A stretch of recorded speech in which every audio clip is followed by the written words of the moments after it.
In the realm of ninjas, 7 Knights traverses time, becoming an abandoned infant. Initially believing he faced a catastrophic beginning, he unexpectedly awakens an unparalleled comprehension.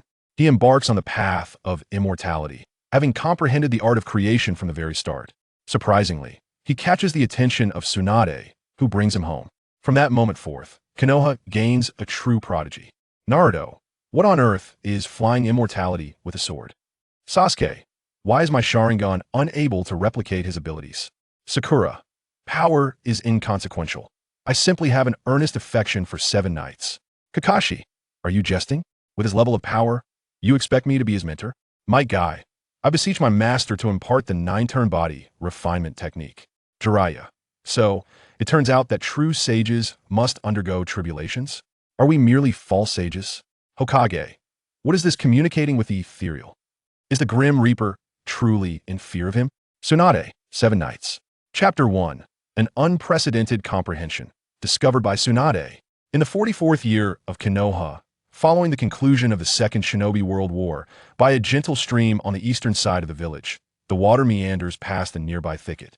Have I transmigrated into the form of an infant? Shichiya recalls successfully rescuing a young girl from the path of a heavy truck. Upon opening his eyes, he finds himself in this unfamiliar world. In his previous life, he was born with a congenital ailment, destined to meet an untimely demise. Ding! Congratulations to the host for successfully traversing into the world of Naruto, awakening the gift of the Earth Mother Ball. Congratulations to the host for acquiring an unparalleled comprehension. An unparalleled comprehension, paving the path to immortality. The host's understanding of the great Tao has reached a prodigious level, paving the path, achieving immortality. He distinctly feels his current comprehension, innate talent, and thought processes elevate to a prodigious degree. Reflecting on his previous life, in this rebirth, he harbors a fervent desire for immortality. With this thought, the remnants of the great Tao gradually manifest around him. Ding! Congratulations to the host for perceiving the remnants of the great Tao, creating the art of creation, opening the path to immortality. Reward: a jade pendant of spatial range 100 by 100. In the next moment, a jade pendant materializes beside him. He senses his chakra pool has become bound to the pendant. Yet, he does not place much significance on the system's reward. At this moment, the remnants of the great Tao surrounding him are the true treasures. Other cultivators may never encounter such remnants throughout their lifetimes, yet they seem to be readily available to him. Instantly, the techniques corresponding to the realms of the art of creation materialize in his mind. The art of creation is divided into 9 grand realms. These correspond to the 9 stages of cultivation: chi refinement, foundation establishment, golden elixir, nascent soul, spirit transformation, void refinement, integration, great ascension, and crossing tribulation.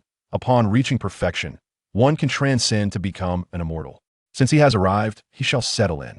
With this in mind, he commences his cultivation of the art of creation. Thanks to his prodigious comprehension, no matter how intricate the technique, it appears remarkably simple to him. Originally, he could sense that the spiritual energy within this realm was quite sparse, almost non-existent. However, he adeptly utilized his created art of creation to draw forth chakra from the surroundings, transforming natural energy into spiritual energy. Considering this is the Naruto world, where spiritual energy may be exceedingly scarce, he deliberately crafted the art of creation to convert all forms of energy into spiritual energy for his cultivation. At this moment, a vortex of source energy gradually forms above him, gathering all energy within a 1,000-meter radius. Not far from there, Tsunade, one of the legendary Sannin, naturally perceives the unusual disturbance. A chakra vortex spanning thousands of meters. It would be utterly absurd if she could not perceive it. It seems that natural energy is converging in one direction. Moreover, the rate of absorption is astonishing. Could it be that someone is cultivating here? Tsunade's expression was one of shock. She had just emerged from the casino, intending to return, when she encountered this spectacle before her. Such a vast manifestation of celestial phenomena could likely only be achieved by her grandfather's ninjutsu. Just prior, she had emerged from the casino with her pockets overflowing, her spirits high. Typically, at this hour, she would have already lost everything. Let's go take a look. A chakra vortex of such magnitude. It is worth noting that even the renowned Uzumaki clan, famed for their chakra capacity, could not accomplish such a feat. The absorption rate seemed as if it would deplete all chakra within a kilometer radius. Anyone capable of creating such a disturbance could not possibly be weak. With this thought in mind, she made her way toward the center of the vortex. Someone is approaching. At that moment, Shichiya had already reached the third level of chi training. After a few minutes, a strikingly beautiful woman parted the underbrush. Tsunade. Her skin was fair and supple, and beneath her garments lay mature curves. The first impression she gave was of her alluring décolletage, barely concealed by the sheer fabric of her wrap. He immediately recognized her as Tsunade, one of the legendary three of Konoha. Infant, Tsunade surveyed her surroundings. Apart from this little one, there was not another soul in sight. The commotion just moments ago had been caused by this small child. As she contemplated this, her expression shifted to one of astonishment. It must be understood that the scale of chakra absorption just witnessed could not even be replicated by the leader of the Senju clan, her grandfather, the first Hokage Hashirama Senju, who was revered as the god of shinobi. Furthermore, upon her arrival, she could already sense the dissipating chakra around her. No, it was even mixed with a portion of natural energy. He can absorb natural energy? Tsunade's expression changed dramatically. At this moment, her feelings transcended mere astonishment. What kind of genius is this? Tsunade grew increasingly serious. It is essential to note that there has never been an entity in the entire ninja world capable of independently absorbing natural energy. Only after cultivating the legacies of the three great sage regions and entering sage mode can one absorb such energy. She was acutely aware of this. However, the infant before her bore not a trace of any such legacy, relying solely on his innate ability to absorb the energy surrounding him. Contemplating this, she gently lifted Shichiya into her arms. She could feel the boundless life energy contained within this infant. At such close proximity, even a fully grown brown bear would likely be felled in a single strike. After such extensive absorption of natural energy, he seems completely unaffected. She began to question her understanding of life itself. A normal person would likely explode from absorbing such a vast amount of natural energy. Yet, why did this infant seem entirely unscathed? Tsunade soon abandoned her musings. She was not an expert in natural energy. Under ordinary circumstances, a baby would likely wail when picked up by a stranger. However, this infant remained remarkably tranquil, his large, expressive eyes showing no fear of his surroundings. This instantly endeared him to her. Moreover, for reasons unknown, she felt as if she could see the shadow of a rope tree in him. Gazing at this obedient little one in her arms, she felt as though she were looking at the very embodiment of the rope tree. Simultaneously, she discovered a jade pendant on the infant. Shichiya. That must be his name, Tsunade exclaimed with delight. She felt as though Shichiya were a divine gift bestowed upon her. The name Lin signifies trees, perfectly aligning with the characteristics of their Senju clan. Sister will take you home now. If you don't speak, I'll assume you agree. Yet, Tsunade soon found her own behavior rather childish. Shichiya was but an infant, and yet she had expected him to respond. To her surprise, the little Shichiya suddenly nodded. A wave of joy surged through Tsunade's heart. She was taken aback as she gently touched Chiya's cheek. Could it be that little Shichiya was so astute? She sensed that his nod was not an unconscious gesture, for he had looked at her when he did so. Indeed, Shichiya was a gift from the heavens. With this thought, Tsunade's once dormant heart began to flutter with life once more. Chapter 2. Arrival at the Senju clan's domain, Tsunade's affection. Throughout the journey, Tsunade tenderly cradled Shichiya in her embrace, her gaze imbued with a gentle warmth. Shichiya, nestled in her arms, rested peacefully, finding solace in the comfort that Tsunade exuded. The presence of her ample bosom was undeniably soothing. Before long, Tsunade guided Shichiya back to the Senju clan's territory. Although the Senju clan had seamlessly integrated with the common folk of Konoha, as long as Tsunade drew breath, the third Hokage could never seize their ancestral lands, unless, of course, Tsunade willingly gambled it away. After all, she was capable of such feats. All of this will eventually belong to you, dear brother. Are you pleased? As Shichiya surveyed his surroundings, Tsunade gestured toward the adjacent streets, which predominantly constituted the clan's wealth. However, Shichiya remained unperturbed. Mere material possessions held little value for him now. Having mastered the art of creation, he was no ordinary infant. The paths before him were manifold: blacksmith, alchemist, talisman maker. Any of these vocations could elevate him to the pinnacle of the world. The system within the art of creation was all-encompassing, with even puppet manipulation and beast mastery leading directly to the realm of immortals. Contemplating this, he began to entertain thoughts of the tailed beasts, recognizing that they too were creatures that could be bound by the techniques of a beast master. At this moment, Tsunade was oblivious to Lin Chiye's musings, just as he was unaware of her thoughts, for the size of her bosom obstructed his view of her face. Strangely enough, the allure of her ample curves was utterly irresistible. "Ah, you probably don't know your sister's name yet, do you?" "My name is Tsunade," she said, shaking her head in mild disbelief. Lin Chiye was but an infant.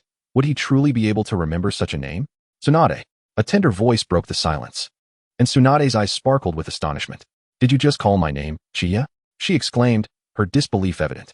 How remarkable it was that such a young child could utter her name. This was merely a small shock to Tsunade. Had he truly engaged her in conversation, she might have been utterly taken aback. Though most denizens of the ninja world matured quickly, it was still unheard of for a newborn to converse as an adult. Such an occurrence would be nothing short of extraordinary. Shortly thereafter, Tsunade brought him to her residence, where a girl who appeared to be in her early teens awaited them. A mere glance was sufficient for Lin Chiye to recognize her as Shizun. "Tsunade-sama," Shizun exclaimed with excitement upon seeing Tsunade return. But her expression shifted to one of astonishment upon noticing Lin Chiye in Tsunade's arms. "Is this Tsunade-sama's child?" Her eyes widened in disbelief, revealing a hint of naivety. Shizun seemed to be even younger than Lin Chiye had anticipated, at least in terms of age. How adorable! She marveled at Lin Chiye's cherubic face. It was hardly surprising, for while he practiced the art of creation, the spiritual energy had already refined his body to an extraordinary degree. His skin was now immaculate, untouched by any blemish. Shizun's fingers brushed against his cheek, and she was met with a sensation akin to jade smoothness. "How can your skin be so delicate?" she gasped in astonishment. "Is it?"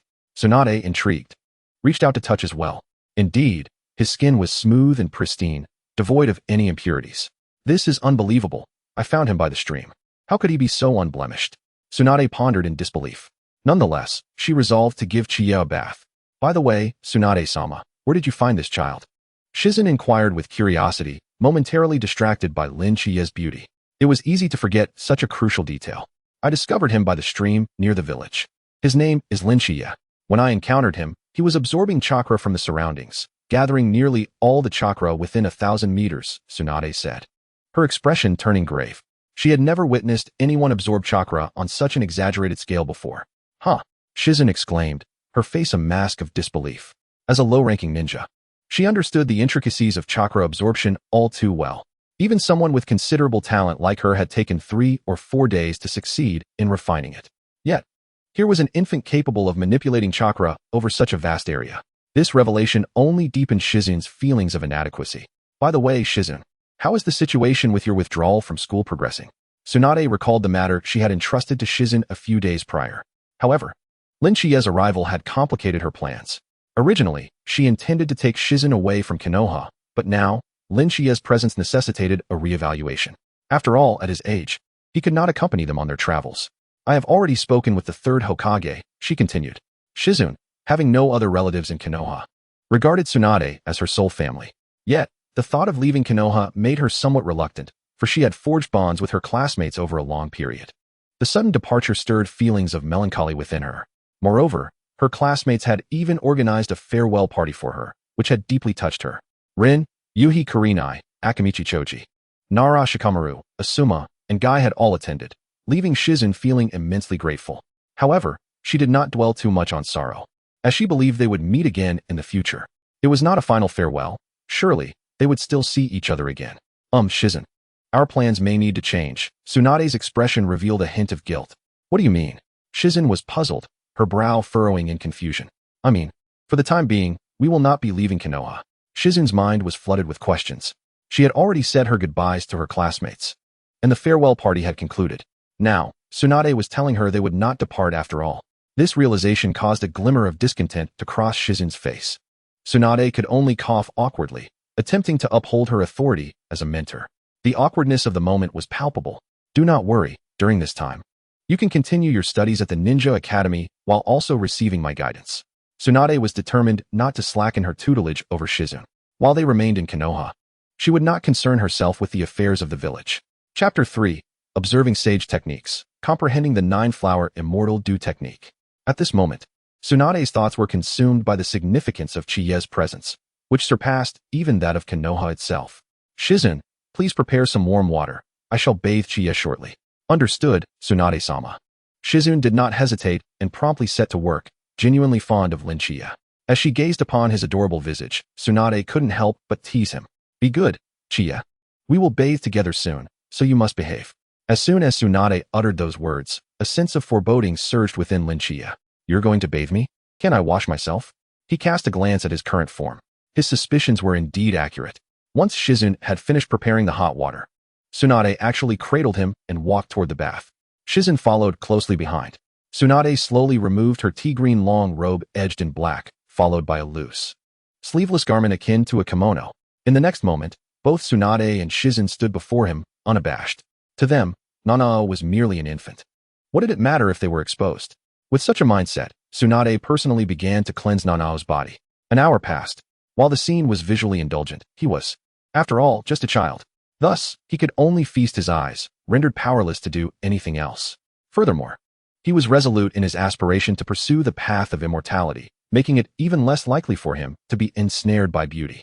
Although the ninjutsu of the Hokage world sounded irresistibly enticing, all of it paled in comparison to the pursuit of eternal life.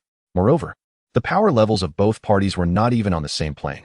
If one could cleave open the gates of heaven with a single stroke, who would bother to perform the 44 hand seals for a water dragon jutsu? Meanwhile, Tsunade began instructing Shizun in the art of healing palm, an A-rank medical ninjutsu. With little else to occupy his time, he decided to listen in from the sidelines. He was, after all, trapped in an infant's body, utterly incapable of action. Shizun, channel your chakra through your palm to enhance the healing capabilities of wounds or ailments. The amount of chakra must be adjusted according to the severity of the injury. So it's crucial to assess the patient's condition.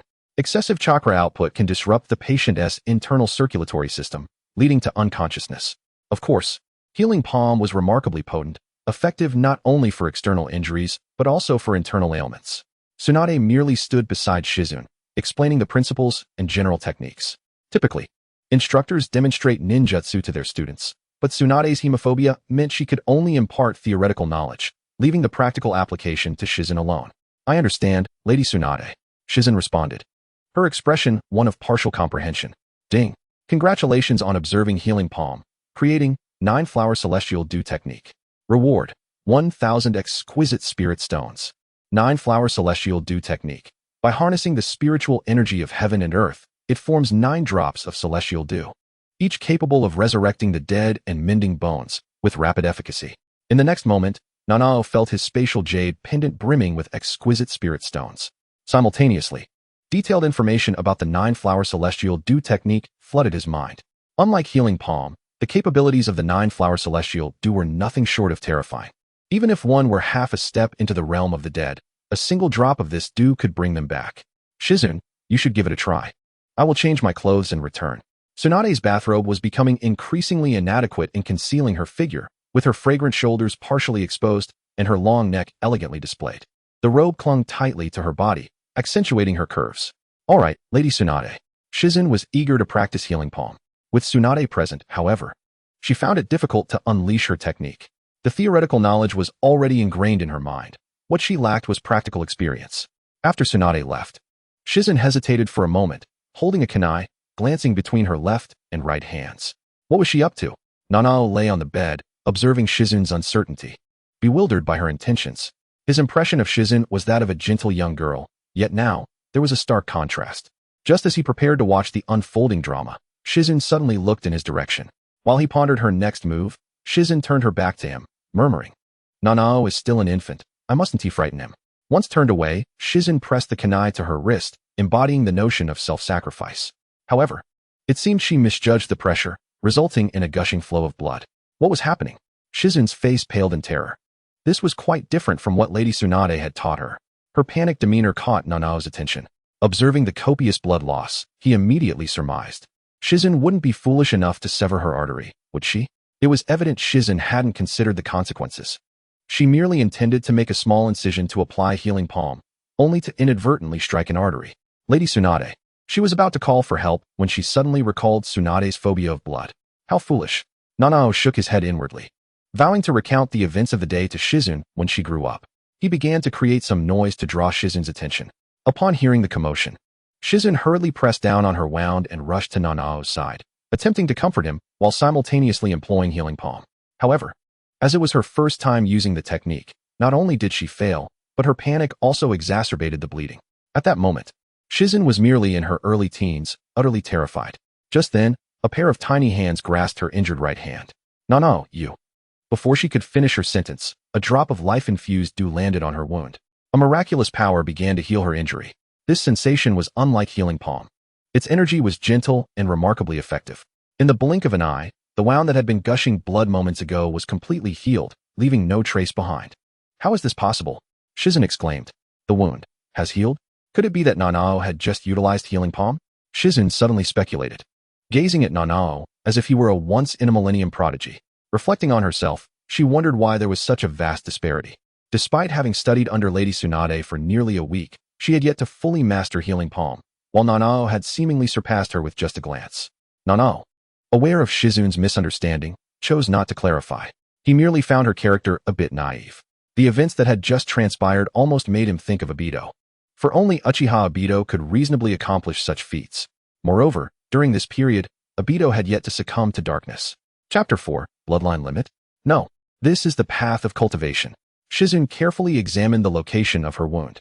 She couldn't shake the feeling that Nanao's ninjutsu was more exaggerated than Lady Tsunade's. While individuals in the ninja world often matured quickly, Nanao's ability to wield such a high-level ninjutsu at his age was astonishing. The wound that had been bleeding profusely had instantaneously healed upon contact with a drop of dew-like substance, leaving no trace whatsoever. How marvelous! The more Shizen reflected, the more she found it astonishing. "Little Nanao, can you tell me how you did that just now?" In her excitement, she attempted to inquire of Nanao. "Lady Tsunade." Shizen hurriedly tidied up the area, ensuring no blood remained before promptly calling for Tsunade. "What has happened now?" Tsunade, now dressed in casual home attire, appeared even more comfortable and approachable. Shizen quickly recounted the events to Tsunade. Upon hearing this, Tsunade nearly thought Shizen was jesting. "Are you saying Nanao used healing palm to heal your wound? How could Nanao possibly know healing palm?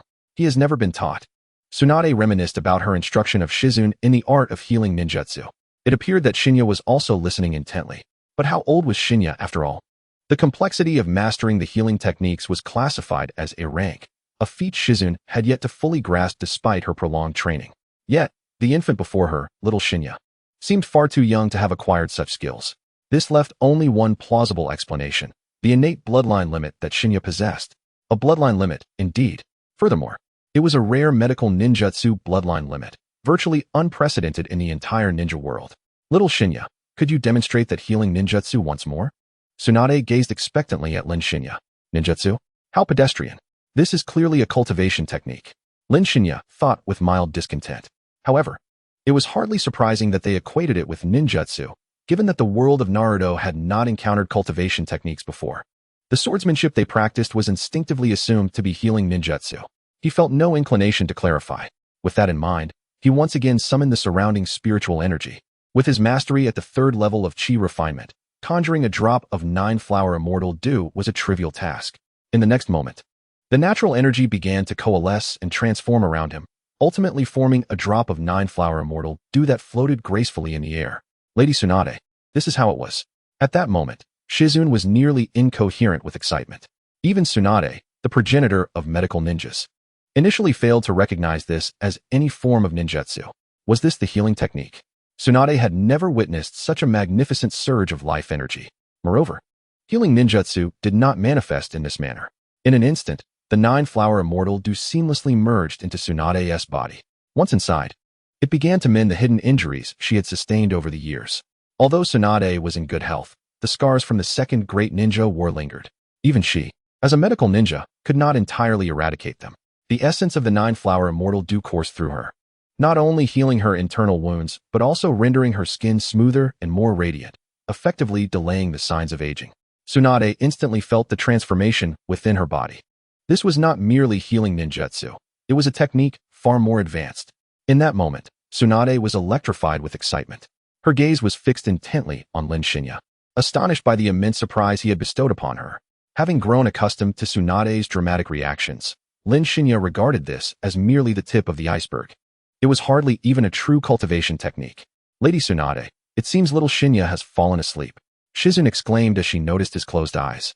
In reality, he was merely resting. Tsunade gently cradled Shinya in her arms. What an adorable little creature. How many young ladies would likely have their hearts set on him in the future?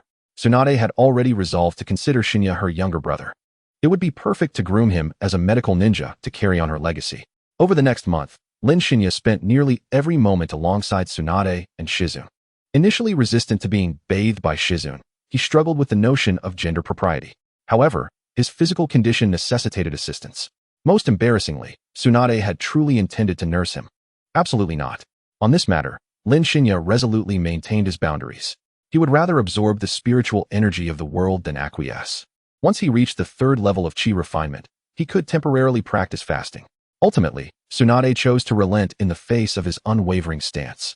In truth, she also felt a touch of shyness regarding the situation. Despite her bold personality, this was a first for her. She often joked about such things, but when it came to action, she was still rather innocent. A month later, in the Senju clan's domain, Shinya absorbed the sunlight around him at a leisurely pace. His cultivation level had now ascended to the 6th level of chi refinement. Relying solely on the absorption of chakra and natural energy to convert it into spiritual energy was proving too slow. Thus, he devised the idea of harnessing sunlight for his transformation. The cultivation of the myriad transformations is least particular about its environment. One can cultivate with spiritual energy, with chakra in its absence, or even solely through sunlight and moonlight when all else fails. His rate of breakthrough would be considered exceptional even within the realm of cultivation. By the way, Shinya, why do you enjoy basking in the sun so much? Shizune, holding him, asked in bemusement. Below, a rather adorable piglet circled around Shizune, evidently displeased that Shinya had taken its spot. In the next moment, Shinya cast a glance, and the piglet quieted down. All right, Shinya, don't frighten the little pig. Shizune sighed, observing the frightened creature hiding behind her. It was puzzling why the piglet was so afraid of little Shinya, considering how endearing he was. Are you referring to Lady Tsunade? She seems to have stepped out. After some time together, Shizune was capable of conversing normally with Shinya, a feat aided by his extraordinary intelligence compared to other infants. Remembering Lady Tsunade, Shizune recalled that someone had come looking for her earlier in the day. The visitor had clearly just returned from the battlefield. It seemed there was something of great importance at stake. Although the Second Great Ninja War appeared to have officially concluded, conflicts continued to simmer beneath the surface. So many ninjas had perished during the war over territorial disputes. The 5 great ninja villages would hardly let bygones be bygones. At this moment in Konoha village, the lingering shadows of the Second Great Ninja War still loomed over the village. The tension between the 5 great ninja villages was escalating, reminiscent of the calm before the storm that heralded the Third Great Ninja War. Perhaps Tsunade perceived the gravity of the current situation, prompting her to consider leaving Konoha with Shizune. In the medical department of Konoha, Lady Tsunade, please, we need your help to save Atsutsuki. Several Konoha ninjas bore expressions of urgency. Atsutsuki was their teammate, who had sustained severe injuries while carrying out a mission at the border of the Land of Fire, having been ambushed by ninjas from the Cloud Village. Suki, while covering their retreat, had been grievously wounded by explosive tags. Tsunade, upon hearing these words, struggled to maintain her composure, her complexion paling dramatically. I cannot save him. How can that be? The ninjas were left in shock upon learning that even Princess Tsunade was at a loss. If even she could not help, it was tantamount to announcing Akatsuki's death sentence. What transpired at the border of the Land of Fire? Tsunade forced herself to inquire despite her discomfort. Lady Tsunade, the Cloud Village has been exceedingly brazen, continuously dispatching ninjas across the border. Suki's injuries were inflicted during their assault. One Konoha ninja replied indignantly. Tsunade fell silent, her gaze drifting upwards toward the sky, filled with confusion. War? Is it about to erupt once more? The Cloud Village's incessant provocations had thus far resulted in localized skirmishes, but who could guarantee that they wouldn't escalate into full-blown conflict? Father. At that moment, a small girl's voice rang out. How dare you bring Suki here? Tsunade recognized her immediately as Suki's daughter, Akatsuki Hana. However, Hana's eyes were filled with concern. Hana and Shizune were of the same generation, so Tsunade had encountered her on several occasions. Hana attempted to approach the infirmary, but was promptly restrained. Red, please be obedient. Your father needs to rest now. The other ninjas nearby also urged her. There's no need to rush, Red. There are still ways to save Chihiro. Tsunade recalled Shichiya, the enigmatic wielder of a unique bloodline. At this moment, only Shichiya could potentially rescue the ailing Chihiro. As a skilled medical ninja, she could distinctly sense that the jutsu Shichiya had employed transcended the conventional boundaries of ninjutsu. Shaking her head, she recognized that the priority was to pull Chihiro back from the brink of death. Go to the Senju clan's compound and summon Shizune. And remind her to bring Shichiya along. She commanded one of the Umbu ninjas. Who is Shichiya? The ninjas, hearing the name for the first time, were momentarily bewildered. Shizune and the others were aware that Shichiya was Tsunade's newly accepted apprentice. However, why had they never heard of this Shichiya before? It appeared that Tsunade held a profound trust in him. Could it be that he was yet another exceptional medical ninja? Only Shichiya can save Chihiro, Tsunade stated with a calm demeanor. Her words further solidified the conviction among the ninjas that this individual, named Shichiya, must possess medical skills surpassing even Tsunade's. Hearing this, Red reignited her hope. Shichiya, Shichiya, she murmured repeatedly. Before long, the Umbu ninja located Lin Shichiya, who was at home absorbing the sun's essence. Wait, is this the Shichiya that Lady Tsunade mentioned? The Umbu ninja, having just arrived at the Senju compound, looked utterly perplexed. This can't be right.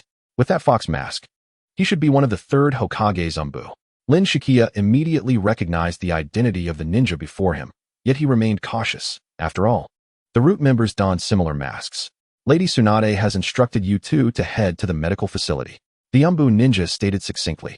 However, for reasons unknown, as he gazed at the infant named Shichiya, he felt an inexplicable pressure. It is known that nearly every Umbu ninja is among the elite. I must be unwell.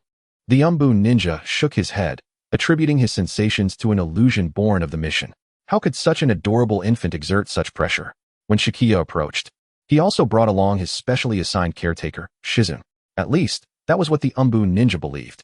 Moreover, Shizune was indeed adept at caring for others. Typically, if he gently tapped her, she would intuitively know to adjust her position, specifically, the way she held him. Upon returning to the medical facility, the ninjas were taken aback upon seeing Shichiya being escorted in. Lin Shichiya, the child I found. With the Senju clan's dwindling numbers, Shichiya will now be my brother. Tsunade added. Indeed, only Shichiya can save Chihiro. Upon hearing this, the Konoha ninjas felt a sense of calm. So that is how it is. They realized, particularly Red, whose big, teary eyes were fixed on Shichiya. Though young, she was already beginning to exhibit the qualities of a mature woman. Lady Tsunade, can Shichiya save my father? Red asked, her heart heavy with trepidation as she anxiously looked to Tsunade for reassurance. She dreaded receiving a negative answer from her. Rest assured, Red, with Shichiya here, Chihiro will undoubtedly be safe, Tsunade assured her. At this, Shichiya pieced together the identity of Red. Red? That must be Yuhi Kurenai. He understood now why she already possessed such a mature demeanor at a young age. It appeared that she was specifically seeking him out. Though he couldn't recall having ventured out recently, Shichiya possessed a unique bloodline that could potentially save Chihiro. Tsunade refrained from disclosing the details of Shichiya's self-created jutsu, as it might sound too shocking. Instead, she opted for a more plausible explanation, bloodline limit. Although this rationale sounded more reasonable than discussing a self-created technique, it was still quite extraordinary for someone of such tender age to have awakened a bloodline limit. Was it possible that Konoha would soon witness the emergence of a medical ninja on par with Tsunade herself? The ninjas, upon hearing this revelation, found their emotions stirred, even their gazes towards Shichiya growing fervent. As the discussions continued, Shichiya realized that Konoha was once again in need of his infantile prowess. He would do his utmost. However, he felt the weight of expectations on his young shoulders. No, I must ensure that Tsunade compensates me later, he resolved. Not long after, even the third Hokage, Sarutobi Hiruzen, arrived. Since Tsunade sought Shichiya's assistance to save Chihiro, Hiruzen hurried over upon hearing the news. Isn't that our third Hokage? What brings him here? It was evident that Tsunade's demeanor towards Hiruzen was far from warm, especially since he had personally vetoed her proposal to establish a medical corps. It was rather remarkable that Tsunade was even managing a cordial face towards the third Hokage. Chapter 6. Shichiya takes action again. Hiruzen's curiosity. My apologies, Tsunade. Hiruzen's expression bore an air of guilt, so he did not react with anger to her remarks. After all, compared to his other two disciples, Tsunade's attitude was relatively amicable. One frequently called him old man, while the other, though taciturn, made it clear that their bond was fraying. As a teacher, Hiruzen felt a sense of failure. Tsunade, do you believe this child can help? Are you confident? Hiruzen inquired, his countenance serious. Does our village not have other medical ninjas? Tsunade, still brooding over Hiruzen's earlier rejection of her proposal, was reluctant to let bygones be bygones.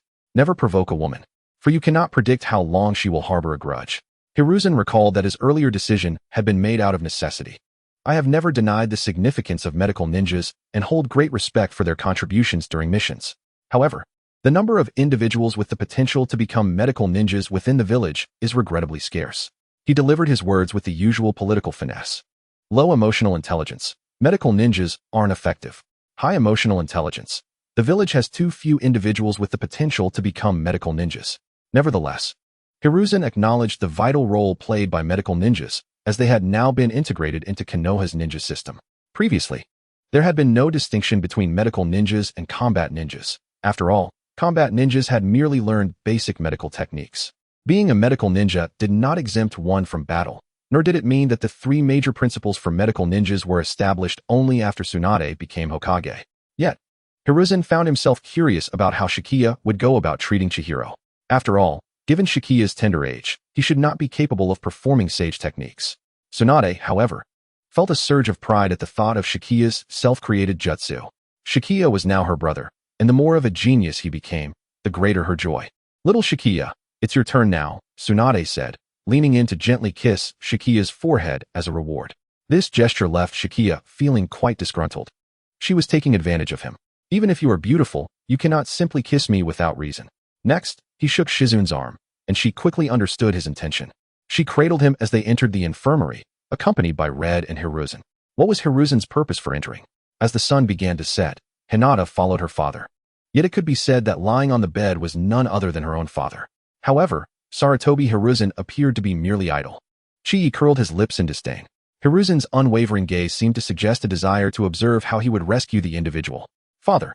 Hinata exclaimed, her tears cascading down upon seeing the unconscious Hinata Shinko on the hospital bed.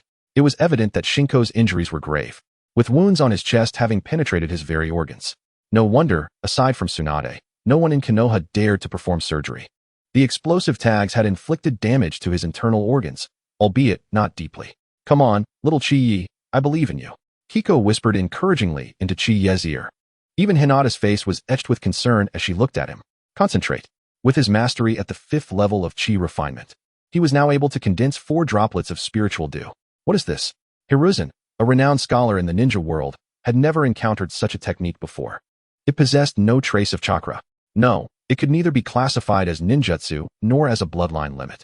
In the next moment, the 9-flower spiritual dew melded into Hinata Shinko's body. A miraculous scene unfolded as the injured organs began to mend at a visibly rapid pace. Within a mere minute, the once near lifeless Hinata Shinko had regained a substantial portion of his vitality. Utilizing cultivation techniques in the world of Naruto was akin to a dimensional strike. This technique was simply astonishing. Upon witnessing this, Hiruzen exclaimed in disbelief. He had not anticipated that Chi-Yi, just an infant, could wield medical ninjutsu comparable to that of Tsunade. It was important to note that even Tsunade, after years of honing her medical skills, could not achieve such results. What kind of energy was this? Hiruzen sensed an overwhelming life force emanating from that droplet of spiritual dew. This child was destined to become a pillar of Konoha in the future. With that thought, his gaze towards Chi-Yi shifted, now filled with the admiration reserved for a prodigious talent. What is this? The unconscious Hinata Shinko slowly began to awaken. His consciousness lingered on the moment he was injured by the explosive tags. "Father." Upon seeing this, Hinata could no longer contain her tears. This scene left Hinata Shinko bewildered. What had transpired? "Shinko, you were ambushed by the Cloud Ninjas during a mission and suffered severe injuries. It was Chi-Yi who saved you," Hiruzen explained. With this reminder, Hinata Shinko began to recollect the events. Those despicable Cloud Ninjas. But who is this medical ninja named Chi-Yi? I have never heard of him. Having been unconscious for an extended period, Hinata Shinko was entirely oblivious to the recent occurrences. "Father, this is little Chi-Yi. He is the one who saved you," Hinata interjected, her gratitude for Chi-Yi growing deeper. Had it not been for Chi-Yi's timely intervention, her father might have faced dire consequences. Upon learning the truth, Hinata Shinko was equally astonished. He instinctively turned his gaze towards Chi-Yi. What kind of genius medical ninja could this be? Having lived for over 30 years, he had never encountered such brilliance. An infant capable of performing such formidable medical ninjutsu. Listening to their conversation, Chi-Yi felt disinclined to speak. If he could, he would certainly emphasize that this was a cultivation technique, not ninjutsu. However, he was left with no choice but to remain silent, tacitly accepting their misconceptions. "Thank you, Chi-Yi," Hinata exclaimed, excitedly approaching Kiko, her eyes pleading for permission. "Kiko, may I hold him?" Kiko hesitated momentarily, but ultimately did not refuse. Thus, in the next moment, Chi found himself enveloped in Hinata's embrace. For him, it was of little consequence. Yet, inexplicably, he sensed that Hinata's gaze was not entirely innocent, and her small hands were not particularly restrained, as she covertly touched his cheek. This made it difficult for him to reconcile the current Hinata with the aloof, mature woman she would become. "Thank you so much, little Chi. You truly are a wonderful child," Hiruzen remarked, moved by the scene before him. Having raised children himself, he understood how challenging it could be at this age. However, Chi was different. He neither cried nor fussed, and even showed no fear of strangers. Chapter 7. You want to touch my head? Bold move. As he spoke, Hiruzen reached out to pat the child's head, only to have Chi turn away evasively. "Old man Sandame, you have some nerve. How dare you attempt to touch my head?" Chi glared at Hiruzen, fury evident in his expression. If he could voice his thoughts, he would certainly let Hiruzen know what a true denizen of Konoha was like. "I apologize, Lord Sandame, but Chi may not be fond of you." At that moment, Kiko stepped forward to explain. Having spent considerable time with Chi, she was well acquainted with his communication style.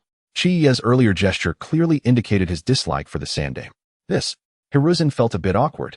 He had merely intended to express a gesture of affection from an elder to a younger.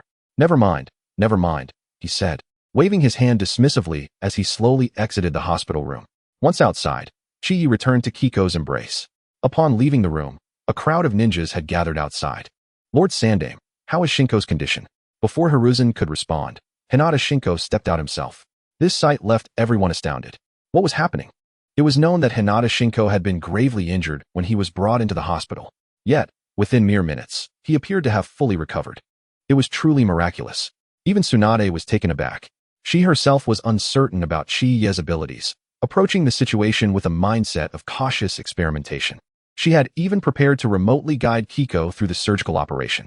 However, she had not anticipated that he would actually revive Shinko. "Chi is all right, isn't he?" Tsunade inquired, concern etched on her face. After Chi had used this technique several times before, he had been left utterly exhausted. However, this time, he had already advanced to the 5th level of Chi refinement, and his mental fortitude was far superior to before. Tsunade felt relieved upon confirming that Chi was unharmed. "Tsunade, Chi's ninjutsu is of paramount importance to Konoha. We must ensure his safety," Hiruzen emphasized as he departed. The surprise Chi had provided him today was immense. All right. Chi is my brother. Of course, I'll take good care of him," Tsunade replied, a hint of annoyance in her tone. She had no intention of letting Chi engage with the Sandame. Ideally, she hoped Chi would remain uninterested in any ninja affairs, focusing instead on serving as Konoha's medical chief, just like herself. It would be best if he found a few girlfriends along the way, contributing to the Senju clan's legacy, while leaving the fighting and killing to others. Perhaps Tsunade believed that Chi's demonstrated healing abilities indicated he would become a medical ninja. Yet little did she realize that this was merely the tip of the iceberg. In truth, the 9-flower spiritual dew technique did not strictly qualify as a cultivation method. The method of all things creation encompassed countless phenomena. Through the practice of the method of all things creation, the generated spiritual energy could seamlessly accommodate any path one chose, be it swordsmanship, spell casting, alchemy, artifact crafting, or array formation. There were no barriers to any of these pursuits. Moreover, the method of all things creation greatly enhanced the lifespan of its practitioners. After practicing the art of cultivation and ascension, the entire dimension of life undergoes a profound transformation. Today's events within the medical department cannot remain concealed within Konoha. The news of the critically injured Yuhi Kurenai being healed has swiftly circulated among the prominent clans of the village. In the Uchiha compound, Uchiha Fugaku's expression was one of shock. "Are you saying that Lady Tsunade has taken an infant as her deity?" Moreover, this infant managed to save the gravely wounded Yuhi Kurenai?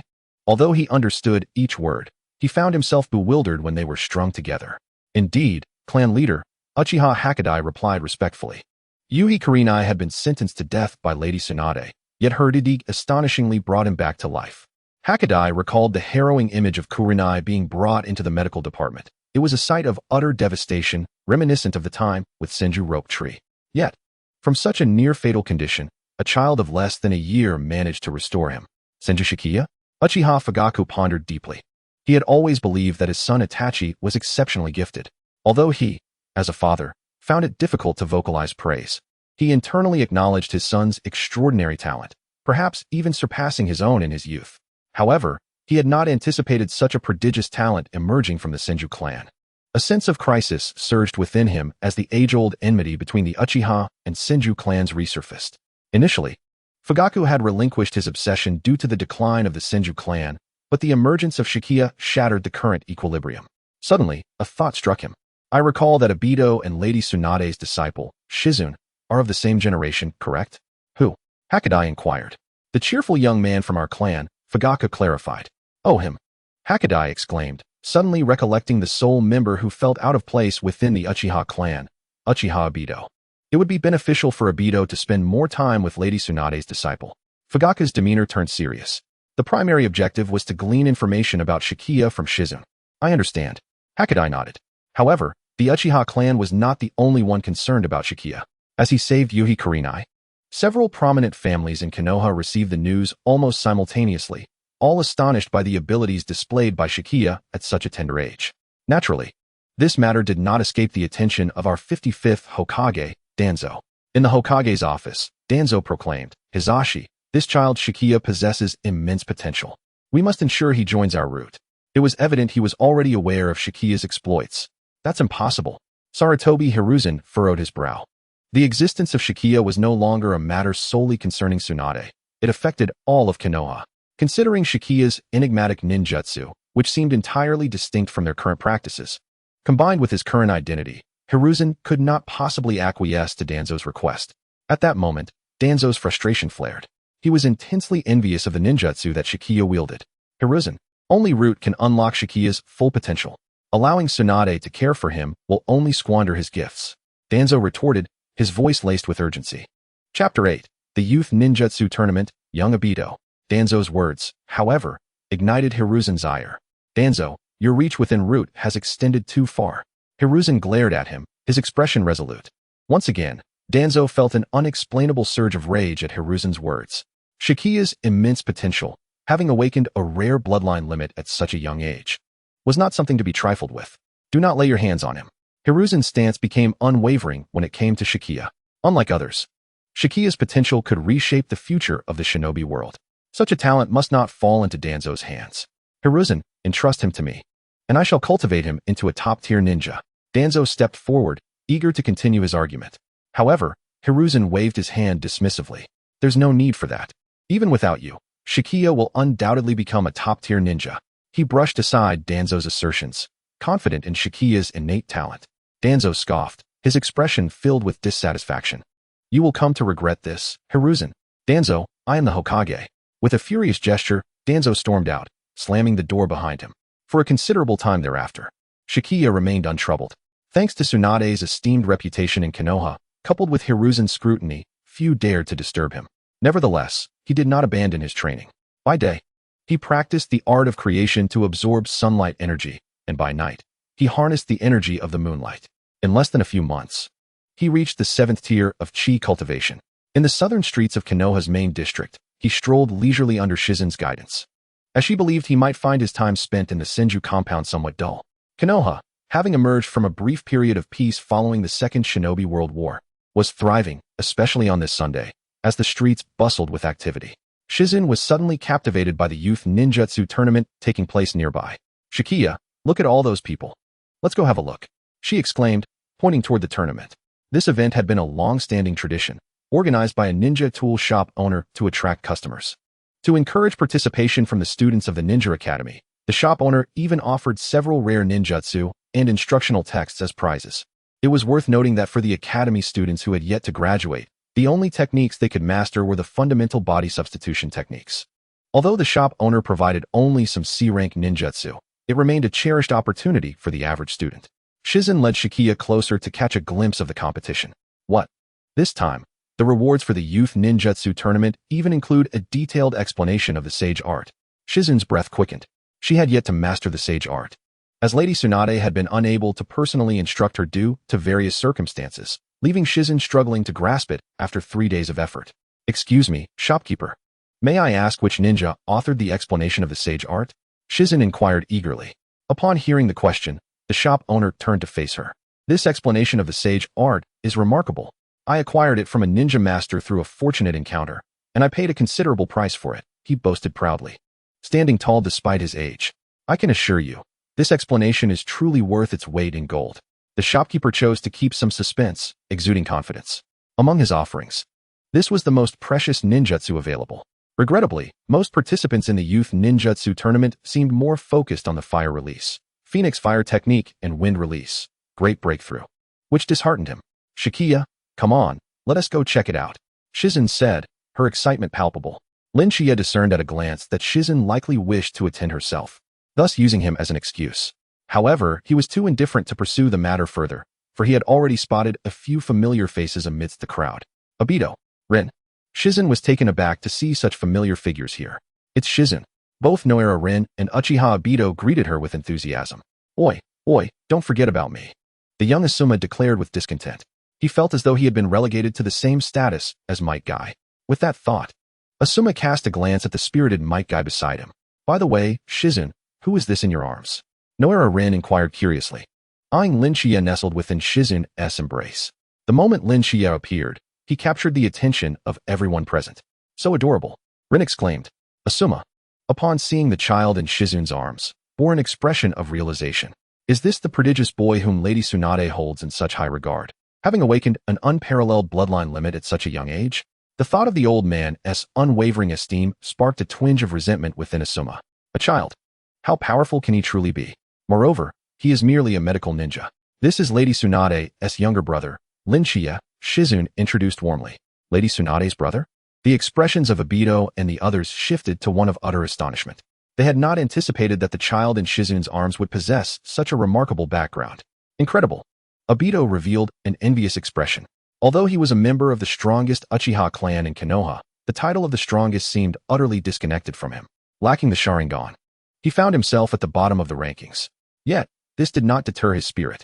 Just wait and see, Rin, I will definitely claim the championship, Uchiha Obito declared confidently as he adjusted his goggles. I advise you to forfeit. Kakashi has won the youth ninjutsu competition for 5 consecutive years. Asuma unceremoniously splashed cold water on Obito's enthusiasm. Do you even comprehend the significance of a 5-time champion? Kakashi. Upon hearing that name, Might Guy's fervor ignited instantly. Kakashi is participating too? Shizen felt a wave of disappointment wash over her.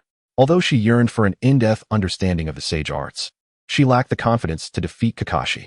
Shichiya sensed the shift in Shizen's emotions and shifted slightly in her arms. Chiya? After spending some time together, Shizen had come to grasp Chiya's remarkable intelligence. Thus, she immediately understood his intent as he stirred. No. Chiya is far too young to partake in such a perilous competition. Shizen hastily shook her head. Despite recognizing Chiya's extraordinary talent, he was still quite young. Although the youth ninjutsu competition permitted participants under 12 years of age, Chiya's age seemed rather too tender for such an event. Chapter 9. Observing the Fire Release Technique. Grasping the Fire Cloud Technique. However, Shizen's inherently gentle nature ultimately led her to acquiesce. During the competition, I will be vigilant. I must ensure Chiya remains unscathed, she silently resolved. In response, Shichiya merely smiled. Having made such a decision, he possessed absolute confidence in his capabilities. He had already achieved the 7th level of chi cultivation, and this was without relying on any external aids. Previously, the system had rewarded him with 1,000 premium spirit stones, which he had not utilized. Furthermore, his cultivation level was more than sufficient among this group of individuals. Next came Shizen's task of registering him. This scene astonished the owner of the ninja tools shop. Soon, the groups for the competition were prepared, with a total of 9 individuals enrolled. In the grouping for 3 rounds, Shichiya found himself fortunate enough to have a bye, advancing directly to the next stage. Shizen, you are allowing Chiya to participate in the youth ninjutsu competition? Noira Rin expressed her concern. It's fine. The shop owner said I could carry little Chiya onto the stage. Shizen could only explain. She understood that Chiya was exceptionally clever. Not only among the children, but even amongst the competitors, he was the brightest. At least, compared to Obito, Chiya certainly outshone him in intellect. Reflecting on Obito, it seemed he had good fortune in facing a first-year opponent. However, compared to Uchiha Obito, most people's attention remained fixated on Kakashi. With his silver hair and black mask, Kakashi was undoubtedly the favorite to win this competition. Kakashi, as my rival, you must secure the championship, Might Guy declared, arms crossed, cheering for Kakashi from the sidelines. He himself was not adept at ninjutsu, hence he had not registered. Upon hearing this, Kakashi's expression darkened. However, before he could retort, someone else interjected. What? That thick-browed guy? I will be the one to win. Obito exclaimed, a hint of frustration evident. It remained unclear whether he was upset due to the term rival or because of Kakashi's potential victory. The first match commenced. Uchiha Obito versus Koizumi Hirusuke. The contest was simple, a clash of great fireballs. Ding! Host observes the clash of the great fireball technique. A spark of inspiration ignites. You deduce the fire cloud technique. Fire cloud technique. A technique that gathers a significant amount of spiritual energy in both hands, transforming it into a formidable fireball. Merely by observing an unremarkable contest of great fireballs, Shichiya comprehended the more formidable fire cloud technique. Furthermore, the fire cloud technique was astonishingly unreasonable in its might.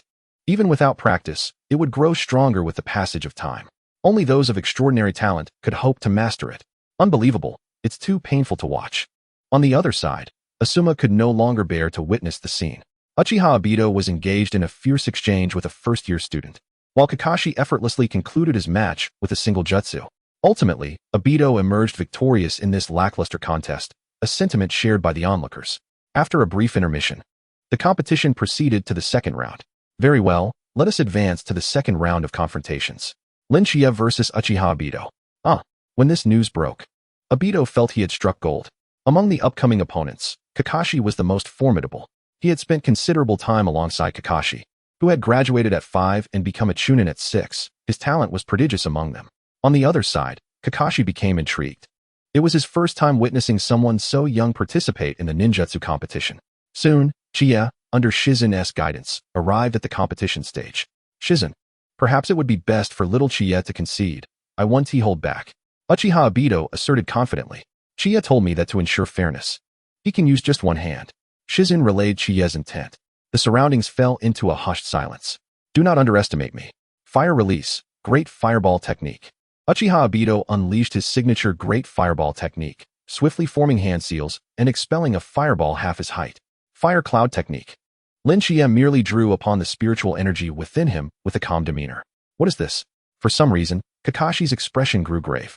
From that fireball, he sensed a formidable threat. Boom. Two attacks collided with one another. Uchiha Obito's great fireball was pierced through as easily as paper. Ultimately, the fire cloud technique vanished abruptly. Mere inches away from Obito, he stood there, completely stunned, having truly sensed the breath of death moments before. How is this possible? Asuma Sarutobi's eyes widened in disbelief. Could it be that Shichiya has mastered chakra to an extraordinary degree? Asuma felt certain that he would never be able to control ninjutsu with such precision. Rin was equally dumbfounded. They had initially thought Shichiya was merely joking with everyone. Yet, to their astonishment, he was indeed capable of unleashing such formidable ninjutsu at his age. Boy, are you hurt? Kakashi asked nonchalantly. Who asked you to care? At that moment, Obito was still reeling from the earlier scene, his hands trembling uncontrollably. Incredible. Is this ninjutsu? Normally, ninjutsu requires hand seals. That's a universal understanding. Yet Shichiya unleashed a technique exponentially more powerful than the Great Fireball without any preliminary movements. No one had anticipated this. No one could have foreseen that the Uchiha Obito, who had been so highly anticipated, would fall in the semifinals. Before the match, Obito had even boasted about wanting to compete against Kakashi. This led the tool shop owner to almost believe he was witnessing another future genius of Konoha. But the true prodigy was sitting in the audience. Meanwhile, Rin remained cradled in Shichiya's embrace, utterly shocked by the spectacle before her. What was that? Rin had been closely beside Shichiya and was completely unaware of the nature of that ninjutsu. The Great Fireball? Absolutely not. The power of that technique dwarfed the Great Fireball by countless magnitudes. Even she doubted her own ability to follow up. Shichiya, you truly are a genius.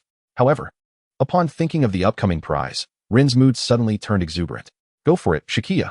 At that moment, she seemed to transform into Shichiya's #1 fan.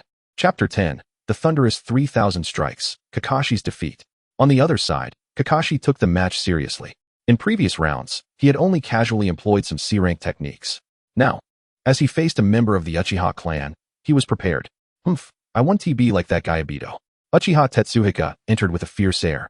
It was evident that he held a rather poor opinion of Obito. Kakashi, you got lucky in the first year. But now, I've awakened my Sharingan. This time, I'm reclaiming everything I've lost. The Tomo and Uchiha Tetsuhika's Sharingan began to spin wildly. Many spectators recognized him as a quintessential Uchiha ninja, excelling in both practical and theoretical combat, having consistently ranked first in his class, except for that one time he lost to Kakashi. This defeat was particularly hard for the prideful Uchiha Tetsuhiko to accept. However, before he could plot his revenge, Kakashi graduated from the Ninja Academy in just a year, leaving him with no chance to confront Kakashi again. What makes you think you're superior to Obito? In response to Uchiha Tetsuhiko's taunt, Kakashi merely replied with indifference. Tetsuhiko had prepared an elaborate opening line, only to be met with such a lackluster response. Lightning release. In the next moment, Kakashi utilized the properties of lightning chakra to enhance his speed. Impossible. Even with Tetsuhiko's Sharingan spinning frantically, he could not track Kakashi's movements. How can he be this fast? Tetsuhiko's pride in his Sharingan seemed to crumble, for it was supposed to grant extraordinary insight. Yet now, it felt like a cruel joke. Channeling lightning chakra to a specific part of his body, Kakashi dramatically increased his speed.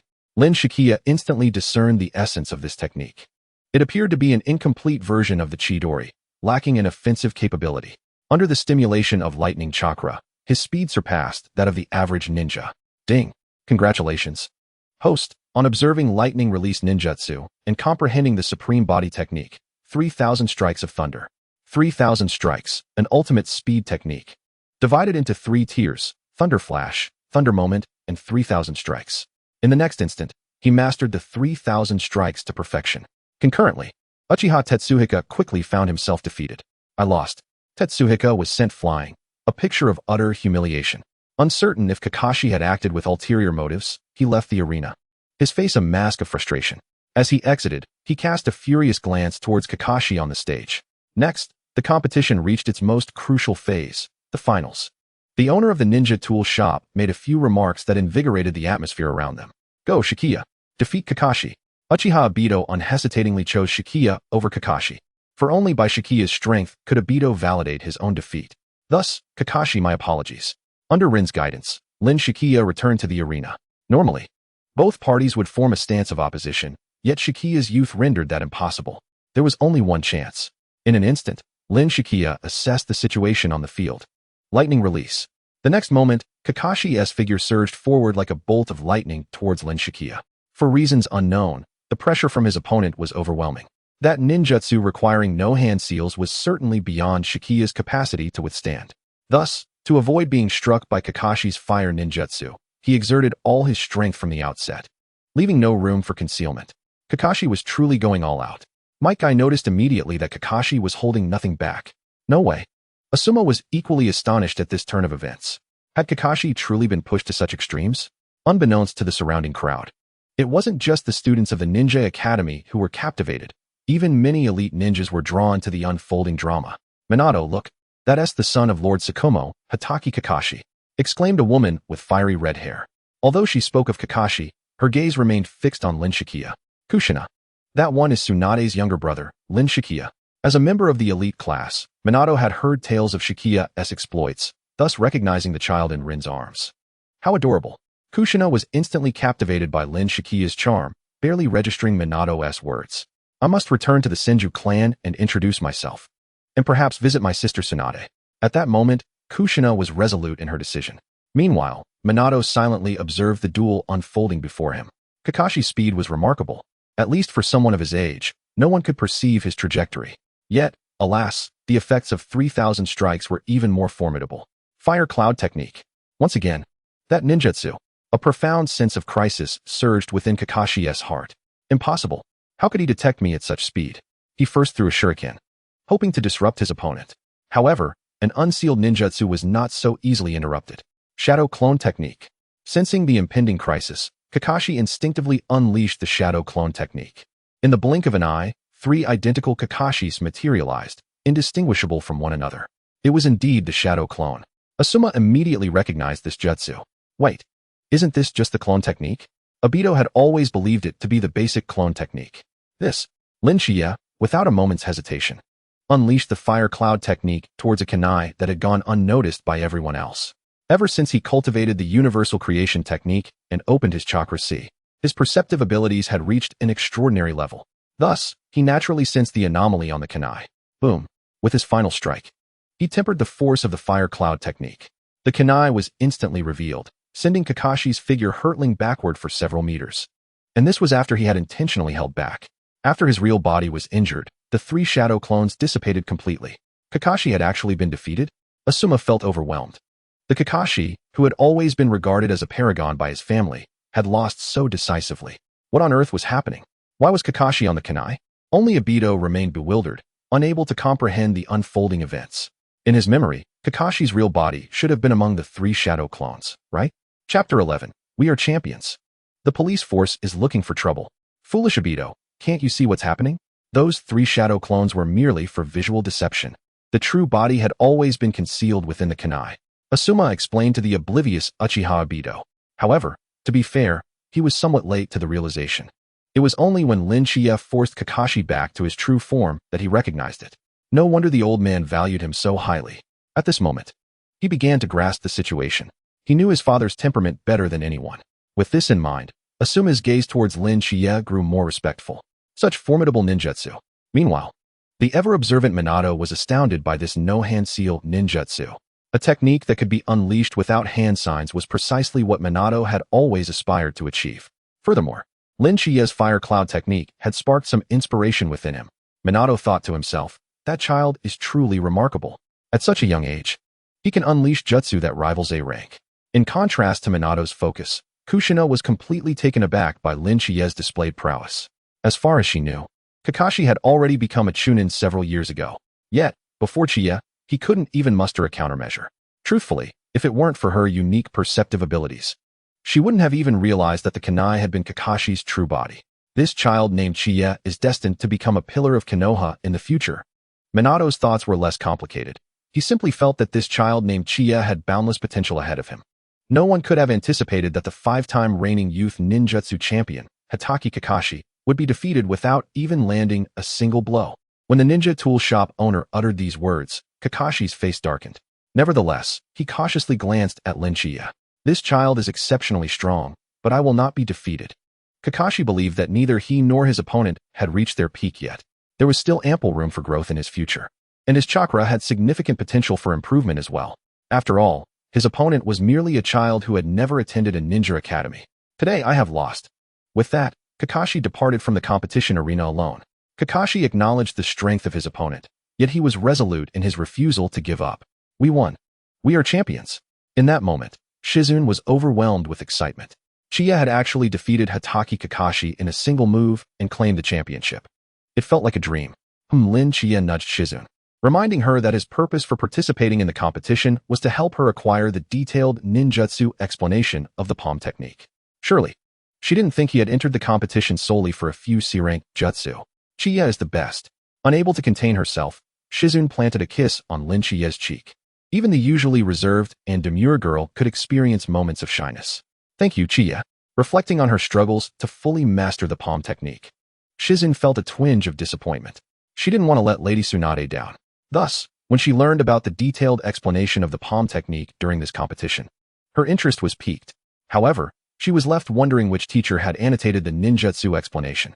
With immense curiosity, Shizune opened the detailed explanation of the palm technique, her gaze landing on the first page.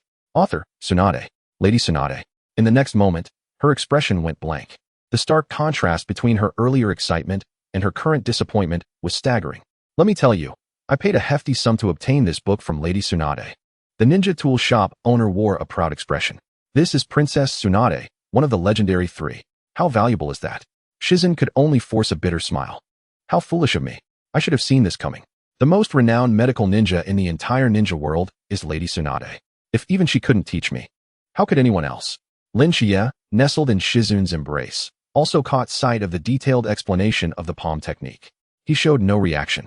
In truth, Shizune possessed considerable talent. However, her eagerness for quick results hindered her progress. Tsunade, already afflicted with a fear of blood, was unable to teach hands-on. Nevertheless, even under these circumstances, Shizune managed to master the theoretical knowledge of the palm technique within 3 days. What she lacked now was merely practice. Sigh. Shizune glanced at Shichiya, then let out a deep sigh. The reason she was so eager to master the palm technique stemmed from the immense pressure Shichiya placed upon her. After all, Shichiya had effortlessly grasped the palm technique with just a glance. In contrast, she had been unable to learn it after 3 days of study. A wave of disappointment washed over her. Who is illegally gathering here? Make way. Just as Shizune was lost in thought, a group of ninjas surrounded them. The leading figure bore a striking resemblance to the recently defeated Uchiha Tetsuo. Who permitted you to conduct dangerous activities here? Uchiha Toka, accompanied by the Konoha police force, had encircled the youth ninjutsu competition. Their unique Uchiha fan clan insignia made their identity immediately clear. Uncle Toka, this isn't an illegal activity. The youth ninjutsu competition has been held on this street for several years now. As soon as Obito saw that the newcomers were members of the Uchiha clan, he stepped forward to explain on behalf of the ninja tool shop owner. That's right, we've been holding it here for several years. The ninja tool shop owner chimed in with a forced smile. Legality is not determined by what you say. As long as it hasn't been reported to the Konoha police force, it is classified as an illegal activity. Uchiha Toka's expression remained impassive. He paid no heed to the ninja tool shop owner's forced smile. And you, Obito, as a member of the Uchiha clan, constantly associating with a group of. Uchiha Toka's words trailed off as he noticed the shift in Obito's gaze. With that thought, Uchiha Toka lost interest in continuing the conversation. After all, Obito was often regarded as inconsequential within the Uchiha clan. There were plenty of individuals like him who could not awaken their Sharingan, and there was no need to bother with him. The police department had regulations stating that any activities involving ninjutsu duels must be reported to the police department. In this regard, Uchiha Tonkatsu has evidently exploited a loophole. This regulation is aimed at ninjas of Chunin level and above, as their confrontations can cause significant harm. Thus, they are required to report to the police department. However, the current ninjutsu competition merely involves a group of students from the Ninja Academy who have yet to graduate. In such ambiguous cases, the judgment of the law enforcement officers naturally prevails. Coincidentally, the Uchiha clan is known for its uncompromising demeanor. Chapter 12. Who's behind the background? Shichiya dominates throughout. The Uchiha clan's conduct seems excessively domineering. Upon hearing this, the surrounding crowd erupted in discontent. You will come with us to the police department, exclaimed a Uchiha ninja, attempting to forcibly take away the owner of the ninja tool shop. Witnessing this scene, Minato Namikaze furrowed his brow. The Uchiha clan's reputation in the village was already tarnished, and now, a few extreme members were recklessly tarnishing the clan's image even further. Contemplating this, Minato resolved to intervene. Yet, someone acted even more swiftly. Stop. Ino Yamanaka glanced at Shichiya, and upon his subtle nod, she stepped forward decisively. Shichiya surveyed the Uchiha clan, which was spiraling into reckless self-destruction. He discerned the reason for the Uchiha clan's poor reputation among the common folk. Despite being arguably the most powerful clan in Konoha, their treatment and status did not align with the stature of the foremost clan. Meanwhile, Minato Namikaze, upon witnessing Shichiya's intervention, felt a sense of relief. In terms of background, it seemed that few in Konoha could rival Shichiya. After all, as long as Lady Tsunade remained, the Senju clan would not vanish entirely. Lord Tonkatsu, a member of the Uchiha police force, approached Uchiha Tonkatsu with urgency, whispering something before casting a scrutinizing glance at Shichiya in Ino's arms. What? You say this child is Lord Tsunade's brother? Upon hearing this revelation, Uchiha Tonkatsu's heart jolted. Instantly, his gaze toward Shichiya shifted to one of immense significance. This complicates matters considerably. He could hardly take the brother of Princess Tsunade to the Konoha police department, lest he jeopardize his own position. Realizing he had acted recklessly in not recognizing the presence of Lady Tsunade's brother, Uchiha Tonkatsu decided to concede. Times had changed. They could no longer provoke those aligned with the Hokage. Uchiha Obito, witnessing this scene, was utterly astonished. Just moments ago, he had attempted to intervene only to be disregarded completely. Yet the moment Shichiya spoke, the opposition immediately backed down. This left Obito perplexed. Perhaps this situation was a misunderstanding. We are merely here on orders from above to conduct a patrol. Uchiha Tonkatsu could only stiffly explain the situation as a misunderstanding, as this was the only way to obscure his ulterior motives. This task was purely for his own interests. The clan leader was unaware, and even the other members of the police force were oblivious to what had transpired. He had initially thought they were dealing with an ordinary individual devoid of influence, only to find himself facing a formidable opponent. Now, he was forced to invoke the authority of the Uchiha clan leader. Whose orders are these? I must consult Uchiha Fugaku for clarification. At that moment, a fiery figure caught the attention of the crowd. Oh no, how did she arrive here? Uchiha Tonkatsu felt a surge of unease. He had almost forgotten that this individual shared a close relationship with the Senju clan, and this child was the future heir of the Senju clan. Uchiha Tonkatsu lamented his misfortune. Let me ask you, was it Fugaku who instructed you to behave in this manner? Kushina approached Shichiya with a fierce demeanor. Her presence rendered the Uchiha police force hesitant to advance. The reputation of the Blood Red Pepper was well known even among the Uchiha, and she was also a close friend of their clan leader's wife. Who would dare provoke her? You've crossed Fugaku. If it weren't for Minato's influence, I would. Fortunately, Minato Namikaze subtly signaled her to cease, and Kushina reluctantly complied, her displeasure evident. Minato's intervention was entirely justified, for Kushina had indeed clashed with Fugaku during their academy days. However, given that Fugaku was now the clan leader, some deference was warranted. Lord Minato. Uchiha Tonkatsu's spirit sank further upon Minato's arrival. Minato Namikaze, a rising star among the elite jonin of Konoha, had an illustrious future ahead and was closely associated with the clan leader. He was also a disciple of Jiraiya, one of the legendary Sannin. Who had he managed to offend? In his thoughts, Uchiha Tonkatsu felt the pressure mount. He resolved to return and chastise Iron Fire for the trouble he had caused. Little Chiya, do not fear, your sister is here. Let us see who dares to harm you. Kushina declared with authority. I watched the entire match. They did not violate any police regulations. Fugaku would never issue such orders. Minato immediately discerned the inconsistency in Uchiha Tonkatsu's statements. He understood Fugaku well. There was no way he would dispatch personnel to shut down a mere youth's ninjutsu competition. Thus, the only conclusion was that Uchiha Tonkatsu was lying. I will report this matter to Lord Third and clan leader Fugaku, Minato resolved. Aware of the recent tarnishing of the Uchiha clan's reputation in Konoha, he felt compelled to prevent a segment of the Uchiha from causing further harm. Therefore, today's events must be conveyed to the third Hokage. It was crucial to clarify that Uchiha Tonkatsu's actions were his own decision, not an order from clan leader Fugaku. Only in this way could the repercussions of the incident be minimized. Uchiha Tonkatsu was now drenched in sweat. If the clan leader learned of his actions, it would be disastrous. He needed to hasten back and explain himself to the clan leader. I apologize, everyone. Today's incident is due to our police department. With that, Uchiha Tonkatsu hurriedly led the other members of the police force away. The onlookers erupted in expressions of joy. Finally, they could exhale in relief. Indeed, during ordinary enforcement, these Uchiha are merciless. Keep your voice down. Don't let them hear you. Seeing the situation resolved, Kushina turned to Lin Chiya with warmth. Little Chiya, do you know me? Lord Kushina, you're joking. Chiya hasn't met you yet, Ino explained shyly from the side. Yet, in truth, Lin Chiya was familiar with both Kushina and Minato. Little Chiya, we watched your entire match. Later, I'll take you somewhere. As she spoke, Minato tugged at Kushina's sleeve. Given the circumstances, it would be best for Ino to escort Chiya home first.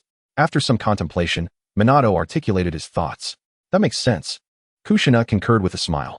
Then I'll come to find you another day, alright? She remarked, feeling at home in the Senju clan's territory. Chapter 13, Fugaku, address plants during work. Meanwhile, at the Konoha police force Captain Uchiha Fugaku had just returned to the Konoha police force when he noticed the peculiar reactions of those around him. What has transpired? Clan leader, it's nothing significant. Uchiha Hakadai promptly stepped forward to elucidate the situation. He was a venerable figure within the police force, held in high esteem by the clan.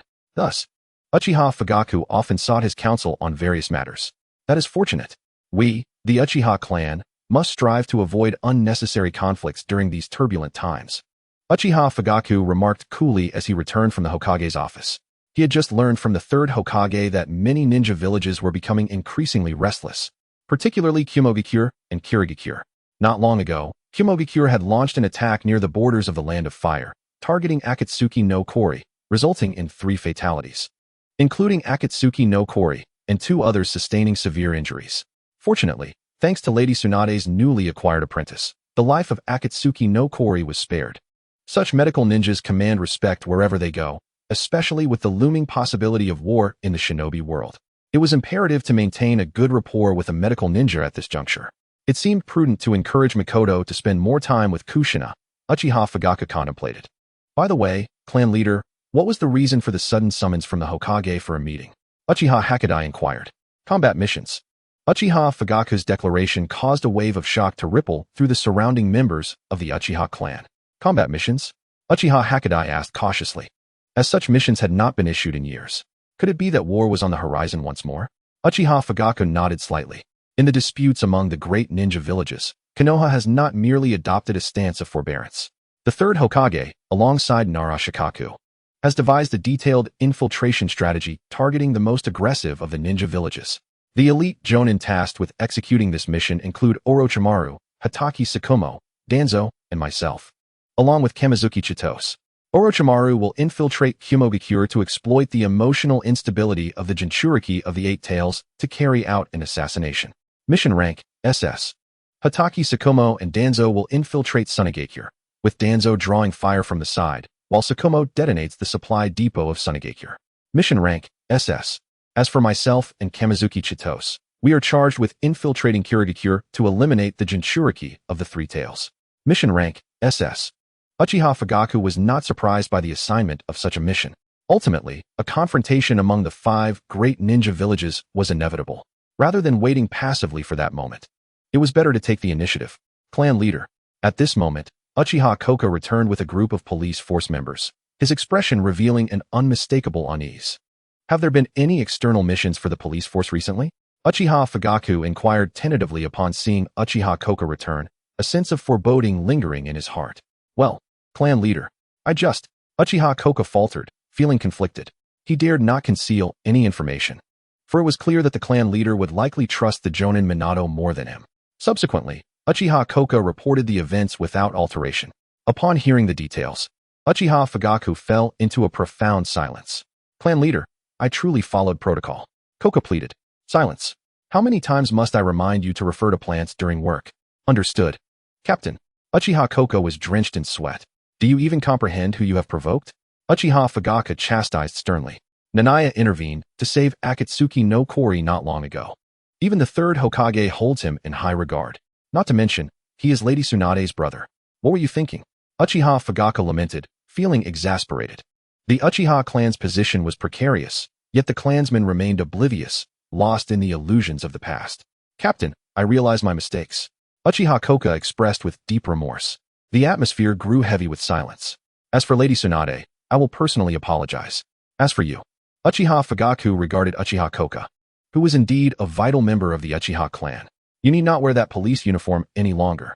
After a moment of contemplation, Fugaku spoke coolly. Captain. Uchiha Hakadai's expression turned urgent upon hearing this. After all, Uchiha Koka was a jonin, and his removal would significantly weaken the police force. No more pleas. Henceforth, Uchiha Koka will be assigned to my squad. With that, Uchiha Fugaku turned and departed. What squad? Uchiha Koka was left bewildered, while Uchiha Hakadai was equally uncertain whether this was a promotion or a demotion. The crucial point was that they were unaware that Uchiha Fugaku was about to undertake a perilous SS rank mission. Meanwhile, at the Senju clan's residence, Nanaya returned home under the guidance of Shizune. It was time to contemplate the matter of his breakthrough. He had reached the 7th level of chi cultivation, and should he wish to advance, he would require a tranquil place. Konoha was certainly unsuitable for this purpose, and he had no intention of wasting time there. He had no interest in attending the Ninja Academy. Why would he pursue such trivialities when he could cultivate with the sage? That would indeed be akin to discarding a watermelon to pick up a sesame seed. However, he had already formulated some plans concerning this. What? Meanwhile, after Shizune informed Tsunade of the recent events, Tsunade's eyes widened in astonishment. You mean to say that Nanaya defeated that boy from the Hatake clan with a single strike? Tsunade was utterly stunned by the talent Nanaya had displayed. How old is he now? She found herself at a loss for words to describe him. If given just a bit more time, Nanaya's achievements would undoubtedly rival, if not surpass, those of her grandfather. After all, her grandfather had not displayed such brilliance at that age. What is the Uchiha clan thinking? Tsunade furrowed her brow at this thought. In her recollection, Uchiha Fugaku was not a fool. How could he possibly have made such a decision? The longer she remained in Konoha, the more she felt it was a misguided choice. Should she take Shizune and Nanaya and leave Konoha? Chapter 14. Choosing a teacher for Nanaya, the titans of the shinobi world. This line of thought did not arise from a sudden whim, but had been a long-considered plan. Given her understanding of her mentor, if war were to erupt, Nanaya's remarkable bloodline limit would surely not remain safe. Yet, she did not wish for Nanaya to be exposed to such peril, nor did she want to contravene his wishes. With these thoughts weighing on her, Tsunade found herself in a quandary. I need to step outside for a moment. Feeling conflicted, Tsunade decided to take a walk. On one hand was the Konoha her grandfather had founded, and on the other was her brother. Very well, Lady Tsunade. Shizune responded obediently. The night in Konoha was remarkably serene as Tsunade walked alone through the streets. The moon hung bright, and the stars were sparse, lending an air of desolation to the scene. She wandered aimlessly for a time before pausing. Having followed me this far, there's no need to hide, Tsunade said expressionlessly. From the shadows, a figure gradually emerged. Orochimaru. How curious, Tsunade remarked with an air of indifference, clearly having sensed his presence long before. Originally, I intended to pay you a visit another day, yet the thought crossed my mind that you may not welcome me. A faint smile flickered across Orochimaru's face. Although it still exuded an air of insidiousness, Tsunade had long since grown accustomed to this. I see you are like a weasel wishing someone a happy new year. Harboring ill intentions, she remarked bluntly. You understand me well. Orochimaru did not contest Tsunade's assertion. After all, the three of them, Tsunade, Jiraiya, and Orochimaru, had been comrades for many years, possessing a profound understanding of one another's dispositions. Danzo seeks to make a move against Shichiya. Not long ago, Danzo attempted to persuade their teacher to transfer Shichiya to him, aspiring to recruit her into the root organization. Orochimaru had immediately backstabbed Danzo, though the term backstab may not be entirely accurate, as they merely shared a cooperative relationship. Danzo? At the mere mention of his name, Tsunade's face soured with distaste. Let there be no misunderstanding. My aversion to Danzo is purely genuine. If that old man dares to agree, I would not hesitate to dismantle his office. Tsunade was utterly unreserved. Shichiya had become her Achilles heel. None were permitted to lay a finger on her. I am aware of this, which is why our teacher declined, Orochimaru remarked with a smile, his skin appearing even more pallid under the moonlight. Given Danzo's resolute intention, he would undoubtedly not relent. Enough with the pleasantries. What is your true objective? Tsunade had no time to entertain Orochimaru's idle chatter. Yet, Orochimaru had long since grown accustomed to Tsunade's harsh demeanor. I wish to take Shichiya as my apprentice. At the mention of Shichiya, Orochimaru's breath quickened. While treating Akatsuki's crimson-haired member, he had been absent from the village. Upon his return, he had immediately sensed Shichiya's uniqueness. This was no ordinary bloodline limit. Orochimaru's sensitivity to unknown ninjutsu had escalated to an almost grotesque level. You can abandon that thought. Tsunade dismissed Orochimaru's self-recommendation without a moment's hesitation. She had entertained the idea of finding a teacher for Shichiya in the future, but certainly not someone like Orochimaru. Shichiya's talent was unparalleled in the annals of shinobi history. Not only Orochimaru, but even the old man seemed insufficiently qualified in her eyes. Why? Orochimaru was taken aback by Tsunade's abrupt refusal. He genuinely wished to take Shichiya as his disciple, believing she would undoubtedly assist him greatly in his future research endeavors. You lack the qualifications, Tsunade replied coldly before turning to return to the Senju clan's territory. Is that so? Orochimaru fell silent for a moment. Then an idea struck him. He had previously taken one of Tsunade's brothers as an apprentice, but the outcome had proven he was not a good teacher. Shizuki perished in an ambush in the Hidden Cloud village. This time, however, he was earnest in wanting to take Shichiya as his pupil. He had initially thought Tsunade would agree, but he was unprepared for the realization of Shichiya's high standing in her heart. The Hidden Cloud village? With this thought, Orochimaru began to grow silent, soon vanishing into the shadows. Upon returning to the Senju clan's residence, Tsunade found Shichiya. Little Shichiya, sister wants to find you a teacher. Who do you think would be suitable? Tsunade scooped Shichiya up, the gentle curves of her chest pressing against him. A teacher? Shichiya was taken aback that Tsunade would seek a teacher for him. However, at present, he had no need for one. Even in the future, he would not require one. Do you mean Jiraiya? Or Orochimaru? Perhaps Kakashi or the old man? Tsunade pondered carefully. In the future, Shichiya was destined to become the head of the medical department in Konoha. He certainly needed a teacher whose identity, status, and strength would be commensurate. These names held a transcendent status within Konoha, a privilege that others would find difficult to attain, yet for Tsunade, it was merely a matter of a few words. Though she had rejected Orochimaru so definitively moments ago, it was merely because she was unaccustomed to his cold demeanor. As for herself, Tsunade sighed. She was well aware of how significantly her blood phobia affected her, and thus had never considered it. Shichiya's exceptional talent must not be tarnished by her influence. Tsunade-sama. These ninjas are all unfamiliar to Shichiya. How will he choose? Ino chimed in from the side. Little did she know, upon hearing this, Shichiya shook his head. Coincidentally, he was acquainted with all of them. If it were merely to enhance his influence within Konoha, securing a teacher would indeed be advantageous. Though in terms of training, they might not provide him much assistance, their connections would significantly bolster his standing in Konoha. I will not consider Jiraiya. Kakashi, given the current timeline, may not even live to my apprenticeship. Pass. Orochimaru has the skills, but his betrayal will inevitably implicate his disciples. Just look at Akatsuki. So I also pass. The only reasonable choices left are Tsunade and Hiruzen Sarutobi. Tsunade was not an unworthy option. Should he depart from Konoha in the future, he would undoubtedly accompany her. The benefits of apprenticing under Tsunade would surely be the greatest. Thus, he chose Hiruzen Sarutobi, not for any other reason but due to the seniority it conferred. If he apprenticed under Tsunade, he would merely be on par with Minato. However, if he apprenticed under Hiruzen, Minato would have to refer to him as uncle. Were it not for the restrictions, he might have even wished to have Hiruzen take him as a disciple in place of the old man, thereby having Orochimaru call him uncle as well. Chapter 15. Hiruzen Sarutobi, taking disciples in place of another? How was I not informed? Ideals are beautiful, yet reality is often far from it. It would be rather inappropriate to resurrect the memory of Tobarama Senju after so many years. With this in mind, he developed a plan. Hiruzen Sarutobi. He murmured those words, which reached Tsunade and Ino's ears. Tsunade-sama. Shichiya has truly. Ino's face was frozen in shock. She hadn't anticipated that Shichiya could truly make a choice. The old man, too, is a commendable option. Tsunade nodded, given that he had chosen the old man. Shichiya's future aspirations would need to shift. If he apprenticed under her, he would aim to be the head of the medical department. If he apprenticed under the old man, he would have to aspire to become Hokage. Quite reasonable, wouldn't you agree? In that case, I shall take you as my disciple in the old man's stead. From this day forth, you shall be the fourth disciple of the old man, my junior. Tsunade thought of this and promptly initiated the act of taking a disciple in place of another. She certainly wouldn't genuinely allow the old man to teach Shichiya. It was merely a title.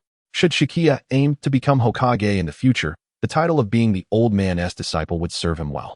I shall inform the old man of this good news tomorrow. Meanwhile, Ino was utterly astounded. Can it really be done this way? Such a matter was beyond her imagination. She had never heard of the concept of taking a disciple in place of another. Upon hearing this, Shichiya was quite pleased. Tsunade's thoughts aligned perfectly with his own. Yet, Tsunade likely remained unaware of the traditional mentor-student relationships in Konoha. Knowing this might change everything. Thus, the next day, Tsunade brought Shichiya to the Hokage's office. Old man. Without knocking, she barged directly into the Hokage's office. Ah, Tsunade. Upon seeing her entrance, Hiruzen Sarutobi's brow furrowed. His disciple always seemed to arrive uninvited. However, upon seeing Shichiya, Sarutobi Hiruzen's expression instantaneously brightened. Shichiya has arrived. Let me have a glimpse. The demeanor of Sarutobi Hiruzen towards Shichiya stood in stark contrast to his attitude towards Tsunade. As he spoke, Sarutobi Hiruzen intended to reach out and pat Shichiya's forehead. Lin Shichiya, however, offered no regard to Sarutobi Hiruzen and turned his head away. Third Hokage, you are walking a path towards your own demise. Shichiya did not anticipate Sarutobi Hiruzen's repeated attempts to touch his head. This made him reconsider whether his initial hesitation about remaining aloof during Konoha's impending destruction would lead to feelings of guilt. Now, however, he found himself somewhat looking forward to it. This child is still so astute. Sarutobi Hiruzen could easily discern that Shichiya was unlike the other children. Perfect. This will be your future apprentice. It would not be a loss to have you as Shichiya's teacher. Sarutobi Hiruzen. Wait, what just transpired? I recognize each of these words, yet when they are strung together, I find myself perplexed. Tsunade this. Sarutobi Hiruzen displayed a look of utter confusion. I intend to find a teacher for Shichiya, and after much consideration, you seem the most suitable, Tsunade casually explained. Upon hearing this, Sarutobi Hiruzen was nearly brought to tears. At last, someone acknowledged his teaching abilities. Although he was of advanced age, in light of Tsunade's unwavering trust in him, he would not refuse to take Shichiya as a disciple. Sarutobi Hiruzen felt an immense sense of gratification at that moment. However, Tsunade's next statement left him utterly bewildered. This has nothing to do with you. I am merely taking on the role of a substitute teacher. Shichiya will simply hold a nominal title under your name. Ultimately, it is I, as his senior sister, who will be responsible for his instruction. Sarutobi Hiruzen. Now, Sarutobi Hiruzen finally comprehended the situation. It seemed his disciple wished for Shichiya to reap the benefits of being his student, yet he did not desire Shichiya to be overly entangled with him. Sarutobi Hiruzen's spirits plummeted from the peak to the depths of despair. I say, Tsunade, this arrangement is rather inappropriate. There are numerous individuals in Konoha who could teach Shichiya. If you disagree, I could have my second granduncle take him on as a disciple. Hearing this, Sarutobi Hiruzen almost lost his composure. He had initially thought Shichiya would be his grand disciple, but now he found out he was merely a disciple. To his surprise, if he refused, he would simply become a junior. This is inappropriate, highly inappropriate. His master had passed away many years ago. If you do not agree, I shall have my second granduncle take him as a disciple. Yet, Tsunade's stance remained resolute. This left Sarutobi Hiruzen in a predicament. After pondering for a moment, he devised a plan. Very well, taking Shichiya as a disciple is not out of the question. However, for the next year, as long as you remain in Konoha, I will acquiesce to your request. Sarutobi Hiruzen articulated his conditions. Indeed, he had already sensed Tsunade's desire to leave Konoha. Yet, he found himself unable to refuse. The Second Shinobi World War had inflicted immense damage upon Tsunade. Nevertheless, he had just begun preparations to establish a medical corps. Konoha could not afford to lose Tsunade. No more than 3 months. Tsunade bluntly rejected without a second thought. 10 months, it cannot be any less. Sarutobi Hiruzen furrowed his brow. 2 months. Tsunade's response once again left Sarutobi Hiruzen in disbelief. How could this disciple be so unreasonable? 3 months, I agree. 1 month. Tsunade was acutely aware that she held the reins of this negotiation. After all, she was merely acting as a substitute teacher. When did taking on a disciple ever require the old man's consent? Whether he agreed today or not, he must acquiesce. 1 month, and I agree to your terms.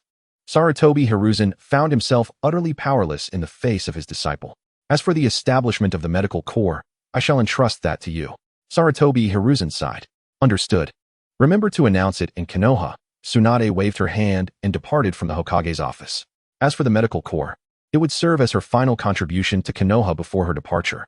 The news of Sarutobi Hiruzen taking Shichiya as a disciple quickly spread throughout Konoha. In the Konoha laboratory, Orochimaru set down the instrument he was holding, his expression one of utter bewilderment. What does this mean? He had intended to discuss matters further with Tsunade. But in the blink of an eye, Shichiya had become his junior. Truly, life is full of surprises. Add sodium.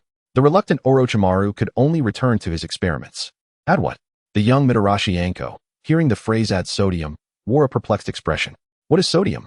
Chapter 16. Following Tsunade for training, preparing to leave Konoha. Forgive Anko for being completely ignorant of these chemical experiments. She then noticed a sealed bottle of dry reagents on the experimental table, labeled sodium. Regardless, add sodium. Anko promptly seized a large chunk of solid sodium from the reagent. The moment she held the solid sodium, it reacted upon contact with the warmth of her palm. Ouch! The pain caused Anko to instinctively drop it. Orochimaru's face shifted upon witnessing this. He quickly acted decisively to find dry sand, which laboratories typically kept on hand. However, Orochimaru had always been confident in his experimental skills, thus never encountering any mishaps. It's on fire, it's on fire.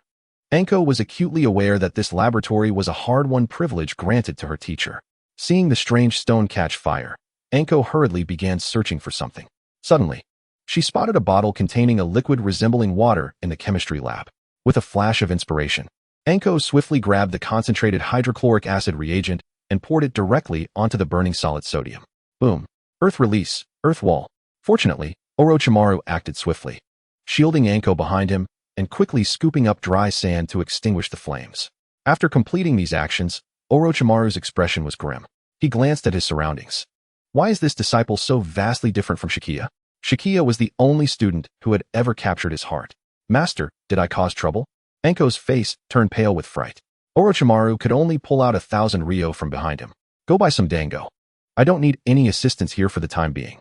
Upon hearing dango, Anko's face instantly transformed from despair to delight. Okay, master. Anko joyfully left Orochimaru's laboratory. Afterward, Orochimaru sighed and began tidying up his lab. In truth, he had never intended to take Anko as a disciple. However, Anko's father had been one of his subordinates, who perished on the battlefield while following him. Perhaps out of guilt or some other reason, when the old man suggested he take on a disciple, he chose Anko. In reality, he believed only someone of Shichiya's extraordinary talent could capture his interest. He was intensely curious about the myriad secrets surrounding Shichiya, the mysterious bloodline limits, the formless ninjutsu, and the unprecedented healing techniques. Orochimaru had never encountered anyone capable of displaying such prodigious talent. Even Konoha's talented youth, Kakashi Hatake, had been defeated by Shichiya. Alas, fate can be cruel. Reflecting on this, Orochimaru could only shake his head and temporarily set aside that thought. Meanwhile, the news of Lin Shichiya apprenticing under Sarutobi Hiruzen swiftly spread throughout Konoha. At the Uchiha Fugaka household, what just happened? Uchiha Fugaku was utterly bewildered upon receiving the news. What transpired, Fugaku? Uchiha Mikoto inquired. Her curiosity piqued as she set aside her task to gaze at him. The third Hokage has taken Lady Tsunade's younger brother as his apprentice. Fugaka's expression was filled with incredulity. It's worth noting that the third Hokage had long ceased to accept disciples. Yet this time, he made an exception for Shichiya. All signs indicated that Shichiya's talent was truly extraordinary. I've heard of that child. They say he has defeated Kakashi Hatake. Upon mentioning Shichiya's name, Uchiha Makoto was suddenly reminded of something. How old is he? To think he could even best Kakashi. She marveled. With this thought, she turned to her son. Itachi, you should strive to learn from Shichiya. The young Uchiha Itachi silently etched this name into his memory. Itachi, do not feel undue pressure. Fugaku, typically stern, surprisingly adopted a more lenient stance on this matter. Although he maintained strict discipline over Itachi, he would not compel him to surpass someone who was beyond reach. Shichiya was several years younger than Itachi, yet he could independently perform ninjutsu. Moreover, according to the accounts of those present, his ninjutsu seemed to be unleashed rapidly without the need for hand seals, effectively redefining the boundaries of ninjutsu itself. Remarkably, this was accomplished by a child not yet 2 years old. Similar events were unfolding among the various clans of Konoha. However, the protagonist of this incident, Lin Shichiya, remained unfazed. Contemplating his imminent departure from Konoha, he began to study the ultimate techniques of several ninjas, innovating and awakening even more powerful cultivation methods. With many people in Konoha, it was likely they would not meet again. On the first day, he sought out Kakashi Hatake for a sparring match. In the presence of Tsukumo Hatake, he decisively defeated Kakashi. Ding! Congratulations to the host for observing the Hatake short blade style and comprehending the 10,000 sword technique. Reward: innate clear sword heart. 10,000 sword technique. A multitude of swords unleash simultaneously, with an overwhelming aura, where the sword energy strikes. The ground splits and the heavens tremble. What began as a mere contest transformed Lin Shichiya from someone who had never wielded a sword into a master of the sword path in an instant. The system granted him the innate clear sword heart, enhancing his mastery of the sword and fostering a natural affinity between him and spiritual swords. Kakashi, you have no reason to feel disheartened. Tsukumo Hatake observed the scene, not favoring Kakashi. Instead, he was captivated by the aura that enveloped Shichiya moments ago. In that fleeting instant, he sensed that Shichiya was in perfect harmony with the universe. For some inexplicable reason, he found it difficult to grip the short blade in his hand. What a pity! As he thought of Lin Shichiya having become an apprentice to the third Hokage, Tsukumo's expression turned regretful. This was not due to any disdain for the third Hokage, but rather because he believed someone of Shichiya's caliber ought to focus on mastering the sword. Yet, the third Hokage's swordsmanship? One could only say it was filled with rich experience. I wonder if you would consider taking me as your master? Tsukumo could not resist voicing his desire. He truly wished to take on a disciple. Father. Kakashi Hatake was utterly taken aback. He never imagined his father would hold such a high opinion of someone. It was worth noting that even the former Might Guy had not received such praise from him. As for the third Hokage, I will discuss this upon my return. Tsukumo contemplated trying, but regrettably, Lin Shichiya showed no reaction throughout. In reality, whether it was the third Hokage or Tsukumo Hatake, they were of little significance to Lin Shichiya. He did not expect to gain anything from them. Nevertheless, as compensation for this sparring match, Lin Shichiya concealed a strand of sword energy within Tsukumo's body, using his spiritual energy.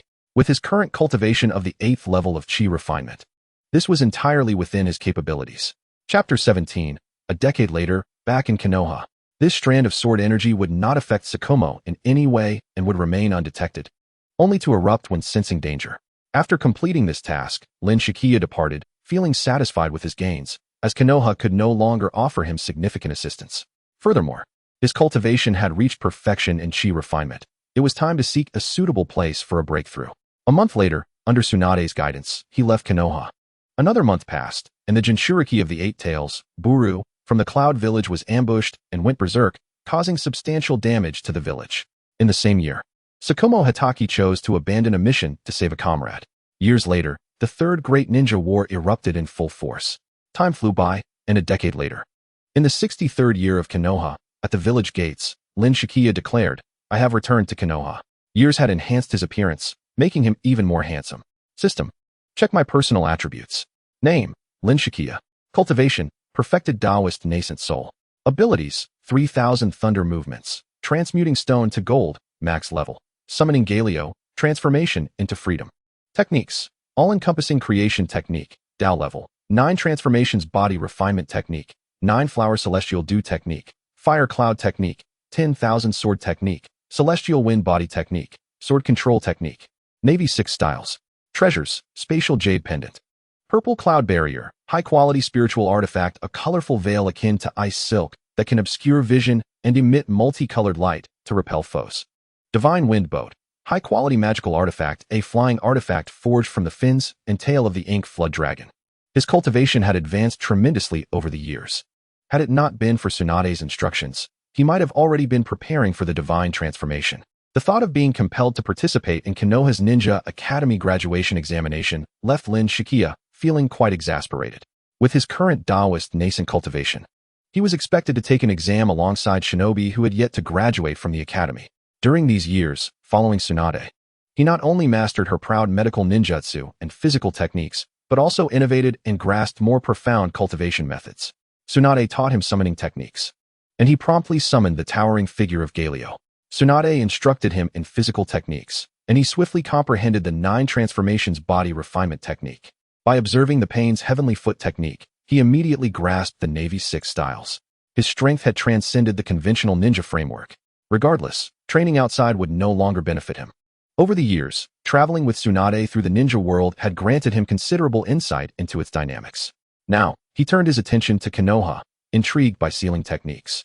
Curious about what knowledge he might acquire through them. Stop. Register your entry. Upon arriving at the gates of Konoha, he was intercepted by Kamizuki Izumi and Kanetsu Tetsu. Kamizuki Izumi stood and approached Lin Shichiya, blocking his path. There was no denying that Lin Shichiya exuded an aura that set him apart from ordinary individuals. Coupled with his somewhat unfamiliar appearance, they felt the need to question him. Wait, who is this person? At that moment, Kanetsu Tetsu seemed to recall something.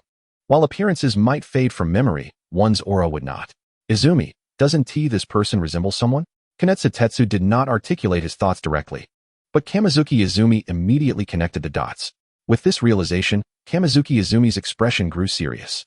Izumi, Tetsu, it is truly you two. Then, he subtly released a hint of his imposing aura. The moment they sensed the familiar energy, both Kamizuki Izumi and Kanetsu Tetsu were instantly stirred. It is indeed Lord Shichiya, Kanetsu Tetsu exclaimed. Although a significant amount of time had passed, however, this aura is unmistakably genuine. The younger brother of Lady Tsunade, the prized disciple of the 3rd Hokage, and the very first prodigy since the founding of Konoha. A rare talent who, at such a tender age, has already triumphed over the Ninja Academy, Lin Shichiya. Who would have thought that Lord Shichiya would return? This is indeed a momentous occasion. I shall promptly report this to the Hokage. Lin Shichiya, however, waved his hand in refusal. I will go directly to the 3rd Hokage. Passing by the entrance of Konoha is merely a symbolic gesture to witness the famed main gate, which even Pain dared not approach. Otherwise, he could have teleported straight to the Hokage's office. You may continue with your tasks. With that, Lin Shichiya's figure vanished. Meanwhile, in the Hokage's office, Hiruzen Sarutobi said, At this moment, we cannot allow Tsunade to keep Shichiya outside. Given his prodigious talent, he may provoke the envy of other ninja villages. At that point, Tsunade alone may struggle to protect him. Danzo, his eyes bandaged, was engaged in a heated debate with Hiruzen. I've told you before. You need not concern yourself with Chiya's affairs. Moreover, Tsunade has already sent word that he will remain in Konoha for a while, until the conclusion of this Chunin exam. Hiruzen stood his ground against Danzo's relentless pressure. You are being excessively lenient. Enough, Danzo. I am the Hokage. Hiruzen's words ignited a spark of irritation within him. His longtime friend had become rather overzealous of late. This must be the Sharingan, indeed a formidable sight. Suddenly, an unfamiliar voice broke through. Who goes there? Danzo and Hiruzen instantly heightened their guard. In the next moment, they beheld a strikingly handsome youth with sharp brows and bright eyes standing before them. Impossible. Hiruzen was taken aback, astonished beyond belief. As a renowned shadow-level ninja, how could he fail to notice someone approaching? The Hokage's office was surrounded by layers of ANBU. Not even a fly could infiltrate. Who are you? Danzo felt an immediate sense of peril.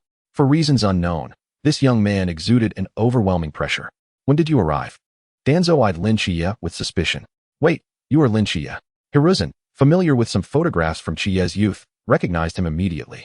Although Shichiya had been under Tsunade's tutelage, Hiruzen, being his honorary master, had received some of Chiya's pictures. Old man, your vigilance seems to have waned. After all, you are a village leader. You should be aware of any intruder entering Konoha. Lin Shichiya expressed no remorse towards Hiruzen, even addressing him as old man, just as he did with Tsunade. Chapter 18. Joining Irika's graduation class, a descending strike. Hiruzen did not take offense at Chiya's address. Few would dare to speak so casually to anyone else. But this was Shichiya. By the way, Shichiya, did Tsunade mention how long you would be staying in Konoha? Hiruzen eagerly inquired. Recognizing the importance of Chiya's presence to revitalize Konoha's reputation, especially with this year's Chunin exam approaching, a splendid opportunity to showcase Konoha's strength. Until the Chunin exam concludes. Lin Chiya replied nonchalantly. Hearing this, Hiruzen let out a sigh of relief. Excellent.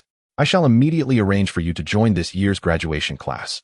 With that, Hiruzen exercised his authority as Hokage to enroll Lin Chiya into the graduation class. Such a precedent had never been set since the establishment of the Ninja Academy.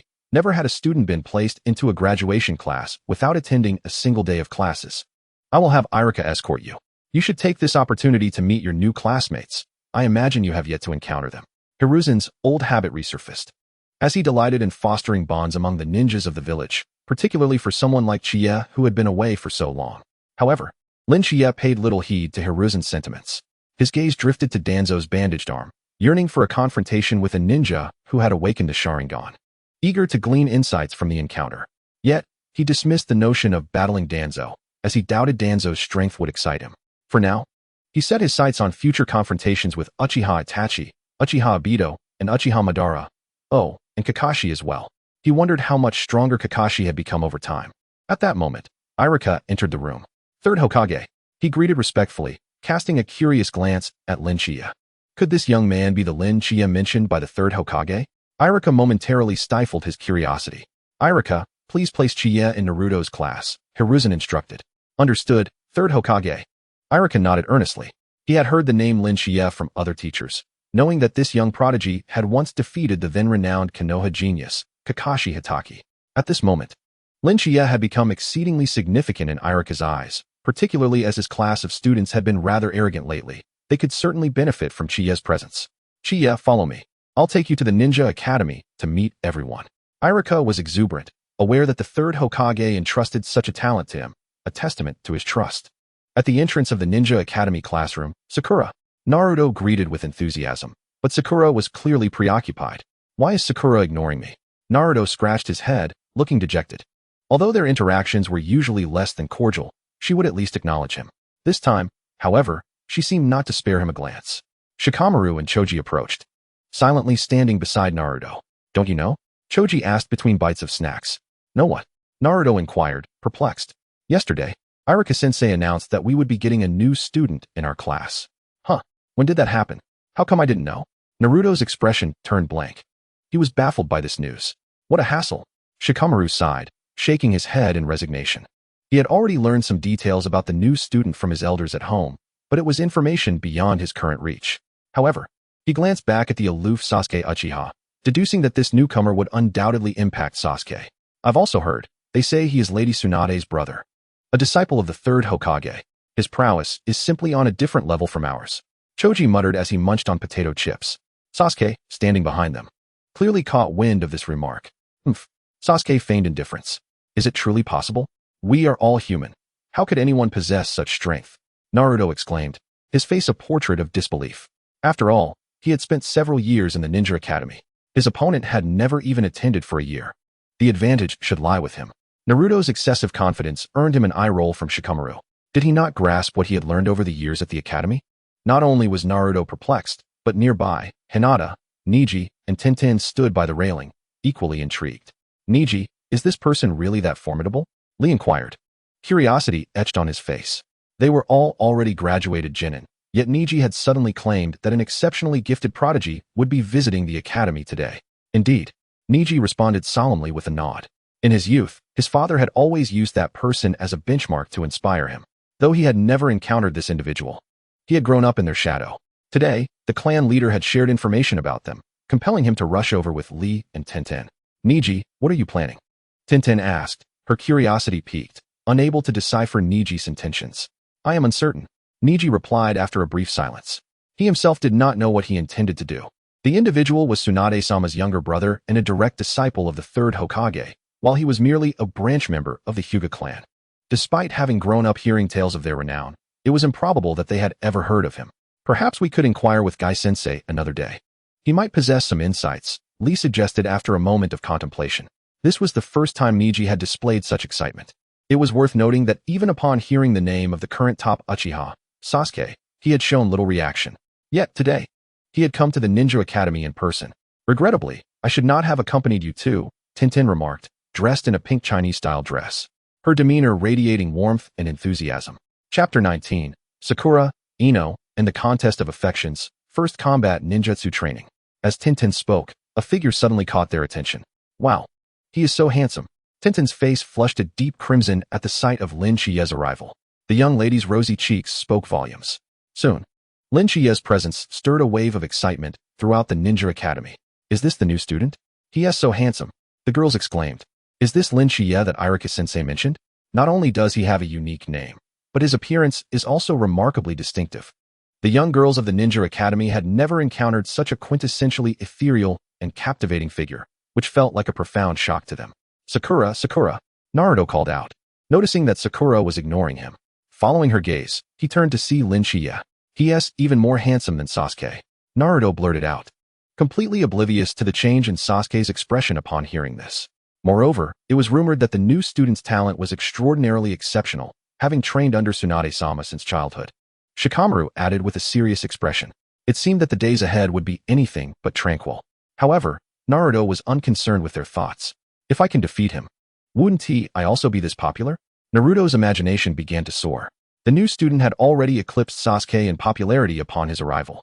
He envisioned challenging him and proving to Sakura that he too was capable. Humph, boring, Sasuke remarked with indifference, though internally he felt a surge of competitiveness. In his view, Lin Shiya would prove futile against the might of his Sharingan. With the prospect of a combat training session ahead, Sasuke resolved to demonstrate to these short-sighted individuals what true genius looked like, while also giving the newly transferred student a taste of reality. Yet, Lin Shiya had no desire to delve into the complexities of their thoughts or overly concern himself with them. He simply proceeded directly to the classroom. At the classroom entrance, Sakura and Ino were watching with keen interest.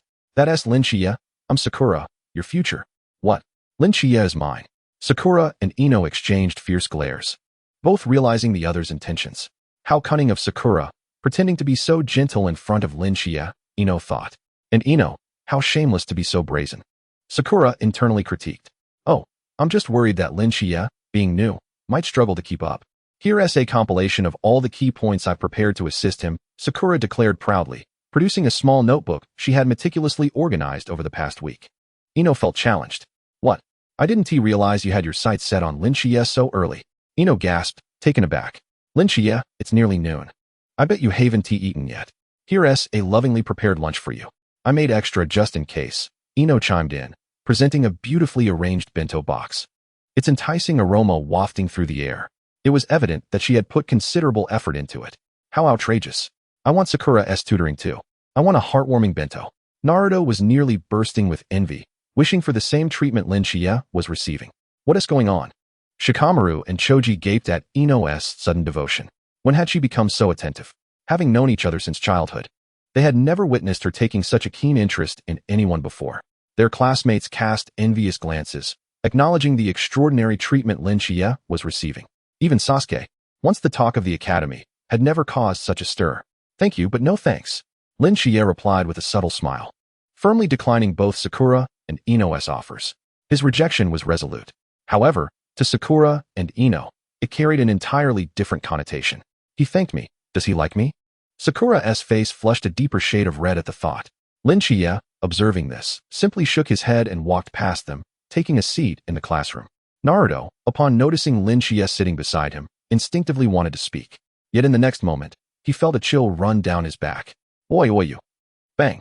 Before he could finish, Naruto, along with his chair, was hurled out of his seat. What the? Naruto exclaimed, bewildered, as he turned to find his seat no longer his. Damn it. I must prove to Sakura that I am also exceptional. With a reluctant glance at his former seat, he begrudgingly settled next to Sasuke. I was here first. I clearly arrived before you. Sakura and Ino's argument spilled into the classroom as they continued their banter. Both girls fixed their gazes on the seat beside Lin Shiya.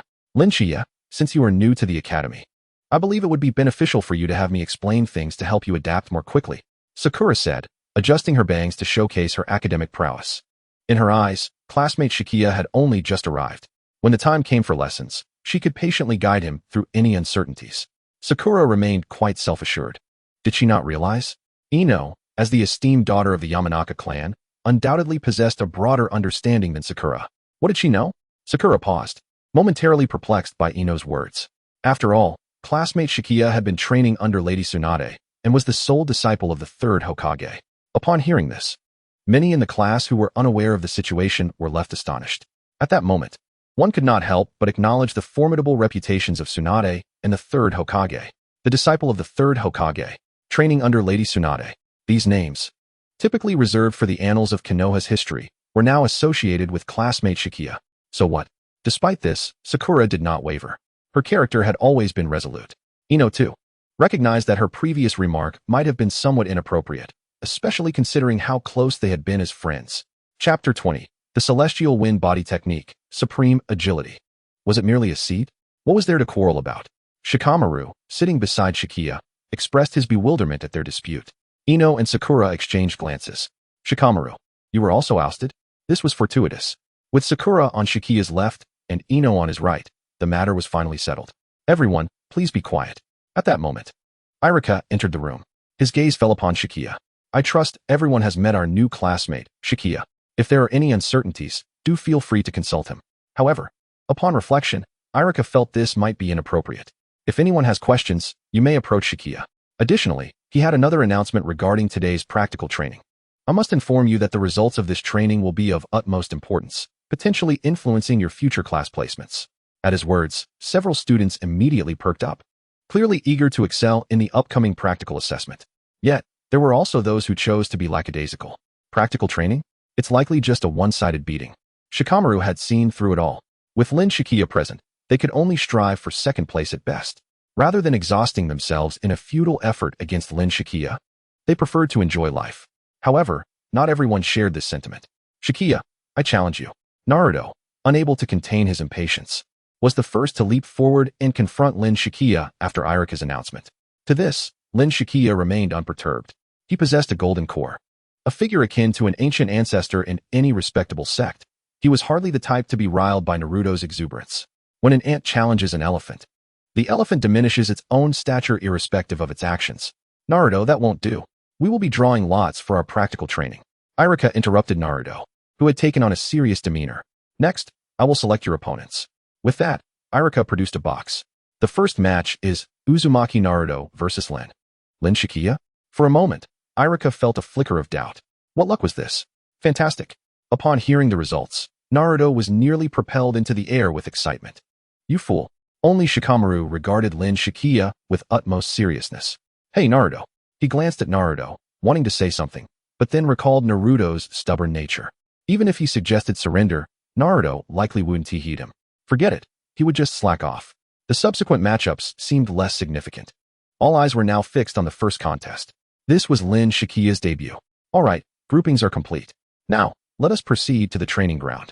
The instant Lin Shichiya arrived at the training area, he sensed something amiss.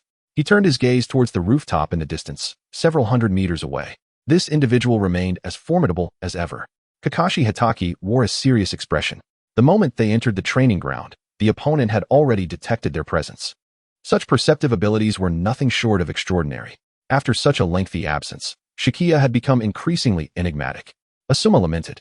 It was crucial to note that Kakashi and Kurenai were elite jonin. If they were serious about concealing themselves, even a Kaga-level powerhouse would require time to locate them. Yet Lin Shichiya's perceptive prowess was astonishing. He's grown more handsome. Kurenai's focus diverged from the others. Her attention was riveted on Shichiya's face, her thoughts drifting back to the past. She recalled that over a decade ago, Shichiya had been strikingly handsome, yet she had not anticipated how much more so he would become after all these years. I don't understand. What on earth was the old man thinking in bringing us here? Is he truly considering having Shichiya join our team? Asuma held a keen awareness of his own limitations. A decade ago, they had been no match for Shichiya, and the passage of time had only intensified that disparity. I hope so. I just wonder if Shichiya still remembers me. With long black hair, a ninja headband, and a pair of captivating crimson eyes, she gazed intently at Lin Shichiya, emanating a gentle feminine radiance.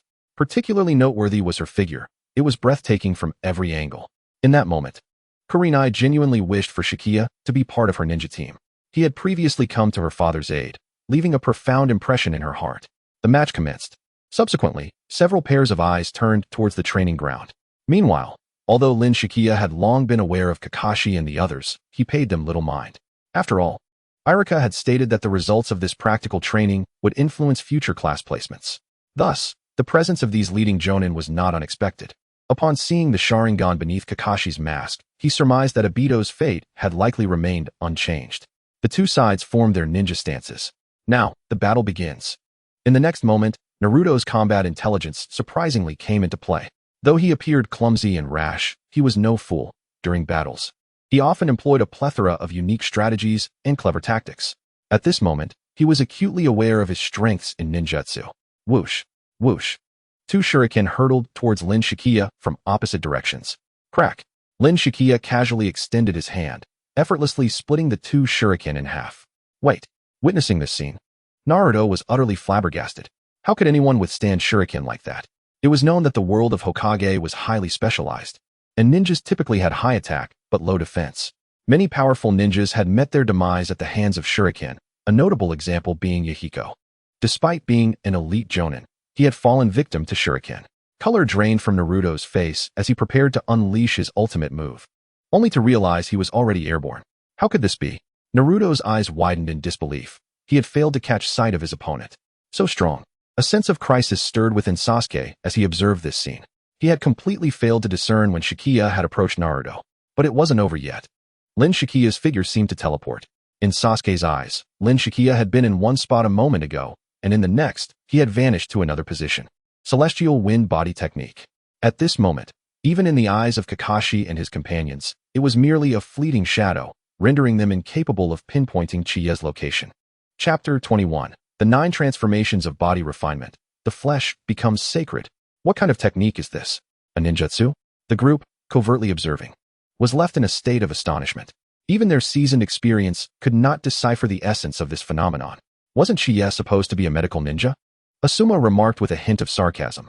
The first time he heard about Shichiya from the old man, he insisted that Shichiya had awakened a bloodline limit pertaining to medical ninjutsu.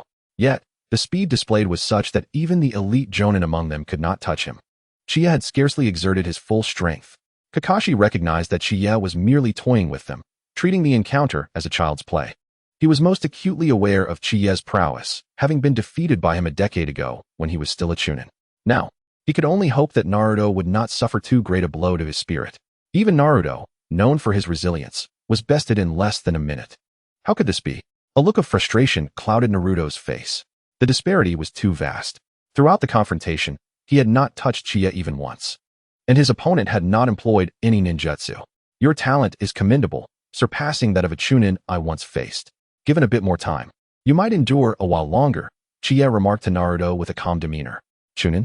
Asuma turned to Kakashi, his expression filled with incredulity. To his knowledge, Kakashi had been a chunin when he fell to Shichiya. Kakashi's visage darkened. He had no retort. Really? Naruto's eyes gleamed with a flicker of hope. To think he could be compared to someone of chunin rank. Failure is an ever-present aspect of life. There is no need to negate oneself due to a singular defeat. Shichiya held a degree of admiration for Naruto. However, he believed Naruto was straying down the wrong path. Techniques such as the Rasengan and Shadow Clone Jutsu were mere trifles. With his formidable regenerative capabilities stemming from his Uzumaki lineage and status as a Jinchuriki, not pursuing the path of body refinement was a tremendous waste of potential.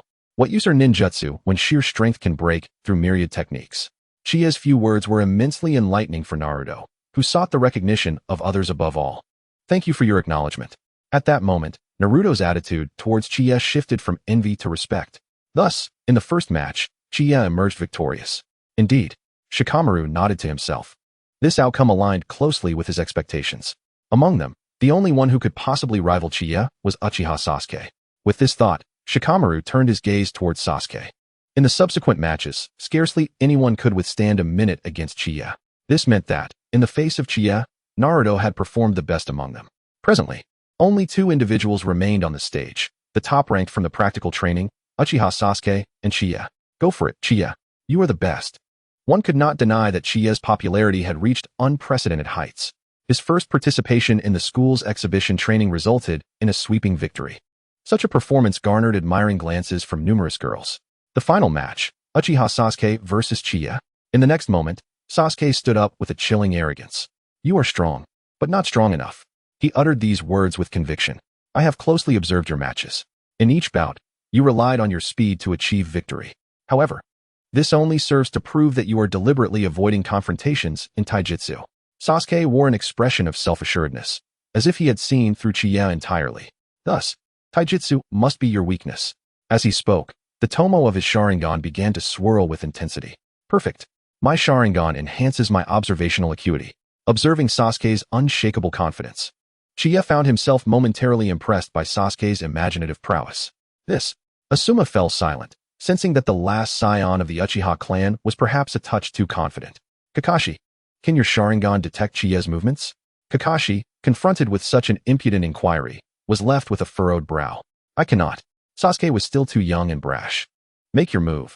I shall not afford you any opportunities. Sasuke maintained an air of having seen through Chichiya's every move. Unbeknownst to him, Chichiya's heart was as tranquil as a still lake. Arrogant. Fire style, great fireball technique. Sasuke immediately unleashed his signature great fireball technique, a ninjutsu of which he was most proud. In the next moment, a fireball, 2 meters in diameter, hurtled towards Chichiya. This is bad. Sakura and Ino gasped in alarm, desperately wishing to prevent any harm from befalling Chichiya. However, to everyone's astonishment, Chichiya showed no inclination to evade. What does this mean? Sasuke activated his Sharingan, poised to capture his opponent's movements. Yet, he was taken aback when Chichiya remained utterly still. How dare you disregard me? Sasuke felt an insult wash over him. Chichiya dodge. Iruka shouted in alarm, realizing that Sasuke's fireball was far beyond the capabilities of an ordinary student to withstand. Boom. The fireball collided with Chichiya, the ensuing explosion generating a shockwave that temporarily blinded the onlookers. Yet, as the dust settled, they discovered Chichiya standing unharmed, his attire unscathed. How is this possible? Sasuke's face contorted in disbelief. This was his most adept technique.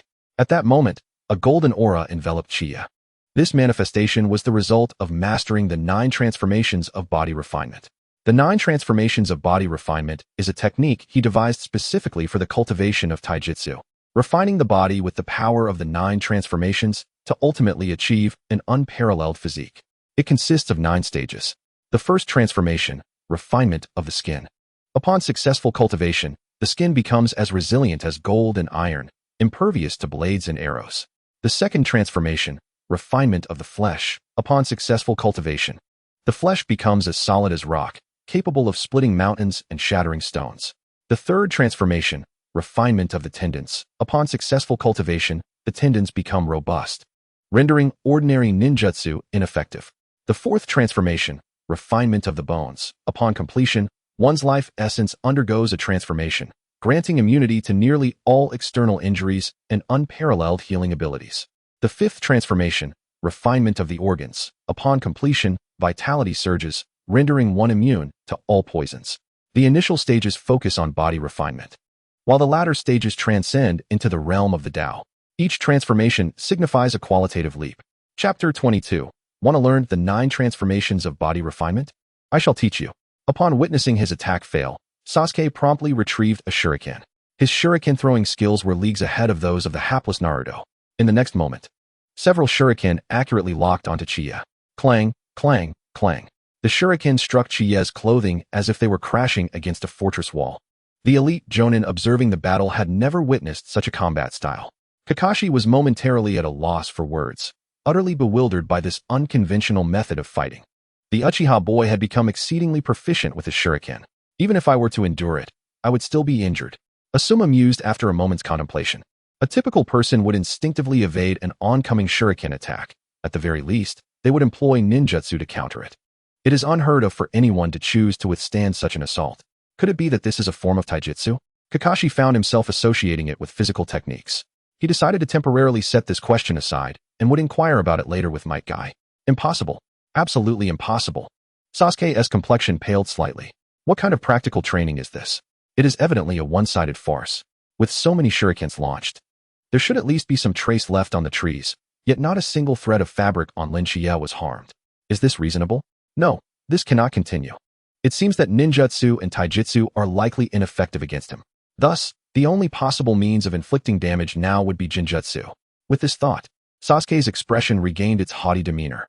In terms of jinjutsu, the Uchiha clan is unrivaled. His Sharingan is proof of that. In the next instant, blood began to flow from his eye sockets. The jinjutsu released through the Sharingan can maximize its potency.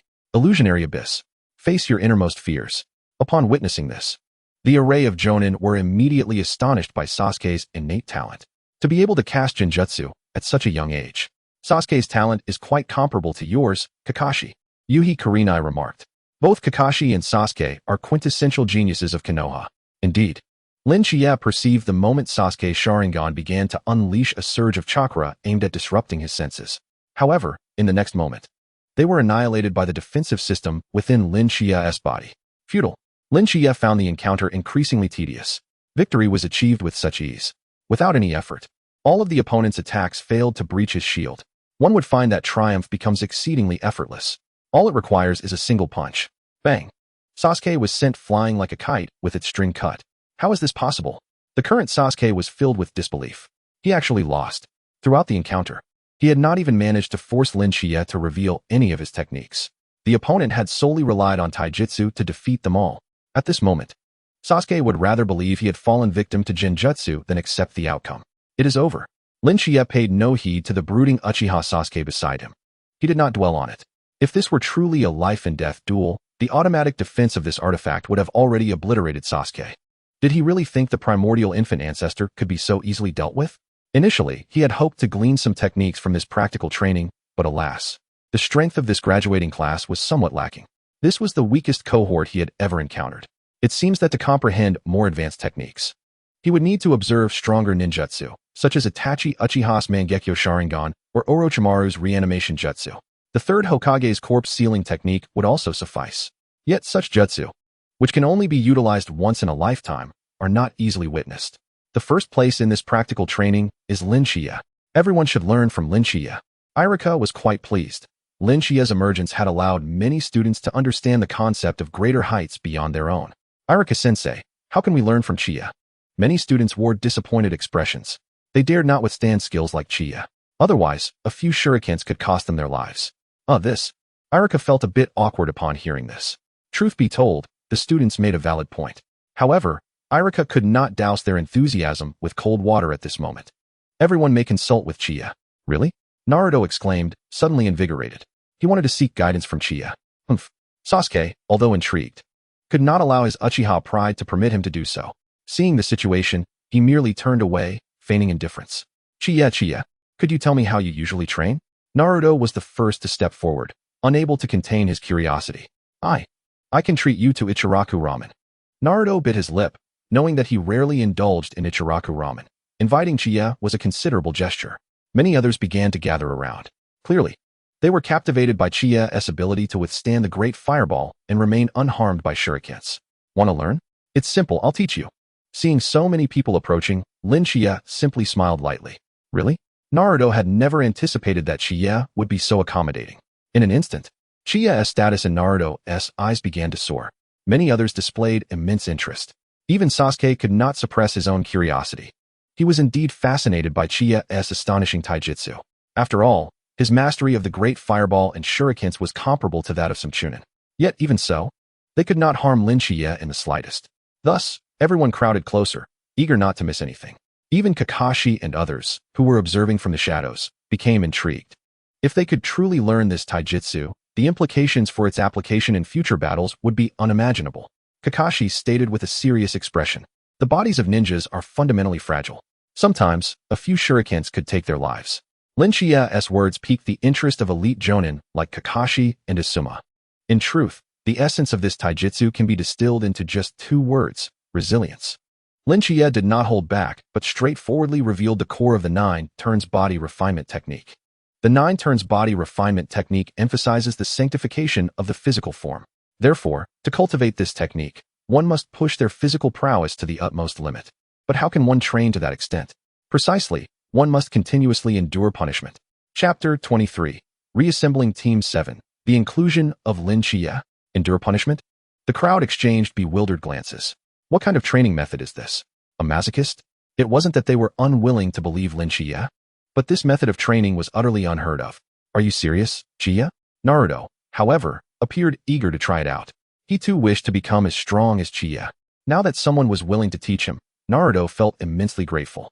Of course, Lin Shichiya nodded nonchalantly. This was merely a pawn in his game. As the crowd began to disperse, Lin Shichiya also departed from the training ground. Meanwhile, Hinata Niji, Rock Lee, and Tintin watched the entire event unfold. After it concluded, the three remained silent for a moment. Finally, it was Lee who broke the silence. Do you think what Shichiya said is true? Lee was somewhat intrigued. He was captivated by the training method Shichiya had described. I think we should consult with Might Guy-sensei. After a moment of contemplation, Niji replied. When it comes to the training of taijutsu, it's best to seek guidance from Might Guy-sensei. Kakashi hurried to the Hokage's office immediately after the practical training concluded, intending to report the day's events to the third Hokage. You mean to say, Lin Shichiya defeated Uchiha Sasuke solely by employing his self-research taijutsu? Upon hearing this, Sarutobi Hiruzen was momentarily taken aback. Has the invention of ninjutsu truly become this effortless? Quite the contrary. Sarutobi Hiruzen, a distinguished doctor of ninjutsu, is acutely aware of the intricate complexities involved in developing a single technique. Some individuals may spend their entire lives without achieving even an A-rank ninjutsu. Shichiya's talent is indeed exceptional, a rare gem among countless stones. Sarutobi Hiruzen mused. By the way, Shichiya has also shared his method of training physical techniques with everyone. Kakashi reflected on Shichiya's final decision and reported it candidly. What? Sarutobi Hiruzen's shock deepened. How could Shichiya casually divulge such a high-level ninjutsu? However, the training method was somewhat. Kakashi struggled to articulate, as it was entirely unprecedented to him. Please, enlighten me. Sarutobi Hiruzen urged Kakashi to speak. For someone of his caliber, determining whether a ninjutsu possesses sufficient potential is a trivial task. Well, it involves getting beaten. Kakashi hesitated before relaying Shichiya's words verbatim. Subsequently, silence ensued. That's it. Sarutobi Hiruzen's eyes widened in disbelief. Just those two words? Indeed, that was precisely what Shichiya conveyed, and apparently, Naruto believed him. Kakashi nodded with a hint of exasperation. Naruto is no genius like Shichiya. Many techniques that Shichiya can master may prove exceedingly challenging for Naruto. In that case, it could be for the best. Sarutobi Hiruzen contemplated, realizing that nurturing the bond between Shichiya and the village should take precedence over other matters. By the way, Kakashi, how do you feel about the candidates I proposed for Team 7? Sarutobi Hiruzen inquired, seeking Kakashi's opinion on the list. I have no objections. Kakashi shook his head. In truth, prior to the graduation examination, the elite Jonin instructors had already received the list of students. Thus, the graduation exam was merely a formality. It was a rather pragmatic approach. A few days ago, Yuhi Kurenai submitted a report, expressing her desire for Shichiya to join her team. However, I believe Shichiya might be more suited for you. What, me? Kakashi was momentarily taken aback. What does the third Hokage mean by this? Is he suggesting Shichiya join the Team 7 I lead? Since Shichiya can coexist peacefully with Naruto, and considering your prior acquaintance, I believe it would be fitting to assign Shichiya to Team 7. Kakashi was utterly speechless upon hearing this news. Third Hokage, this is inappropriate. Kakashi did not believe he could impart any knowledge to Shichiya. Moreover, he had previously been defeated by Shichiya a long time ago. Now, to be tasked with teaching him left Kakashi at a loss for words. Furthermore, weren't the three members of Team 7 already determined? Adjusting the lineup now would be rather unsuitable. Kakashi explained. You needn't worry about that. I will simply expand the team size when the time comes. Regarding Shichiya's arrangement, Sarutobi Hiruzen chose to take an unconventional route. Kakashi truly wished to voice his concerns, but found himself at a loss for words. I understand your apprehensions. Kakashi, Shichiya is an exceptionally talented ninja, yet he has spent these years training under Tsunade. While his strength is formidable, he may lack in teamwork. The purpose of entrusting Shichiya to you is to help him realize the importance of collaboration. Sarutobi Hiruzen's earnest words left Kakashi with no choice but to acquiesce. Very well. I shall do my utmost. Kakashi could only nod. Nevertheless, he felt a twinge of unease. He had originally planned to organize a bell-grabbing contest after forming Team 7, a tradition in Konoha. However, with Shichiya's inclusion, he sensed that changes would be necessary. He certainly did not wish to see the hard-earned prestige he built within Team 7 crumble. Meanwhile, Lee and the others approached Might Guy. They recounted everything they had witnessed to him. Lin Shichiya. Might Guy's eyes lit up at the mention of Lin Shichiya's name. He recognized it, and it resonated profoundly with him. That individual is formidable. If it were him, it would be entirely plausible to create a unique physical technique. Might Guy could scarcely recall a name from over a decade ago in its entirety, but Shichiya was an exception. Teacher, may I train in this physical technique? Lee's eyes sparkled with anticipation. He had never been particularly gifted in ninjutsu, and the only area where he excelled was in physical techniques. Naturally, upon hearing of such a powerful technique, He could not resist the urge to train in it. No, Lee. Might Guy decisively rejected Lee's request. But, teacher. Lee felt a sense of regret. He was absolutely certain that Shichiya's physical technique was extraordinarily powerful. The images of Shichiya dominating during practical training lingered in Lee's mind. No. Lee, you have misunderstood. What I mean is that we cannot simply accept Shichiya's exclusive physical technique without due cause.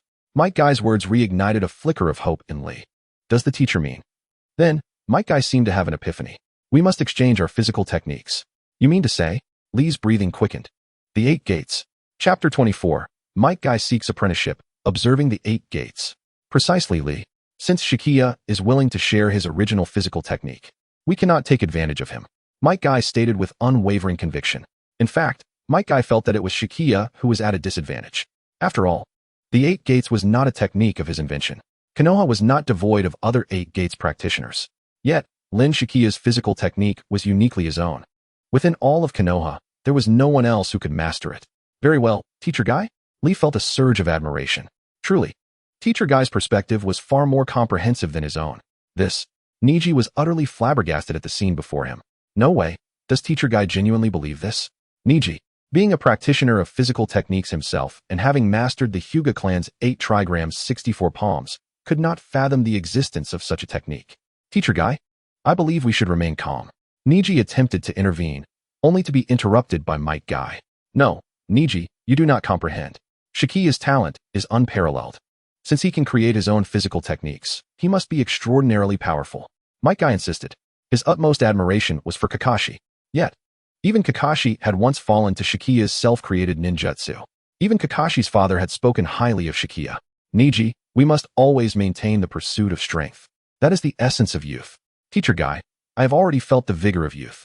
Lee and Might Guy harmonized in enthusiasm, leaving Niji feeling rather out of place. Tenten. Niji glanced at Tenten, who typically showed little interest in physical techniques. Surely, she couldn't be like Teacher Guy, could she? Oh, physical techniques are of little consequence. I merely wish to see Shichiya more often. Tenten shyly lowered her head. Only Niji stood awkwardly in place. Excellent, quite reasonable. Since they were a year ahead of Naruto, they had already graduated and generally had little to occupy their time. The following day, they arrived early at the entrance of the ninja school, eagerly awaiting their classmate Lin Shichiya. Guy believed that this was the only way to demonstrate their sincerity. In the early morning, the scene before the students arriving for class was quite disconcerting. A sense of dread enveloped the atmosphere. As Might Guy stood at the entrance of the school, many who were unaware of the situation hesitated to approach. What had transpired? Numerous new students at the Ninja Academy wore bewildered expressions. Is that guy a Jonin? What is he doing at the entrance of the academy at this hour? Shikamaru, upon reaching the entrance, felt an overwhelming headache. Today was, after all, the day of the graduation exam. Niji? Hinata Hyuga spotted her brother amidst the crowd. Even though Niji and Hinata's relationship was somewhat strained, he felt a tinge of embarrassment. After all, he was technically still a Jonin. Yet today, he had been pulled over by Might Guy, and Niji wished he could find a hole to hide in. Excuse me, are you here for something? A few individuals stepped forward to inquire. Hinata, in the corner, widened her eyes, eager to discern what Niji was up to. I'm here to find Shichiya, Might Guy stated succinctly. However, he was unaware that his explanation seemed more like a provocation to those nearby. Sakura and Ino, upon hearing this information, couldn't help but think the same. No way, I must inform Shichiya, Sakura declared, preparing to rush off. She knew where Shichiya lived, having deliberately followed him home after school recently. Sure enough, she soon encountered him on the way. Shichiya, you need to leave quickly. Someone is looking for trouble with you, Sakura said urgently. Looking for trouble with me? Lin Shichiya frowned at that. Who would dare provoke him? Even Danzo wouldn't risk appearing before him after he had revealed the secret of the Sharingan on Danzo's arm during their last encounter. With that thought, he continued walking forward. Shichiya, what's wrong? Sakura wondered why he showed no reaction upon hearing the news. Shichiya, I heard that person is a Jonin. Perhaps we should not approach. Sakura urged once more. Why not? Lin Shichiya replied casually. He trusted Sakura wouldn't deceive him, but she might not truly recognize those Jonin. He then made his way towards the entrance of the Ninja Academy, where a considerable crowd had gathered by now. In the meantime, Ten and Niji, unable to withstand the pressure, had opted for a strategic retreat, blending into the crowd to diminish their presence. Only Might Guy and Lee remained at the entrance. Inside the Ninja Academy, Irika, concerned about the graduation exam that day, voiced his worries. He was uncertain about the intentions of the Jonin clad in a tight outfit. No need to worry about him. He simply enjoys being abstract. The principal of the Ninja Academy, however, was all too familiar with Might Guy's antics. It was no surprise to him. Soon, Lin Shichiya arrived at the academy's entrance, and many felt a palpable tension. After all, this was a jonin. For many civilian students, their future instructors might not even be jonin. Shichiya. Might Guy and Lee exclaimed excitedly upon seeing Lin Shichiya. Might Guy Lee. Lin Shichiya instantly recognized the two before him. In the next moment, Might Guy and Lee approached him with utmost seriousness. Shichiya, please teach us your physical techniques. They both bowed simultaneously. The surrounding students stood frozen in disbelief. What did they just witness? A jonin seeking instruction from Shichiya?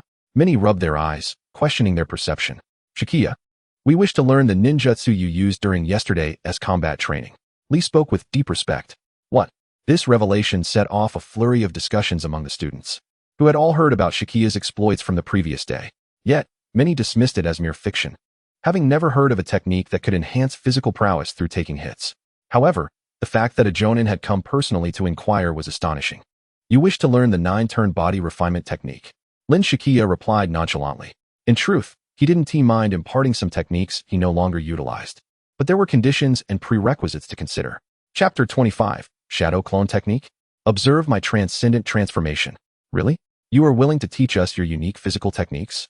Lee exclaimed, suddenly exhilarated. This was Shichiya's original technique. However, the saying goes, a law should not be shared with the unworthy.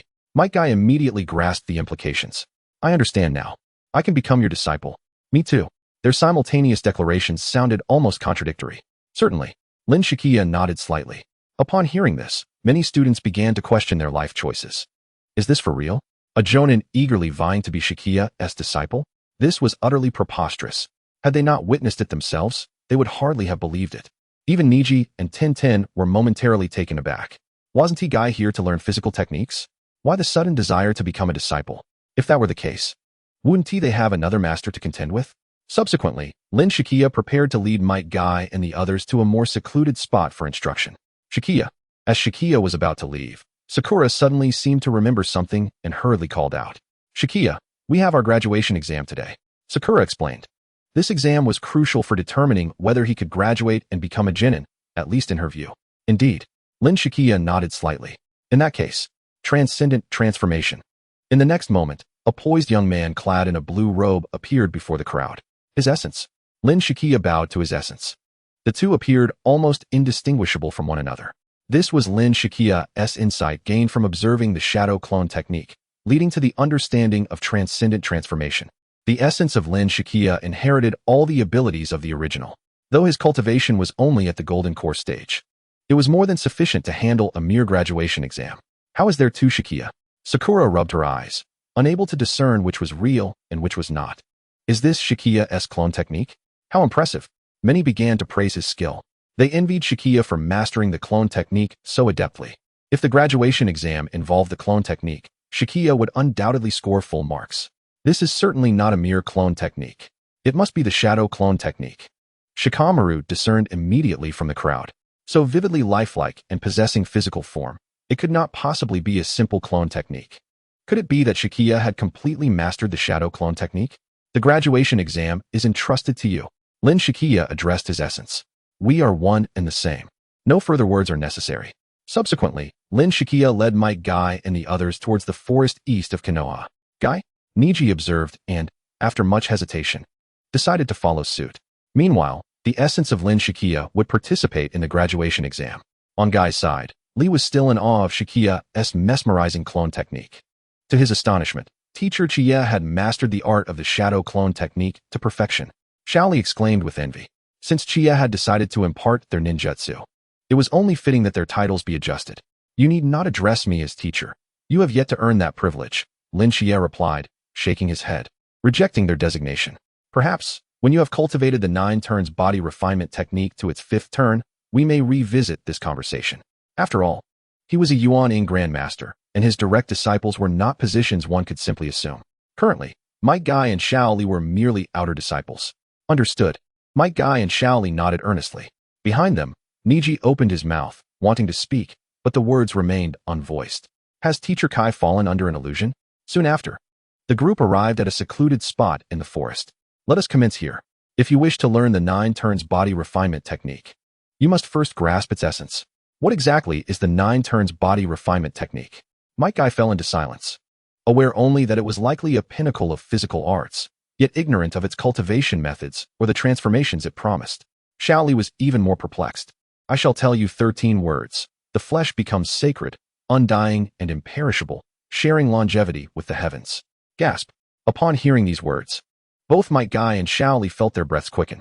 Though they did not fully comprehend the notion of becoming sacred in flesh, they understood the implications of being undying and sharing longevity with the cosmos. How is this possible? Niji's mind wavered at the revelation, sensing he had perhaps overlooked something immensely precious. Incredible. Tian gazed at Lin Shichiya with admiration, utterly bewildered by the intricate details, yet captivated by his prowess. Next, you may unleash your full power against me. Lin Shichiya stepped forward, and in the blink of an eye, the overwhelming pressure of a Yuan-ing cultivator enveloped them. Such immense presence. This marked the first time Lin Shichiya exerted his full might. Might Guy felt as though he were confronting a deity. Shaoli, Niji, and Tian were all drenched in sweat. The pressure he emanated was precisely at the threshold they could endure. This commotion was not confined to the forest. Even many within Konoha felt this formidable aura. Ninja Academy. What is happening? Sasuke sensed the surrounding pressure with dread, finding it 1,000 times more terrifying than his previous encounter with that man. What is going on? The entire class nearly descended into chaos under such an oppressive force. I must discover the source of this power. After the initial fear, Sasuke's excitement began to swell. The master of this power must surely be far more potent than Itachi Uchiha. If he could become his disciple, he could avenge the Uchiha clan. Interesting. It seems the commotion on that end is quite significant.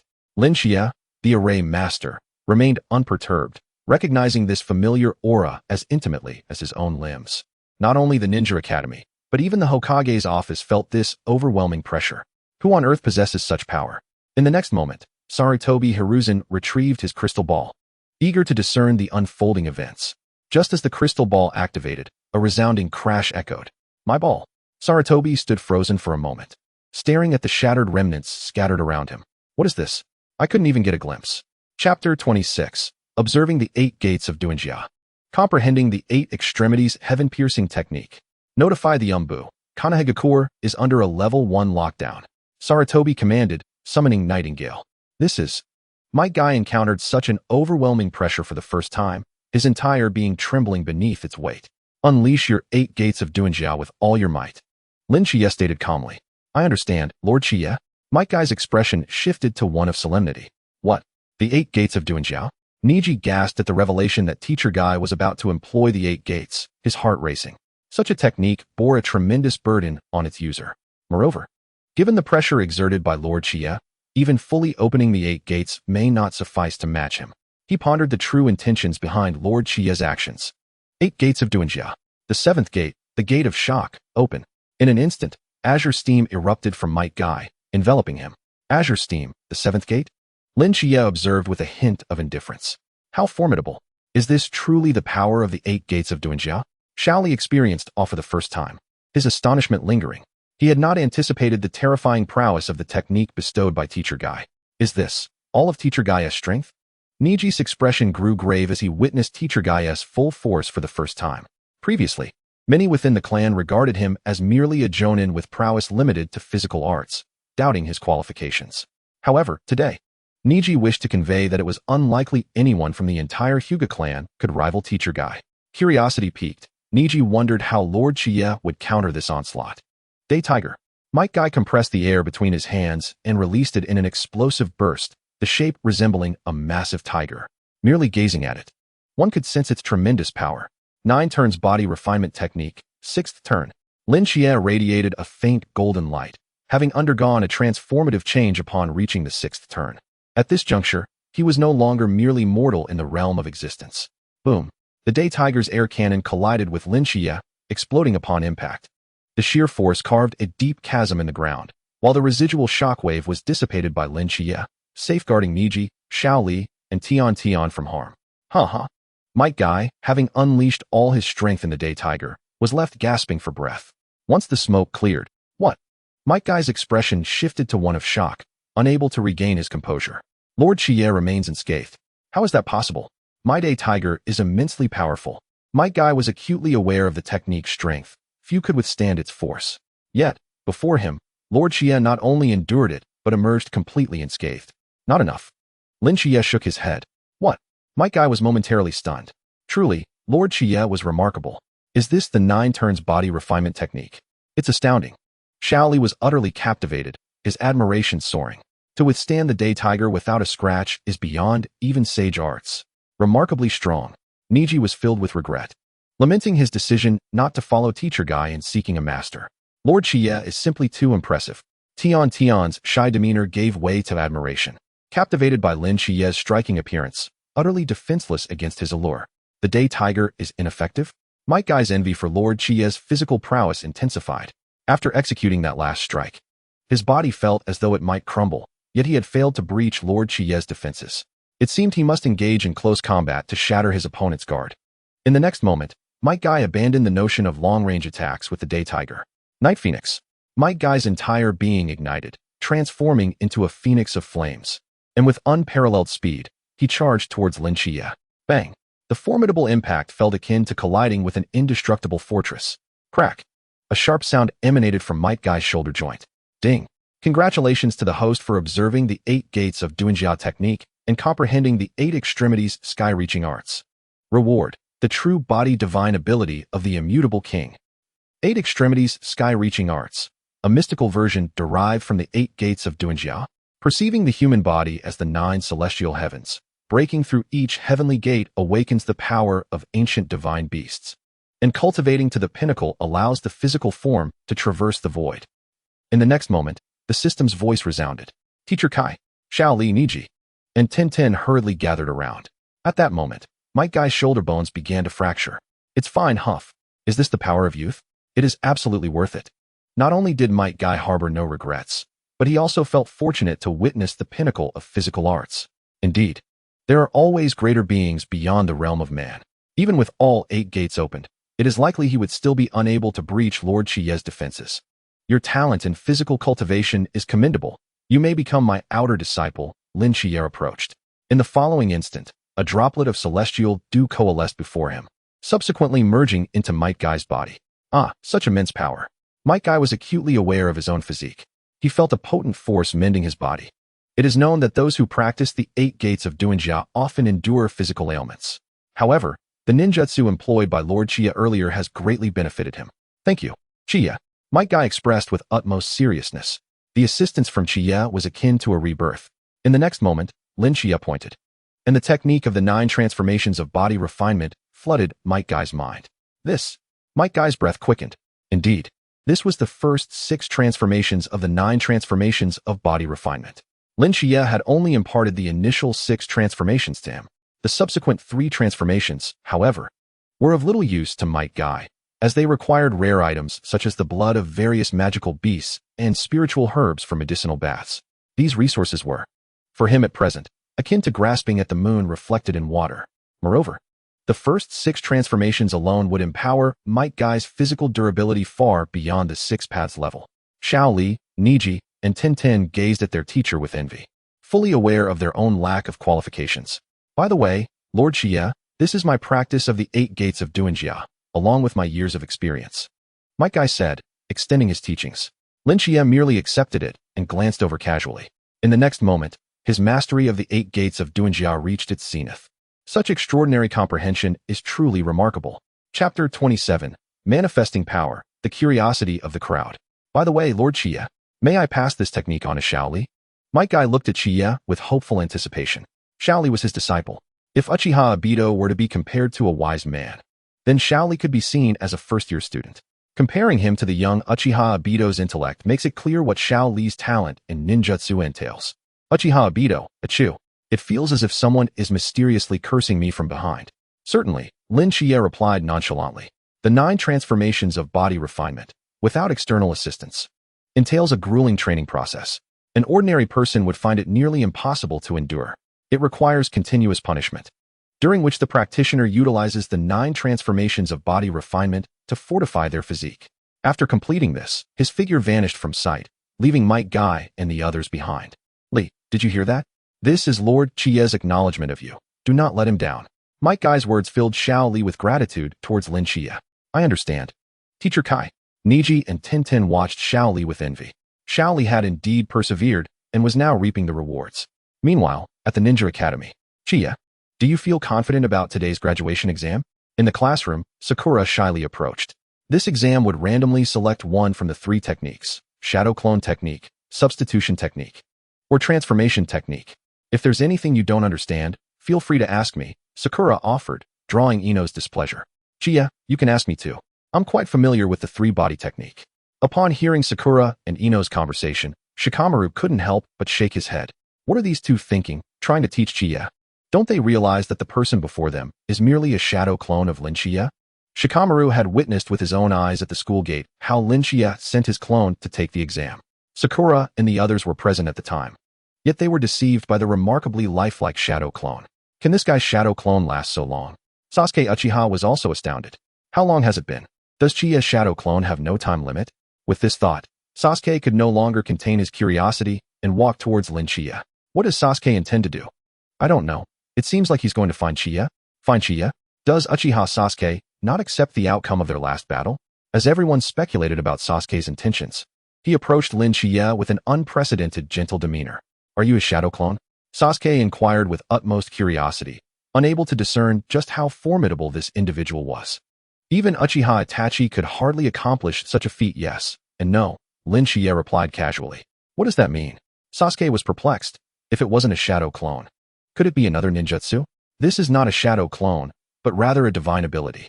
I am merely an incarnation of the original, Lin Shiya explained. Transformation into freedom is a divine ability, far too intricate to elucidate in mere words. Thus, Lin Shiya had no intention of elaborating further. Perhaps in the future, there would be Sword Lin Shiya, Talisman Lin Shiya, and so forth. Could it be a technique even more formidable than the shadow clone? Many students instantly became curious upon hearing this. They had only heard of the shadow clone technique being a B-rank ninjutsu, but had never heard of transformation into freedom. Chiya, could you perhaps demonstrate it for us? Naruto eagerly squeezed forward. He had just woken up from a nap, and hearing about shadow clones and transformation into freedom stirred his interest. Yesterday, he had experimented with the training methods that Chiya had taught him. Now, Naruto felt that his physical prowess had indeed seen considerable enhancement.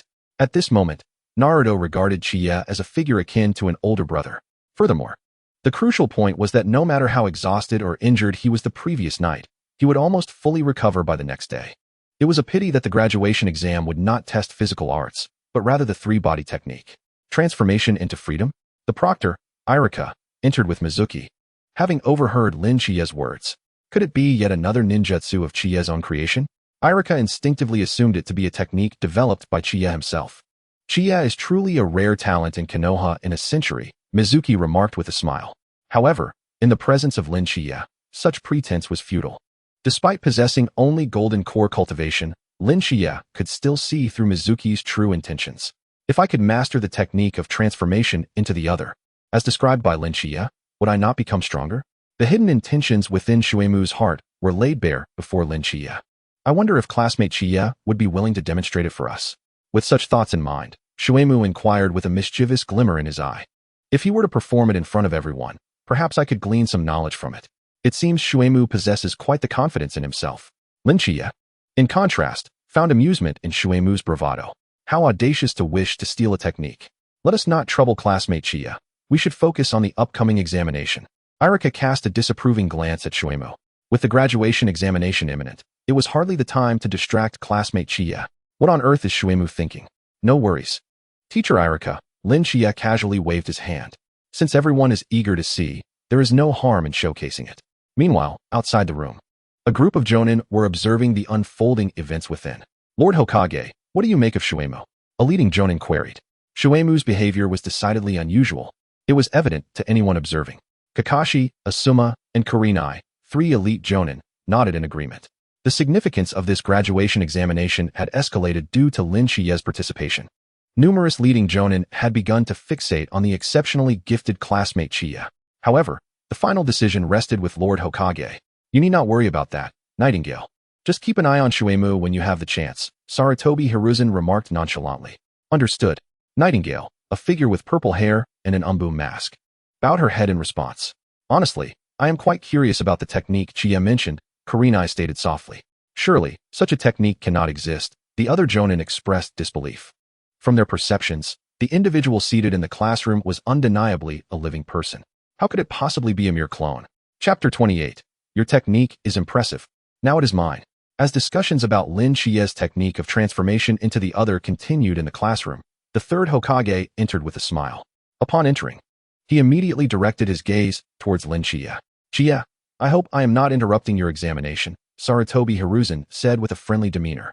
Instantly, many students were invigorated at the sight of the third Hokage's presence. It's the third Hokage. He has come in person. Even the fact that the third Hokage had arrived filled them with excitement. I must perform well. The students' enthusiasm surged. Only Lin Chiya remained unfazed, his expression unchanged. This. Sarutobi Hiruzen was at a loss for words, as Chiya was as composed as ever, offering him no semblance of respect. He vividly recalled their first meeting, when he had desired to pat Chiya's head, only to be met with fierce resistance. By the way, Chiya, I just heard that you have created a new technique. The transformation into the other? I wonder if I might have the opportunity to witness it? Sarutobi Hiruzen inquired with curiosity. He recognized Chiya's exceptional talent, likely surpassing even his own master, Tobarama Senju. With this in mind, his curiosity only deepened. Certainly, Lin Chiya nodded indifferently. After all, he had intended to utilize this technique for the upcoming graduation examination. Since his true self was absent, he would allow this form to complete the task. However, this location may not suffice for its demonstration, Lin Chiya remarked. That can be easily remedied. We can proceed to the training ground. Sarutobi Hiruzen promptly suggested, speculating that Chiya required a larger space, perhaps akin to the multi-shadow clone technique. Irika, astonished, did not expect the third Hokage to place such importance on classmate Chiya. Since Lord Hokage has said so, we shall relocate the examination to the training ground. Subsequently, Irika led everyone to the outdoor training area. However, the students were instantly taken aback upon exiting the classroom. They found several jonin waiting outside, including elite jonin among them. Allow me to introduce you. These individuals may become your supervising jonin in the future. They are here to evaluate your performance in the graduation examination, Irika announced, and the entire class erupted with excitement. These were jonin. Many of them might never get the chance to interact with such individuals throughout their lives. Little Chiya, you must give it your all, Kurenai called out. Having spotted Chiya among the crowd, her mature, graceful, and striking appearance immediately drew the attention of those around her. Classmate Chiya, what is your relationship with that beautiful jonin lady? Sakura inquired curiously, sensing a close bond between them. Red? She's a rather mischievous older sister, Lin Chiya replied casually, not forgetting how Kurenai had once taken advantage of him. Hearing this, Sakura let out a sigh of relief. That stunning jonin lady was so lovely. She glanced down at her own chest and felt an insurmountable disparity. Before long, the candidates arrived at the training ground. In that case, let us proceed in order, Irika instructed, beginning with a few students. He then selected a technique from the basic transformation jutsu for assessment.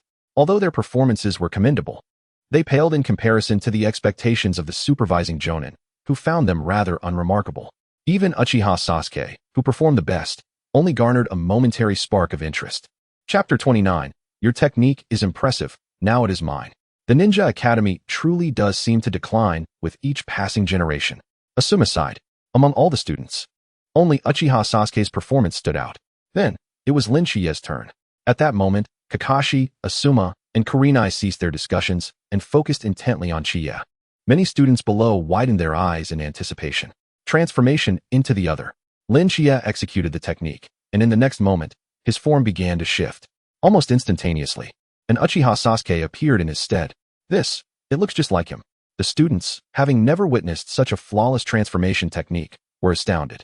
There was not a single flaw to be discerned, leaving them utterly perplexed as to who was the real body and who was the clone.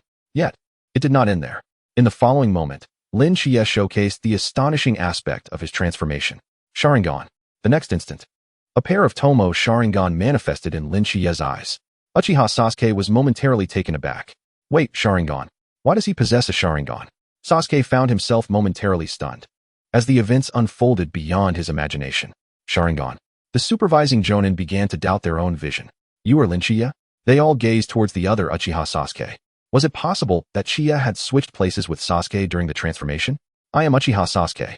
Upon hearing his identity questioned, Sasuke activated his Sharingan. In the next moment, a pair of identical Tomo Sharingan appeared in the field. This, Sarutobi Hiruzen was utterly dumbfounded. According to his perception, the two sets of Sharingan bore no distinction. In other words, both pairs were genuine Sharingan.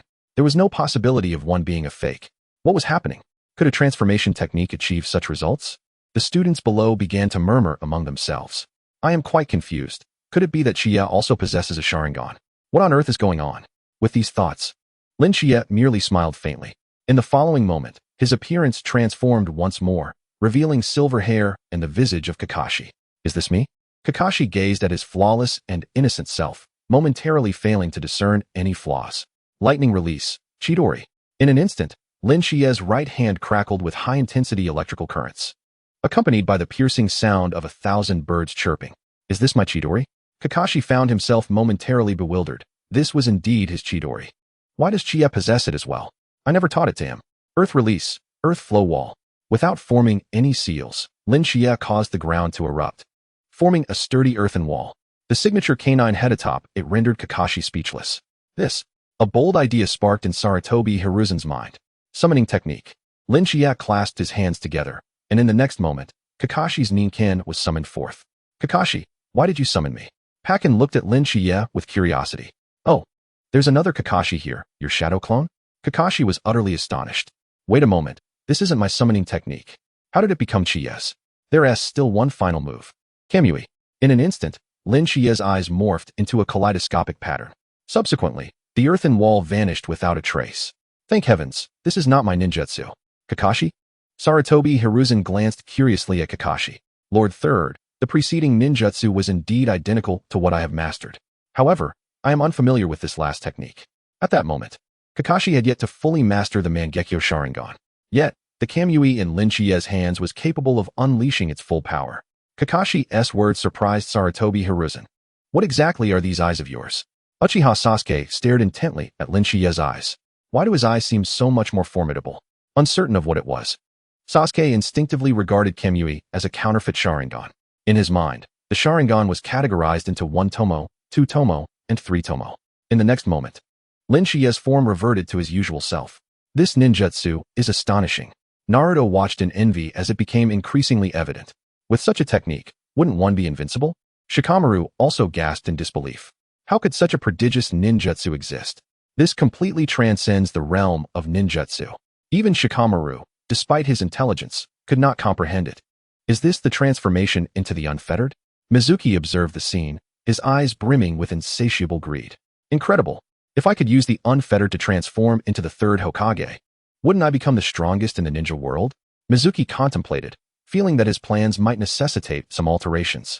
He then looked at Naruto, his thoughts unknown. Shichiya, you did excellently. Sarutobi Hiruzen could not help but praise. It seems Tsunade was indeed correct. I am fortunate to have taken Shichiya as my disciple. Shichiya, this technique is of utmost importance. You must not disclose it to anyone. Hiruzen then spoke with a grave expression. This ninjutsu is far too powerful. If it were to fall into the hands of someone with malicious intent, the consequences would be catastrophic. Old man, you think too much. Shichiya replied nonchalantly. This is not ninjutsu, but rather a divine ability. Ninjas can learn ninjutsu through theft, but can divine abilities be stolen? I believe Shichiya should undoubtedly be the top of this graduation examination. Who is in favor, who is against? Hiruzen then brought up the topic of the top performer in the graduation exam. Many nodded in agreement, acknowledging that Shichiya's performance had indeed broadened their horizons. Wait, I haven't taken the exam yet. Naruto quickly interjected. He then resolutely stepped forward. It must be the transformation technique or the substitution technique, please. Not the shadow clone technique. Naruto prayed fervently. However, fate had it that the one drawing for him was Mizuki. It's the shadow clone technique, Naruto. Mizuki feigned a smile and produced the slip inscribed with the shadow clone technique. What? The shadow clone technique? Naruto felt as though the sky had fallen. This was precisely his weakest skill. At that moment, Mizuki was sweating nervously, relieved that his actions had gone unnoticed. Unbeknownst to him, Shichiya had seen through Mizuki's every move. He then turned his gaze towards the third Hokage. Such an obvious ploy, the third Hokage could not possibly be oblivious. Thus, the third Hokage was feigning ignorance. Chapter 30. True Dragon Martial Body Emerges, QB stunned. Shichiya chose not to expose Mizuki's clandestine actions, instead deciding to observe him for a few days. He was acutely aware of Mizuki's intentions. Perfectly, he also wished to scrutinize the Book of Seals. As anticipated, after Naruto drew the technique he was least proficient in, he quickly failed. The subsequent events unfolded predictably. Shichiya graduated with the top score. Upon completing the exam, he departed from the ninja academy. Once he returned to the Senju clan and merged with his original self, he commenced his training in the techniques he had acquired that day. 8 Extremities Ascending Heaven Technique. His cultivation had already reached the pinnacle of the nascent soul stage, mere steps away from achieving divine transformation. Thus his training progressed at an astonishing pace. Bang! The first level of opening the heavenly gate unleashed a powerful force that burst open the acupoints in his limbs, granting him triple explosive strength. The 5th level of breaking the mysterious barrier allowed Shichiya to feel his bloodline beginning to evolve. True Dragon Martial Body. Roar. A resounding dragon's roar reverberated throughout Konoha. What is happening? Numerous patrol units rushed into the streets. What was that sound just now? Although the gathered ninjas were uncertain of the source of the sound, they sensed an overwhelming aura emanating from it. Meanwhile, at Naruto's residence, what commotion? The QB, preparing to take a mundane nap, was abruptly startled by the dragoness roar, causing its instincts to go into overdrive. It felt as though it had encountered its natural enemy. Are you kidding me? I am a tailed beast. How could anything frighten me? I must be scaring myself. Subsequently, the QB attempted to lie down and sleep again, but for some unknown reason, sleep eluded it that night. One day later, Shichiya's 8 Extremities Ascending Heaven Technique had reached the 7th level. Harmonizing with the heavenly meridians, his veins resonated with the cosmos, drawing upon the power of the stars to refine his body. Bathed in the celestial energy, Shichiya's physique shimmered with the essence of the stars.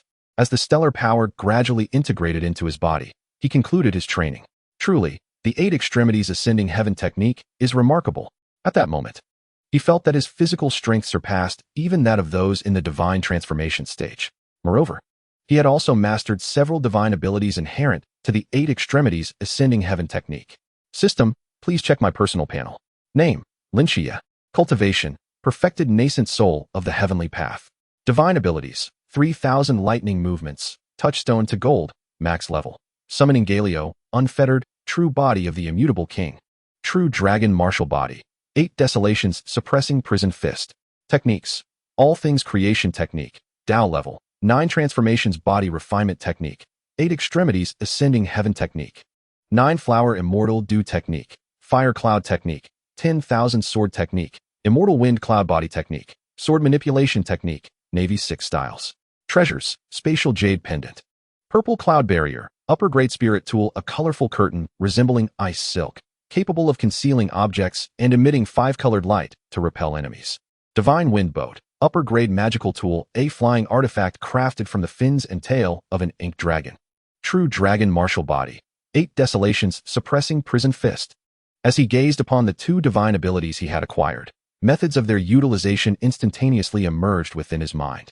True dragon martial body. Transform into the ancestral dragon. Embody the celestial talisman and reign supreme throughout the ages. This was a technique of transformation into a dragon, capable of activating the ancestral dragon bloodline in the blink of an eye, enabling a significant enhancement of one's power to an entirely new realm. 8 desolation prison suppression. Control the gravitational field, manipulating gravity entirely within the domain. Splendid. Shichiya nodded subtly, feeling quite pleased with these 2 abilities. I wonder how Naruto is faring at this moment. In the next instant, his consciousness enveloped the entirety of Konoha. At Naruto's home, yet another event unfolded. The Nine Tails had finally managed to fall asleep, only to be astounded by this overwhelming perception. How could anyone possess such formidable sensing abilities? For the first time, Kurama questioned the essence of his existence.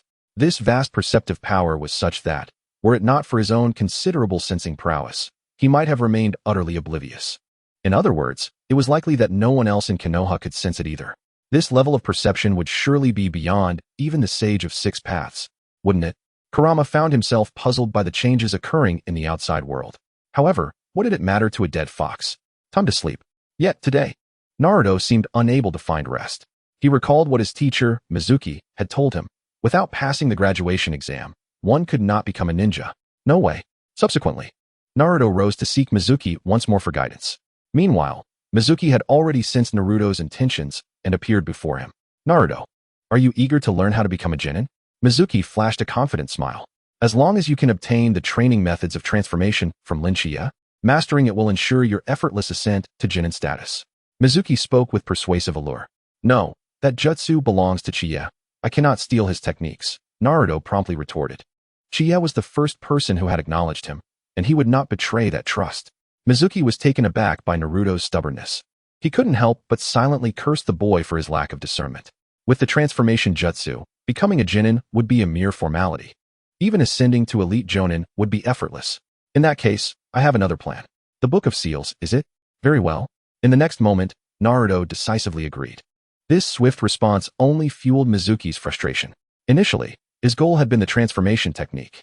He sought to leverage Naruto's relationship with Shichiya, yet Naruto refused to heed his advice. Thus, he was left with no choice but to resort to the Book of Seals.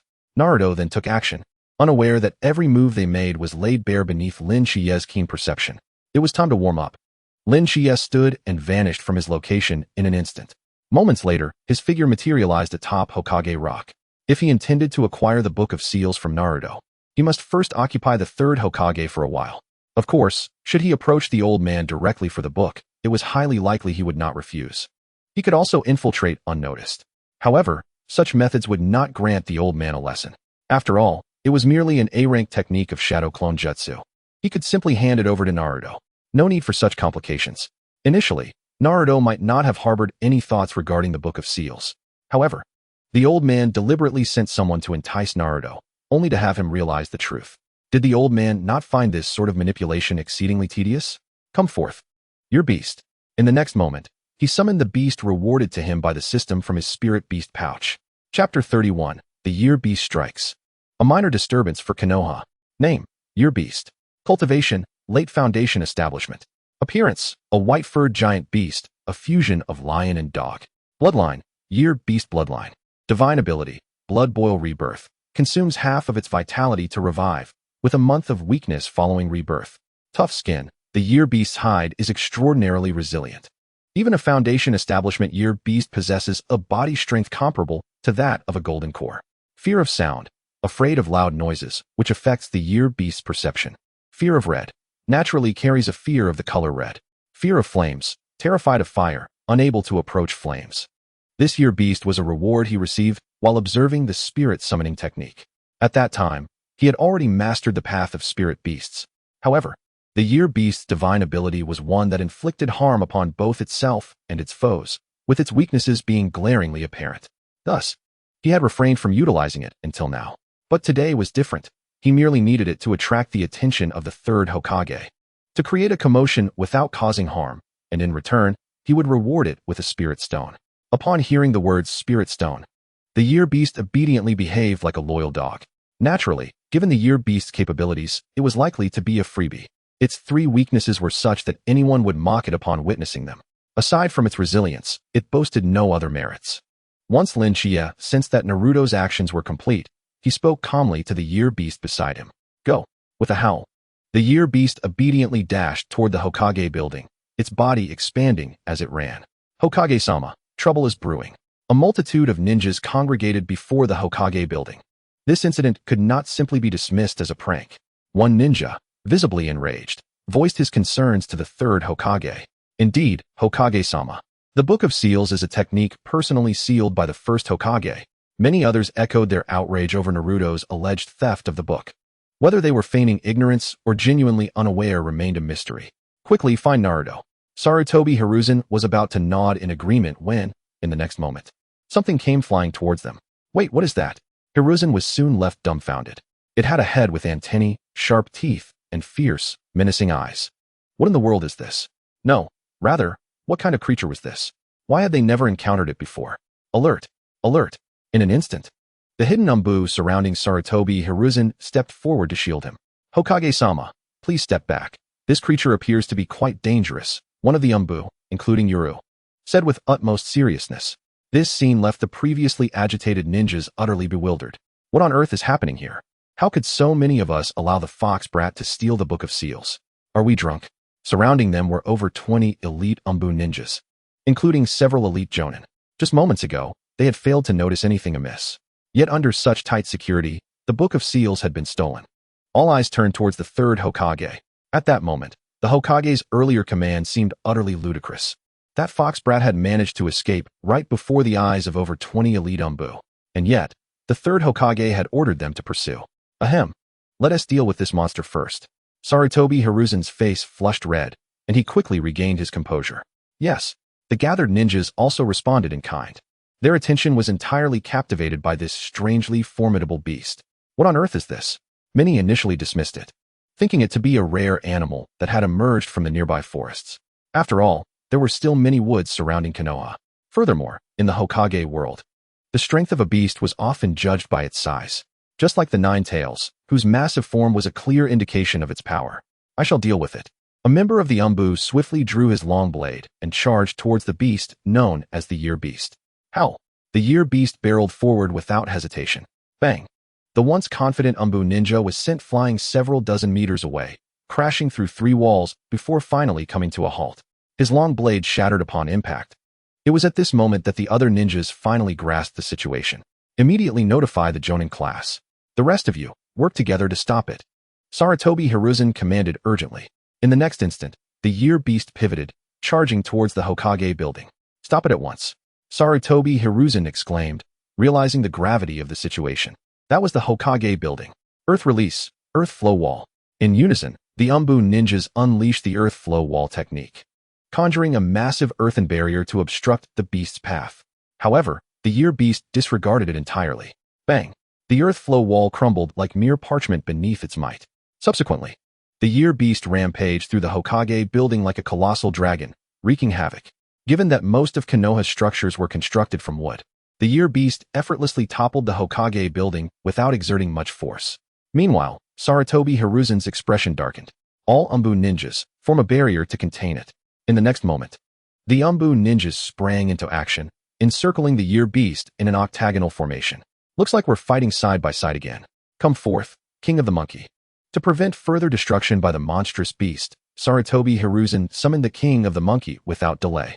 At this point, Konoha had descended into chaos. The barrier department and the police department were both alerted.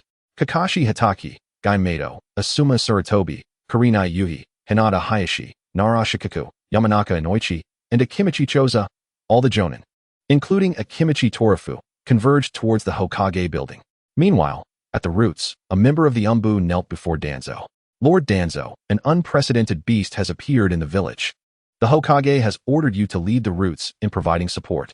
Danzo's interest peaked at the mention of a beast.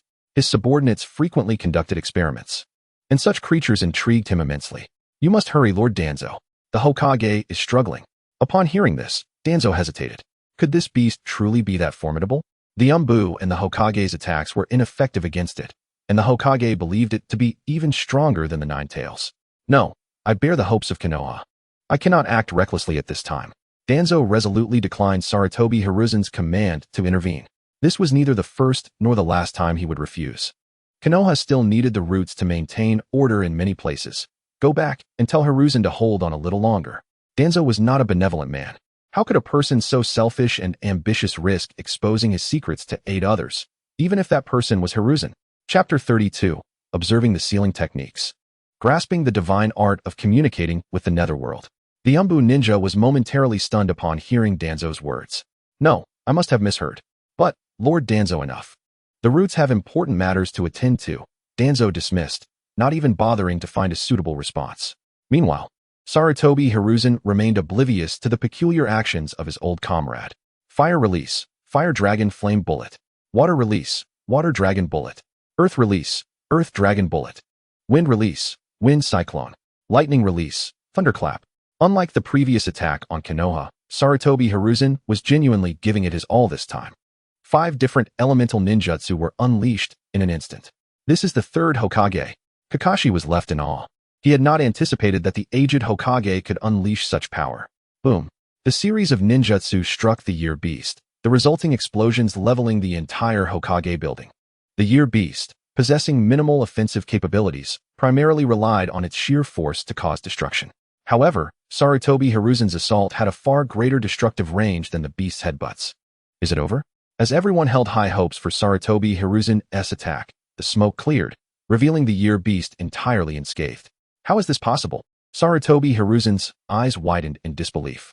The previous barrage of ninjutsu had drained nearly 1/5 of his chakra. Even the Nine Tails would have shed some skin from such an onslaught. Yet this unknown colossal beast bore no marks whatsoever. What on earth was this creature, and why did it seem more formidable than the tailed beasts? Hell! The powerful explosions and flames incited the year beast into a frenzy. It began to flee, but to Sarutobi Hiruzen and the others, it appeared to be rampaging indiscriminately. Barrier team, where are you? Elsewhere in the forest, Naruto had uncovered the sealing techniques. What ninjutsu are these? Shadow clone technique? At this moment, Naruto was oblivious to the commotion at the Hokage building. However, the Nine Tails within him sensed a disturbance. Wait, what is this aura? Suddenly, an entirely unfamiliar presence invaded its perception. It was unlike any human and more akin to some kind of beast. How could there be an existence more powerful than a tailed beast? The Nine Tails, Kurama, immediately began to question its existence. It had lived for over a millennium. Never mind, it's not coming for me. I'll just go back to sleep. With that thought, Kurama chose to continue its slumber. Naruto, it's bad. There's danger in the village. Hurry back with me. At that moment, Iruka sprinted towards Naruto. Iruka-sensei. Upon seeing Iruka, Naruto's face lit up with excitement, completely unguarded. In the next second, Shichiya descended from the sky. Shichiya, you're here too. Naruto's excitement intensified upon spotting Shichiya. Shichiya, look, I've learned a new ninjutsu. Eager to showcase his newly acquired technique, Naruto suddenly felt a spray of blood splatter behind him. What? Iruka's expression was one of despair. He was mere moments away from the sealing book. Iruka-sensei. However, Shichiya had no time to mourn for Mizuki. Instead, he picked up the sealing book that Naruto had dropped. Flipping through a few pages, he saw the shadow clone technique flash by. For him, such basic ninjutsu no longer held significant value. Edo Tensei. Finally, he spotted a technique that piqued his interest. Ding. Congratulations, host, for observing Edo Tensei. You have comprehended the divine art, communicating with the netherworld. The netherworld is not a dead end. Life and death have their pathways. By using blood as a guide and souls as a bridge, knock upon the gates of the 9 hells and summon the true names of the 10 Yama. In the next moment, a profound technique emerged in his mind, communicating with the netherworld. As the name suggests, it allows the summoning of the 5 ghost emperors, 10 Yama lords, 6 court officials, and 10 great ghost messengers for 1's use. Even the Eastern Emperor of the Underworld, Xidagarba, and the Great Emperor of Fengdu could be summoned. However, the cost of such a technique was extraordinarily high. Moreover, the laws of the Hokage world might not support the arrival of such figures. It seemed the gains were promising. Shichiya was unaware of what would transpire should the Shinagami from this world encounter the 10 Yama lords. Based on his perception abilities, the principles of yin and yang in the world of Naruto are far from complete, thus failing to establish a comprehensive system of the underworld. Just moments ago, Naruto, who had been weeping at Iruka's grave, suddenly exclaimed in astonishment. Before him, Iruka's body began to undergo a transformation. Shinobi Mizuki? Naruto was momentarily bewildered. Why would it be Mizuki? It is Mizuki in disguise, seeking to exploit you for the seal book, Shichiya remarked nonchalantly. His focus unwaveringly on the seal book, dismissing Naruto's earlier shock as trivial. Upon hearing this, Naruto's mind momentarily crashed. Are you implying that everything Shinobi Mizuki told me was a deception? The naive Naruto plunged into profound confusion. Go ask him yourself. At that moment, Shichiya sought to experiment with his ability to commune with spirits. In the next instant, he began to channel the power of the yin-yang principles. The soul of the recently deceased Mizuki began to coalesce. A ghost. Naruto nearly leapt in fright at the sight of the spirit. If there is anything you do not understand, feel free to inquire, Shichiya said, having conducted a brief experiment before turning his attention away. The spirit of Mizuki, now under Shichiya's control, was bound to his will. In less than a minute, he had completely mastered this newfound ability. Naruto lowered his head upon hearing this. I understand. With the sensory prowess of the 9 Tails, how could Naruto not perceive the malice lurking in Mizuki's heart? The hostility was glaringly apparent. Although he knew it was a fabrication, Naruto had seldom encountered such deception. Thank you for your assistance, Shichiya. Naruto solemnly expressed his gratitude. By the way, Shichiya, what is so fascinating about this seal book? Naruto inquired curiously. Doesn't it contain a record of a certain ninjutsu? After all, he had already discovered a technique within its pages. Hearing this, Shichiya slowly set the sealed book down and glanced at Naruto, who remained blissfully unaware of the truth. What a pitiable fellow. Koincidentally, Shichiya had spotted a ninjutsu within the sealed book. This ninjutsu is now yours. Chapter 33. The Year Beast Causes Chaos in Konoha. Shichiya takes action. What? Naruto's eyes widened in disbelief upon hearing this. Subsequently, Shichiya casually tore out a few pages from the sealed book. Naruto's heart raced with excitement as he eagerly accepted the pages from Shichiya's hand. 8 Gates of Life. That sounds like a formidable ninjutsu. At that moment, Naruto's spirit soared with exhilaration. This was the ninjutsu bestowed upon him by Shichiya, and he resolved to dedicate himself to mastering it from that day forward. Continue practicing the taijutsu techniques I previously taught you, Shichiya advised coolly, sensing that Naruto's physical prowess had significantly improved, evident from the daily beatings he endured. Yes, I've been planning to challenge Sasuke after school these past few days. Naruto nodded enthusiastically, resembling a chick pecking its head. The next moment, Shichiya gently tapped Naruto's forehead. How amazing! Naruto felt as though he had unlocked the door to a new world. The 9-turn body refining technique. If you ever find yourself at a loss, feel free to consult Might Guy. Shichiya then waved Naruto away, eager to avoid witnessing his performance of the shadow clone technique, which, while not entirely useless, was primarily suitable for training purposes. No one could have anticipated that Naruto would play it through to the end. At this rate, he might even establish a sect, naming it the 9-turn body refining sect. Shichiya shook his head. He then shifted his focus back to the sealed book, which still contained a wealth of useful ninjutsu. Suddenly, he remembered that the year beast should be nearing its end, given its innate abilities. Aside from its tough skin, its 3 vulnerabilities were almost glaringly evident. There was no way it could withstand the collective might of Konoha's forces. Thus, he slowly placed the sealed book into his jade pendant, never contemplating returning it to Sarutobi Hiruzen. After all, hadn't Mizuki already snatched it away? By now, Mizuki should have defected from Konoha to join Orochimaru. With this thought, he utilized his spirit communication to summon Mizuki's soul. In the blink of an eye, Mizuki's spirit began to inhabit the long-dead body, and soon, Mizuki, now controlling the body, fled towards the outskirts of the village. And Naruto, this task was even simpler. Currently, Naruto was oblivious to his sensory capabilities. In the next moment, Shichiya implanted a mental suggestion in Naruto's mind, informing him of the events that had transpired that day. Having completed this, he made his way towards the Konoha Hokage Tower. At this moment, the central area of Konoha was in utter disarray. Be careful. The beast is charging towards the Hyuga clan. A group of over 30 elite ninjas had surrounded the year beast. Meanwhile, Sarutobi Hiruzen had already exhausted his strength, and Kakashi, lacking sufficient chakra, was unable to join the fray. What kind of monster is this? Kakashi was utterly befuddled. Ninjutsu, sealing techniques, taijutsu, jinjutsu, no form of attack seemed to affect it. Despite being encircled by elite ninjas, they were unable to inflict any harm.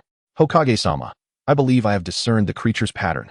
Kakashi incessantly analyzed the beast's behavior. It appeared to have an unusual aversion to fire release techniques. Even Kakashi found himself questioning his own deduction. Clearly, fire release techniques seemed incapable of doing any damage, yet the creature would deliberately evade them. Moreover, upon hearing explosions, it would bolt in the opposite direction. In an instant, Kakashi seemed to grasp something profound. Hokage-sama, we can no longer continue this siege. He swiftly recognized the tactical error at hand. Persisting in this assault was futile and would not drive the beast out of the village. What do you mean? Sarutobi Hiruzen momentarily failed to comprehend his words. This monster is afraid of fire release. Surely you jest. Fire techniques have not even sparked a flame upon its skin. We must create an opening and drive it out of the village. However, it was already too late for Sarutobi Hiruzen to issue such an order. The year beast, frightened, had lost all sense of direction. Its fear of those 3 weaknesses was ingrained in its very essence. We cannot allow it to breach the Hyuga territory. Hyuga Hayashi gazed sternly in the direction the beast was charging. Most of the elite ninjas from the Hyuga clan were engaged in the assault, leaving few defenders within their territory. Sister, what is that? At this moment, within the confines of the Hyuga estate, Hinata and Hanabi watched as the year beast barreled towards them, demolishing every building in its path. Stay behind me. Despite her youth, Hinata recognized her responsibility as an elder sister and began leading Hanabi away from the clan's grounds. However, on such a wide street, it was uncertain whether they could outrun the year beast. On the other hand, the year beast, oblivious to the girl's intentions, was acutely aware of its own objective. The humans behind it were relentlessly unleashing flames, providing ample reason to flee. Sister, witnessing this, Hanabi's complexion turned pale. She was merely a young girl. Hanabi. Hinata immediately positioned herself in front of Hanabi, her gaze resolute as she faced the year beast. Hinata. Hanabi. Observing this scene, Hyuga Hayashi activated his Byakugan to its fullest extent. 8 trigrams, empty palm. Hyuga Hayashi's desperate strike against the year beast seemed more like a farce than a serious attack. Neither fire nor explosive sounds accompanied the scene. At that moment, a figure appeared before the beast of the year. Get out of the way, Shichiya. The vigilant Yuhi Kurenai, tasked with cornering the monster, caught sight of Shichiya and immediately displayed a look of profound concern. Bang! In the next instant, Lin Shichiya delivered a swift kick, propelling the beast of the year into the distance, landing it squarely on a patch of open ground. As he beheld this spectacle, Hinata Hyuga found himself questioning his existence. His previous full-force strike had yielded no response from the creature, yet Shichiya's mere kick sent it flying so far. Many of the jonin present instantly revealed expressions of exhilaration. After a night of struggle, Shichiya's entrance finally ignited a glimmer of hope. Shichiya, are you alright? Kurenai rushed over. Disregarding her own safety. I'm fine, Lin Shichiya replied nonchalantly. Truth be told, he had never anticipated that a mere beast of the year could render the entire Hidden Leaf village helpless, especially given its evident weaknesses. Yet, they had grappled with it for nearly an hour. Thank you, Shichiya. At that moment, Hinata approached from behind, her gaze dropping shyly after catching a glimpse of Shichiya's face. Chapter 34. Dismissal of Danzo, new root leader Lin Shichiya. Thank you, big brother. What is your name? I am Hanabi. Hanabi, unreserved and brimming with excitement, surrounded Lin Shichiya, clearly impressed by his earlier display of prowess. He nodded slightly in acknowledgement. Where's the third Hokage? As he spoke, Sarutobi Hiruzen approached, looking rather disheveled. Shichiya, how fortunate it is to have you here. Hiruzen expressed his relief, noting that Shichiya's performance eclipsed even that of Minato during the Ninetales incident. Thank you, Shichiya. Kakashi arrived at that moment, his expression tinged with guilt. After all, they had all participated in the hunt for the creature. The outcome had been almost unbearable to witness. Had Shichiya not intervened, they would have been uncertain of how much longer it would take. Hokage-sama, the beast has departed. Just then, an Umbu member hurried over to report. Upon hearing that the formidable creature had finally left, Hiruzen and the others breathed a collective sigh of relief. Even the pressure exerted by the Ninetales had not been as daunting as that of this mysterious beast. Please assess the casualty situation in the leaf. And also, wait. Hiruzen suddenly paused, as if recalling something crucial. The Book of Seals. He felt a wave of anxiety wash over him. In the span of a day or two, so many misfortunes had transpired. Kakashi, quickly take a team to the southwestern forest of the leaf to find Naruto. Hiruzen's regret was palpable. The issue was that his telescope technique was currently out of commission, having been rendered useless the last time he used it. Understood. Kakashi vanished in an instant. Meanwhile, Lin Shichiya observed the unfolding events. But what did it matter to him? After all, the Book of Seals had already been stolen by Mizuki. Old man, since everything here is fine, I shall take my leave. Lin Shichiya intended to return and study the techniques inscribed in the Book of Seals. Shichiya. Hiruzen cast a glance at Lin Shichiya, feeling a profound sense of gratitude.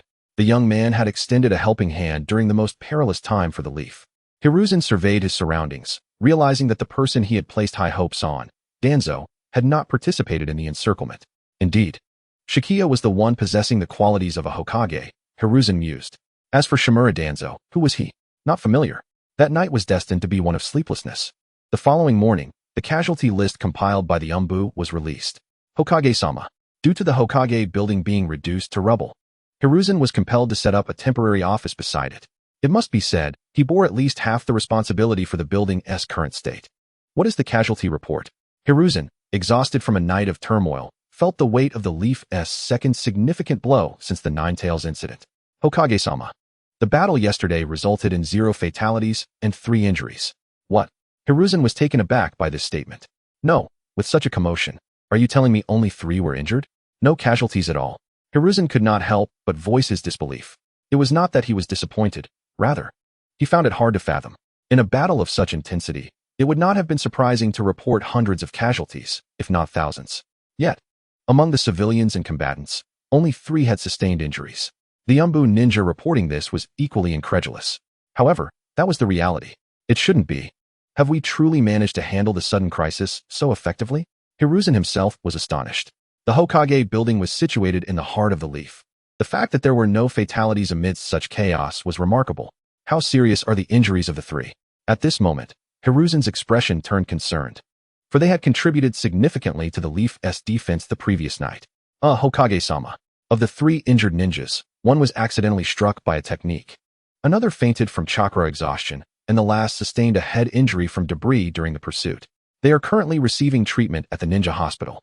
Upon hearing this, Hiruzen fell silent. What did this mean? Was this truly how they managed sudden crises in the Leaf? Even Hiruzen nearly chuckled at the outcome. However, the destruction of nearby buildings was quite severe. This matter would certainly require attention. Hiruzen's thoughts shifted to what concerned him most. Who had not participated in the battle last night? With intent, Hiruzen revealed his ultimate motive. While he might not have been aware of who had supported the battle, he was acutely aware of who had not shown up, particularly his dear friend, Danzo. Report to Hokage-sama. All Jonin were present last night. Other departments also quickly arrived.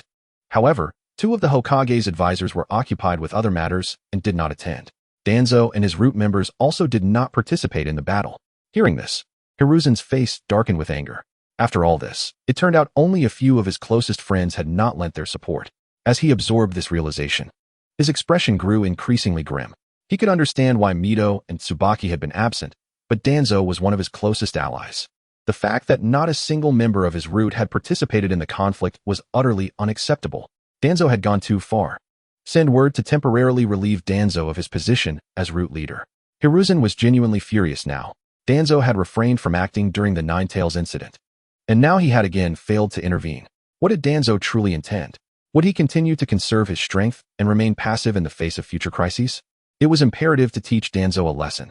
His root members were also a nuisance. Most of the ninjas within were beyond his control. It seemed he would need to appoint someone to keep Danzo in check. Hiruzen began contemplating potential candidates. Akimichi Torafu? No, Torafu was no match for Danzo in this regard. Regrettably, his 3 disciples, Jiraiya, Tsunade, and Orochimaru, were all absent. Otherwise, how could he be so troubled? Wait, Shichiya. Sarutobi Hiruzen suddenly recalled Shichiya from last night. Chapter 35 Sarutobi Hiruzen. Danzo, Shichiya is the true leader of Root. I should have realized this sooner. Hiruzen now recognized that Shichiya was infinitely superior to Danzo.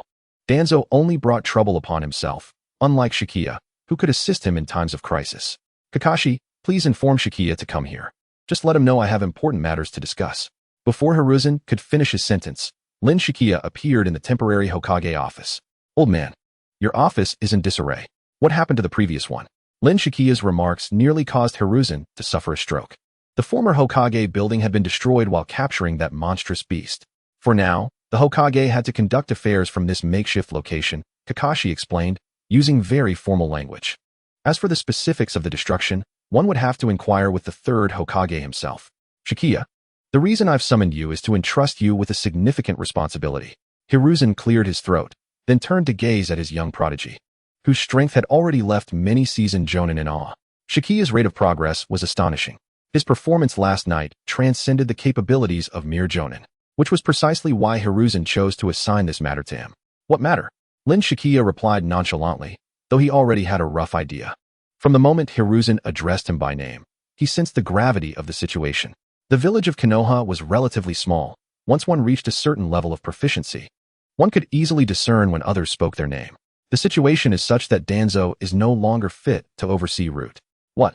Kakashi felt somewhat superfluous at that moment. Was it appropriate for him to overhear such a crucial matter? However, Sarutobi signaled for Kakashi not to worry. Thus, I have decided to temporarily relieve Danzo of his position as the head of Root and seek someone new to manage it. Old man, you don't mean me, do you? Yi's expression remained entirely unchanged. Upon hearing the term Root, he displayed no reaction whatsoever. Truly, Shichiya was remarkable. Hiruzen nodded, admiring him privately. A mountain could crumble before him without so much as a flicker of his composure. Unbeknownst to Hiruzen, Lin Shichiya simply regarded it as inconsequential. Although Root was undeniably vital to Konoha, its influence extended significantly throughout the entire shinobi world. This was beyond dispute. You could inquire in the Rain Village whether it is impactful. It is not about how others perceive you, but rather what you have accomplished. Coincidentally, Danzo had indeed committed numerous tangible deeds. Very well. However, I will need to transfer a few individuals from the Umbu. Lin Shichiya stated calmly. He certainly had no qualms about nurturing his own influence within Konoha. After all, there were many matters he could not personally oversee. Who? Hiruzen inquired curiously. Did Shichiya truly know anyone in the Umbu? To his knowledge, Shichiya had little interaction with them. Yuzuki Yukari and Yamato, at least those two for now. Of course, If you wish to send Kakashi over as well, that wouldn't be unacceptable. No, Kakashi has important duties. Hiruzen shook his head. However, you can have Nightingale and Tenzo assist you. Although he had no idea how Shichiya acquired this intelligence, he still acquiesced to Shichiya's request. I will have Nightingale and Tenzo cooperate with you shortly. However, I must caution you, Danzo may not relinquish his power without a struggle. He is far too familiar with the nature of my dear friend. Forcing him to give up his authority would be more challenging than taking his life. You need not worry about that, Lin Shichiya replied coolly. Having witnessed this entire scene, Kakashi was utterly astonished. What kind of treatment was this? A freshly graduated genin could leap directly to becoming the head of Root. Would he have to bow to Shichiya from now on? All right, old man. I must take my leave. Lin Shichiya waved his hand and proceeded towards Root. This was what one might call stepping into office. Do not rush. Danzo is not easily dealt with. Before Hiruzen could finish his thought, Shichiya had already walked far away. Notifying Nightingale and Tenzo, ensuring they provide full protection for Shichiya. We cannot afford any mishaps regarding his safety, Sarutobi commanded his subordinates. Shichiya was the future of Konoha, and he was uncertain if his old friend would willingly surrender his power. Hokage-sama, is this truly appropriate? Kakashi hesitantly inquired. After all, Danzo's reputation in the shinobi world was well known. Danzo's recent actions had become somewhat excessive, and diminishing his power was imperative. Hiruzen sighed. He did not wish to confront his old friend. However, Danzo's behavior the previous night had severely crossed his boundaries. By the way, Kakashi, have you considered becoming Shichiya's leading jonin? Hiruzen looked at Kakashi. Kakashi was momentarily at a loss for words. He truly wanted to say, am I accompanying him? Now, Shichiya's position exceeded his own. To have him serve as Shichiya's leading jonin seemed somewhat inappropriate, did it not? Do not worry. Your relationship need not change because of this title, Hiruzen assured him. Yet for some reason, Kakashi felt that this implied they would each operate independently from then on. During missions, Shichiya would refer to him as teacher, while outside of missions, he would address Shichiya as Lord Shichiya. Moreover, the reason for making you Shichiya's mentor is not for strength, but rather to cultivate a sense of teamwork, Hiruzen explained. After all, Shichiya's prowess had already surpassed their ability to assist him. The primary goal now was to nurture Shichiya's team spirit. Hiruzen spoke with utmost seriousness. This was the crux of the matter. To foster Shichiya's sense of camaraderie, to cultivate his bonds with the village and his comrades in Konoha, was the true aim. I understand. Kakashi nodded.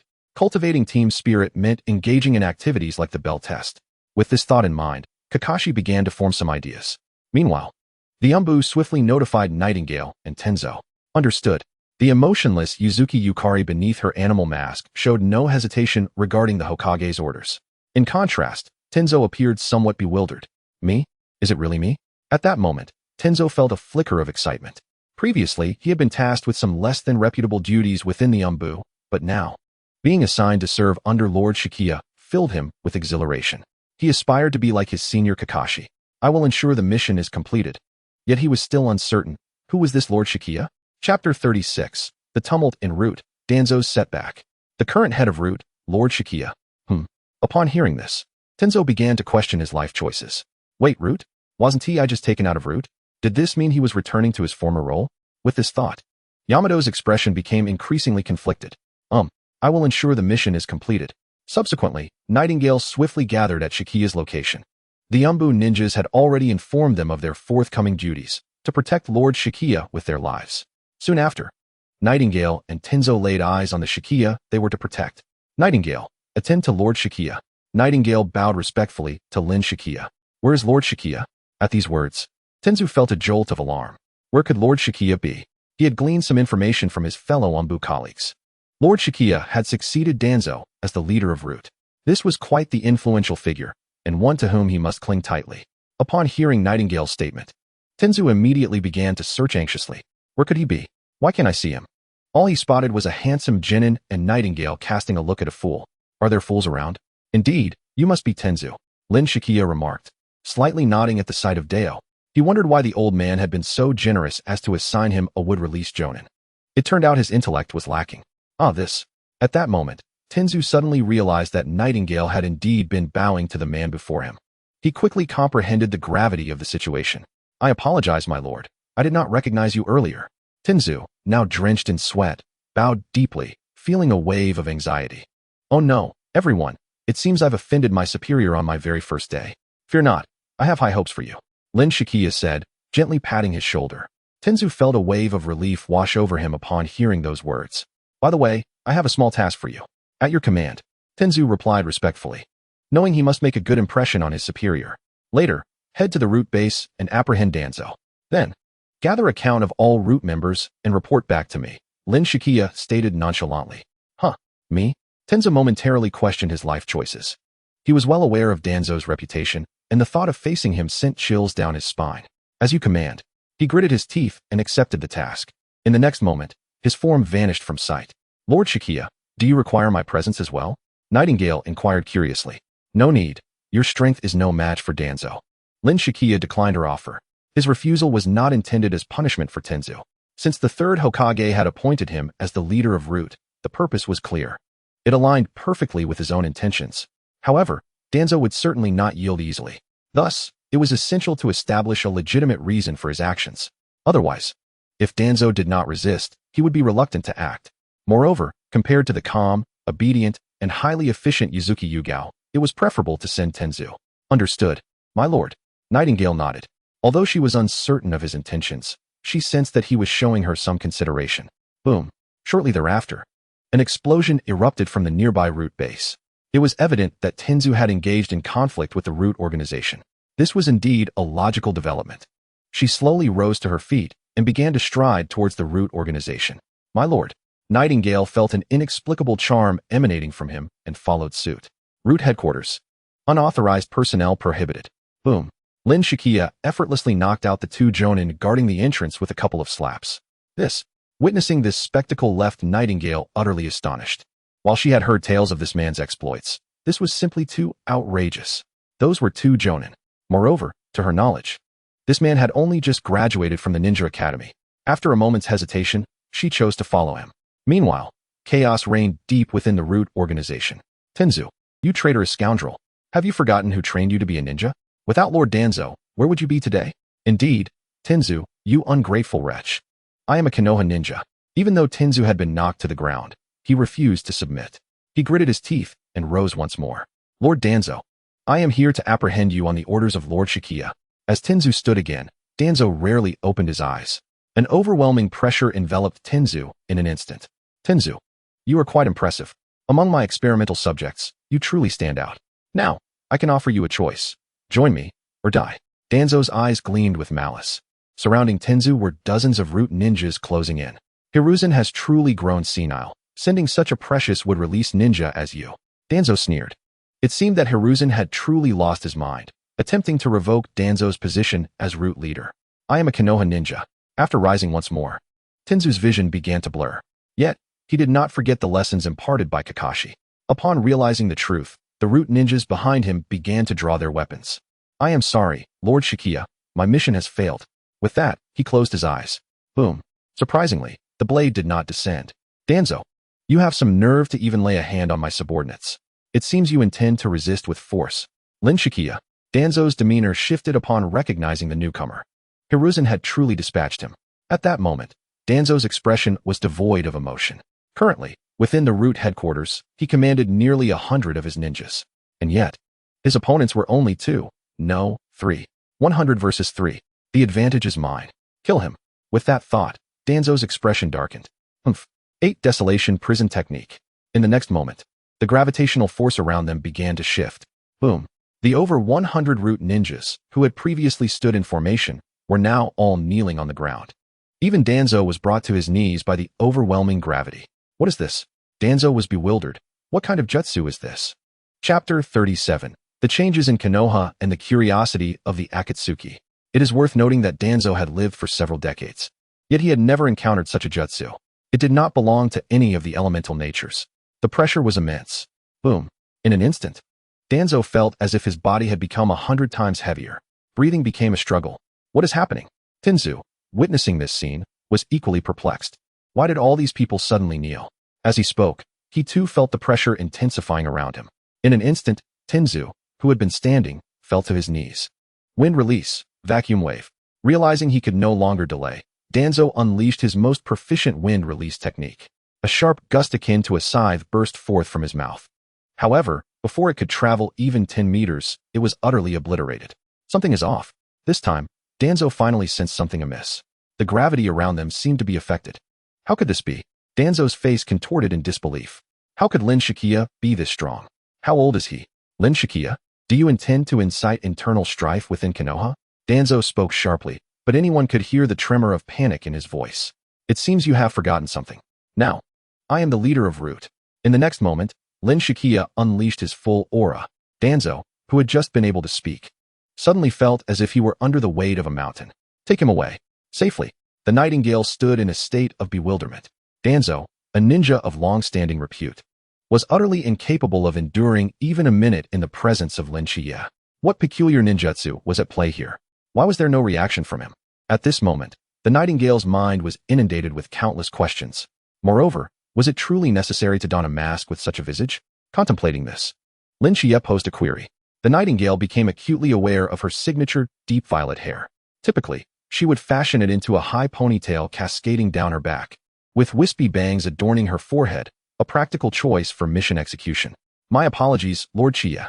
Yuzuki Yugao instinctively removed her mask, unveiling a delicate visage.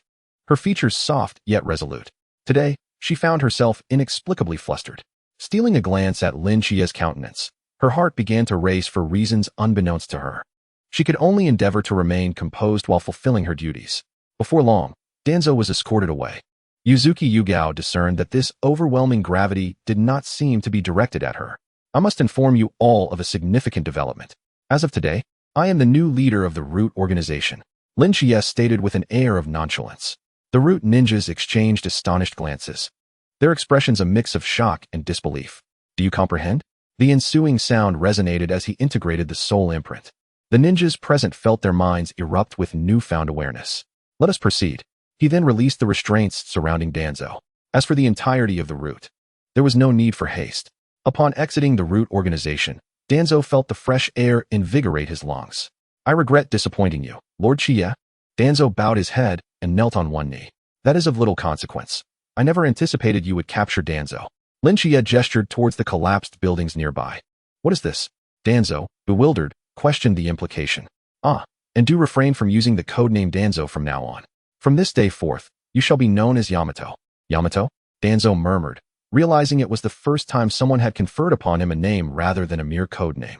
Like the nightingale, who bore a name beyond her designation. Yet, he had not possessed one until now. Today, however, Lord Shichiya had bestowed upon him a new identity. I understand, Lord Shichiya. Yamato responded earnestly, his admiration for the man before him immeasurable. Earlier, within the Root organization's base, nearly 100 ninjas had gathered. Yet, Lord Shichiya displayed no sign of trepidation, effortlessly subduing Danzo, igniting a fervor within Yamato. He felt an inexhaustible energy coursing through him.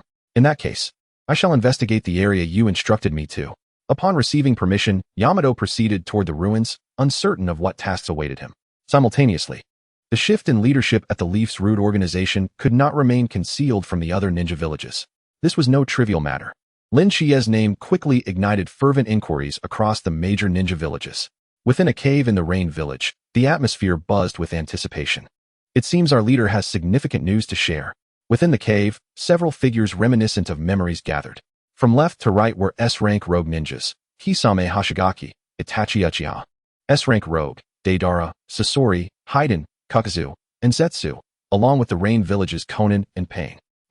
I was in the midst of refining my explosive art, Deidara grumbled. Having been interrupted from his creative process by the summons for a meeting, there have been substantial changes in Konoha recently.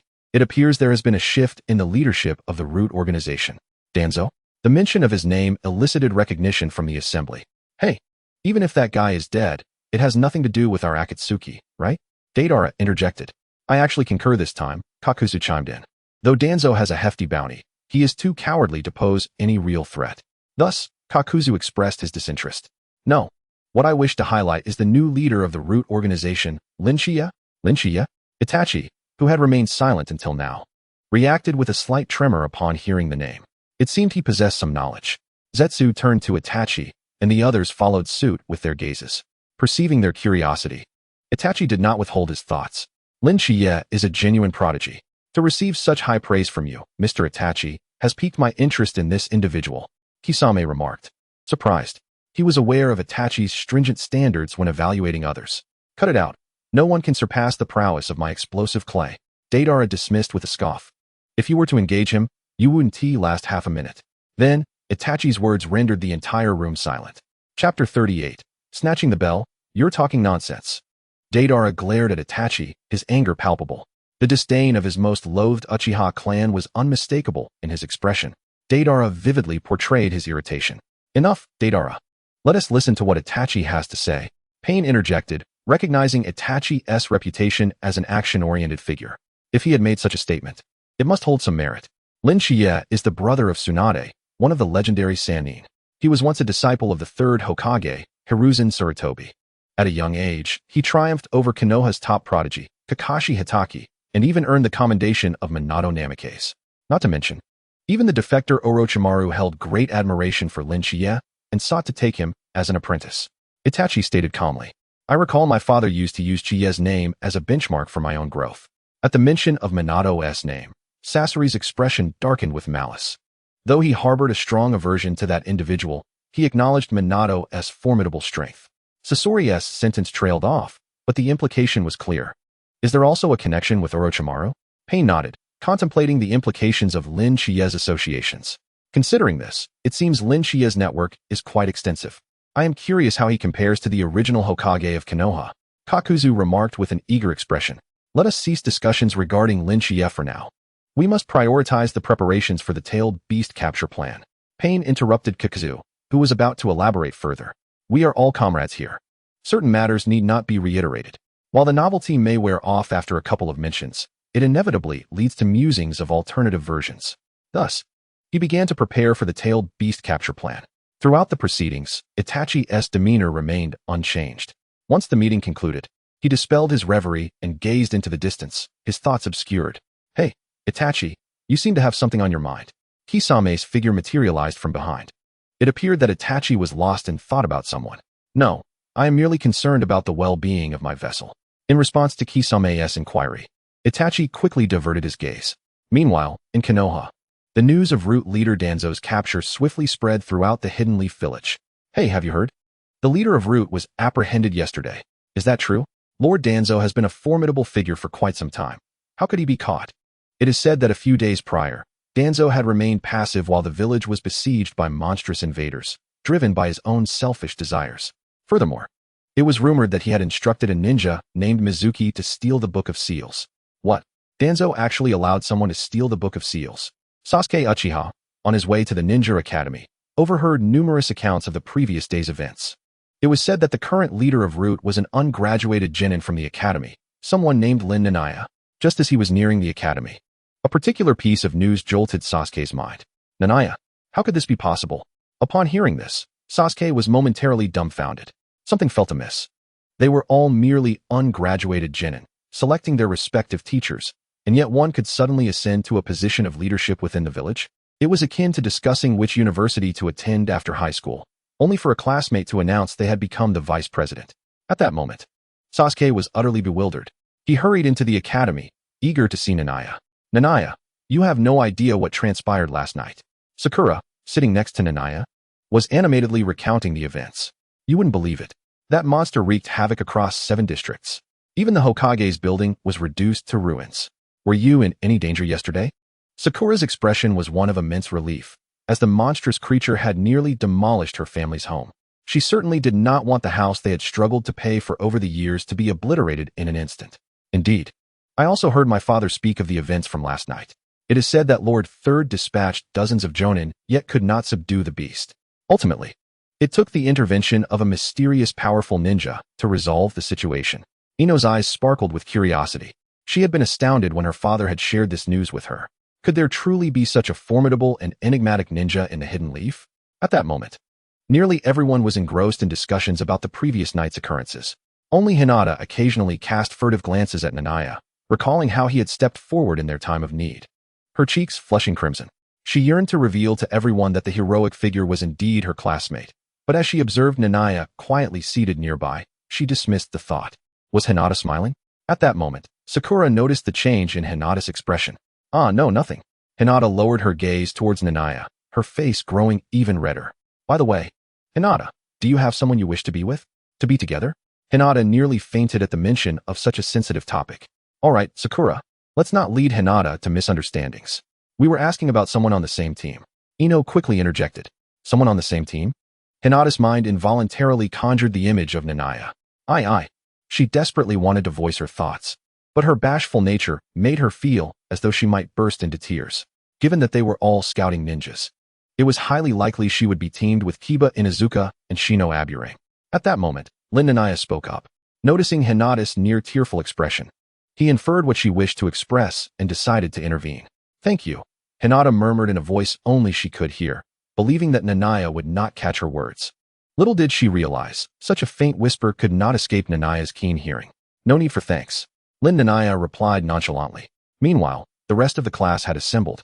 They were now merely awaiting the arrival of their supervising jonin. During this time, Lin Nanaya caught a glimpse of Sasuke's gaze.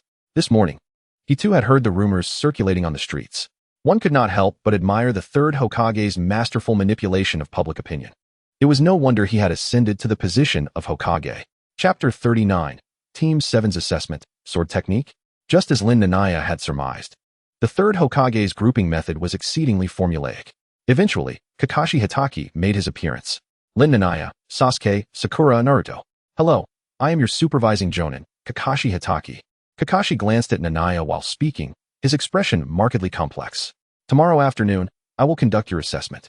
I expect each of you to be adequately prepared, he continued, outlining several critical points to bear in mind for the examination. First, you may only utilize abilities befitting a genin. Second, no ninjutsu is permitted. Third, no peculiar techniques. Kakashi enumerated several restrictions in a single breath. Is Kakashi-sensei really that arrogant? Naruto retorted defiantly. Who does he think he's looking down on? Fool.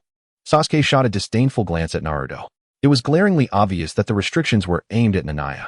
Did this fool really believe this was directed at him? Could a genin who barely passed a retest be a target? Sasuke could hardly contain his laughter. What did you say, Yuge?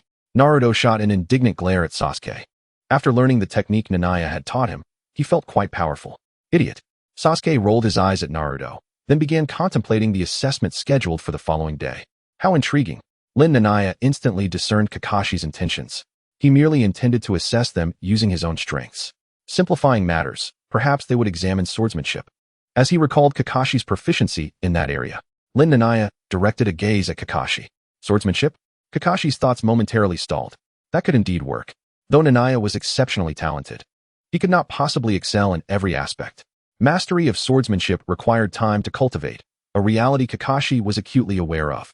No problem. We will assess your swordsmanship. Sasuke nodded in agreement after glancing at Lin Nanaya. Meanwhile, Naruto and Sakura were left in a state of confusion. They were clueless. You too, do as you please. Kakashi noticed their bewilderment and added, do as we please? What does that mean? Sakura asked, her face a mask of confusion upon hearing the words. Could it be that we can use any weapon we desire? No, I believe what he means is that there are no restrictions for you. Sasuke interjected. Nanny, I'm furious. Naruto felt belittled. No way, I must give them a surprise during tomorrow's assessment. With that thought, Kakashi concluded he needed to make a trip back to the Hitaki clan. He intended to see if any ancestral weapons remained. Previously, the chakra short blade had shattered, and following the incident with Obito, he had not wielded a short blade since. Even their clan's traditional sword techniques had fallen by the wayside. However, considering his 2 decades of experience, he was confident he could hold his own against Nanaya. After all, Nanaya was a prodigy, excelling in ninjutsu, taijutsu, medical ninjutsu, and a plethora of other techniques. In the realm of swordsmanship, it is improbable that one could attain profound mastery. If that were the case, then surely no one would engage in the practice at all. On the following day, Sasuke, Naruto, and Sakura arrived promptly at the designated meeting point. But where is our teacher Kakashi? And what of Shichiya? Naruto appeared utterly bewildered, questioning why only the 3 of them had shown up. Perhaps we arrived too early? Sakura suggested, a hint of embarrassment in her tone, for she could hardly fathom that their jonin would be tardy for their initial assessment. Only Sasuke sensed something amiss. Shichiya was not the type to engage in frivolous antics. His absence could not possibly be attributed to tardiness. Let us wait a bit longer. Sasuke decided to extend his trust in their elite jonin. After all, it was unlikely he would be late like Naruto. An hour passed, then 2. As noon approached, Naruto exclaimed, I can't take it anymore. I'm starving. His frustration was palpable. What if their jonin had encountered some unforeseen misfortune along the way? They had skipped breakfast, and now hunger was rendering them nearly immobile. Oh no, we're late, we're late. It was at this moment that Kakashi finally appeared in the distance. I borrowed some military rations from the Akimichi clan to ensure we won't be exhausted this time. We must uphold our team's dignity in this competition. Kakashi had evidently come well prepared. I apologize for the delay. I encountered an elderly lady crossing the street and was momentarily delayed, he explained sheepishly upon his arrival. That is preposterous. Who would conjure such a childish excuse?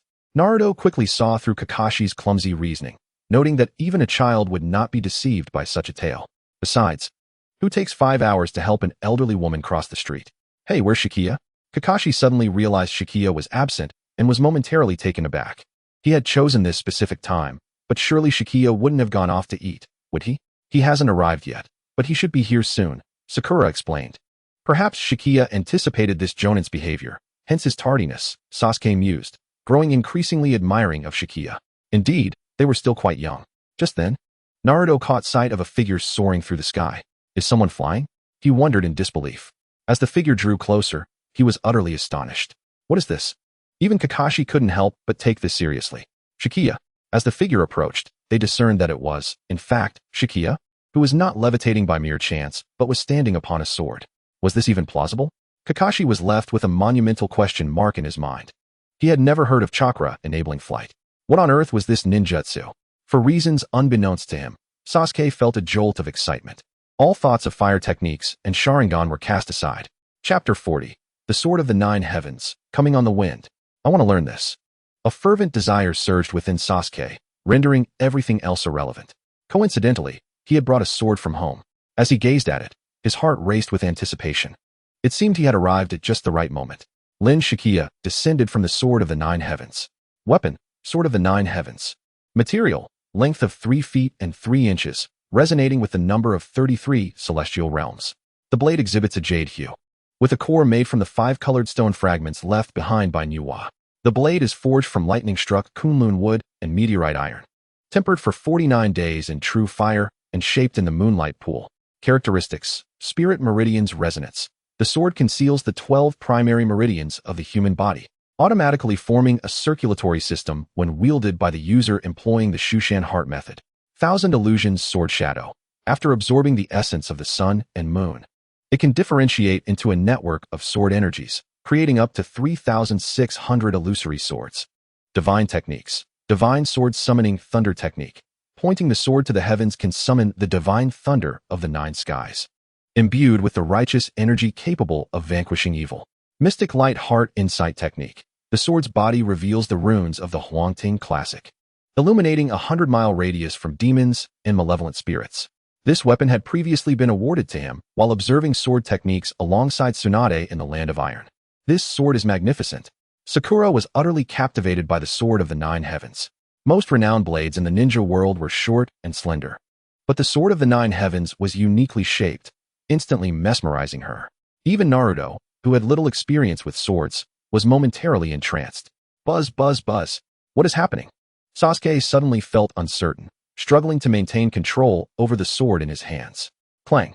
The sword slipped from Sasuke's grasp and clattered to the ground.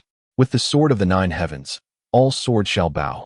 Kakashi was taken aback, incredulously asking, Shichiya, do you intend to use this sword for the assessment? He regretted not establishing a rule that only ordinary weapons could be used. Very well. Kakashi sighed, determined to see this through, even if it meant swallowing his pride. He led the group to a more tranquil part of the forest. Who will go first? As soon as Kakashi finished speaking, Naruto eagerly raised his hand. I'll go. Sakura looked at Naruto with curiosity, wondering what had instilled such confidence in him. I've already cultivated the technique Shichiya taught me to the first level, Naruto declared proudly, boasting that he had done so in merely a month. By the way, Shichiya, how long did it take you to reach the first level? Naruto inquired, knowing Shichiya was far more talented and likely took much less time. A week? Or was it half a week? Lin Shichiya simply held up one finger. What? You reached the first level in less than a day? Naruto was astonished. As expected of Shichiya, to accomplish such a feat in just one day. Less than a minute. What? Naruto began to question his own ears. For a moment, he doubted his own talent. He had followed Shichiya's method to learn the body cultivation technique. And during the past month, he had come to understand just how challenging it truly was. Even after a month of practice, He had only just begun to scratch the surface of the first level. Yet, Shichiya had achieved it in under a minute. The once confident Naruto now found himself questioning his very existence. This body technique is merely a foundational cultivation method. Attaining the highest level in under a minute is sufficient. Shichiya remarked nonchalantly. This technique was just one among many body cultivation methods he had acquired.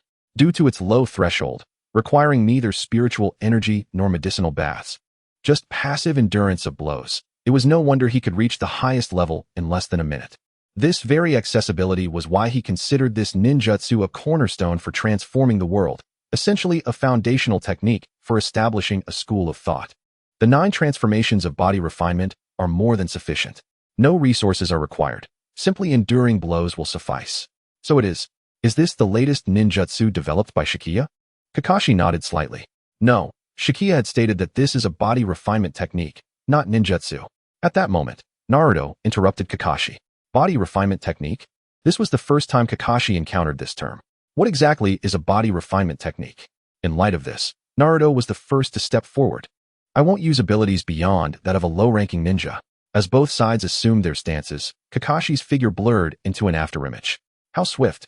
Naruto witnessed for the first time that this tardy jonin possessed such incredible speed. Naruto, be careful. For the first time, Kakashi did not employ weapons. Instead, effortlessly maneuvering behind Naruto and delivering a gentle palm strike. Based on his calculations, a freshly graduated genin like Naruto would undoubtedly be unable to withstand this blow. Bang! Naruto was sent flying 3 or 4 meters away. Cough, cough. Naruto stood up again and declared, "It doesn't hurt." What? Kakashi, intrigued by this technique that Shichiya had researched, no. This body refinement technique, could hardly believe it. Given Naruto's strength, there was no way he could withstand his attack. Again, this time, Kakashi began to take things seriously. Even while using only low-ranking ninja strength, Naruto was not a match for him. In terms of combat experience and tactical awareness, Kakashi utterly overwhelmed Naruto. Bang! It doesn't hurt. Again. Bang! It doesn't hurt. Again. After repeating this back and forth a dozen times, Kakashi felt as though his worldview had shattered.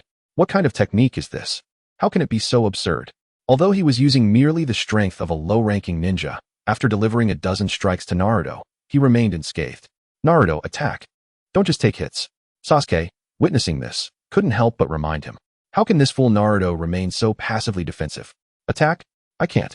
Upon hearing the word attack, Naruto was bewildered. He couldn't do it. During this time, he had solely focused on practicing his ability to absorb blows using the shadow clone technique, neglecting all else. Consequently, he could only adopt a reactive defense. Even such passive defense has its merits. Namely, it doesn't hurt. Chapter 41. Sasuke, learning ninjutsu 1T allow me to take revenge. I must apprentice under Shichiya. Alright, Naruto, you've passed. After several attempts, Kakashi chose to concede. Although Naruto had been unable to inflict any harm upon him, the technique imparted by Shichiya rendered him incapable of breaking through Naruto's defenses without resorting to ninjutsu. Reflecting on this, Kakashi turned his gaze toward Shichiya. What kind of genius could devise such a miraculous technique? Kakashi was all too familiar with Naruto. Without Shichiya's guidance, Naruto could never have lasted against him. At this moment, Kakashi felt compelled to impose another rule to limit Shichiya. Otherwise, the disparity between them was far too great. Next, Shichiya. Kakashi knew he could not escape this. He retrieved several soldier pills to recover some stamina. Observing Kakashi's tense demeanor, Shichiya shook his head. It seemed he had imposed too much psychological pressure on Kakashi. This is not good. Kakashi was, after all, his leading jonin. The thought of having reduced him to this state did make him feel somewhat guilty. Perhaps it would be wiser to select a less potent sword technique. Prepare yourself. Kakashi's expression grew serious. He removed his eye patch, and his Sharingan began to whirl furiously. The Kitabuki short sword style. Kakashi, once again employing a technique he hadn't used in years, executed it with great skill. Bang! Shichiya had deliberately sealed the power of the Nine Heavens' mysterious light sword. At this moment, the sword was merely a somewhat heavy, ordinary weapon. Bang! Kakashi, taking the blow head-on, found his feet sinking into the ground. How can it be so heavy? Kakashi was momentarily stunned. Wasn't he only allowed to use low-ranking ninja strength? How could Shichiya wield such a heavy sword? From the outset, Shichiya and Kakashi had both restrained their powers to that of low-ranking ninjas. Therefore, their duel was solely about swordsmanship. Naturally, Shichiya had no intention of relying on Naruto's method of enduring blows to achieve victory. A heavy sword without a blade, great skill without effort. These words floated through Shichiya's mind. Once one reaches a certain level, every movement becomes a sword technique, unconstrained by specific forms. Although the mysterious iron sword technique had not transcended into the realm of immortality, it was more than sufficient in the world of Naruto. Kakashi's Sharingan spun wildly as he attempted to track the fluctuations in Shichiya's sword techniques. This was tantamount to cheating. He had initially thought that even if he was not a match, he could at least contend with his Sharingan. However, he was gravely mistaken. In his Sharingan's view, Shichiya's swordplay flowed with effortless grace, light and heavy, agile and ethereal, far surpassing any of the most exquisite techniques in the world. This sword technique was not as nimble as the Kitabuki short sword style, yet its simplicity became increasingly difficult for him to counter. Surely, this cannot be a sword style created by Shichiya. Kakashi's smile turned bitter. Despite having set so many restrictions, the outcome appeared almost comical. Bang! Using the opponent's force against them, Shichiya struck Kakashi. Thud! The tremendous force sent Kakashi flying several meters away. Coming back to his senses, Kakashi's hands trembled uncontrollably. Is this really Shichiya's power as a low-ranking ninja? Sasuke, who was watching from the sidelines, was utterly astonished. Each of Shichiya's moves seemed to open a new world for him. So, this is how one can wield a sword? Sasuke fell silent, feeling as though his past days had been lived in vain. Sasuke, what are you daydreaming about? Noticing Sasuke's lack of response, Naruto inquired. He couldn't quite grasp the intricacies. He simply found it impressive. I won't study ninjutsu anymore. Ninjutsu cannot help me take revenge. Sasuke's eyes glimmered with determination, while Naruto stood by in shock. Huh, a ninja who doesn't learn ninjutsu? Sasuke, what kind of joke is that? Naruto assumed Sasuke was jesting. Even Sakura nodded in agreement. Deeply ingrained in their minds was the belief that swords were mere tools. Only by mastering ninjutsu could one truly grow stronger. No, I want to learn from Shichiya. On the battlefield, Kakashi found himself thoroughly dominated by Shichiya, unable to mount any defense. Sasuke's mindset began to shift. He resolved to abandon ninjutsu in favor of the sword. Stop, I concede. At that moment, Kakashi was drenched in sweat, his stamina nearly depleted. The orders from the Hokage were no longer his concern. He recalled the Hokage's directive to cultivate Shichiya's teamwork abilities. Yet it was evident that Shichiya alone could sweep away all opposition. There was no longer any need for a team. Shichiya, your strength is formidable. I cannot serve as your team leader. Kakashi confessed. If you wish, you may remain only nominally a part of the team from now on. I will not interfere with your actions in any way. Moreover, you are free to undertake missions independently, and I shall have no say in the rewards you earn. After a moment of silence, Kakashi spoke. Perhaps granting Shichiya the greatest autonomy is indeed the best course of action. What? Naruto gazed at Shichiya with envy. The treatment here is truly exceptional, Kakashi-sensei. I desire it as well. Upon hearing this, both Sasuke and Sakura shot him disdainful glances. After all, it was 7 knights who had bested Kakashi-sensei through sheer skill, thus earning such privileges. Does Naruto truly not comprehend how he passed his own trials? Nevertheless, it matters not. I still have an additional sword technique yet to be unleashed, Shichiya lamented. He genuinely hoped someone would engage him in a duel of swordsmanship. Yet he had already restrained his prowess to its lowest ebb, and still, no one proved to be his equal.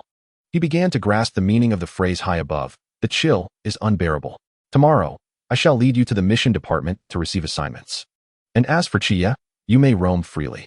Kakashi announced to the group, a sentiment that resonated with Chiya. He held no interest in rewards of any kind. Rather, he believed it was time to cultivate his own influence to serve his purposes. The spirit stones awarded by the system were ultimately finite, and he needed to harness the unique elements of the Hokage world to augment his strength. Previously, while accompanying Tsunade on her journeys through the ninja realm, he had encountered numerous medicinal herbs aged hundreds or even thousands of years, many of which possessed remarkable properties. Although they could not compare to the spirit stones granted by the system, their efficacy far surpassed the absorption of moonlight and sunlight chakra here. Upon returning to Konoha, he resolved to establish a force uniquely his own. Chapter 42. The Root. Who is Danzo? Unfamiliar. Chiya is our leader. In the endeavor to create his own faction, numerous considerations arose: personnel, territory, and funding.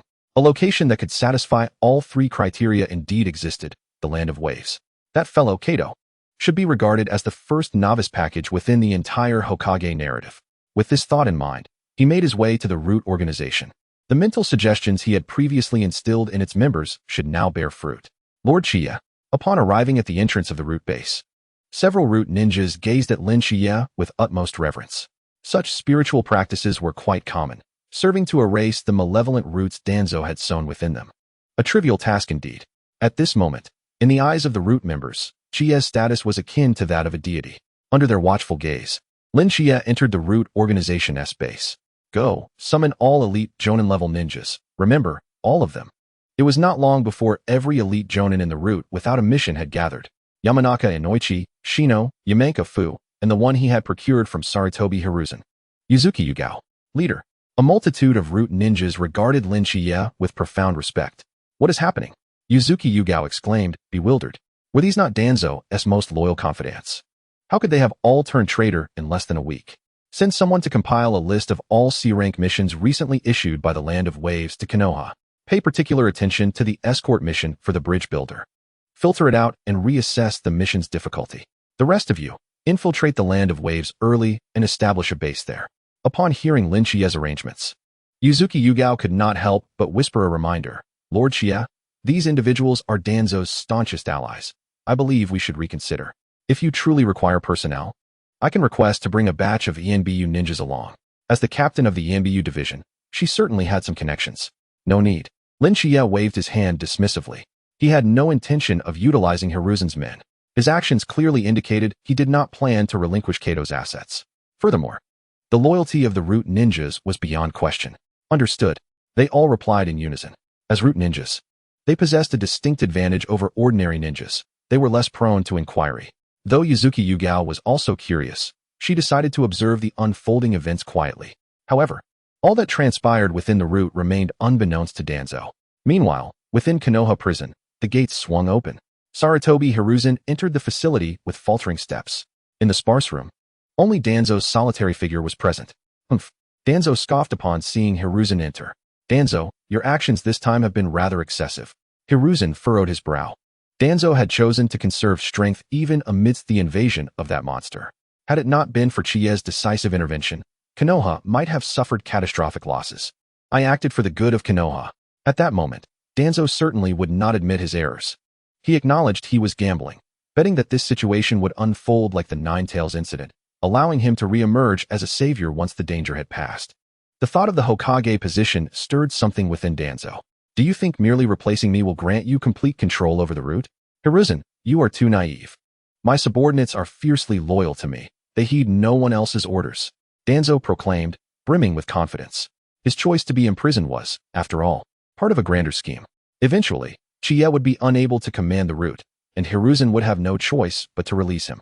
Danzo, you should remain here for reflection. Hiruzen sighed, departing the prison. Humph, Hiruzen, I am not in the wrong. I am the one most suited for the position of Hokage. As afternoon approached, the root organization swiftly selected the escort mission issued by Dazna among the recent tasks. In the interrogation room of the root base, you are the bridge builder from the Land of Waves, Dazna? Shino scrutinized the details of the man before him.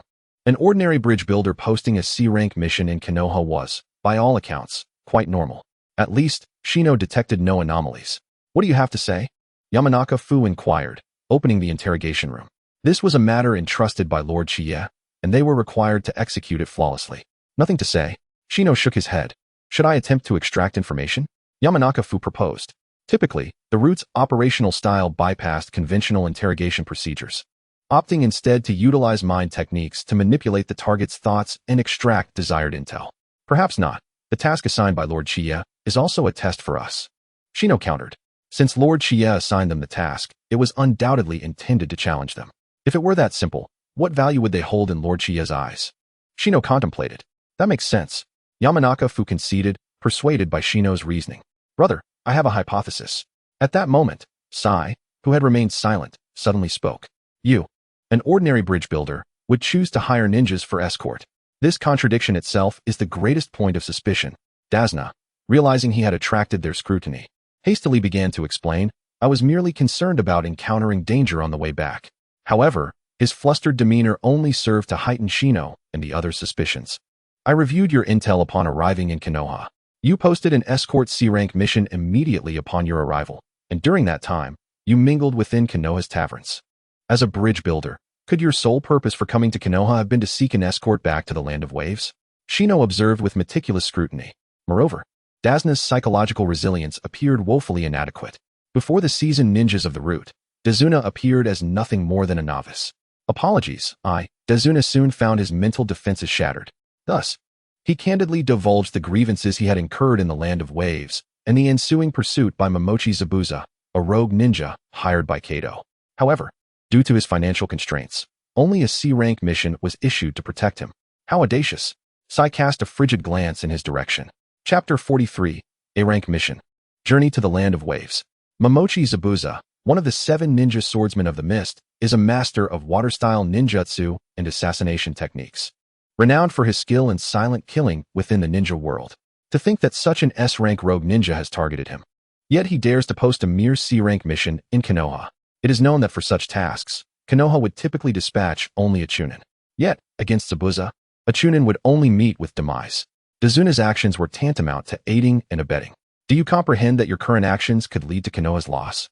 Shin could not help but scold him. The individual assigned to this mission would likely be of a similar age to his brother Sai, freshly graduated from the Ninja Academy. Filled with confidence to undertake the task, they would, however, encounter a peril far exceeding the assessed danger. Shin was infuriated to the point of nearly slamming the table. Lord Nanaya truly possesses foresight. Could he have anticipated this all along? Shin felt a swell of admiration in his heart. Lord Nanaya had previously instructed him to pay attention to this mission. So that was the reason. Upon reassessment, the mission's danger level was elevated to at least an A rank. Furthermore, with Kato involved, subsequent troubles would multiply, rendering its difficulty comparable to an S rank. The provisional reward was around 3 million. What? 3 million? My lord. Even if I were sold, I wouldn't be worth 3 million. Dazuna exclaimed, visibly agitated. He had not realized the gravity of the consequences this mission would incur. So, can I cancel the mission now? A cancellation would require a compensation of 10%, amounting to 300,000. Dazuna, 300,000? And I haven't even done anything yet. Naturally, we could consider an alternative method of compensation. The concession of a port in the Land of Waves as a base for the route. The plot thickens. Shin was well aware that Lord Nanaya had already intended to take on this mission. However, as subordinates, how could they allow Lord Nanaya to act without recompense? Such a fortunate opportunity. Dazuna's eyes brightened. This was his first encounter with such benevolent ninjas. Absolutely. I agree. Here is a written document for you to sign or seal. Good, all done. But what exactly does this document entail? I am not very familiar with the characters. No worries. Shin gathered the items.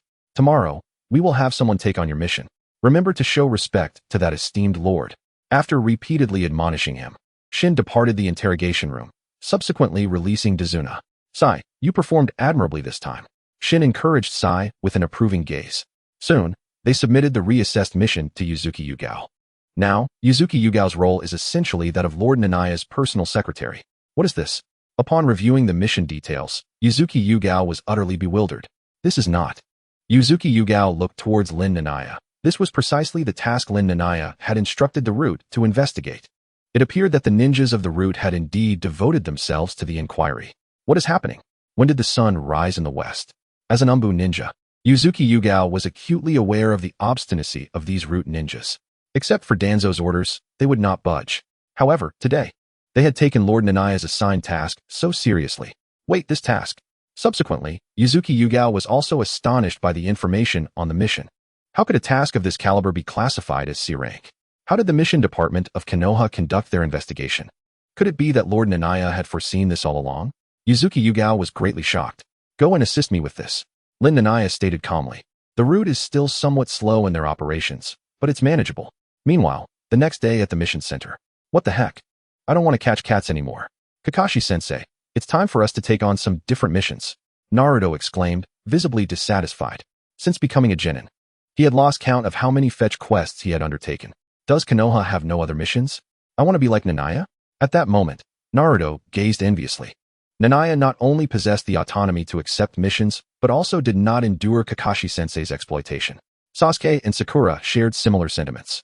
Sai, it seems it's time to take you on some B-rank missions. Kakashi shook his head. It was indeed time to expose them to the outside world. I'll take that mission I reserved a few days ago.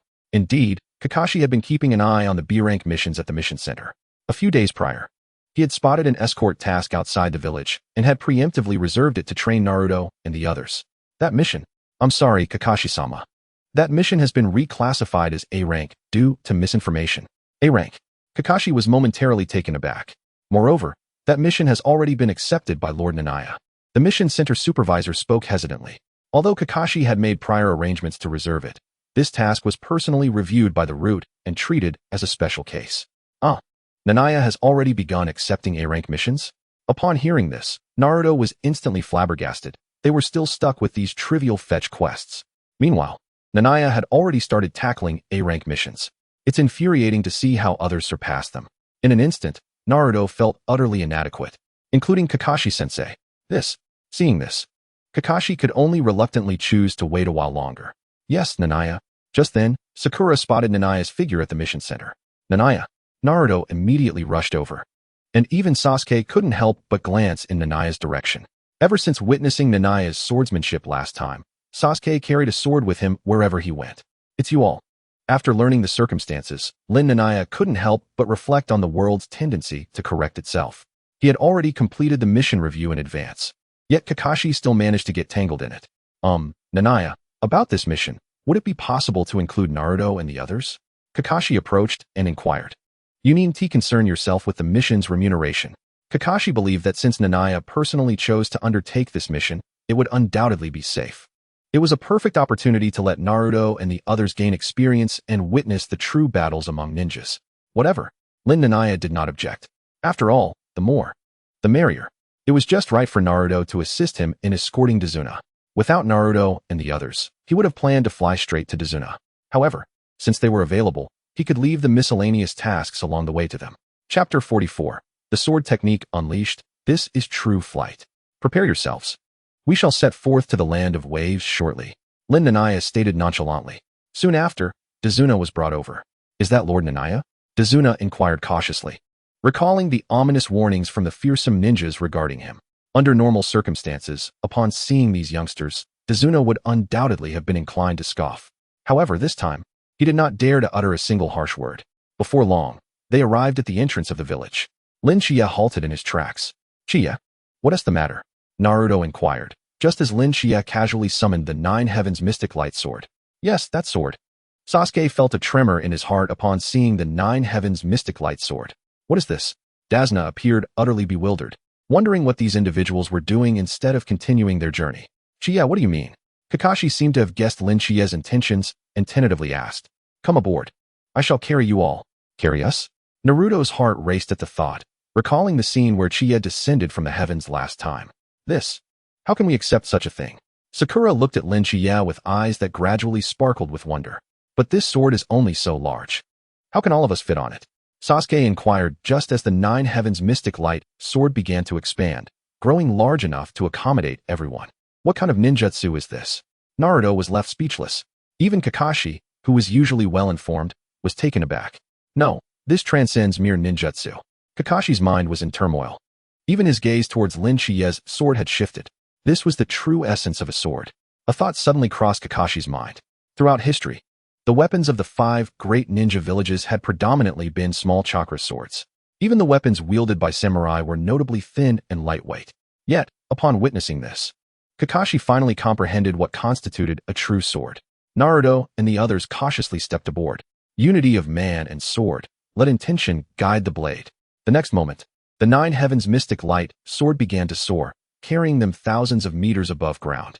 Wait, this is too high. Naruto trembled, clutching Sasuke tightly from behind, terrified to let go. Sakura, equally pale, gripped Shichiya's arm, afraid to look down. In contrast, Dasna fainted from fright, which was perhaps for the best, sparing Shichiya from further trouble. Shichiya, how high are we from the ground? Kakashi inquired, feeling unease. About 2,000 meters, I suppose, Shichiya replied nonchalantly. 2,000 meters? Kakashi was utterly astounded upon hearing this. He had encountered flying ninjas before, such as Inoki from the Stone Village, who could fly using dust release. But to his knowledge, even he could only reach heights of about 100 meters. Looking down, the mountains, rivers, and forests appeared diminutive. Though they were traveling at great speed, standing on the sword felt remarkably comfortable. Among those present, only Sasuke managed to maintain his composure. Though he too felt fear, he could not shake the excitement swelling within him. This was what he ought to pursue. Sasuke thought to himself. We've arrived. After less than a stick of incense's worth of time since leaving Konoha, Shichiya began to slow down. Arrived? The Land of Waves? Kakashi's face was filled with disbelief. The journey from Konoha to the Land of Waves would typically take even a jonin 3 days and nights of continuous travel. Yet under Chiya's guidance, they had accomplished it in under a stick of incense's time. By the way, there are a few individuals below. Let Naruto and the others handle it. Shichiya said casually. The purpose of bringing Naruto and the others along had come to fruition. Individuals? Chiya, you must be joking. We are 2,000 meters above the ground. How could we possibly sense anyone down there? Naruto replied, somewhat dazed. The sky was not like the ground. If a ninja's sensory range on the ground was 1,000 meters, at 2,000 meters high, the clouds completely obscured their view, limiting their sensory ability to a mere 300 to 400 meters. Yet, Shichiya could accurately sense that there were people below. Is it really that exaggerated? To Chunin, let Naruto and Sasuke go down to deal with them. Shichiya stated calmly. The others were even more astonished by this revelation. You can sense them from 2,000 meters up? What kind of power is this? Chiya, this is utterly incredible. Alright, I'll take Naruto and Sasuke down to handle it. Kakashi wanted to say something more, but Shichiya had already taken action, casually tossing Naruto and Sasuke down. Naruto? Sasuke? No. I don't want to die? Wait. Kakashi was left dumbfounded. Was this how they were proceeding? As Naruto and Sasuke plummeted, their faces turned ashen. I haven't even become Hokage yet. I don't want to die? Naruto wept, his mind utterly paralyzed. Only Sasuke managed to maintain a semblance of calm. Shichiya must have his reasons for doing this. Sasuke was now completely in awe of Shichiya's displayed abilities. Even if Shichiya asked him to strike himself, Sasuke would not hesitate. As they neared the ground, their descent gradually slowed, and they landed smoothly on the earth. See, you're not dead. Sasuke glanced at Naruto, who appeared dazed. Chiya, is it really alright to send those two down? Kakashi asked with a hint of concern. Since Chiya had mentioned that their opponents were Chunin, Kakashi naturally did not doubt him.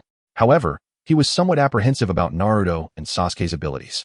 What do you think a greenhouse can produce? Besides, you have trained them for quite some time. Naruto possesses the taijutsu techniques I imparted to him. If they cannot even handle two Chunin, they might as well give up on training altogether. Shichiya replied coolly. The next moment, he sensed a rich natural energy about 30 kilometers away. How intriguing. Such abundant natural energy must be home to rare plants. Though Konoha's spiritual energy is thin, it does not mean that unique spiritual herbs cannot grow. In a world where natural energy is plentiful, few can harness it, leading to the emergence of many extraordinary plants. Let us go take a look. Shichiya said casually.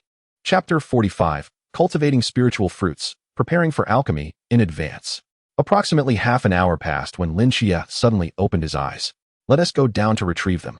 By the time the Nine Heavens mystic light sword touched the ground, 2 corpses lay on the earth. The Ghost Brothers?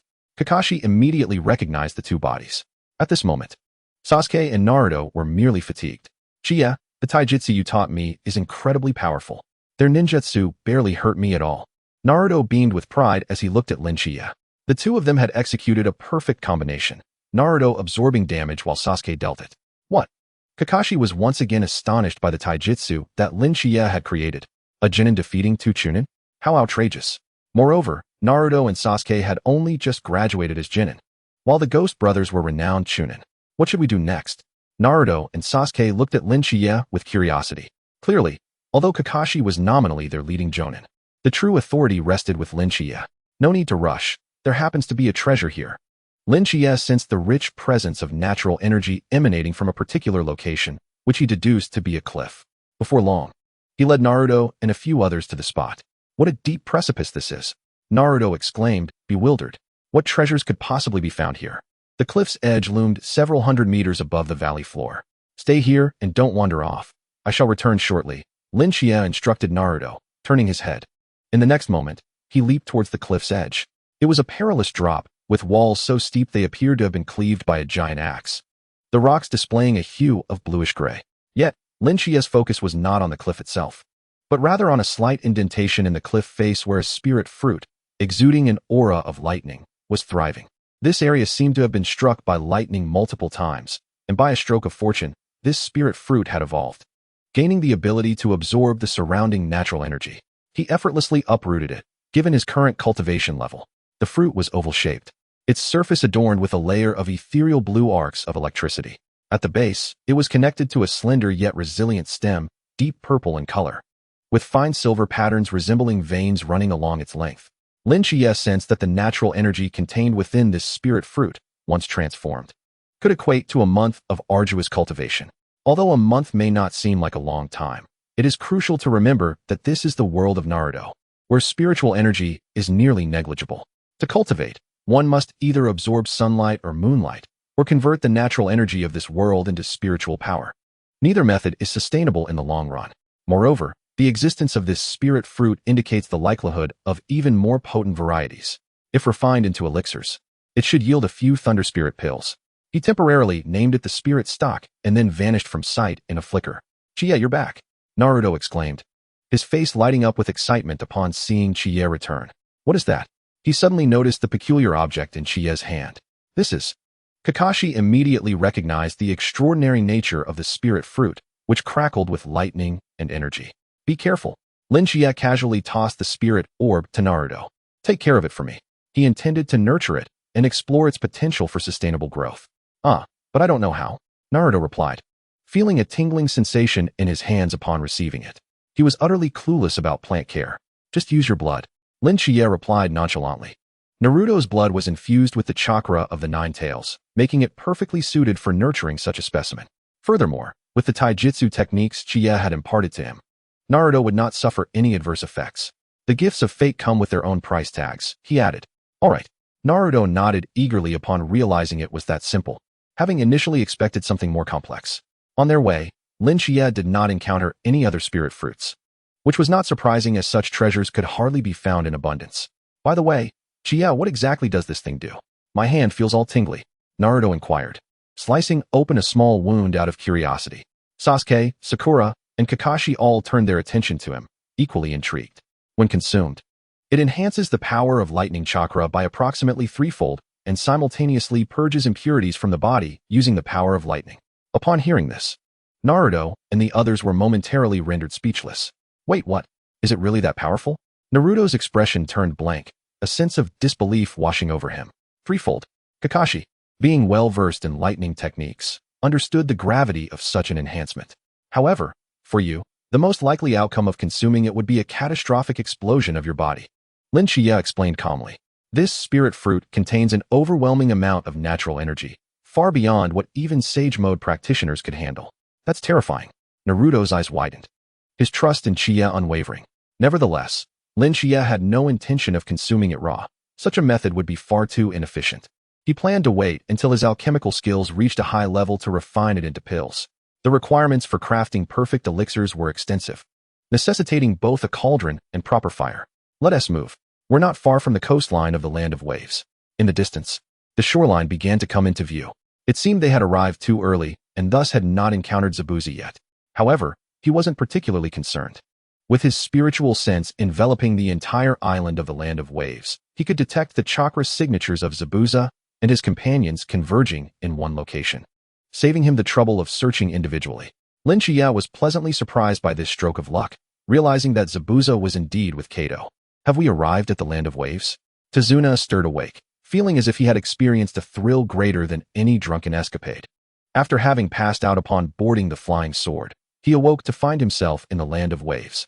"By the way, Shichiya, what is our mission this time?" Kakashi almost forgot the task at hand. He only remembered initially escorting the bridge builder back to the Land of Waves, but the mission had escalated to an A rank. They were to deal with the rogue ninja from the mist, Zabuza, and eliminate the underground forces in the Land of Waves. "What? Zabuza?" Kakashi was instantly taken aback upon hearing this. Wasn't this supposed to be a mundane C-rank mission? How did it involve an S-rank rogue ninja like Zabuza? Chapter 46. Kato, if I send you to kill someone, it's either a storm or rain. Keep an eye on that bridge builder. Don't let him die? Shichiya remarked nonchalantly. Hearing this, Kakashi suddenly remembered the implications of Zabuza's presence. They had a much stronger ally among them. Understood. Kakashi nodded. Meanwhile, in Kato's lair, he stormed over, his rotund figure imposing. "I paid you to kill, not to lounge around." Kato expressed his dissatisfaction towards the nonchalant Zabuza. The sight of Zabuza's calm demeanor irked him greatly. Had he known, he would not have opted for the cheaper option of hiring Zabuza. He had heard that the bounty hunter, Kaku, could be hired for 30 million and would perform efficiently throughout. Instead, he had chosen to hire a rogue ninja from the mist for convenience. only to find that Zabuza believed himself to be superior. I asked you to kill a bridge builder, and you've been here for half a month. Do you think you're hunting the Hokage? Kato was on the verge of berating Zabuza. Humph. Zabuza let out a cold snort, showing no concern for Kato's threats. Just as Kato pressed on, a figure suddenly appeared between them. In our line of work, facing storms and tempests is commonplace, I stated, his expression devoid of emotion as he regarded Kato. It was clear that if Kato dared to disrespect Lord Zabuza, the kunai in his hand would soon find its way into Kato's skull. The murderous aura emanating from by forced Kato to take a few steps back. I paid a 500,000 deposit. If you can't fulfill the task, then return my deposit. Kato exclaimed, his face flushed with anger. He had never encountered anyone who dared to speak to him in such a manner. If you find fault with our efficiency, you are free to seek others. However, the deposit will not be refunded. I spoke with a face devoid of expression. How outrageous. At that moment, Kato's heart and lungs felt as if they might explode from indignation. It was one thing to disregard him by not dispatching an upper ninja, but to have a mere chunin speak to him so brazenly was intolerable. If they could not send out the stronger, then why send out the weaker? I ask you again, Zabuza? Kato's eyes brimmed with impatience. This is how we conduct our affairs, Zabuza declared, rising to his full height, towering over Kato by nearly a meter. Under the weight of such formidable presence, Kato found himself retreating several steps in astonishment. I have already positioned my ghostly brothers along their route of return, prepared for ambush. Moreover, how could a destitute bridge builder possibly afford to hire a jonin from Konoha? At most, he could muster a team of chunin. With the strength of my ghostly brothers, even chunin would fall effortlessly. Zabuza exuded confidence. Is that so? Such confidence? A strange voice emerged from behind Zabuza. Indeed, Zabuza responded coldly. However, upon hearing the voice, he instinctively reacted, swiftly distancing himself, fixing a stoic gaze on the figure seated on the sofa. Who are you? Zabuza's heart raced with shock. This person had managed to approach him stealthily, without his notice. Had the stranger intended to attack earlier, he would have surely met his demise. Who is this? Who allowed him entry? Kato was equally taken aback to find an unfamiliar figure seated on the sofa. The essence and appearance of this individual greatly irked him. Fool. Zabuza cast a look of disdain at Kato. Was this man devoid of sense? He, as an upper ninja, had failed to perceive the other's arrival. A clear indication that this individual's prowess surpassed his own. What was the use of Kato commanding his subordinates at this moment? In the next instant, dozens of wandering warriors surrounded Lin Shiyi. With a mere snap of his fingers, Lin Shiyi effortlessly obliterated the group into a cloud of crimson mist. We bear no grudge. Why do you strike so suddenly? Zabuza regarded Lin Shiyi with a grave expression. He could eliminate dozens of wandering warriors as well. Yet he could not match the swiftness and subtlety displayed by his opponent, who left no trace behind. Coincidentally, I am the bridge builder you were hired to confront. Lin Shiyi replied with a dispassionate smile, a smile that to Zabuza appeared devilish. Wait, my ghostly brothers. Zabuza realized that he had not received a report from them in quite some time. You mean those two chunin? I dispatched someone to eliminate them without a second thought. My lord Zabuza, you should leave. I stepped forward resolutely, prepared to hold the line. She launched a flurry of shuriken at Lin Shiyi. Clang, clang, clang. Lin Shiyi effortlessly batted them away. Die. In the next moment, Zabuza, brandishing his executioner's blade, charged forth. Lin Shiyi exhibited no reaction, and Zabuza's expression morphed into one of exhilaration. At such a close range, his executioner's blade could not possibly be evaded. Clang. Lin Shiyi effortlessly caught the executioner's blade between two fingers. Zabuza was momentarily stunned. No matter how he exerted himself, he could not force the blade down an inch. With a gentle flick, Lin Shiyi split the so-called executioner's blade cleanly in two. How is this possible? This is the executioner's blade among the 7 ninja swords of the mist. Zabuza stared in disbelief, unable to fathom how his prized weapon had been so easily severed. Who are you? Zabuza finally understood that this individual's power far exceeded his own. Lin Shiyi, came the calm response. Now I present you with 2 choices, submit or die. He regarded Zabuza, recognizing that while Zabuza was not among the most formidable of the 7 ninja swordsmen, he was still a noteworthy elite jonin. Coupled with Bai, a rare ice-style ninja, he retained his value. Lin Shiyi? Zabuza's mind raced as he searched for any memory of that name. When had such a formidable ninja emerged in the shinobi world? Moreover, he appeared to be of similar age to Bai. Yet, in terms of strength, Zabuza knew he was no match. Wait, the leader of the route, Lin Shiyi. Zabuza's eyes widened in realization. He recalled where he had heard that name before. The new leader of Konoha's route, a shadow-level powerhouse under 20 years of age. Chapter 47. Establishing a sect, the Lingxian sect. Panic surged through Zabuza. Kato, am I beautiful? Zabuza felt as though he might swallow Kato whole. How could such a high-level mission only warrant a mere 20 million? A shadow-level powerhouse, so young yet immensely powerful, and one who commanded an organization akin to the Umbu. Kato, that scoundrel, had revealed not a single word of this damn. What is he but a leader of the root? Kill him, and I will increase your pay. Kato, visibly flustered, still attempted to maintain a facade of bravado. Will you increase my pay? Zabuza retorted, unleashing a torrent of curses. Their very survival was in question, and what good would more money do? Moreover, whose money was it anyway? If the opponent decided to eliminate them all, that gold would belong to him. My lord, I harbor no intention of becoming an enemy of Konoha. The deposit for this mission, along with an additional 20 million. I hope you will spare us both. Zabuza desperately attempted to negotiate. Yet Lin Shiyi was not in a position to entertain such matters. He had made his position clear from the beginning. Zabuza had but two paths, death or submission, 8 desolations, and prison suppression. Bang! In the next moment, Zabuza felt the very fabric of his surroundings shift. The executioner's blade in his hand suddenly felt 100 times heavier. Just moments ago, he was standing. Now, he found himself kneeling before the overwhelming force. Bai? Zabuza glanced at Bai in desperation. My lord Zabuza. Bai, whose strength paled in comparison to Zabuza's, found herself struggling against the colossal gravitational field, her eyes reddening. It was evident that they were at their limits. I'm fine. Kato looked around, realizing he was unaffected. Just as he prepared to hastily escape this cursed place, Lin Shiyi appeared before him. Bang! Lin Shiyi struck down upon Kato's skull. Kato felt as though his very soul was being torn asunder. The pain was excruciating. Subsequently, Lin Shiyi seized all of Kato's memories. This individual had amassed at least several billion in wealth. Lin Shiyi certainly wouldn't allow him to die too swiftly. Once he had completed his task, Lin Shiyi obliterated Kato's consciousness. My lord, I am at your service. How may I assist you? Zabuza instantly yielded, unwilling to meet his end before even achieving the title of Mizukichi. He certainly did not wish to perish so insignificantly. In the next moment, the terrifying pressure around him dissipated. Zabuza and Bai gasped for air, relief flooding through them. As Zabuza glanced back, he was met with a scene of utter carnage. Aside from himself and Bai, everyone else lay dead under mysterious circumstances. With this thought, a profound fear gripped Zabuza. Do not panic. As long as you diligently fulfill my commands, you shall not be wronged.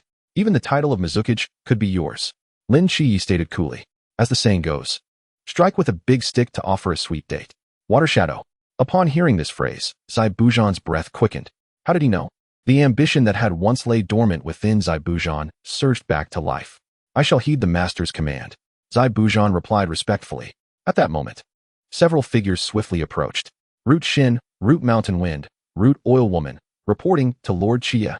3 elite jonin bowed respectfully before Shichiya. Very well, from here on, the 3 of you shall establish a root organization base in the Land of Waves. Lin Shichiya began to formulate his plans for the Land of Waves. This place could undoubtedly serve as a stronghold for seeking unique natural energy treasures. Understood. Are you planning to create a base similar to the root? Xian curiously inquired. Based on Lord Shichiya's outline, it seemed far from simple. Certainly not. I would prefer to refer to it as a sect. Lin Shichiya replied nonchalantly. A sect? The group, including Zaibujan, appeared bewildered. What did that mean? What exactly was a sect? Despite their efforts to ponder, they could not fathom its essence. In the ninja world, there were organizations based on clans and others based on villages. But what was this sect? Lin Shichiya offered a brief explanation, as he had no expectation that they would fully comprehend it. He merely required them to follow the established guidelines. I will institute several techniques within the sect. Any disciple who joins my sect shall have the opportunity to learn. Techniques, could they be ninjutsu? Zaibujan asked curiously. Even the members of the organization were quite perplexed. Although they had witnessed Lord Shichiya's prowess, they had been defeated in an instant, leaving them unclear about the meaning of techniques. In the next moment, their surroundings transformed. By the time they regained their senses, they found themselves at the seaside. Techniques are not ninjutsu. They do not require chakra. Rather, they operate using spiritual energy. Lin Shichiya explained calmly. Although spiritual energy was scarce in this world, it was not impossible to cultivate. However, even a genius would only reach the foundation establishment stage at best. He could create a technique that converted chakra into spiritual energy, although the efficiency might be somewhat lacking. After all, he was doing this merely to enable them to serve better. Thus, this was already sufficient. At that time, with a few cultivation techniques paired with martial arts, even a shadow-level powerhouse would not stand a chance. What are techniques? Sword, come forth. In the next instant, the Jiuxiao Shuangguang sword responded to Lin Chiya's summons. Open. Bang. Lin Chiya cleaved the entire surface of the sea, creating a chasm nearly 1,000 meters long. Under the onslaught of the sword's energy, the sea remained in turmoil for a long time. This was merely a casual strike of his. Zai Bujan and the others were momentarily dumbfounded by this spectacle. Was this still the power of a human? It seemed to have reached the level of divinity. Zai Bujan's excitement was palpable. He no longer desired to learn ninjutsu. He wished to master this. I am willing to join the sect. Zai Bujan was the first to recover from his shock, kneeling before Lin Chiya. The others quickly followed suit, kneeling before him as well. Lin Chiya nodded slightly. Those who know the times are wise. The cultivation techniques were vastly superior to ninjutsu. Once they engaged with the cultivation techniques, there would be no turning back. It would be prudent to summon Dei as well. With Dei's strength, establishing a sect would likely take no more than a week. From now on, you are responsible for guarding this place. Within half a month, ensure that my commands are fulfilled, Yi stated calmly. Before long, in less than half a month, a sect named Lingxianzong stood proudly in the land of waves. Backed by the assets left by Cardo, the people of Root had nothing to worry about. Chapter 48, Zai Bujan. I have succeeded. Kakashi-sensei. We have been here for half a month. When will we return to Konoha? Naruto inquired with boredom as he lounged on the beach. I am uncertain. We must wait for Chiya. Kakashi responded, equally troubled. Since Chiya had left them in the land of waves, he had vanished without a trace. The key was that he could not return with the others without permission. Sakura was happily enjoying the scenery on the beach, while Sasuke sat under a tree. His expression cold. He was contemplating how to become Lin Chiya's disciple and learn his exceptionally stylish swordsmanship. During this time, Kakashi even attempted to teach Sasuke using his signature Raikiri, only to be outright rejected by Sasuke. The reason? Learning ninjutsu would not avenge his deep-seated grudge. Kakashi. He felt an undeniable sense of frustration. Just then, Lin Chiya's figure suddenly appeared before them. He glanced at the members of Team 7. Chiya, look quickly. The plant you gave me has borne fruit again. Naruto exclaimed excitedly, presenting the spiritual plant Chiya had entrusted to him. The plant, which had originally produced a single fruit, had unexpectedly grown a second one. Although it was still somewhat small, the rich natural energy within it was sufficient to replace a week of arduous training. Alas, in the world of Hokage, spiritual energy was naturally sparse. He had exhausted the system's rewards of spiritual stones just to reach the perfected Yuaning stage. Not bad. Lin Chiya nodded, then looked at Naruto with satisfaction. Naruto's physique and potential were simply inexhaustible. Perhaps he should consider capturing a few tailed beasts to cultivate his land and enhance his own skills. By the way, Chiya, when do we leave next? Naruto asked curiously. Ever since their arrival, they had fallen into vacation mode, and boredom was setting in. Chiya, I wish to become your disciple. Sasuke suddenly stood up, looking earnestly at Lin Chiya, as if he had made a significant decision. To become my disciple? Lin Chiya was somewhat taken aback. The Lingxianzong had just been established, and Sasuke had approached him so soon. However, after a moment of contemplation, he did not refuse. Come, I will take you to a place. Before long, they arrived at the newly established Lingxianzong. The architecture showcased typical Eastern styles. The main hall of the sect soared several dozen zhang high, composed of 2 heavy bronze doors. Wait, why can't we see such a massive structure from over there? Kakashi was utterly perplexed. No way, a building this tall should be visible even from several kilometers away. This is... Sasuke's breath quickened. He felt an unshakable calm within, as though he were on the verge of grasping something profound. If you wish to learn from me, it's quite simple. Just join the sect. Lin Chiya led the curious Naruto and the others to the techniques pavilion.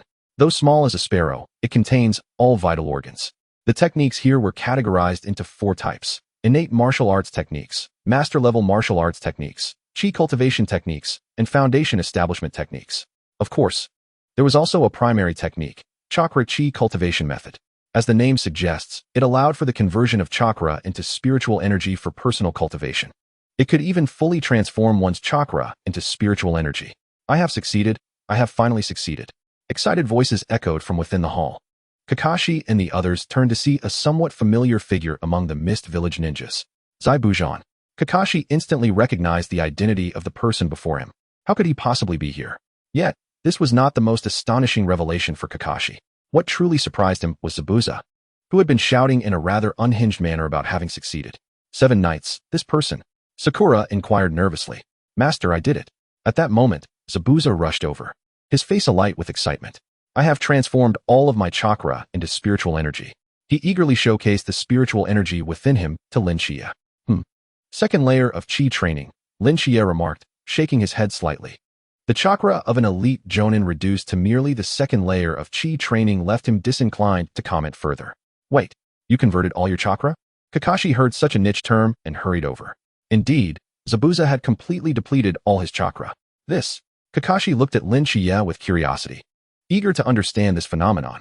Precisely, the foundation of cultivating immortal techniques lies in the transformation of chakra into spiritual power, Shichiya succinctly explained. I want to join. Without a moment's hesitation, Sasuke raised his hand upon hearing this. In his mind, the techniques practiced by Shichiya were undoubtedly 100 times more formidable than ninjutsu. Naturally, he would not let this opportunity slip away. Anyone who joins my Lingxian sect can practice this chakra chi cultivation technique. However, the later stages of the techniques will require contribution points to access, Shichiya said coolly. Contribution points? Sasuke asked, his curiosity piqued. As he had never heard of such a thing before, he approached to examine the methods of acquiring contribution points closely. Complete the tasks issued by the sect to earn contribution points. He noticed that there seemed to be a designated area within the main hall for task announcements. This thought led him to subconsciously associate it with the task department in Konoha. Could it possibly involve finding lost cats and dogs? Sasuke mused, intrigued as he walked closer. Task 1. Capture a complete one-tail. Task reward. 5,000 contribution points. 1 chi condensation pill. Task 2. Capture a complete two-tail. Task reward. 3,000 contribution points. Task 9. Capture a complete nine-tail. Task reward. 10,000 contribution points. 10 chi condensation pills. 1 foundation establishment pill. What is all of this? Sasuke exclaimed, utterly baffled. Kakashi, too, leaned in with curiosity. Tail beasts? Kakashi instinctively glanced at Naruto upon seeing this, then noted the astonishing task rewards. 10,000 contribution points. Kakashi gasped. Is Naruto really that valuable? No, how can I think like that? Naruto is my beloved disciple. He quickly dismissed the thought from his mind. He and Sasuke then reviewed the other ways to earn contribution points. Provide the sect with rare treasures imbued with natural energy in exchange for contribution points. Rare treasures? Kakashi's gaze drifted to the peculiar fruit in Naruto's hand, pondering its significance. Chapter 49. Sasuke. I've grown stronger, but I've also become poor. To think this thing has such an effect. Kakashi was surprised to learn that the strange fruit possessed such capabilities. The methods for exchanging contribution points seemed rather arduous. Kakashi continued reading. Thus, only one option remains. Exchange money for contribution points. 1 million Ryo can be exchanged for 1 point. Such a ratio. Kakashi was momentarily taken aback. While he lacked understanding of many previous matters, this was something he was intimately acquainted with.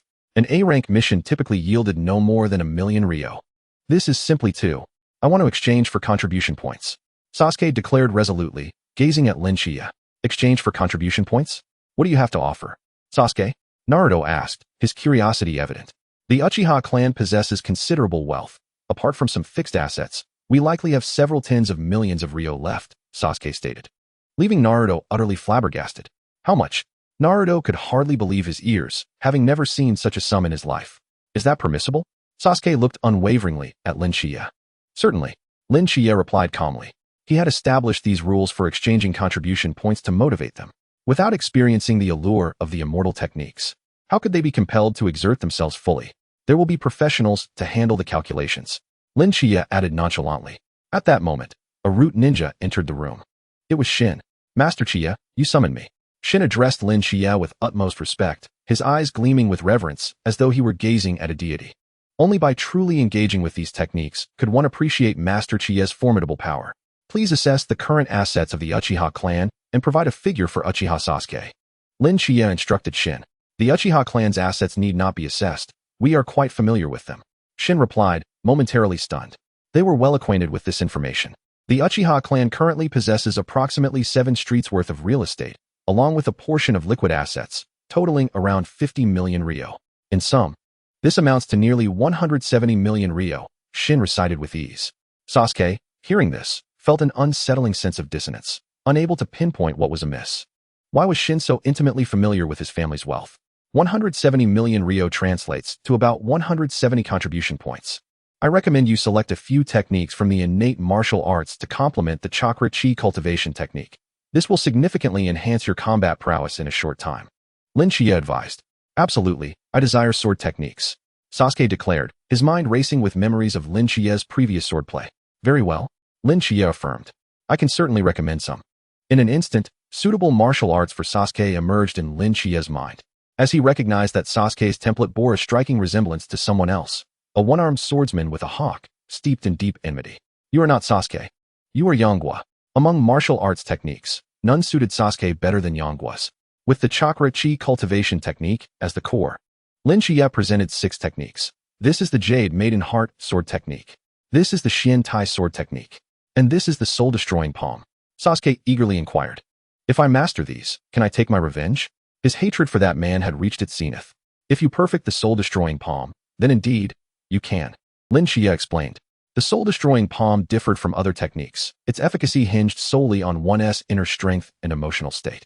After cultivating the chakra chi cultivation technique, spiritual energy wholly supplanted inner strength.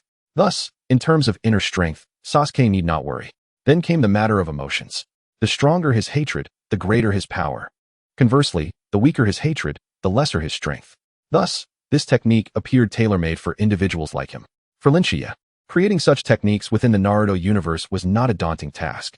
I understand. Sasuke resolutely accepted a debt of nearly 300 contribution points. Yet, he felt elated. Although he had sold off the ancestral home and family assets, he was filled with joy. At a certain location along the border of the Land of Fire, Uchiha Itachi suddenly sneezed. What is going on? Uchiha Itachi felt a peculiar sense of unease. Given his circumstances, could it be that he might still sneeze? Was it possible that something had befallen Sasuke? Shaking his head at this thought, Itachi dismissed it. It shouldn't be the case. He had explicitly warned Danzo before his departure. Thus, before the final upheaval, he had meticulously ensured that Sasuke would inherit sufficient wealth to secure a lifetime of comfort. Indeed, as long as Sasuke did not defect, these resources would suffice for more than just a lifetime of sustenance. Perhaps it would be prudent to return to Konoha after this Chunin exam. With resolve, Itachi commenced his mission, accompanied by Kisame, who fought alongside him within the realm of illusion. There was no other choice. Kisame was too perceptive, seemingly having deduced something, which compelled Itachi to adopt this approach. Meanwhile, Sasuke, clutching the technique acquired for a staggering price, wrestled with his tumultuous emotions. Uchiha Sasuke, willingly joined the Lingxian sect. A solemn oath enveloped Sasuke, while Naruto, observing from the sidelines, was filled with envy. He yearned for strength as well. Yet a glance at his own meager finances revealed he could scarcely afford even a fraction of what Sasuke had acquired. Just as Naruto was about to depart in disheartenment, Lin Shichiya called out to him. Actually, you have a way too. Lin Shichiya's gaze fixated on the chakra coursing through Naruto, infused with the power of the Nine Tails. Uzumaki Naruto, willingly joined the Lingxian sect. Another oath enveloped Naruto, prompting a satisfied nod from Lin Shichiya. They had struck a pact. Naruto would relinquish half of his Nine Tails chakra. Naturally, for the sake of sustainability, Lin Shichiya refrained from absorbing the origin of the Nine Tails power, ensuring that once the chakra regenerated, it could be utilized once more. Having completed this arrangement, Lin Shichiya prepared for his transformation. Meanwhile, within Naruto, a sense of being scrutinized emerged. Kurama felt an inexplicable discomfort, though he could not articulate why. Forget it. I'm trapped here. What worse could happen? Kurama adopted a resigned demeanor, aware that escape was impossible. Chapter 50. Absorbing the Nine Tails chakra, ascending to the transformation stage. Chichiya, hurry up. I'm growing impatient. Naruto readied himself to extract half of his chakra from the beast within. It was easy for him to appear nonchalant. After all, it was not his own chakra he was giving up. Even if it were his, the acquisition of such numerous martial arts manuals was worth the sacrifice.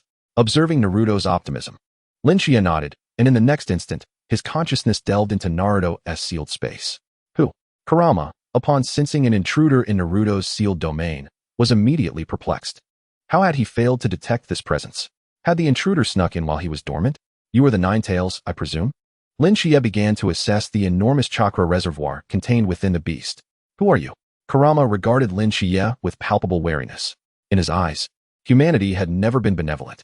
Fear not. I am merely here to collect the rent for your prolonged stay in this dark confinement. Rent? Kurama was momentarily taken aback. You dare to ask me for rent? Is there no justice left? Do you think I chose to be imprisoned in this desolate place? Years had passed. Did they comprehend the suffering endured during that time? Very well, your silence implies consent. In an instant, Shichiya materialized within the cage. Wait, how did you get in here? Kurama was bewildered. The seals were meant to prevent such intrusions. Suddenly, a realization dawned upon him. Oh, you've delivered yourself right to me. With a swift motion, Kurama launched a powerful strike towards Shichiya, confident that even the fourth Hokage would succumb to such an assault. Bam! Shichiya deftly seized Kurama's arm, the overwhelming force eliciting a pained cry from the beast. Cursed human! Kurama, now consumed by rage, lunged at Shichiya with all four limbs. In a heartbeat, Shichiya vanished from sight.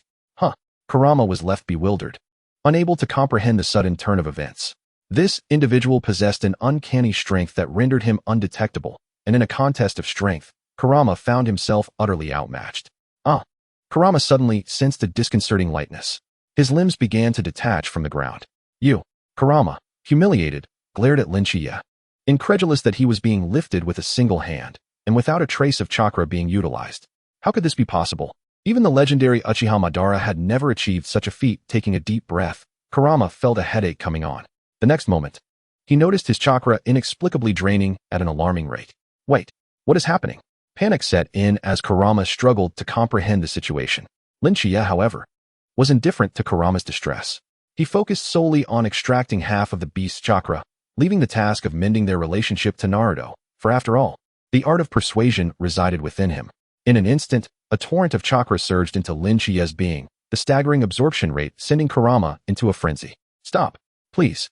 Stop. Kurama pleaded anxiously. If every Jinchuriki were as formidable, what hope would the tailed beasts have? In less than a minute, Kurama lay prostrate on the ground, utterly motionless. As if lifeless. This power. Shichiya sensed the moment had arrived for his breakthrough.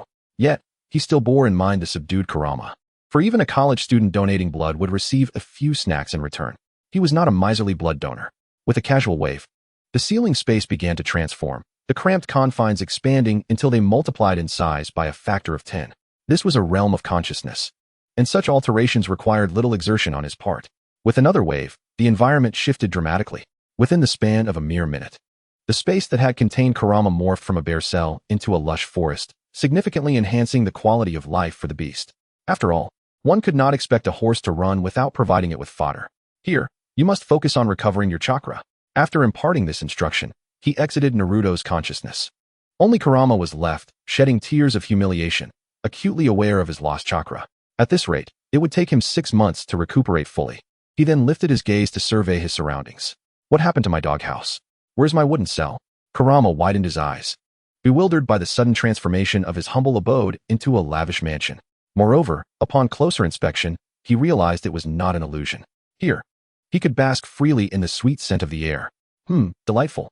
Meanwhile, Shichiya, having exited Naruto's consciousness, began to prepare for his transformation. Shichiya, is this all there is to it? Naruto inquired, curiosity etched on his face. Why do I feel nothing at all? The extraction has been completed. You may now select the cultivation techniques you desire. Shichiya granted Naruto access. He also informed Kakashi that he could accompany them back to Konoha. Subsequently, his figure vanished into thin air. Moments later, he appeared upon an ethereal sea. Between the ocean and sky, dark clouds roiled like an abyss turned upside down, and lightning coiled within the clouds, forming a fearsome dragon shape. However, the might of this heavenly tribulation seemed rather insignificant, almost negligible. Nevertheless, he did not dwell on it too much, considering that the laws of this world may not have encountered cultivators before. The next instant, he began to release the restrictions. In an instant, the chakra of the entire realm surged wildly towards him. This was merely an anomaly accompanying his breakthrough to the divine transformation stage. Soon, his primordial spirit began its transformation into the divine transformation phase. The spiritual energy within him rapidly refined and refined again. His sea of energy expanded nearly several times in an instant. Boom! An overwhelming aura soared into the heavens. Shichiya exhaled a breath of spiritual energy and successfully completed his breakthrough to the divine transformation stage. Yet, it appeared to be devoid of any difficulty. Upon reflection, this was quite reasonable.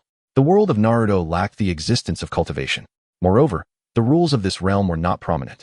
The laws of time, space, and the duality of yin and yang were all rather frail. Chapter 51. Shichiya, the chief examiner of the Chunin exam. Meanwhile, the entire ninja world felt a seismic tremor of chakra in the village hidden in the mist. What on earth is happening? A female ninja with emerald green eyes and long, auburn hair noticed the peculiar anomaly around her. Terumi May gazed in astonishment at the horizon. Being closest to the sea, she acutely felt a suffocating sensation, as if all chakra in the world had vanished. Furthermore, for some inexplicable reason, she sensed an overwhelming pressure, akin to standing before a deity. However, this was exceedingly strange. There was nothing on the surface of the sea. Recalling the events occurring within the village, Terumi May suddenly began to worry. Similar occurrences unfolded in other ninja villages, prompting all intelligence agencies to spring into action. However, none of this bore any relation to Shichiya. It was time to return to Konoha. Shichiya remarked casually, if memory served him correctly. The Chunin exam was about to commence. Although he held little interest in either Jinin or Chunin, it was evident that the Chunin exam coincided with the anniversary of the old man's passing. It would be somewhat inappropriate for him, as the nominal disciple, to be absent during the grave visit. Of course, a light-hearted jest with the old man would likely not be taken amiss. With this thought, his figure flickered. There was no need for sword flight. His speed was swift enough to traverse the distance in mere moments. Nonetheless, he deliberately slowed his pace on the way back, wishing to keep an eye out for any rare fruits brimming with natural energy. After all, once the spiritual stones accumulated in the warehouse were depleted, he would need to exert effort in other areas. Although the myriad transformations function could continuously cultivate and absorb sunlight and moonlight to convert into spiritual energy, it was still a lesser path. As he passed through the village hidden in the grass, he suddenly sensed something intriguing. How fascinating. He detected an enormous chakra presence, at least. It was vast compared to others. In his perception, this individual's chakra was several dozens of times that of Kakashi, approximately dozens of cards worth.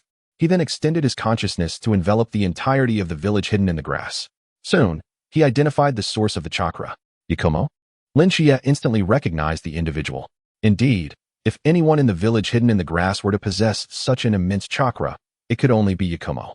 Inside the village hospital, which was quite rudimentary, with merely a few beds, there was no need for medicines or doctors. The grass ninjas glared at Yakumo with fierce intensity. It hurt so much, Yakumo exclaimed in despair, gazing at those who treated her as a medical kit. She slowly stepped back. Her arms were already covered in wounds. A trace of despair began to surface on Yakumo's weary face. How wonderful it would be if someone could descend from the heavens and drive all these wicked individuals away. Bang! At that moment, a figure suddenly appeared in the room. Who are you? Yakumo gasped as a handsome older brother materialized before her.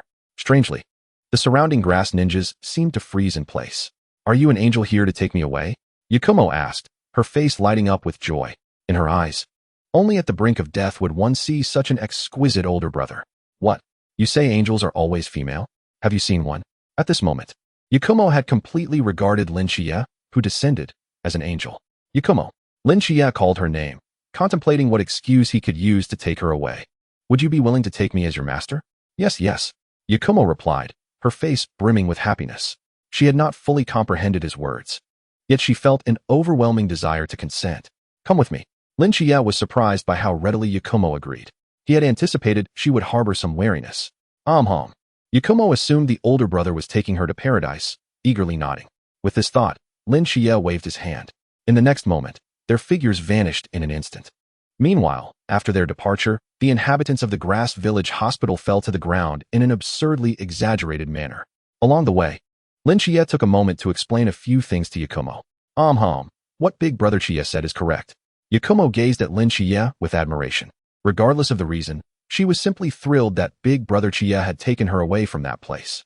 As for the Konoha he mentioned, Yakumo was not particularly interested. However, the thought of being together with Big Brother Shichiya made her feel that perhaps Konoha was not such a bad place after all. In a short while, they arrived at the gates of Konoha. Each time Shichiya entered or exited Konoha, he felt compelled to greet the two gate guardians. Lord Shichiya, Steel and Iron, along with Kamizuki Izumo, revealed excited expressions upon seeing Shichiya return. Lord Shichiya, you have finally returned. The Hokage is waiting to discuss matters with you. Kamizuki Izumo hurriedly stated. Understood. Shichiya replied with a casual nod. The old man truly believed that Konoha could not function without him. Big Brother Shichiya is so impressive. Yakumo gazed at Shichiya in admiration. She had not expected Big Brother Shichiya to be summoned by the Hokage. Yakumo had previously heard that the Hokage was the most significant figure in the village, but she never imagined Big Brother Shichiya would be so valued. The next moment, Shichiya and Yakumo appeared before the Hokage building. Quite a fine establishment. Shichiya nodded at the newly constructed Hokage building. Yamato was indeed quite suited for civil engineering. Perhaps he should establish a dedicated construction department for him in the future. After all, his wood release was merely average. He then proceeded directly into the Hokage building. The Umbu had grown accustomed to his presence, so even without a formal report, they merely pretended not to see him. "Old man, you were looking for me." Shichiya entered the Hokage's office with Yakumo in tow. "You've returned just in time." Sarutobi Hiruzen sighed in relief upon seeing Shichiya. In the absence of Shichiya, Sarutobi Hiruzen felt an unsettling sense of insecurity. The memory of the monstrous creature that once attacked Konoha weighed heavily upon him. As the joint Chunin exams approached, he resolved to appoint you as the chief instructor for this event. Sarutobi Hiruzen declared. "Me, as the instructor?" Shichiya was taken aback. He never anticipated that the third Hokage would so readily delegate authority. Considering he was merely a genin, the prospect of suddenly becoming the chief instructor for the Chunin exams seemed rather burdensome. "You need not concern yourself with your rank. Your current prowess is sufficient to warrant a promotion to Jonin." Sarutobi Hiruzen insisted earnestly. Initially, he had intended for Shichiya to participate in the Chunin exams to showcase his abilities and serve as a deterrent to other ninja villages. However, now he feared that such a display might instill terror in them. A genius could intimidate rival villages, but an unparalleled prodigy might provoke undue anxiety among them. "Rest assured, Shichiya, it will only be a nominal role. It won't impose any burden upon you." Sarutobi Hiruzen assured him with utmost seriousness. "I have entrusted the security of the Chunin venue entirely to the Umbu. You will bear no responsibility. Your presence will merely be for show." This arrangement would also serve to bolster Shichiya's reputation, he thought. The prestigious nature of the joint Chunin exams meant that not just anyone could serve as chief instructor. Yet Shichiya's credentials, status, and strength made him a fitting candidate. As Tsunade's brother, he could be considered a disciple of Sarutobi himself. Furthermore, he had been appointed as the temporary leader of the route and promoted to Jonin. His strength was unquestionable. That was a given. "Are you sure you won't need my assistance?" Shichiya replied, his tone laced with incredulity. "Is the old man really that stubborn? I hope you don't regret it when Orochimaru discusses the bond between master and disciple. Fear not, the Umbu will ensure everything runs smoothly." Sarutobi Hiruzen asserted confidently. Moreover, the Kazekage will also attend this Chunin exam. Who would dare to create a disturbance in such an assembly? "All right, I understand the situation." After witnessing Sarutobi Hiruzen's confidence, Shichiya waved his hand dismissively. "By the way, could you arrange for 2 individuals to receive identities within Konoha?" He glanced at the figure of Karui behind him. Recalling her identity issue, it was fortuitous that the old man was present to handle this matter as well. "Konoha identities?" Sarutobi Hiruzen observed Karui with curiosity. "Where did you acquire her from?" Shichiya cannot afford to emulate Orochimaru. A hint of concern crept into his heart as he pondered this. "She is of the Uzumaki clan." "What? An Uzumaki?" Sarutobi Hiruzen's demeanor shifted dramatically. "Leave it to me. I will handle it." He regarded Shichiya with satisfaction, proud of his esteemed disciple, though their connection was tenuous. Unlike Orochimaru, who was a source of worry.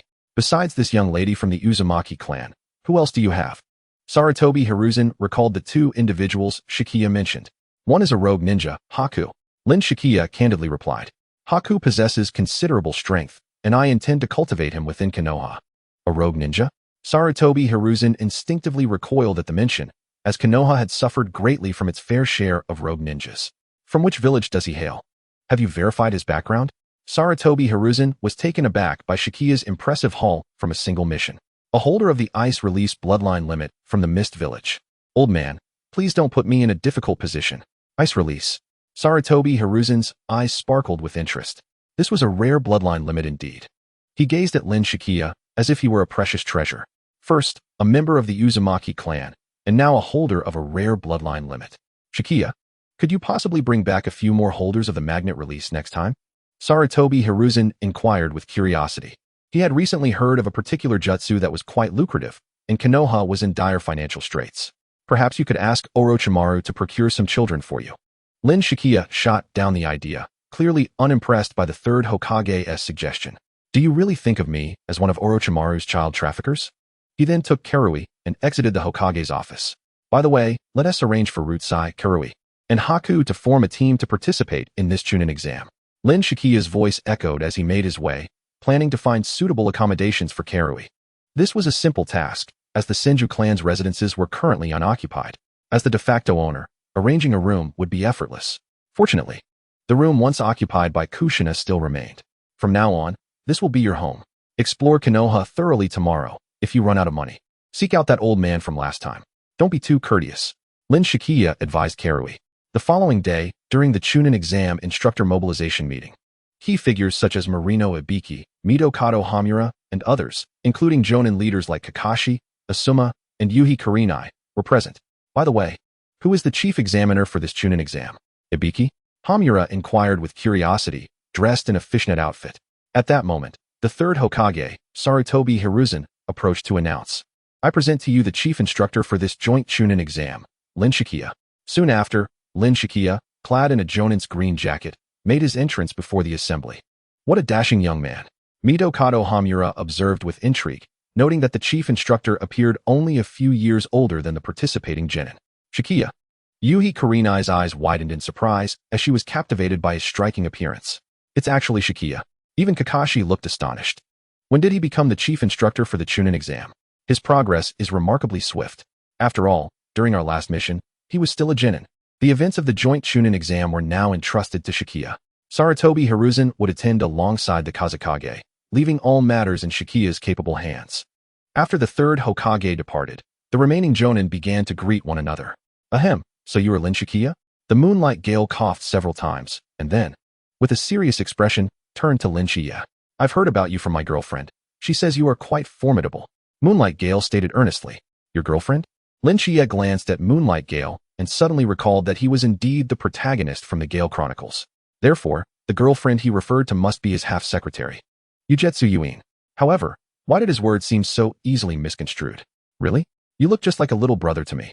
Little brother, come here to big sister, and I'll treat you to some colorful dumplings. Hongdo teased, gazing at Lin Shichiya with a playful expression. This was the first time she had encountered such a handsome little brother in the village. Big sister? I don't see you as particularly big, Lin Shichiya remarked, casting a sidelong glance at Hongdo's chest. Not that impressive. Having been raised by Tsunade since childhood, his standards were significantly elevated. What? You little brother are quite impudent. Hongdo retorted, nearly exasperated. Little? Where am I little? I've always been this size. All right, Hongdo, don't get upset. Shichiya, you must have heard of her. Shiyuhong interjected at that moment. Heard of her? When? Hongdo looked puzzled, as she couldn't recall any interaction between them. Back when Orochimaru had not yet defected. I remember he constantly used you to spur Shichiya on, right? The mention of this instantly reminded Hongdo of her unfortunate childhood, when that scoundrel Orochimaru had incessantly compared her to someone named Lin Shichiya. To her, Lin Shichiya was like the exemplary child of someone else's family. You are indeed that Lin Shichiya. Hongdo suddenly clamped her mouth shut, wishing she could devour him whole. By lineage, you should actually address me as Shirshu, Master Uncle. Lin Shichiya replied nonchalantly. Shirshu. Hongdo was momentarily taken aback. How does this even make sense? How did I end up with a Shirshu? I am the sole disciple of the old man. Your teacher is Orochimaru. Isn't it only natural to call me Shirshu? Lin Shichiya said slowly. How infuriating. Hongdo found herself momentarily at a loss for counter-arguments. How could this guy have such a ridiculous seniority? Clearly younger than her, yet she was obliged to call him Shirshu. By this logic, wouldn't the fourth Hokage also have to call him Shirshu? Orochimaru is certainly not my teacher. Hongdo huffed.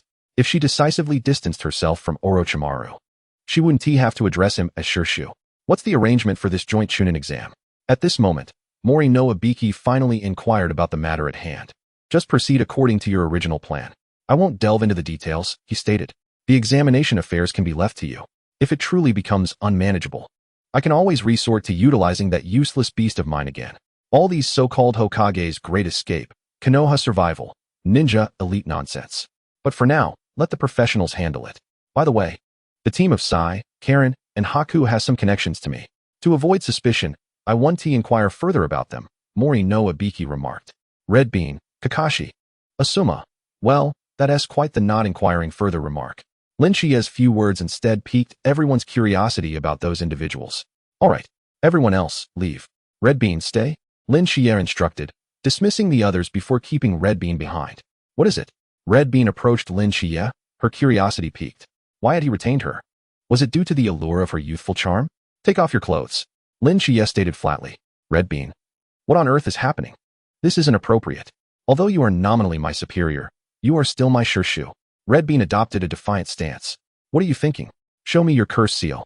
Lin Shichiya expressed his disdain. As someone who aspired to cultivate immortality, how could he be hindered by mere flesh? Even if Atsutsuki Kagaya were to appear before him unclothed, he wouldn't spare her a glance. What do you mean by asking me to take off my clothes? Red Bean retorted stubbornly. Who asked someone to undress upon first meeting? If you want to see the cursed seal, just say so. Want to see the cursed seal? Red Bean suddenly realized. How do you know I have a cursed seal? She was astonished. No one in Konoha likely knew about it. Of course I know you. But I also know that slippery snake. Lin Shichiya replied nonchalantly. Given his understanding of Orochimaru, that coward would undoubtedly leave the cursed seal with someone unexpected. Without a doubt. That person was Red Bean. You. Red Bean blushed. After all, she was a young lady. Could you please not be so blunt next time?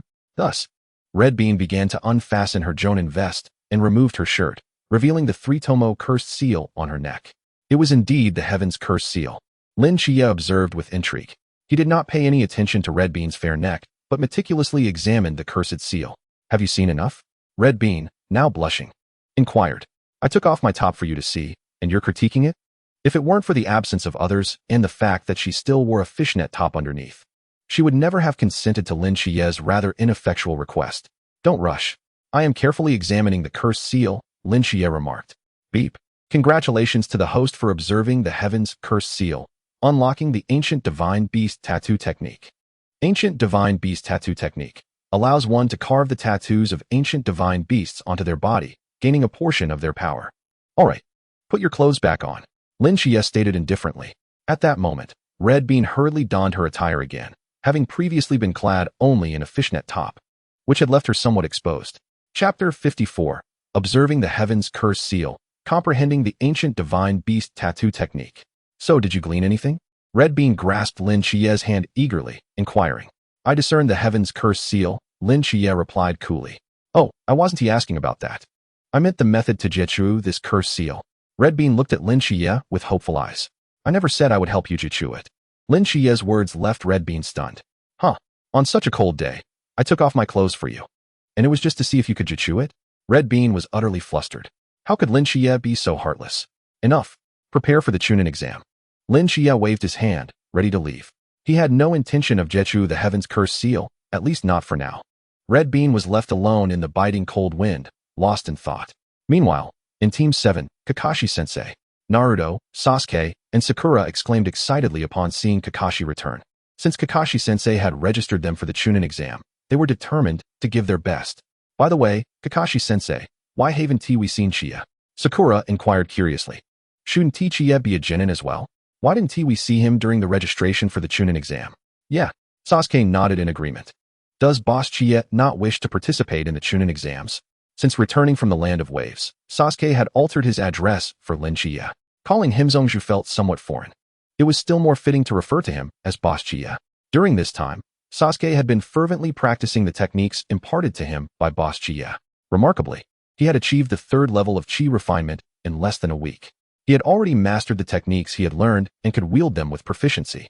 Furthermore, he had incorporated the predictive capabilities of the Sharingan into his swordsmanship, which had dramatically augmented his combat prowess by more than 10-fold. With such significant progress, Sasuke was eager to share his accomplishments with Lin Shichiya. However, Shichiya will not be participating in the Chunin exams. Kakashi seemed at a loss for words. What does that mean? Naruto exclaimed, his face instantly etched with concern. After all, Boss Shichiya was their guiding light on the path of cultivation. It was perplexing that someone so formidable would not be taking part in the upcoming exams. My intention is that Shichiya will be participating as the chief examiner of the Chunin exams. What? The chief examiner? Upon hearing this, Naruto and Sasuke were momentarily taken aback. Wait, what is going on? Aren't we all in the same cohort? How is it that while we are still seated for the exam, Shichiya has already ascended to the position of examiner? This is utterly outrageous. Does that mean Shichiya has no intention of being promoted to Chunin? Naruto inquired curiously. No, Shichiya has already been promoted to Jonin. The 3rd Hokage has announced this news.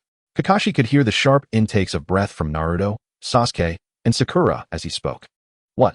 Boss Shichiya has directly become a Jonin? Naruto seemed astonished to hear such an extraordinary development for the first time.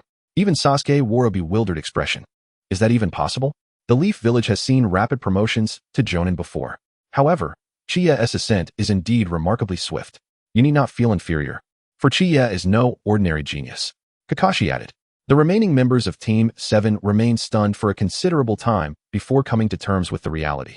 Indeed, Boss Chiya's strength was beyond their imagination. Naruto sighed, then suddenly thought of a piece of good news. Since Boss Chiya will not be participating in the Chunin exams, does that not present us with an opportunity? He exclaimed, exhilarated. Even Sasuke nodded in agreement upon hearing this news. After all, if Lin Chiya were to participate in the exam, the outcome would be a foregone conclusion, and they would only be vying for second place. However, with Boss Chiya opting out, it signified that they could potentially seize the championship.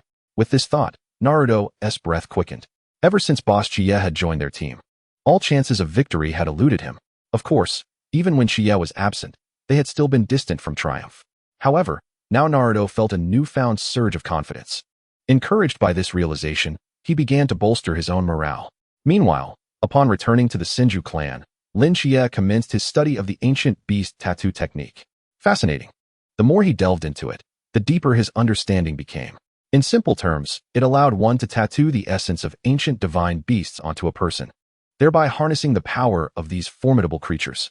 This art was a more potent entity than the heavenly sealing technique. However, the drawbacks were evident. Those who accepted the divine beast's essence would inevitably undergo some alterations, aligning them closer to the nature of the beast. For instance, one who bore the tattoo of a dragon might sprout horns, while a Kirin tattoo could lead to scales forming. This was the price of accepting such power, akin to the wings granted by the heavenly sealing technique. Yet, the strength derived from it was entirely different. Not to mention the likes of the azure dragon, white tiger, black tortoise, vermilion bird, yellow dragon, Inglong, tiger snake, and others could be summoned as well. Brother Yi. At that moment, a petite voice interjected. Suki appeared at the door, her curiosity evident. She wore the forehead protector recently issued by Sarutobi Hiruzen, indicating that the old man had not neglected his duties. Lord Chiya. I stood respectfully before Lin Chiya, now adorned with the forehead protector of Konoha. However, I exhibited little reaction, for he had no lingering attachments to the village hidden in the mist. Lord Chiya. The last to speak was Sai, who, at this juncture, still had his brother alive, thus retaining a personality distinct from his character in the original narrative. You are already acquainted. Splendid. Lin Chiya responded with a slow nod. The three of them were merely pawns in his game. Nurturing them within Konoha was also a commendable choice. For tomorrow's exam, keep a close watch on one individual, Gaara of the Sand Village. Lin Chiya stated nonchalantly. Of course, it was not due to any obsession akin to Orochimaru's. He had his sights set on the tailed beast within Gaara's body, an entity capable of continuously providing chakra. Who would not covet such a treasure? Understood. The three responded with unwavering respect. Armed with the chakra cultivation techniques imparted by Lin Chiya, their abilities had already placed them among the elite participants in the exam. Chakra was far superior to spiritual energy. Chapter 55. In Konoha, Chiya is the law, Chiya is the divine. Before long, the time arrived for the first round of the Chunin exam. Within the examination hall, candidates from Tsunade, Amigakure, Huzugakure, Ragakure, Otogakure, and Konohagakure had gathered. With so many candidates from diverse shinobi villages congregating, it was highly probable that tensions would escalate. Surely, it was unrealistic to expect everyone to sit amicably and play mahjong. Enough of this. Why are we all here? Is it not to showcase our strength and determine who is superior? Why does Konoha get to reside in such a favorable location? Why must we of Sunagakure endure the harshness of the desert? Thus, the younger generation from both sides met with palpable animosity. Is this the new generation of Konoha? At that moment, Kankuro of Sunagakure looked disdainfully at the Konoha ninjas. As a ninja from Sunagakure, he was the first to strike. They appear rather unimpressive, he remarked with confidence, his eyes dismissively scanning the Konoha ninjas. Beside him, Gaara and Temari maintained their stoic expressions. Hey, what are you saying? Naruto's anger flared upon hearing this. At this moment, Kankuro continued. I heard the so-called #1 genius of Konoha is Lin Chiya. Why is he absent from this Chunin exam? Clearly, Sunagakure's intelligence was lacking, as they were unaware that Lin Chiya had been promoted to Jonin and was serving as the chief examiner for this joint Chunin exam. Could it be that he is afraid? Before Kankuro could finish his sentence, a sudden wave of immense force struck. Bang! Kankuro was sent flying by a single punch, crashing through several tables and chairs before coming to a halt. What just happened? Kankuro exclaimed, dazed, as stars danced in his vision. Even the usually arrogant Gaara became alert, his gaze fixed intently on the red-haired girl before him, who exhibited a somewhat violent demeanor. Suki, Lord Chiya instructed us not to draw too much attention. I whispered from the side. The first encounter with the culture of the ninja squad left by feeling somewhat out of sorts. How dare he speak disrespectfully to big brother Shichiya? I absolutely cannot let him off the hook, Xianglin declared with an unwavering gaze. At that moment, her fiery red hair complemented her seething anger, causing those around her to instinctively take a few steps back. This woman is quite fierce. What have I done? Kanjiro felt a surge of indignation within him. He had merely uttered a few words. Examiner, I must report. I wish to lodge a complaint against this person for their use of force. Kanjiro immediately addressed the examiners ahead. The examiners present had long witnessed the unfolding scene, but were genuinely reluctant to intervene, fearing the repercussions. They had not forgotten the words uttered by Chief Examiner Shichiya before his departure. What to do? Should we notify Examiner Ibiki? Several junior examiners exchanged glances, pondering. Are you out of your mind? Did you not see what just transpired? Were we not engaged in conversation? One examiner hastily reminded.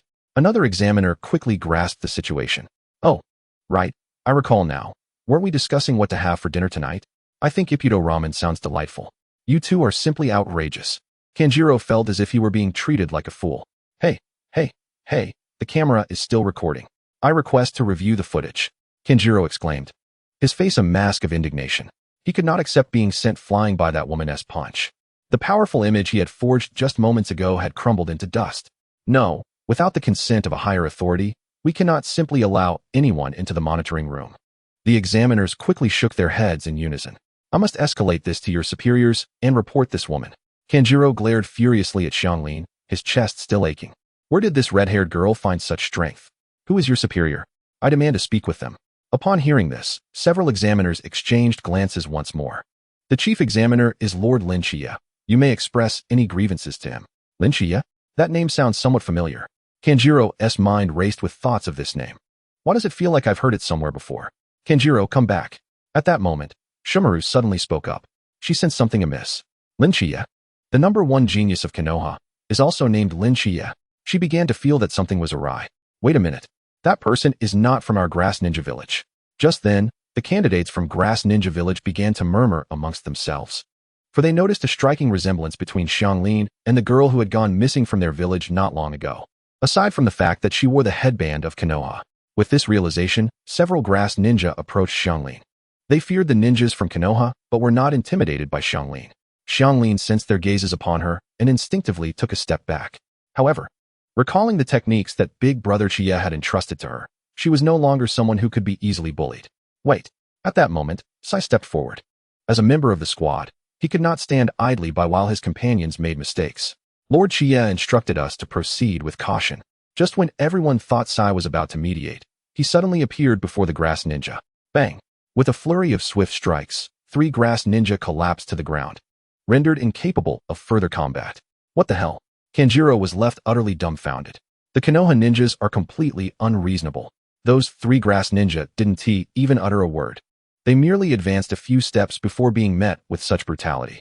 In light of this, it seemed that the beating he had just received was not so peculiar after all. What was even more terrifying was that the examiners showed no inclination to intervene. They assaulted you right in front of the examiners, and afterward, you had to silently endure it. Today, Kanjiro's eyes were opened to a new reality. Meanwhile, Gaara observed the scene with a look of excitement on his face. Finally, there were individuals who piqued his interest. To Gaara, the ninjas from the smaller villages were simply too weak to warrant his attention. Of course, if they provoked him, that was another matter altogether. Chapter 56. Kurama, Lord Shichiya. There is a tailed beast here to work. This. Naruto had long since been rendered speechless. They had yet to react when these suddenly appearing individuals took down several ninjas. Who were these people? Even Sasuke looked on with curiosity. Despite the fact that these ninjas wore the headbands of Konoha, they were unfamiliar to him. At that moment, a white-haired ninja wearing glasses approached. Those 3 are no ordinary individuals. Yakushi Kabuto stepped forward slowly. I've heard that those 3 are closely associated with the leader of the route and the chief examiner of this Chunin exam, Lord Shichiya. Yakushi Kabuto stated slowly. What? Other than Team 7, the others were genuinely astonished by this revelation. Of course, they were not shocked by Sai, Xianglin, and by S team, but rather by the fact that Shichiya had become the chief examiner of the Chunin exam. Even Hinata Niji, who typically displayed apathy, was taken aback by the news. Truly, Lord Shichiya is remarkable, Lee exclaimed with excitement, filled with envy. To be honest, he too longed for Lord Shichiya's recognition. Sugoi. Upon hearing this news, she appeared utterly stunned. She had anticipated meeting Lord Shichiya during this Chunin exam, but she had never expected their roles to be so drastically altered. One was a candidate, while the other had become the chief examiner. Meanwhile, Gaara and the others overheard their conversation, but were not well versed in the affairs of Konoha. Gaara, something seems off, Shumaru said, concern etched on her face. How is Konoha's situation so different from what they had known? No need to worry about it, Gaara replied, visibly excited. He sensed an inexplicable pressure emanating from these Konoha ninjas. Initially, he had thought Konoha would pose no challenge to him, but now he realized that their ninjas were quite formidable. The one with blonde hair wielding a sword, along with those three who had just appeared, exuded an immense pressure that he could not ignore. Kanjiro, come back. Gaara's cold voice rang out. Kanjiro, who had previously been filled with reluctance, had no choice but to obediently return to Gaara's side. Anyone unaware of the situation might have thought Gaara was Kanjiro's older brother. At that moment, footsteps echoed in the air as Lin Shichiya leisurely entered the room. He had sensed the commotion within the classroom from a distance. However, seeing that his group held the advantage, he could hardly be bothered to intervene. This candidate has the audacity to arrive late. How arrogant Konoha is. The exam is about to begin, and yet someone dares to stroll in. Due to Lin Shichiya's age, many assumed he was also a candidate. Cough, cough. Lord Shichiya. The examiners, who had been exchanging pleasantries, were suddenly taken aback upon seeing Lin Shichiya. My apologies, Lord Shichiya. We did not see you earlier. Is it true that Lord Shichiya walks without making a sound? Lin Shichiya. Yakushi Kabuto gazed at Lin Shichiya with curiosity. Is this the individual who has garnered such immense favor from that esteemed person? The speed of progress within Konoha is astonishing, as within less than a month, he has ascended from a mere genin to a jonin. Yakushi Kabuto has, for the first time, witnessed the stark disparities between individuals. Regrettably, he lacks the bloodline limit possessed by Lin Shichiya. Contemplating this, Kabuto shook his head. It is said that Lin Shichiya awakened his bloodline limit at a remarkably young age. Such a phenomenon bears no relevance to him whatsoever. He might as well focus on diligently completing the tasks assigned to him by that esteemed individual.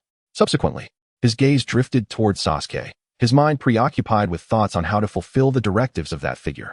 At that moment, Lin Shichiya, who had just entered the classroom, cast a glance at Naruto and the nine tails within him. This recovery rate is rather subpar, Lin Shichiya remarked with evident dissatisfaction. He had merely extracted half of the chakra, and the nine tails appeared so weakened. Inside Naruto, the nine tails felt a sudden jolt, as if awakening from a death-like slumber. Its sixth sense warned it that it was once again under scrutiny from that individual. Coughing, the nine tails quickly fell limp, feigning death. It had come to trust its sixth sense far too much. In its youthful ignorance, it had once disregarded this intuition, but after experiencing chakra extraction, it now felt regret. Resolutely, it turned its gaze toward Gaara, as if conveying a message. Lord Shichiya, there is a tailed beast over there to contend with. Do not blame the nine tails for lacking the spirit of a tailed beast. In Lin Shichiya's presence, it dared not display any bravado. At that moment, Gaara also sensed the presence of the nine tails within him. No matter how forgetful he might be, he could never overlook the scent of that wretched fox.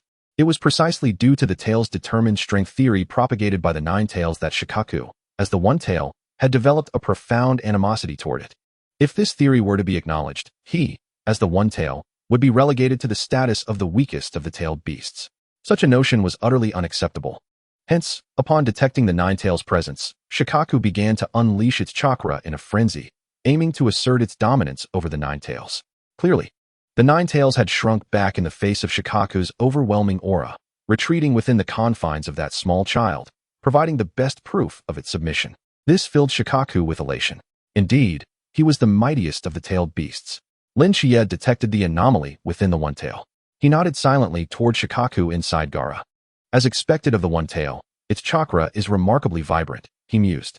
It seemed even more potent than the nine tails. With that thought, he determined his next target for chakra extraction. Within Naruto, the nine tails suddenly felt that the sensation of being scrutinized had diminished significantly. Ah, I am indeed astute. The nine tails proclaimed with pride. One tail, you are the strongest of the tailed beasts. I concede. Only after witnessing Lin Shichiya's mysterious abilities did the nine tails truly acknowledge its fear. To be honest, even the Sage of Six Paths had never exerted such pressure on it. Simultaneously, the power that did not belong to chakra piqued the nine tails' curiosity. Having lived for nearly 1,000 years, it recognized that this mysterious force was entirely outside the current paradigm of power. Never mind, never mind. I cannot provoke this. The Ninetales decided to remain hidden. At that moment, Senju Ibiki approached. He surveyed the candidates before him, preparing to deliver a few intimidating words to instill fear. However, upon noticing Shichiya's presence, he hesitated, words caught in his throat. Esteemed Chief Examiner. Senju Ibiki respectfully addressed Shichiya. Logically, he had been a jonin longer than Shichiya, thus could be considered a senior. Nevertheless, Shichiya was a leader of the Root organization and even a disciple of the third Hokage, placing him in the same generational lineage as Tsunade and Jiraiya. Upon hearing Ibiki's words, nearly 100 candidates were left dumbfounded. Wait, this person is the chief examiner? Many were momentarily stunned. Even the trio from the Sound Village, who typically regarded others with disdain, were taken aback. What is happening? Sakura exclaimed, bewildered.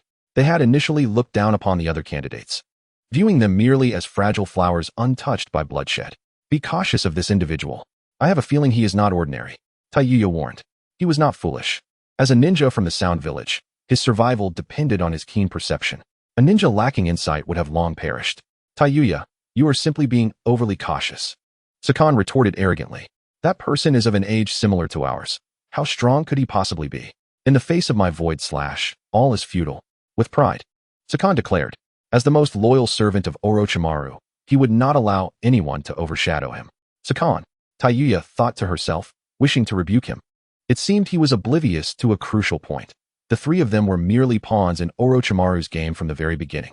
Time is of the essence, Shichiya announced, casting a glance at the gathered candidates before declaring the commencement of the first exam. As for the challenging gazes directed at him, he chose to ignore them. He found no incentive to engage with mere ants, and certainly, if Orochimaru were present, it would be a different story.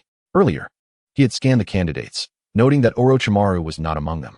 It appeared he would not make an appearance until the second exam. Orochimaru. You are quite the coward, Shichiya mused. Even if he had encountered Orochimaru, he would not have genuinely harmed him. After all, Orochimaru's value in the ninja world was unparalleled. Alas, Orochimaru did not share this sentiment. He then departed the examination venue, as this round held little significance. If he remained, not a single candidate would succeed. Thus, he intended to wander the examination grounds. Lord Shichiya, at that moment, a familiar figure with purple hair and a red umbu emblem on her right shoulder appeared before Shichiya. Yuzuki Yugao gazed at him with admiration. Initially, she believed Shichiya was already a master of concealment, but to her surprise, he was also proficient in swordsmanship. She had learned from Kakashi that Shichiya had defeated him using the famed Hatake sword technique, which left her profoundly astonished. It is worth noting that in Konoha, there were few ninjas skilled in swordsmanship, and Kakashi's technique was one of the most esteemed. Yet, even such a renowned style fell to Shichiya. This ignited immense curiosity within Yuzuki Yugao. However, for now, she needed to remain vigilant in her security duties. Shichiya offered no response, merely giving a brief reminder. Soon after, he encountered a familiar figure, a kunoichi from Sunade, one who should have perished in the last shinobi war. Scorch release, leaf storage. A woman with an elegant updo, striking features, and an impressive physique made her entrance into the Chunin exam arena. Her attire and hairstyle were remarkably distinctive, allowing Shichiya to recognize her at a glance. Yitsong donned the ninja garb of Sunade, favoring backless attire that showcased her flawless, alabaster back. How intriguing. In the next moment, Shichiya approached Yitsong. Who are you? Yitsong's attention was instantly captured by this unexpectedly appeared young boy.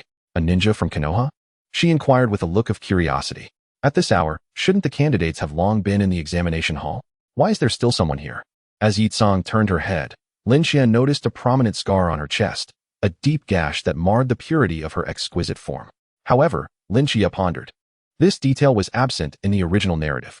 What kind of gaze is that? Yitsong felt a surge of irritation as the boy seemed utterly disinterested in her presence. Humph, an impolite Konoha ninja. Strangely, Yitsong sensed an unusual quality in the manner he scrutinized her, though his gaze was fixated on her chest. It bore no hint of desire. Instead, it resembled the stare one might cast upon a corpse. Yitsong began to wonder if perhaps she was ill. After all, she, the renowned beauty of Sunade, was not devoid of allure. She then glanced down at the scar on her chest, a remnant from a confrontation with Kakashi Hatake over a decade ago. At that time, Kakashi had been cornered, and together with herself, Raza, and Chiyo's son and daughter-in-law, they had surrounded him with a cadre of elite ninjas from Sunade. Yet, in a crucial moment, he unleashed a powerful surge of chakra that forced them back. resulting in casualties and severe injuries. Kakashi capitalized on the confusion, mercilessly slaying Chiyo's son and daughter-in-law, leaving Yitsong grievously wounded, requiring years of recuperation to recover. This ambush not only allowed Kakashi to escape with his comrades, but also led to the destruction of their logistical supplies in Tsunade, a double blow. It was these injuries that had prevented her from participating in the subsequent Great Ninja War. When she finally sought vengeance, she heard rumors of Kakashi's suicide, shrouded in ambiguity and uncertainty. Yet, what irked Yitsong most was that her absence from the war had cost her the chance to prove herself, ultimately leading to her defeat by Raza in the election for the 4th Kazekage. Reflecting on this, Yitsong felt a pang of regret. Had she participated in the 3rd Great Ninja War with an unblemished record, how different her fate might have been. Little one, do not blame me for not warning you. Hurry inside now, for there may still be a chance to partake in the exam. Otherwise, a careless person like you may never become a Chunin. Yitsong assumed Shichiya was merely late for the Chunin exams, and such negligence elicited her disdain. As a diligent student in the Ninja Academy, she had always been punctual, looking down on those who concocted excuses for tardiness, such as helping an elderly lady across the street. In her view, such individuals would never truly become ninjas. Meanwhile, at the Atsutsuki base, underneath his mask, Uchiha Obito suddenly sneezed. Something felt amiss. He sensed an overwhelming sense of foreboding. Could someone of his caliber truly sneeze?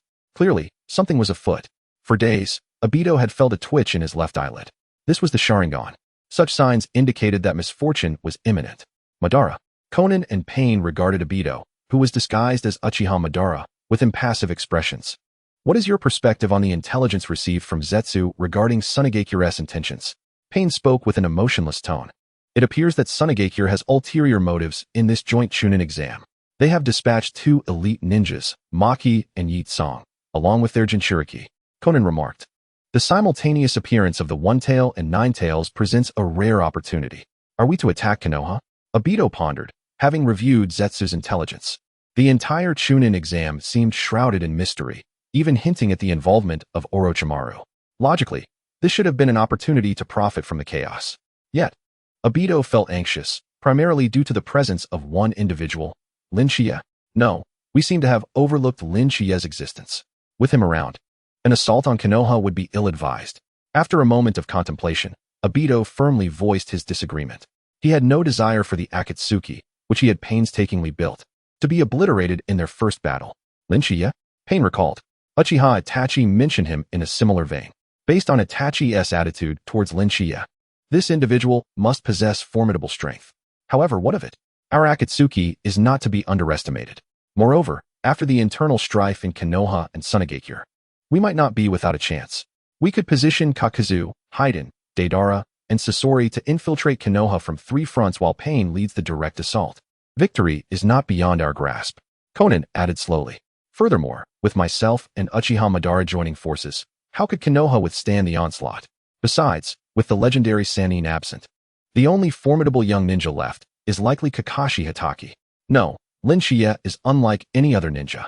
Obito shook his head. Have you ever witnessed an infant capable of performing ninjutsu? A troubling memory flickered in Obito's mind. An infant? What nonsense. Konan thought Obito was jesting. She had heard of Kakashi graduating from the Ninja Academy at the age of 5. A remarkable feat indeed, but how could anyone surpass that? Infants wielding ninjutsu? Preposterous. Even Pain regarded Obito with skepticism. It is true, Shichiya awakened his bloodline limit in infancy.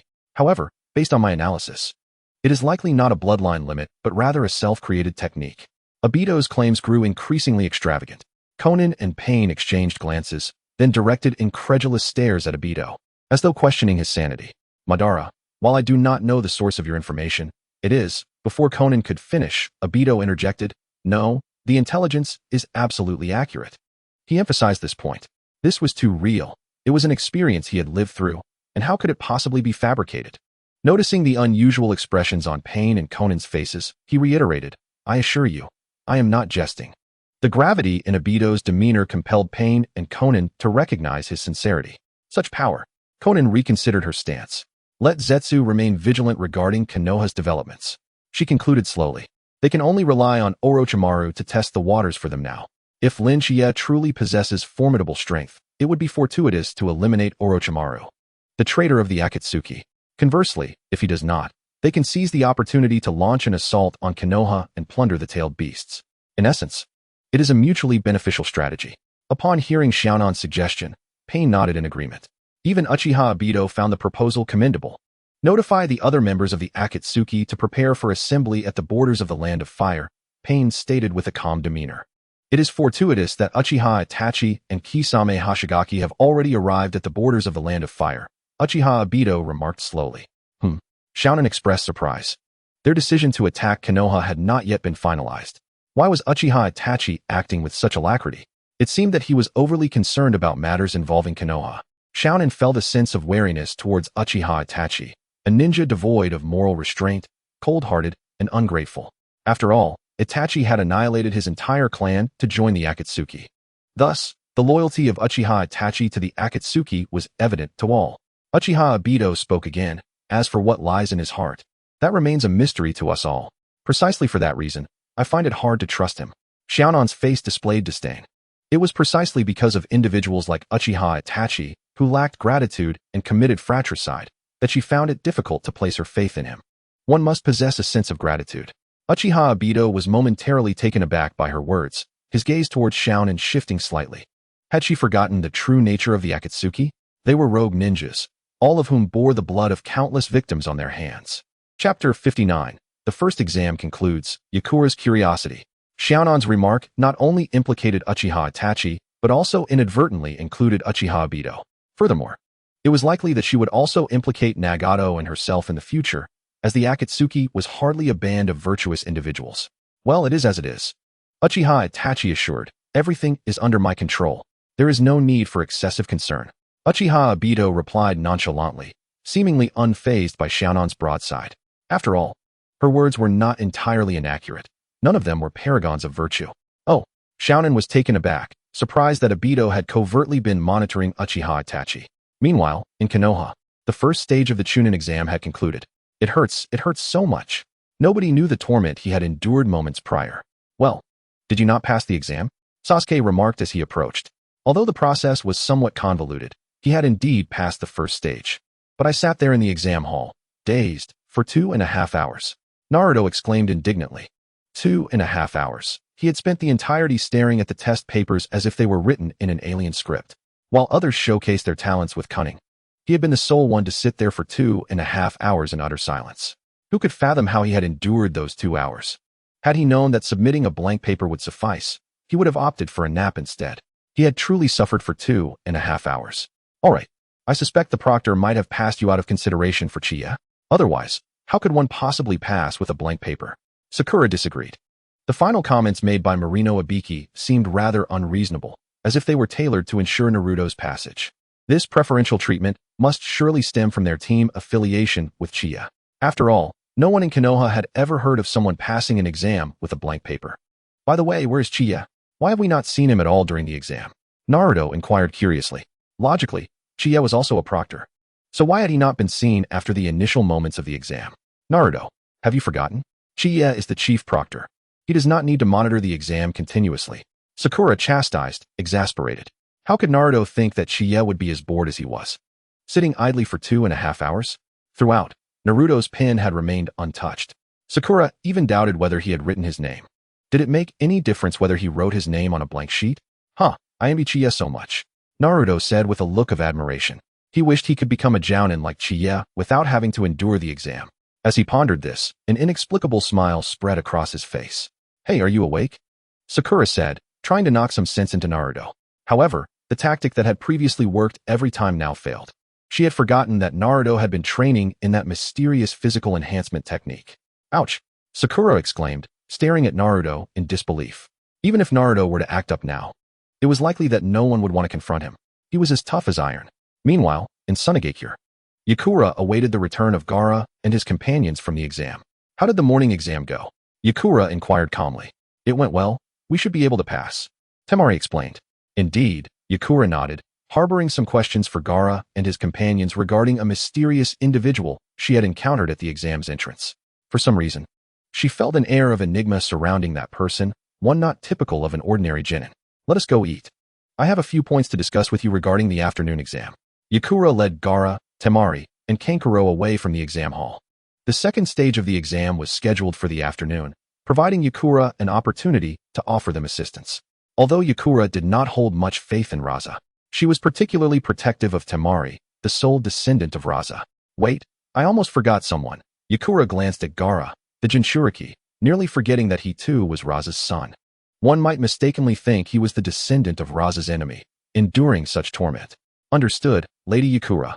Temari nodded. Kankuro, however, remained vigilant, keeping his distance from Yakura, though it was ultimately unnecessary, as Yakura did not regard him highly. She knew he was merely a puppet user. There's no hope. That's my subconscious reaction, she thought. A puppet master could not save Tsunade. This was the lesson Yakura had learned after her battle with Hitaki Tsukumo. She had witnessed the two strongest puppet masters of Tsunade fall to him in a single blow. Since then, she had deemed the pursuit of puppetry a futile endeavor. Ironically, Kankuro's skills were at a mere scavenger's level, a fact that even Yakura could not overlook. Tsunade had once produced numerous talented puppet masters. Although Chiyo had retired, and Sasori's parents had perished in battle, with Sasori himself missing, it seemed inconceivable that they had fallen to such a pitiful state. At that moment, Yakura was unaware of Raza's plans. She had not even been privy to the collapse of Konoha's scheme. This time, Raza had abruptly announced that she and Maki would jointly lead a team to participate in the joint Chunin exam hosted by Konoha, leading Yakura to believe it was merely an ordinary Chunin exam. Even Gaara is aware of this plan. According to the strategy outlined by Raza, if this endeavor proves successful, Raza will undoubtedly become the most exceptional Kazekage in the entirety of Tsunade. However, should it falter, he could easily designate someone as a scapegoat. The true question remains, who will that scapegoat be? It is quite difficult to ascertain. Soon, Yakumo led Gaara and a few others to a ramen shop. Did you notice a certain ninja during the first exam? He was young, yet remarkably handsome, donning the vest of a jonin. Yakumo inquired earnestly. Temari gasped. It was not due to unfamiliarity. Rather, today that individual's image was entirely consistent. It was the leaf ninja named Shichiya. Upon hearing that name, Kankuro was filled with indignation. He had been sent flying with a single punch merely for mentioning that name, nearly crashing against the wall. That blow nearly shattered his dreams of puppetry. Chapter 60. Orochimaru. Why is Sasuke so pathetic? Temari was astonished when she heard that Yakumo was inquiring about Shichiya. That person appears to be about our age. Yet who would have imagined he is actually a jonin and the chief examiner of this Chunin exam? What? Yakumo exclaimed. Incredulity etched on her face. Could it truly be the case? With this thought, an ominous premonition began to swell within her heart. They, the Tsunade, were utterly ignorant of the happenings in Konoha. Very well, Lady Yakumo. We must prepare for the afternoon's Chunin exam. Temari could not bring herself to meet Yakumo's gaze. The second stage of the Chunin exam was set in the Forest of Death, with the proctor being the Leaf's jonin, Mitarashi Anko. By the way, it's not necessary for me to be here today. After all, I doubt many of these rookies will qualify as Chunin. Anko's demeanor remained as carefree as ever. Upon seeing Shichiya's arrival, she exclaimed with exuberance. What? The nearby candidates could only seethe in silence. By what right did she claim that this batch had few capable of becoming Chunin? Especially the Konoha candidates, who believed this year marked their strongest cohort. Why was this year touted as the mightiest for Konoha? The last genius of the Uchiha clan, alongside two prodigiously skilled taijutsu practitioners. This time, I shall reclaim all that I have lost, Sasuke declared with fervor. Ever since mastering the Anranxiusal palm, he was confident that should he encounter Itachi Uchiha again, he would not meet with defeat. He was determined to make that individual experience the essence of his Anranxiusal palm, allowing him to feel despair in its most profound form. Yet unbeknownst to Sasuke, among the candidates, someone had been covertly observing him. Here it comes. Just moments ago, Shichiya expanded his perception to encompass each candidate, quickly identifying one who appeared quite anomalous. The individual's spiritual energy exhibited certain deficiencies. Orochimaru, I have discovered you. Shichiya smiled faintly. Meanwhile, Orochimaru suddenly felt a prickling sensation at the nape of his neck. What is this? In an instant, he realized he could not move his body at all. Discovered? Impossible. Orochimaru was exceedingly confident in his disguise techniques. No one from Konoha could see through his current guise. The presence of Anko, a former student, stood as the best testament to this. He had not revealed a single flaw before her. He frantically searched for something. Finally, he caught sight of a figure. Shichiya. A look of intense curiosity spread across Orochimaru's face. This shouldn't be. He should have never seen me since childhood. Orochimaru pondered, deeply intrigued. In the span of a heartbeat, the prickling sensation vanished. However, Orochimaru did not relent. He was acutely aware that the feeling he had just experienced was no mere illusion. At this moment, he even contemplated terminating his plan prematurely. Yet, upon recalling the Uchiha clan's eyes, he found himself unable to restrain his desires. No, I cannot stop now. I must pursue him. Subsequently, Orochimaru's gaze towards Sasuke was filled with longing. Wait a moment. There is something off about this Sasuke. Orochimaru paused, astonished. He could not sense even a trace of chakra emanating from Sasuke. Ah, this is peculiar. Orochimaru initially thought he must have misperceived. Thus, he took a few steps closer to Sasuke to observe further. However, the closer he drew, the more evident it became. There was not a single trace of chakra. Orochimaru was utterly astonished. How could a ninja possess no chakra whatsoever? How could he utilize ninjutsu then? What on earth transpired in Konoha during his absence? Orochimaru was enveloped in confusion, his mind awash with questions he wished to pose to Sasuke. Sasuke, that individual over there seems to be staring at you intently. Does he harbor feelings for you? Naruto coincidentally chimed in. What a nuisance. Sasuke retorted, shoving Naruto away. He instinctively glanced in the direction Naruto had indicated. Indeed, a ninja, whose gender was indeterminate, was gazing at him with a shadowy expression, causing a chill to creep up Sasuke's spine. He unconsciously shifted closer to Naruto, finding inexplicable comfort in the presence of the foolish boy. Am I discovered? Orochimaru mused, taken aback. Even these mere genin could sense his gaze. What has happened to Konoha? It grows increasingly peculiar. Now, let the exam commence. After delivering a lengthy introduction, Mitarashi Anko announced the start of the examination. Throughout the process, Shichiya acted as a mere observer, harboring no intentions of intervening. His foremost desire was to witness the sealing technique of the Shinagami, a notion he had entertained for quite some time. Although the sealing book recorded the Shinagami's sealing technique, without having witnessed the Shinagami in person, its impact on his understanding was minimal. Thus, in response to Orochimaru's underhanded tactics, Shichiya chose to turn a blind eye. Though his conventional techniques were already formidable, he had not significantly advanced in spiritual arts. A powerful spiritual technique could even annihilate the original body through a shadow clone. However, such specialized ninjutsu was not something one encountered casually. The Shinagami's sealing technique originates from the Uzumaki clan. Shichiya suddenly recalled something. The Shinagami sealing technique was derived from the Uzumaki clan. He remembered the Uzumaki clan's sealing hall, where he might find something of interest. Anko, I leave this to you. Shichiya addressed her nonchalantly. After all, he had come merely to delegate responsibilities. Leave it to me. It's just a Chunin exam. What could possibly go wrong? Anko replied casually. She had overseen countless Chunin exams and could hardly fathom any sudden issues arising today. With that thought, Shichiya vanished in the blink of an eye. Soon, the second phase of the Chunin exam commenced in the Forest of Death. Meanwhile, the team of Karui and Sai had not forgotten Shichiya's instructions regarding the positions of the Sunade individuals. Upon entering the Forest of Death, their primary objective was to focus on Gaara. I can sense it, answered Karui with utmost seriousness. Chapter 61. Summoning the Shinagami, obtaining half of the Shinagami's power. At this moment, within Karui's perceptive abilities, two presences shone like suns amidst the darkness. One was the blonde boy named Naruto Uzumaki, and the other was Gaara. The chakra emanating from both was overwhelmingly vast. It would be nearly impossible for Karui to overlook them. However, she pondered why one of their chakras felt remarkably vibrant while the other appeared to be lethargic. No matter, let's pursue Gaara from Sunade first. With that, Karui led her companions in the direction of Gaara. Meanwhile, Shichiya arrived at the Uzumaki clan's shrine. He recalled that within the original narrative, the shrine in Konoha, Fire Country, housed the Shinagami mask. By donning it and concentrating chakra, one could summon the Shinagami. The Shinagami, after years of training, Shichiya had yet to encounter a living deity in this world, which fueled his curiosity. Unlike chakra, whose presence was widely acknowledged as stemming from the god tree, the origins of the Shinagami remained shrouded in mystery.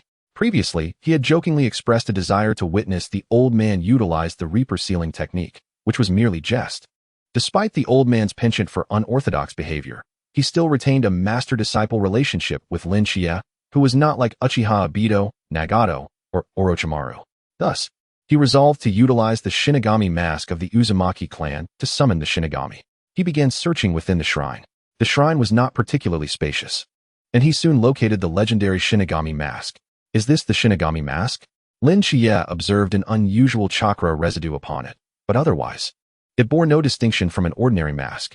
Is this truly the mask for summoning the Shinigami? Shichiya mused.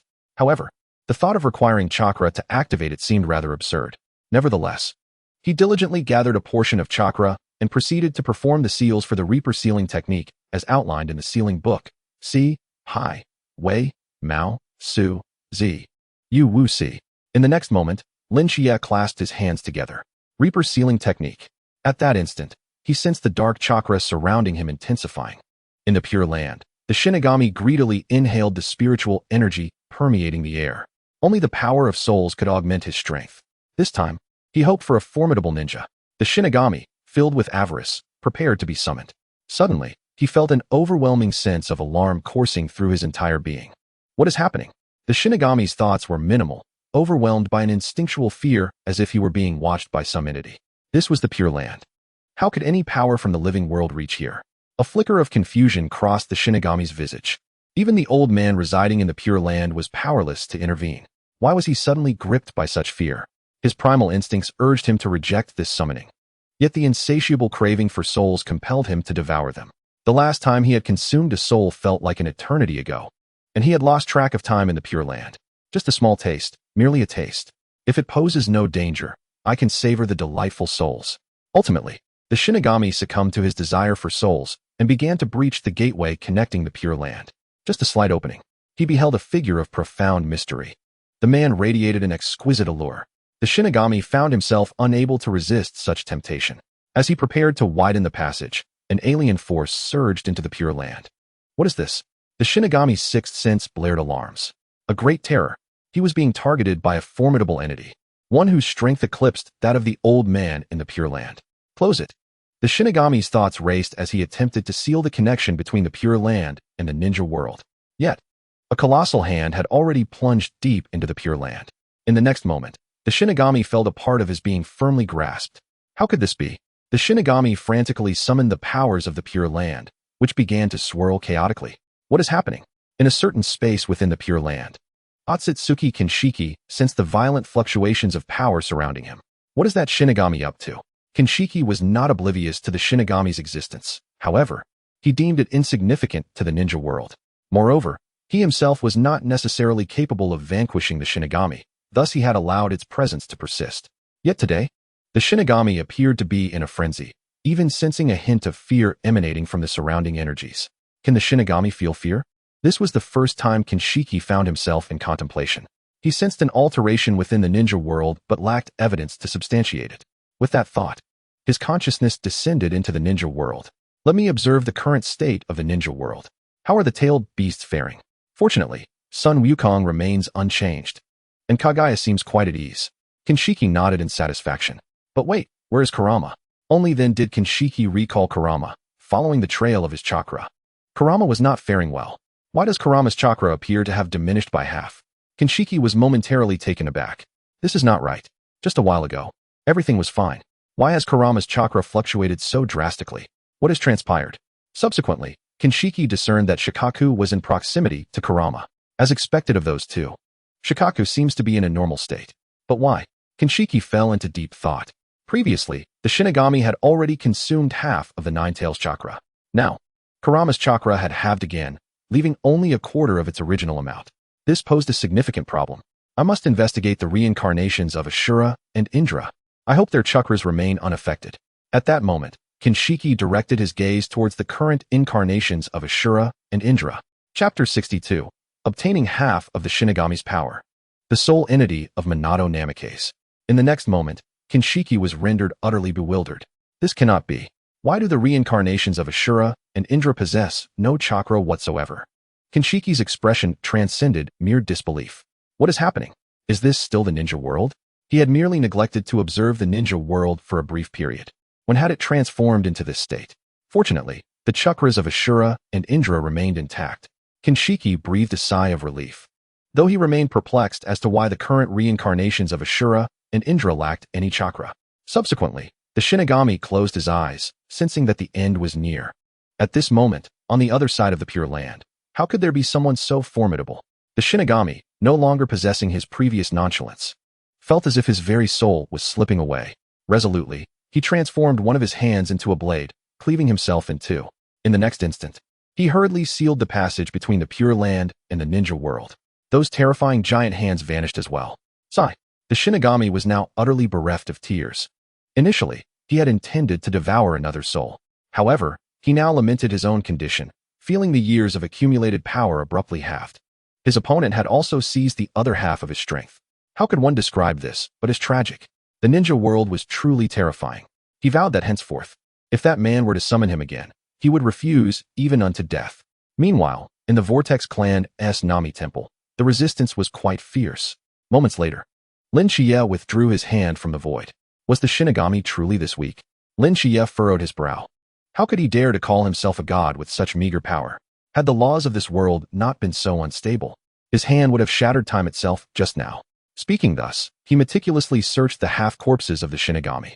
The density of the Yin chakra emanating from this body was almost excessive. Shichiya was surprised to discover that if he were to consume this Shinagami's body, it would be equivalent to a century's worth of cultivation. A windfall, indeed. At that moment, Shichiya noticed that within the Shinagami's half-body, there remained a soul. Furthermore, this soul was one he recognized well, Minato Namikaze. A sound struck his soul. The previously dazed consciousness of Minato suddenly became lucid. Where's this? Upon opening his eyes, Minato was momentarily bewildered. He remembered that he had died, trapped within an ethereal void, drifting aimlessly. Yet, in an instant, a powerful force had yanked him out. This sudden change left Minato in a state of astonishment. Who are you? He then saw an incredibly familiar figure, along with a corpse. The moment he laid eyes on the corpse, Minato felt as if the sky had fallen upon him. Is this the Shinagami? Although it was only a half-body, Minato instantly recognized its owner. The Shinagami is dead? For a moment, even Minato was utterly perplexed. Wait, he had never heard of a Shinagami dying before. What on earth has happened to this world? In an instant, Minato's mind was in disarray. This ninja from Konoha suddenly noticed the headband upon Shichiya's forehead, and his heart surged with joy. May I ask you, Konoha ninja, who is the current Hokage, and what year is it in Konoha? Minato inquired with urgency. To have slain a being as powerful as the Shinagami, could it be that centuries have passed in the ninja world? Just as Minato was filled with curiosity, Shichiya spoke. The current Hokage is the third Hokage, Hiruzen Sarutobi. Minato? The third Hokage is still alive? Minato exclaimed in astonishment. No, but he won't be for long. Shichiya replied nonchalantly. How troublesome. He had not intended for Hiruzen Sarutobi to die. After all, the man had treated him quite well. Yet, on the other hand, the Shinagami was now too fearful to accept his summoning. However, he was still quite eager to obtain the power of the Shinagami's other half. There was no alternative. He would see if the third Hokage could summon the Shinagami once more. Overcome with curiosity, Minato reached out to touch the half-corpse of the Shinagami. The density of the Yin chakra emanating from this corpse was astounding. Minato exclaimed, Fourth Hokage, have you not realized something? Shichiya stated calmly. Something? Minato's expression was one of curiosity. You are already dead. The moment Shichiya uttered these words, Minato suddenly recalled something. He glanced at his ethereal form. Then what about my previous actions? Minato remembered that he had touched the Shinagami's body. That was because this corpse is also in a state of soul. Shichiya explained. The Shinagami never truly possessed a body. In the Pure Land, only souls can reach such realms. Upon hearing this, Minato was even more astonished. To think that someone could kill the Shinagami of the Pure Land. Such power was indeed unfathomable. Now, I can offer the fourth Hokage a few choices. Shichiya had no intention of explaining further. A few choices? Minato was momentarily taken aback. What choices did he still possess? He glanced at his own ethereal form with a bitter smile. Then, he suddenly remembered something. What about Kushina? Minato inquired, his emotions surging. Kushina's soul exists in a different realm from yours. Shichiya replied nonchalantly. Minato recalled that he had entrusted his soul to the Shinagami using the Shiki Fujin. Therefore, Kushina's soul was likely in the Pure Land. What choices do I have? Minato said with a bitter expression. First, I can disperse your soul now, allowing you to descend to the Pure Land and reunite with your loved ones. Second, if you transfer the power of the Nine Tails within you to me, I can allow you to exist in this ninja world, undying and unending. What? Upon hearing the second condition, Minato was instantly flabbergasted. How could such an existence be possible? Undying and unending. I possess a human sovereign banner that can grant souls immortality. Shichiya explained calmly. This was a reward from the system, which he had thought would remain in his inventory forever. The human sovereign banner? Minato had never heard of such a thing before. Although he did not know what it was, It exuded an aura of supreme authority. However, this was not what Minato desired. Sir, you seem to be a ninja from Konoha. May I inquire about certain matters? After some contemplation, Minato spoke. He did not immediately make a choice. Certainly. Shichiya nodded lightly. You know I am the fourth Hokage. I wish to ask about how my son has been faring in Konoha. Minato gazed at Shichiya with hopeful eyes. He had died too early. Having emerged from the void, he was eager to inquire about his son. You mean Uzumaki Naruto, right? Shichiya stated calmly. Hearing the name Naruto, Minato was somewhat surprised. He didn't take my surname? Your enemies are too many. The third Hokage didn't allow Naruto to bear your name. Shichiya replied slowly. Of course, all of this was based on the third Hokage's explanations. He merely relayed the information to Minato. In that case, it was indeed my fault. With this thought, Minato said nothing more. As the other had pointed out, during the Third Great Ninja War, he had defeated too many ninjas. It was hard to guarantee that no one harbored a desire for revenge. Naruto's life, while not entirely devoid of merit, is far from enviable. The treatment afforded to a Jinchuriki is something you can surely comprehend. Furthermore, the third Hokage concealed the information that Naruto is your son. Thus, it suffices to say that Naruto's existence has its own peculiarities, and I need not elaborate further. Shichiya spoke in a calm tone, confident that Minato Namikaze would grasp the gravity of the situation. How could this be? Minato found himself engulfed in profound confusion. After he had resolved the Ninetales crisis for Konoha, why had he been met with such a fate? Even someone as devoted to Konoha as Minato began to question his earlier decisions. He was all too aware of the treatment Jinchuriki received. However, what Minato did not realize was that Naruto's circumstances were even more dire than Kushina's. After all, Kushina was not burdened by the stigma of being the daughter of the Kyuubi. My lord, may I request a moment to contemplate this? Minato's mind was in turmoil. The sheer volume of information had left him disoriented. There is no need to rush. I possess ample time to wait. Shichiya replied slowly. Moreover, you need not worry about Naruto's time. He is, after all, half my disciple. Shichiya elucidated gently. Naruto had learned the physical cultivation techniques that Shichiya had devised, thus earning the title of Shichiya's half-disciple, although Shichiya had never been particularly inclined to offer guidance. What? Minato exclaimed in astonishment. My apologies. He bowed respectfully to Shichiya. He had not anticipated that the world could be so small. It seemed that Shichiya had connections worth cherishing in the shinobi world. I can offer you another choice. I can temporarily resurrect you. Once you have resolved the matters of the shinobi world, I shall return you to the Pure Land. Of course, I must reclaim the chakra of the Nine Tails. Shichiya was adamant about not relinquishing half of the Kyuubi's chakra. That is acceptable. But the Kyuubi's temperament is rather difficult to manage. Moreover, its power is quite challenging to control. Minato attempted to explain. However, in the next moment, a realization struck him. The lifeless body of the Shinagami lay nearby. If Shichiya could slay even the Shinagami, then subduing a tailed beast would be trivial. No problem. With that thought, Minato readily acquiesced to the demand. In the next instant, Shichiya nodded faintly. He manifested a body identical to Minato's, albeit devoid of any consciousness, effectively a lifeless vessel. Minato then possessed this body. What overwhelming power! Minato could feel the immense strength contained within this body, far surpassing his own. No wonder Shichiya could so easily vanquish a being like the Shinagami. Minato was once again astounded. The ability to casually create such a formidable vessel was beyond human comprehension. At this moment, Shichiya's impression in Minato's mind had ascended to the legendary Sage of Six Paths. Only the Sage of Six Paths could conjure such an extraordinary entity with such ease. Why does this body lack any chakra? Suddenly, Minato made a startling discovery. This body appeared entirely devoid of chakra. Even attempting to extract chakra using his previous methods yielded nothing. The chakra system was utterly antiquated. This body relied on spiritual energy rather than chakra. Spiritual energy? Minato was bewildered. He felt as though he had awakened from a death that spanned centuries. Upon his resurrection, he discovered that the entire shinobi world had become profoundly unfamiliar. What is spiritual energy? Minato inquired, puzzled. You may envision it as a more advanced form of energy than sage chakra. Shichiya explained calmly. This energy can replace chakra. It requires no hand seals.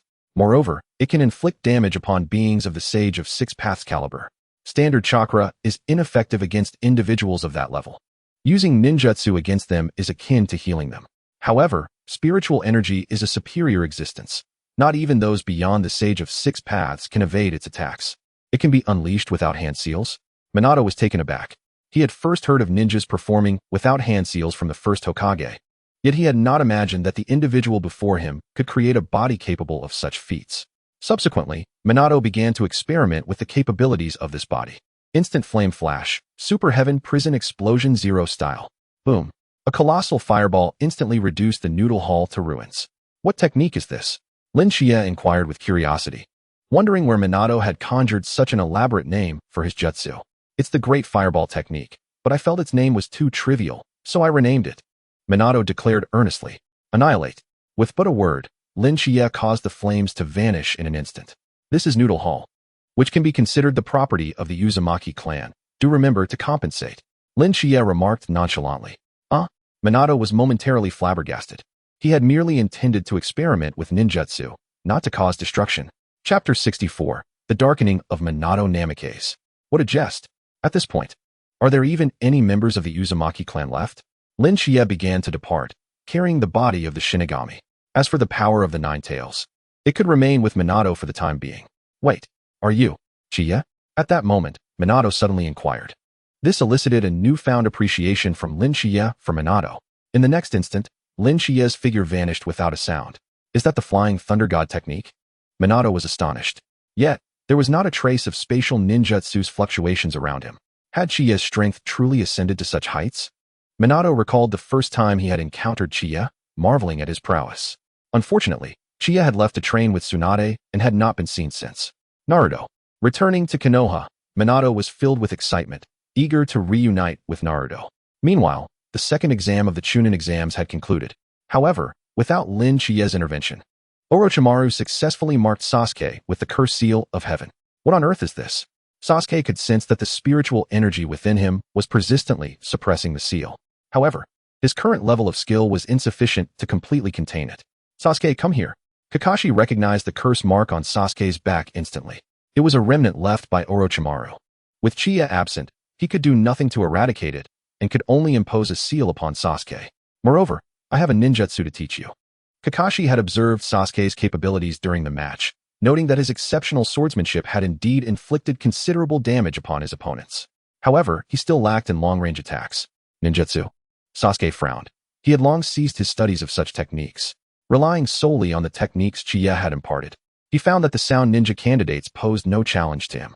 Even that individual named Orochimaru was unable to contend with him. No, I can sense that Orochimaru has not exerted his full strength, Kakashi stated gravely. He was all too familiar with Orochimaru's character. Today's retreat had been deliberate. The true intentions of the other party remained shrouded in mystery. Furthermore, my ninjutsu is not without efficacy. It is a lightning-style technique that amalgamates chakra nature and form transformation. As this technique is activated, the chakra transforms to embody the essence of lightning, generating a formidable and aggressive electric current that charges straight toward the adversary. The secret to this ninjutsu lies in the speed of the thrust and the body's capacity to produce potent chakra. This technique is exceptionally suited for one possessing the Sharingan.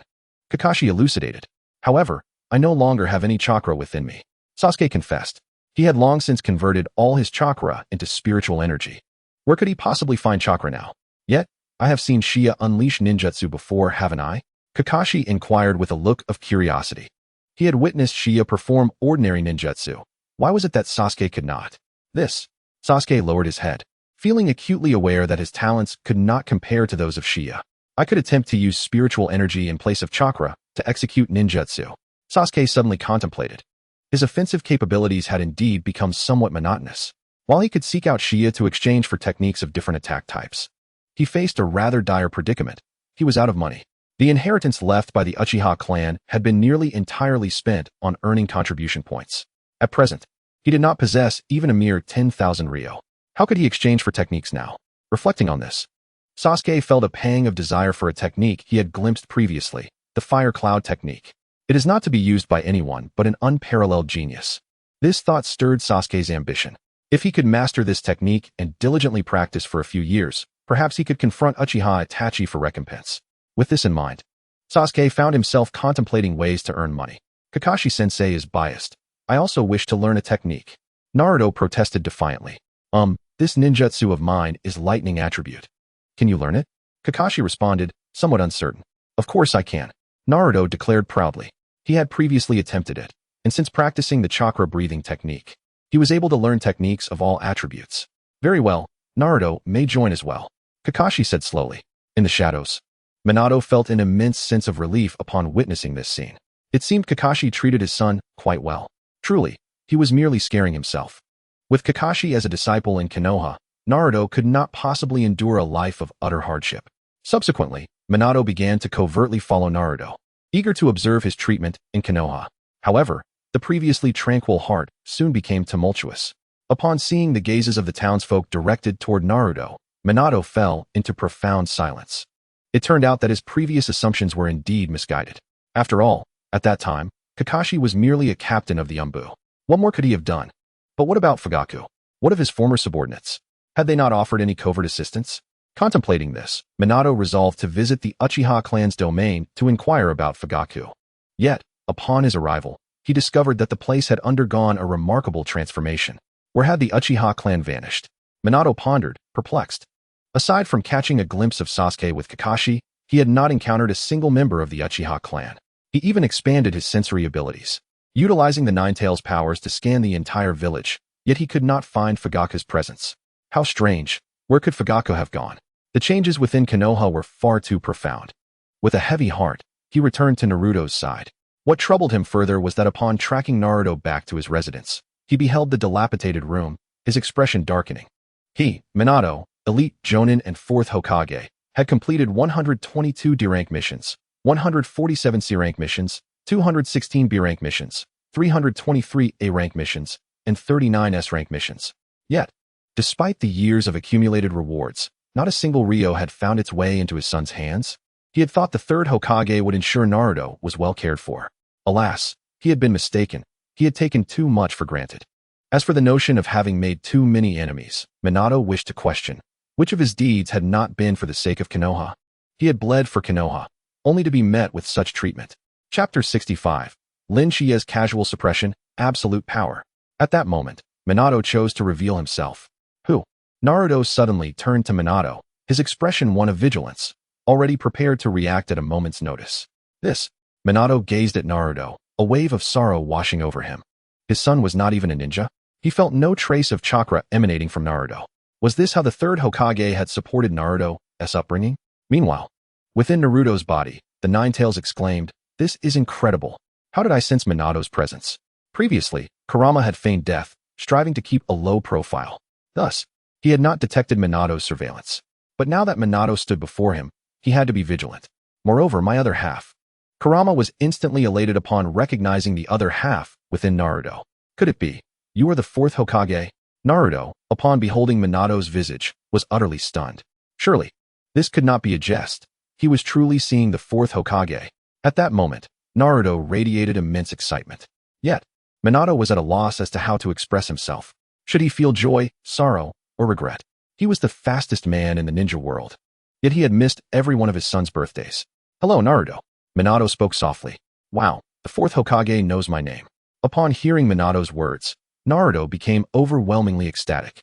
He simply had to boast to Sasuke about this. The 4th Hokage knew his name. However, something felt amiss. How had Minato grown so powerful? At this moment, Kurama also sensed something was off. This Minato was different from the one he had known. What was happening?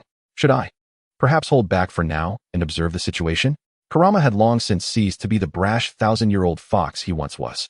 After being tutored by Lin Shichiya, Kurama had resolved to remain low-key, or rather, to act like a fox. Moreover, he felt an uncanny similarity between Minato and Lin Shichiya. Concealment. Yes, I shall remain hidden for now. To clarify, I am not avoiding Lin Shichiya out of fear. I simply prefer to avoid conflict. I am a friend of your father. Minato spoke after a long silence. He was uncertain how to explain himself to Naruto, the 3rd Hokage. With this thought, Minato was determined to seek out the 3rd Hokage for clarity. But in the next moment, an invisible force enveloped him, binding him tightly. You may be temporarily revived, but the old man of the 3rd Hokage cannot be allowed to move. Lin Shichiya's voice echoed softly. At that moment, within a concealed chamber in Konoha, Lin Shichiya sensed Minato's intentions. Unfortunately, the 3rd Hokage must not be harmed. At least not until the Reaper Death Seal is performed. Now, this Shinagami has become quite clever. No matter how I summon, the other side is no longer deceived. Ordinary souls hold no allure for the Shinagami. Thus, The only option left was to take the third Hokage for fishing. As for the matters concerning the third Hokage and Minato Namikaze, he was disinclined to intervene. After all, the third Hokage had engaged in numerous actions, both commendable and questionable. Unlike Asuma, he had no desire to deal with the aftermath. Upon witnessing Minato cease his resistance, he resumed absorbing the chakra of the half-corpse of the Reaper. He had a premonition that once he completely devoured the Reaper's power, the Pure Land would impose no further restrictions upon him. Meanwhile, at Naruto's home, the fourth Hokage, Lord Fourth Hokage, Naruto gazed at the motionless Minato, puzzled. Why had the fourth Hokage suddenly stopped moving? The nine tails within Naruto sensed this surge of power and was instantly elated. I knew it. This must be a trap. Luckily, my skills are superior. I was not lured. The nine tails boasted with a proud expression. Moments ago, it had felt a familiar aura from Shichiya. As expected, it had sensed that matters were not so simple. Fortunately, it was cunning and had not fallen for the ruse. With this thought, the nine tails continued to lounge about. Once the spatial suppression around Minato dissipated, he too discarded the notion. Indeed, he had been overly excited. Naruto, will you be cooking for yourself later? Minato chose not to reveal his identity immediately, but decided to initiate contact. Well, there are instant noodles in the refrigerator. Would you like some, Lord Fourth? Upon hearing that his son only had instant noodles, Minato waved his hand dismissively. No, why don't you go buy some vegetables? I'll cook you a proper meal. Minato spoke gently. He had often cooked in the past, but ever since Kushina learned to cook, he had stepped away from the kitchen. Really? But I can't get any vegetables. Naruto, upon hearing that the fourth Hokage wished to cook for him, was instantly overjoyed. Yet the next moment, he realized that even with money, he couldn't purchase any vegetables. By the way, Lord Fourth, are you really a friend of my father? Naruto looked at Minato with hopeful eyes, eager for some affirmation. Of course, Minato, unsure of how to respond, could only utter that single word. You can invite your teammates from Team 7. Your teacher Kakashi can come too. And when they come, let them bring some vegetables. Minato said quietly. After Shichiya's warning, he temporarily set aside the idea of revealing his identity. However, he could invite Kakashi and a few of Naruto's companions over. Minato had noticed how well Naruto interacted with them during the day, and with Kakashi's care, it brought him some comfort. Really? Naruto's excitement surged at these words. He did not doubt the authenticity of the fourth Hokage before him, nor did he consider any other possibilities. Upon hearing Minato claim to be a friend of his father, Naruto felt unprecedented exhilaration. All right, Lord Fourth. I'll go call Shichiya and the others right away. With that, Naruto dashed out. Observing this, Minato lowered his head in self-reproach. Elsewhere, at the Uchiha clan's estate, Sasuke had sold the entire compound. However, he had the foresight to keep one room for himself. Otherwise, he would be sleeping on the streets. He felt the cursed seal on his back. Today, Kakashi had specifically placed a seal on him. Just then, Naruto's voice rang out from outside. Sasuke, come quickly. Chapter 66. Kakashi, teacher, you're alive. Sasuke, Lord Fourth invited you to my house as a guest. Naruto exclaimed, brimming with excitement. Sasuke opened the door with an impassive expression, glancing at Naruto. What did you say? He asked coolly. It's the fourth Hokage. He is actually a friend of my father. He told me to invite everyone over. Naruto replied, his excitement palpable. However, to Sasuke, this sounded utterly absurd. The fourth Hokage had long been deceased. Initially, he considered rejecting the invitation outright, but upon seeing Naruto's animated face, concern crept into his heart. Could it be that Naruto had been deceived? Sasuke began to worry. It was well known that Naruto's emotional and intellectual acuity was not particularly high. As long as someone was willing to be his friend, he would open his heart completely. Wait a moment, I'll go with you. Thus, Sasuke decided to accompany Naruto to ensure that this fool did not encounter someone like Mizuki again. Before long, the members of Team 7, along with Kakashi, were gathered at Naruto's behest. Naruto, is what you said true? Sakura asked, curiosity etched on her face.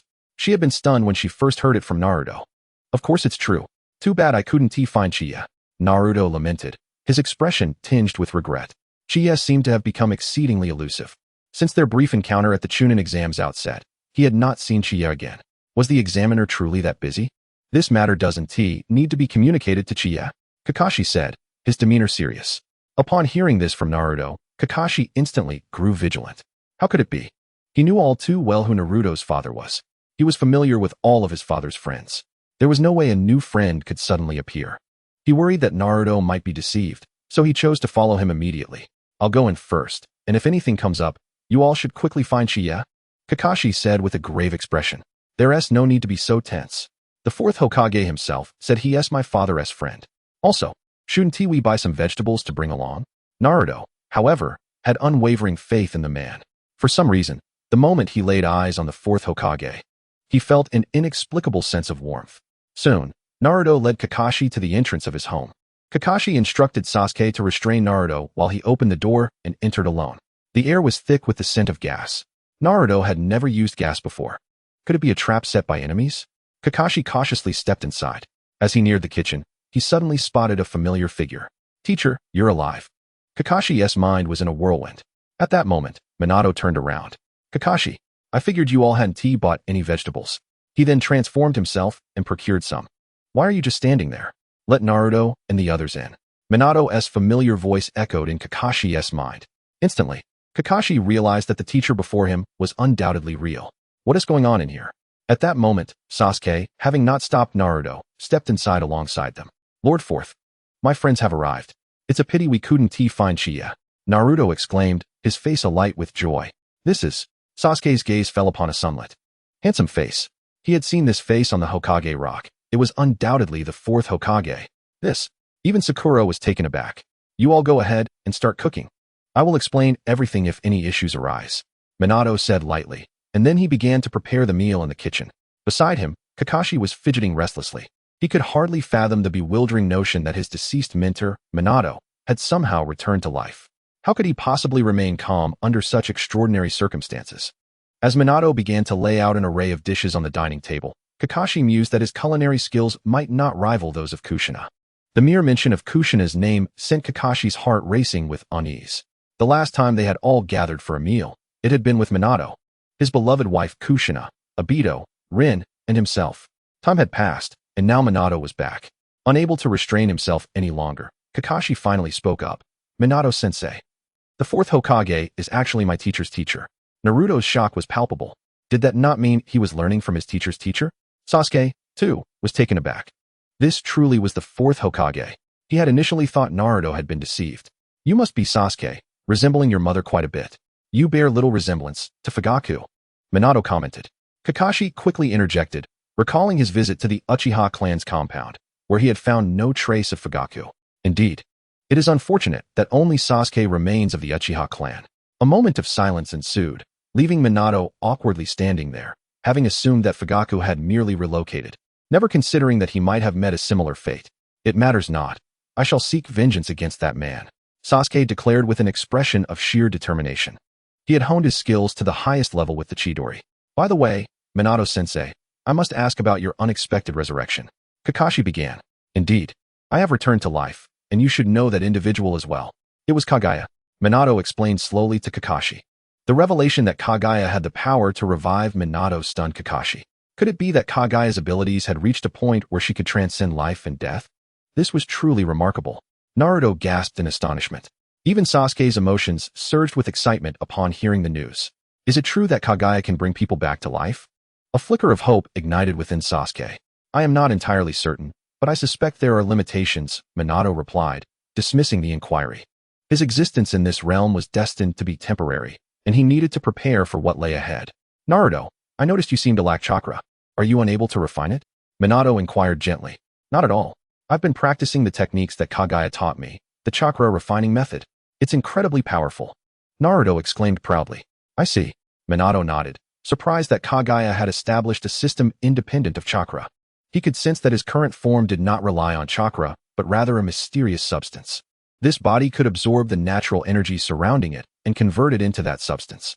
Indeed, from the first moment I encountered Kagaya, I knew her future accomplishments would be extraordinary.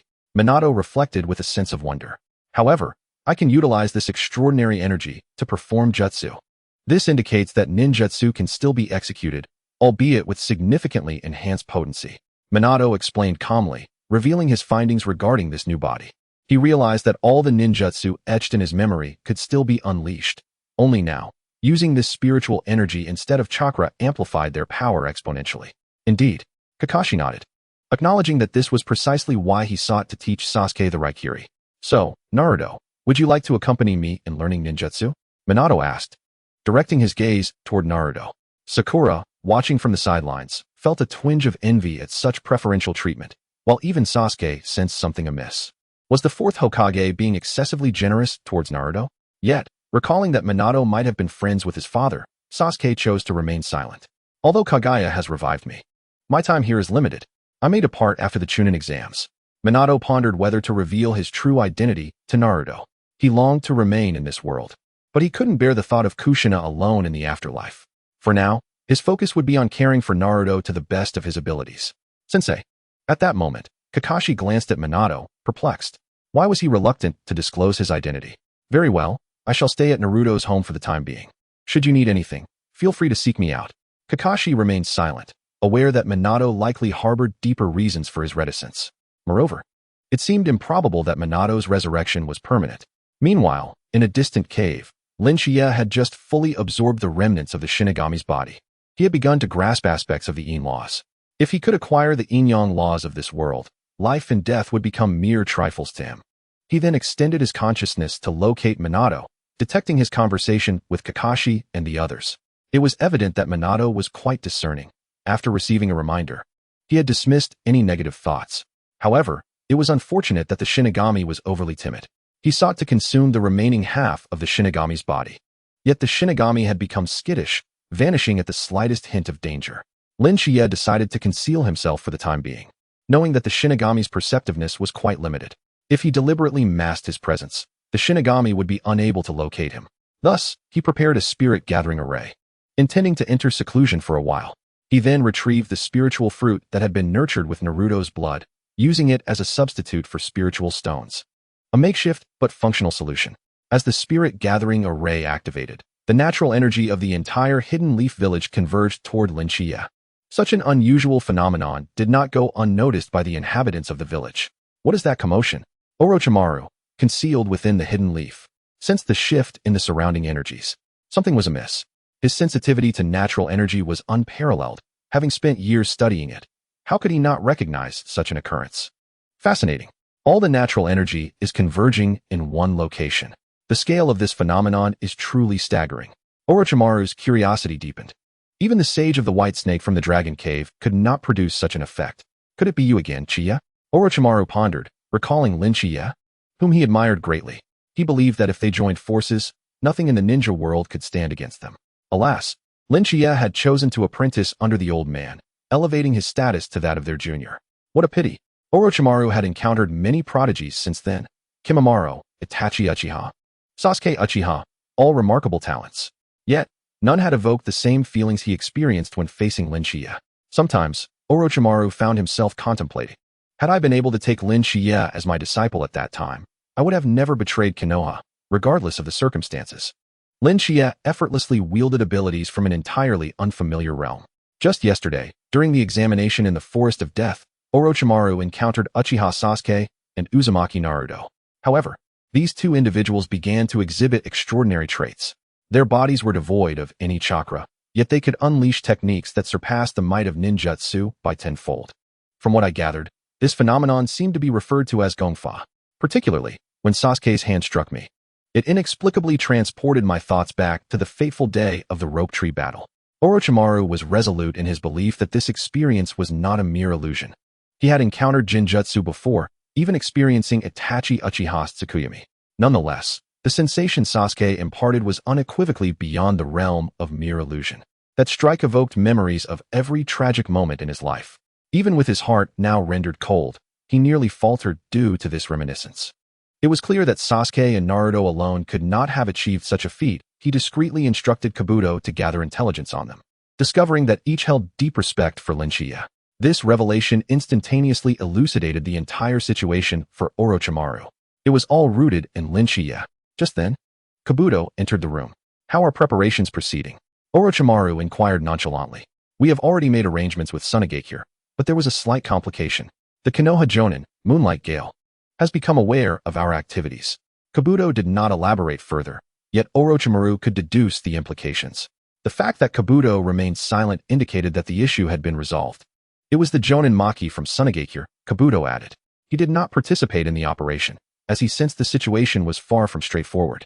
According to his intelligence, while Moonlight Gale is manageable, his girlfriend, Yuzuki Yugao, is decidedly formidable. She works under Shichiya, having been specifically requested from the third Hokage, hence Kabuto hesitated to act. Fearing retribution. Chapter 68. This is no ordinary assassination. A decisive strike is imperative. Lord Orochimaru, must we truly fear Chiyeso? Kabuto had long wished to pose this question. They were engaged in plots against both the Kazekage and the Hokage. If Shichiya were to discover their schemes, would they not all be doomed? This was the concern that plagued Kabuto's mind. That question. Orochimaru's expression remained unflinching, yet internally, he was rife with uncertainty. He understood that his plans were unlikely to escape Shichiya's scrutiny. Even prior to the exam in the Forest of Death, he sensed someone observing him. Now it seemed, if he were not mistaken, it was indeed Shichiya. The extent of Shichiya's current strength remained a mystery to Orochimaru. Nevertheless, he maintained an unaffected demeanor in front of Kabuto. There is no need for concern. For now, our plans are proceeding smoothly, Orochimaru remarked with an air of indifference. Indeed.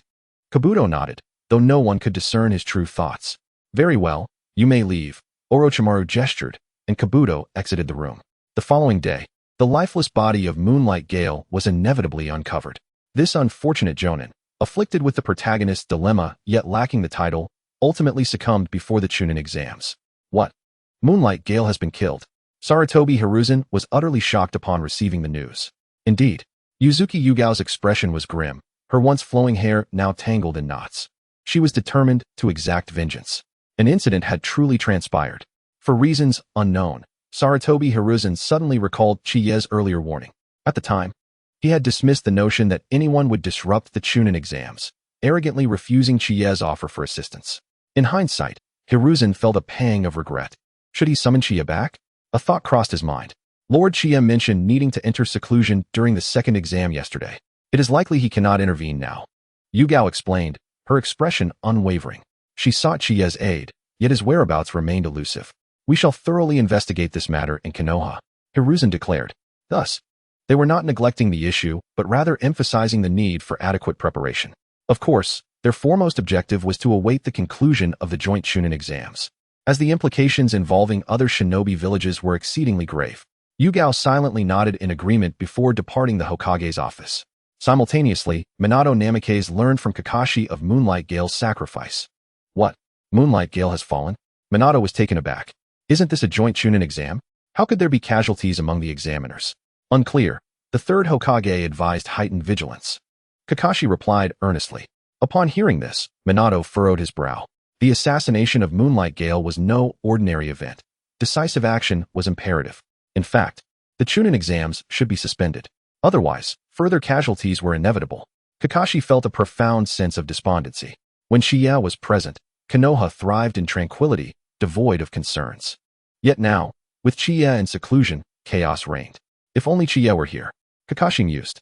Although Chichiya was young, it seemed that Konoha had reached a point where his absence was profoundly felt. The previous monster invasion was a testament to this. Without Chichiya, Konoha could not withstand the onslaught. Kakashi, instruct the route to remain vigilant at the Chunin exam venue. I sense something amiss with this examination, Minato urged, striving to prepare Kakashi in advance. Following Chichiya's warning, he refrained from meddling in Konoha's affairs, wary of how his actions might alter the timeline. It was no wonder that in the Tower of Despair, Minato chose to erase the memories of those who crossed paths with the time traveler Naruto. Such was Minato's cautious nature. While this trait could avert many blunders, it also risked the loss of numerous opportunities. However, none of this held significance for Minato. He was, after all, a deceased man. Shichiya had bestowed upon him a chance at resurrection to amend his past. Ultimately, once everything concluded, he would return to the Pure Land, and the nine tails within him would be entrusted to Chichiya. Perhaps in Minato's view, he was already a man who had passed from this world, and thus, there was no need to excessively alter the future. Kakashi, after I'm gone, I entrust Naruto to you. Minato smiled at Kakashi. It is time for me to join Kushina, Obito, and Rin. Minato's words made Kakashi acutely aware that his teacher might soon depart. Teacher, but Naruto, Kakashi said, urgency creeping into his voice. Rest assured, Kakashi.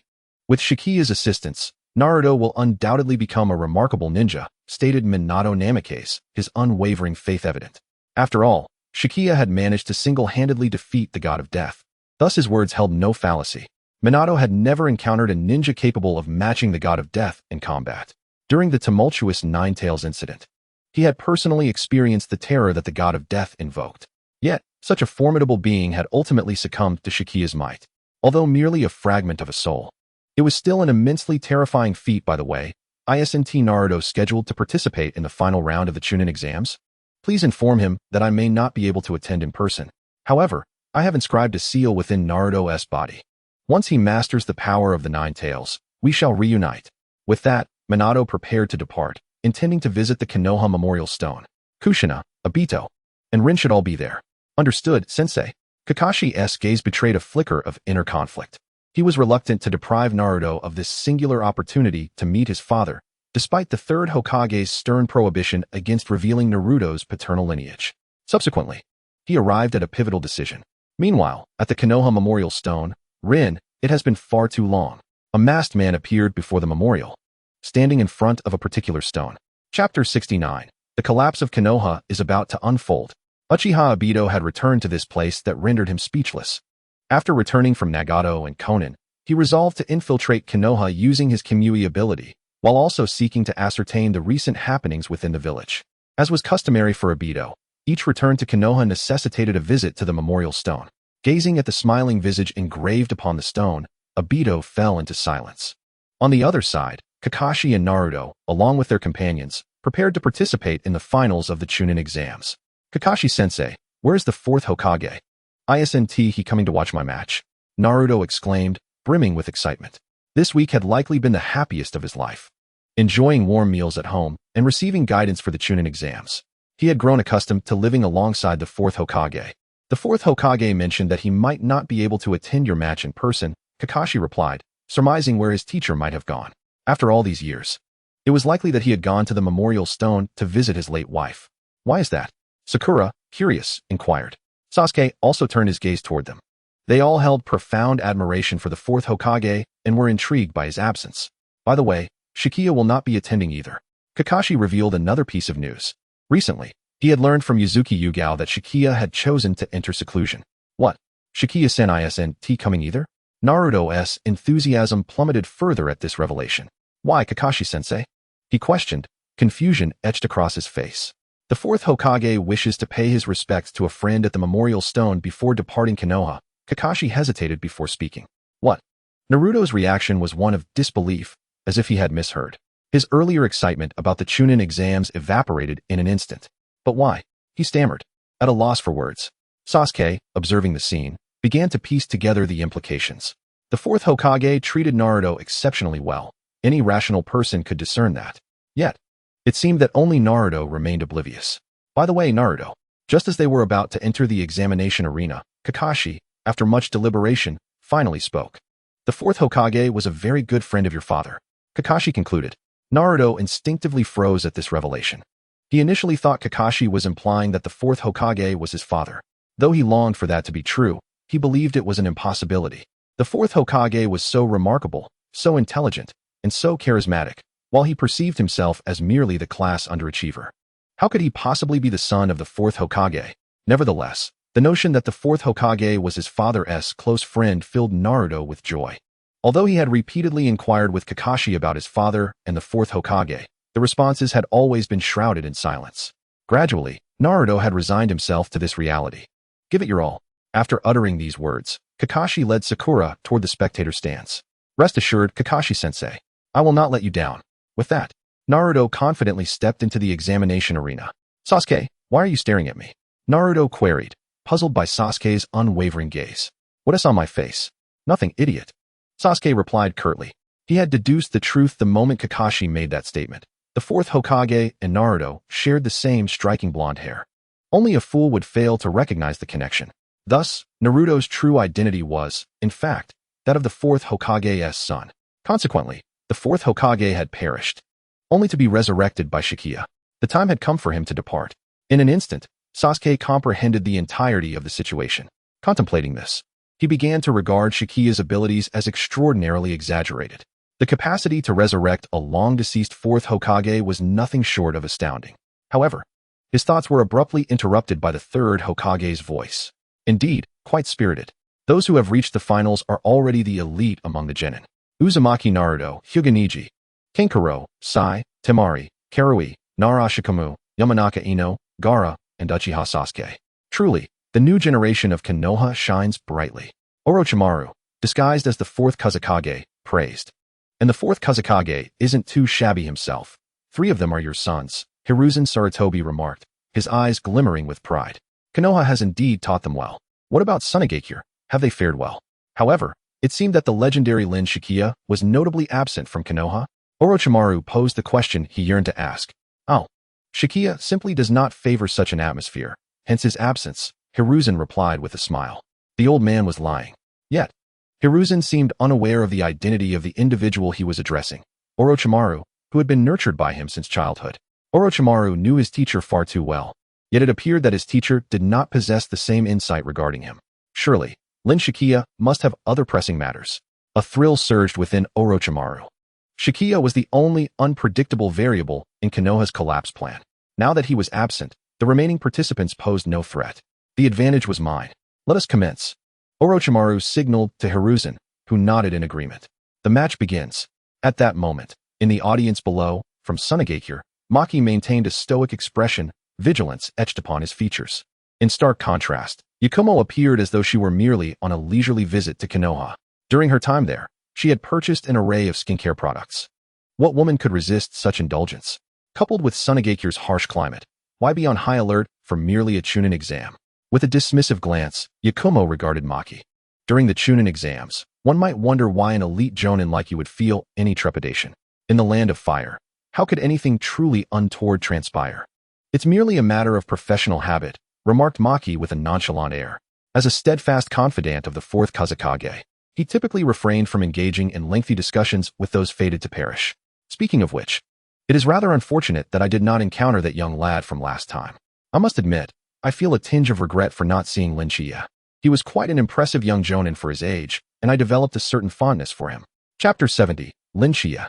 The remaining candidates are all the creme de la creme among the lower ninjas, yet that little fellow didn't even show up. Frankly speaking, even if her disciple were to compete against these individuals, she would struggle to last beyond 10 exchanges. This year's participants are exceptionally formidable. I cannot fathom how Konoha has managed to cultivate such a plethora of prodigious lower ninjas. Honestly, I harbor little expectation for Tsunade's performance this time around. It's likely that, aside from Gaara, the other 2 will be eliminated. Of course, even Gaara's success is shrouded in uncertainty. At that moment, a strikingly handsome man clad in white caught her eye.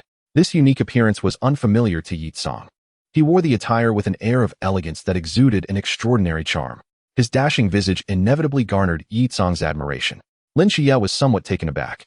He had cloaked all perceptions of this clone from others, such that even Naruto and Sasuke would mistake him for a stranger. Furthermore, he had chosen not to carry the Kyuubi's sword, opting instead for an ordinary blade forged within the ninja world. There should be no one capable of recognizing him. Hey, you seem rather familiar, Yi Tsang blurted out without understanding why, despite the fact that their ages were comparable. Why had she said that? Lin Shichiya quickly realized that Yi Tsang was merely curious about his identity, not recognizing who he truly was. You must have mistaken me.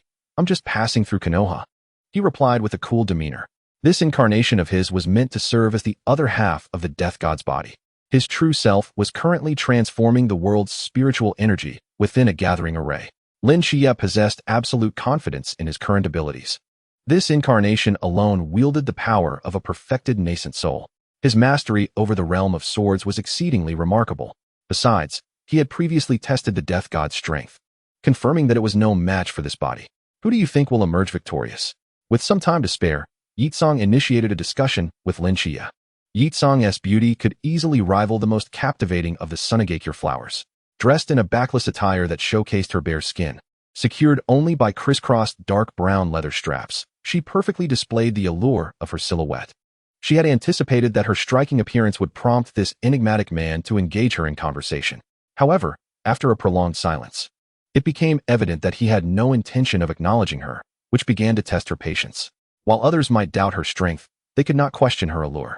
She might dismiss claims of being unable to defeat Raza with a mere smile, but to assert that she lacked charm would be intolerable. I am speaking to you, Yi Tsang declared with evident frustration. How vexing, Lin Shichiya replied coolly.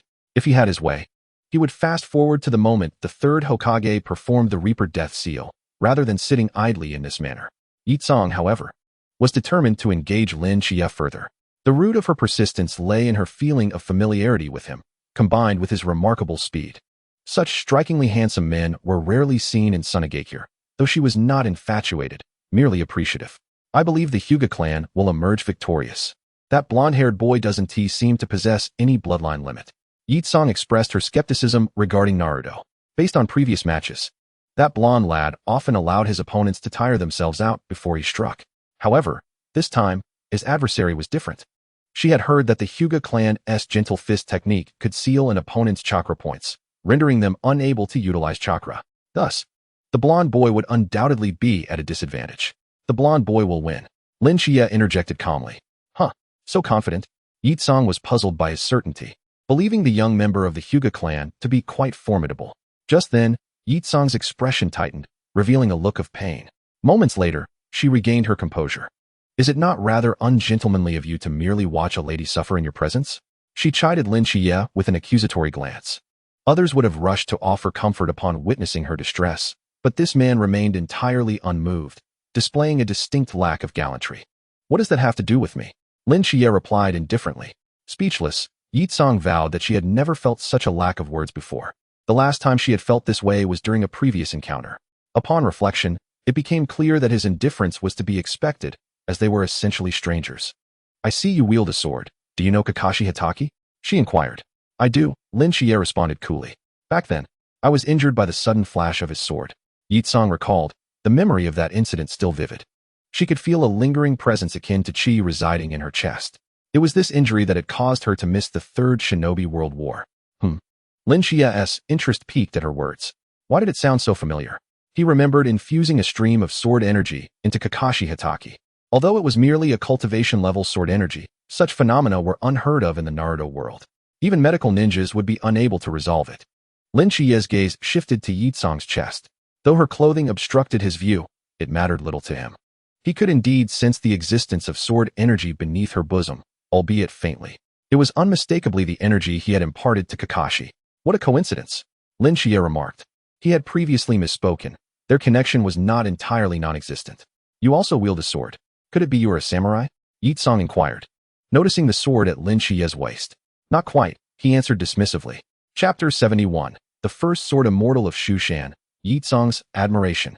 It is indeed rare for ordinary ninjas to employ swords as weapons, as their duties primarily revolve around clandestine missions and infiltration.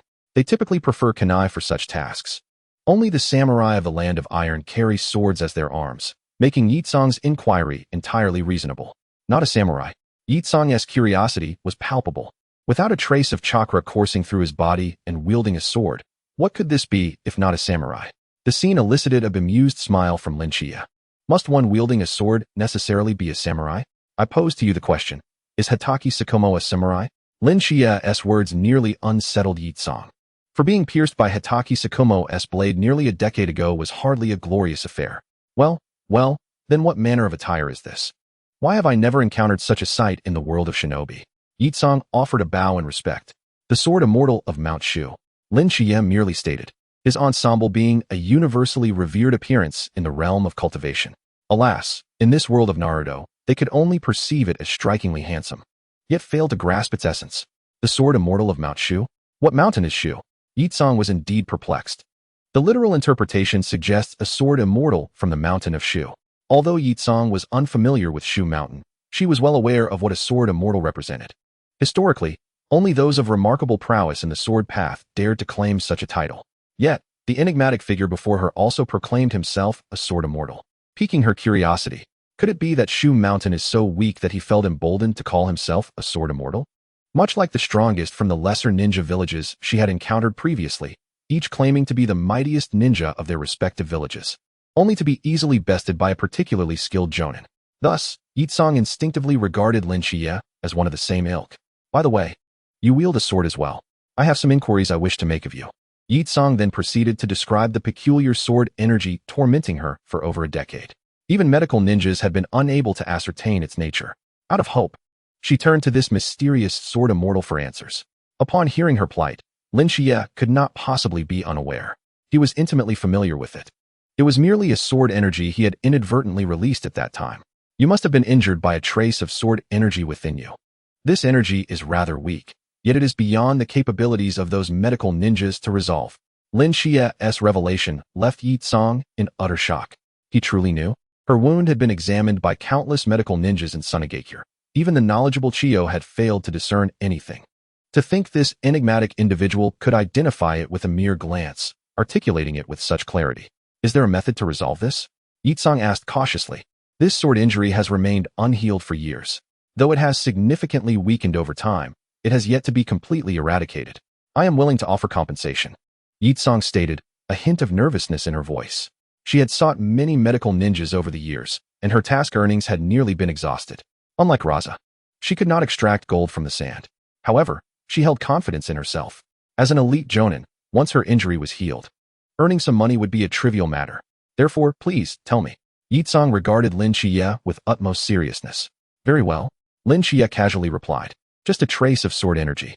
Of course, the primary reason he had not anticipated this being his doing. Yet, he could not ascertain whether this helped or harmed Yi Tsong, for without this sword energy, she would have long since perished as a casualty of the Third Shinobi World War. Really? Yi Tsong's excitement was palpable upon hearing Lin Xia's response. Can it be done now? She eagerly inquired. After enduring this sword energy for so long, she was unwilling to wait a moment longer. Yes, Lin Xia replied nonchalantly. Just as he prepared to reach out and extract the sword energy from within Yi Tsong, she suddenly loosened the fabric around her chest. The already scant fabric was completely undone. Fortunate that at this moment, few were paying attention. All eyes were focused on the Chunin exams. Being in the observation platform of Sunade, there was practically no one casting their gaze in this direction. Otherwise, the display would have been quite scandalous. Lin Xia furrowed his brow. Are the people of Sunade as fervent as Temari? Truly, one's environment shapes one's nature. What? Do you require me to unveil everything? Yi Tsong assumed her exposure was insufficient. She had merely revealed the wound beneath her chest. If she were to fully expose herself, she would need to remove her bra. While she was not averse to Lin Xia seeing her, considering him a doctor, with so many people around, she would certainly prefer a more discreet location. No need. Lin Xia merely stated. Although Yi Tsong's skin was strikingly smooth, contrasting with the arid and harsh conditions of Sunade, it raised the question of whether she bathed daily using water techniques. He extended his hand to the area beneath Yi Tsong's chest. Without needing to make contact, he could sense the lingering sword energy. In the next moment, he swiftly extracted it. Yi Tsong felt the sudden void within her. The sword energy that had been clashing within her meridians had vanished. Is it truly gone? Yi Tsong gazed at Lin Xia in astonishment. Countless medical ninjas had failed. Yet this mysterious sword immortal had accomplished it effortlessly, appearing relaxed throughout the process. In that moment, Yi Tsong was filled with admiration for Lin Xia. Were it not for him, she might have taken ages to eradicate that sword energy. Your kindness is immeasurable. I am profoundly grateful. Yi Tsong expressed reverently to Lin Xia. By the way, I still do not know your name. She then asked, her expression complex as she looked up. You may call me Sword Immortal. Lin Xia replied nonchalantly. The purpose of this incarnation is solely to confront the Grim Reaper. Once that task is complete, it will serve no further purpose. Thus, he harbored no other intentions. Sword Immortal, should you ever visit Sunade, I shall extend the utmost hospitality. Yi Tsong expressed with gratitude. No need for that. Perhaps there will be no opportunity. Chapter 72. Uchiha Obito. Off to visit the grave of my teacher. Yi Tsong. What do you mean there will be no opportunity? Is it possible that the Sword Immortal intends to depart soon? She glanced at the strikingly handsome figure before her. His features reminiscent of a celestial swordsman, yet comparable to her age, and a faint sense of disappointment washed over her. Did you misunderstand something? Lin Xia observed the overly imaginative jonin from Sunade. What I meant was, there may not be an opportunity for you to survive until that time. Even an outsider could discern that Yi Tsong's status in Sunade was somewhat precarious. Among the numerous exam participants sent from Sunade, most had chosen to align with Maki, leaving her isolated. Lin Xia was nearly certain that Yi Tsong was entirely unaware of the impending collapse of Konoha planned by Sunade, and she likely did not know that Raza had already been compromised. Also, address me simply as Sword Immortal. Do not append Big Brother to it. Lin Xia advised.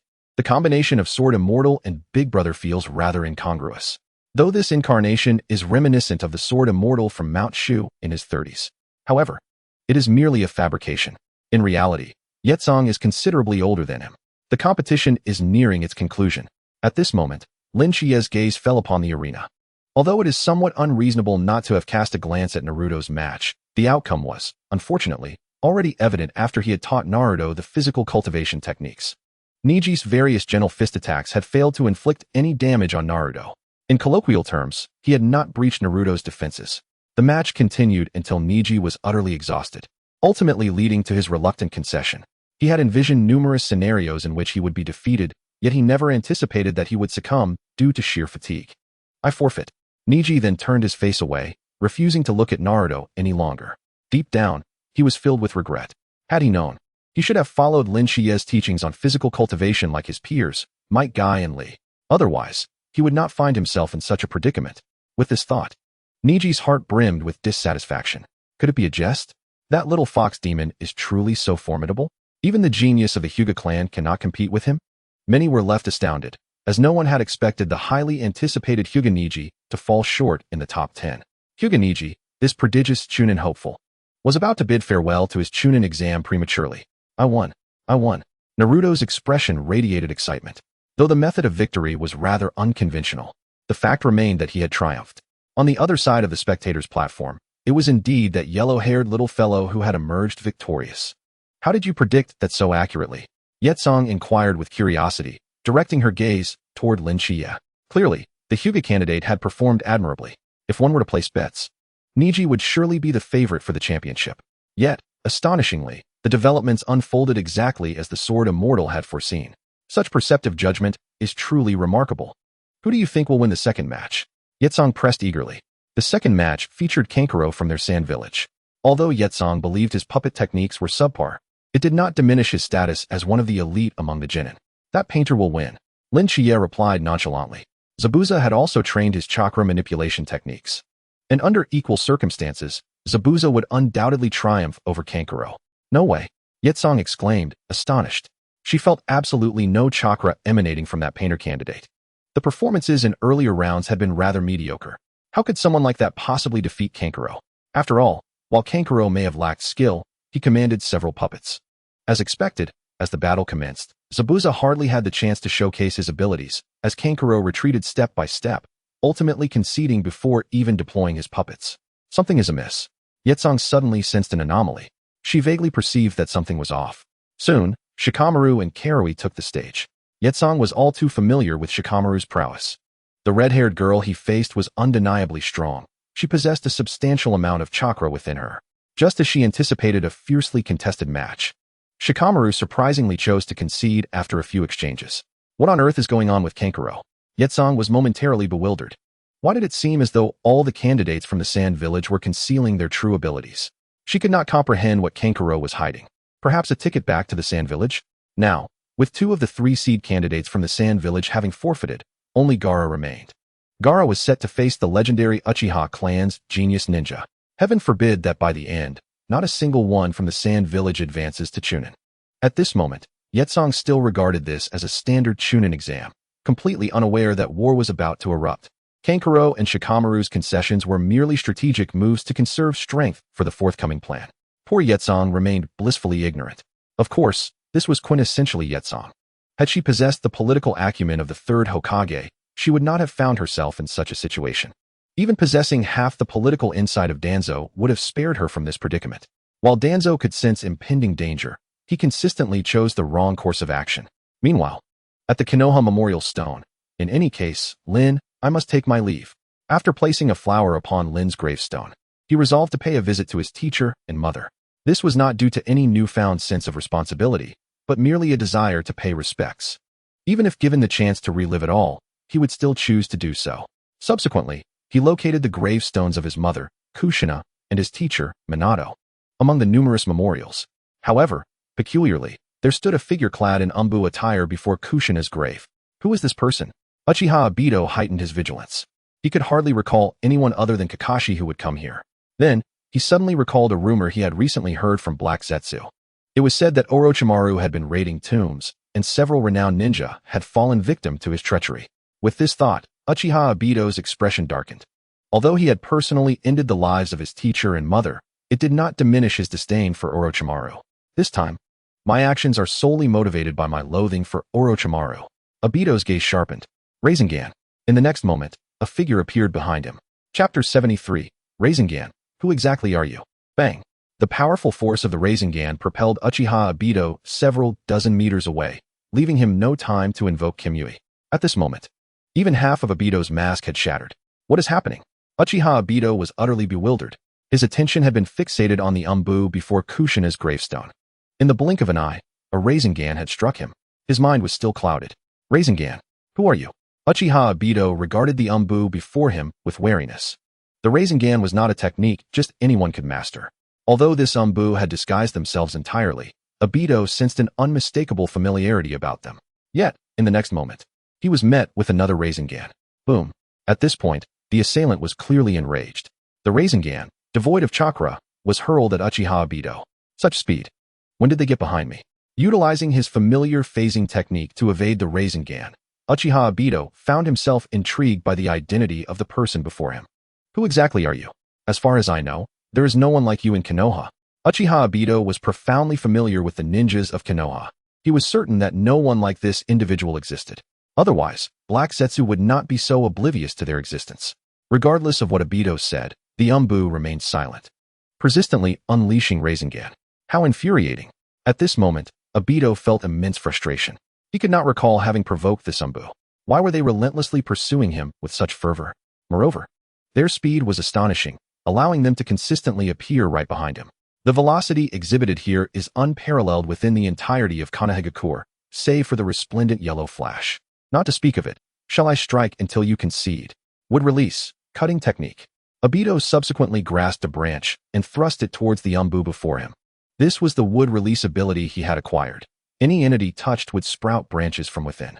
The formidable regenerative capabilities bestowed by wood release instantaneously healed the wounds he had just sustained. Spiraling sphere.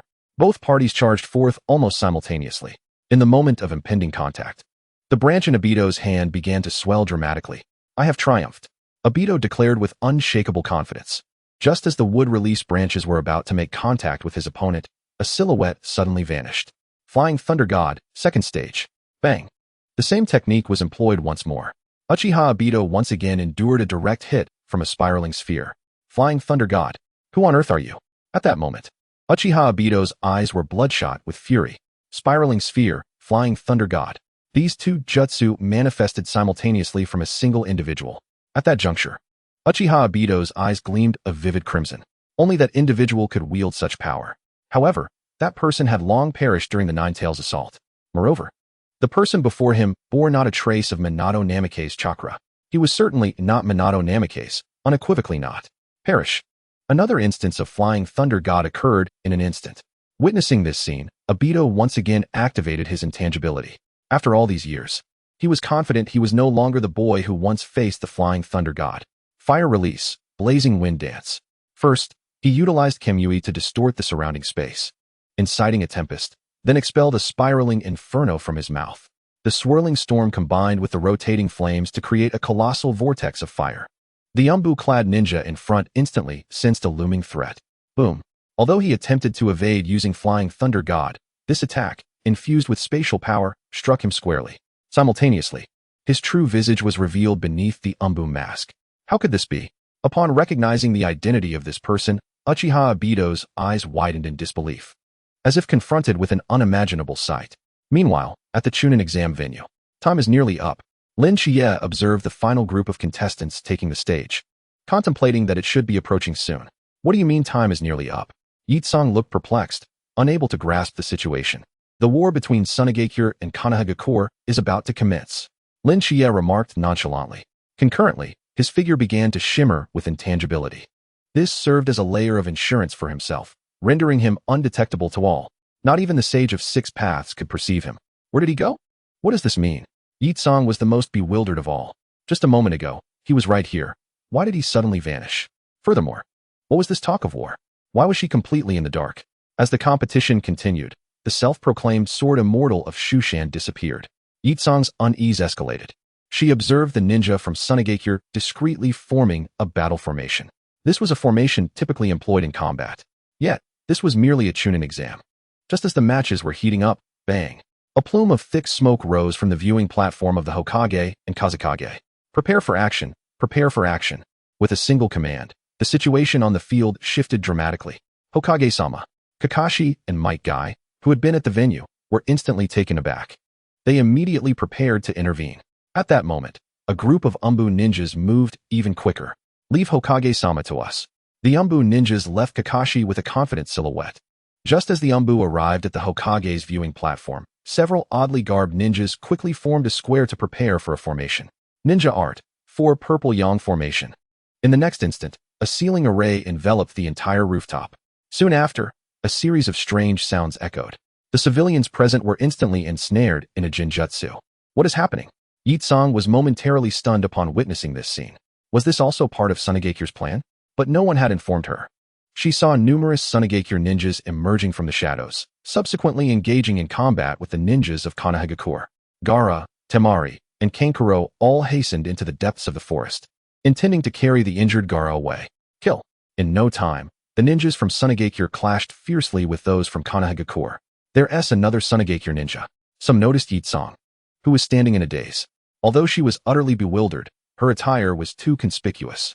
Damn it, it's the Scorch Release Yitsong. Tsunade has indeed been plotting for a long time. Several Konoha ninjas exclaimed upon spotting Yitsong. Yitsong's mind was in a whirl. Where are Maki and Rasha? What are those two doing? Chapter 74, Orochimaru, Dance, Rasha. At this moment, Yitsong was filled with a fervent desire to flay Rasha and Maki alive. Bang! Several explosive tags detonated instantaneously around Yitsong. Fortunately, she reacted in time. Even an experienced elite jonin might not have been able to respond as swiftly. 0 frame initiation. How does one defend against that? Orochimaru, what are you truly after? Atop the rooftop, within the 4 Purple Yang Formation, Sarutobi Hiruzen gazed at the unfamiliar face of Orochimaru, harboring a vague sense of regret. Had he known it would come to this, he would never have let the tiger return to the mountain. Now, Sarutobi Hiruzen looked towards the chaos unfolding at the Chunin exam venue. Tsunade and Otoge had both erupted into turmoil. Konoha was caught completely off guard. Shichiya. Recalling the earlier moment when he confidently told Shichiya he didn't need his assistance, Sarutobi Hiruzen's regret deepened. Konoha cannot be without Shichiya. Old man, if you wish to wait for Shichiya, my advice is that it is unnecessary. Orochimaru remarked with a shadowy smile. He had chosen this moment precisely because Lin Shichiya was absent. Thus, old man concede. Orochimaru was not inclined to waste too much time with his esteemed teacher, as he was uncertain whether Lin Shichiya would even intervene. Therefore, he had to painfully forego reminiscing with his former instructor. Impure world reincarnation. Bang bang bang. Seizing the moment Sarutobi Hiruzen was lost in thought, Orochimaru summoned 3 coffins. In terms of strength, he was undoubtedly no match for the old man. What? By the time Sarutobi Hiruzen realized it, it was already too late. He gazed in panic at the several coffins before him. The first Hokage, the second Hokage, and the fourth.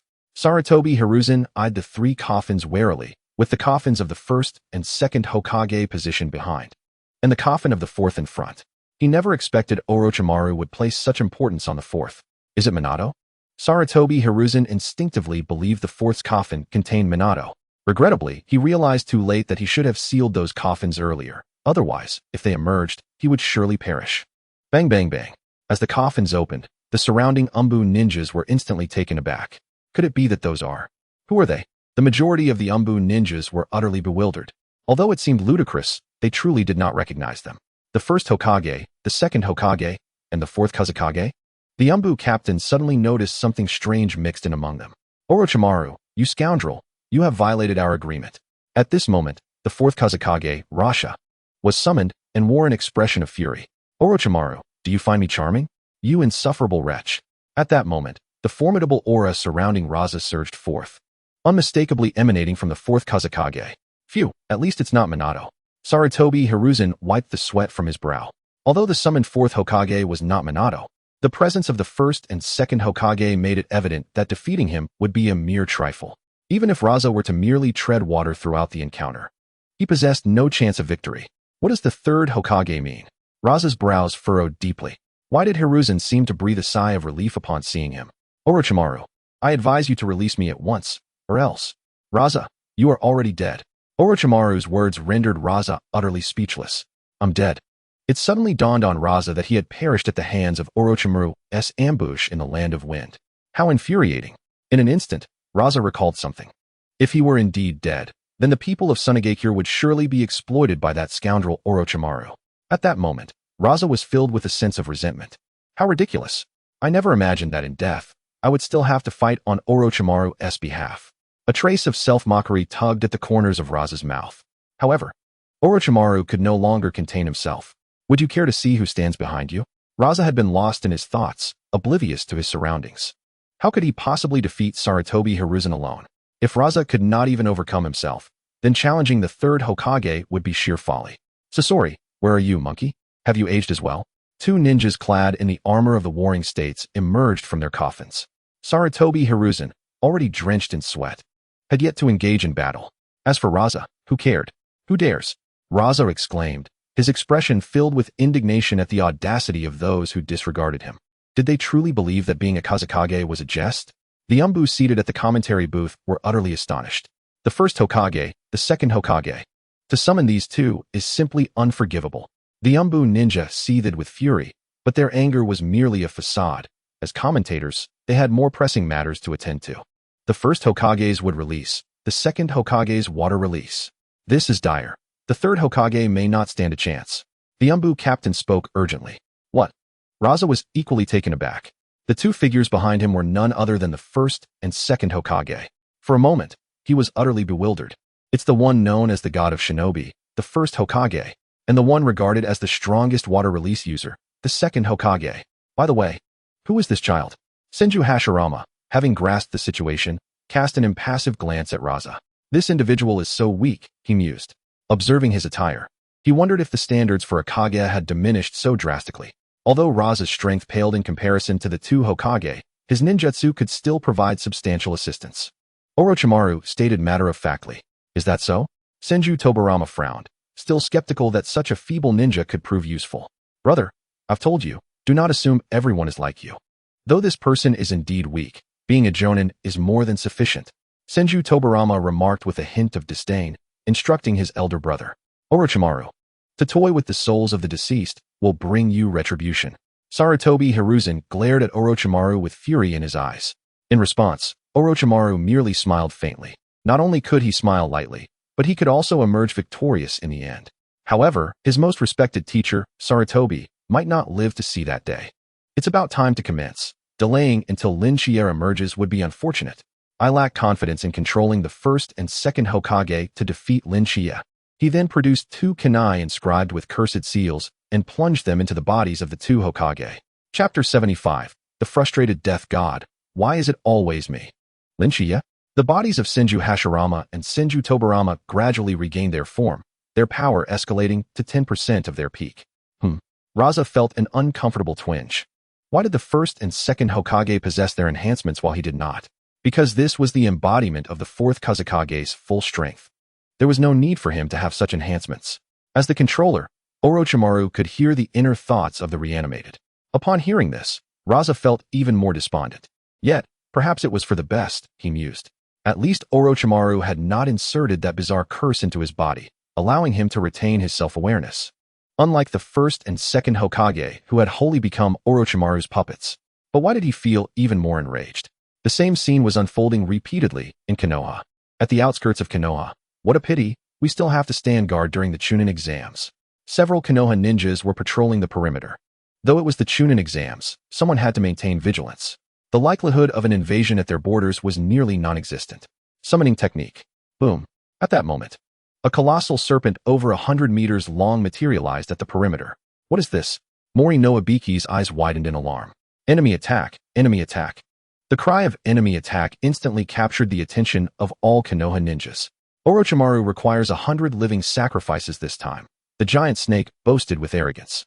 Subsequently, it began to draw fire from Konoha's defenses with its massive form. Meanwhile, at the Chunin exam venue, what in the world is happening? Naruto instinctively felt bewildered. Isn't this the Chunin exam? Why has a battle suddenly erupted? You foolish Naruto, can't you see? These Sand Village ninjas have ill intentions, Sasuke stated coldly, fixing his gaze on Gaara and his companions.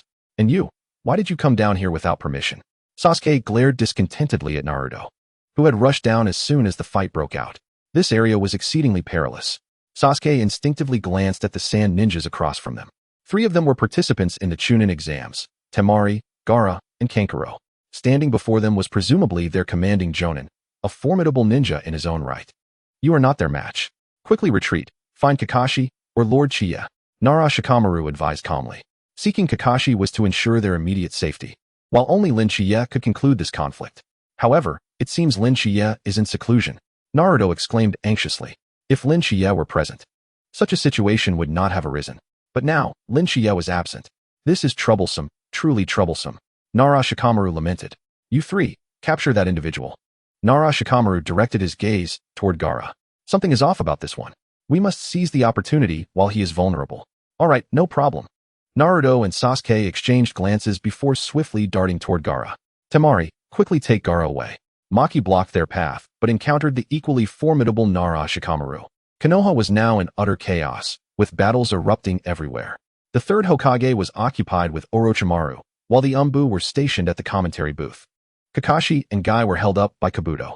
The personnel of Konoha were ensnared by the myriad snakes, while numerous leaf ninjas found themselves similarly restrained by the sand ninjas. Amidst the fray, Lin Shichiya leisurely took his seat in the observation platform. No matter how fiercely the battle raged around him, his presence went unnoticed. Old man, it should be commencing soon. Lin Shichiya's gaze turned toward the tumultuous scene atop the roof. Within the confines of the four purple flames formation, towering trees and colossal waves surged forth. The relentless onslaught had utterly depleted Sarutobi Hiruzen's chakra. Gasping for breath, Hiruzen was astounded by the prowess of the first Hokage. The mere application of a jutsu could drastically alter the environment of the rooftop. How terrifying is that? Furthermore, the sprawling branches of the towering trees continued to consume the chakra from the bodies of the ninjas. Just how formidable must the first Hokage truly be? And the second Hokage, too, was conjuring vast waves from seemingly thin air, devoid of any water source. Is this the power of the second Hokage's water release? Hiruzen, what should we do now? Beside him, the monkey summon, Enma, was equally breathless. Engaging with the first and second Hokage was an immense strain, an overwhelming pressure indeed. Meanwhile, the previously aloof Rasha was taken aback by the spectacle. Is this truly the power of the first and second Hokage? Their strength is simply astonishing. Rasha had never witnessed someone summon an entire forest with just a clap of their hands. In comparison, his magnetic release felt like a mere jest. No, I cannot allow Orochimaru to continue his destruction. A glimmer of resolve flickered in Hiruzen's eyes. Continuing on this path would surely lead to defeat. It was time to employ that technique. Regrettably, he had not yet the chance to leave behind any last words for Konoha. However, with Lin Shichiya present, he believed that Konoha would soon find peace after his demise.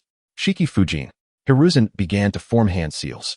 Meanwhile, in the Pure Land, bang, a resounding explosion echoed, causing a tumult in the Pure Land.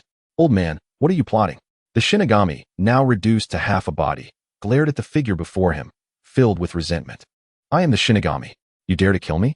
The elder before him, adorned with two horns, coffee-colored hair, and clad in a white robe, maintained a stoic expression. 6 black tomo-like symbols adorned his chest, while a red whirlpool symbol marked his back, beneath which lay a grid of tomo.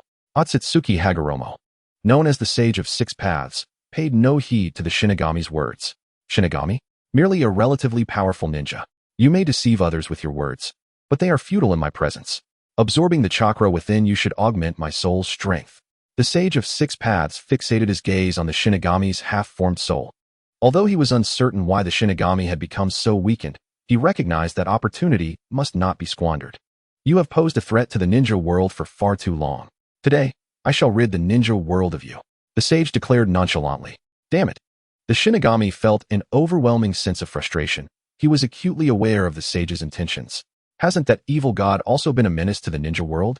Why not pursue him? The Shinagami retorted angrily. The evil god had been spreading his malevolent faith throughout the ninja world, instructing more followers to offer living sacrifices. Why do you, old man, not seek him out? Among the powerful beings of the Pure Land, the Shinagami believed his actions were entirely justified. By forming contracts with those he ensnared, they willingly sold their souls to him in exchange for him devouring their enemies' souls. Thus, their souls would eternally harbor mutual hatred and conflict, with no hope of rebirth. Such fairness and justice would surely draw no resentment. Am I forcing anyone? He questioned. I am not. However, the Sage of 6 Paths regarded the Shinagami with disdain. This Shinagami is rather naive. If he had the ability to eliminate the evil god, would he truly spare him? Had it not been for the sudden sensing of the Shinagami's weakened soul, he would not have acted. The Shinigami was now merely a soul. If he expended too much energy, he too would dissipate entirely. Old fool, you overstep. At this moment, the Shinigami felt an unbearable indignation. He believed himself to be living even more pitifully than a dog. Just moments after being cleaved in half, this old man had come to confront him. Just as the Shinigami prepared for a desperate struggle, a summoning from the ninja world beckoned. Someone had invoked the Shiki Fujin again. A surge of joy filled the Shinigami's heart. From his perception, the one using the Shiki Fujin was not the individual who had nearly brought about his demise last time. Yet, what if it were a trap? The Shinigami fell silent once more. Although the summoner was not the same person who had almost killed him, he could not be certain that the ninja world did not harbor traps waiting for him. Inyan release. The Sage of Six Paths, unable to wait any longer, unleashed the full extent of his Inyan release power, pressing down upon the Shinigami with an overwhelming force of spiritual energy that rendered him immobile. Old man, am I not exquisite?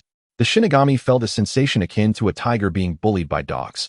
Even in death, I cannot perish at your hands. With this thought, the Shinigami steeled his resolve. No matter what, he would not succumb to this fate. Being summoned might offer him a chance at survival, while remaining here would certainly lead to his demise. With this conclusion, the Shinigami accepted the summoning. Bang! In the next moment, the Shinigami, previously pinned to the ground, vanished. Alas, the Sage of Six Paths lamented, his eyes filled with regret. He had expended considerable Inyan power to suppress the Shinigami, believing he could devour him to replenish his strength. Yet now, it seemed he had suffered a significant loss. He desired to venture into the ninja world to discern what had transpired, who had summoned the Shinigami at this critical juncture. However, such expenditure was beyond his capacity to bear. I must enter a period of slumber, the Sage of Six Paths resignedly declared, sensing the fluctuations of power within him.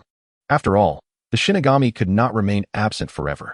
He would wait here, awaiting the Shinigami's return to devour him anew. With that, the Sage of Six Paths began to meditate. Meanwhile, in Konoha village, why is there no response? Sarutobi Hiruzen expressed his confusion. Having employed the Shiki Fujin, he expected some reaction. Where is the Shinigami? Old man, you actually dared to use that technique against me. Orochimaru exclaimed, astonished. He had not anticipated the old man to act so decisively. However, it seemed the Shiki Fujin had failed. A faint smile crept across Orochimaru's lips. It appeared that even the heavens favored him. First, Shichiya mysteriously vanished for reasons unknown, and now the old man's Shiki Fujin had proven ineffective. Never had he experienced such a splendid beginning. Failed, has it? Meanwhile, Shichiya on the observation platform wore a look of slight disappointment. He had anticipated the old man would successfully lure out the Shinigami, but alas, it appeared to be a failure. He shook his head at the thought. Bring Gaara back. Shichiya communicated with the trio of Xianglin, Bai, and Sai. He had previously instructed them to discreetly keep an eye on Gaara, waiting for an opportune moment to bring him back. Shichiya felt no apprehension regarding their abilities, having previously bestowed upon Sai the ancient beast seal technique. Now, Sai was fully capable of wielding it. Meanwhile, in the forest, Xianglin exclaimed, I have received Lord Chiye's transmission. She cast a glance at her companions, particularly at Sai. To her astonishment, the once pale skin of Bai now shimmered with strands of golden markings, resembling an animal she had never encountered before. I believe this is known as a peacock, according to Big Brother Chiya, she declared. Sai, have you experienced any changes? Xianglin asked curiously, for her own proud perceptive abilities could not penetrate Sai's current state. I seem to have acquired a unique talent, Sai replied, equally bewildered, as it was his first encounter with such power. What kind of ability? Bai inquired with intrigue, perceiving that the peacock markings on Sai had rendered him extraordinarily regal. Five-colored divine light, Sai announced. The term was utterly foreign to him, as he had never heard nor seen it before. It had suddenly materialized in his mind. Moreover, he felt his entire physical constitution transforming, the markings continuously supplying him with power. Lord Chiya's abilities are truly formidable, Sai expressed in astonishment. No one in the entire ninja world could compare to Lord Chiya. Although Sai had seen the markings on Sasuke before, rumored to be a cursed seal created by Orochimaru to augment strength, he now realized how trivial that seemed in comparison to Lord Chiya's prowess. I can now unleash 5 streams of light, each capable of independently storing various weapons, treasures, and living beings, without limitation. Sai acutely felt the overwhelming strength bestowed upon him by Lord Chiya. We must act swiftly. This power is becoming overwhelming, Sai said, his expression dazed. The strength was too potent for him to handle, and thus Lord Chiya had only granted him a temporary surge of power. He He needed to hasten to retrieve Gaara. Pursue. In the next moment, Sai, Bai, and Xianglin dashed toward Gaara's location. With Xianglin's presence, there was no concern about losing track of Gaara. Chapter 77. The Grim Reaper emerges. Extracting the power of the Nine Tails. Lin Shichiya observed the unfolding events in Konoha with a calm demeanor. As Sarutobi Hiruzen utilized the Shiki Fujin, the situation momentarily reached an impasse. It appears to be a failure, Lin Shichiya mused, shaking his head. Indeed, the Grim Reaper had become more astute after being startled by him previously. Meanwhile, Sai had successfully brought Gaara and the others back. Why is there fighting everywhere? Naruto exclaimed in shock. They had just followed Sai in subduing Gaara back to his original form, yet the overall situation appeared unchanged. It seemed that a single Gaara was insufficient to sway the tide of battle. Boom. With an explosive sound, another figure caught everyone's attention. The fourth Hokage, Naruto exclaimed excitedly. Noticing the fourth's presence, just as he prepared to rush forward, Sasuke quickly restrained him. Can't you see that the fourth is engaged in combat? Upon Sasuke's urging, Naruto realized that the fourth was indeed battling against a masked man. Why did this feel so familiar, as if he had seen this person before? You are certainly not Minato Namikaze. Who are you? Uchiha Obito's crimson gaze was filled with fury, vowing to eliminate the impostor before him. However, Minato remained silent, persistently employing his Rasengan. The situation was decidedly unfavorable for Obito. The confrontation with this false Minato had escalated to the Chunin exam venue. Obito was perplexed as to why this impostor harbored such deep-seated hatred towards him, and the opponent's chakra seemed boundless. Why do I feel a bit dizzy? I think I've been mesmerized by the fourth Hokage, Might Guy exclaimed in bewilderment. The yellow-haired figure bore an uncanny resemblance to the fourth Hokage, Lord Minato. Kakashi instantly recognized Minato, pondering why his teacher would suddenly intervene at this moment. Upon seeing the appearance of Minato's adversary, he realized the truth.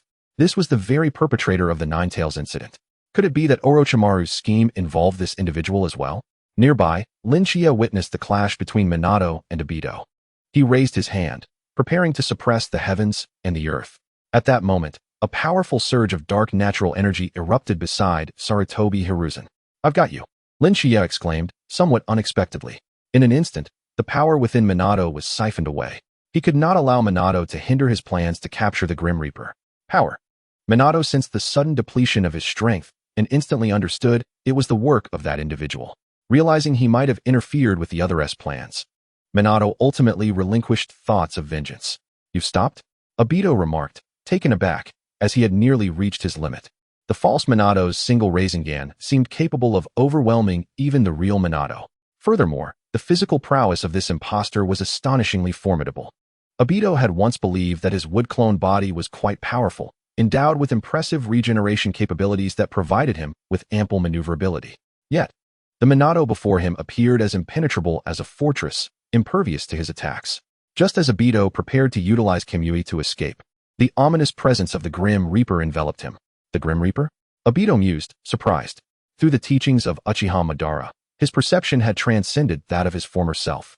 He immediately recognized the essence of the Grim Reaper. Interesting. Sarutobi Hiruzen intends to sacrifice himself? Obito regarded Minato coldly for a moment before his form began to waver. Yet, he chose not to flee but instead to conceal himself in the shadows, keen to observe the confrontation between Sarutobi, Hiruzen, and Orochimaru. Such a master-disciple duel was a rare spectacle. Clearly, Obito did not regard Minato as a genuine threat. The Grim Reaper's presence was also sensed by Minato.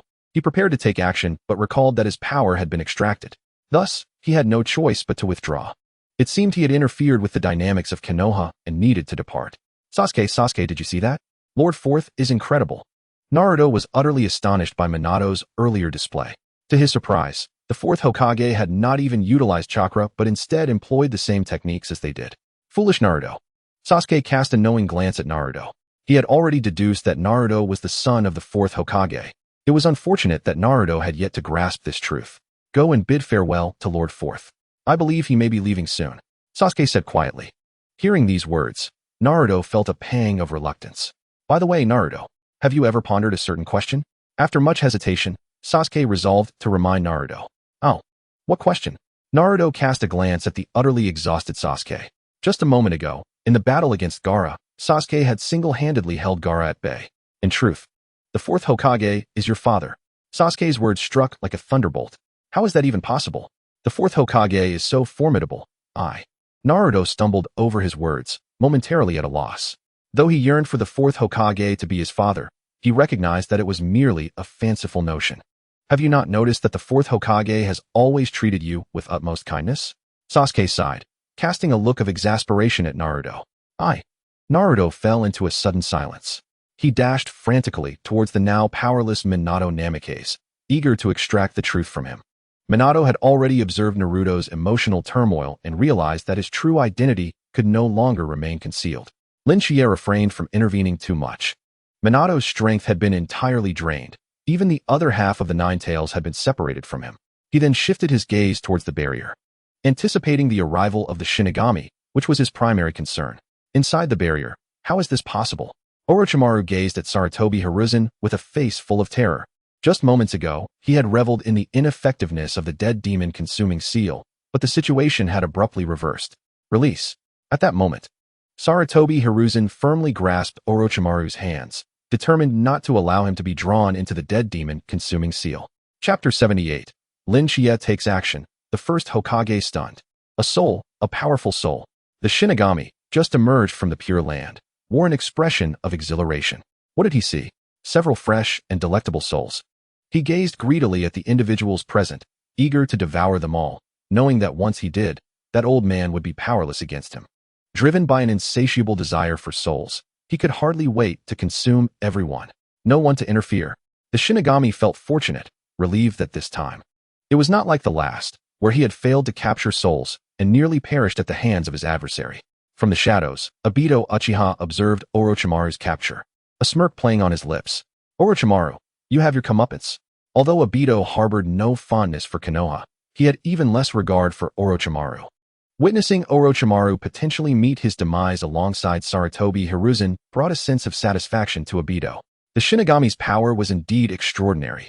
He regarded the Shinagami with an air of solemnity. Almost all the souls present began to be consumed by him. The first Hokage, Hashirama Senju. The second Hokage, Tobirama Senju. The third Hokage, Sarutobi Hiruzen. And the fourth Kazekage, Raza? Why is Raza here? Just as Obito believed Orochimaru was doomed, the surrounding space began to ripple. In the next moment, Shichiya appeared within the barrier, sword in hand. Had Yekong seen this, he would have instantly recognized him as the sword immortal from Shushan who had been observing the Chunin exams. However, the others were oblivious. Who are you? Sarutobi Hiruzen inquired. Curiosity etched across his face, sensing something familiar about this individual. Yet Shichiya paid him no mind. You. The Shinagami's face contorted in panic. Why does this person evoke the same feeling as that individual from the past? No, I must escape. At that moment, the Shinagami abandoned the souls he had intended to consume and hastily sought to open a portal back to the Pure Land. But it was not so simple. Where's the portal? The Shinagami was bewildered, unable to open the passage back to the Pure Land. This space has been sealed. Your efforts are futile. Shichiya stated calmly. Having assimilated powers akin to the Shinagami, he had gained profound insights into the laws of yin and yang in this world, now capable of severing the Shinagami's connection to the Pure Land. You, don't come any closer.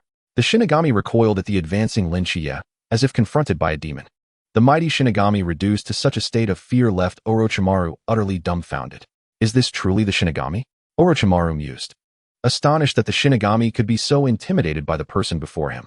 Who on earth is he? Even Sarutobi Hiruzen wore an expression of disbelief. However, he had already summoned the Shinagami with the dead demon consuming seal, and the wound on his chest had already been inflicted by the Shinagami. Just as he was on the brink of death, someone intervened. Equally astonished was Obito Uchiha, who observed from the shadows. This person can instill fear in the Shinagami. What could possibly cause this? Obito's expression beneath his mask grew somber. Though this individual bore no chakra, he exuded an overwhelming presence that would chill anyone to the bone. He merely wielded an ordinary sword. How could he exert such immense pressure on me? Obito's heart began to stir uneasily. Initially, he had come to Konoha merely to gather intelligence, but he had stumbled upon a series of extraordinary events. A sense of foreboding began to creep into his mind. Then, Shichiya raised his sword. An ordinary sword, it cannot harm me. The Shinagami clung to a shred of hope. I am a soul, and your sword cannot harm me. In the next moment, the sword of exorcism. The Shinagami suddenly felt a tremor emanating from his very soul, as if he were being targeted by a formidable nemesis. No. Impossible. The Shinagami desperately expelled some souls from his body in a futile attempt to resist. Yet the Sword of Exorcism was exceptionally effective against such ghostly entities, delivering near absolute damage with true harm and critical strikes. With a single stroke, it pierced through the Shinagami's heart entirely. His vitality began to wane, his power utterly drained. This. Sarutobi Hiruzen stood in shock, utterly flabbergasted. What is happening? The Shinagami, whom I summoned at the cost of my life, perished so effortlessly? Moreover, this person is simply too exaggerated. With a single stroke, he has slain a Shinagami who has existed for over 1,000 years. This is utterly absurd. Who are you? Sarutobi Hiruzen found himself increasingly convinced that the figure before him resembled someone he knew. Shichiya. Only Shichiya could accomplish feats beyond the reach of mere mortals. The souls, have they been liberated? Meanwhile, the souls of the first and second Hokage began to break free from their constraints. First manipulated by Orochimaru, then nearly consumed by the Shinagami, their plight had not improved. Did you eliminate Orochimaru? Just as the first Hokage believed someone had dealt with Orochimaru, Tobirama Senju suddenly noticed something. This is not right, brother. Tobirama gazed in disbelief at the massive soul body before him. Could it be the Shinagami? In an instant, Tobirama felt as though his worldview had been irrevocably shaken. This sensation is even more preposterous than when he first heard about his elder brother bowing to summon the tailed beasts. As a master of forbidden techniques, Senju Tobirama possesses an intricate understanding of the dead demon consuming seal. This technique can summon a death god who has lived for millennia from the Pure Land. Yet, astonishingly, this very death god now lies beside them. What a shock! Senju Tobirama finds the ninja world to be utterly unfamiliar. How many years has it been since his demise? And why has the ninja world begun hunting death gods? Monkey, is this truly how our Leaf Village operates? With such formidable strength, I can rest easy. Senju Hashirama murmurs nearby. By the way, Monkey, it appears you've lost quite a bit of blood. Are you alright? Senju Hashirama's words left Sarutobi Hiruzen momentarily at a loss for how to respond. Why is he not hastening his recovery? Senju Hashirama, looking bewildered, remarks. He usually heals rapidly from injuries. Why isn't the monkey healing himself promptly? Lord First Hokage, I lack your extraordinary regenerative abilities. Sarutobi Hiruzen sighs heavily. Chapter 79. Uchiha Obito invites Shichiya to join the Atsutsuki. Is that so? I see. Senju Hashirama appears enlightened. It turns out there are still individuals unable to recover automatically after sustaining injuries. In any case, young man, thank you for aiding the village. Senju Hashirama gazes at Shichiya with profound gratitude. Had it not been for him, the village's fate would have remained uncertain. Brother, this individual's origins are unclear, and he lacks our Leaf Village forehead protector. Senju Tobirama expresses his dissatisfaction. His elder brother is far too trusting of others. Oh, come now. Let us not be so harsh. I feel quite a kinship with him. Besides, we are already deceased. What is there to worry about? Senju Hashirama responds casually. Shichiya did not expect Senju Hashirama to be so loquacious. However, after the Edo Tensei was forcibly interrupted, the figures of Senju Hashirama and Senju Tobirama began to fade into transparency. He actually severed my control over the Edo Tensei. Who is this person? Orochimaru regards Shichiya with a newfound intensity. First, he appeared in the Four Purple Flames formation without any warning. There was no sign whatsoever. It was not as if he had broken through the barrier. He simply materialized within it, as if the formation that could ensnare the Hokage were merely a facade. Presently, Orochimaru's heart is filled with trepidation. His chakra is depleted, and now his greatest defense has been dismantled, leaving him with nothing but a mere raza, which is utterly useless. I have no interest in your affairs. Shichiya slowly extends his right hand and begins to extract the soul of the death god. His original form must be quite busy. Once again, it is the soul of a death god, coupled with the chakra of the Nine Tails and a tailed beast Jinchuriki. This is truly a bountiful harvest. If he completely absorbs these, breaking through to the mid-stage of transformation will pose no issue. Shichiya's emergence causes Uchiha Obito, who is lurking in the shadows, to feel an intense envy. This individual must be recruited into the Akatsuki. Uchiha Obito slowly concludes in his heart. The Akatsuki is still in dire need of manpower, and the mysterious abilities of this individual may greatly aid their future plans. Shichiya quickly senses Uchiha Obito's hidden gaze upon him. How intriguing. In the next moment, his figure vanishes from sight. Disappeared? Uchiha Obito is taken aback. He has suddenly vanished without a trace from his perception. How could this be? Just as Uchiha Obito is bewildered, a sword is pressed against his neck. Don't move. Any motion will lead to your demise. Shichiya's voice is cold, devoid of any emotion. What? Uchiha Obito is utterly dumbfounded. When did the other party get behind him? Moreover, he has been taken hostage. With this realization, Uchiha Obito's expression turns grim. He is not the type to place his life in the hands of another. With that thought, he prepares to activate Kamui. Kamui. Uchiha Obito attempts several times, only to be horrified to discover that his Kamui has failed. Kamui can fail? What a joke. Uchiha Obito finally begins to panic. The reason he had been so unflappable before anyone was due to the existence of Kamui. Whether facing Nagato, Konan, or Minato Namikaze, as long as he wished to leave, no one could stop him. My lord, I bear no ill will towards you. Uchiha Obito's mind races. Hiding your true self. Shichiya remarks indifferently. While he is aware that the masked man before him is indeed Uchiha Obito, it is merely one of his avatars. It is normal for Uchiha Obito not to recognize him, and for him to pretend not to know the other. I am the leader of the Atsutsuki, Uchiha Madara. Uchiha Obito states slowly. However, the powerful aura he attempts to project is at odds with the fact that he is currently being held at sword point. Uchiha Madara is not as weak as you. Shichiya says flatly. This statement strikes Uchiha Obito deeply, as if it were an affront to his very being. He is clearly being disregarded. My lord, your strength is extraordinary. I would like to extend an invitation for you to join the Akatsuki. Uchiha Obito's eyes gleam crimson. Although he is still unclear about the other party's intentions, he believes that with his extensive HR experience over the years, he can surely persuade him. The Akatsuki has managed to gather so many individuals together. Uchiha Obito believes he deserves great credit for this. Under Yahiko's leadership, did the Akatsuki make any progress? Yet during his tenure, within just a few years, S-rank rogue ninjas have emerged in pairs for various reasons. For money, for art, for religious beliefs, and for the ideal of world peace. There are far too many. Uchiha Obito feels confident he can convince the other party.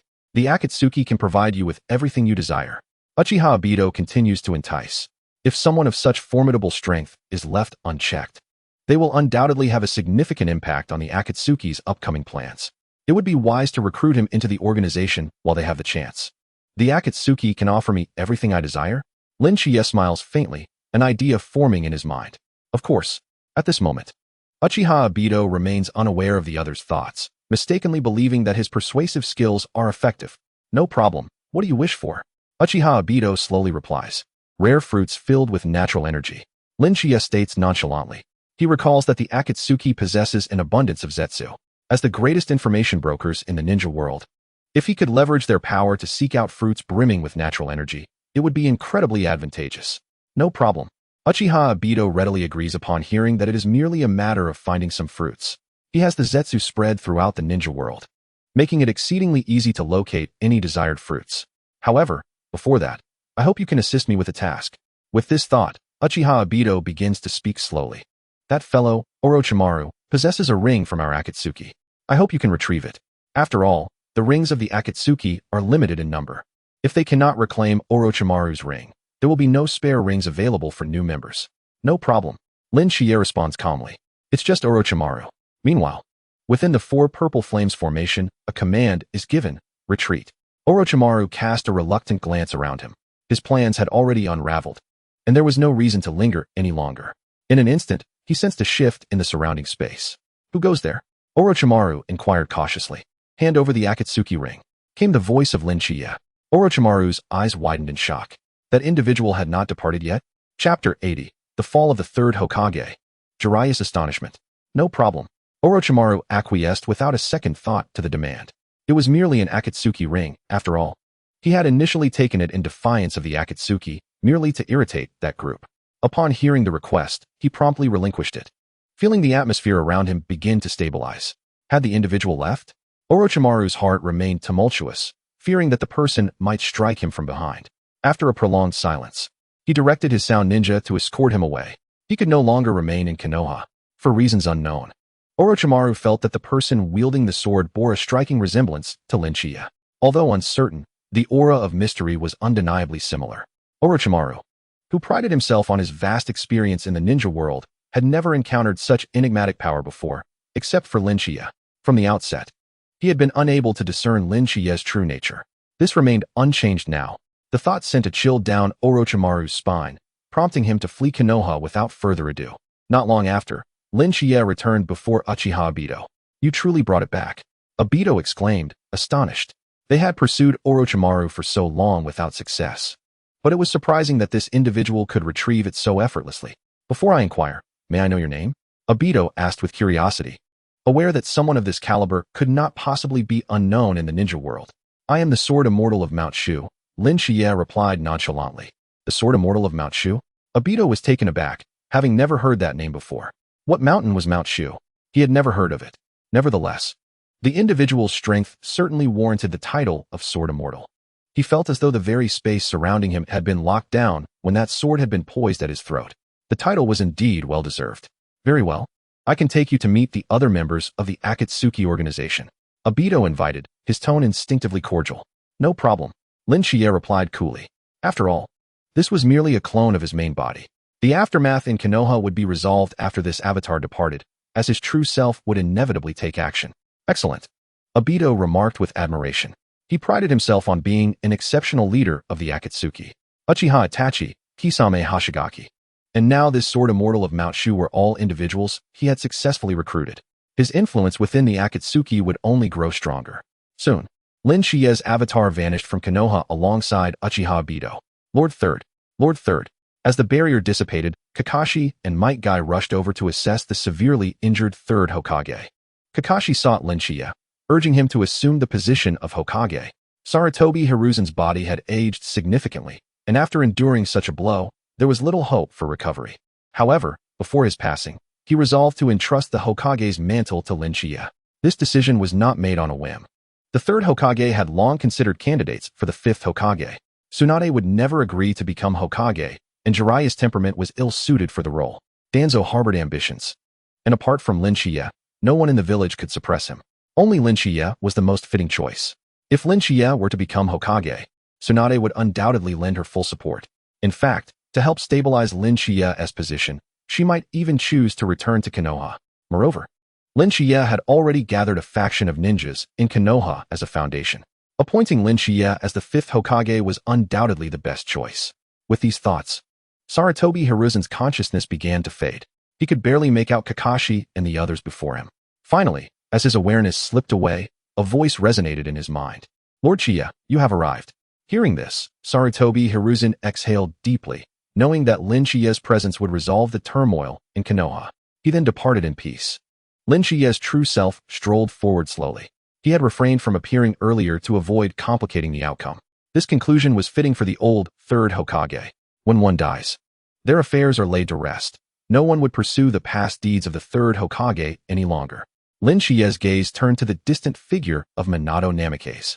8 Desolate Town Prison Technique. Observing the chaos in Konoha, Lin Shichiya's aura surged intensely. What is this commotion? Many Sand Village ninjas were caught off guard, failing to comprehend what had transpired. An overwhelming pressure forced them to their knees, with the extreme gravitational field causing several to perish on the spot. What a terrifying domain. Kakashi's eyes widened in shock. He had witnessed this technique before, but he never anticipated Lin Shichiya's strength had escalated to such heights. This gravitational field enveloped nearly half of Konoha. Was this not an exaggeration? But that was not the end. Lin Shichiya's gaze shifted to the horizon, where a serpent was engaged in a fierce struggle with a toad. Their confrontation was nothing short of tumultuous. Sword come. In the next moment, the Nine Heavens mystic light sword emitted a wave of sword energy that traversed half of Konoha, targeting Orochimaru's summoned beast, the 10,000 snakes. Had the battle concluded? On the outskirts of Konoha, Jiraiya sensed that the sounds of combat from the Chunin exams were gradually dissipating, granting him a semblance of understanding. Just as he prepared to intervene, the heavens and earth abruptly changed colors. What is happening? Jiraiya was bewildered, his instincts screaming warnings. Summoning technique, Jitsu.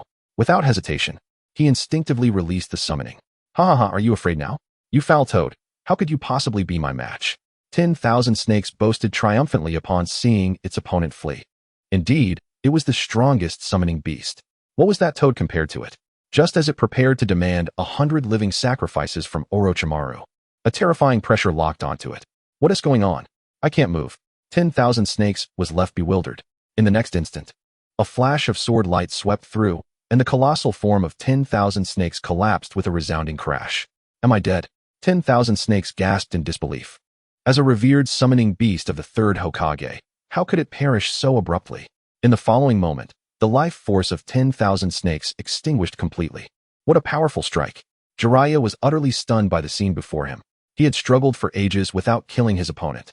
Yet 10,000 snakes could not withstand even a second against this sudden jutsu. Who could it be?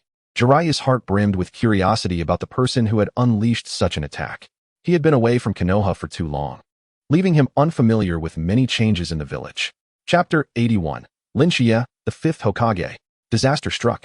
A portion of the remaining Sand Village ninjas instantly recognized that something was amiss. However, before he could react, an overwhelming force firmly suppressed him in place. This situation had become troublesome. Yakushi Kabuto glanced around and realized that all the instigators had been subdued on the spot. Being astute, he instantly deduced who was responsible for this. Kabuto, wise as he was, offered no resistance and obediently lay still. Throughout the confrontation, he had merely been biding his time. From the outset to the conclusion of the battle, he had employed the technique of the Nirvana Sanctuary to ensnare all the civilians in a hallucinatory slumber. Thus, even if the plan had faltered, he would not end up like that individual. Kabuto cast a glance at the elite jonin from Sunade, Maki. This fellow was truly irredeemable. It was Boss Shichiya. Boss Shichiya had made his move. After reuniting with Minato Namikaze, Naruto was elated to witness Shichiya in action once more. What a terrifying technique. Sasuke, in a state of shock, realized the impact had nearly engulfed half of Konoha.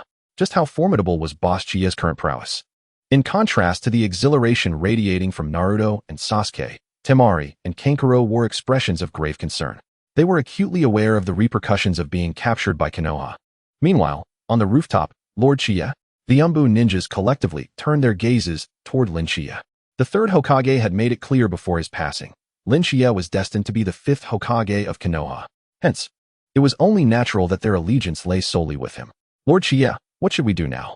The Umbu captain respectfully inquired of Shichiya. Detain these Sunade ninjas. Do I need to instruct you on this? Shichiya replied nonchalantly. The Umbu ninjas, nearly devoid of initiative, were questioning their next steps after the confrontation. Yes, they bowed their heads, filled with shame. Indeed, their abilities were grossly mismatched with their performance. With this realization, the Umbu ninjas swiftly dispersed to commence the detention of all the Sunade captives. At that moment, a purple-clad Umbu ninja approached. Lord Shichiya. Yuzuki Yuang immediately knelt on one knee. Her gaze toward Shichiya was imbued with desperation. She yearned for Lord Shichiya to reveal the identity of the one who had slain Tsukikid Shippu. To avenge him would fulfill a deep-seated wish. It was Yakushi Kabuto. Shichiya spoke slowly. Though his voice was soft, it reached Kabuto, who was 1,000 meters away. Panic washed over Kabuto's face. This was a misunderstanding. He hadn't committed the act. He wished to explain, but the overwhelming pressure rendered him immobile, unable even to speak. Yakushi Kabuto. Yuzuki Yuang followed Shichiya's gaze. Her eyes turned fierce as she drew her sword, intent on exacting revenge. Kabuto knew who was truly responsible. Shichiya continued, quietly assessing the paralyzed Kabuto beneath him. The purpose of his intimidation was simple. Do not overestimate your own cleverness. At that moment, Kabuto was drenched in sweat. He had not anticipated that his prideful cunning would be deemed insignificant by Shichiya. Initially, he had maintained a semblance of calm, but after such intimidation, he could no longer remain composed. It was Maki. Maki killed Tsukikid Shippu. Kabuto, now stripped of all pretense, hastily divulged every piece of information he possessed. He genuinely dared not employ any more tricks. Yakushi Kabuto, am I not charming? Maki was internally cursing. How could Orochimaru's people be so lacking in integrity? They were supposed to be allies. Unbeknownst to Maki, their entire Sunade had been sold out, both people and the Kazekage. After issuing all necessary commands, Konoha began to function with remarkable efficiency. Shichiya. At that moment, Kakashi called out to Shichiya. What is it? Shichiya replied slowly. The third Hokage wishes for you to take up the mantle of Hokage. Kakashi disclosed the third Hokage's last wishes. In truth, Shichiya had already heard this without Kakashi's prompting. No need. I have no interest in the position of Hokage. He shook his head decisively, rejecting the third's legacy. What? Kakashi was taken aback by such a response. After all, this was the position of Hokage. Countless individuals in Konoha had their eyes fixed on this role. Not to mention, if Danzo, currently imprisoned, were to hear this, he would surely be driven to madness. Boss Shichiya. At this moment, Naruto and Sasuke rushed over. After a long separation from Shichiya, Naruto finally displayed his excitement. Boss Shichiya, you were incredible just now. Naruto looked at Shichiya with envy, wondering when he might attain such prowess. By the way, what were you all discussing? Naruto sensed an unusual atmosphere. Why does Kakashi-sensei look so pained?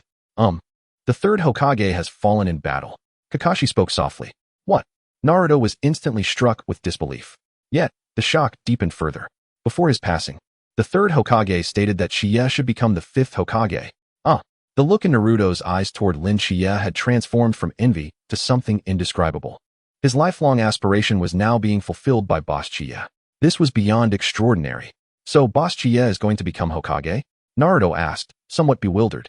No. Lord Shichiya has refused. Might Guy chimed in with even more astonishing news. Refused to become Hokage. Naruto's mouth hung agape in shock. What did that mean? That one could refuse the position of Hokage? I want to be Hokage. Boss Shichiya doesn't he want it? Naruto exclaimed passionately. However, the others merely chuckled, not taking it to heart. At present, only Shichiya could resolve Konoha's dire situation, beset by both internal and external strife. These 4 words aptly described Konoha's predicament. Kakashi and the others could hardly fathom anyone other than Shichiya being capable of navigating this crisis. Alright, let us discuss the Hokage matter later. Shichiya waved his hand. Soon, the events in Konoha began to draw to a close. Sakura had not anticipated that the one to rise in Konoha's time of need would be a youth barely in his 20s. Throughout Konoha, the consensus was clear. All eyes were on Shichiya. Such prestige was truly formidable. Chapter 82. The Birth of the Fifth Hokage, the People's Choice of Konoha. In the emergency conference room of Konoha's upper echelons, the funeral of the third Hokage, Hiruzen Sarutobi, had just concluded, and the village remained shrouded in sorrow. Villagers had begun to lay flowers at the Hokage monument, mourning the man who dedicated his life to Konoha. However, following the burial of the third Hokage, the villagers began to recognize the necessity of a leader in their village. Having just endured the joint assault of Orochimaru and Tsunade, Konoha was in dire need of a new Hokage to stabilize the situation. Thus, an urgent meeting was convened among Konoha's high-ranking officials. Present in the conference room were Kakashi, Might Guy, Narashikaku, Aburame Shibi, and other elite jonin, along with Hokage advisors, Tsunade and Mito Tobarama, as well as representatives from the Umbu. After a fierce battle, the faces of everyone were etched with exhaustion. The immediate crisis had subsided, yet the scars left by the conflict required time to heal. No one could ascertain how long that might take. In accordance with the third Hokage's dying wish, Shichiya was to assume the position of the fifth Hokage. Once all had gathered, Kakashi addressed the assembly within the conference room. Even in his speech, one could perceive the fatigue resonating in his voice. The words of the third Hokage at the time of his passing were indeed as such. Nodding in affirmation, the captain of the Umbu confirmed. We were all present and heard the third's directive with our own ears. He stated, seek out Shichiya and appoint him as Hokage. These were the exact words of the third Hokage. Shichiya's prowess was undeniably remarkable. Toko Kamachi slowly interjected. His 8 desolation seal technique enveloped half of Konoha. Even I was taken aback. Witnessing that scene, I was reminded of the first Hokage's use of wood release. Logically, they ought to honor the third Hokage's wishes and allow Shichiya to ascend to the Hokage's position. However, was this not too hasty? The role of Hokage is not solely determined by strength. Whether Shichiya can stabilize the position of Hokage remains uncertain. Aware of Kamachi's concerns, the attendees fell into a contemplative silence. Her apprehensions were not unfounded. There had never been anyone of such youth to become Hokage. Had it not been for the third Hokage, perhaps they would not even consider Shichiya. Mitsuhide, noticing the unspoken tension, continued. After all, Shichiya is still quite young. The Hokage requires not only strength, but also a wealth of experience and the ability to navigate complex situations. Consider this. Previous Hokages assumed their roles after countless battles. Their reputations already established. When it comes to commands issued by the Hokage, no one in Konoha would dare to refute them. But what of Shichiya? Even if he possesses extraordinary talent, how old is he? Not yet 20? 17? Kakashi interjected from the side. See, a 17-year-old Hokage, unprecedented in Konoha's history. Can we entrust the future of Konoha to a mere boy? 17 is still a child. How can we rely on a child to resolve Konoha's issues? As he just mentioned, Shichiya is indeed gifted, but that alone does not guarantee he can solve Konoha's problems. Yet, there were dissenting voices among the assembly. What of Shichiya's youth? He handles matters with remarkable decisiveness, argued Yuzuki Yuin, rubbing her reddened eyes from sorrow. He identified the murderer of Tsukiyakari Shippu and compelled Yakushi Kabuto to confess with just a single word. Such resolve is not something just anyone possesses. Or do you believe you could achieve the same? With that, she lowered her hand from her eyes. Her her crimson gaze fixated on those present. Did they not recognize Chiya's strength? Might Guy nodded in agreement. Chiya's youthful vigor is nothing short of blazing. That kind of strength, that kind of presence, Might Guy, cannot compare. While sheer strength is indeed significant, governing a village requires more than mere might, Kamachi remarked, furrowing her brow.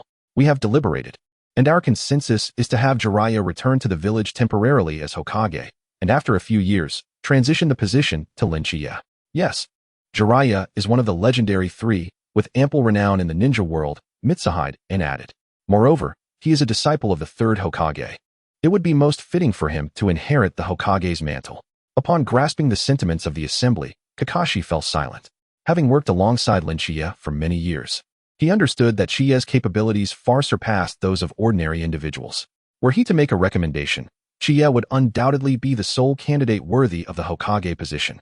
Yet Konoha was not solely his to govern. Furthermore, the concerns raised by the two elders were not without merit. Had Chiya been a few years older, this meeting would not have been necessary. In that moment, he found himself at a loss for how to navigate the impending dilemma. On one hand, he wished to honor the third Hokage's wishes.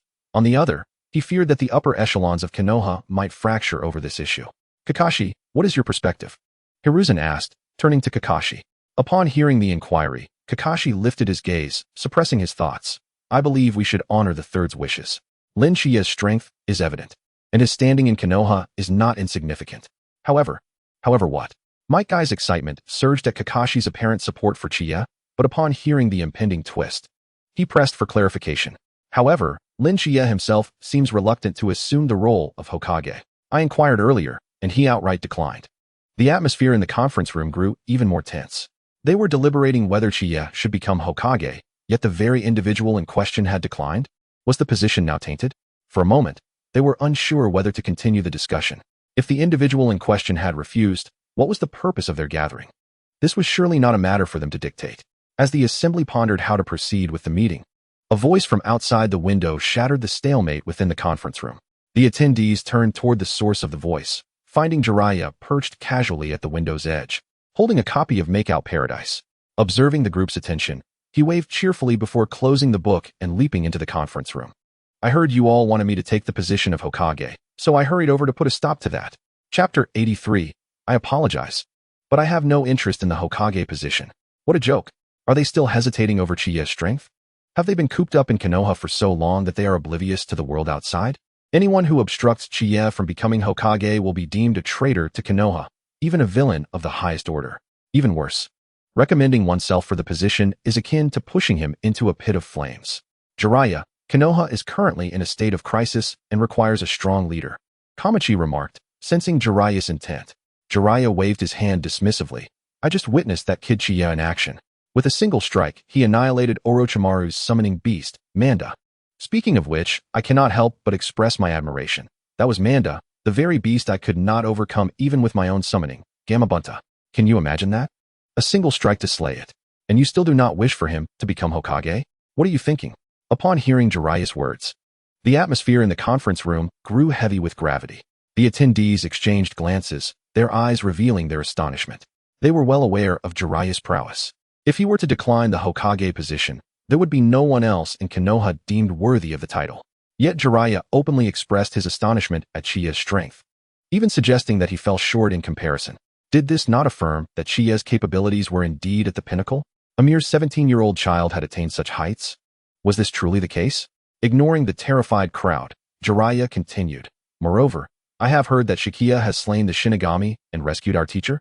Indeed, the Shinagami was directly dispatched by Lord Shichiya, replied the Umbu captain, a hint of admiration creeping into his voice as he recalled the scene.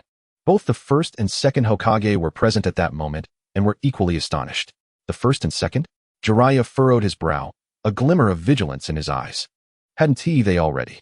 Kakashi then recounted in detail how Orochimaru had employed the reanimation jutsu. After listening, Jiraiya's expression turned exceptionally grave. This is undoubtedly Orochimaru's style. He spares not even the deceased. He snorted disdainfully and then turned to the others. However, Shichiya's ability to slay the Shinagami surpasses my imagination. This is no feat achievable by an ordinary ninja. Lord Shichiya's strength has already transcended that of mere mortals, yet we are concerned. Concerned that he is too young? Jiraiya interrupted Torian Koharu. his tone tinged with impatience. Koharu, Mito, after all these years, you remain as obstinate as ever. Have you considered Lin Shichiya's accomplishments? First, he infiltrated and captured the defected leader of the root, Shimura Danzo, dismantling the organization Danzo had secretly nurtured. Jiraiya raised a finger, beginning to enumerate Lin Shichiya's merits. Then he turned the tide, repelling the invasion of the bloodline limit monstrosities. In that battle, even my foolish apprentice, Minato, nearly sacrificed himself. Once more, it was he who safeguarded Konoha during Orochimaru's plan to obliterate it, slaying the Shinagami. Are these achievements not sufficient for him to assume the mantle of Hokage? Jiraiya fixed his gaze upon the two elders, a hint of provocation in his eyes. Torian Koharu and Mito Monica fell silent, momentarily at a loss for a rebuttal. Furthermore, do you truly believe Lin Shichiya would acquiesce to your arrangements? Jiraiya's words were startling. What do you mean? Mito furrowed his brow, a flicker of discontent rising within him. What I mean is, given Lin Shichiya's current strength and prestige in Konoha, if he desires the position of Hokage, even I would be unable to prevent him. Jiraiya spoke candidly, his expression grave. Conversely, if he does not wish for it, no one could force him. This is the confidence that strength brings. The atmosphere in the conference room was rendered silent by Jiraiya's reprimand.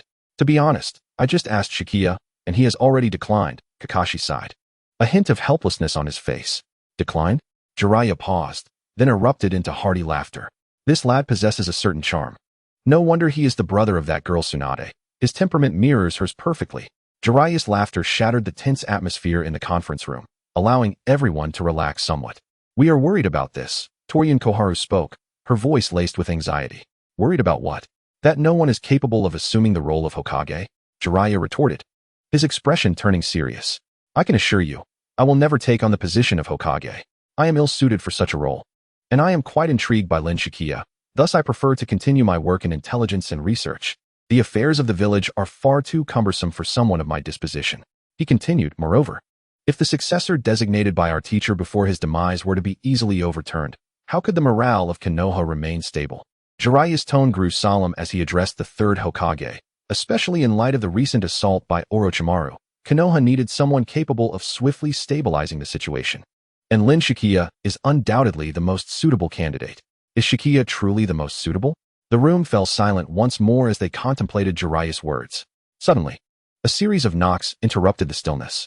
Who could that be? Jiraiya listened to the approaching footsteps, glancing at Kakashi. This is a high-level meeting.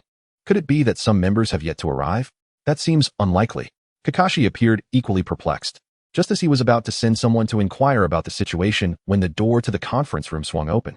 As the door opened, Lin Shichiya stepped in slowly. Lord Shichiya.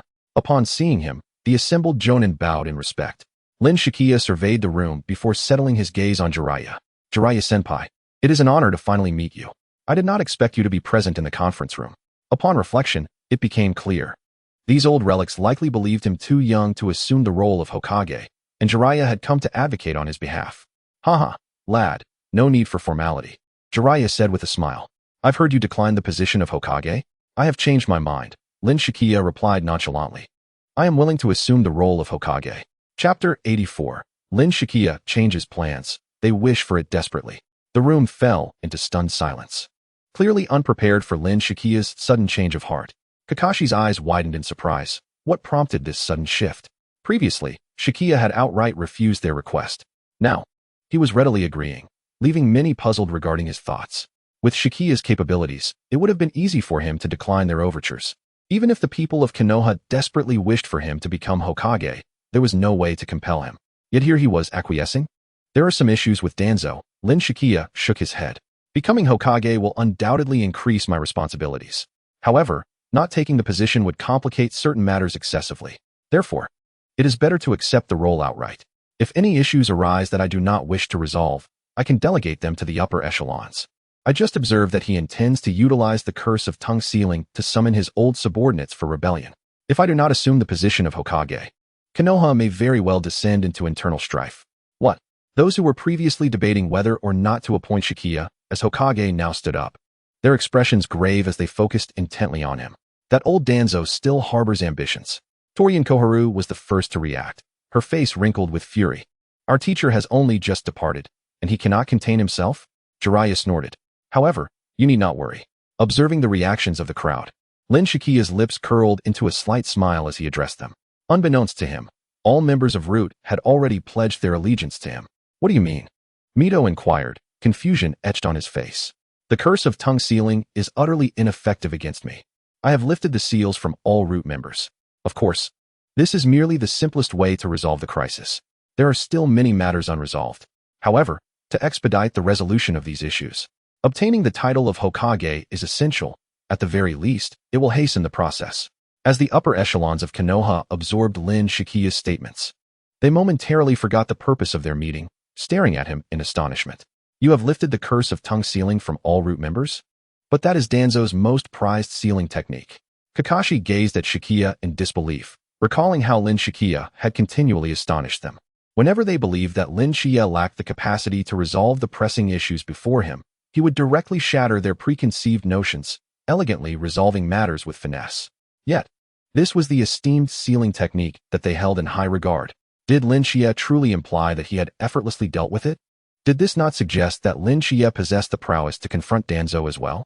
Naturally, the internal turmoil was not confined to Kakashi alone. Tsunade and Mito Minyan, who had long opposed Lin Shichiya's ascension to Hokage, exchanged astonished glances, realizing that they had not misheard. Lin Shichiya indeed had the capacity to handle Danzo. It appeared that his strength had surpassed their expectations. After all, nullifying Danzo's cursed tongue seal was no feat for an ordinary ninja. As the gathered individuals expressed their thoughts, Lin Shichiya finally spoke. It is merely a sealing technique. I had prepared for this while investigating Danzo. I never regarded him as a significant threat. This suited Jiraiya perfectly. A smile adorned his face, his gaze towards Lin Shichiya brimming with admiration. If that is the case, then it simplifies matters. You have preemptively dismantled Danzo's rebellion. Dismantled? Not entirely. Lin Shichiya shook his head. We cannot yet afford to be complacent regarding Danzo. The situation is far from resolved. He remains unyielding, and I must confront him personally. Do you require our assistance? Kakashi inquired. Unnecessary. I shall handle Danzo myself. I have assumed the mantle of Hokage. The purpose of his arrival in Konoha was to inform them of Danzo's downfall and his own ascension to Hokage. With the higher-ups of Konoha now aware of his intentions, it was time to address Danzo. Without affording them a moment as preparation, Lin Shichiya vanished from their midst, as if he had traversed from the future. What kind of body technique is this? The higher-ups of Konoha finally regained their composure after Lin Shichiya's departure.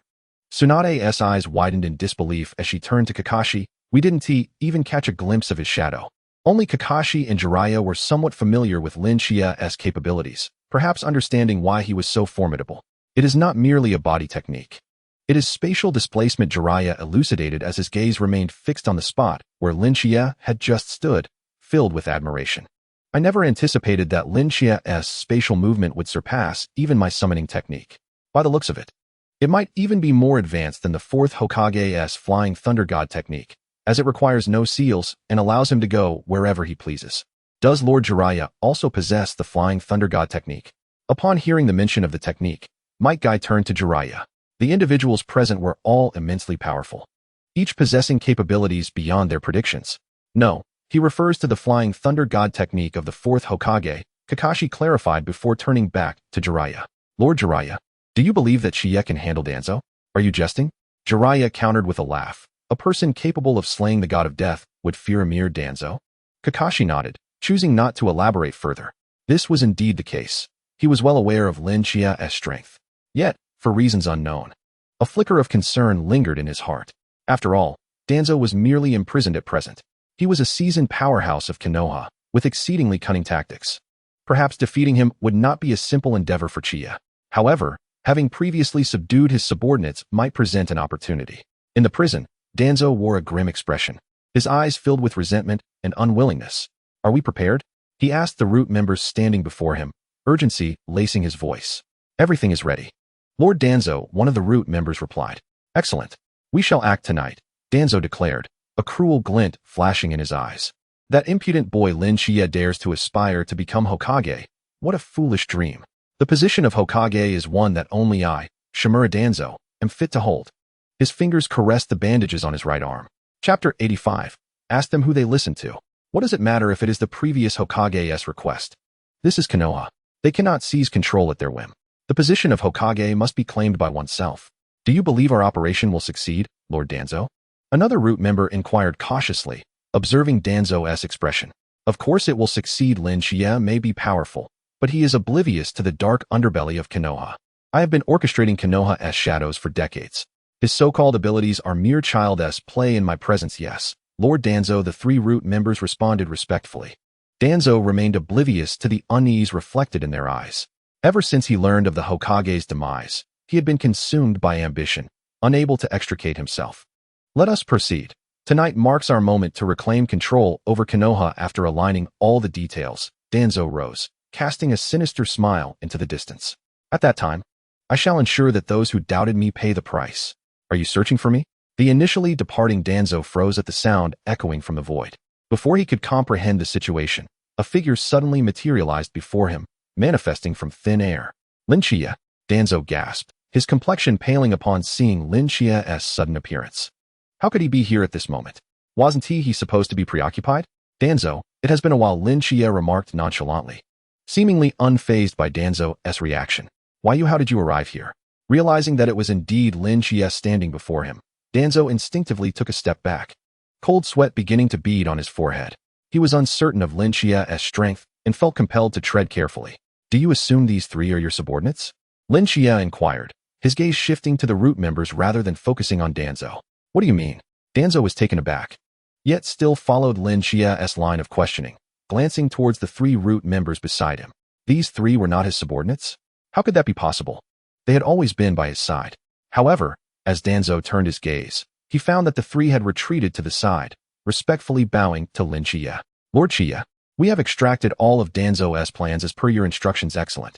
Satisfied with the root members' performance, Lin Shichiya nodded before turning his attention back to Danzo. What's the matter? Are you unaware of your subordinates' sentiments? It appears that your rebellion has come to a premature end. Danzo stared incredulously at the three root members, his mind clouded with bloodlust. How could this happen? He was to be the next Hokage. Why were these individuals siding with a mere boy? The sting of betrayal ignited a simmering rage within Danzo. Traitors! I placed the cursed tongue seal on you. How could you possibly betray me?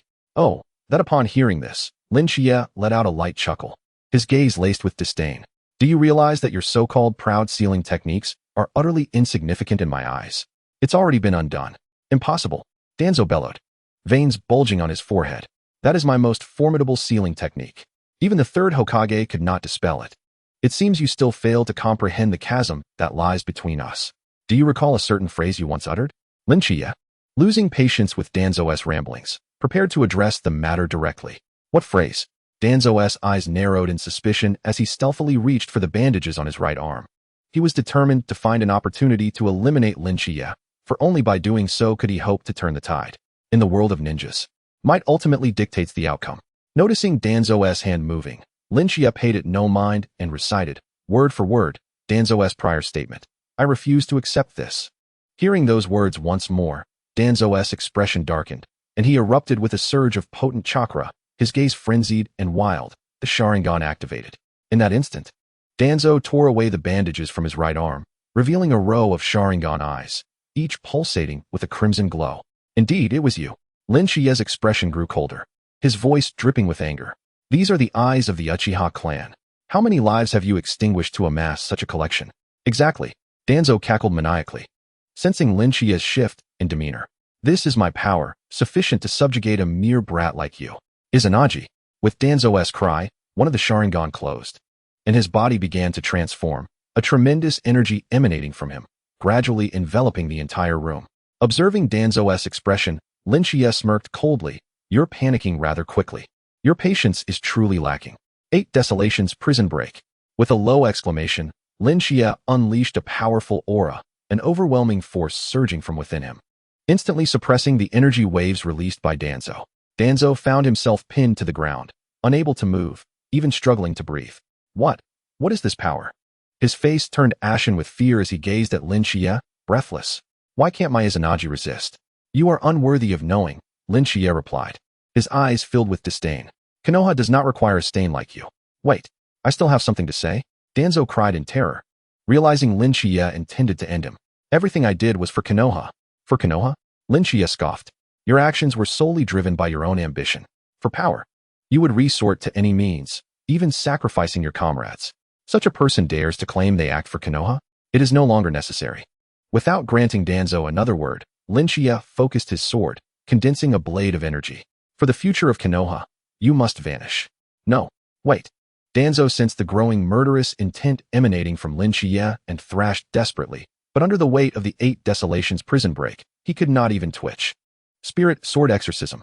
With that, Shichiya concentrated his power into the blade, and in an instant, the sword pierced through Danzo's chest. As Danzo was dispatched, a blinding white light erupted from within him. No. Danzo's anguished scream echoed as the entire row of Sharingan eyes closed upon his demise. The changes in Konoha transpired at a bewildering pace, leaving its inhabitants struggling to adapt. Within mere days, the village had endured a joint assault from Tsunade and Orochimaru. The sacrifice of the 3rd Hokage, Sarutobi Hiruzen, and Shichiya's unprecedented appointment as the 5th Hokage. Moreover, news of Shichiya executing Danzo swiftly spread throughout Konoha. The villagers, initially skeptical of this young Hokage, were now compelled to acknowledge his formidable strength and resolve in leading the village. Not only that, but the news of Shichiya's ascendancy as Hokage swept through the ninja world like a tempest. A 17-year-old Hokage? This is simply unheard of. In the office of Kirigakure, the 4th Mizukage, Terumi, set down the intelligence report in disbelief. A look of incredulity washed over her face, her lip caught between her teeth, eyes sparkling with complex emotions. At just 17, he has become the leader of a village, shattering the record for the youngest Kage in the ninja world. Her tone was a mixture of shock and a hint of unnoticeable admiration. He is nearly a decade younger than I was when I became Mizukage. Indeed. Lady Mizukage, Aoi, standing nearby, adjusted his glasses, his expression serious. According to our intelligence, Shichiya is the younger brother of Lady Tsunade, possessing strength sufficient to slay the Shinagami. During the Konoha collapse, he single-handedly battled against the summoned 1st and 2nd Hokages, emerging unscathed. Slain the Shinagami? Terumi leaped to her feet, a flicker of horror crossing her features. How is that possible? Isn't the Shinagami a legendary existence? It is indeed hard to believe. Aoi replied, though his voice remained calm, sweat beading on his forehead. Yet, our intelligence sources are highly reliable. Witnesses describe Shichiya utilizing an unprecedented sword technique to sever the Shinagami's soul chain, after which the Shinagami disintegrated into ash and vanished from existence. After absorbing this information, Terumi fell silent for a moment, her fingers instinctively tapping on the desk, a habit cultivated over years of a ninja's life, analyzing scenarios. The strangeness of this intelligence weighed heavily on her. If true, this new Hokage of Konoha would undoubtedly alter the very landscape of the ninja world. Approaching the window, she gazed at the mist shrouding her village, her mind racing with thoughts. Send Gokido Manyu and Chojuro to the borders to enhance surveillance. Additionally, dispatch more intelligence ninjas to closely monitor Konoha's movements, particularly any information concerning Shichiya. Understood, Mizukage. Aoi bowed respectfully before exiting the office. Terumi remained at the window, her heart heavy with concern. What a terrifying era we live in, where a 17-year-old possesses strength that rivals or even surpasses that of previous Kage. Shichiya of Konoha, what manner of being are you? In Awagakure, the 3rd Tsuchikage, Anoki, hovered in midair, his aged visage contorted with rage. Konoha has appointed a mere child as Hokage. How utterly reckless. His fists clenched tightly, the atmosphere around him thickening with tension. Lord Tsuchikage, based on our intelligence, Shichiya's strength should not be underestimated. Noticing that Tsuchikage's agitation, the strategist, Kotetsu, stepped forward respectfully, though a trace of concern flickered in his eyes. He has single-handedly defeated Uchiha Obito and, during the Konoha collapse, effortlessly dispatched Orochimaru's summoned creature, Manda. Effortlessly dispatched Manda? Anoki's demeanor shifted to one of grave seriousness, his hovering form gradually descending back to the ground. Such a formidable entity that even Jiraiya, using his summoning technique to call forth the Toad Bunta, could not easily vanquish. Moreover, there is even more shocking news. Huangtu continued to relay information, his voice tinged with a tremor. It seems he has mastered a spatial mobility ability that surpasses the 4th Hokage's Flying Thunder God technique, allowing him to teleport instantaneously without the need for any markers. Eyewitnesses reported that during the confrontation with Danzo, Shichiya emerged directly from the void, without any forewarning. Spatial mobility abilities? Anoki furrowed his brow, his expression laden with vigilance. Such a capability is even more terrifying than the Flying Thunder God technique. The latter at least requires prior placement of markers. However, if one can traverse space at will, it would be akin to divine power. Inoki turned and approached the table, picking up a cup of tea only to set it down again, his eyes revealing his concern. Konoha, seemingly having endured severe losses, now presents a young Hokage of such formidable prowess. This may not bode well for our IWA shinobi village. He fell into contemplation, his aged form exuding authority. Immediately summon all Jonin and Chunin. I shall personally oversee the defense arrangements at the border. Simultaneously, dispatch more intelligence ninjas to the vicinity of Konoha. I require comprehensive information regarding Shichiya. Yes, Lord Sasuke. Huangtu promptly turned to leave, his heart brimming with unease. Inoki stood alone in his office. From this day forth, the name Shichiya will be inscribed into the annals of shinobi history. I can only hope this does not mark the onset of a calamity. In the Raikage's office of Kumogakure, the atmosphere was more somber than ever. The fifth Hokage, Shichiya, the fourth Raikage, slammed his fist onto the table. The sheer force shattered the sturdy wooden surface, sending splinters flying. A mere 17-year-old brat has become Hokage? Has Konoha lost its senses? Or have they depleted their pool of strong warriors? Calm down, Lord Fourth. Kurabi, standing nearby, spoke in a light-hearted tone, punctuating his words with a rhythmic beat. Konoha's new Hokage may be young, but his strength is extraordinary. I have heard he can cleave mountains with a single stroke. Such feats are beyond the capabilities of ordinary individuals. Oh dear. Silence, B. Glared at his brother, the muscles in his neck bulging with anger. This is not a time for jokes. Konoha's decision to appoint a 17-year-old as Hokage signifies one of two things. Either Konoha has no strong warriors left, or Shichiya possesses strength that commands universal respect. If it is the latter, then this is certainly not good news for us. Chapter 87. Shichiya's Narrow Escape. A's inner turmoil was far greater than what he displayed outwardly. Kumogakure has always maintained a complex relationship with Konoha, particularly after the Ninetales incident. The tension between the two villages has never fully abated. Now, with the emergence of a young and powerful Hokage in Konoha, the balance of the shinobi world is undoubtedly at stake. According to our intelligence, Shichiya indeed possesses astonishing strength. Darui stepped forward to report, having once heroically thwarted the incursion of a bloodline limit monster, a battle in which even Minato Namikaze nearly perished. And Shichiya not only emerged unscathed, but also completely annihilated that monster. What? A's expression turned to one of shock, his robust frame trembling slightly. Minato nearly perished? That yellow flash capable of facing thousands of our shinobi alone? Indeed, my lord. Darui nodded, beads of sweat forming on his brow. Moreover, Shichiya seems to wield a terrifying power known as the 8 Desolations prison suppression technique, capable of effortlessly subduing an enemy's chakra. It is said this power can envelop half of Konoha, even astonishing the third Hokage. A's eyes glinted with seriousness as he approached the window, surveying Kumogakure. His mind racing with thoughts. He pondered the implications of this news on Kumogakure and how they should respond. Clearly, Konoha's new Hokage should not be underestimated. A turned, his gaze resolute. Immediately contact the intelligence department. I require all information regarding Shichiya. Simultaneously, adjust the defense strategies of our border forces, intensifying vigilance towards Konoha. Understood, Lord Fourth. Darui promptly turned to leave. V, you must exercise caution in the times ahead. A looked at his brother, concern flickering in his eyes. With such a powerful entity emerging from Konoha, the Atsutsuki organization may hasten their actions. As the Jinchuriki of the Eight Tails, you must remain ever vigilant. Rest assured, big brother. Kurabi grinned widely, giving a thumbs up. I am in perfect sync with the Eight Tails. No one can easily capture me, so you need not worry. Oh dear. A shook his head in exasperation, though his anxiety remained unabated. Konoha's new Hokage has introduced too many uncertainties and variables into the shinobi world. In Konoha, within the Hokage's office, Shichiya sat in the seat of Hokage, holding a dossier, his brow slightly furrowed. The movements of Itachi Uchiha and Kisame Hashigaki have already been monitored by our Anbu. Kakashi stood at the desk, his silver hair glinting in the sunlight. A serious expression in his single visible eye.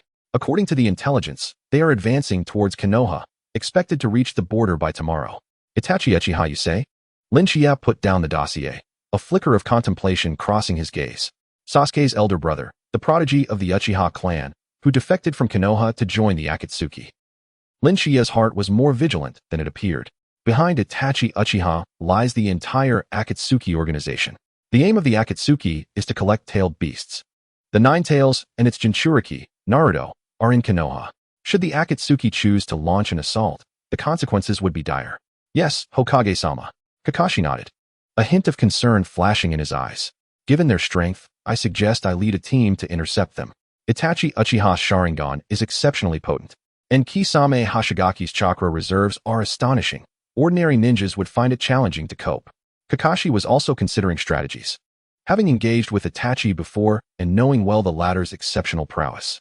Particularly, Itachi's Sharingan has evolved into the Mangekyo Sharingan, possessing terrifying Jinjutsu capabilities. If not properly guarded against, the consequences could be catastrophic. Shichiya pondered for a moment before nodding. An excellent suggestion. Kakashi, take Guy, Anko, and Asuma with you. The four of you will intercept Itachi Uchiha and Kisame Hoshigaki. He rose and walked to the window, gazing over Konoha. The village had just undergone a fierce battle, and reconstruction efforts were underway everywhere. Although the populace remained engulfed in sorrow over the passing of the third Hokage, life must continue. As the newly appointed Hokage, he bore the responsibility of protecting this village and every soul within it.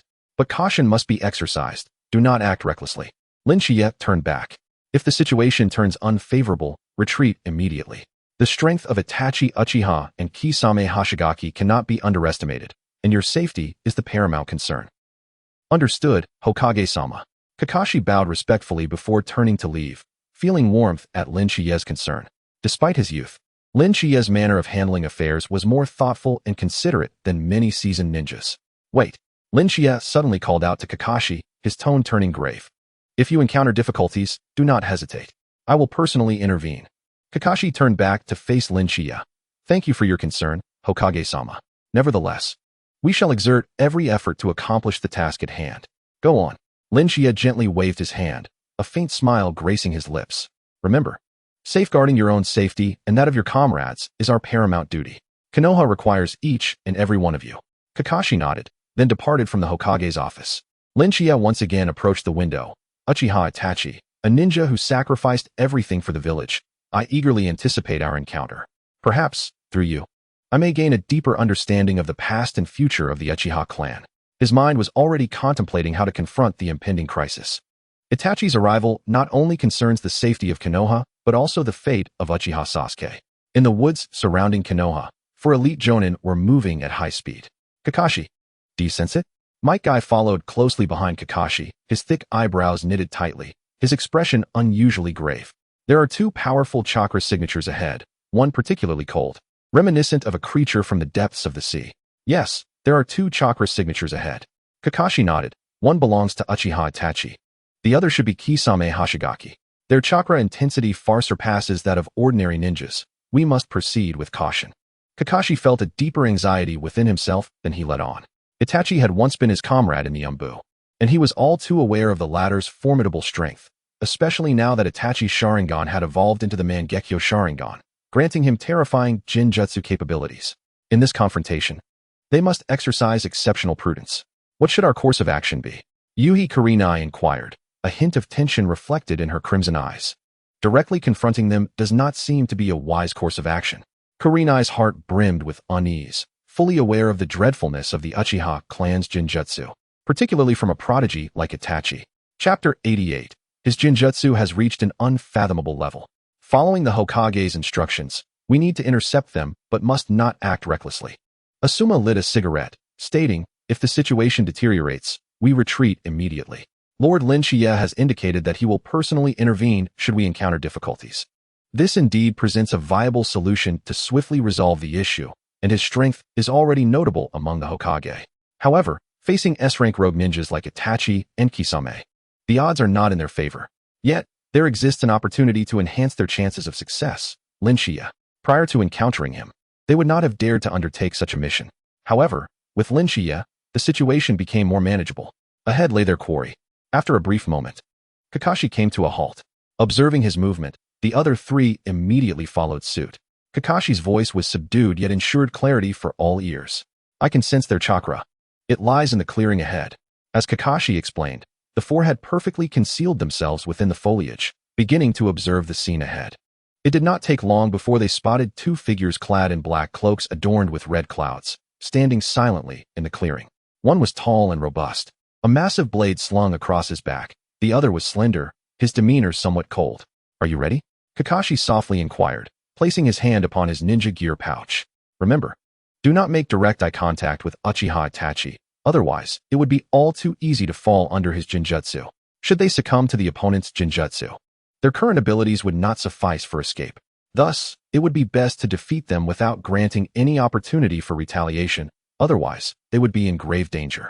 Upon hearing Kakashi's admonition, the others nodded in agreement. After solidifying their targets, they emerged from the thicket and stepped into the clearing. Uchiha Itachi, Kakashi called out, stepping forward without hesitation. What brings you to Konoha?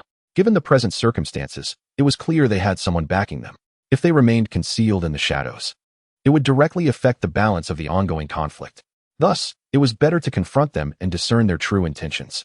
Anyone who posed a potential threat to Konoha would be dealt with. Naturally, if they could not manage it, Shichiya would step in. Thus far, no one had been able to withstand Shichiya's prowess. Kakashi Hitaki. Upon hearing the voice from behind, Uchiha Itachi turned to face him, his expression devoid of the anticipated alarm. Instead, he regarded Kakashi with a calm gaze, curious to discern the latter's intentions. Long time no see. However, upon witnessing Kakashi's expressionless countenance, Itachi felt an unusual stir within him. The situation before him was exceedingly complex. At the very least, he had never envisioned returning to Konoha under such circumstances. Especially after experiencing that bloody night, he had prepared himself to bear the weight of infamy. Yet, unexpectedly, he now found an opportunity to tread upon the soil of Konoha once more. Itachi, it seems these individuals are not particularly welcoming of our presence. Kisame, standing beside Itachi, noted Kakashi's lack of response and could not help but grin, revealing sharp teeth and eyes glinting with bloodlust. Shall I handle this? My Samahata is already thirsting for a taste. No need. Itachi raised a hand to halt Kisame, fixing his gaze on Kakashi. I have merely come to check on Sasuke's condition. I harbor no other intentions. You are already a rogue ninja. You are not permitted to set foot in Konoha. Just come to take a look? Spare me your empty words, Kakashi retorted coldly. As he spoke, his muscles began to tense, readying himself for battle. Moreover, Shichiya was now their Hokage. There was no need to squander time on this traitor. Furthermore, you are well aware of what you have done to Sasuke. As Kakashi spoke, his heart was filled with vigilance. Itachi's strength far exceeded that of an ordinary ninja, even with 3 elite jonin at his side. Victory was far from assured. However, he was now a ninja of Konoha, bearing the responsibility to protect the village's safety. It appeared that further dialogue was futile. Sensing Kakashi's rejection, Itachi's expression darkened, his gaze sharpening in an instant. If you obstruct me, we shall have no choice but to resolve this by force. Indeed. In the next moment, his eyes transformed into the blood-red 3-tomo Sharingan, a powerful aura emanating from him, causing the surrounding air to grow tense. Everyone be careful. Do not look directly into his eyes. Upon witnessing Itachi's transformation, Kakashi quickly warned, simultaneously lifting his forehead protector to reveal his own Sharingan. Itachi's Sharingan had evolved into the Mangekyo Sharingan, and his Jinjutsu capabilities were exceedingly formidable. As he prepared to defend, he reminded his comrades to remain vigilant against Itachi's assault. They had not engaged Itachi in combat for quite some time, and were likely unaware of his current capabilities. Hey, Kakashi, let me handle him. Standing at the rear, Might Guy exclaimed with fervor, striking a battle pose as he spoke. I fear not any illusions. Close combat is my forte. He, the Azure Beast of Konoha, had always taken pride in his taijutsu prowess. Thus, even when confronted with formidable foes such as Itachi Uchiha, he felt no trepidation and was ready to issue a direct challenge. No, Guy, Kakashi interjected, his concern palpable as he swiftly attempted to dissuade him. Itachi's Sharingan is no ordinary Sharingan.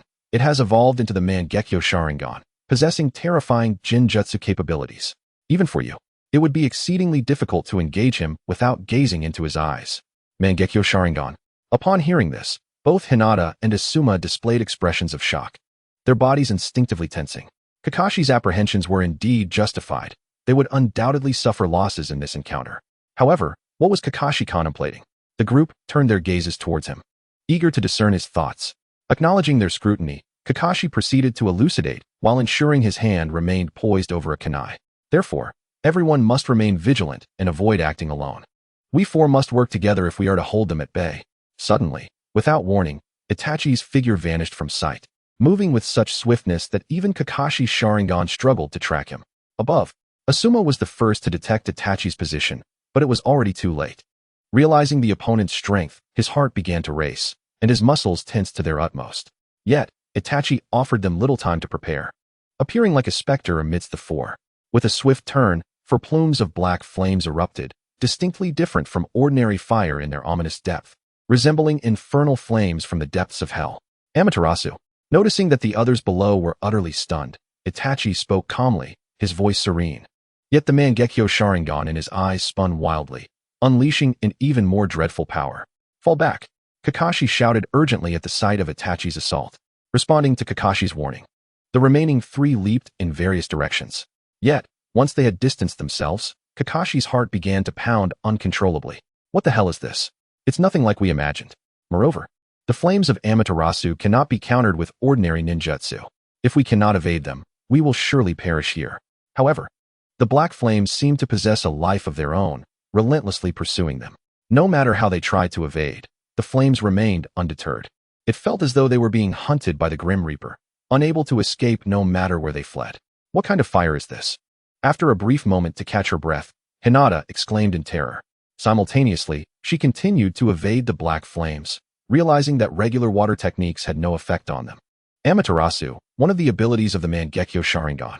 Kakashi explained while dodging. This fire will burn for 7 days and nights until the target is reduced to ashes. Water release, water dragon jutsu. Aiming to solve the immediate crisis, Kakashi unleashed a massive dragon that surged toward the black flames. However, to his astonishment, the water dragon was unable to extinguish the flames, which began to consume it instead. Ordinary water techniques are ineffective against Amaterasu, Itachi remarked, his expression unchanged from the outset. Give it up, Kakashi. You are no match for me. The 6th gate of the 8 gates, open. Might Guy bellowed, unleashing a powerful green aura that enveloped him. His muscles hardened. His skin flushed red as the air around him warped from the heat radiating off his form. His speed surged to a terrifying degree, and in an instant, he was face to face with Itachi. Konoha Hurricane. You cannot be defeated from afar, so let us see how you fare against my close-quarters combat. As he spoke, Guy's legs swept toward Itachi's head like a bolt of lightning, moving so swiftly that it was nearly imperceptible. In Kakashi's eyes, the force behind this strike could obliterate a small mountain. Yet, Itachi effortlessly evaded the blow, as though he had anticipated Guy's movements. Truly the azure beast of Konoha. Even after dodging my attack, he is able to critique it. However, your speed is still insufficient for me. With that, Itachi pointed a finger at Guy, and a burst of black flames shot forth, hurtling towards him. Guy, watch out. Kakashi shouted, his eyes filled with urgency. Given Guy's current state, even if he managed to evade this strike, sustaining a prolonged fight would be exceedingly difficult. Furthermore, at this rate, it seemed impossible for Guy to evade such an attack directly, potentially provoking an even more intense reaction. What to do? Are we to simply stand by and watch Guy fall to Itachi? But how could they alleviate this impending assault? In the current situation, there appeared to be no means of mitigating the attack. Yet, before Kakashi could contemplate a solution, just as the black flames were about to engulf Guy, a golden light flashed before them, materializing in an instant to shield Guy. The black flames were instantly consumed by the golden radiance, vanishing without a trace. The abrupt change left all present, including Itachi Uchiha, in a state of shock. What? For the first time, Itachi's expression wavered, his eyes reflecting confusion. What is this power? Amaterasu has been negated? How is that possible? He had come here knowing that his opponent could not defeat him. Yet how could his attack be neutralized so swiftly? Who is this person? As Itachi steadied himself, redirecting his focus towards the figure emerging from the dissipating light, a young man materialized before them. Shichiya. Itachi's voice grew solemn. What brings you here? The very presence of Shichiya shattered all of Itachi's plans. Prior to his arrival, Itachi believed he merely needed to contend with Kakashi and the others, a task he deemed manageable. However, with Shichiya's personal intervention, everything changed. According to intelligence, the newly appointed 5th Hokage possessed extraordinary strength, capable of slaying even the Grim Reaper. Faced with such an individual, did Itachi truly have a chance of overcoming Shichiya? As Itachi hesitated, Kakashi and the others erupted with excitement. The Hokage has arrived. The fact that Shichiya had come directly indicated that he could resolve the situation with Itachi and his companions. Shichiya nodded slightly, his gaze fixed unwaveringly upon Itachi. Kakashi, you all step back. I will handle this. Although Kakashi held immense confidence in Shichiya, he still cautioned, Hokage-sama, be wary of Itachi's Mangekyo Sharingan. His Jinjutsu abilities are extremely formidable. I am aware, Shichiya replied, nodding without a hint of trepidation. Oh, is this the new Hokage of Konoha? The dry persimmon, Kisame, revealed a bloodthirsty grin, tightening his grip on the Samahata behind him. Itachi, would you like me to test his strength? Uchiha Itachi extended a hand, halting Kisame's eagerness. There is no need, Kisame. His gaze fell upon Shichiya, filled with vigilance. Shichiya, it is said that you are the youngest Hokage of Konoha, possessing the power to slay even the Grim Reaper. Is that true? Shichiya did not respond, but instead locked his eyes onto Itachi's. This action sent a chill down the spines of Kakashi and the others. Hokage-sama, do not gaze directly into his eyes, Kakashi urged anxiously. Yet, Shichiya seemed oblivious, maintaining his steady gaze upon Itachi's Sharingan. Chapter 90. The Unraveling of the Illusionary Golden Eye. Itachi couldn't help but chuckle at Shichiya's audacity. This Hokage truly was youthful, appearing as if he had never faced the harshness of society. However, if that were the case, it would be better for him to experience it now. Thus, Itachi taunted Shichiya. You are overly confident, Shichiya. Tsukuyami. With Itachi's low exclamation, his Sharingan began to whirl with frenetic intensity, unleashing a powerful wave of Jinjutsu the instant he initiated his assault. Kakashi and the others felt an overwhelming sense of dread enveloping them, as if the very air had solidified. They instinctively sought to evade the impending threat. However, to their astonishment, Shichiya remained rooted in place, displaying no inclination to flee. Hokage, you must evade. Kakashi, already in the midst of dodging, called out to Shichiya, who stood unmoving. Yet, to everyone's shock, Shichiya remained steadfast, his expression unchanged even upon hearing Kakashi's plea. Itachi, attempting to exert control over Shichiya, found himself momentarily disoriented, unable to comprehend how events had spiraled so far beyond his expectations. How is this possible? You are unaffected by Tsukuyami? Itachi stepped forward, determined to fully manipulate Shichiya, unaware that a disturbance was stirring in Shichiya's mind. Ding. Host observes the Mangekyo Sharingan. A flash of insight occurs. And you have deduced the unraveling of the illusionary golden eye. Unraveling of the illusionary golden eye, capable of dispelling all false illusions, directly perceiving the essence of things. Whether it be the transformation techniques of monsters, the illusions of sages, or the mirages of formations, they can be instantly discerned. At the moment the system spoke, Shichiya felt a surge of power welling up within his eyes.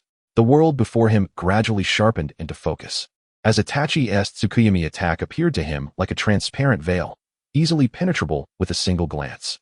Impossible. Yet Itachi remained engrossed in the belief that his assault on Shichiya was futile. How could my Tsukuyami possibly be ineffective against you? Shichiya's eyes shimmered with golden light, a smile curling at the corners of his mouth. Uchiha Itachi, your Mangekyo Sharingan is indeed formidable. But before my unraveling of the illusionary golden eye, your Jinjutsu is but an illusion. Unraveling of the illusionary golden eye? Itachi's face bore a look of shock and confusion. What bloodline limit was this? I have never heard of such a thing. Before arriving in Konoha, he had not been ignorant of Shichiya's every move. Yet what on earth was this unraveling of the illusionary golden eye? He had never encountered such a concept. Moreover, had Shichiya's abilities truly strengthened? In that fleeting moment, he sensed a shift in Shichiya's aura, and the way Shichiya regarded him lacked any semblance of deference. If he were unprepared, Itachi could hardly fathom this transformation. Kakashi, too, was taken aback. He was acutely aware of Shichiya's strength, having never heard of this ability before. However, Shichiya was not one to lie. Since he had mentioned the golden eye, it must have been a long-prepared tactic. Yet, could it be that it was overwhelmingly powerful? Before encountering Shichiya, they had never witnessed such a potent ocular technique. One capable of directly unraveling the Mangekyo Sharingan's Jinjutsu while forcing Itachi to question his very existence. From Kakashi's perspective, Itachi now appeared to be doubting whether he was truly wielding a genuine illusion. Shichiya, unperturbed by Itachi's astonishment, raised his hand and pressed forward. Uchiha Itachi, I do not wish to harm you, but should you choose to remain in Konoha, I cannot guarantee your safety. Sensing Shichiya's demeanor, Itachi's expression turned grave. No wonder this young man had ascended to the position of Hokage at such a tender age. Initially, Itachi had assumed he was merely a figurehead, or that the people of Konoha had misjudged him. Yet, upon arrival, he realized that this youthful Hokage was far from being a name without substance. If the battle were to continue, both he and Kisame could find themselves in peril. Indeed, Konoha's discernment was commendable, having selected such an impressive young leader. Kisame, we must depart. Itachi commanded his companion. Depart now? Kisame protested, a look of reluctance on his face. We have yet to complete our mission, Itachi. The mission has become meaningless, Itachi replied, a hint of resignation in his tone. Shichiya's strength far surpasses our expectations. Continuing this battle will only result in unnecessary casualties. Thinking of leaving? I fear it won't be that simple. Shichiya sneered upon overhearing their exchange. What did they take this place for? Did they truly believe they could come and go at will? With a light scoff, he appeared before them in an instant. His speed so swift that even Itachi could not discern it. Is this the thunderclap? Upon hearing Shichiya's voice, Itachi turned his gaze toward him. But it was of no use, as he discovered that his Sharingan could not capture Shichiya's movement. Shichiya did not respond to Itachi's inquiry, but instead formed a seal directly before him. Upon completion of the seal, a powerful aura erupted from within him, 8 Desolation's prisoning force. The terrifying pressure instantly enveloped Uchiha Itachi and Kisame, and as it descended, they felt as though their bodies were being crushed beneath a mountain, rendered immobile. What is this power? Kisame grimaced in agony, his body bending under the weight of the force, even more potent than the chakra of tailed beasts. The relentless increase in pressure rendered him entirely out of control, forcing him to kneel. Yet, even as he knelt, he could not suppress his feelings. Upon hearing Kisame's words, Itachi's situation was no better. Beads of sweat began to form on his forehead as he stubbornly prepared to counterattack. His Mangekyo Sharingan spun wildly, attempting to break free from the oppressive binds. Yet it proved utterly ineffective. Uchiha Itachi, why did you betray Konoha? Once he had secured their control, Shichiya coldly inquired, why did you slaughter your own clan? At Shichiya's inquiry, a flicker of pain flashed in Itachi's eyes, quickly replaced by calmness. These matters are not for you to know. Oh. Shichiya chuckled softly, finding it surprising that Itachi still wished to conceal the truth at this juncture. However, such efforts were futile. Before arriving here, he had already surmised the other's motives, and the current pretense was merely an act. Chapter 91, Itachi's Departure. In a bid to safeguard Konoha and protect his younger brother Sasuke, you bore the weight of all accusations, enduring pain and hatred in solitude. Shichiya's words rendered Uchiha Itachi's expression momentarily rigid, a flicker of terror flashing in his eyes. How could you possibly know? This was a matter even his closest kin were unaware of. Yet, how could Shichiya possess such clarity? Was he not the newly appointed Hokage of Konoha? Logically, he should not be privy to his past.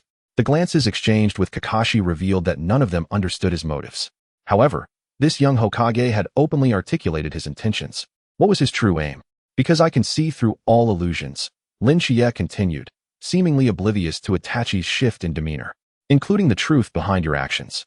Realizing Shichiya was indeed aware of his concealed truths, Uchiha Itachi fell silent for a moment, then bitterly smiled. It seems my secrets can no longer remain hidden. Lord Itachi, what is he saying? Kisame Hoshigaki inquired with a bewildered expression. Uchiha Itachi did not respond to Kisame's question, but turned his gaze towards Shichiya. Since you are already aware of the truth, I wish to request something of you. Protect Sasuke? Shichiya speculated. Yes. Itachi nodded. No matter what happens, please ensure Sasuke's safety. This is my only request. Shichiya paused in contemplation, then nodded. I will protect him. Upon speaking, he slightly relaxed the power of the 8 Desolation Town prison technique. You may leave now. But remember, if you set foot in Konoha again, I will show no mercy. Thank you. Uchiha Itachi expressed a hint of gratitude, then turned to Kisame and said, let us depart. As the two prepared to leave, Shichiya's voice halted them once more. Wait. Uchiha Itachi turned back to Shichiya, a glimmer of wariness in his eyes. Shichiya produced a small porcelain vial from his robes and gently tossed it to Itachi. This is the 9-flower spirit dew. It can alleviate your ailments. Do not disappoint your brother's expectations of you. Uchiha Itachi caught the vial, surprise and gratitude flickering in his eyes. Thank you. Subsequently, he and Kisame swiftly vanished into the distant woods. Hokage-sama, are we just letting them go? Asuma stepped forward, a puzzled look on his face. They had just subdued Itachi. Why did the Hokage say nothing and allow them to leave? Wouldn't it be more challenging if they returned to Konoha? Do not worry, they will not return to Konoha. Shichiya turned to face Kakashi and the others, adding, moreover, they are not truly our enemies. Kakashi nodded thoughtfully. Hokage-sama, what was that ocular technique you employed? The breaking illusion golden eye. It can dispel all jinjutsu. Shichiya explained briefly, then shifted the topic. Let us return to the village. Our mission is complete. Yes, Hokage-sama. The four responded in unison, their eyes filled with admiration and astonishment. Together, they made their way back to Konoha. Meanwhile, news of Shichiya's triumph over Uchiha Itachi and Kisame Hoshigaki rapidly spread throughout the village. What? Uchiha Itachi and Kisame Hoshigaki were defeated by Konoha's new Hokage, Shichiya? In a concealed base within the Rain Village, Konan stared in disbelief at the intel in her hands. Pain, standing beside her, explained, according to the information, Shichiya utilized a technique called the Breaking Illusion Golden Eye to directly dispel Uchiha Itachi's Tsukuyomi Jinjutsu. He then employed a formidable force known as the 8 Desolation Town Prison Technique to subdue both of them completely. Breaking Illusion Golden Eye? 8 Desolation Town Prison Technique. Konan furrowed her brow. She had never heard of such ninjutsu or bloodline limits. Shichiya is quite mysterious. Pain's voice was calm, yet a hint of gravity shone in his eyes. It is said he can slay the god of death, severing Orochimaru's summoning beast, the Great Serpent, with a single strike, and move freely, disregarding spatial constraints. Such power made Konan frown, surpassing the capabilities of an ordinary ninja. Indeed, Pain nodded. Shichiya's emergence may impact our plans. What should we do? Konan asked. Continue to observe. Pain turned towards the window, gazing out at the rain-drenched village. If he is as powerful as the intel suggests, we need to adjust our strategy. Konan nodded, choosing not to say more. Across the corners of the ninja world, news of Shichiya's victory over Uchiha Itachi and Kisame Hoshigaki caused a stir. In the rock village, within the Tsuchikage's office, Inoki stroked his beard, his tone laced with concern. This Shichiya is becoming increasingly formidable. First, he slays the god of death and saves the 3rd Hokage. And now he has defeated 2 S-rank rogue ninjas from the Atsutsuki. Tsuchikage-sama, should we reconsider our strategy towards Konoha? Atsutsuki, standing nearby, inquired. The abilities displayed by Konoha were indeed intimidating. If they did not adjust quickly, they risked being overshadowed. Especially that Hokage. Everything he had recently accomplished was beyond the reach of an ordinary person. After pondering for a moment, Inoki sighed. It seems our previous plan to strike Konoha while they are vulnerable must be postponed. That is the wisest decision, Tsuchikage-sama, Atsutsuki agreed. According to the information, Shichiya's strength has exceeded our expectations. Acting recklessly would only lead to unnecessary casualties. Deploy the communication hawk and instruct the border forces to withdraw, Inoki ordered. Simultaneously, enhance surveillance on Konoha. I require more intelligence on Shichiya. Understood, Tsuchikage-sama. In the Mist Village, inside the Mizukage's office, Terumi may set down the intel in her hands, her expression growing exceedingly serious. Shichiya has defeated Uchiha Itachi and Kisame Hoshigaki. Those 2 are among the most powerful members of the Atsutsuki. Indeed, Mizukage-sama. Ao adjusted his glasses. Moreover, it is said Shichiya defeated them in just a few moves. It is hard to believe he possesses such strength at merely 17. Terumi may pondered. It seems we must reassess our previous stance towards Konoha. Ao nodded. Indeed, Mizukage-sama. Continuing to oppose Konoha clearly does not align with the interests of the Mist Village. Prepare a diplomatic document. I wish to establish a closer cooperative relationship with Konoha's new Hokage. Terumi may commanded. In this tumultuous era, we need formidable allies. The power Shichiya has displayed indeed qualifies him as a powerful ally. However, one wonders what Shichiya's attitude will be. Chapter 92. The attitudes towards the Hokage. I hope everything can proceed in a continued, rhythmic manner. Understood, Mizukage-sama. In the Cloud Village, within the Raikage's office, A slammed his fist onto the table, his muscles trembling with rage. That Konoha's Shichiya is truly formidable. Calm down, brother. Killer Bee leaned against the wall, speaking casually. Shichiya is strong. But we are no slouches either, yeah. This is not a time for jokes. A glared at his brother. Do you comprehend the implications of Shichiya defeating Uchiha Itachi and Kisame Hoshigaki? Does it mean he is strong? Killer Bee raised an eyebrow. This implies that our previous assessment of Konoha was entirely erroneous. I exclaimed loudly. Shichiya's strength surpasses our wildest imaginations. Should he lead Konoha in an assault against Kimogakure, the repercussions would be catastrophic. So what shall we do? Kurabi inquired, unusually earnest. I inhaled deeply, forcing himself to regain composure. We must alter our strategy. We can no longer be adversaries of Konoha. This is not your typical approach, brother. Kurabi raised an eyebrow. Circumstances dictate choices. A move to the window, gazing out at the distant sea of clouds. With Shichiya as Hokage, opposing Konoha would only invite disaster. We must seek an opportunity for reconciliation with them. Meanwhile, within Konoha, the news of Shichiya's victory over Uchiha Itachi and Kisame Hoshigaki sent ripples of excitement throughout the village. The 5th Hokage is truly formidable. It is said he defeated Uchiha Itachi and Kisame, both S-rank rogue ninjas, with merely a few techniques. Are you not aware? The fifth Hokage possesses a dojutsu known as the Byakugan, which can directly counter the Jinjutsu of the Sharingan. Remarkable indeed. With Lord Shichiya at the helm, Konoha is destined to grow ever stronger. The villagers' chatter brimmed with admiration and reverence for Shichiya. In the Hokage's office, Tsunade and Mito Gate stood before Shichiya, their expressions a mix of complexity. Lord Shichiya, we apologize for our previous demeanor. Tsunade lowered her head, her tone tinged with guilt. We mistakenly questioned your capabilities.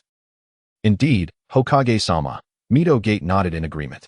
Your feats against Uchiha Itachi and Kisame have unequivocally demonstrated your prowess. It is our fortune to have a leader of your caliber in Konoha. Shichiya remained silent, calmly observing the two. Konoha is my home. Protecting it is my duty. Tsunade and Mito exchanged glances, their eyes filled with admiration and respect. Despite his youth, Shichiya possessed formidable strength and a mature mindset. Undoubtedly, he ranks among the most exceptional Hokage in Konoha's history, and his gracious demeanor is a testament to his character. It is indeed an honor for Konoha to have such a Hokage. By the way, there is one more matter I must report to you, Mito Gate stated. The Wagakure, Kirigakure, and Kumogakure have withdrawn their forces from the borders. They initially seemed intent on invading Konoha during its moment of weakness. However, upon hearing of your victory over Uchiha Itachi and Kisame, they swiftly revised their strategy.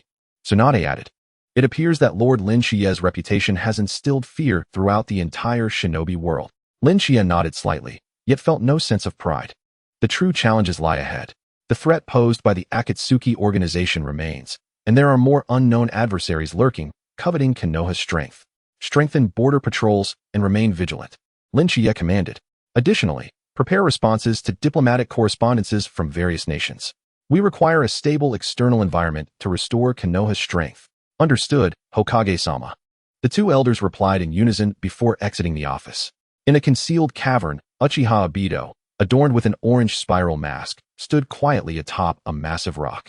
Beside him stood a vague silhouette, discernible only by its outline, rendering the face indistinguishable. Uchiha Itachi and Kisame have been defeated, Obito stated calmly, though a hint of shock lingered in his voice. They fell to the hands of Konoha's new Hokage, Shichiya. The figure beside him offered no response, simply standing silently. The mention of Shichiya's name elicited a complex emotion from Obito.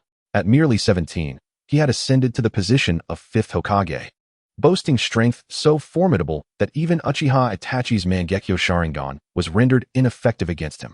He possesses a dojutsu called the Byakugan, capable of directly countering Itachi's Tsukuyami. Obito continued, as well as a tremendous power known as the 8 Desolation Suppression Technique, capable of simultaneously subduing both Uchiha Itachi and Kisame. Obito turned to the figure beside him. Do you believe our plans require adjustment? The figure remained unresponsive, only nodding gently. I concur. Shichiya's emergence is an unforeseen variable. His strength has transcended that of ordinary shinobi and may indeed threaten our agenda. Obito fell silent for a moment before declaring. However, every formidable enemy may also be a potential ally. The figure seemed to react to this statement, slightly turning its head. Indeed, I would like to introduce you to the other members of the Atsutsuki organization. Obito nodded slightly. Although you are reluctant to reveal your identity, your strength is sufficient to earn their trust. The figure remained silent for a time, but ultimately nodded in agreement. Excellent, Obito said with satisfaction. Follow me, as the other members are awaiting our arrival. Their silhouettes gradually vanished into the shadows, making their way to the Akatsuki's secret base. In the Akatsuki's conference hall, several projected figures had gathered, awaiting Obito's arrival. Oh, does Tobi have something important to announce? Zetsu's dark half mocked. Silence, Setsu, Kakuzu coldly retorted. Since Uchiha Itachi and Kisame's defeat at the hands of Konoha's new Hokage, we must reassess the situation. Indeed, the new Hokage of Konoha is quite formidable. Deidara scoffed. To defeat Uchiha Itachi is no small feat. The projection of pain began to speak slowly. The fifth Hokage of Konoha, possessing such immense strength at the tender age of 17, certainly warrants our caution. Just a mere brat, Haiden scoffed. Should I go meet him? To offer the blood of the god of evil. Do not act rashly, Haiden. Shichiya's strength far exceeds your expectations. Chapter 93, bringing you a new ally. As they conversed, Obito and the indistinct figure entered the conference hall. Apologies for keeping everyone waiting. Obito's voice was lighthearted, a stark contrast to his usual gloom. I bring you all a new ally. All eyes turned toward the indistinct figure beside Obito. Who is this? Pain inquired, a note of caution in his voice. A powerful individual with unique abilities, Obito introduced. His strength even surpasses mine and can aid us against Konoha's fifth Hokage, Shichiya. I do not believe it, Haiden scoffed, unless he proves his strength. Indeed, Deidara echoed. Who knows if he is truly that powerful? The figure remained silent. However, upon hearing the doubts of those around, an overwhelming aura emanated from him. As he maximized his power, a palpable pressure enveloped everyone present. The mere fact that Obito could bring someone with such formidable strength is unfathomable. Yet, in that fleeting moment when the figure revealed his power, they all succumbed entirely to his might. His strength is indisputable, Obito stated calmly. Trust me, with his addition, our plans will proceed much more smoothly. Pain remained silent for a moment before nodding. In that case, we welcome you to join the Atsutsuki. The shadow gave a slight nod, indicating acceptance. Now, let us discuss our new strategy regarding Konoha. Obito shifted the topic, acknowledging that Shichiya's appearance had undoubtedly disrupted their plans. Should we postpone our plan to capture the Nine Tails? Conan inquired. No, on the contrary, we must accelerate our efforts, Obito asserted. Before Shichiya fully seizes control of Konoha's power, we need to act swiftly. Pain nodded in agreement. I concur. But we need to devise a more meticulous plan to avoid direct confrontation with Shichiya. Myself and our new ally will take charge of formulating the plan, Obito stated, instructing the remaining members to continue with their original tasks. After the meeting concluded, Obito and the indistinct figure departed the conference hall and entered a concealed chamber. You performed admirably, Obito remarked. They have fully accepted your presence. The figure nodded slightly, maintaining silence. Next, we must take it a step further, Obito's voice deepened. Through you, we can glean more information about Shichiya. The figure nodded again in agreement. Obito smiled with satisfaction. Excellent. I eagerly anticipate our collaboration. Meanwhile, Shichiya was attending to routine matters in the Hokage's office, while simultaneously monitoring the Akatsuki's every move through his shadow clones. Hokage-sama, this is the latest diplomatic document that requires your review. Shizun respectfully placed a stack of papers before Shichiya. He nodded slightly. Thank you, Shizun. Hesitating for a moment, Shizun then asked, Hokage-sama, you seem a bit fatigued lately. Is it due to an overwhelming workload? Shichiya gently shook his head. I am fine, merely contemplating some matters. Shizun nodded, refraining from further inquiry. As Shichiya perused the documents, his thoughts wandered to the situation of his shadow clones within the Akatsuki. It was a risky maneuver, yet the most direct means to comprehend their plans. I have begun to uncover your scheme, Shichiya murmured to himself. Within the Akatsuki's secret base, the atmosphere was heavy and oppressive. In the dim cavern, several indistinct figures formed a semicircle, each exuding a distinct aura. Some radiated aggression, while others emanated a chilling coldness. Yet, the cavern itself was enshrouded in an oppressive atmosphere. Each individual exuded an overwhelming presence, rendering those standing behind them silent, awaiting their commands. Just then, Obito had finished introducing Shichiya's shadow, and the atmosphere shifted into something quite delicate. The aura emitted by the shadow instilled a sense of pressure among those present. Yet certain members remained skeptical. What is this? Anyone ordinary could exert pressure, and even surpass it. Haiden squinted at Obito and the newcomer. He had always harbored a disdain for newcomers, especially those unwilling to reveal their true selves, cloaked in mystery. Such individuals often concealed too many secrets, causing unease. Moreover, the strength of this newcomer remained a mystery. Allowing them entry blindly was unwise. Is this all there is?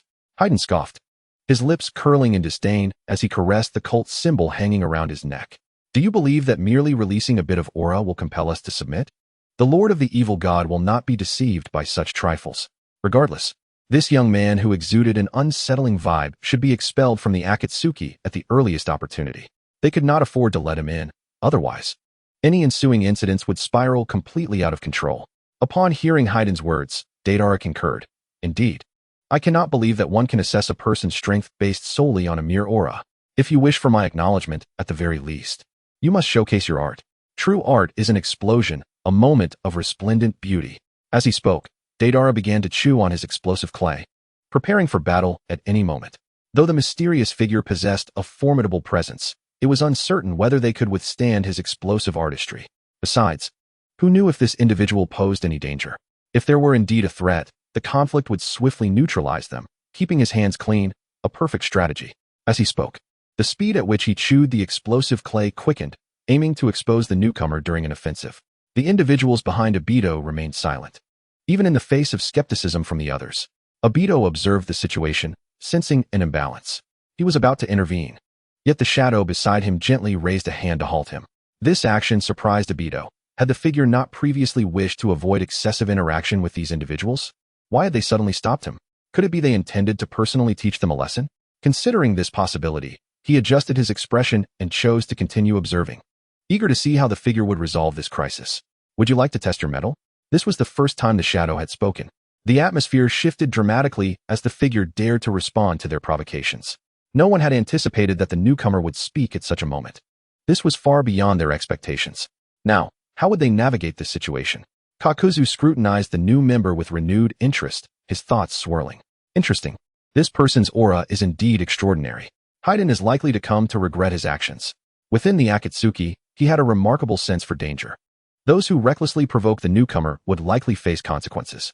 Yet, he felt fortunate not to have interjected during Haiden's taunts. Otherwise, he too might have suffered.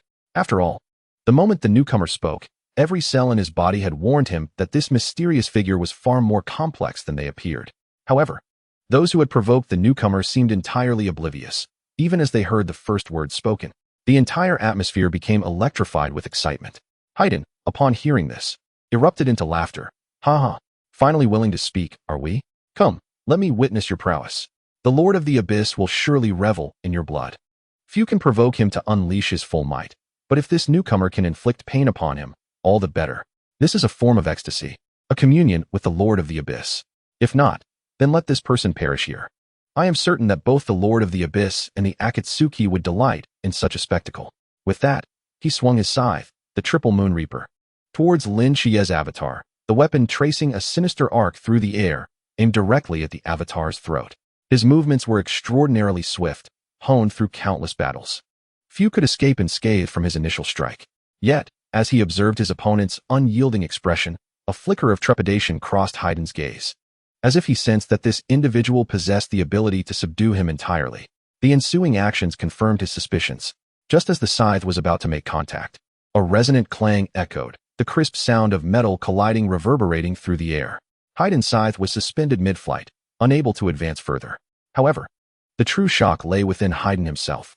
While others could not perceive it, he distinctly felt an invisible force thwarting his weapon just as he was about to strike. What was this? Haiden's eyes widened in disbelief at the scene before him. Since joining the Atsutsuki, he had never encountered anyone capable of controlling his weapon without launching an attack. The situation was utterly bewildering, far beyond his expectations.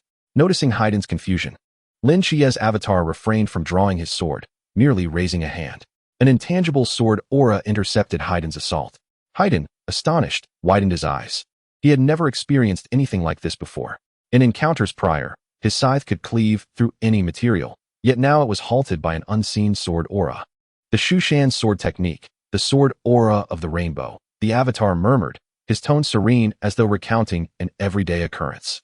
Then, as if disregarding Haiden's terrified gaze, he waved his hand, executing the motion without any hand seals or fluctuations of chakra. To Haiden, it appeared as if the attack had not even been initiated. Yet, in that fleeting moment, dozens of visible sword auras manifested from thin air, surging towards Haiden like lightning. Pain observed quietly, astonishment brewing within him. This swordsmanship was not composed of chakra, it belonged to an entirely unfamiliar system of power. He had believed himself well-versed in the myriad forces of the ninja world. Yet witnessing this sword aura revealed that there existed more techniques beyond his comprehension. He could not even ascertain what kind of attack was being employed. There had been no preceding gesture, merely a wave of the hand that had conjured the assault. More astonished than anyone around was Haiden himself. Despite his immortality, he found himself momentarily slow to react against such a dense barrage of sword auras. In the meantime, he attempted to defend with his scythe, but the speed of the sword auras was simply too rapid, each one's power exceeding his expectations. He found himself unable to retaliate. Damn it! Haiden barely managed to deflect a few sword auras, yet the majority pierced through his body, pinning him against the wall. Blood trickled down the wall languidly. Despite his grievous injuries, Haiden regarded the mysterious figure with a twisted grin. Ha! How exquisite the pain! This agony is truly splendid. The Lord of the Abyss shall surely relish my sensations. Haiden writhed in delight, relishing the thrill of his suffering. But do you think this will defeat me? I am immortal. Once my ritual is complete, you too shall experience the same torment. Conan, witnessing this scene, was momentarily taken aback. This person can inflict such injury upon Haydn so effortlessly. She was acutely aware of Haydn's capabilities. Previously, he had often exhibited reckless and frenzied behavior, but his combat prowess was exceptional. Coupled with his immortal nature, few could genuinely claim victory over him. Yet here he was, vanquished by a mere wave of the opponent's hand. This was rather enigmatic. I know you won't be so easily defeated. Chapter 95. Immortality is not invulnerability. Lin Shichiya's avatar stepped forward, gazing intently at Haydn. Your immortality is indeed impressive. Yet, in the face of absolute power, all defenses are in vain. Subsequently, Lin Shichiya's avatar began forming seals. However, unlike the typical hand seals of ninjas, his gestures were more arcane, as if originating from an entirely different system. The Shushan sword technique, the heavenly net. Upon completing his seals, countless fine sword auras began to intertwine in the air, weaving into an immense net that ensnared Haydn firmly. Realizing he was trapped, Haydn struggled vigorously. Yet, no matter how he thrashed, he could not escape the net woven from sword auras. Each node of the net emanated a faint glow, presenting a peculiar sight. Deidara, witnessing this, was left speechless. What kind of ninjutsu is this? It can conjure such a net out of thin air? This technique might very well be a form of art. Explosions are the most beautiful form of art, he mused, yet he could not deny the unique aesthetic of the sword aura net. He wondered if this individual could elucidate how to achieve such a level of artistry. If more was required, he was not averse to providing assistance. However, more terrified than anyone was Haydn. What is this ninjutsu? For the first time, Haydn displayed a look of sheer terror. He had never encountered such an uncanny swordsmanship. He lacked even the chance to break free. His immortality had rendered him nearly impervious to fear from any attack. Yet now he felt an unprecedented sense of helplessness. This is not ninjutsu. Lin Shichiya's avatar approached Haydn slowly. This is the Shushan sword technique, transcending the chakra-based power system. Transcending chakra? Haydn echoed in astonishment, his eyes brimming with incredulity. Is there truly power that surpasses chakra? Indeed, chakra is merely one aspect of the power system in this world. The Shushan sword technique originates from a realm you are unaware of, where the power system is entirely distinct. The other members of the Atsutsuki were taken aback by this revelation, especially Deidara, who had always believed his explosive artistry to be the most potent form of attack, now felt a twinge of fear at this swordsmanship. Fascinating. Deidara could not help but exclaim. This swordsmanship represents a wholly new artistic form. Although it lacks the shock of an explosion, its precision and beauty are indeed remarkable. Kisame observed coldly from the side, calculating. If this individual truly possessed a power system that transcended chakra, then his worth would far exceed their imagination. The Akatsuki's plans may require a thorough reassessment. Scorpion silently observed Lin Shichiya's doppelganger from the sidelines. The unique acuity of a puppet master allowed him to discern certain clues. This individual's movements were exceedingly flawless, nearly devoid of any superfluous gestures. Such precision is unattainable even by my most intricate puppets. The ability to so effortlessly subdue Haydn signifies that this enigmatic figure's prowess should not be underestimated. More importantly, if a power system that transcends chakra truly exists, it would have profound implications for their plans. Regardless of the reasons behind this individual joining the Akatsuki, their assistance would be unprecedented. Enough, Pain finally spoke, his voice laced with authority. Haydn has been defeated. We have witnessed your strength. Lin Shichiya's doppelganger inclined his head slightly and waved his hand, dispelling the sword net that ensnared Haydn. Haydn fell from the wall, his wounds beginning to heal autonomously, yet a bizarre smile adorned his face. The strength of this new companion indeed surpassed expectations. Pain regarded Lin Shichiya's doppelganger with a flicker of curiosity. However, I am somewhat intrigued. Is your swordsmanship truly as you claim, transcending the chakra system? If you wish to experience it firsthand, I would not mind, Lin Shichiya replied. The atmosphere shifted instantly, growing tense. As the leader of the Akatsuki, Pain's strength was certainly formidable. Should the two engage, the consequences would be catastrophic. Kakuzu felt a surge of caution within. If these two were to unleash their full power, the entire base could be reduced to rubble. He had already prepared himself for a swift retreat, for in his view, wealth and life held paramount importance.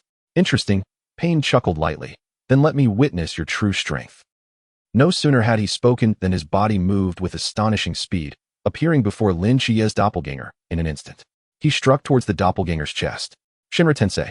A tremendous repulsive force erupted from Pain's palm, powerful enough to send any object in its path hurtling away. This was one of the unique abilities of the Rinnegan, nearly impossible to withstand. In his mind, he envisioned the mysterious figure being sent flying. However, to everyone's astonishment, Lin Xie's doppelganger stood utterly unyielding, seemingly impervious to the repulsion.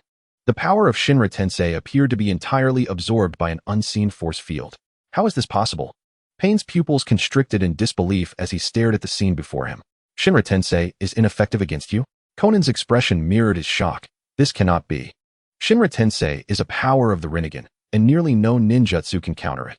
She was well acquainted with the Rinnegan's powers. Yet this spectacle utterly shattered her understanding. Compared to my sword energy, your repulsion is rather feeble, Lin Xie's doppelganger stated softly, devoid of arrogance, merely stating a fact. He then raised a finger, invoking the Shu Mountain sword technique, heavenly immortal. A brilliant sword energy erupted from the doppelganger's fingertip, streaking across the night sky like a meteor, instantly penetrating Pain's defenses and sending him flying.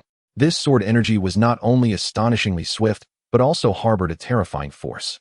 Pain crashed heavily against the wall, blood seeping from the corner of his mouth. How is this possible? Conan watched in disbelief, unable to fathom how Pain had been so effortlessly defeated. Pain's true identity was Nagato's doppelganger, bearing the power of the Rinnegan. Even the mightiest ninja would struggle to harm him. Yet this mysterious individual had merely used a single sword energy to injure Pain. Such strength was beyond her imagination. If this person were to become our enemy, the ramifications would be dire. Deidara and Scorpion exchanged glances, their eyes filled with astonishment and trepidation. Chapter 96. Preventing Threats to the Organization. Deidara had even quietly prepared ample explosive clay, ready to confront any potential danger. However, Scorpion shot him a warning glance, signaling him to refrain from rash actions. Kakuzu was even more astonished. This individual's strength might surpass all of ours. If he were to join the Atsutsuki, the entire landscape of the ninja world could be altered. Kakuzu rarely felt fear towards anyone, but this mysterious figure instilled within him a sense of unease. Pain slowly slid down from the wall, wiping the blood from his lips, his eyes flashing with shock and reverence. It had been a long time since he had tasted defeat. This sensation was both unfamiliar and awakening. Your swordsmanship indeed transcends the chakra system, Pain acknowledged, his voice tinged with rare respect. Such formidable power. Why are you willing to join the Atsutsuki? This question mirrored the curiosity of the other members. Possessing such might, this mysterious individual could easily act independently. Why choose to join the Atsutsuki? Lin Xie's doppelganger did not respond directly, but turned to Obito. I joined the Atsutsuki because I share a common goal with Obito.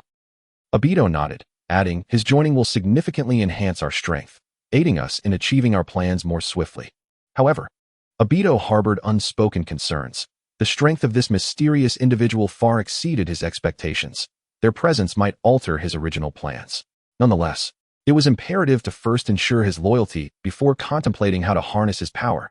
Pain remained silent for a moment before nodding. In that case, welcome to the Atsutsuki. I hope your strength will support our plans. On the surface, Pain accepted this explanation. Such a powerful individual would likely not be content as an ordinary member. I must closely monitor his every move to prevent any threats to the organization. Lin Xie's doppelganger nodded slightly in acceptance.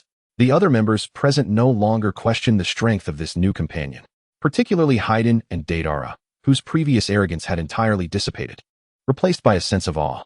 Let us continue discussing our new strategies against Konoha. Pain redirected the conversation. Lin Xie's arrival had indeed disrupted their plans. But with the addition of a new ally, circumstances might change. Obito nodded. Yes, we need to reformulate our strategy, launching an assault targeting Lin Xie's vulnerabilities. Does Lin Xie even have weaknesses? Kakuzu scoffed. A ninja who has defeated Uchiha Itachi and Kisame Hoshigaki likely possesses few obvious weaknesses. Moreover, he is now the 5th Hokage of Konoha, and his protective forces are formidable. Kakuzu contemplated. Should they truly seek to confront Lin Xie? The cost would be exorbitant. From a business perspective, the return on such an investment would be dismally low. Everyone possesses weaknesses. Lin Xie is no exception. Lin Xie's doppelganger suddenly interjected. This statement piqued everyone's interest, particularly Pain, who fixed his gaze intently on this mysterious new companion. You seem to know Lin Xie quite well. Indeed, I have battled Lin Xie before, thus I possess a certain understanding of his capabilities. Then, do you know what his weaknesses are? Deidara eagerly inquired. If they could uncover Lin Chiye's vulnerabilities, he might have the opportunity to showcase his explosive artistry. Patience, Deidara, Obito cautioned, halting Deidara's incessant questioning. Regarding the intelligence on Lin Chiye, we shall share it at an opportune moment. Inquiring now would be premature. Moreover, what is the true purpose behind his doppelganger's contact with us? What does he intend to accomplish within the Atsutsuki? Nevertheless, as long as we can harness his power for our own ends, a temporary alliance is acceptable. Pain nodded in understanding. Given this, we shall momentarily postpone our plan to capture the Nine Tails and first gather more intelligence on Lin Chiye. Concurrently, the plans for capturing the other tailed beasts will proceed as scheduled. Our ultimate goal remains unchanged. Only our strategy requires adjustment. After the meeting, Obito and Lin Chiye's doppelganger entered a concealed chamber. The entirety of the room was sealed by a unique barrier, ensuring that no one could eavesdrop on their conversation. You performed excellently, Obito remarked with satisfaction, removing his mask to reveal a face marred by scars.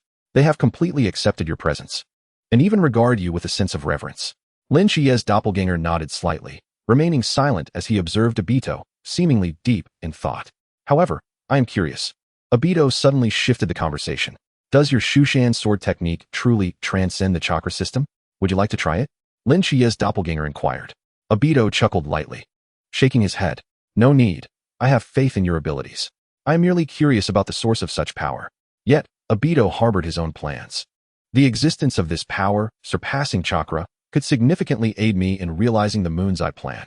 Perhaps I could learn something from this enigmatic individual. Through training, Lin Chiye's doppelganger succinctly responded, one transcends the limits of the body to reach a realm beyond chakra. Though brief, this answer prompted Obito to ponder.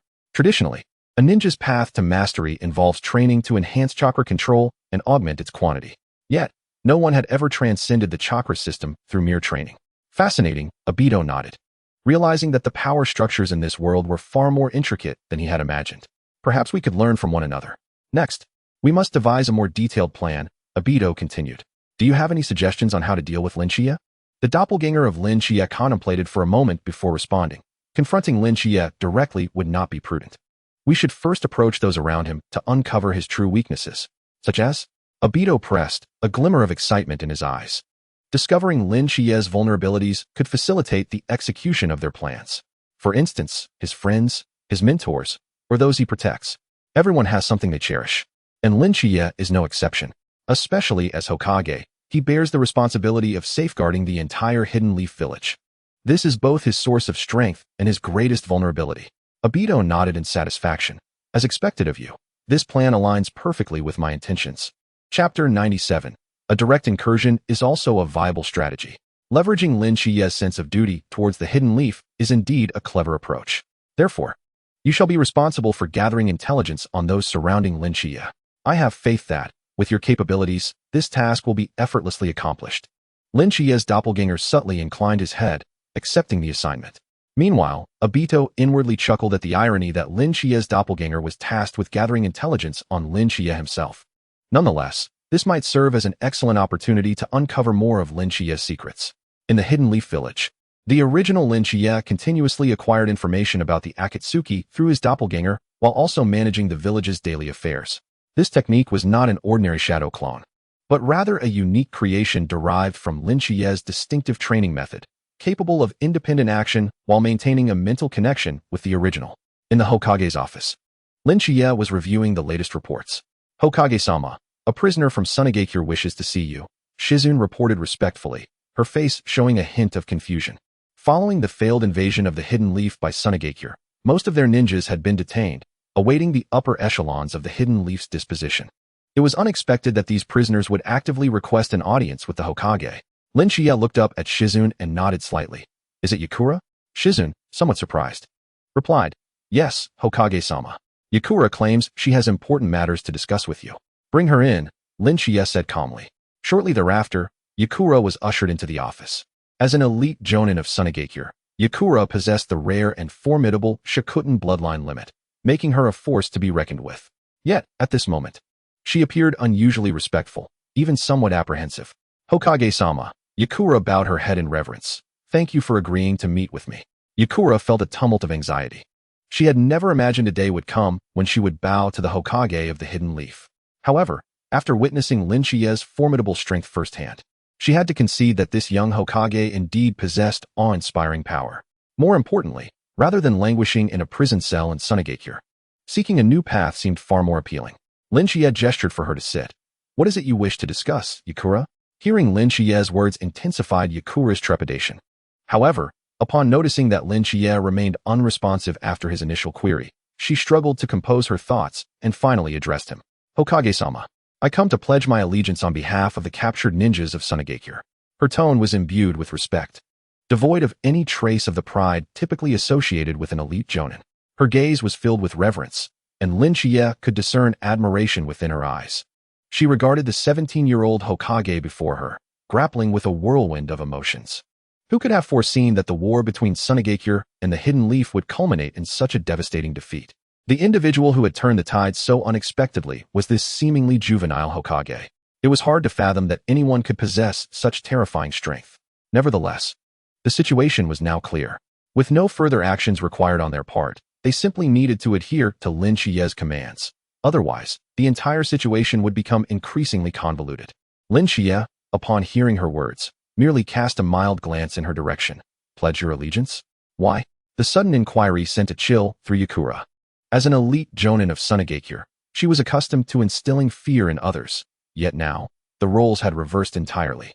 Yet, she found herself unable to suppress her inner trepidation. Taking a deep breath, she steadied her trembling hands and spoke slowly. "During the plan to dismantle the Hidden Leaf, I witnessed you slay the Shinagami with a single stroke. That power, transcending the ordinary, is beyond the reach of any typical ninja." Recalling the events of that day still sent shivers down her spine. Lin Shichiya had severed the soul chain of the Shinagami with a single sword strike. The sheer might and presence he exuded were akin to that of a deity descending upon the world. Even she had felt a profound terror in that moment.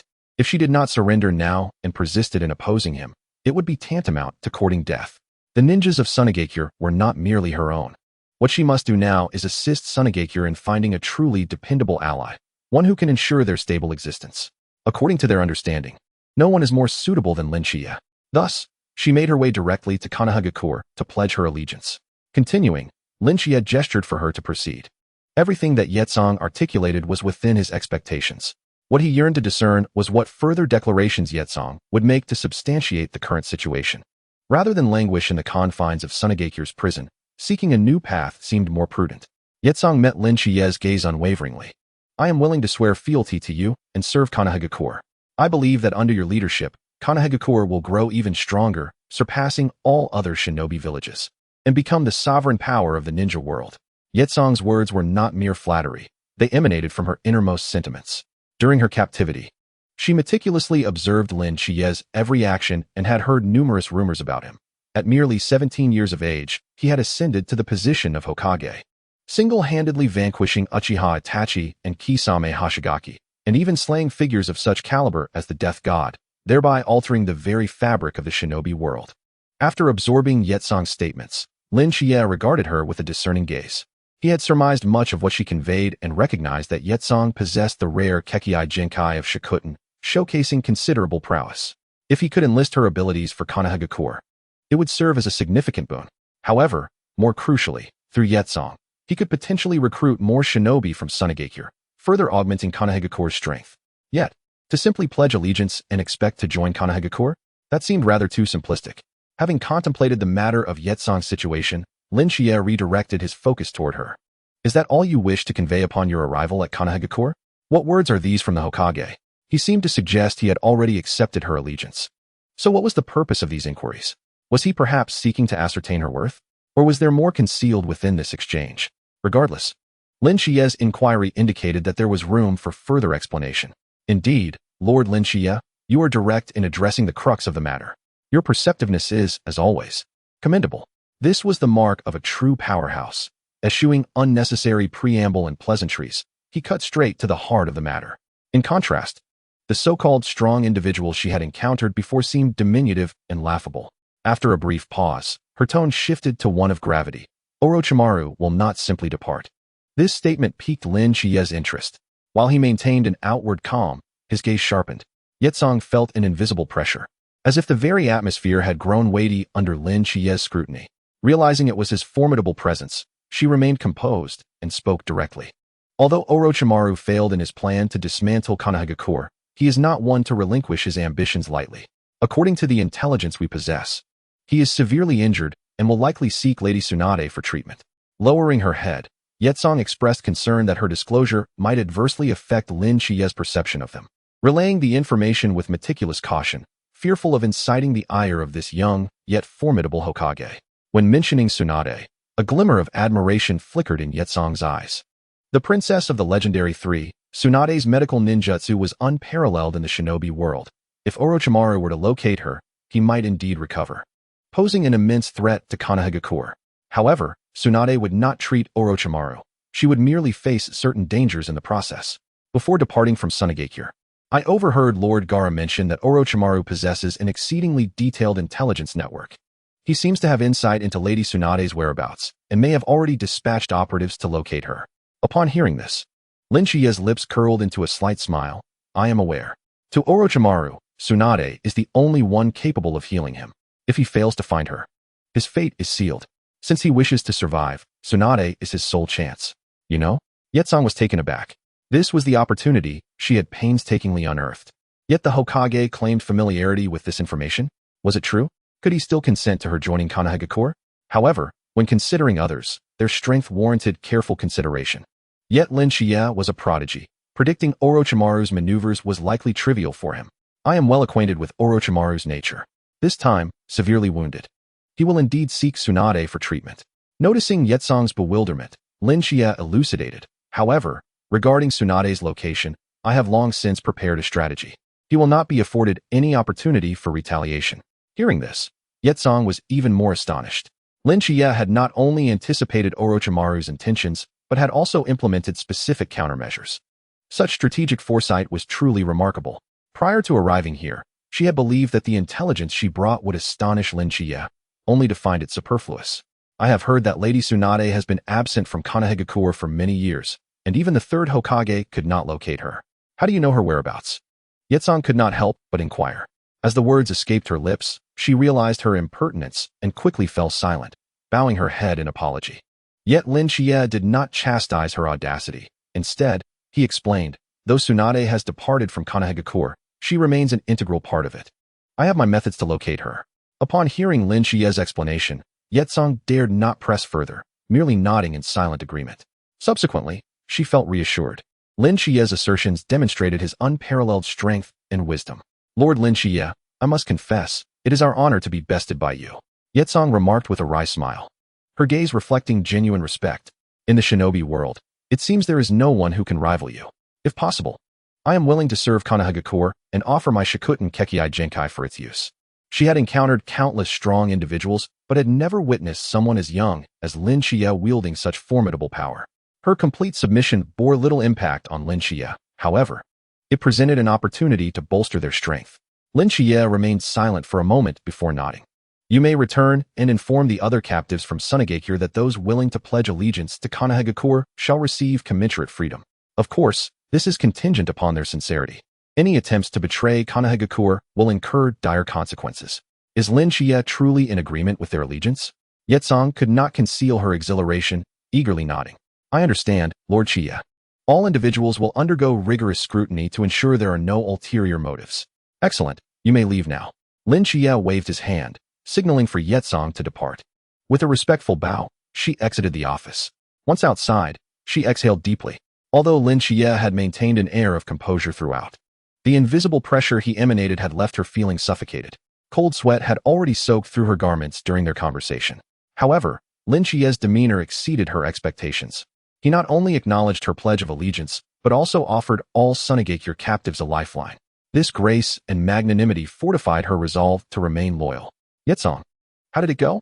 Inquired Shizune, who stood guard outside, concern etched upon her features. Yetsong flashed a grateful smile. The Hokage has consented to my request, and has also provided the other captives with an opportunity. Quietly nodding, Shizune could not help but feel a sense of admiration. Although Lin Chiye was youthful, his methods in handling affairs were not in the least inferior to those of the third Hokage. This balanced approach of leniency and strictness was indeed a long-standing tradition of Konoha. Truly, Lord Chiye is a source of pride for Konoha, thought Shizune to herself. His maturity in dealing with matters at such a young age is commendable. However, what neither of them anticipated was that their allegiance would spread like wildfire. The news of Yi Tsang's defection first reached the prison where the Sunagakure ninjas were detained. Initially, the ninjas scoffed at the news, believing that Yi Tsang had betrayed Sunagakure. Yi Tsang, the traitor. To save himself, he has forsaken his village. A furious Sunagakure jonin exclaimed, striking the wall with his fist. Do not speak so hastily. Another Sunagakure ninja interjected, his expression grave. Have you not witnessed the strength of Konoha's new Hokage? He slayed the god of death with a single stroke. Such power transcends the realm of ninjas. But to surrender to Konoha is to betray our homeland, a disgrace for any ninja. The jonin continued to roar, his eyes brimming with anger and resentment. How could they capitulate so easily? Even if we were to engage in combat at this moment, it would be preferable to surrendering. Yi Tsang, who had returned, listened to the outbursts without a word of defense, standing calmly, as if awaiting the storm to subside. She understood the fury and resentment of her comrades, having been raised alongside them in Sunagakure, where loyalty to the village was ingrained from a young age. Their hearts belonged solely to Sunagakure. Chapter 99. The Dilemma of Sunagakure. Yet, reality can be far more brutal than ideals. You may remain in this prison, waiting for Sunagakure to negotiate your release through a prisoner exchange. Yi Tsang finally spoke as the murmurs began to wane. But how long would that take? A year? 2 years? Or perhaps it may never happen. She continued.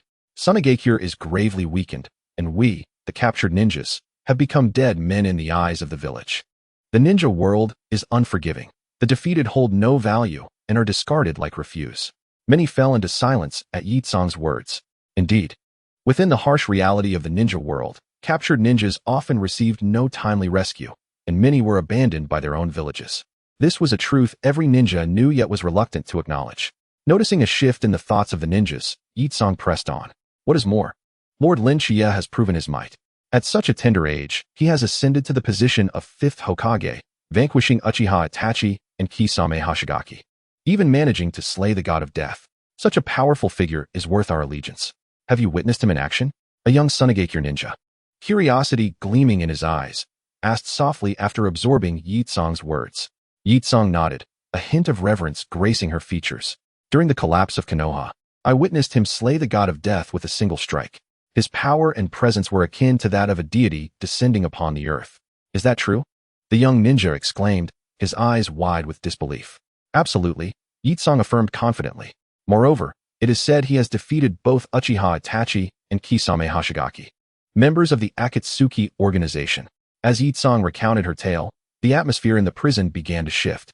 An increasing number of Sunagakure ninjas began contemplating their futures and considering whether to seize this opportunity. Can we truly find a new beginning in Konoha? Yi Tsang nodded resolutely. Lord Shichiya has promised that those ninjas who pledge their loyalty to Konoha will be granted the corresponding freedom. Of course, we must undergo rigorous evaluations and training to prove our loyalty. Lord Shichiya is a man of his word, and I can assure you of that. Her faith in Shichiya's integrity was unwavering. Ultimately, through Yi Tsang's persuasion, nearly all the captured Sunagakure ninjas chose to surrender, expressing their willingness to pledge allegiance to Konoha and to the young Hokage, Shichiya. This decision stemmed not only from a lack of options, but also from their genuine admiration for Shichiya's strength. The news swiftly reached Shichiya's ears. Lord Hokage, all the captured Sunagakure ninjas have expressed their willingness to surrender and accept Konoha's terms. Shizun reported respectfully, her eyes betraying a hint of surprise. Shichiya nodded slightly, not surprised by the outcome.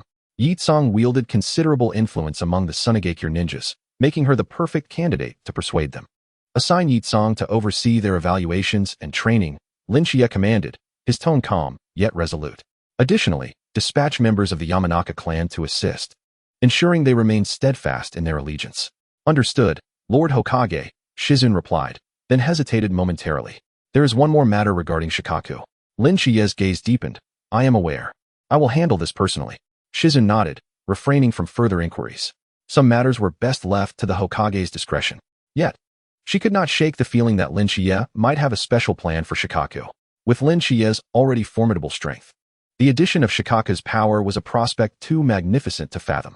The following morning, Shichiya arrived at the specialized cell housing Gaara. As the Jinchuriki of Shikaku, Gaara possessed immense power. Defeated by Shichiya in a single blow during the Konoha collapse, he had since been confined within this specially designed cell. Gaara lifted his gaze. his eyes reflecting a complex array of emotions. For so long, he had been regarded merely as a weapon by his village, feared and ostracized by all. Yet, Shichiya offered him a different experience. He did not regard Gaara with trepidation due to his status as a Jinchuriki, nor did he focus on his power. To Shichiya, Gaara was simply an ordinary adversary, a foe to be conquered. This equitable treatment ignited a peculiar feeling within Gaara's heart. Gaara, your comrades have chosen to surrender, Shichiya stated calmly. The elite Jonin of Sunade, including Yi Tsang, have pledged their loyalty to Konoha. Gaara's expression shifted, surprise flickering in his eyes before he regained his composure. So, you have come to persuade me to surrender? Shichiya shook his head. No. I am here to inform you that I require the power of Shikaku. What? Gaara's eyes widened, disbelief etched across his features. The power of Shikaku? What does that entail? Could it be that Shichiya intended to kill him and seize Shikaku? Noticing the wariness in Gaara's gaze, Shichiya smiled gently. Do not be alarmed. I will not harm you. Meeting Gaara's eyes, Shichiya explained with calm assurance. I can extract only a portion of Shikaku's chakra without endangering your life. This approach will alleviate your burden, liberating you from Shikaku's influence, while simultaneously granting me the power I seek. Gaara fell silent for a long while, his eyes swirling with complex emotions. He had long been tormented by Shikaku, unable to find peace in sleep, filled with pain and hatred. The method proposed by Shichiya seemed to offer a mutually beneficial solution. It is indeed difficult to fathom that such fortuitous events could transpire in this world. Moreover, the individual wishing to assist me is none other than Shichiya. This entire situation seems profoundly surreal. Can you truly accomplish this? Gaara ultimately inquired, his voice tinged with skepticism. I can, Shichiya replied with unwavering confidence, provided that you are willing. Gazing into Shichiya's resolute eyes, Gaara made a firm decision within himself. I agree. However, should you deceive me, I shall employ every means to end your life. Shichiya nodded, unperturbed by Gaara's threat. Gaara's life had been fraught with betrayal and anguish, and he had every reason to remain vigilant. Subsequently, Shichiya commenced preparations for the ritual, first arranging a complex formation within the confines of the cell. This formation was designed to ensure Gaara's safety while effectively absorbing the chakra of the one-tail, Shikaku. Each intricate detail of the formation was executed with utmost precision. Chapter 100. What techniques does Shichiya employ? A single misstep could lead to the ritual's failure, potentially jeopardizing Gaara's very life. Nevertheless, Shichiya's movements were remarkably adept, as though he had rehearsed this countless times before. This is not ninjutsu, Gaara whispered to himself, his eyes gleaming with astonishment. What kind of power is this? Shichiya offered no response, remaining focused on the arrangement. Once all was in readiness, Shichiya began to cast the spell. 8 Desolation Prison Strength. A terrifying pressure enveloped the entire cell in an instant. Under this immense weight, the one-tail was rendered immobile, forced to watch helplessly as its chakra was siphoned away. Even the one-tail cannot resist such pressure? Gaara was astounded, realizing that Shichiya's strength surpassed his wildest imagination. 9-Flower Spirit Dew Technique. The spiritual energy within Shichiya began to circulate, forming a vortex to absorb the chakra. The chakra of the one-tail was drawn into this whirlpool like a stream, subsequently consumed by Shichiya. This entire process endured for a full 3 hours. When all concluded, Gaara had succumbed to a deep slumber, experiencing his first peaceful sleep since becoming a Jinchuriki. A serene expression graced his face, as the anguish and hatred that had plagued him for years seemed to dissipate in that moment. Meanwhile, Shichiya felt a surging power within him. The chakra of the one-tail had been transformed into pure spiritual energy through the 9-Flower Spirit Dew Technique, significantly enhancing his cultivation. He had finally broken through to the mid-stage of spirit transformation. Feeling the tumultuous energy within him, Shichiya was filled with a sense of fulfillment. This breakthrough elevated his strength to yet another tier. In the realm of cultivation, being at the mid-stage of spirit transformation marked one as a formidable figure, let alone in a lower-dimensional world such as the ninja realm. Henceforth, neither the Atsutsuki nor Orochimaru would pose a threat. Shichiya mused, a glint of determination flashing in his eyes. As Shichiya exited the cell, Kakashi and the others waiting outside immediately sensed the terrifying aura emanating from him. Lord Hokage, Kakashi exclaimed, his eyes widening in disbelief, the amount of chakra you possess. The aura radiating from Shichiya was at least 10 times more potent than before, even instilling a sense of oppression in Kakashi. This transformation was so pronounced that even ordinary ninjas could perceive it, not to mention those of Kakashi's caliber. Yet, when Lord Hokage had entered the cell, His presence had not been nearly so intense. What had transpired inside? Why the sudden and drastic change? Lin Shichiya smiled faintly. With the chakra of the One-Tail bolstering me, my power has indeed increased significantly. Kakashi and the others exchanged glances, their eyes brimming with shock and reverence. Lin Shichiya's original strength was already awe-inspiring, and now, with the infusion of the One-Tail's chakra, the magnitude of his power was beyond comprehension. Lord Shichiya's strength has transcended the very realm of Hokage. Kakashi contemplated internally, perhaps even approaching the legendary Six-Paths Sage. Lord Hokage, what is your current strength? Might Guy could not contain his curiosity. Lin Shichiya examined his hands, responding calmly, sufficient to confront the challenges that lie ahead. Upon hearing this, Kakashi and the others felt even more astonished. How is Gaara? Kakashi cautiously inquired, concerned that the ritual might have harmed him. He is well, currently at rest. Lin Shichiya assured him. This may be the first time since becoming a Jinchuriki that he can sleep soundly. Kakashi exhaled a quiet sigh of relief upon receiving this response. Not only had the Hokage not harmed Gaara, but he had also alleviated the burdens that had tormented him for years. This benevolence and wisdom further solidified Lin Shichiya as the unparalleled choice for Hokage. Next, we must prepare ourselves to face potential crises. Lin Shichiya surveyed the group. Acutely aware that the threat from the Atsutsuki still loomed, and Orochimaru would not relent easily. Understood, Lord Hokage. Everyone replied in unison, their eyes filled with determination. News of the complete surrender of Tsunade's captives swiftly spread throughout the ninja world. Even more astonishing was that Lin Shichiya had not only subdued Gaara, the one-tailed Jinchuriki, but had also absorbed a portion of Shikaka's chakra, further augmenting his strength. The reactions from the various ninja villages varied, but all were united in their astonishment and unease. Konoha, having endured Orochimaru's incursion, had not weakened. Rather, it had emerged even stronger. The power exhibited by the newly appointed fifth Hokage, Lin Shichiya, far surpassed their expectations. The elite Jonin of Tsunade have chosen to surrender? Even the one-tailed Jinchuriki, Gaara, has been persuaded? Terumi Mei, the Mizukage of Kirigakure, expressed her surprise upon hearing this news. Leaning back in her chair, her beautiful face adorned with a contemplative expression, Lin Shichiya's charisma is truly astonishing. Furthermore, it was rumored that Lin Shichiya had absorbed a portion of Shikaka's chakra, enhancing his strength once again. Aoi adjusted his glasses, adding with unprecedented seriousness. When I first learned of Lin Shichiya's ascension to Hokage, I was already sufficiently astonished. However, I did not foresee that so little time would pass before his strength would escalate yet again. This cannot be allowed to continue. If we permit Lin Shichiya to advance unchecked, Konoha will inevitably seize complete control. Terumi Mei furrowed her brow slightly. If that is the case, his strength may have reached an unfathomable level. We need to reassess our relationship with Konoha.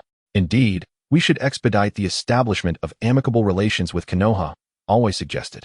Rather than becoming adversaries, it would be wiser to forge an alliance. With a powerhouse like Lin Shichiya as our ally, it would be an immense boon for Kirigakure. Tsunade and Shizune had just concluded a day of gambling and were returning to their inn. The quaint town they had chosen lay at the border of the Land of Fire, bustling with tourists and one of Tsunade's favored locales. It offered both casinos for her amusement and hot springs for relaxation. Most importantly, it provided an escape from the memories of Konoha. Lady Tsunade, it seems you lost quite a bit today, Shizune remarked cautiously, wary of inciting her master's ire. Tsunade rubbed her temples, her brow furrowed. Humph, those casinos must be rigged. How could I possibly lose 13 times in a row? It had indeed been a stroke of bad luck. From the moment she entered, she had not won a single hand, and her head throbbed painfully. She wondered if something unusual had occurred. As I pondered whether there were unforeseen circumstances unbeknownst to me, an icy breath suddenly swept in from afar. Tsunade immediately became alert, halting her steps as she scanned the surrounding shadows. Who goes there? Step forth, Tsunade commanded sharply, her hands poised for combat. Chapter 101, The Assault of Orochimaru. Shizune detected no anomalies. Upon hearing Tsunade's words, she paused, following Tsunade's gaze towards the harbor. From beneath the distant shade of the trees, two figures gradually emerged. The moonlight illuminated them, causing Tsunade's pupils to contract in alarm. Orochimaru, she murmured. Orochimaru's complexion was pallid, even more so than usual, as he forced a semblance of a smile at the corners of his lips. It has been a while, Tsunade. I didn't expect you to be hiding in such a place. It made it quite easy for me to locate you. Beside him stood a bespectacled young man, his assistant Kabuto. What do you intend to do? Tsunade inquired warily, subtly signaling Shizune to step back. While she bore no fear of Orochimaru, She knew better than to act rashly at this moment. Since Orochimaru's arrival, she sensed something was amiss with his demeanor, as if he harbored ulterior motives. After all, he had just been defeated by the Hokage. Why would he come seeking her? Before Tsunade could fully grasp Orochimaru's intentions for being there, he coughed a few times, a pained expression crossing his face. Tsunade, your medical ninjutsu is unrivaled in the ninja world. I have come today to request your assistance in healing my injuries. Tsunade let out a cold laugh. Injured? Who possesses the audacity to wound you? With gritted teeth, Orochimaru spat out a name, his eyes flashing with resentment. Shichiya. Tsunade's gaze sharpened. What did you say? Shichiya? How could he? That brat has become the 5th Hokage, defeating me during the Konoha collapse plan. Orochimaru's expression contorted with bitterness. Moreover, he shattered my summoning of the 1st and 2nd Hokage using impure world reincarnation, and even slayed the Shinagami. Tsunade's eyes widened in disbelief, astonishment coursing through her. You mean Shichiya has become Hokage? And defeated you? How is that even possible? In an instant, a torrent of questions and shocks surged within Tsunade. Her brother had actually ascended to the position of Hokage, and had grown powerful enough to best Orochimaru? She had always known of Chiya's exceptional talent. But this was simply outrageous. Are you doubting that child's strength? Orochimaru sneered. He wielded an unprecedented sword technique to sever the Shinagami's soul chain. He can even disregard spatial constraints and move freely. Such power transcends that of a mere ninja. As Orochimaru's words sunk in, Tsunade's astonishment deepened. Chiya's rate of growth surpassed all her expectations. The infant who once cuddled in her arms had now matured into a being capable of challenging the Shinagami. A mix of shock and pride swelled within her.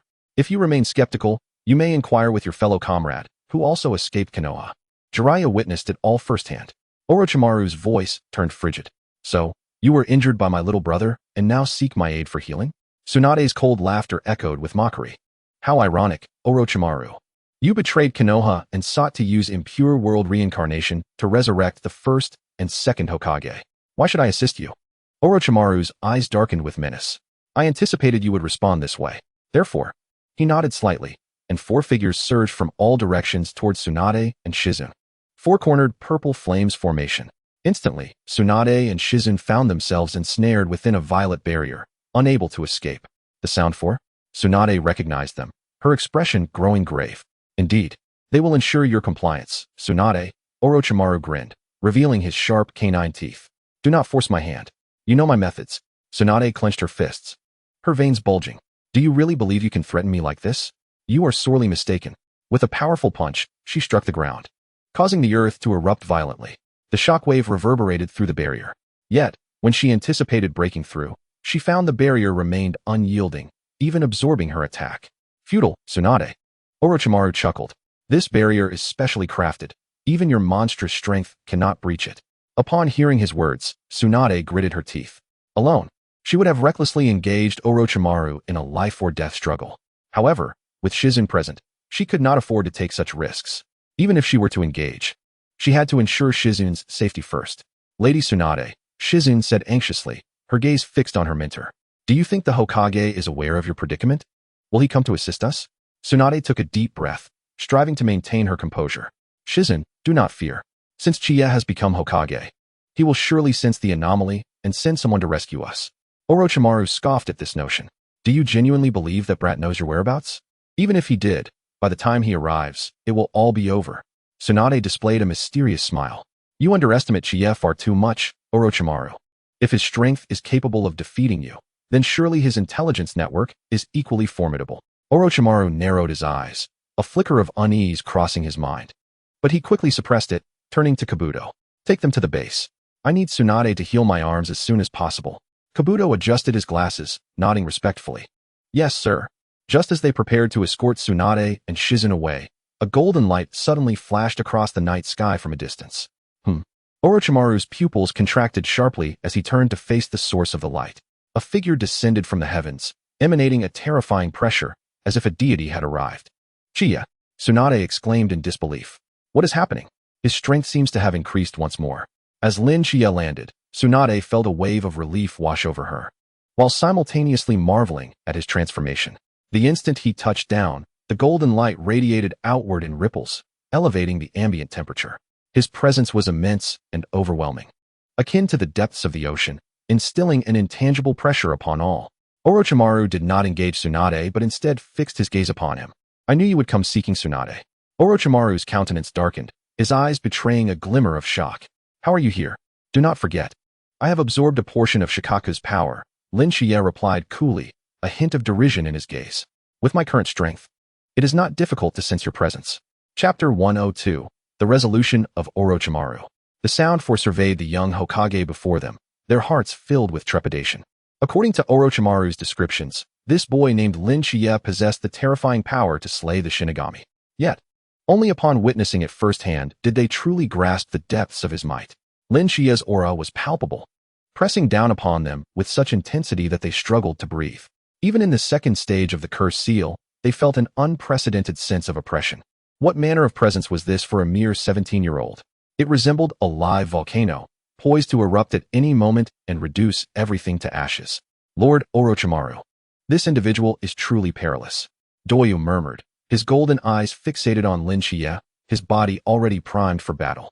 As he prepared for combat, the intricate patterns of the cursed seal beneath his skin began to writhe, ready to activate at a moment's notice. Lin Shichiya's gaze swept the surroundings, ultimately landing on Tsunade and Shizune, who were ensnared within the barrier. Dissolve the barrier and release them. Otherwise, the consequences shall be yours to bear. Orochimaru clenched his teeth, his expression growing increasingly sinister. He had not anticipated Lin Shichiya's swift arrival, nor the fact that his strength had seemingly increased. Had he absorbed the power of the One-Tail, Shikaku? This revelation had eluded him. The unfolding situation had entirely exceeded his expectations. He had initially believed he could easily capture Tsunade and compel her to heal him. Yet now, Lin Shichiya's emergence had completely disrupted his plans. Humph. Even if you have arrived, what of it? Orochimaru forced himself to remain calm, revealing a cold smile. As long as Tsunade is in my grasp, you will not dare to act recklessly. Lin Shichiya smiled slightly, a glimmer of disdain flickering in his eyes. Do you truly believe this barrier can contain my sister? No sooner had the words left his mouth than Shizune, standing beside Tsunade, suddenly formed hand seals. A tremendous force erupted from within her. Break. The four-cornered purple flame formation collapsed instantaneously, the violet light scattering like shards. Orochimaru's eyes widened in disbelief. How is this possible? Shizune's figure began to transform, ultimately revealing that she was, in fact, another Lin Shichiya. A shadow clone technique? No. This was not a mere shadow clone. Orochimaru's heart sank as he grasped the gravity of the situation. Lin Shichiya's clone and his true self exuded nearly identical auras, making it impossible for even a seasoned jonin like him to distinguish between them. This transcended the realm of ordinary ninjutsu. Sister, are you alright? Lin Shichiya asked with concern, his eyes filled with worry. Tsunade gazed at the youth before her in a daze, momentarily unable to reconcile the image. The adorable infant from her memories had now grown into a spirited young man. Moreover, he had become the Hokage of Konoha. This stark contrast was difficult for her to accept. Shichiya, is it truly you? Tsunade murmured, her eyes brimming with incredulity. Lin Shichiya smiled gently. It is I, sister. Tsunade took a deep breath, struggling to suppress her inner shock. You have truly become Hokage? Indeed, after the sacrifice of the third Hokage, I succeeded him as the fifth Hokage. Lin Shichiya explained succinctly, then turned his gaze to Orochimaru, his expression instantly turning icy. Now, I must deal with this serpent. Orochimaru's countenance darkened, his mind already bracing for escape. He had experienced Lin Shichiya's terrifying strength during their previous encounter in Konoha. Now, with the added power of the One-Tail, he was no match for him. Sound 4, intercept them.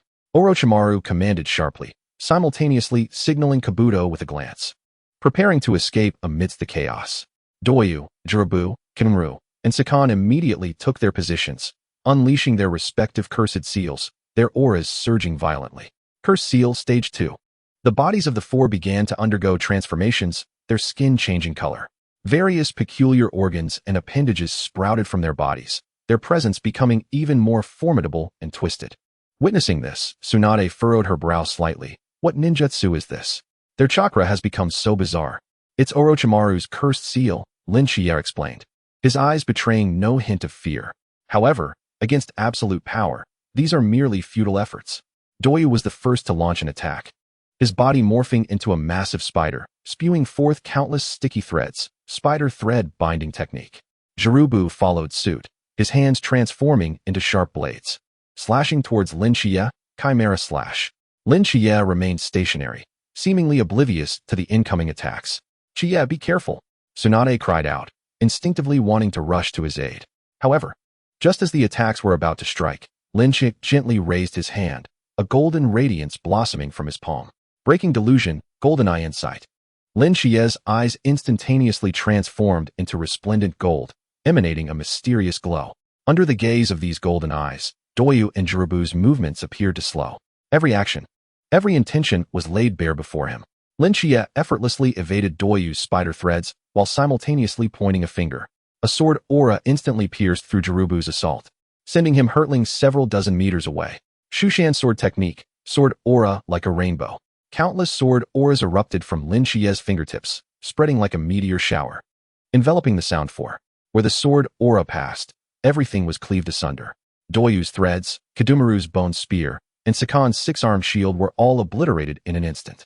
The four let out a collective scream, their bodies flung backward, crashing heavily against the distant mountainside, leaving four deep imprints in the rock. The entire process transpired in the blink of an eye. The Sound Four had been thoroughly defeated, rendered incapable of further combat. Orochimaru and Kabuto, witnessing this spectacle, bore expressions of profound dismay. Even in the second stage of the Cursed Seal, the Sound Four were no match for Shichiya. This was utterly terrifying. "Orochimaru, your subordinates are woefully weak," Shichiya remarked nonchalantly, fixing his gaze upon Orochimaru. "Now, it is your turn." Orochimaru's expression darkened severely. Realizing that victory was unattainable today, "Kabuto, we retreat." "Trying to escape?" Shichiya scoffed, his figure flickering as he appeared before Orochimaru in an instant. 3,000 thunderbolts. Orochimaru barely had time to react before he was struck in the chest, sent flying several dozen meters, crashing through multiple trees before finally coming to a halt. Coughing up blood, Orochimaru struggled to rise, his eyes filled with unwillingness and terror. "How is this possible? Your speed has surpassed that of our last encounter." Shichiya advanced towards Orochimaru, each step exuding an unbeatable pressure. "I told you, after absorbing the power of the One Tail, my strength has ascended to an entirely new level." Chapter 103. The mid-transformation stage is sufficient to crush you. The mid-transformation stage of cultivation is enough to overpower opponents of your caliber. A flicker of confusion crossed Orochimaru's eyes. Mid-transformation stage? What realm is that? Shichiya did not respond, continuing his advance. His aura grew increasingly formidable, akin to a moving mountain, suffocating Orochimaru. Tsunade observed this scene from a distance, her astonishment beyond words. Has Shichiya truly grown this powerful? Even a top-tier ninja like Orochimaru appeared as a mere child, utterly incapable of resistance before him. "Lord Orochimaru." Kabuto rushed forward anxiously, attempting to rescue his master. Shichiya did not even glance back, simply waving his hand gently. 8 Desolations Town Prison Technique. An invisible force instantaneously bound Kabuto in place, rendering him immobile. Kabuto strained with all his might to break free, but the weight of this power was as heavy as a mountain, making even breathing a challenge. What is this power? Kabuto thought, astonished. This had transcended the realm of chakra. Orochimaru, sensing the dire situation, understood that today would not end favorably for him. A glimmer of resolution flickered in his eyes as he bit his finger, preparing to invoke the summoning technique, the technique of 10,000 snakes.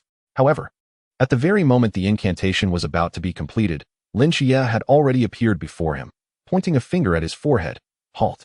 Orochimaru felt a terrifying force surge within him, instantly severing his connection to chakra, and the summoning technique was forcibly interrupted. "What? You can sever my chakra?" Orochimaru gazed at Shichiya in horror, disbelief evident in his eyes. Shichiya scoffed. "Orochimaru, you overestimate yourself. In my eyes, you are merely a venomous serpent about to shed its skin, devoid of any threat." Orochimaru realized that he had no escape from this calamity, a pang of regret stirring within him. Had Shichiya not appeared so suddenly, he could have successfully captured Tsunade and healed his injured arms. Now, not only had his plans failed, but his very life hung in the balance. He had once believed his strength to be among the pinnacle of the ninja world, capable of easily defeating even the 4th Hokage, Minato Namikaze. Shichiya's emergence had utterly shattered his understanding. The 17-year-old youth not only surpassed the ordinary in strength, but even rendered his previously cherished immortality powerless. Orochimaru gritted his teeth, venomous hatred filling his eyes. "Even if you kill me today, I will not truly perish. I know you possess various means of resurrection." Shichiya replied calmly, "But this time, I will ensure you truly grasp what despair feels like." With that, Lin Shichiya inscribed a complex array beneath Orochimaru's feet. A golden light enveloped him entirely. Sealing technique, eternal damnation. Orochimaru felt a terrifying force completely bind him. All of his power, all his secret arts, all forbidden techniques were sealed layer upon layer, leaving him incapable of using them. No. Orochimaru emitted a chilling scream, his eyes filled with despair and terror. Lin Shichiya coldly regarded the sealed Orochimaru. This seal specifically targets your immortality. Even if you reincarnate into another body, the seal will follow your soul. From now on, you are but an ordinary person, unable to wield any ninjutsu. Orochimaru's face displayed unprecedented fear and despair. For him, losing his ninjutsu was more terrifying than death itself. His lifelong pursuit had been to master all ninjutsu in the world, to become the most powerful ninja. And now, Lin Shichiya had rendered him a mere mortal. No, it's impossible. I refuse to believe it. Orochimaru murmured, his gaze becoming vacant. Tsunade and Shizune, who witnessed this scene, were left speechless in shock. Lin Shichiya's displayed prowess transcended the realm of ninjas, akin to the legendary sages. He could effortlessly bind Orochimaru and even seal his very soul. Such power approached the divine. Lord Lin Shichiya is truly formidable, Shizune whispered, filled with admiration and awe. She had once cared for the infant Lin Shichiya, but never anticipated he would evolve into such a terrifying entity. Ignoring Orochimaru's unraveling, Lin Shichiya turned to Tsunade, sister. Are you alright? Tsunade, still in shock, gazed incredulously at the youth before her. Shichiya, have you truly become this powerful? Lin Shichiya smiled gently, sister. I have been striving to grow stronger, solely to protect you and Konoha. Tears welled up in Tsunade's eyes as a surge of complex emotions welled within her, pride, joy, and a hint of inexplicable loss. The infant she once protected had now grown into a warrior capable of safeguarding her. Shichiya. Tsunade stepped forward and embraced Lin Shichiya tightly. You've grown up. Lin Shichiya reciprocated the embrace softly. Sister, come back to Konoha with me. Konoha needs you. And I need you. After a moment of silence, Tsunade nodded gently. All right, I will return with you. Lin Shichiya led Tsunade, Shizune, and the sealed Orochimaru and Kabuto back to Konoha. Orochimaru was imprisoned to face Konoha's judgment, while Tsunade officially returned to Konoha, taking on the role of head of the medical department, assisting Lin Shichiya in governing the village. The news of Lin Shichiya's defeat of Orochimaru and his successful retrieval of Tsunade quickly spread throughout the ninja world, causing a tremendous uproar. The reactions from the various ninja villages varied, yet all were united in their astonishment and unease. The new Hokage of Konoha, Lin Shichiya, had demonstrated strength far beyond their expectations. In the office of the Wind Shadow, a council elder exclaimed in disbelief. The fifth Hokage of Konoha has not only recruited our elite Jonin, but has also defeated Orochimaru and brought back Princess Tsunade. The elder set down the intelligence report in shock, glancing incredulously at the other elders. Who exactly is this Lin Shichiya? Within just a few months, he has achieved unprecedented feats. Moreover, Elder Scorpion added with a hint of concern, it is said he has absorbed a portion of the Shikaku's power, further enhancing his strength. We need to reassess our relationship with Konoha, the elder pondered for a moment. Given Lin Shichiya's displayed strength, we no longer possess the qualification to oppose Konoha. I propose we send envoys to Konoha to formally express our goodwill to the fifth Hokage and request an alliance. The other elders nodded in agreement, recognizing the evident power of Lin Shichiya. To oppose him would be tantamount to courting death. It was far wiser to collaborate with him. Chapter 104. Opinions of the various ninja villages. In the Hokage office of Konoha, Lin Shichiya sat in the Hokage seat. A stack of letters from various ninja villages laid before him. These letters shared a common theme, all expressing a desire to establish amicable relations with Konoha. It seems all the ninja villages have received the news, Lin Shichiya remarked with a slight smile, his gaze sweeping over the letters on the desk. Shizune stood respectfully beside him, reporting, Lord Hokage, in just 1 week, we have received alliance requests from the Sand Village, Mist Village, Grass Village, and several others. Even the Cloud Village, which has historically had a tense relationship with Konoha, has sent envoys to express goodwill. This was to be expected, Lin Shichiya replied nonchalantly. With our recruitment of elite ninjas from the Sand Village, coupled with the news of defeating Orochimaru and bringing back Sister Tsunade, the other villages have become acutely aware of Konoha's strength. Shizune nodded, her eyes filled with admiration. Lord Shichiya's reputation has spread throughout the ninja world. Lin Shichiya shook his head gently. They do not admire me. Rather, they fear my power. In the ninja world, the law of the jungle reigns supreme.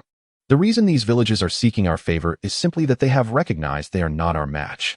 Upon hearing this, Shizune's eyes flickered with a complex expression. The young Shichiya possessed such mature insights, leaving her in awe of fate's wonders. However, before she could ponder further, a knock resonated from outside the door.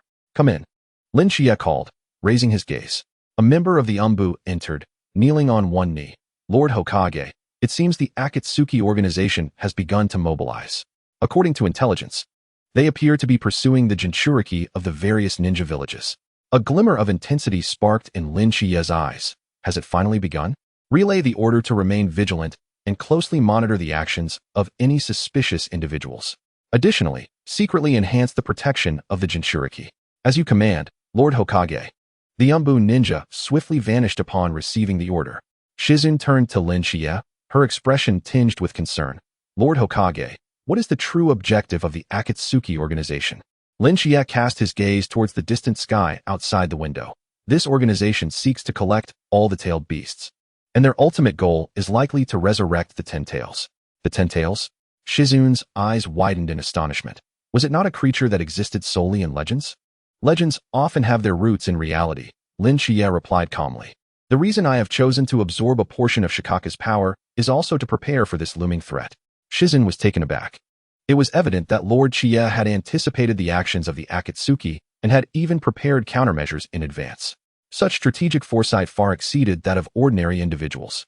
"Do not worry," Lin Shichiya gently reassured, sensing Shizune's unease. "I have arranged everything. The actions of the Atsutsuki are entirely within my control." Meanwhile, at the Atsutsuki base, Nagato, Konan, and Toby were deliberating their next course of action. The one-tailed Jinchuriki has already fallen under the control of Lin Shichiya from Konoha, which has disrupted our plans, Nagato stated, his Rinnegan glimmering with an eerie light. Moreover, it appears that Lin Shichiya has absorbed some of Shikaka's power, significantly enhancing his strength. Konan added, her expression grave. Toby, wearing an orange spiral mask, spoke in a low tone, a hint of apprehension flickering in his eyes. "This name has garnered too much attention in the shinobi world lately. His abilities exceed our expectations." In truth, Toby was Uchiha Obito. But this identity was known only to him. The previous encounter with the mysterious individual at the Konoha Memorial had left him haunted. The one who wielded the Flying Thunder God and Rasengan remained elusive. Despite possessing the power of Kimui, Obito felt a sense of helplessness when faced with that mysterious figure. Nagato furrowed his brow slightly. "According to our original plan, we should capture the tailed beasts in order of their number. However, with the one tail now inaccessible, we need to adjust our strategy. I suggest we capture the other tailed beasts first," Konan calmly analyzed. Though Konoha is powerful, it cannot simultaneously protect all the Jinchuriki. As the three strategized, a shadow quietly emerged in the corner of the base. Clad in the Akatsuki's signature black and red cloud cloak, the figure's face was shrouded in darkness. He had deliberately remained here to monitor the Akatsuki's activities, successfully infiltrating their ranks. He had disguised his identity through special means to gather first-hand intelligence. "That's a sound suggestion," Obito nodded in agreement. "Since the one tail is temporarily unattainable, we shall start with the two tails." After pondering for a moment, Nagato ultimately nodded in assent. "Then it is settled. Haiden and Kaku, you are responsible for capturing the two tails Jinchuriki." In the corner, Lin Shichiya's clone listened intently, his eyes glimmering with golden light as he recorded the Akatsuki's plans, preparing to relay this information back to his main body at the opportune moment. Simultaneously, Lin Shichiya was also gathering intelligence on Nagato. As Pain, who possessed the Rinnegan, Nagato was undoubtedly the most formidable force within the Akatsuki. To thoroughly eliminate the threat posed by the Akatsuki, confronting Nagato was essential, especially considering the powers of Six Paths Pain, which even Lin Shichiya dared not underestimate. In Konoha, Naruto, the Nine-Tails Jinchuriki, was undergoing special training. Panting heavily, he was drenched in sweat. Standing before him was Minato Namikaze, who was guiding him in mastering the Rasengan. "Naruto, your progress is remarkable," Minato smiled, his eyes filled with approval. However, mastering the Rasengan requires further practice. Wiping the sweat from his forehead, Naruto beamed. "Fourth Hokage, I will give it my all." Minato looked at the boy before him, whose visage mirrored his own, and felt a wave of emotion. Without Lin Shichiya's assistance, he would have never had the chance to spend time with his son. "Naruto, there is something I must tell you." Minato's expression suddenly turned serious. "What is it?" "Fourth Hokage?" Naruto inquired, curiosity piqued. Minato took a deep breath. "I am actually your father." "What?"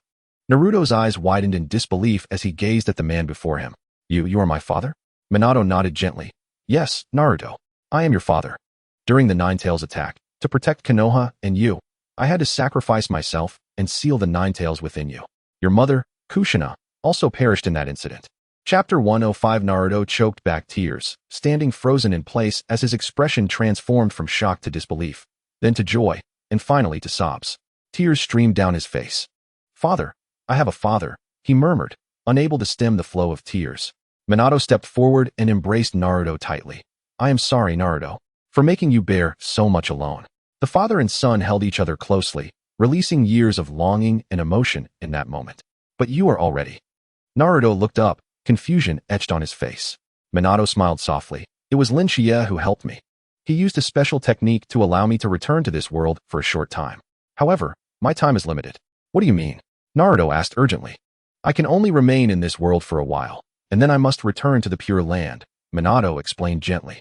Before I leave, I want to teach you more, so you can become an exceptional ninja. Tears welled up in Naruto's eyes once more, but he quickly wiped them away and nodded resolutely. I will do my best, father. I will make you proud. Minato smiled, ruffling Naruto's golden hair. I am already proud, Naruto. You are the pride of both me and Kushina. In the Raikage's office in the Cloud Village, the fifth Hokage of Konoha had managed to subdue even the likes of Orochimaru without resistance. How could this brat possess such prowess? The fourth Raikage, slammed his fist on the table, his formidable physique radiating an aura of pressure. What on earth is this kid's background? According to reports, Shichiya not only defeated Orochimaru but also vanquished the Death God, even absorbing part of Shikaka's power. Darui reported that his displayed strength has surpassed that of ordinary ninjas. A subordinate stated, is he truly that formidable? The Raikage scoffed, though a flicker of trepidation crossed his eyes. However, it is not impossible for Konoha's Hokage to possess such strength. The first Hokage's would release abilities were nearly godlike. Lord Raikage, I believe we should avoid any conflict with Konoha, Killer Bee suggested. That brat's power may even be difficult for you to contend with. The Raikage fell silent for a moment before finally nodding. Send word down the chain to strengthen diplomatic relations with Konoha and to avoid any actions that may provoke conflict. Additionally, dispatch envoys to Konoha to meet with the fifth Hokage. Understood, Lord Raikage, Darui replied respectfully. The Raikage turned his gaze to the window, looking far into the distance. This Shichiya may very well alter the entire landscape of the shinobi world. In the Tsuchikage's office of Iwa Village, the fifth Hokage of Konoha had already resolved the threats posed by Orochimaru and the Sand Village, leading each ninja village to scramble to establish friendly relations with Konoha. I report to you. Third Tsuchikage Onoki, the earth spoke. Onishi furrowed his brow, his fingers lightly tapping on the table. The name Shichiya has recently been the subject of much discussion. It is said that he possesses the terrifying power to slay even the Grim Reaper. Indeed, Lord Tsuchikage.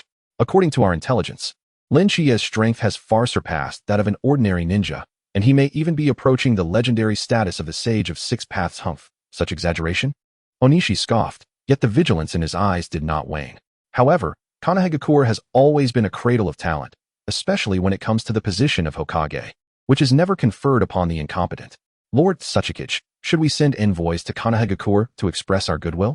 The Yellow Earth asked. Onishi pondered for a moment before nodding in agreement. Make the arrangements.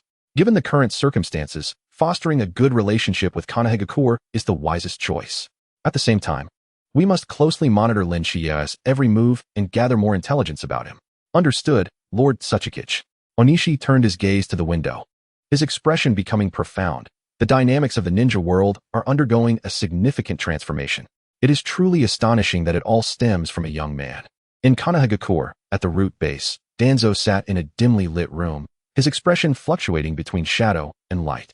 Even Orochimaru has been easily subdued by Shichiya, he murmured to himself, his eyes shimmering with a complex glint. As the dark side of Konoha, Danzo felt both astonished and wary of Shichiya's rise. The fact that such a young individual possessed such terrifying power unsettled him. Yet, he consoled himself as the Hokage of Konoha. His strength also meant the strength of the village. As long as he genuinely has the village's best interests at heart, I need not take action for now. However, Danzo's ambition remained undiminished. He still yearned for the day he could become Hokage, controlling all of Konoha. Yet, faced with Shichiya's displayed power, he was compelled to temporarily conceal his brilliance and patiently await the opportune moment. Keep a close watch on Lin Shichiya's every action. Danzo commanded the root ninjas under him. Report any unusual occurrences to me immediately. Yes, Lord Danzo. The root ninjas replied respectfully before vanishing into the darkness. Danzo sat alone in the room, lost in thought. Unbeknownst to him, his every move had already been detected by Lin Shichiya. Lin Shichiya's perception abilities far exceeded those of ordinary ninjas. As for Danzo's subtle maneuvers, Lin Shichiya chose to ignore them for the time being.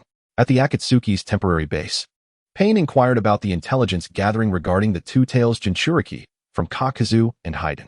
Kakuzu responded calmly. The Two-Tails Jinchuriki was raised by a tulip and is currently on a mission in the village hidden in the clouds. According to the intelligence, her strength is formidable, especially with the power of the two tails, which can unleash powerful flames. Flames? Haha. The best way to deal with flames is to offer sacrifices to the Lord of Evil. Haiden cackled, licking the blade of his scythe, his eyes gleaming with fervor. Pain frowned slightly, indifferent to Haiden's arrogance. Remember, our goal is to capture the Jinchuriki, and we should try not to kill her. Death would cause the tailed beast to temporarily dissipate, complicating our plans. I know. Haiden waved his hand impatiently. But if she resists fiercely, I can't guarantee I won't go overboard. Kakuzu shot Haiden a cold glare. Control your desires, or I will personally end you.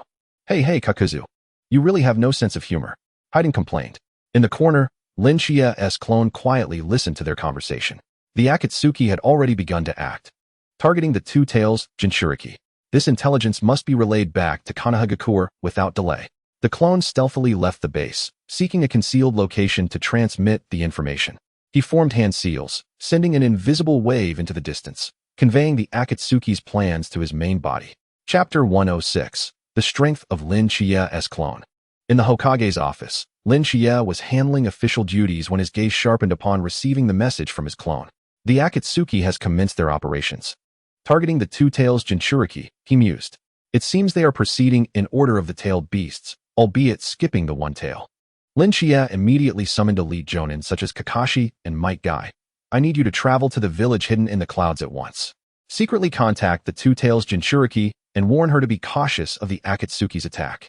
Hokage-sama, won't this action cause misunderstandings with the village hidden in the clouds? Kakashi inquired cautiously. Lin Shichiya smiled slightly. No need to worry. I have already arranged for communication with the Raikage. This operation is a joint effort to counter the threat posed by the Atsutsuki. Understood, Hokage-sama. Kakashi and the others swiftly set off. Lin Shichiya stood by the window, gazing into the distance. The Atsutsuki's actions had begun, and the winds of change in the ninja world were about to rise once more. But this time, he was fully prepared. In a hidden cave outside Konoha, Lin Shichiya sat cross-legged at the center of a spirit-gathering array, emanating a powerful wave of spiritual energy. Since absorbing part of the one-tail Shikaku's power, his cultivation had reached the mid-stage of spirit transformation. Yet, for Lin Shichiya, this was still far from sufficient. The strength of the nine tails was the key, Lin Shichiya murmured, his eyes glinting with determination. Although Naruto was the Jinchuriki of the nine tails, Lin Shichiya did not intend to draw the nine tails' power directly from him. Doing so could not only harm Naruto, but also lead to unnecessary complications. Fortunately, Minato Namikaze had provided another possibility, the Yang Nine-Tails power. Lin Shichiya recalled the Yang Nine-Tails chakra sealed within Minato's body. During the chaos of the Nine-Tails attack, Minato had used the dead demon consuming seal to split the Nine-Tails in two. The Yin Nine-Tails was sealed within Naruto, while the Yang Nine-Tails remained sealed within himself. Now, Minato had agreed to transfer the Yang Nine-Tails power to Lin Shichiya before returning to the Pure Land. This was undoubtedly a significant opportunity for Lin Shichiya to break through. The spirit-gathering array was ready. It was merely waiting for Minato's arrival. Lin Shichiya rose to inspect each rune of the array. This formation would not only assist him in absorbing the Yang Nine-Tails power, but also ensure that he would not be eroded by the Nine-Tails chakra during the absorption process. Just then, a golden figure appeared at the entrance of the cave. Shichiya, I'm here. Minato Namikaze smiled as he entered the cave, his expression one of relief. Lin Shichiya respectfully bowed. Thank you for your trust, Minato-sensei. Minato waved his hand dismissively. No need for formalities. I have informed Naruto that I am his father. He took it quite well. That's good. Lin Shichiya nodded, feeling happy for Naruto in his heart. Minato was about to leave. But at least Naruto now knew his origins. This was a comfort for him. I don't have much time left. Shichiya, Minato's expression turned serious. Let's begin. Lin Shichiya nodded, guiding Minato to sit in the center of the spirit-gathering array. Please take a seat here. Sensei, the next process may be somewhat uncomfortable, but it won't endanger your life. Minato sat down and took a deep breath. I am ready. Shichiya, promise me one thing. Please, go ahead. Protect Naruto, protect Konoha. Minato's eyes were filled with trust and expectation. Shichiya nodded solemnly. I swear by my heart to protect Naruto and Konoha. Satisfied with Shichiya's promise, Minato closed his eyes, beginning to release the yang nine-tails chakra sealed within his body. The formation began to radiate light, and a powerful chakra surged forth from the body of Minato Namikaze, transforming into golden flames that churned in the air.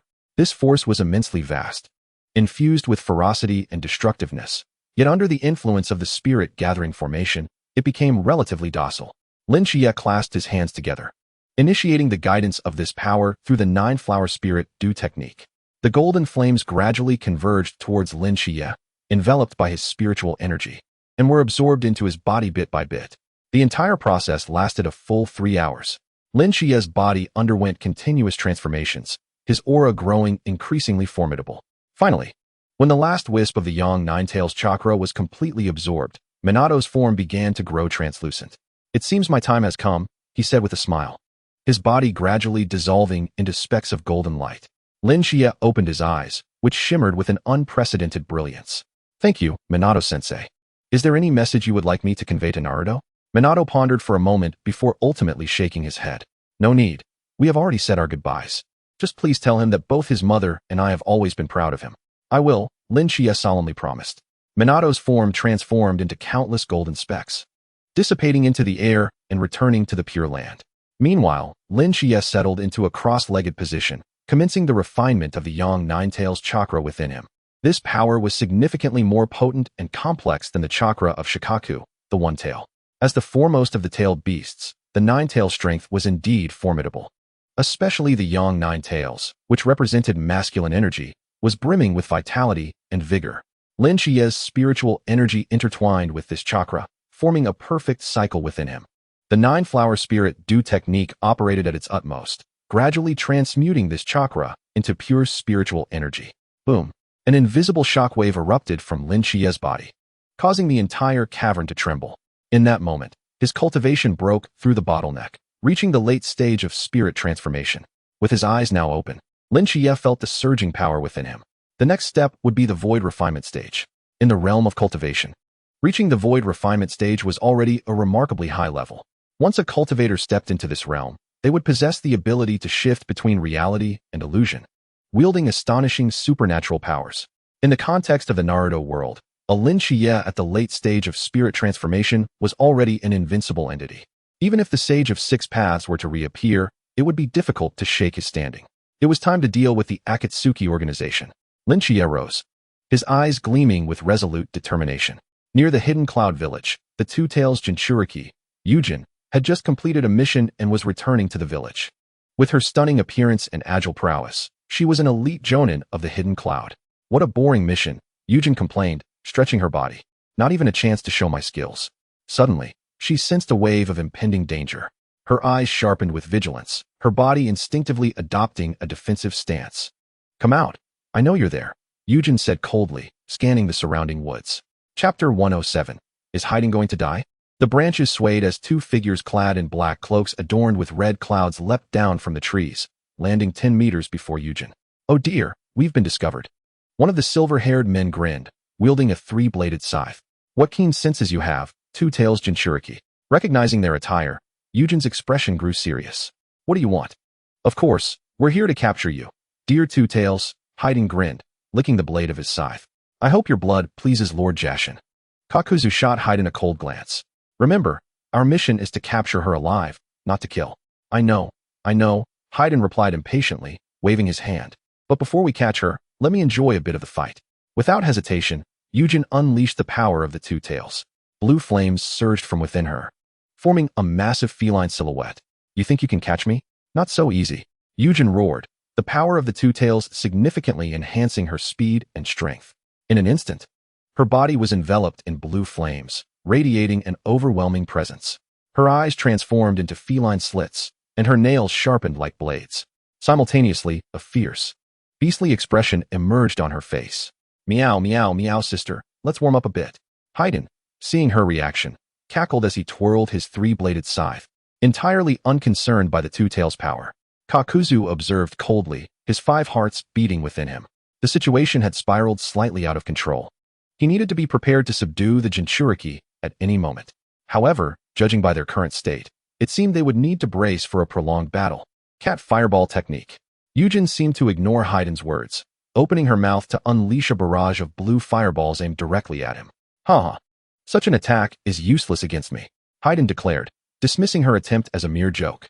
Yet, he wondered if she would ramp up her offensive. Unfazed, he stood his ground as the fireballs hurtled toward him. Boom. A tremendous explosion erupted, sending Haiden flying, his body splintering and blood spraying. Yet he maintained a maniacal grin. What a thrill. This pain. Indeed, he thought, if only the force had been a bit stronger, it might have felt even more pleasurable. Yujin's eyes widened in disbelief at Haiden's expression. How is this possible?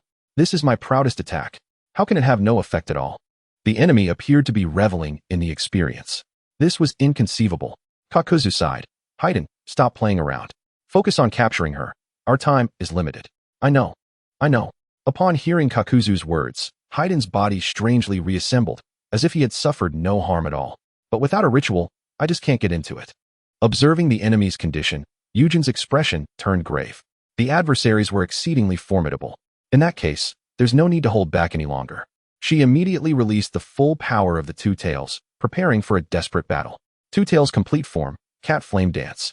Just as she was about to launch her attack, a peculiar wave rippled through the air. All three sensed a terrifying presence approaching. What is this power? Kakuzu furrowed his brow. This power is too overwhelming. Having lived for nearly a century, he had encountered almost every strong individual in the ninja world, yet he had never felt such a terrifying pressure. Hearing Kakuzu's remark, Haiden halted, his smile freezing. Hey Kakuzu, what's going on? Even Lord Jashin hasn't given me this feeling. Yujin, shocked by their reactions, realized this was indeed highly abnormal.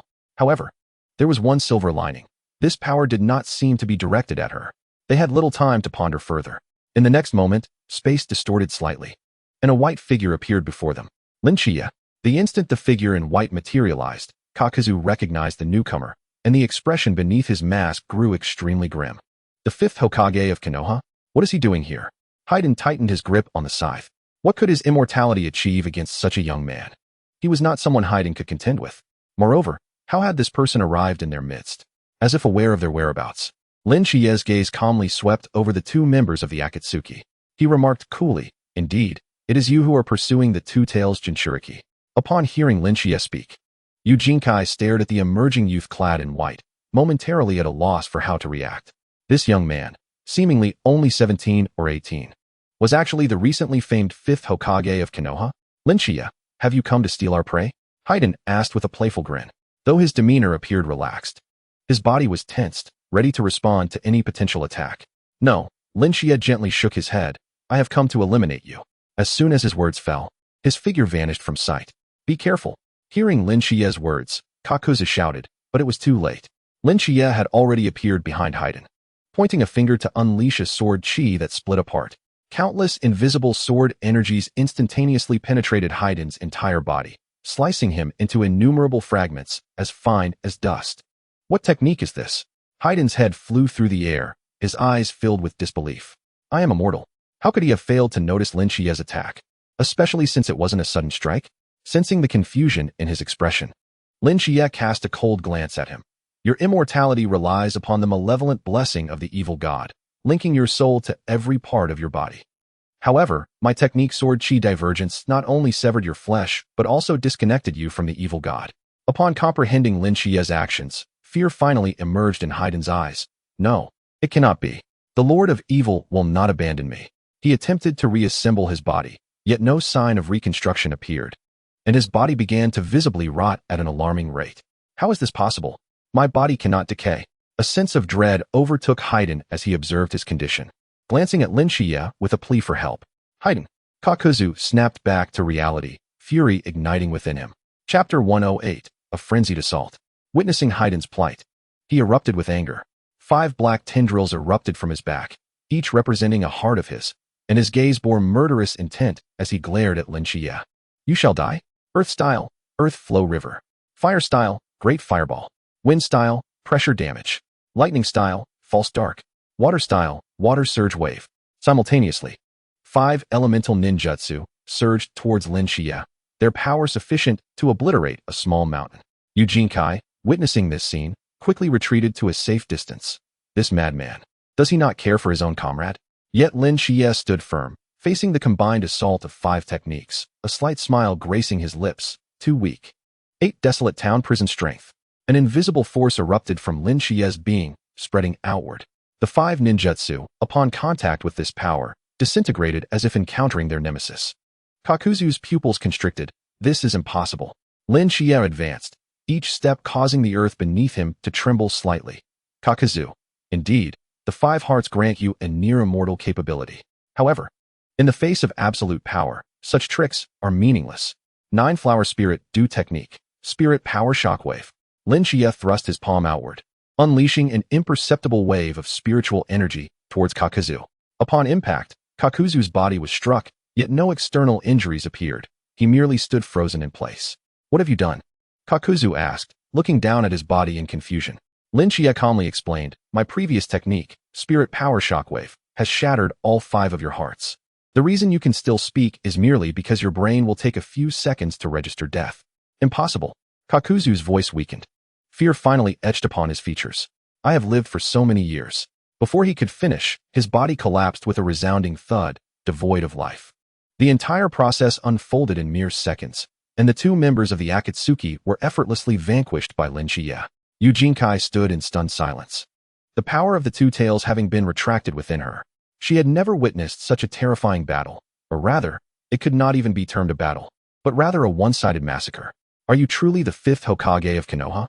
Ujinkai finally regained her voice, trembling as she inquired. Lin Shichiya turned to her, nodding. 2 Tails Jinchuriki Ujinkai, I have come specifically to protect you. Protect me? Ujinkai queried, puzzled. Konoha and Kumogakure are not allies. Because the Akatsuki's goal is all the tailed beasts, Lin Shichiya explained. They seek to collect every tailed beast to enact a certain dreadful plan. I cannot stand idly by. After a moment of silence, Ujinkai respectfully bowed. Thank you for saving me. No need for thanks. Lin Shichiya waved his hand dismissively. However, you should return to Kumogakure swiftly and inform Raikage of the threat posed by the Akatsuki. I have dispatched Konoha ninjas to assist. They will arrive shortly. Will you not accompany me to meet Lord Raikage? Ujinkai asked curiously. Lin Shichiya shook his head. I have other matters to attend to. The Akatsuki does not consist solely of these 2 members. The others are still active. With that, his form gradually became transparent, ultimately vanishing into thin air, leaving behind a parting remark. Take care of yourself, 2 Tails Jinchuriki. Ujinkai gazed at the spot where Lin Shichiya had disappeared, her heart still reeling from the shock. This was the 5th Hokage of Konoha. His power had transcended the realm of shinobi, resembling more that of the legendary sage of 6 paths. Just then, she sensed several chakra signatures rapidly approaching. 2 Tails Jinchuriki, are you alright? Kakashi led Might Guy and other elite ninjas from Konoha into view. You are the Konoha ninjas dispatched by Lord Lin Shichiya? Ujinkai asked, perplexed. Kakashi nodded. Did Lord Shichiya visit here already? Ujinkai pointed to the bodies of the Akatsuki members on the ground. He has already dealt with these 2 Akatsuki members. She paused for a moment, seemingly searching for the right words. The whole process was so swift that I could barely discern how he made his move. Kakashi glanced at the corpses, sighing softly. These are Haiden and Kakuzu, 2 formidable members of the Akatsuki. I did not expect Lord Shichiya to resolve them so quickly. What kind of person is he? Ujinkai could not help but ask. His strength has surpassed my imagination. Kakashi remained silent for a moment before softly replying. To be honest, I also do not know where Lord Shichiya's limits lie. He always manages to surprise us, showcasing even greater strength. But one thing is certain, Might Guy interjected suddenly, a radiant smile on his face. Lord Shichiya is the most brilliant flame of youth in Konoha. His will shall lead Konoha toward an even more glorious future. Ujinkai looked at this overly zealous ninja with some exasperation, yet she could not deny that with a Hokage like Lin Shichiya, Konoha's future was indeed promising. Let us head back to Kumogakure and report everything that has transpired here to Lord Raikage. As Ujin-san remarked, Lord Raikage would undoubtedly reassess his relationship with Konoha upon learning that Lord Lin Shichiya personally intervened to protect me. Kakashi nodded in agreement and led the team back to Kumogakure alongside Ujin-san. Throughout the journey, his heart brimmed with admiration for Lin Shichiya. The strength of the 5th Hokage had grown immensely, far surpassing the imagination of ordinary shinobi. Meanwhile, Lin Chia's true self was meditating in a cave outside Konoha. Haiden and Kakuzu had already been dealt with by his shadow clone. Lin Chia mused, a glimmer of satisfaction flickering in his eyes. Next, it was time to address the remaining members of the Atsutsuki. He slowly opened his eyes, which shimmered with a golden light, particularly Nagato, the man endowed with the Rinnegan, the true leader of the Atsutsuki. Lin Chia rose and exited the cave, gazing into the distance at Konoha. After absorbing the power of the Nine Tails, his cultivation had reached the late stage of transformation, merely a step away from the void refining stage. Such power was virtually equivalent to invincibility within the Naruto world. Even the legendary sage of six paths would likely find it difficult to contend with him. Yet, Lin Chia did not allow himself to become complacent. To thoroughly eliminate the threat posed by the Atsutsuki, a more cautious approach was necessary, especially considering Nagato's Rinnegan, a legendary bloodline limit teeming with infinite possibilities. It was time to personally confront the wielder of the Rinnegan.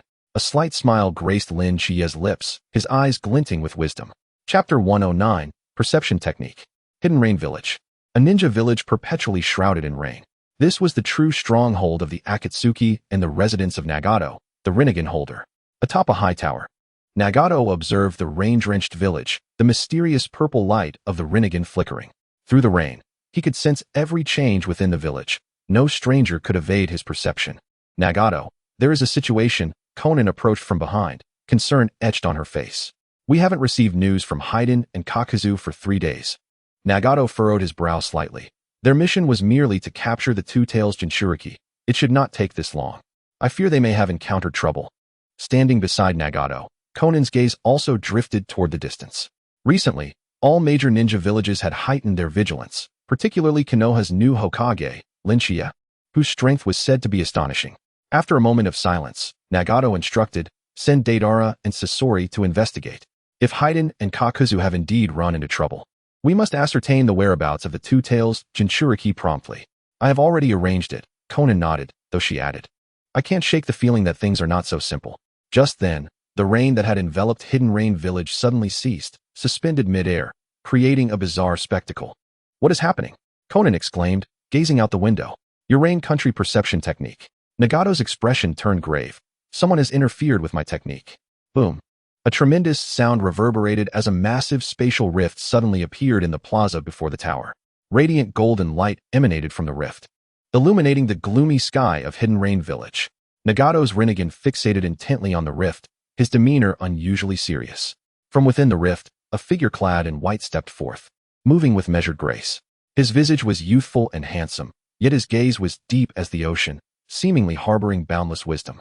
Lin Chia, Nagato finally recognized the visitor. His tone imbued with shock. The fifth Hokage of Konoha. Conan stared in astonishment at the young man in the plaza. Is that Lin Chia?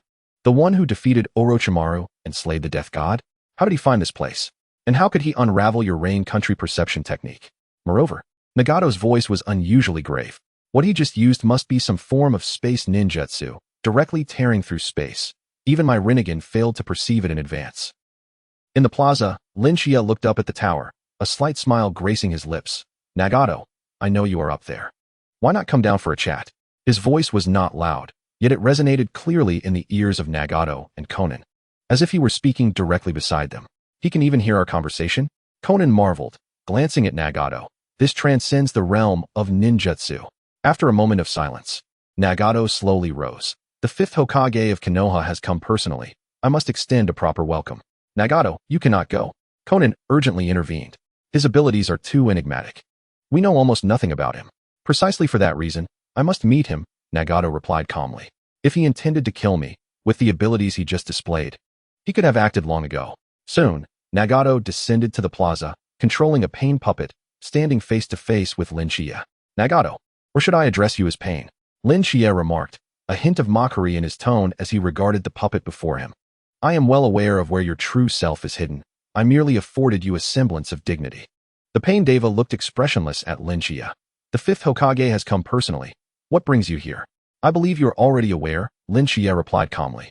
I have come to put a stop to your plan to collect tailed beasts. The Deva's brow furrowed slightly. You seem to know quite a bit. Moreover, Lin Chia continued, 2 of your members, Haiden and Kakuzu, have been dealt with by me. A flicker of surprise crossed the Deva's expression. You killed Haiden and Kakazu? To be precise, it was a shadow clone of mine that dealt with them, Shichiya clarified. I have been in Konoha this entire time. The Deva was silent for a moment before speaking. Shichiya, your strength indeed exceeds expectations. But do you know the true purpose of the Atsutsuki? We seek to create genuine peace. By collecting tailed beasts and enacting the infinite Tsukuyomi, trapping everyone in a dream of peace? Shichiya scoffed. This is merely the lie that Uchiha Obito has instilled in you. The Deva's pupils constricted sharply. You know about this? I know far more than you can imagine. Shichiya replied nonchalantly.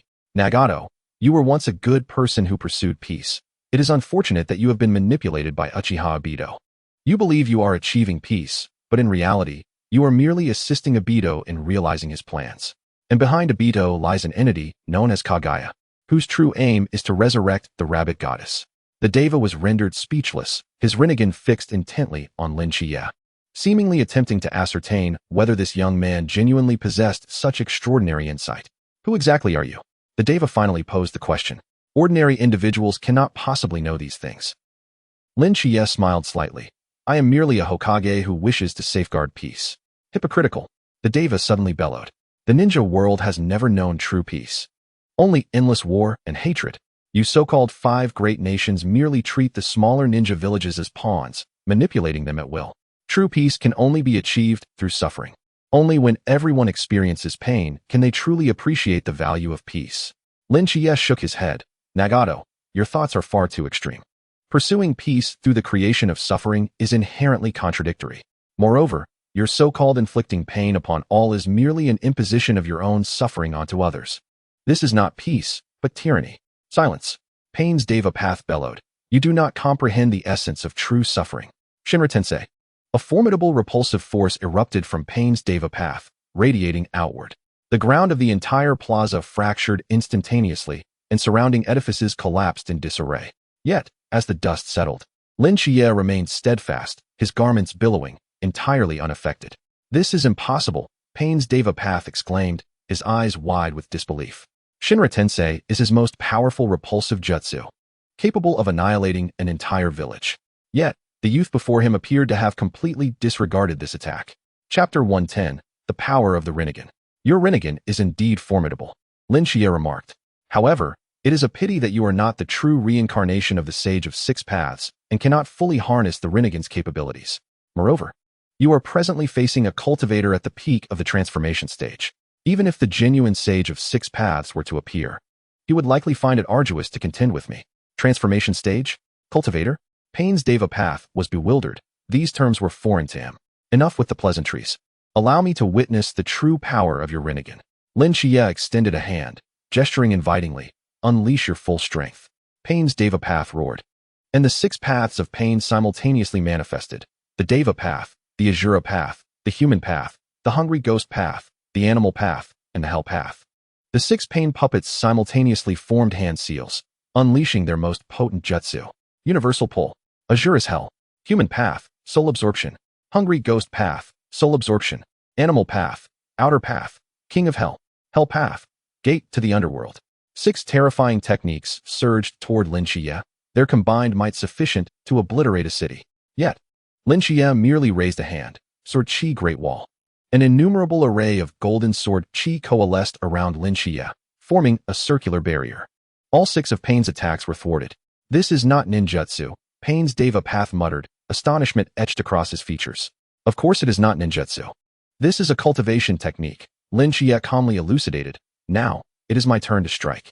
Shu Mountain Sword Technique. 10,000 swords returned to the origin. Countless streams of golden sword chi erupted from Shichiya's being, cascading toward the 6 paths of pain like a meteor shower. These sword chi traveled at such velocity that even the Rinnegan could not fully apprehend them. Shinra Tensei. Pain's Deva Path once more unleashed a powerful repulsion in an attempt to counter these sword chi. However, the sword chi seemed to defy the laws of physics, piercing directly through the repulsive field, striking the vital points of the 6 pain puppets with precision. Boom, boom, boom. The 6 pain puppets were simultaneously pierced by the sword chi. The internal mechanisms and chakra receivers were utterly destroyed, rendering them incapable of movement. What Nagato glimpsed through the last moments of the pain puppets was Shichiya's serene, yet slightly sympathetic smile. No, this is impossible. Deep within the high tower, Nagato's body trembled violently, unable to fathom the sight of all 6 pain puppets being obliterated. This was the first time in his life that he felt such profound helplessness. Even when Hanzo killed Yahiko, he had not experienced this level of utter despair. Nagato. Conan anxiously observed Nagato, who had become skeletal. We must evacuate at once. However, at that moment, a flash of white light appeared, and Shichiya materialized before them. There is no need to panic, Shichiya said calmly, fixing his gaze upon Nagato and Conan. Had I wished to kill you, I would have acted already. Nagato weakly lifted his head, his Rinnegan locking onto Shichiya's. Who exactly are you?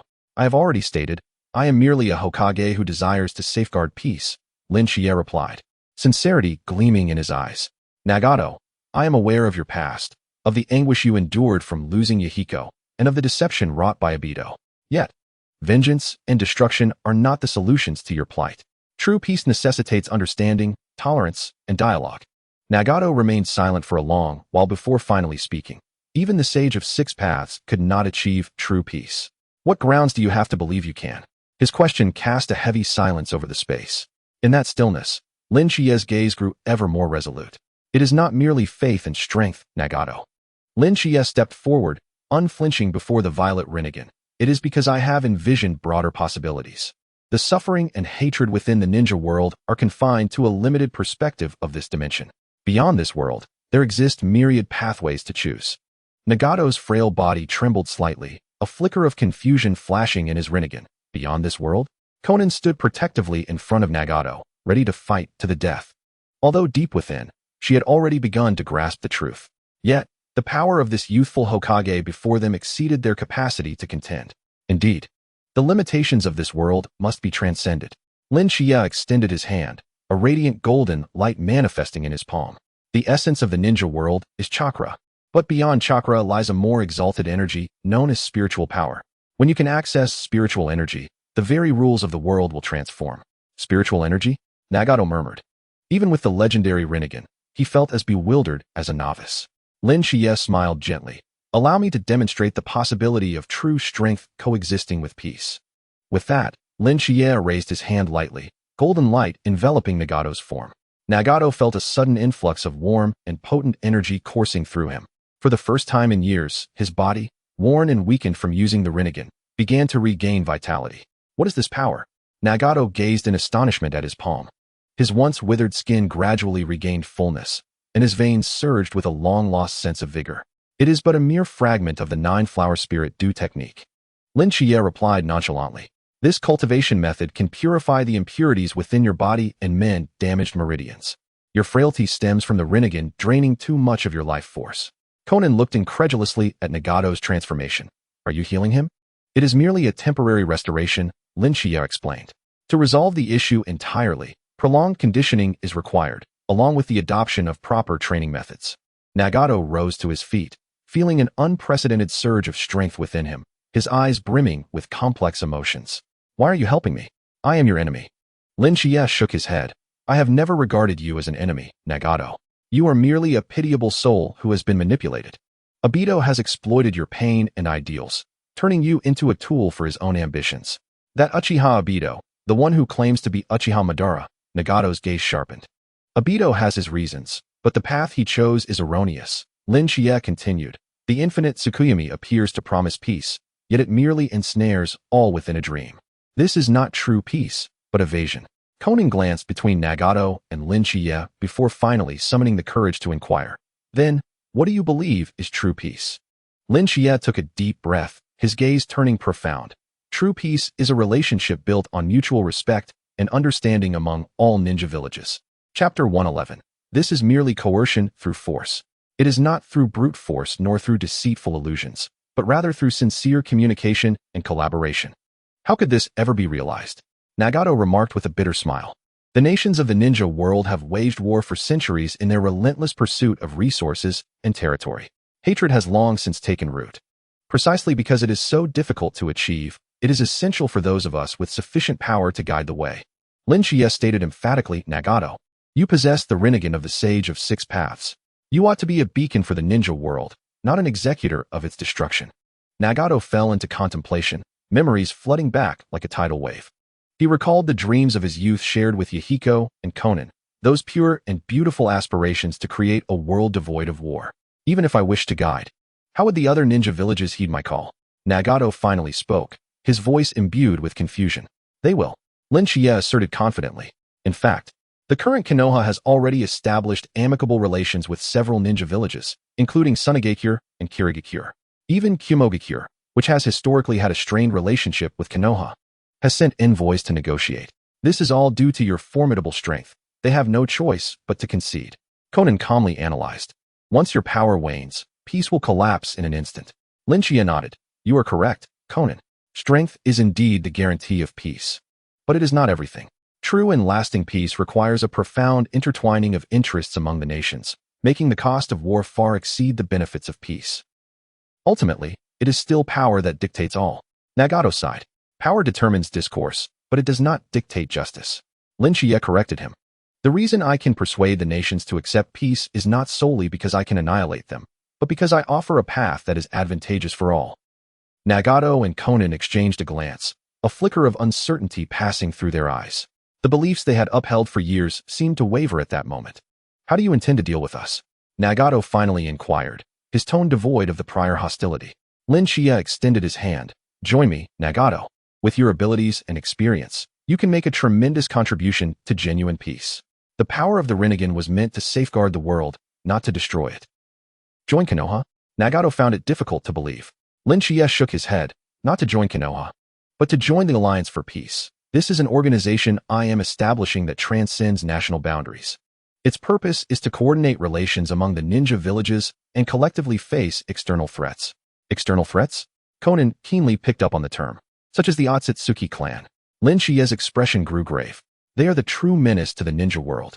Kagaya Atsutsuki is merely one of them. More members of the Atsutsuki clan will arrive on Earth in search of chakra fruits. Upon hearing this, Nagato and Konan were once again taken aback. They had only glimpsed fragments of the legends surrounding the Atsutsuki clan in ancient scrolls, never imagining that such a threat existed in reality. Yet Shichiya had now laid it bare before them. If what you say is true, then the ninja world indeed needs to unite. Nagato pondered. But how can I be sure your words hold any truth? Shichiya smiled slightly. I can take you to meet someone, Minato Namikaze. The fourth Hokage? Is he not already? Yes, he has passed away. However, through a special method, I have temporarily brought him back to this world. He is currently guiding Naruto's training in Konoha. A flicker of astonishment crossed Nagato's eyes. You can even reverse death? Your power has transcended the laws of nature. Not reversing death, merely borrowing the soul of the deceased.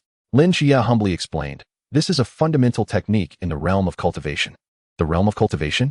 Nagato echoed the unfamiliar term, curiosity sparkling in his eyes. Return with me to Konoha, Nagato, Konan. Shichiya reiterated his invitation. I will show you what true peace looks like, and I will teach you the methods of cultivating spiritual energy. With the support of cultivation techniques, the power of the Rinnegan can be even more formidable. Konan looked towards Nagato, awaiting his decision. Regardless of Nagato's choice, she would resolutely follow him. After a lengthy silence, Nagato finally nodded. I am willing to accompany you, but not because I fully believe your words.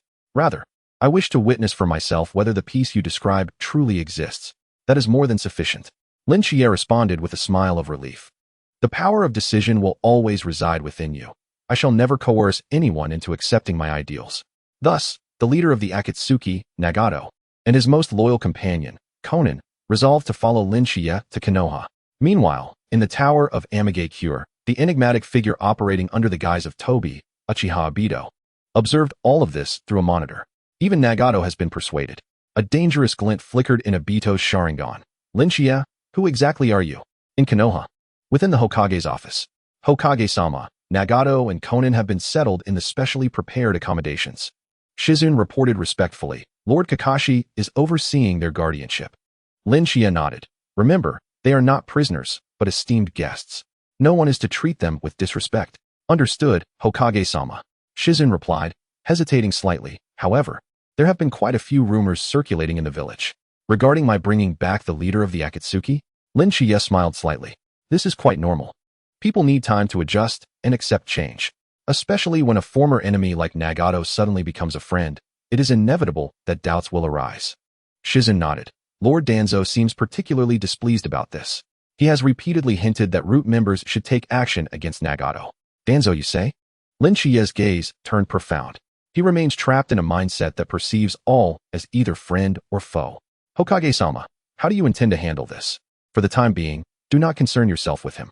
Lin Chia replied nonchalantly. Danzo has his uses. His loyalty to Konoha is beyond question, though his methods are excessively radical. But just after the Hokage made this statement, a member of the Umbu appeared at the window. Hokage-sama, urgent intelligence. Speak. Lin Chia's expression remained unchanged, yet his eyes sharpened. Itachi Uchiha and Kisame Hashigaki have entered the land of fire and seem to be on their way to Konoha. Upon hearing this, Lin Chia's lips curled into a slight smile. Have they finally arrived? Chapter 112. Absorbing the power of one tail. Hokage-sama, should we dispatch the Umbu to intercept them? An Umbu ninja inquired. There is no need. Lin Chia stood up and walked to the window, gazing into the distance. I will personally meet with them. This. Shizen looked worried. It is far too dangerous for Hokage-sama to go personally. Itachi Uchiha wields the Mangekyo Sharingan, and Kisame Hashigaki is known as the beast without tails, possessing an astonishing amount of chakra. Lin Chia chuckled softly. Shizen, have you forgotten that I have already absorbed the power of the 9 tails and part of one tail? I have now reached the late stage of spirit transformation. Even the sage of 6 paths reborn would not stand a chance against me. Shizen smiled awkwardly. Indeed, Lin Chia is no longer the boy who needed protection. Inform Sasuke. Tell him his brother is on his way. Lin Chia instructed. Sasuke? Shizen responded, somewhat perplexed. Itachi Uchiha did indeed massacre the entire Uchiha clan, did he not? Would Sasuke not harbor hatred towards him? The truth is far more intricate than it appears. Lin Chia smiled enigmatically. It was time for Sasuke to learn the truth. With that said, Lin Chia's figure vanished from sight, leaving behind a shimmering wisp of golden light in the air. At the border of the land of fire, within a dense forest, Itachi Uchiha and Kisame Hashigaki traversed a narrow path, both clad in the dark red cloud-patterned cloaks of the Atsutsuki. Itachi, is it truly wise for us to proceed directly to Konoha? Kisame inquired, his shark-like grin widening, especially after hearing of Haiden and Kakuzu's fate.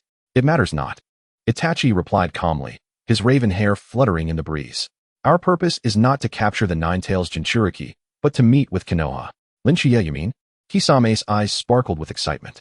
They say even Nagato fell to him. I am eager to witness his current strength. Last time, they had been defeated by Lin Chia. However, they were uncertain of his present capabilities. Moreover, they did not intend to oppose Konoha. Lin Chia should not have any reason to kill them. As they indulged in their musings, a figure suddenly appeared in an open space before them, as if conjured from thin air. No need to wait. I have arrived. Lin Chia said with a smile, his white robes billowing gently in the wind. Such speed. Kisame instantly shifted into a combat stance, his hand gripping the hilt of his sword. I felt no fluctuation of chakra at all. Yet Itachi raised a hand to halt Kisame, stepping forward slowly to bow to Lin Chia. I have broken my promise, Lord Hokage Chia. Itachi Uchiha, Lin Chia replied, his gaze steady. I have been wishing to meet you as well. Kisame, bewildered, exclaimed, Itachi, what did he just say? An undercover agent? A hero? It seems you are already aware of the truth, Itachi stated, his expression tranquil yet tinged with a hint of complexity. And what of Sasuke? Sasuke as well. He awaits you in the village, Lin Chia replied. He is already aware of part of the truth, but he requires you to impart further details personally. Upon hearing this, the tension etched on Itachi's face finally relaxed somewhat. Thank you, Lord Chia, for your care towards Sasuke. Do not mention it. Sasuke is a fine young man, and he represents the future of Konoha. Lin Chia smiled before turning to Kisame. Mr. Kisame, it seems you are still rather perplexed by all of this. Kisame fixed his gaze on Lin Chia, a mix of wariness and curiosity in his eyes. Who exactly are you? Why is the Atsutsuki so lacking in intelligence about you? Because I do not belong to the power structure of this world, Lin Chia replied candidly. I hail from a realm known as the Immortal Cultivation World, wielding power that transcends chakra, spiritual energy. The Immortal Cultivation World? Spiritual energy? Kisame echoed these unfamiliar terms before bursting into laughter. Ha ha ha, how fascinating. No wonder even Nagato is no match for you. Lin Chia nodded. Nagato and Konan have settled in Konoha. They chose to collaborate with me to establish genuine peace. You two can join us, Kisame. Join. Kisame's expression grew exceedingly complex. Why extend an invitation to someone like me? I am a rogue ninja from the village hidden in mist, a butcher with blood on my hands. Because I have seen your deep-seated desire for the truth. Lin Shichiya gazed firmly into Kisame's eyes. You have long sought a world devoid of lies, a realm of authenticity. I can assure you that such a world exists, provided you are willing to assist us in creating it. Of course, after this, he may no longer remain in Konoha, which presents a perfect opportunity to bolster Konoha's strength. Kisame remained silent for a long while before finally exhaling a heavy sigh. Following you is certainly preferable to aligning myself with those who peddle nothing but lies. Then let us return to Konoha. Lin Shichiya extended his hand. Sasuke is waiting for his brother to come home. A flicker of emotion and anticipation glimmered in Itachi's eyes. The feelings he had long repressed seemed to find an outlet at last. Lead the way, Lord Shichiya, Itachi said softly, his tone imbued with an unprecedented lightness. Lin Shichiya smiled faintly, drawing his hand through the air. As he did, a golden spatial rift appeared before the three. Let us proceed, Lin Shichiya declared. A new era is about to commence. Itachi and Kisame exchanged glances before resolutely stepping into the rift, journeying toward Konoha. In the distant depths of the forest, a figure adorned with an orange spiral mask quietly observed the unfolding events. Lin Shichiya, Uchiha Obito muttered to himself, "Who are you? And why do you seek to thwart my plans?" His fists clenched tightly, the once flawless scheme crumbling piece by piece. Nagato had betrayed him, and now Itachi and Kisame were departing, the power of the Atsutsuki swiftly disintegrating. Regardless, the infinite Tsukuyomi plan must persist. Even if I am left alone, I shall see it through, Obito said darkly, his body beginning to contort before vanishing into the vortex of space, leaving behind a tranquil forest and the stillness before an impending storm. In Konoha village, within the Uchiha clan compound, Sasuke stood alone in the empty courtyard, holding a letter that Lin Shichiya had entrusted to him. Itachi, Sasuke murmured, his eyes brimming with complex emotions. Ever since Lin Shichiya had revealed the truth behind the Uchiha massacre, Sasuke's heart had been thrown into unparalleled turmoil. The sole purpose that had sustained him through the years, to kill Itachi and avenge their family, suddenly seemed utterly meaningless, replaced by a far crueler truth.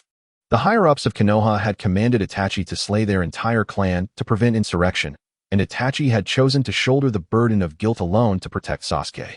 Itachi, you fool! Sasuke's eyes welled with tears unbidden. At that moment, he sensed someone approaching from behind. Turning around, he was met with the sight of his long-yearned-for brother. Itachi Uchiha. Sasuke, Itachi stood at the entrance of the courtyard, gazing softly at his younger brother. I have returned. Itachi. Tears streamed down Sasuke's face as the pent-up emotions of over a decade surged forth like a bursting dam. The two brothers stood in silence, quietly absorbing each other's presence. The years of estrangement and hatred seemed to dissolve in that instant, rendered inconsequential. Lin Shichiya stood at a distance, quietly observing this poignant scene, a satisfied smile gracing his lips. This is true peace, is it not? Beside him, Kisame spoke up, a hint of sentimentality in his tone. To reunite a separated family. To eradicate the cancer of hatred indeed, Lin Shichiya nodded. Peace is not merely the absence of war. It is a state wherein everyone can live a life of happiness. The reunion of Itachi and Sasuke is merely the first step. What comes next? Kisame inquired with curiosity. Lin Shichiya's gaze turned profound. Next, we must confront our ultimate adversaries, Uchiha Obito and Kagaya's will, Black Zetsu. These two are the true threats to the ninja world. Obito? The one who claims to be Uchiha Madara? Indeed, Lin Shichiya affirmed. He is being manipulated by Black Zetsu, who seeks to resurrect Kagaya Atsutsuki. Black Zetsu is the manifestation of Kagaya's will, having been orchestrating the history of the ninja world from the shadows for millennia. The purpose is to allow his mother to return to the mortal realm. Kisame listened in astonishment. This is far too complicated.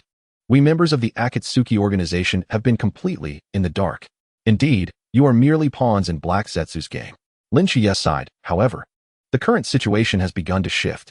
With Nagato, you, and Itachi's involvement, the strength of the Akatsuki has been significantly diminished, forcing Obito to reconsider his plans. You seem quite confident about the future? Kisame inquired curiously. Lin Shichiya smiled slightly. Of course, for I have glimpsed the dawn of hope. Though the path ahead remains fraught with challenges, as long as we stand united, there is nothing we cannot overcome. No sooner had he spoken than a dark-clad ninja hastily appeared before the two. Hokage-sama. Urgent intelligence from the border indicates a significant gathering of white Zetsu. Lin Shichiya's expression turned grave. It seems Obito can no longer restrain himself. Kisame raised an eyebrow. Do you require the assistance of my Samahata? Certainly. Every bit of strength is essential. Lin Shichiya nodded, then glanced at Itachi and Sasuke. suggesting they should share more time together. For the battles to come will likely be even more arduous. Kisame grinned widely, revealing his sharp teeth. But isn't that what makes it interesting, Lord Shichiya? Shichiya chuckled. You are indeed right, Kisame. A world devoid of challenges would be dreadfully dull. Meanwhile, Shichiya's main body was in Konoha handling matters concerning Uchiha Itachi and Kisame Hoshigaki. A clone lurking within the Atsutsuki had already sensed the aura of the main body breaking through to the late stage of transformation. The main body has indeed transcended to the late stage of transformation. As the Akatsuki clone sensed the shift in the main body's aura, a smile crept onto its lips. It had been hiding its identity within the Akatsuki, waiting for this day to arrive. The breakthrough of the main body to the late stage of transformation signifies a tremendous enhancement in the clone's power. It is time. Suddenly, a mysterious member within the Akatsuki revealed an overwhelming aura. The abrupt change left everyone in the Akatsuki base astonished. Obito's Sharingan fixated on this suddenly powerful member, his hands already forming seals. He could distinctly feel that the owner of this aura was Shichiya. But wasn't this person one he had brought along? Why does he bear Shichiya's essence? There must be some unfathomable secret hidden within this. However, there was no choice. Obito was acutely aware of Shichiya's formidable strength. Thus, he had no option but to defeat him. Shichiya, how could you possibly be here? Obito's voice was laced with terror. I have always been here, Obito. Shichiya's clone chuckled lightly, the golden light in his eyes growing increasingly radiant. To be precise, I infiltrated the so-called Akatsuki the very day it was founded. How could this be? Obito's face contorted in disbelief. The Akatsuki member before him had been executing his orders all along. How could he be Shichiya? As the clone spoke, he slowly raised his hand and gently removed the Akatsuki hat, revealing a familiar visage that bore an uncanny resemblance to the fifth Hokage of Konoha. Now, there is no need for further disguise. The aura of Shichiya's clone surged once more, the formidable pressure leaving all Akatsuki members gasping for breath. Nearby, Black Zetsu instantly realized something was amiss and prepared to meld into the ground to escape. Trying to flee? Shichiya's clone scoffed coldly. It is too late. 8 desolations suppressing prison. A terrifying gravitational field instantaneously enveloped the entire space. Black Zetsu, who had been ready to merge with the earth, found himself suddenly immobilized. It felt as if immense forces were descending from the heavens, pinning him firmly to the ground. What is this power? Black Zetsu cried out in horror, never having imagined he could be so easily subdued. As Kagaya's will, he had existed in the world for over a millennium, enduring countless battles.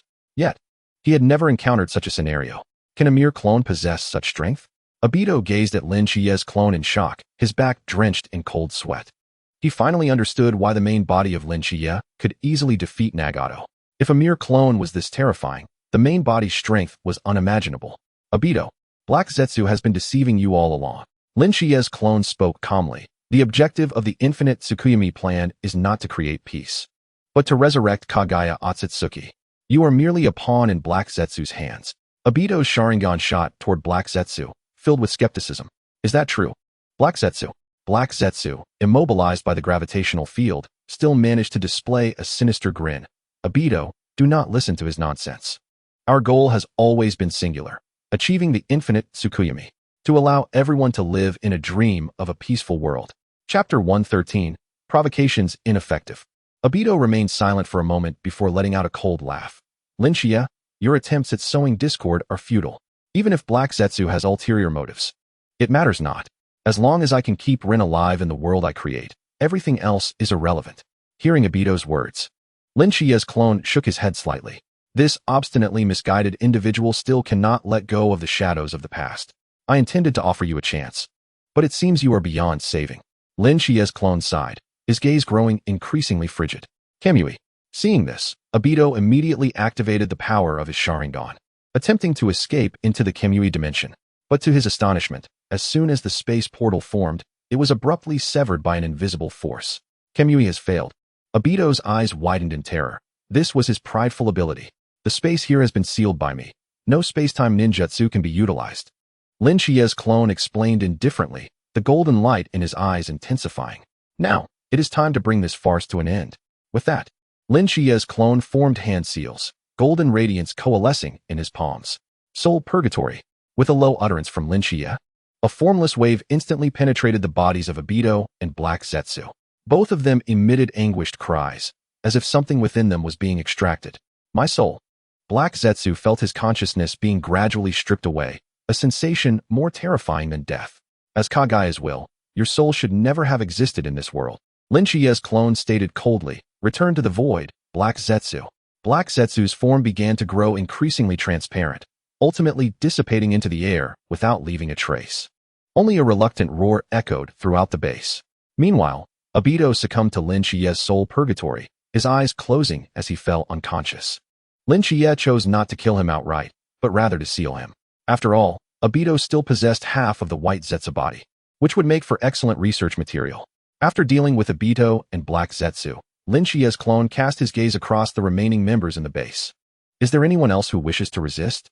Lin Chia's clone inquired coolly, a terrifying pressure enveloping the entire space.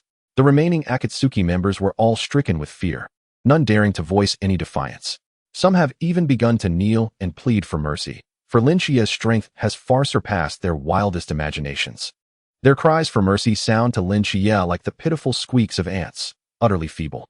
With a mere flick of his hand, his doppelganger immobilized all the members of the Akatsuki with an invisible force, rendering them utterly motionless. Simultaneously, a golden barrier enveloped the Akatsuki's base, forming a formidable protective shield. From this day forth, the Akatsuki shall be under my command. The voice of Lin Chia's doppelganger, although not raised high, emanated an undeniable authority. Those willing to follow me shall be granted the opportunity for rebirth. Those who resist shall perish. Faced with the threat posed by Lin Chia's doppelganger, not a single member of the Akatsuki dared utter a word of dissent. After all, they had witnessed firsthand how effortlessly Lin Chia had defeated Kagaya and Obito. How could they muster the courage to resist against a being capable of easily sealing even the spatial abilities of the Sharingan?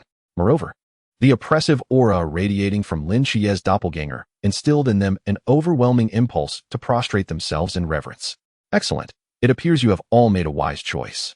Lin Chia's doppelganger nodded in satisfaction and then waved his hand, lifting the immobilization spell. From this moment forward, your task is no longer to collect tailed beasts, but rather to assist me in establishing a world peace alliance. I will assign each of you distinct tasks, and those who perform well will have the chance to learn my techniques. Upon hearing this, hope ignited in the eyes of the Akatsuki members. The allure of acquiring powers that transcend ninjutsu was simply irresistible. As you command, my lord. The members of the Akatsuki chorused, their gazes filled with reverence and anticipation. Lin Chia's doppelganger nodded approvingly before sitting cross-legged to commence his meditation. He needed to establish a closer connection with his true self to convey the circumstances here. In Konoha, within the Hokage's office, Lin Chia was attending to his daily affairs when he suddenly sensed a message from his doppelganger. So that's it. The doppelganger has taken control of the Akatsuki. A faint smile crept across Lin Chia's face, a glimmer of satisfaction flashing in his eyes. Kagaya has been eradicated, and Obito sealed away. The threat posed by the Akatsuki has been neutralized. Just then, Kakashi and Might Guy walked into the office, intrigued by Lin Chia's murmurs. Hokage-sama, what has transpired? Kakashi inquired cautiously. Lin Chia looked up at the two, a smile gracing his lips. Good news, Kakashi Guy. The Akatsuki is now under my control and no longer poses a threat to Konoha. What? Kakashi and Might Guy exclaimed in unison, their eyes wide with disbelief. Lord Chia, do you mean to say the Akatsuki has been destroyed? Not destroyed, but controlled, Lin Chia clarified. One of my doppelgangers has assumed command of the Akatsuki and restructured them. In the future, they will serve the World Peace Alliance, aiding us in achieving true peace. The two were nearly speechless, grappling with the enormity of the news. The Akatsuki was one of the most dangerous organizations in the ninja world, comprising S-rank rogue ninjas from various villages. Figures like Itachi Uchiha, Kisame Hashigaki, Deidara, and Haiden were threats that even ordinary ninja villages struggled to contend with, let alone collectively. Yet, Lin Chia spoke of having taken control of the Akatsuki as if it were a trivial matter. It was simply unfathomable. Lord Chia's youthful vigor is burning at its brightest. Might Guy exclaimed, his eyes sparkling with excitement. Kakashi, however, remained composed, a thoughtful expression crossing his single eye. Lord Chia, this could alter the balance of power among the 5 great shinobi villages.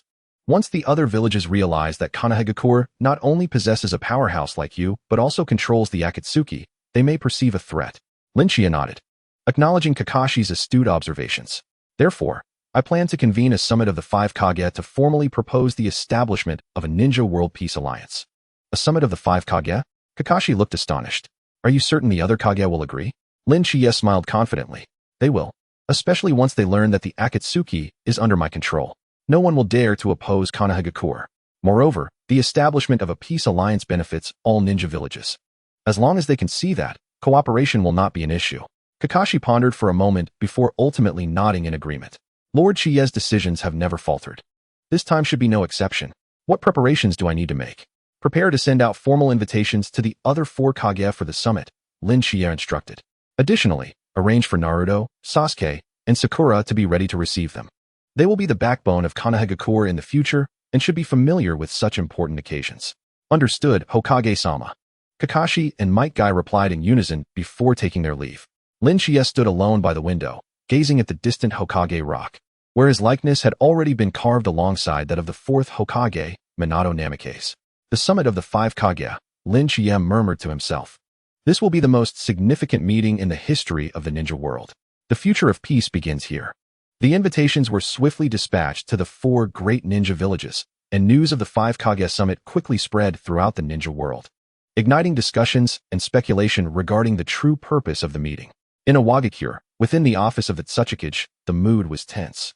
The 5 Kage summit? What is Shichiya planning? The 3rd Atsutsuki, Inoki, furrowed his brow as he held the invitation from Konoha. Tsukage-sama, I recommend we attend, replied Atsutsuki, standing nearby. Her expression grave.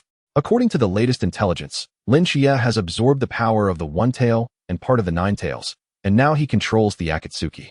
The strength of Konoha has far surpassed that of the other villages. What? The Atsutsuki has been brought under control?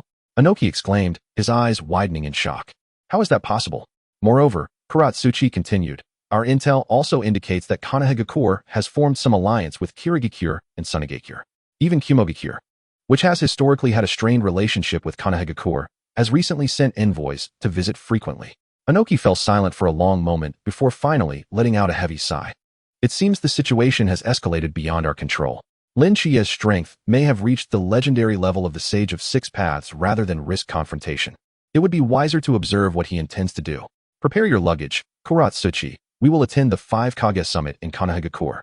Atsutsuki nodded respectfully before turning to begin preparations for the journey to Konoha. Inoki sat alone in his office, the wrinkles on his face appearing even deeper. Shichiya, he murmured to himself, what is this young man truly after? Is it really peace? Or something else entirely? Inoki's words trailed off, and he sighed heavily. As a veteran ninja who had lived for nearly a century, he had witnessed 2 great ninja wars and countless betrayals and deceptions, leaving him skeptical of the notion of genuine peace. However, in the face of the terrifying power Shichiya had exhibited, he found himself reconsidering the possibility.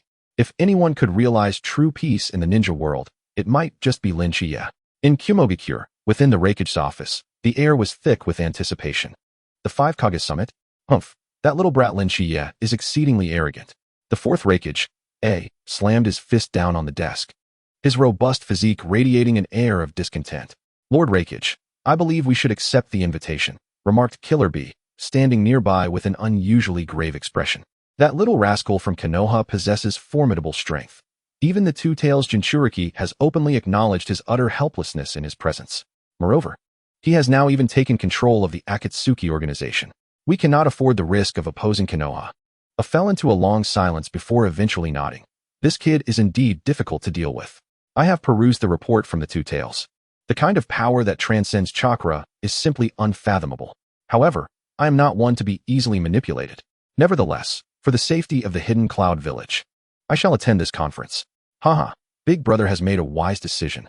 Killer Bee reverted to his usual playful demeanor, even breaking into an impromptu rap. Konoha's Hokage is powerful. Lord Raikage, do not overexert yourself. The 5 Kage's conference is about deliberating on a peaceful future. Shut up, Killer Bee. I bellowed, grabbing a folder from the desk and hurling it at him. Killer Bee nimbly dodged, continuing to chuckle. Inform Darui to prepare for our journey to Konoha, I commanded, and bolster the village's defenses in case of an attack while we are away. Understood, Big Brother. Killer Bee replied earnestly, his joviality replaced with seriousness. In the Mist Village, at the office of the Mizukage, the 5th Mizukage, Mei Terumi, contemplated the invitation in her hands, a thoughtful expression gracing her beautiful visage. This is an excellent opportunity to establish amicable relations with Konoha, Ching suggested, adjusting his glasses. Especially after Shichiya has demonstrated such overwhelming power. An alliance with Konoha would benefit the Mist Village immensely. Mei Terumi nodded, a glimmer of determination in her eyes. Prepare to set off. We shall attend this conference. Yet, I am uncertain of the stances of the other Kages, especially the third Sachikage and the fourth Reikage. They are notoriously obstinate. Even those as stubborn as they must reconsider their positions in light of Shichiya's exhibited strength. Qing analyzed, furthermore. Establishing a peaceful alliance would be advantageous for all ninja villages. I hope so. Mei Terumi sighed softly, recalling Shichiya's prowess. It was hard to fathom anyone capable of contending with him. However, peace has never been achieved through the coercion of force. True and lasting peace requires the collective effort of all. Qing looked up at Mei Terumi, a flicker of admiration in his gaze. Your insights are profound, Mizukichi. Perhaps Shichiya's true aim in convening the Five Kages conference is to seek a consensus and cooperation among all. Mei Terumi nodded, rising to gaze out the window toward the horizon. The landscape of the ninja world is undergoing a significant transformation, and we stand at the heart of this change.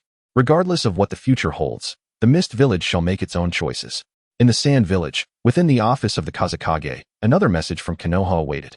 The newly appointed Kazekage, Gaara, studied the invitation, a complex emotion flickering in his eyes.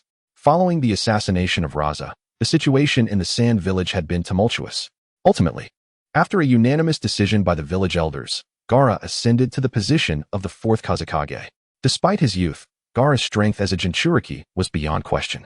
Additionally, Shichiya had previously aided him in mastering the One-Tail's power, allowing him to sleep peacefully without disturbance. This instilled in Gaara a special sentiment towards Shichiya, a mix of gratitude and reverence. Kazekage, are you preparing to attend the Five Kages conference? Temari inquired cautiously, standing beside Gaara. He remained silent for a moment before responding. I must go. The relationship between the Sand Village and Konoha is already strained, especially following the failure of the Konoha collapse plan. Refusing this invitation would only exacerbate the situation.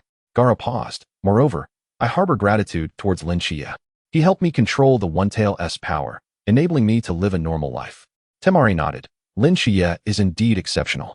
He possesses not only immense strength, but also a broad-minded perspective. Any ordinary ninja with such power would likely seek to dominate the ninja world. Yet he speaks consistently of peace, which is quite unusual. Perhaps it is precisely because he wields extraordinary power that he understands the futility of war, Gaara reflected, a glimmer of insight in his eyes. True strength does not wield its power lightly, as they recognize the responsibilities that accompany it. Perhaps this is the peace that Shichiya strives for. Chapter 115, Welcome to Konoha. Temari observed her brother, astonished by his mature insights. The boy once dubbed the Demon of Sand has now matured into a true Kazekage. Behind this growth, Shichiya's assistance may have played a pivotal role. Let us prepare for our journey to Konoha. I wish to see what kind of peaceful world Shichiya seeks to establish. Gaara concluded, rising to step toward the radiant sunlight outside. In Konoha, the atmosphere buzzed with excitement. To welcome the arrival of the four Kages, the villagers had begun preparations well in advance. The streets were adorned with fresh decorations, and welcome banners and streamers hung everywhere. Naruto, Sasuke, and Sakura, as the reception team, stood eagerly at the village entrance, awaiting the arrival of their esteemed guests. I'm so nervous, Naruto exclaimed, rubbing his hands together, his face a mixture of exhilaration and anxiety. This is the first Five Kages conference, and it's happening in our Konoha. This is a historic moment. Calm down, you fool, Sasuke coolly reminded him. We are merely in charge of the reception. Do not create trouble for Lord Shichiya. Since reuniting with his brother Itachi Uchiha, Sasuke's demeanor had noticeably softened. While he maintained his composure, he was no longer as cold-hearted. Sasuke is right, Naruto, Sakura agreed. This Five Kages conference is crucial for the future peace of the ninja world. We cannot let our emotions disrupt the proceedings. Naruto pouted but nodded in agreement. Just then, four small dots appeared in the distant sky, swiftly approaching Konoha. They're here, Naruto shouted excitedly, craning his neck to glimpse the approaching figures. The four Kages arrived with minimal attendance, accompanied only by their trusted aides. They arrived almost simultaneously at the gates of Konoha, perhaps by chance or perhaps deliberately to avoid any precedence issues. Welcome, esteemed Kages, to Konoha. Naruto greeted warmly, his face alight with a radiant smile. Lord Shichiya is awaiting your arrival in the Hokage Tower. The four Kages exchanged glances at the golden-haired youth, a hint of surprise flashing in their eyes. The Jinchuriki of the Nine Tails has been sent to greet us? inquired with astonishment, his imposing physique exuding a palpable aura. This is a symbol of friendship, Lord Raikage. Sasuke calmly elucidated. Lord Shichiya believes that peace must start with the younger generation. Naruto is not only the Jinchuriki of the Nine Tails, but also the hope of Konoha's future. At the entrance of Konoha village, Hokage stood together, their demeanor marked by an awkward tension. Could you enlighten us on the true identity of Lin Shichiya? The fourth Raikage, asked bluntly, his robust physique radiating an undeniable aura of authority. Sasuke and Sakura exchanged glances, uncertain how to respond. Naruto scratched his head and chuckled. Well, Lord Shichiya is an incredibly formidable individual. He not only taught me how to control the power of the Nine Tails, but also assisted my father in temporarily returning to this world. What? The four Kage exclaimed in unison. Is bluffing Minato still alive? Inoki's eyes widened in disbelief, his voice laced with shock. How could this be possible? While some had speculated on such a notion, the man had never returned, not even a whisper of news. How could he suddenly reappear? Especially with Lord Shichiya's involvement. The prowess of Lord Shichiya is indeed formidable. Initially, none had even considered the possibility of bringing back those they believed to be deceased. However, it is not that he is truly alive, Naruto clarified. Lord Shichiya mentioned that he used a special technique to temporarily summon my father's soul back to the realm of the living. This transcends the realm of ninjutsu. Upon hearing Naruto's explanation, Konoha murmured, a flicker of unease crossing her eyes. The ability to manipulate souls, such power bears resemblance to that of the legendary Sage of Six Paths. There is no need for concern, Sasuke interjected calmly. Lord Shichiya has been tirelessly striving for peace in the shinobi world. If he sought dominion over the ninja realm, he could have done so long ago, rather than convening a meeting of the five Kage. At this juncture, Gaara finally spoke up. I trust Lin Shichiya. Without him, I might still be a sleepless monster, feared and shunned by the villagers. He was the one who helped me gain control over the One Tail's power, enabling me to truly live. And Inoki exchanged glances, a flicker of doubt evident in their eyes. If even the former sand demon, Gaara, placed his faith in Lin Shichiya, perhaps they too should extend some trust towards this young Hokage. After all, the situation had reached this point. Further discussion was futile. It would be more prudent to meet with the Hokage. Lead us to Lord Lin Shichiya, declared. I wish to witness this legendary fifth Hokage with my own eyes.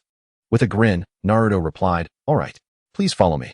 The group made their way towards the Hokage's office, drawing the attention of villagers along the route, who paused to observe this historic moment, the simultaneous presence of the Kage from the 5 great ninja villages in Konoha. No one wished to miss it. At the Hokage's office. In the conference room, Lin Shichiya had been waiting for some time, accompanied by Kakashi, Tsunade, and Sarutobi Hiruzen. Welcome to Konoha. Lin Shichiya greeted as the 4 Kage entered the conference room, rising to meet them. It is truly an honor to have you here. The gaze of the 4 Kage collectively fixated on the youthful Hokage. Despite their prior preparation, witnessing Lin Shichiya in person left them astounded. He is exceedingly young, was the unanimous first reaction. Yet, what was even more astonishing was the unfathomable aura emanating from this young man. It was neither chakra nor mere energy, but a purer, more refined essence. One that seemed capable of obliterating the conference room and perhaps even the entire village of Konoha, should he so desire. Lin Shichiya was the first to speak. I have heard that you have taken control of the Atsutsuki.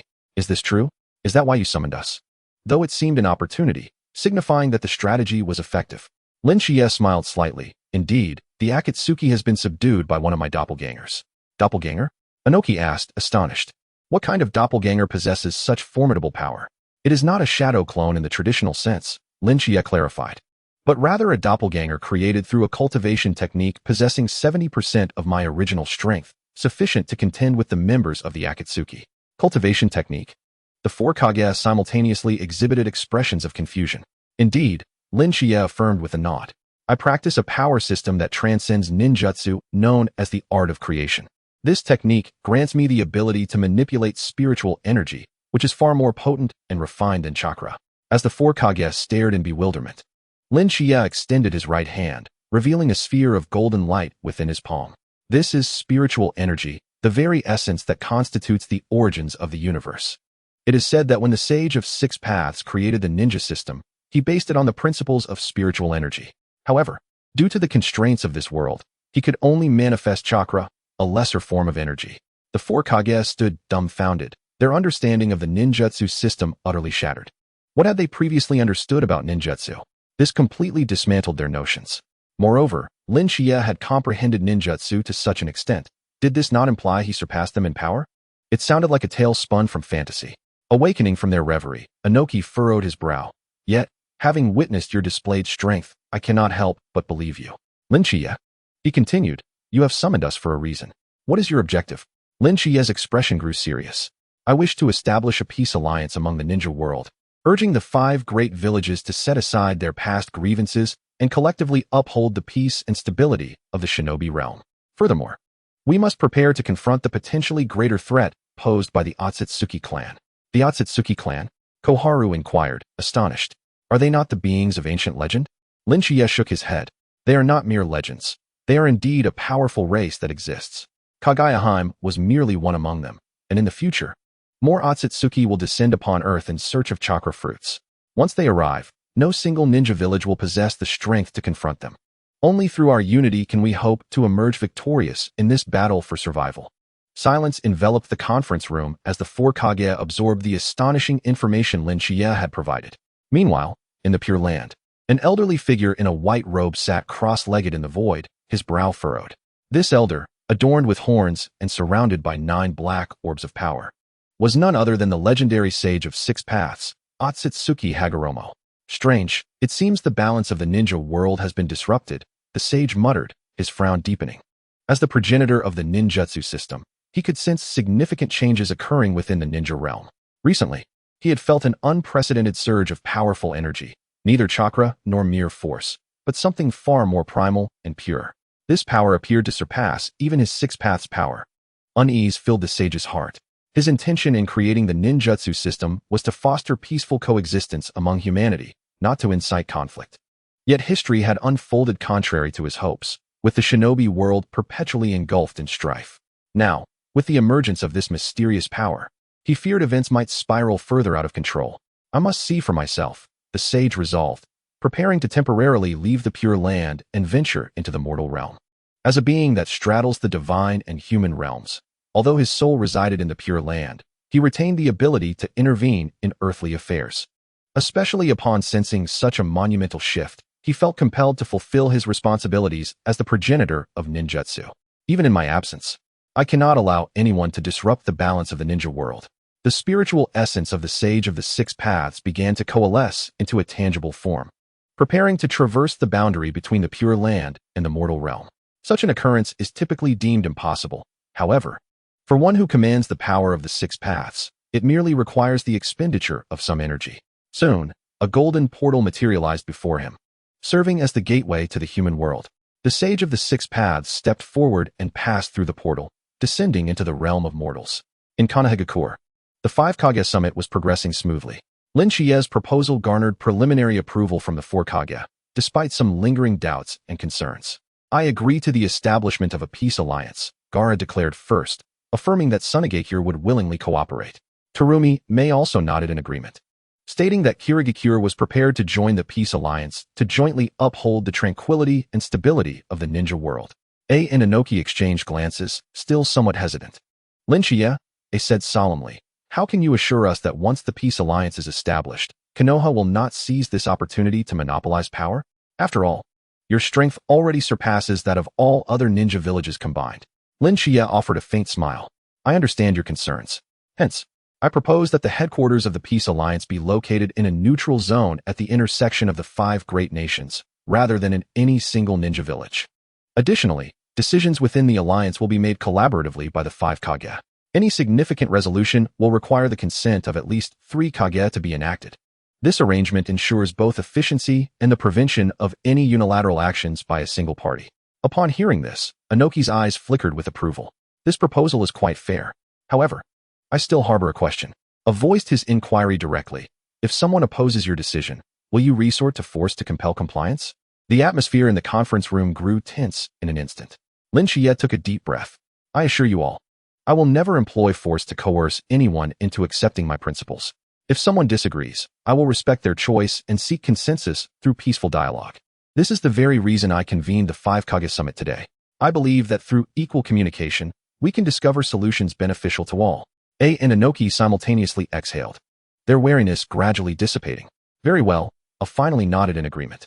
Kimogakure is willing to join the Peace Alliance. but only under the strict adherence to the principles you just outlined. Inoki concurred, adding, the Wagakure also agrees to join. However, I suggest that once the alliance is established, the first order of business should be to address the issue of the Atsutsuki. Those dangerous elements cannot continue to threaten the safety of the ninja world. Shichiya smiled slightly. Rest assured on this matter. I have already taken control of the Atsutsuki. Their leader, Nagato, and core member, Konan, have settled in Konoha. Itachi Uchiha and Kisame Hoshigaki have also surrendered. As for the other members, they have either been eliminated or are under the control of my clones.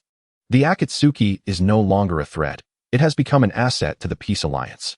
The four Kage, upon hearing this, were once again astounded by Shichiya's formidable might, having resolved an issue that had long plagued the entire ninja world single-handedly. Such power exceeded their wildest imaginations. Given this, Terumi May summarized, we have reached a consensus to formally establish the Peace Alliance of the ninja world, with the collective responsibility of the 5 great ninja villages to maintain peace and confront potential external threats. The four Kage nodded in agreement, marking the arrival of a historic moment. Chapter 117. An impossible balance. Years of hostility and suspicion were cast aside in this moment. The ninja world seemed to have finally welcomed the dawn of true peace. Yet, just then, Shichiya suddenly furrowed his brow and looked up at the sky. What is it, Lord Shichiya? Naruto keenly sensed the Hokage's unease. There is a powerful soul fluctuation, Shichiya murmured, immensely strong, possibly on par with a divine being, approaching Konoha.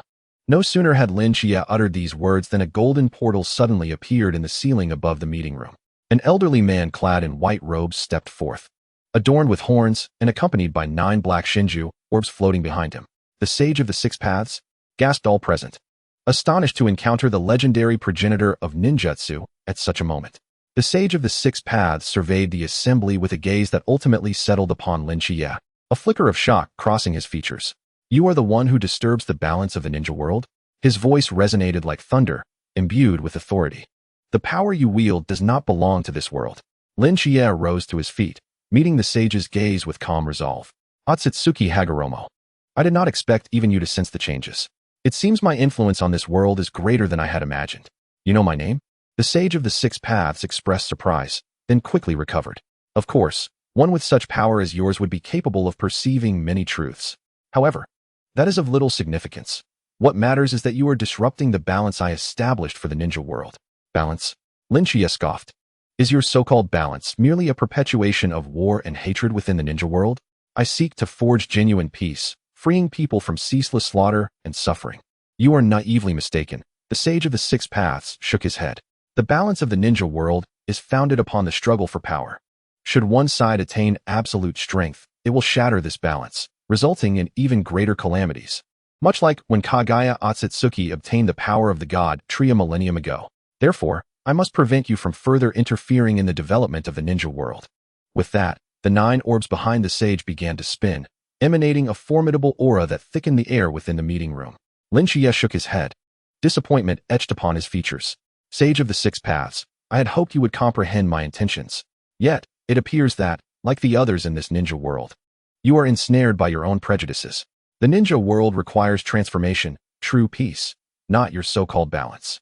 I will not permit anyone to obstruct this change, not even you, the creator of the ninjutsu system. Shichiya's voice crescendoed, nearly erupting in fury. A surge of golden spiritual energy erupted from within him, forming a colossal aura that enveloped all present in the conference room. Cease this. The Sage of the Six Paths commanded sternly. You are challenging the authority of a god. Shichiya let out a cold laugh. A god? Even a true deity. If they obstruct the path to peace, I shall slay them. Since you are intent on hindering me, let me witness the true strength of the Sage of the Six Paths, the creator of the ninjutsu system. With that proclamation, Shichiya's figure abruptly vanished from his previous location. In the next moment, he appeared before the Sage of the Six Paths, directly forming hand seals with his right hand, conjuring a blade of golden chakra. Chakra slash. The blade of energy cleaved toward the sage with blinding speed, too swift for anyone present to react. Shinju Shield. The Sage of the Six Paths swiftly summoned several Shinju orbs, forming a black barrier before him. Boom. The chakra blade collided with the orbs, unleashing a thunderous explosion. The powerful shockwave instantaneously obliterated the entire conference room, forcing the four Kage and the shinobi of Konoha to retreat to evade the epicenter of the battle. Is this the power of the Sage of Six Paths? AI stared in awe at the battle unfolding in the sky. Truly, as the legendary progenitor of ninjutsu, he possesses the ability to withstand Lin Chia's onslaught. However, it appears that Lin Chia still has reserves of strength, Yi Mu analyzed. That previous strike was merely a test. The true battle has only just begun.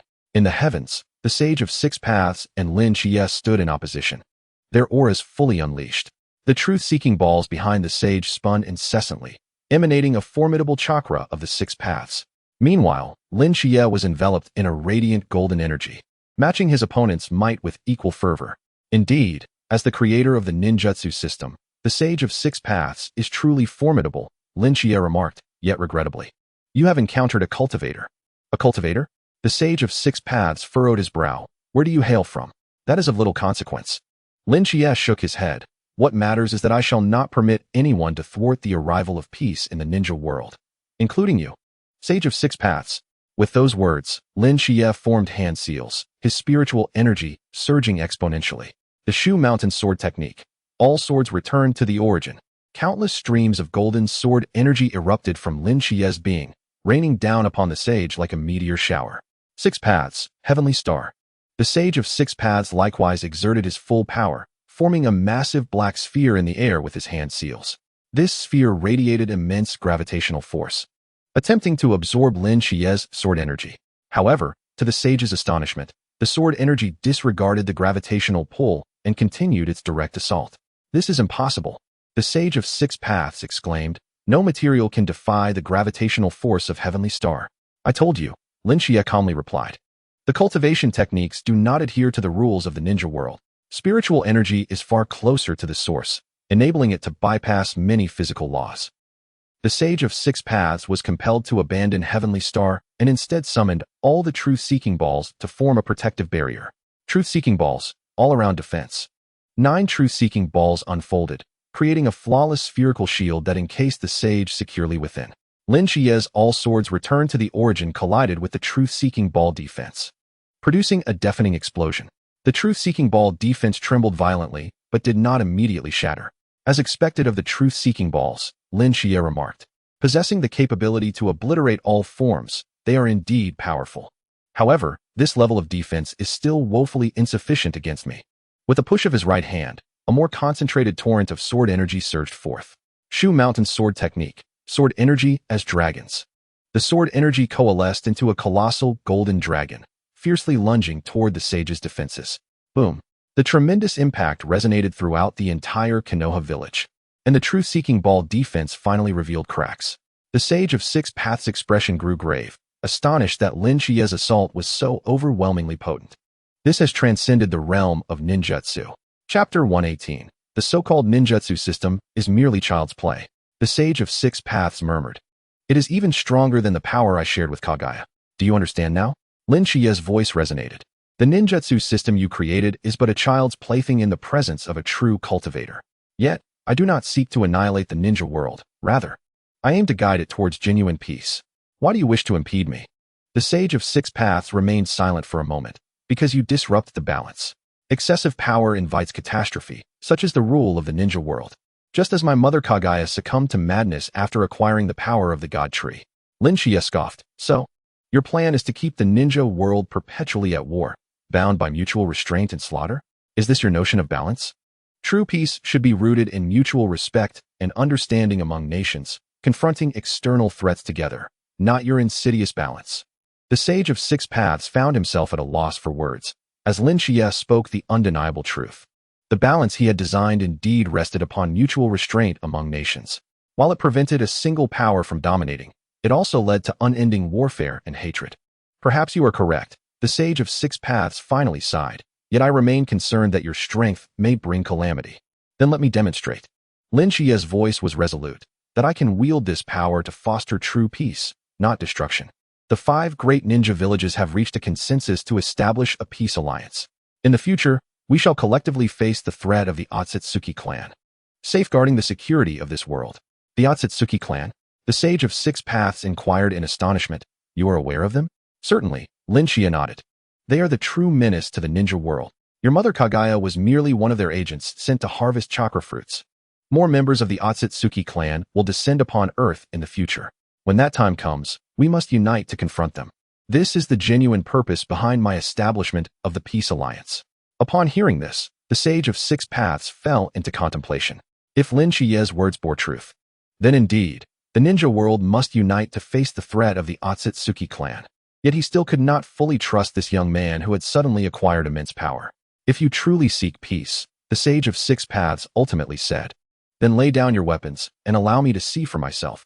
As he spoke, the Sage of Six Paths extended his right hand. A golden light shooting toward Lin Chiye. Six Paths, telepathy. This was the sage's unique ability, capable of reading the memories and thoughts of others. However, to his astonishment, the golden light was halted by an invisible barrier the moment it made contact with Lin Chiye. I apologize, Sage of Six Paths. Lin Chiye shook his head. But I cannot permit anyone to invade my mind. Not even you. The Sage of Six Paths' expression turned more solemn. Then, I shall have no choice but to thwart you by force. With that, the Sage of Six Paths directly formed hand seals before Lin Chiye. As he formed the seals, the 9 truth-seeking balls soared forth, transforming into 9 black long swords that lunged at Lin Chiye. Truth-seeking balls. 9 swords annihilate the gods. The 9 black long swords flew with incredible speed, each radiating a terrifying aura, as if capable of severing all existence. Yet Lin Chiye remained unperturbed, gently raising his hand. 8 desolations, suppressing prison technique. An invisible force erupted from Lin Chiye's palm, radiating outward. The moment the 9 black long swords made contact with this force, their speed diminished instantaneously, ultimately coming to a complete standstill in midair, as if frozen. Impossible. The Sage of Six Paths gazed in shock at his truth-seeking balls being effortlessly subdued. The truth-seeking balls represent the essence of the Six Paths' power. How could they be restrained? Such is the might of the cultivation techniques, Lin Chiye elucidated. The 8 desolations, suppressing prison technique, can subdue all forms of energy, including your Six Paths' power. In the face of absolute strength, any technique appears feeble and ineffectual. As Lin Chiye spoke, he began to advance toward the Sage of Six Paths. With each step, the pressure in the air intensified. The Sage of Six Paths felt his spiritual essence being oppressed by an invisible force. Sage of Six Paths, you created the ninjutsu system, granting humanity the means to resist external foes, which is commendable. However, your era has come to a close. It is now the time for a new generation to lead the ninja world toward genuine peace. Night. Hearing Lin Chiye's words, the Sage of Six Paths fixed his gaze upon the young man before him. A flicker of complex emotions flashed through his eyes. The magnitude of effort expended in creating the ninja world remains an enigma to all. Yet, how long has this so-called ninja world truly endured? Just as he detected anomalies in the ninja realm, he is informed that it has been unified by the so-called Lin Chiye. How can this be? Ironically, this individual stands before him, self-righteously recounting matters that he need not know. A new generation? The Sage of Six Paths scoffed.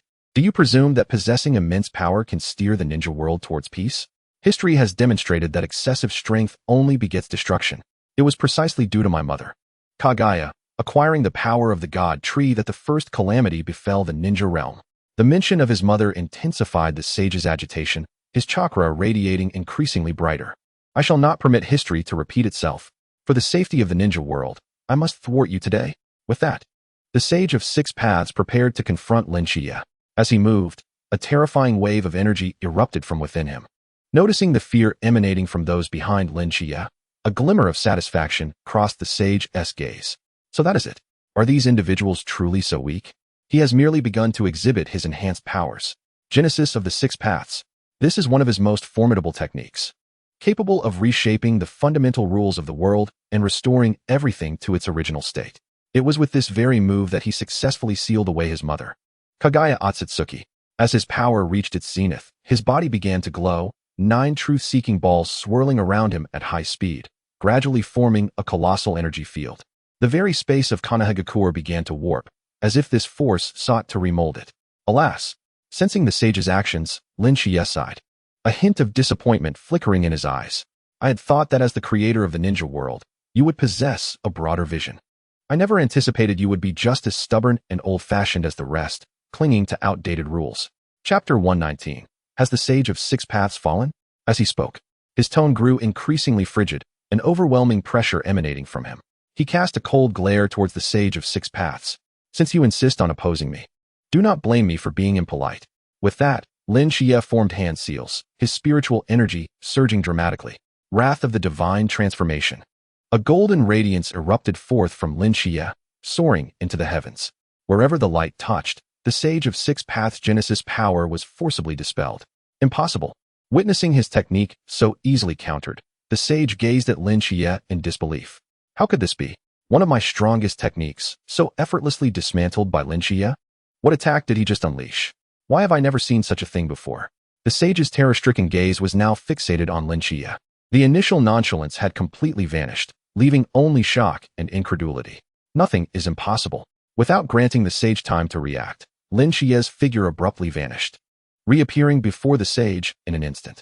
Shushan Sword Technique, Excalibur Slash.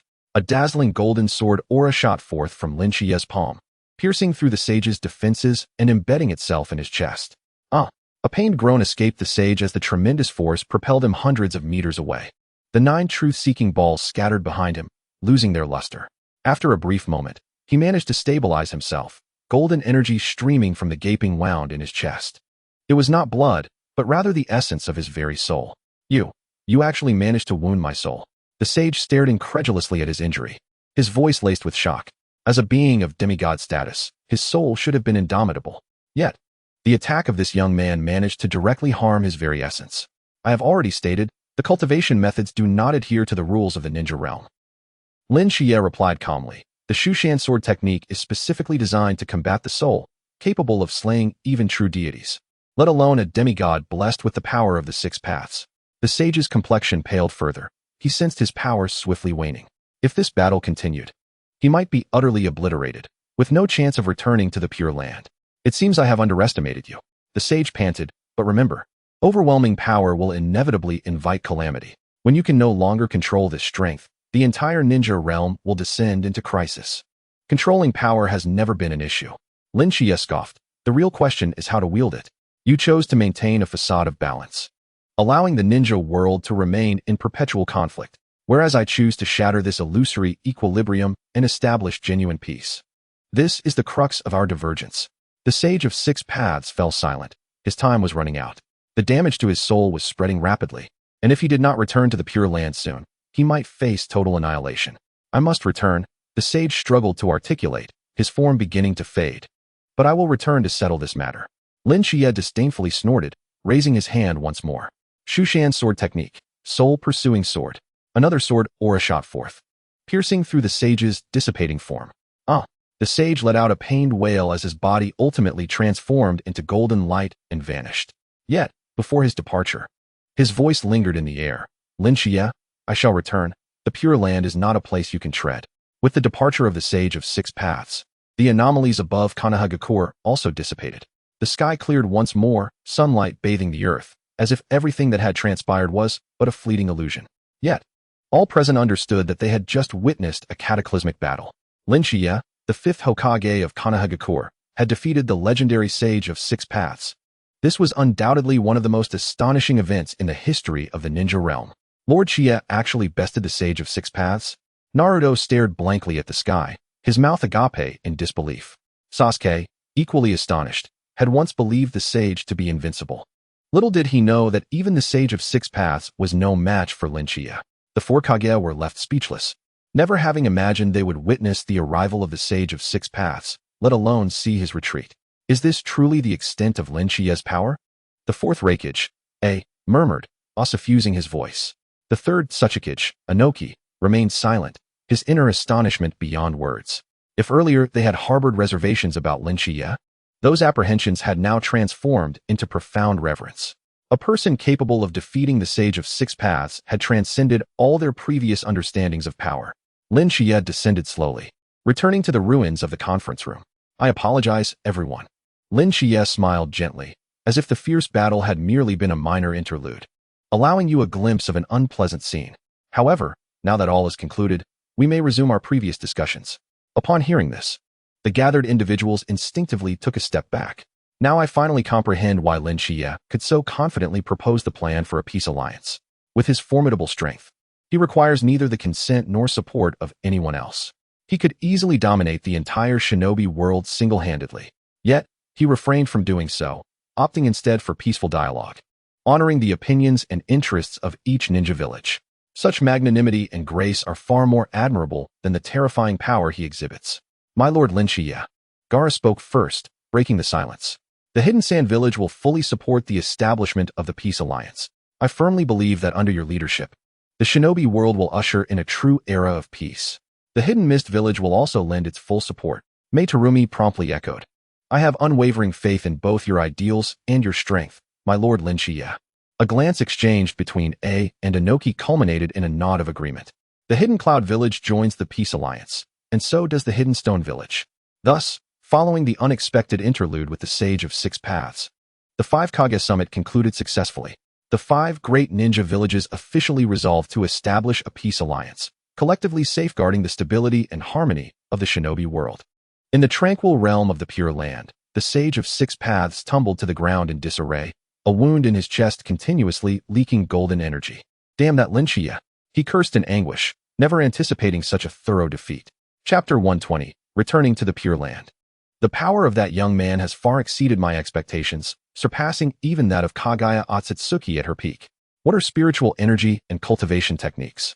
The Sage of Six Paths struggled to rise, enduring excruciating pain as he began to mend his soul. Yet, Shichiya's sword energy seemed to harbor a peculiar force, rendering his wounds difficult to heal. This agony would likely persist for a long while. He sighed, a flicker of unwillingness crossing his eyes. He had once believed that his powers as the Sage of Six Paths were sufficient to confront any threat. However, Shichiya's emergence shattered his confidence entirely. Did Shichiya mention the Pure Land? Could he possibly have the ability to venture here? The more he pondered, the more anxious he became. If Shichiya could indeed set foot in the Pure Land, then even his last refuge would cease to exist. No, I must prepare for our next encounter.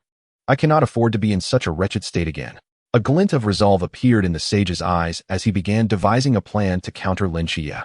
Despite knowing it could be a battle he was destined to lose, he had no other choice for the sake of balance in the shinobi world. Shichiya, I will make you understand that excessive power will ultimately invite calamity. The sage's voice echoed through the desolate Pure Land, filled with resentment and fury. In Konoha, after the conclusion of the 5 Kage Summit, Shichiya stood atop the Hokage building, gazing into the distance. His recent confrontation with the Sage of Six Paths had granted him a deeper understanding of this world. The Pure Land, it seems, is far more intricate than I had imagined. Shichiya mused, a flicker of contemplation in his eyes. Based on the sage's reaction, the Pure Land should be the afterlife of this world, akin to the underworld or the realm of the dead. As a semi-divine being, the sage could traverse freely between the Pure Land and the human world. If given the opportunity, I must indeed explore the Pure Land. A slight smile graced Shichiya's lips. Perhaps there are even more secrets awaiting my discovery there. My lord Shichiya. Kakashi's voice interrupted his reverie from behind. The 4 Kage are prepared to depart, ready to return to their respective villages. They wish to see you before leaving. Shichiya nodded. Take me to them. Soon, Shichiya arrived at the entrance of Konoha, where the 4 Kage were already waiting. Upon seeing Shichiya, their expressions visibly shifted to one of greater respect. My lord Shichiya, Gaara began. Before we leave, I wish to reconfirm matters regarding the Peace Alliance. The headquarters will be established at the border of the 5 nations, managed collectively by the 5 great ninja villages, correct? Shichiya nodded. Indeed. The construction of the headquarters will commence immediately. I hope each village can send elite ninjas to participate in its establishment, collaboratively forging a true peace alliance for all. Simultaneously, I will arrange for Nagato, Konan, and other former Atsutsuki members to assist with the construction and management of the headquarters. They were once idealists pursuing peace, and now they can finally contribute to genuine harmony. The 4 Kage nodded in agreement. My lord Shichiya. The 4th Raikage AI hesitated for a moment before asking, regarding the Sage of Six Paths, will he return? Shichiya's expression turned serious. He will undoubtedly return. Although I have severely injured his soul, with the Sage of Six Paths' regenerative abilities, he will not rest easily. However, there is no need for concern. I will personally address this issue when the time comes. Our primary task remains the establishment of the Peace Alliance, preparing for the potential emergence of the Atsutsuki clan. The 4 Kage felt a tightening in their chests. If even the Sage of Six Paths is not Shichiya's opponent, then how formidable must this so-called Atsutsuki clan be, necessitating the entire shinobi world to unite against them? My lord Shichiya, could you elaborate on the Atsutsuki clan? The 3rd Tsuchikage Inoki inquired cautiously. This is crucial for us to formulate our defense plans. Shichiya pondered for a moment. The Atsutsuki clan is an ancient and powerful extraterrestrial race. They enhanced their strength by cultivating the god tree and harvesting chakra fruits. The sage's mother, Kaguya, was one of them. After arriving on Earth, she planted the god tree and ultimately became the Ten Tails Jinchuriki. However, Kaguya was merely one member of the Atsutsuki clan. In the future, more of her kin will come to Earth in search of chakra fruits. Each of them possesses power comparable to that of the Sage of Six Paths. No single ninja village could withstand them in isolation. The four Kage's expressions turned grave. They finally understood why Shichiya was so adamant about establishing the peace alliance. Faced with such a formidable enemy, the shinobi world must unite. Otherwise, annihilation would be inevitable. I understand now. Meitarumi nodded. The Hidden Mist Village will fully cooperate with the Alliance's defense plans. The Hidden Sand Village will too. The Hidden Cloud Village will dispatch its finest ninjas to assist the Alliance. The Hidden Stone Village will not remain idle. After the four Kage expressed their intentions, they exchanged glances before bowing to Shichiya. Then, we shall take our leave, my lord Shichiya. We look forward to meeting again at the Peace Alliance headquarters. Shichiya nodded slightly. I too await that day. May the dawn of peace illuminate the entire shinobi world. With that, the four Kage departed with their respective retinues, returning to their villages to convey the results of the meeting. Shichiya then turned back to the Hokage building, preparing for the next phase of his plans. The establishment of the Peace Alliance was merely the first step. There was still much work to be done. Hokage-sama, what shall we do next? Kakashi inquired respectfully. Following Shichiya did not pause in his stride. Send people to gather all available intelligence regarding the Atsutsuki clan. Contact Naruto, Sasuke, and Sakura, and have them prepare for an extended mission. Contact Nagato and Konan to discuss the construction details of the Peace Alliance headquarters. Lastly, prepare a meditation chamber. I require a period of seclusion. Seclusion? Kakashi inquired, surprised. Is the Hokage-sama going to cultivate a new technique? Shichiya shook his head. I intend to explore the Pure Land. If the Sage of Six Paths insists on being my enemy, I must understand his stronghold. The Pure Land is the realm of the deceased, correct? Kakashi's expression grew somewhat complex. Indeed, Shichiya affirmed. It is the dwelling place of souls. And the current stronghold of the Sage of Six Paths, Chapter 121, preparing to enter the Pure Land. I need to comprehend the rules and structure of that realm to prepare for potential confrontations in the future. Kakashi fell silent for a moment, ultimately nodding. I understand, Hokage-sama. I will arrange everything. You can rest assured in your seclusion. Shichiya patted Kakashi on the shoulder. Thank you, Kakashi.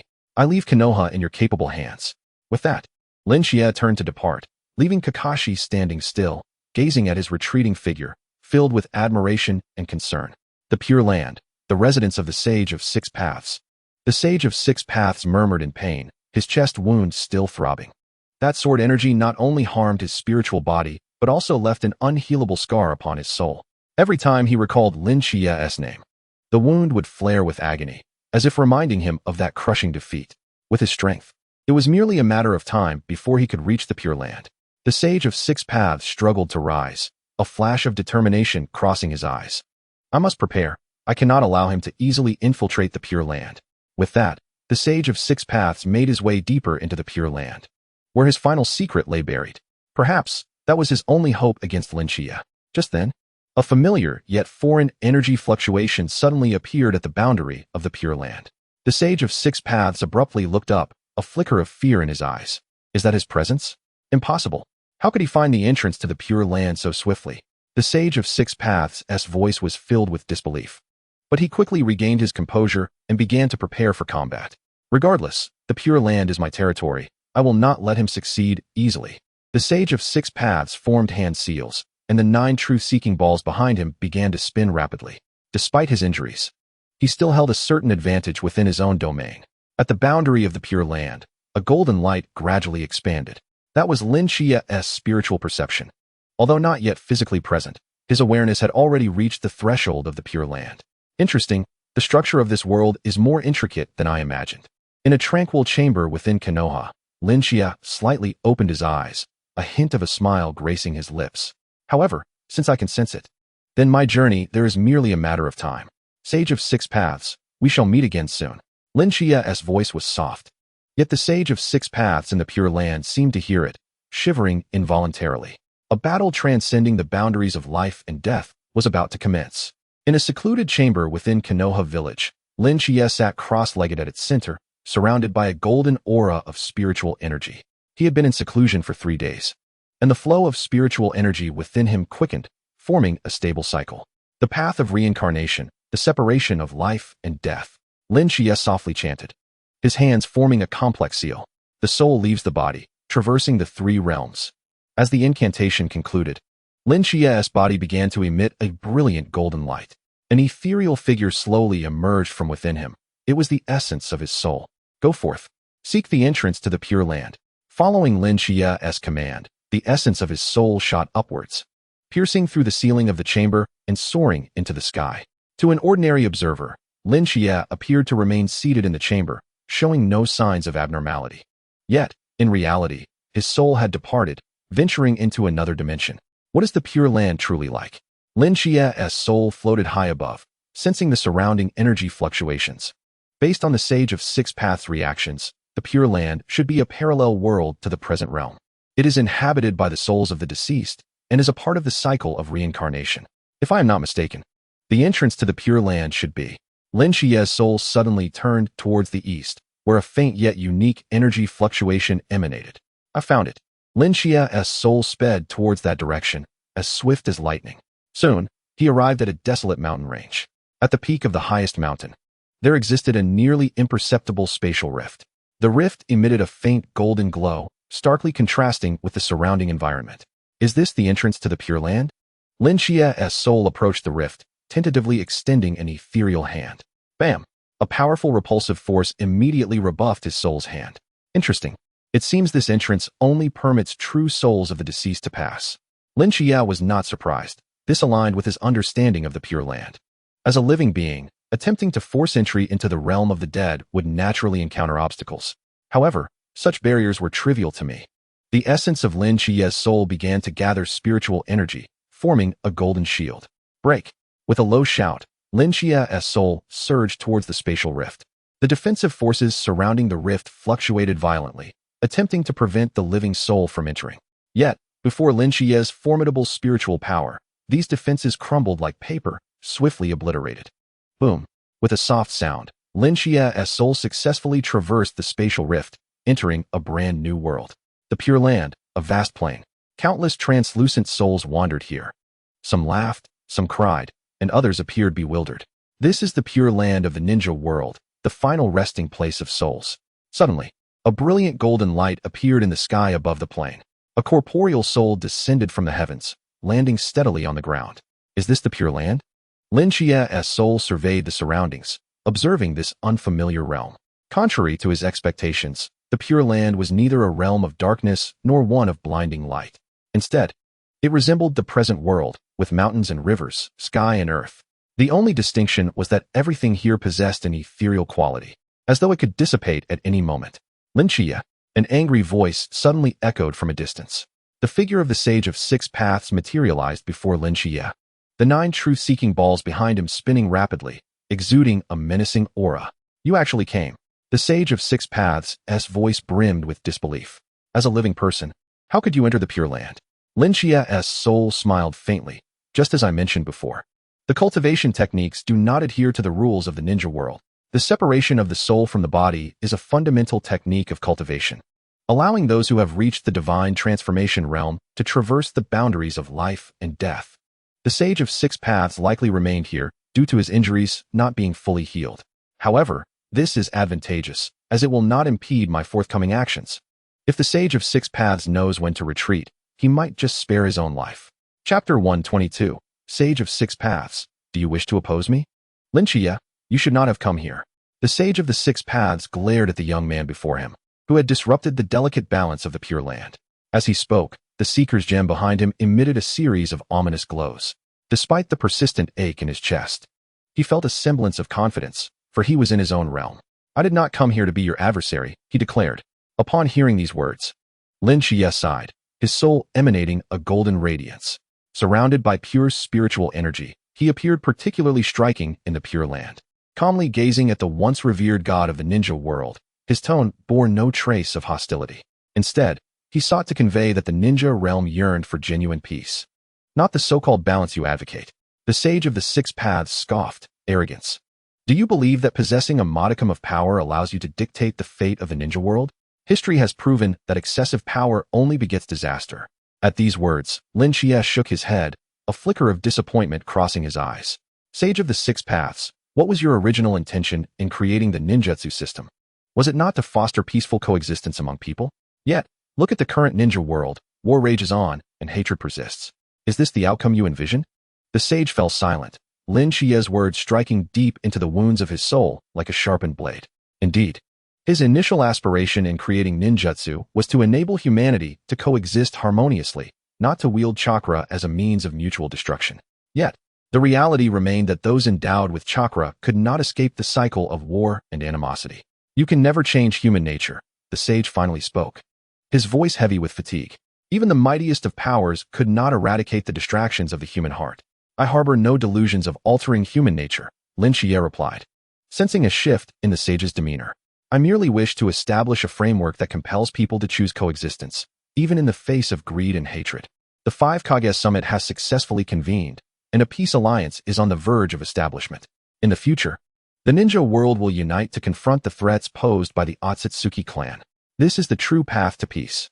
Upon hearing this, a flicker of uncertainty crossed the sage's eyes, but he soon recalled his mother, Kaguya Atsutsuki, and how her immense power ultimately led her to madness. No, I cannot trust you, he exclaimed, his gaze fierce. Mighty power will inevitably invite calamity. This is an immutable truth. Then I shall make you understand in my own way. Lin Shichiya sighed, recognizing the sage's steadfastness. He began to gather his spiritual energy, forming a brilliant orb of light. Without any hesitation, he unleashed his attack. The sword art of Mount Shu, 10,000 swords to the ancestor. Countless golden sword energies surged from the orb, raining down upon the sage like a meteor shower. The six paths of heaven's hand. The sage, realizing the young man's intent to attack, did not hesitate to exert his full strength. Simultaneously, the Seeker's gem behind him whirled rapidly, creating a formidable defensive barrier. Boom! The two forces collided violently, shaking the entire Pure Land. Countless wandering souls scattered in terror, and the very fabric of the Pure Land seemed to tear under the weight of this terrifying power. Yet, at the epicenter of this clash, both the sage and Lin Shichiya remained unchanged. As the sage sensed Lin Shichiya's onslaught, his expression began to shift. This individual had arrived in the Pure Land and was capable of unleashing such formidable strength. When had there arisen such a powerful figure among the ninja? However, before he could fully comprehend, the dust settled, revealing the sage panting heavily, his defensive barrier riddled with cracks. Lin Shichiya stood undisturbed, his demeanor calm as if the earlier attack was merely a casual gesture. Sage of the Six Paths, you are gravely injured and not my match. Abandon your obsessions and allow the ninja world to embrace true peace. To attempt a counterattack while so severely wounded? What could this man possibly be thinking? You shall not. The sage roared in fury, swiftly forming hand seals. The power of the Pure Land, empower me. In an instant, the energies of the entire Pure Land seemed to converge within the sage, illuminating his form as his wounds healed rapidly, and his aura grew stronger. This is the power of the Pure Land, Lin Shichiya mused, intrigued by the sage's hidden strength. In the Pure Land, I am the sovereign. The sage's voice thundered with unmatched authority. Today, you shall pay the price for invading the Pure Land. Six paths of reincarnation. He clasped his hands together, and a terrifying force erupted from within him, warping the very essence of the Pure Land. Countless golden chains emerged from the ground, seeking to bind Lin Shichiya's soul. I see now, in the Pure Land, you indeed possess a significant home field advantage. Lin Shichiya smiled faintly, a glimmer of battle intent in his eyes, but alas, this advantage is trivial in the grand scheme of things. Spirit of the Transcendence Realm, undying soul. Lin Shichiya's soul burst forth in brilliant golden light. The chains that sought to ensnare him disintegrated upon contact with the radiance. Impossible, the sage gasped in disbelief. For no soul had ever resisted the might of the Pure Land. Who are you truly? Lin Shichiya offered no reply, raising his right hand and pointing at the sage. Sword art of Mount Shu, God-slaying style. A more solidified beam of golden sword energy shot forth from Lin Shichiya's fingertip, hurtling towards the sage with such speed that even the sage's Rinnegan could not fully capture it. Six paths of the Seeker's Gem Shield. The sage hastily summoned all the Seeker's Gems, forming his strongest defense. Boom! Another resounding crash reverberated through the Pure Land. As the dust settled, the sage's defenses lay utterly shattered. and he was flung hundreds of meters away, landing in a disheveled heap. Coughing, the sage expelled a jet of golden energy, a sign that his soul's essence was dwindling. This strike had nearly obliterated a third of his soul's power. Yield, sage of the six paths. Shichiya advanced calmly, his spiritual fluctuations subsiding. I do not wish to completely annihilate your soul. What do you truly desire? The sage managed to lift his head with great difficulty. Indeed, I created the ninjutsu system. But I never intended for the ninja world to descend into chaos. What I seek is genuine peace. Shichiya knelt, locking eyes with the sage.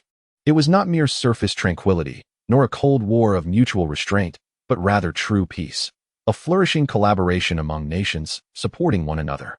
Chapter 123. Do you know what has transpired over the millennia? The sage of the six paths offered a bitter smile.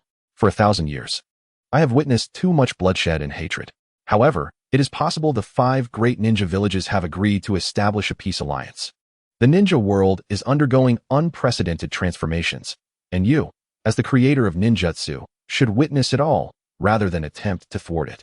The sage fell silent for a long while before letting out a deep sigh. Perhaps you are right. With great effort, he sat up, the hostility within him gradually dissipating. I have indeed been shackled by the failures of my past. Kagaya's fall fills me with an enduring apprehension that formidable power may herald catastrophe. Yet perhaps the crux of the matter lies not within the power itself, but in the hands of its wielder. Hearing this, Shichiya offered a faint smile and extended his hand to assist the sage of six paths. Indeed, it is so, sage of six paths. Power is merely a tool. The essence of good and evil hinges upon the heart of the user. I possess strength that transcends the ninja world, but I choose to wield it in the service of peace rather than dominion over the world. The sage of six paths regarded Shichiya with a glimmer of admiration in his eyes. This young man, endowed with the capacity to obliterate the entire ninja world, yet steadfastly pursues harmony. Perhaps he truly has the potential to lead the ninja world into a new era. Shichiya, I believe I have misjudged you. The sage of six paths spoke slowly, his tone devoid of hostility. You indeed possess the power to alter the very fabric of the ninja world. Should you genuinely be able to usher in peace, I am willing to lend you my support. Shichiya nodded appreciatively. Thank you for your understanding, sage of six paths. The ninjas are confronting an unprecedented crisis, akin to the imminent arrival of the Atsutsuki clan. I require the strength of all, including yours. The sage of six paths pondered for a moment before finally nodding. I shall lend you a hand. Firstly, regarding the Atsutsuki clan, I have intelligence to share. Kagaya is not the sole member of the Atsutsuki who has descended upon Earth. I once glimpsed images of other clan members within my mother's memories. Each of them possesses formidable power, at least on par with mine, if not greater. Shichiya listened intently, recognizing that this information was crucial for future defense strategies. What are the objectives of the Atsutsuki clan? Why do they seek to gather chakra fruits? The sage of six paths shook his head. I possess little knowledge on that front. However, based on fragments of my mother's memories, it seems they are pursuing some form of divine tree evolution. By consuming chakra fruits from various planets, they aim to elevate their own life forms. Their ultimate goal may be to attain true divinity. Divinity, Shichiya echoed thoughtfully, a flicker of profundity crossing his gaze. Regardless of their aspirations, as long as they pose a threat to the peace of the ninja world, I shall not remain passive. The sage of six paths nodded, a hint of respect gleaming in his eyes. The adversary before him was indeed formidable, perhaps even more so than his own mother, Kagaya. At the very least, judging by the strength Shichiya had thus far exhibited, he was certain he was not a match. Shichiya, I can offer you additional assistance. The sage of six paths sighed. Deep within the Pure Land lies a portion of my mother Kagaya's power sealed away. When I and Hagoromo sealed Kagaya, a fragment of her strength was separated and stored in the depths of the Pure Land. If you can harness this power, it would bolster your chances against the Atsutsuki clan. Shichiya's eyes brightened slightly. Take me to see it. The sage of six paths nodded and, with great effort, rose to his feet, leading Shichiya onward. The two traversed the layers of the Pure Land, arriving at a desolate expanse. This is the end of the Pure Land. The very point of origin, the sage of six paths explained. When we sealed Kagaya, part of her strength was scattered, unable to be completely eradicated. Ultimately, I chose to seal this fragment deep within the Pure Land to prevent anyone from accessing it. As he spoke, the sage of six paths began to channel his power toward the sealed location, golden light emanating from him and illuminating the void ahead. This is the place where Kagaya's power is sealed. The sage's tone grew grave. Shichiya, I must warn you, This power is exceedingly perilous. Even I would not dare to approach it lightly. Are you certain you wish to attempt to absorb it? Shichiya fixed his gaze upon the seal. A flicker of contemplation in his eyes. Kagaya's power was indeed hazardous, yet for him, it represented a considerable advantage. With his current cultivation, he should be able to control this force without being consumed by it. I shall give it a try, Shichiya ultimately resolved. With my current prowess, I am confident I can manage it. Seeing Shichiya's resolute demeanor, the Sage of Six Paths refrained from further objections, forming hand seals to commence the unsealing process. The Six Paths seal is lifted. With a low exclamation from the Sage of Six Paths, the substantial seal began to fracture gradually. Is this Kagaya's power? Shichiya felt the energy surging, a spark of astonishment igniting in his eyes. This power was indeed formidable, yet it differed from what he had envisioned. It was not merely chakra, but an even more primal form of energy, akin to spiritual force. Truly, it was the energy of the Atsutsuki clan. Approaching the essence of spiritual energy, Shichiya murmured to himself, then began to channel his techniques in preparation to absorb this force. The art of creation, star-absorbing technique. Shichiya's spiritual essence radiated a resplendent golden light, resembling a colossal vortex that commenced absorbing the surrounding purple energy particles. Be careful, the Sage of Six Paths urgently cautioned. Kagaya's power possesses a sentient will and will attempt to retaliate against the absorber. Indeed, as Shichiya absorbed a portion of the energy, the purple particles suddenly became frenzied. They no longer passively succumbed to absorption. Instead, they surged toward Shichiya, seeking to erode his spiritual essence. Humph! Shichiya scoffed.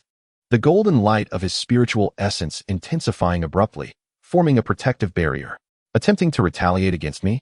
Utter folly. Shichiya channeled his techniques. Golden spiritual force igniting like a blazing fire, incinerating the purple energy that sought to corrode him. The purifying flame of creation. With a low shout, golden flames erupted from within him, engulfing all the purple energy particles. Those particles struggled momentarily amidst the flames, ultimately being purified into pristine energy and reabsorbed by Shichiya. Incredible! The Sage of Six Paths stood by, utterly astonished. He had never witnessed anyone capable of so effortlessly purifying Kagaya's power. Back when he and Hagoromo had joined forces, they could only manage to seal this force with great difficulty, never daring to attempt purification or absorption. Yet Shichiya accomplished it, seemingly with ease. This is the might of a cultivator, the Sage of Six Paths mused, his heart overwhelmed with disbelief. Soon, all the purple energy particles were absorbed and purified by Shichiya, his spiritual essence growing more solid and formidable. Thank you, Sage of Six Paths, Shichiya smiled gently, expressing his gratitude. This power has been immensely beneficial to me. Through absorbing this fragment of Kagaya's energy, I have gained a deeper understanding of the power dynamics of the Atsutsuki clan. In future confrontations, I will be better prepared. The Sage of Six Paths observed the young man before him, his heart devoid of any lingering doubts. Shichiya truly possessed strength that surpassed his own, and more importantly, he demonstrated the wisdom and resolve to wield that power correctly. Shichiya, I no longer doubt your intentions. The Sage of Six Paths spoke sincerely. From this moment forth, I am willing to consider your plans as my own. Whether it be establishing a peace alliance or countering the Atsutsuki clan, you shall have my support. Shichiya smiled faintly. I am glad to have your support. However, it is time for me to return to the present. After the Five Kage Summit, there remain numerous matters to address. The Sage of the Six Paths nodded, stating, I will persist in my quest for valuable intelligence within the Pure Land. Should any new revelations regarding the Atsutsuki clan arise, I shall inform you without delay. Shichiya expressed his gratitude with a nod, subsequently closing his eyes in preparation for his return to the living world. Soul, return to your rightful place, back to the realm of the living. With a low utterance, Shichiya's spiritual form began to fade gradually, ultimately vanishing completely from the Pure Land. The Sage of the Six Paths remained in place, gazing at the direction of Shichiya's disappearance, a hint of relief gracing his lips. Perhaps, peace truly awaited the shinobi world. In a secret chamber within Konoha, Shichiya's body jolted abruptly as he opened his eyes. It seems my soul has successfully returned. Stretching his limbs, Shichiya sensed the changes within himself. By absorbing a portion of Kagaya's power in the Pure Land, his cultivation had seen a significant enhancement. Although he had yet to reach the void refinement stage, he was at the pinnacle of the post-transcendence phase, merely a step away from a breakthrough.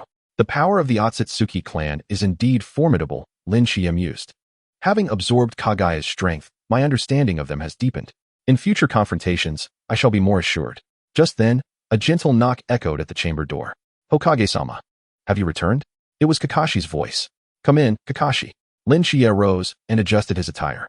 As Kakashi entered, a flicker of surprise danced in his eyes upon seeing Shichiya awake. Hokage-sama, you have been in seclusion for 3 days. I was somewhat concerned. There is no need to worry. I am quite well, Shichiya replied with a smile.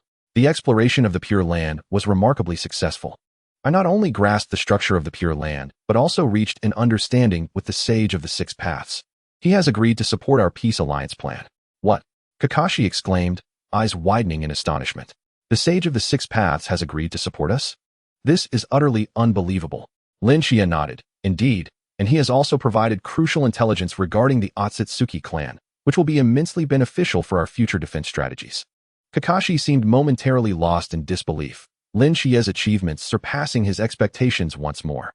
Not only had he defeated the Sage of the Six Paths, but he had also successfully persuaded him to support their initiative. Such diplomatic finesse transcended the realm of mere shinobi. By the way, Kakashi, how has the situation progressed following the 5 Kage summit? Shichiya inquired, interrupting Kakashi's thoughts. Ah, yes. Kakashi promptly responded. Each village has dispatched elite shinobi to the border of the 5 nations to commence the construction of the Peace Alliance headquarters. Nagato and Konan have also set off. They will be responsible for establishing the headquarters defense system. Itachi Uchiha and Kisame Hoshigaki are assisting with intelligence organization within the village, preparing for the potential arrival of Atsutsuki clan members. As for Naruto, Sasuke, and Sakura, they are actively training, ready to heed your summons at any moment. Shichiya nodded in satisfaction. Well done, Kakashi. Next, I require you to arrange a special meeting. Participants will include the Elder Council, the Elite Jonin, and the Special Jonin. I intend to elucidate the future plans of the Peace Alliance and the potential threats we may face. At once, Hokage-sama, Kakashi replied respectfully, bowing before turning to prepare for the meeting. Shichiya exited the chamber, ascending to the pinnacle of the Hokage building, gazing out over the entirety of Konoha. In the streets, villagers went about their daily lives, children studied at the Ninja Academy, and vendors called out in the marketplace, a scene of tranquility and harmony. This is the vision I seek to protect, Shichiya murmured softly to himself. At that moment, he sensed a familiar presence approaching. Nagato. He turned to see Nagato and Konan standing a short distance away. Hokage-sama. Nagato bowed respectfully. We returned to confirm some details regarding the defense system for the Peace Alliance headquarters before our departure. We did not anticipate that you had already concluded your seclusion. Shichiya smiled slightly. I just finished. Is there an issue we need to discuss? Nagato nodded. It pertains to the defense system of the Peace Alliance headquarters. After a discussion with Konan, we believe that in addition to conventional ninjutsu defenses, we should implement an additional layer of defense based on the Rinnegan. This would effectively counter any potential assaults from the Atsutsuki clan. However, it would require a significant expenditure of my chakra, which may affect my combat capabilities. I am uncertain how you perceive this. Shichiya pondered momentarily before nodding. That is an excellent idea. However, there is no need to worry about the issue of chakra consumption. As he spoke, Shichiya extended his right hand, revealing a sphere of golden light in his palm. This is a drop of spiritual dew I have condensed, infused with potent life energy. Nagato accepted the droplet of golden dew, surprise flickering in his eyes. This small droplet contains such immense energy, far surpassing any chakra form I have encountered. Thank you, Hokage-sama, Nagato sincerely expressed. With this, I will be able to establish an even more formidable defense system. No need for thanks. It is all for the peace of the shinobi world. Shichiya replied with a smile, then turned his gaze to Konan. Konan, you appear to have some queries. Surprised by Shichiya's keen observation, Konan hesitated before speaking. Hokage-sama, I am merely curious why we have no indications of the Atsutsuki clan's impending arrival, despite your predictions. Chapter 125. They will certainly come. Will they truly come? Shichiya's expression grew grave. They will undoubtedly arrive. Upon hearing Shichiya's words, Konan's countenance turned serious. The prospect of the Atsutsuki clan's arrival had been accurately foreseen. It was precisely this unfathomable ability of Shichiya that deepened Konan's admiration for the man before her. We must expedite our efforts, Nagato stated gravely. Konan and I will head to the Alliance headquarters immediately to complete the construction of the defense system as swiftly as possible. Shichiya nodded. Go forth. I trust in your capabilities. Watching Nagato and Konan depart, Shichiya's gaze shifted toward the distant sky. Although the threat of the Atsutsuki clan loomed ominously, his heart remained remarkably tranquil. After this period of preparation, the shinobi world had begun to achieve a semblance of unity. All of this was a result of Lin Shichiya's singular efforts. Hokage-sama, a member of the Umbu suddenly appeared behind Lin Shichiya, kneeling on one knee. We have detected abnormal energy fluctuations at the northern border. What is the nature of these fluctuations? Lin Shichiya asked with a calm demeanor. According to the sensory-type shinobi, the energy fluctuations resemble that of the sage chakra, but they are even more potent. Lin Shichiya's expression shifted to one of seriousness. Notify Kakashi. Summon all Jonin and special Jonin, and assemble them at the Hokage building immediately. Additionally, send word to Naruto, Sasuke, and Sakura to hasten their arrival as well. Yes. The Umbu ninja vanished in response. Lin Shichiya looked up at the northern sky, a glimmer of battle intent flickering in his eyes. The Atsutsuki clan arrived sooner than anticipated. In the Hokage building's conference room, the elite shinobi of Konoha had gathered in full assembly. Kakashi, Tsunade, Jiraiya, Orochimaru, Itachi Uchiha, and a host of formidable warriors stood at the forefront, their expressions grave. Naruto, Sasuke, and Sakura, as representatives of the new generation, were also present. Naruto, with an anxious countenance, fidgeted restlessly. Lord Nanaya, what has transpired? Unable to contain his curiosity, Naruto directly inquired. Nanaya surveyed the assembly and spoke slowly. The Atsutsuki clan may have descended upon us. At this proclamation, the conference room erupted in a cacophony of disbelief. They've arrived so swiftly? Our preparations are woefully inadequate. The defense system of the Peace Alliance has yet to be established. Raising his hand to quell the uproar, Nanaya asserted. I understand this news is abrupt, but we must act immediately. Kakashi, notify the 4 great Kage and activate the emergency protocol of the Peace Alliance. All allied villages must enter a state of combat readiness. Naruto, Sasuke, Sakura, you 3 shall accompany me to the northern border to ascertain the situation firsthand. The remaining personnel will implement the preordained defense plans to ensure the safety of Konoha. Yes. The assembly responded in unison before dispersing to fulfill their duties. Naruto, Sasuke, and Sakura lingered, following Nanaya as they exited the conference room. Lord Nanaya, is the Atsutsuki clan truly that terrifying? Naruto couldn't help but ask.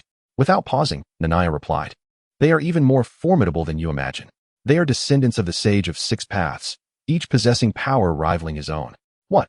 Naruto's eyes widened in shock. Are they beings that even the Sage of 6 Paths cannot defeat? Indeed, Nanaya affirmed with a nod, but there is no need for excessive concern. I am well prepared. Sasuke remained silent, driven by the Uchiha clan's legacy of ambition, eager to confront potent adversaries. Having arrived in Konoha, the opportunity to satisfy his aspirations had finally presented itself. Sakura exhibited signs of anxiety, yet her sense of duty as a medical ninja swiftly recalibrated her mindset. I will do my utmost to support everyone. Excellent, Nanaya remarked. Casting a glance at the trio, a faint smile gracing his lips. Let us set forth to meet this uninvited guest. At the northern border, a desolate mountainous terrain lay before them. Suddenly, a colossal rift in space materialized in the sky, emanating a purple luminescence that illuminated the entire expanse. I have finally located you, Kagaya, echoed a voice from the fissure, as a towering figure began to emerge. It was a man of imposing stature, with pallid skin. 2 horns protruding from his forehead, and eyes adorned with unique purple patterns of the Rinnegan. Atsutsuki Kinshiki, the man murmured to himself. I must find Kagaya and return her to the Atsutsuki clan. As he surveyed his surroundings, disdain flickered in his eyes. The life forms of this planet are so feeble. Yet they dare to imprison Lord Kagaya. At that moment, he sensed an approaching presence and abruptly lifted his gaze. Someone approaches. And one of them possesses a distinctly unusual aura. A glimmer of wariness flashed in Kinshiki's eyes. He could discern that this peculiar energy did not originate from chakra, but from a form he had never encountered before. Interesting. It seems this planet harbors some noteworthy entities. He mused. Nanaya led Naruto, Sasuke, and Sakura swiftly forward, soon reaching the mountainous northern border. In the distance, they beheld the immense purple rift in the sky and the imposing figure below. It's him.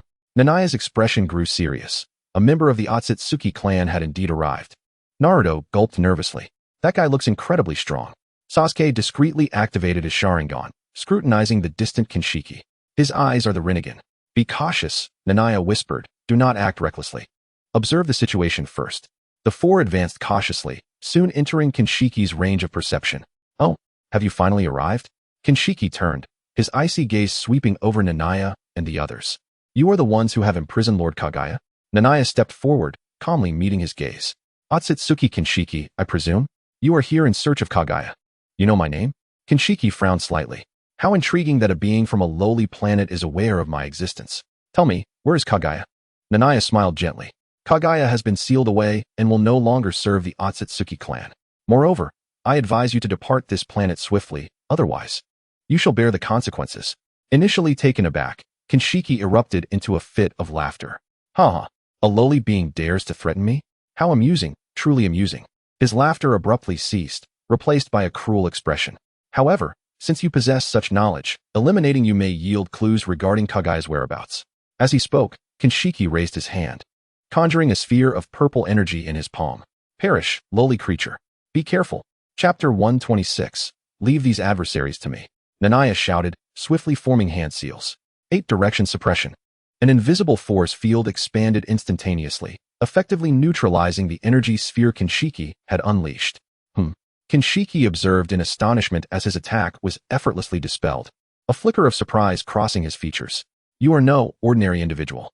With a calm demeanor, Nanaya felt his own energy begin to surge. Naruto, Sasuke, Sakura, retreat. This foe is mine to confront. Although Naruto wished to protest, the resolute look in Nanaya's eyes compelled him to grit his teeth and withdraw. Sasuke cast a deep glance at Nanaya before pulling Sakura back to a safe distance. Interesting, Kinshiki's gaze fixated on Nanaya. The energy within you is not chakra. It is a form of power I have never encountered. Nanaya chuckled softly. Indeed, this is a power that transcends chakra, spiritual energy. The Atsutsuki clan only understands the collection of chakra fruit, oblivious to the existence of higher forms of energy within the cosmos. How laughable! Kinshiki roared in anger. Regardless of the power you wield, before the Atsutsuki clan, you are but an insect. Today, I shall demonstrate what true strength entails. With that, Kinshiki's form vanished in an instant. Too slow, Nanaya murmured, slightly shifting his body to effortlessly evade the strike. Simultaneously, his right hand formed a palm, radiating golden spiritual energy, and swiftly struck towards Kinshiki's chest. Shushan palm technique, star-shattering palm. Boom. With a resounding crash, Kinshiki was sent sprawling back several meters. His clothing torn at the chest, revealing a bruise beneath. What? Kinshiki stared incredulously at his injured chest, shock evident in his eyes. As a high-ranking member of the Atsutsuki clan, his physical resilience should have withstood even the full force of ordinary jutsu. Yet, Nanaya's strike had inflicted genuine pain. Who are you? Kinshiki's voice turned ominous. Nanaya smiled faintly. I have already stated, I am the guardian of this planet. If you wish to bring harm to this place, you must first seek my permission. A flicker of apprehension crossed Kinshiki's eyes, soon replaced by fervor. How fascinating. It has been many years since I have encountered an opponent worthy of battle. Today, I shall exert my utmost effort to witness the true strength of you, the so-called guardian. Upon uttering these words, Kagaya Atsutsuki began to undergo a transformation. His skin grew increasingly pale, the horns upon his forehead elongated, and the patterns of his Byakugan became more pronounced. Kagaya's ultimate technique, Pillars of Heaven. Kagaya Atsutsuki formed hand seals. Suddenly, the sky was filled with countless massive black stone pillars, descending upon Shichiya like divine retribution. Bring it on. Shichiya did not retreat, but advanced.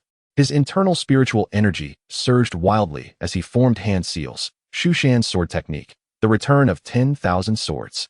Countless golden sword energies erupted from within Shichiya, charging towards the falling black pillars. The clash reverberated with deafening explosions as sword energies collided with the pillars, enveloping the entire sky in a spectacle of golden and black brilliance. The distant Naruto and his companions were left agape, utterly bewildered by the magnitude of the battle, which had far surpassed their comprehension. Incredible. This is overwhelmingly powerful, Naruto stammered, his voice quaking. Sasuke's Sharingan spun wildly, attempting to capture every nuance of the combat. Sakura, however, gazed anxiously at the battlefield. Is Lord Shichiya all right? As the dust settled, Shichiya remained steadfast, his attire slightly tattered but his form unscathed. Kagaya Atsutsuki, panting heavily, exclaimed, Impossible. How could you withstand my pillars of heaven? Shichiya smiled faintly. I have stated before, spiritual energy transcends chakra. The power you Atsutsuki clan take pride in is merely child's play before a true cultivator. Arrogant. Kagaya Atsutsuki bellowed. The Atsutsuki clan is the mightiest race in the universe. No one can rival us. Today, I shall demonstrate the true power of the Atsutsuki. With that, Kagaya pressed his palms together, unleashing another wave of energy. Atsutsuki's secret technique, Rebirth Eye. A more terrifying surge of energy erupted from him, his eyes gradually shifting to a golden hue, the patterns within becoming increasingly intricate. Shichiya furrowed his brow. Is that the Rebirth Eye? Indeed. Kagaya cackled madly. This is the highest ocular technique of the Atsutsuki clan, possessing the power to manipulate life and death. Today, I shall use these eyes to claim your life. Shichiya's expression turned grave. It seems you truly desire death. Then, I shall no longer hold back. As his words fell, Shichiya's form began to radiate light. What? Kagaya Atsutsuki stared in astonishment at this spectacle. Transformation into the divine realm. All things returned to one. Shichiya shouted, his spiritual energy surging dramatically, coalescing into a colossal golden orb that enveloped him entirely. The orb expanded until it transformed into a towering golden giant, resembling a divine being descending upon the earth. Impossible. Kagaya's eyes widened in terror. How can anyone achieve such a transformation? The golden giant gazed down at Kagaya Atsutsuki. Kagaya Atsutsuki, I shall grant you one final opportunity. Depart from this planet at once, or face death. Kagaya froze in place, his fear gradually supplanted by rage. I am a high-ranking warrior of the Atsutsuki. How could I be threatened by a being from a lowly planet? Atsutsuki ultimate technique, Void Hand Seal. Kagaya roared, and a gigantic purple handprint emerged from the sky, crashing down upon the golden giant. Seeking death, the golden giant raised a hand, effortlessly catching the purple handprint, and with a powerful grip, crushed it to pieces. What? Kagaya was filled with horror. This cannot be. Shushan sword technique, divine slashing. The golden giant lifted its right hand, coalescing a massive golden sword energy, which it then swung down with ferocity. No. Kagaya let out a desperate wail, but it was too late. The golden sword energy pierced through all his defenses, cleaving him in two. Coughing, Kagaya collapsed, golden blood spilling from his wounds, his life force swiftly dwindling. Chapter 127. The Transformation of the Golden Giant. Who are you? He managed to lift his head with great effort. The golden giant gradually shrank, ultimately reverting to Shichiya's form. He approached Kagaya's dying figure and looked down upon the alien with an air of calm authority. I have told you, I am the guardian of this planet. Anyone who seeks to harm it shall pay the price. A glimmer of despair crossed Kagaya's eyes. Do you think this is over? The Atsutsuki will not spare you. My power is insufficient to represent the Atsutsuki. More formidable beings will come. When that time arrives, do you believe you and this planet will still exist? Shichiya scoffed. Let them come. No matter how many arrive, the outcome will remain unchanged. A final flicker of unwillingness flashed in Kagaya's eyes before he completely succumbed to death, his body dissipating into motes of light. Lord Shichiya, in the distance. Naruto and his companions rushed over, their gazes filled with astonishment. Incredible. You defeated that Atsutsuki with a single move. Shichiya shook his head slightly. This is merely the beginning. Kagaya was but a scout of the Atsutsuki clan. There will be stronger foes ahead. We must prepare diligently. Sakura, with concern, asked, Lord Shichiya, can we truly confront the entire Atsutsuki clan?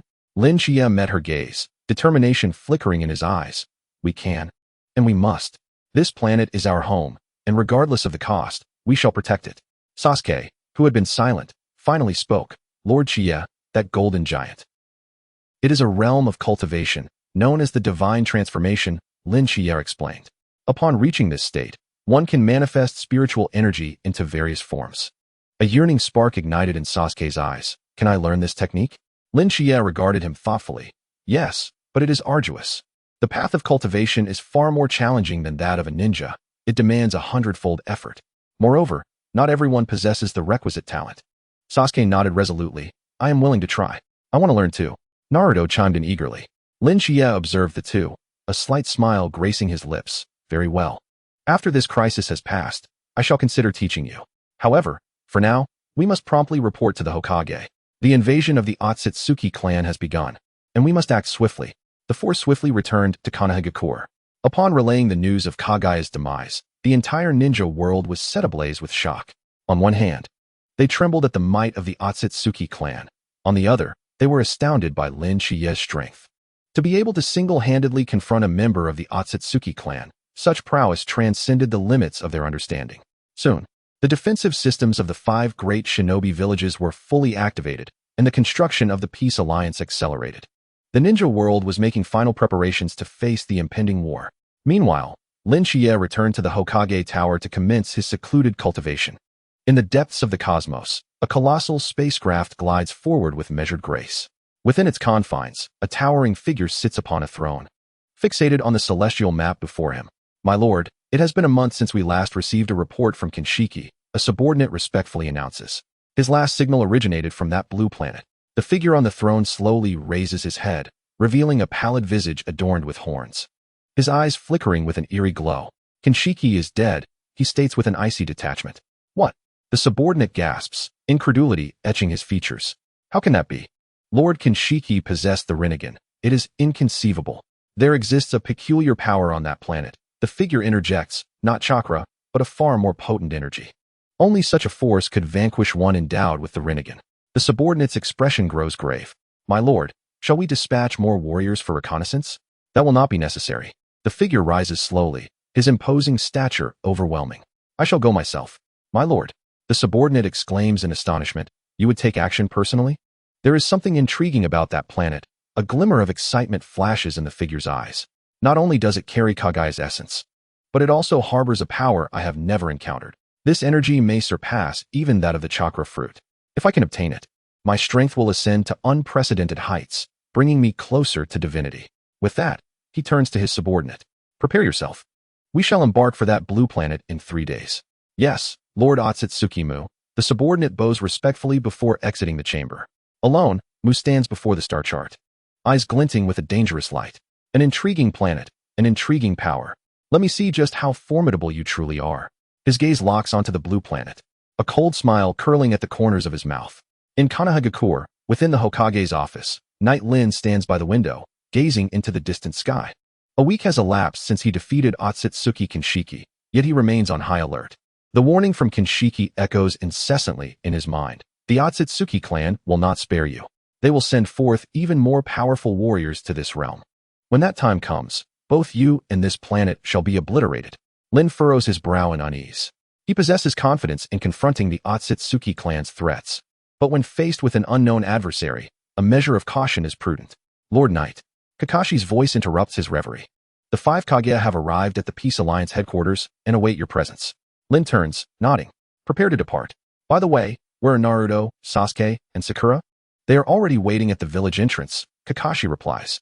Additionally, Itachi Uchiha and Kisame will accompany us. Excellent, Lin affirms, satisfaction evident in his nod. Then let us be on our way.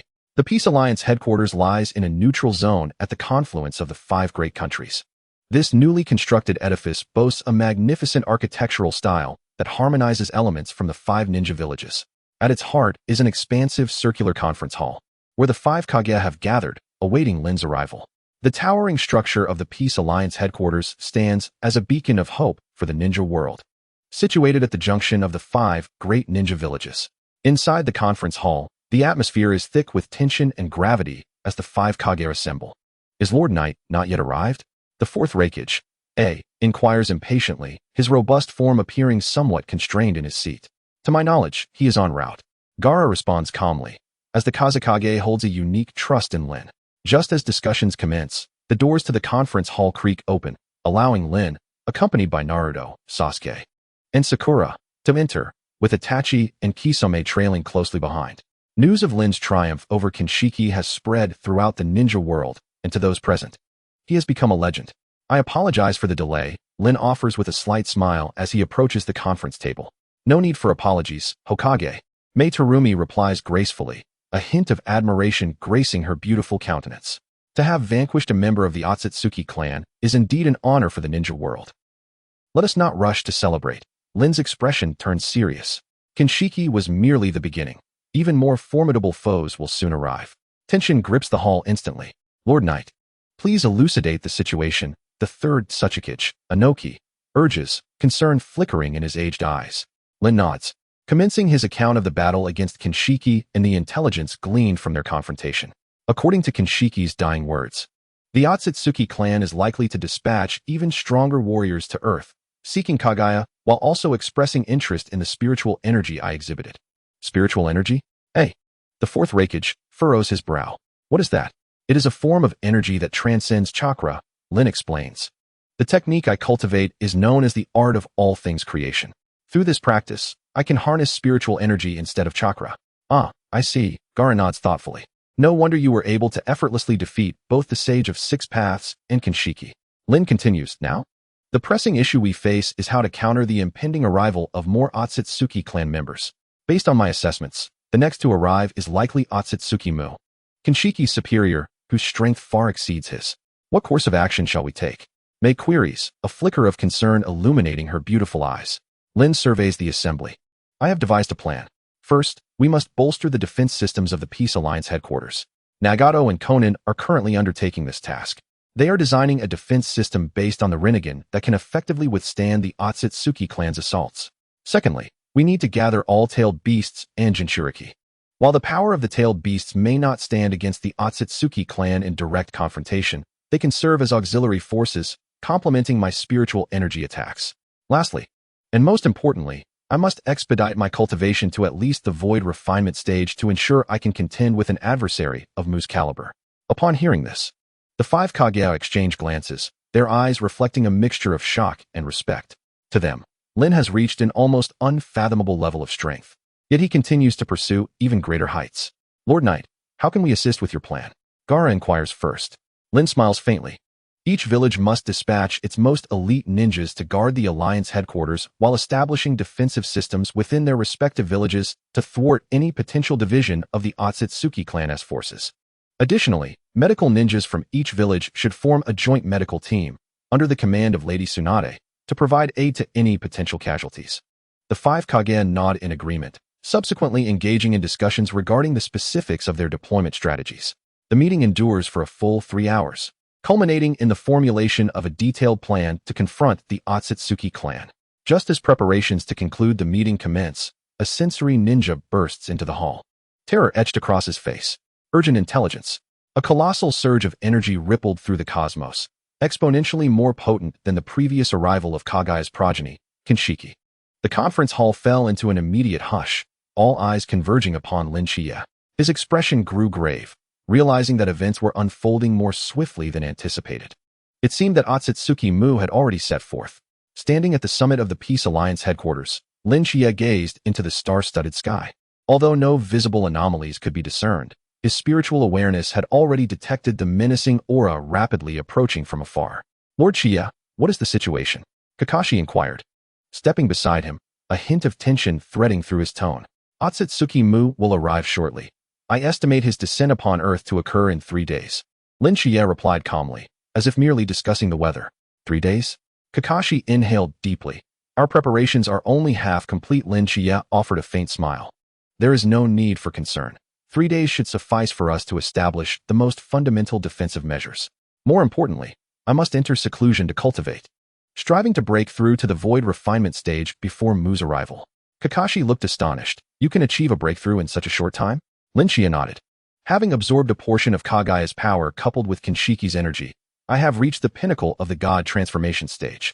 A mere final push is all that is required to transcend into the void refinement stage. With 3 days of seclusion, I should be successful.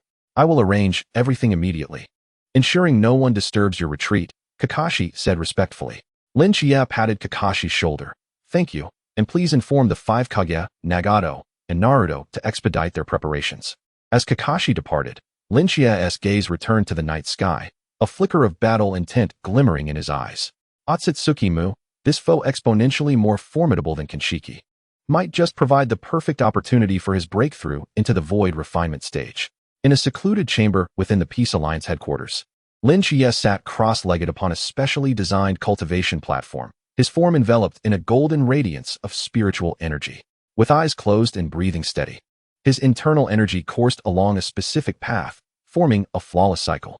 The energy of Kinshiki was indeed extraordinary, Lin Shichiya mused internally, feeling the energies he had absorbed melding with his own spiritual power to yield a purer essence. The combination of this energy with Kagaya's might could very well be the key to my ascension. With this thought, Lin Shichiya accelerated his cultivation technique, the flow of energy within him quickening, the advancement of all creation technique. With a low exclamation, Lin Shichiya's spiritual energy erupted, forming a golden beam that shot skyward, piercing through the chamber's ceiling and soaring into the heavens. The entire Peace Alliance headquarters trembled, innumerable ninjas gazing upward in awe and reverence at the celestial golden light. Is that the power of Lord Shichiya? Naruto stood in the plaza of the headquarters, mouth agape at the spectacle. He is on the verge of breaking through to a higher realm, Itachi Uchiha explained calmly, his Sharingan activated as he sought to capture the secrets of the golden light. Incredible, Naruto murmured, eyes filled with longing. Lord Shichiya is truly unmatched. Sasuke remained silent, a mixture of admiration and envy brewing within him. As a genius of the Uchiha clan, he naturally aspired to one day reach Lin Shichiya's heights. Sakura stood nearby, her lovely features etched with worry.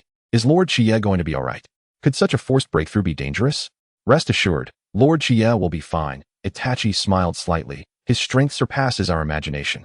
This breakthrough is but a trivial matter for him. Just as the crowd speculated, the golden light intensified, illuminating the sky as if it were day. Boom. With a resounding crash, the golden light vanished abruptly, leaving the sky tranquil once more. Is it over? Naruto questioned, curiosity dancing in his eyes. No. It has only just begun. A familiar voice echoed from behind, prompting everyone to turn. Lin Shichiya approached, emanating an unprecedented aura. His demeanor had grown even more profound, eyes shimmering like stars, each step seeming to transcend the mundane, imparting an ethereal quality. Lord Shichiya. The crowd greeted him with elation, particularly Naruto, who was nearly leaping with excitement. You succeeded, didn't you? You've broken through to a higher realm. Lin Shichiya smiled gently. Indeed. I have reached the initial stage of void refinement. Although I may not be exceedingly powerful, it will suffice against Atsutsuki. Fantastic. Naruto cheered, with Lord Shichiya here. We shall undoubtedly defeat that Atsutsuki. Lin Shichiya's gaze swept across the assembly, finally resting upon Itachi. Itachi, how are the defensive measures prepared by Nagato and Conan?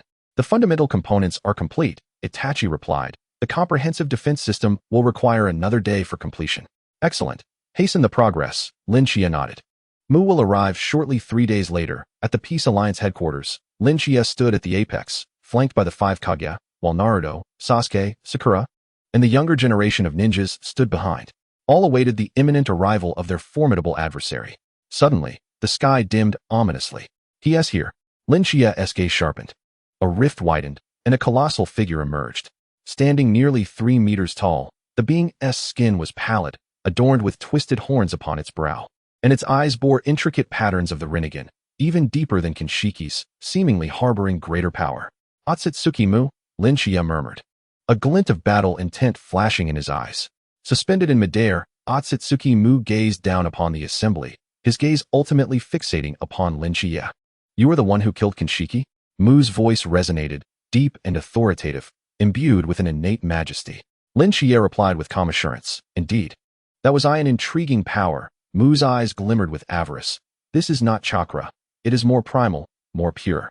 Pray tell, what do you call this power? Lin Shichiya answered serenely, spiritual energy. It is an energy form that transcends chakra. Spiritual energy, Mu echoed softly, savoring the term.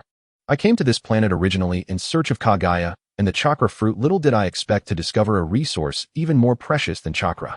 It appears fortune smiles upon me. A cold smirk crept upon Mu's lips. In that case, I have made my decision. I shall not only take Kagaya, but also you alive or dead. Upon uttering these words, Mu's body erupted with a terrifying aura, distorting the very sky. I advise you to reconsider. Lin Shichiya remained unfazed. The Atsutsuki clan is no longer welcomed in this world. As for Kagaya, she has long been sealed and shall never return to the Atsutsuki clan. As for me, should you wish to take me, first ask the sword in my hand if it consents. Lin Shichiya's voice crescendoed, culminating in an almost thunderous roar. Anger flitted across Mu's visage. Arrogant insect. It seems Kinshiki's demise has not imparted upon you the necessary lessons. Let me personally illustrate to you what true power really is. With that declaration, King Mu raised his hand, conjuring a colossal sphere of violet energy. Perish, mere insect.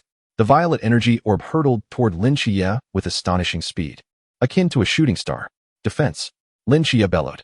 In the next moment, countless golden beams of light illuminated the entire headquarters of the Peace Alliance, coalescing into a vast protective barrier that intercepted the violet energy orb. Boom. The orb collided with the barrier, erupting in a deafening blast that shook the entire headquarters. The cycle of absolute defense. King Mu gazed in astonishment at the golden shield, intrigued. The life of this planet has indeed mastered the power of the Rinnegan. Within the barrier, Nagato and Konan were exerting themselves to maintain the defensive system, beads of sweat dotting their foreheads. This level of offensive power, Nagato gritted his teeth, is overwhelmingly strong. Hold on, Nagato. Konan encouraged. Lord Shichiya will retaliate soon. Indeed, just as King Mu prepared to launch a second wave of assault, Shichiya's figure vanished from sight. Looking for me. A chilling voice emanated from behind King Mu. He turned sharply, only to find Shichiya had materialized behind him.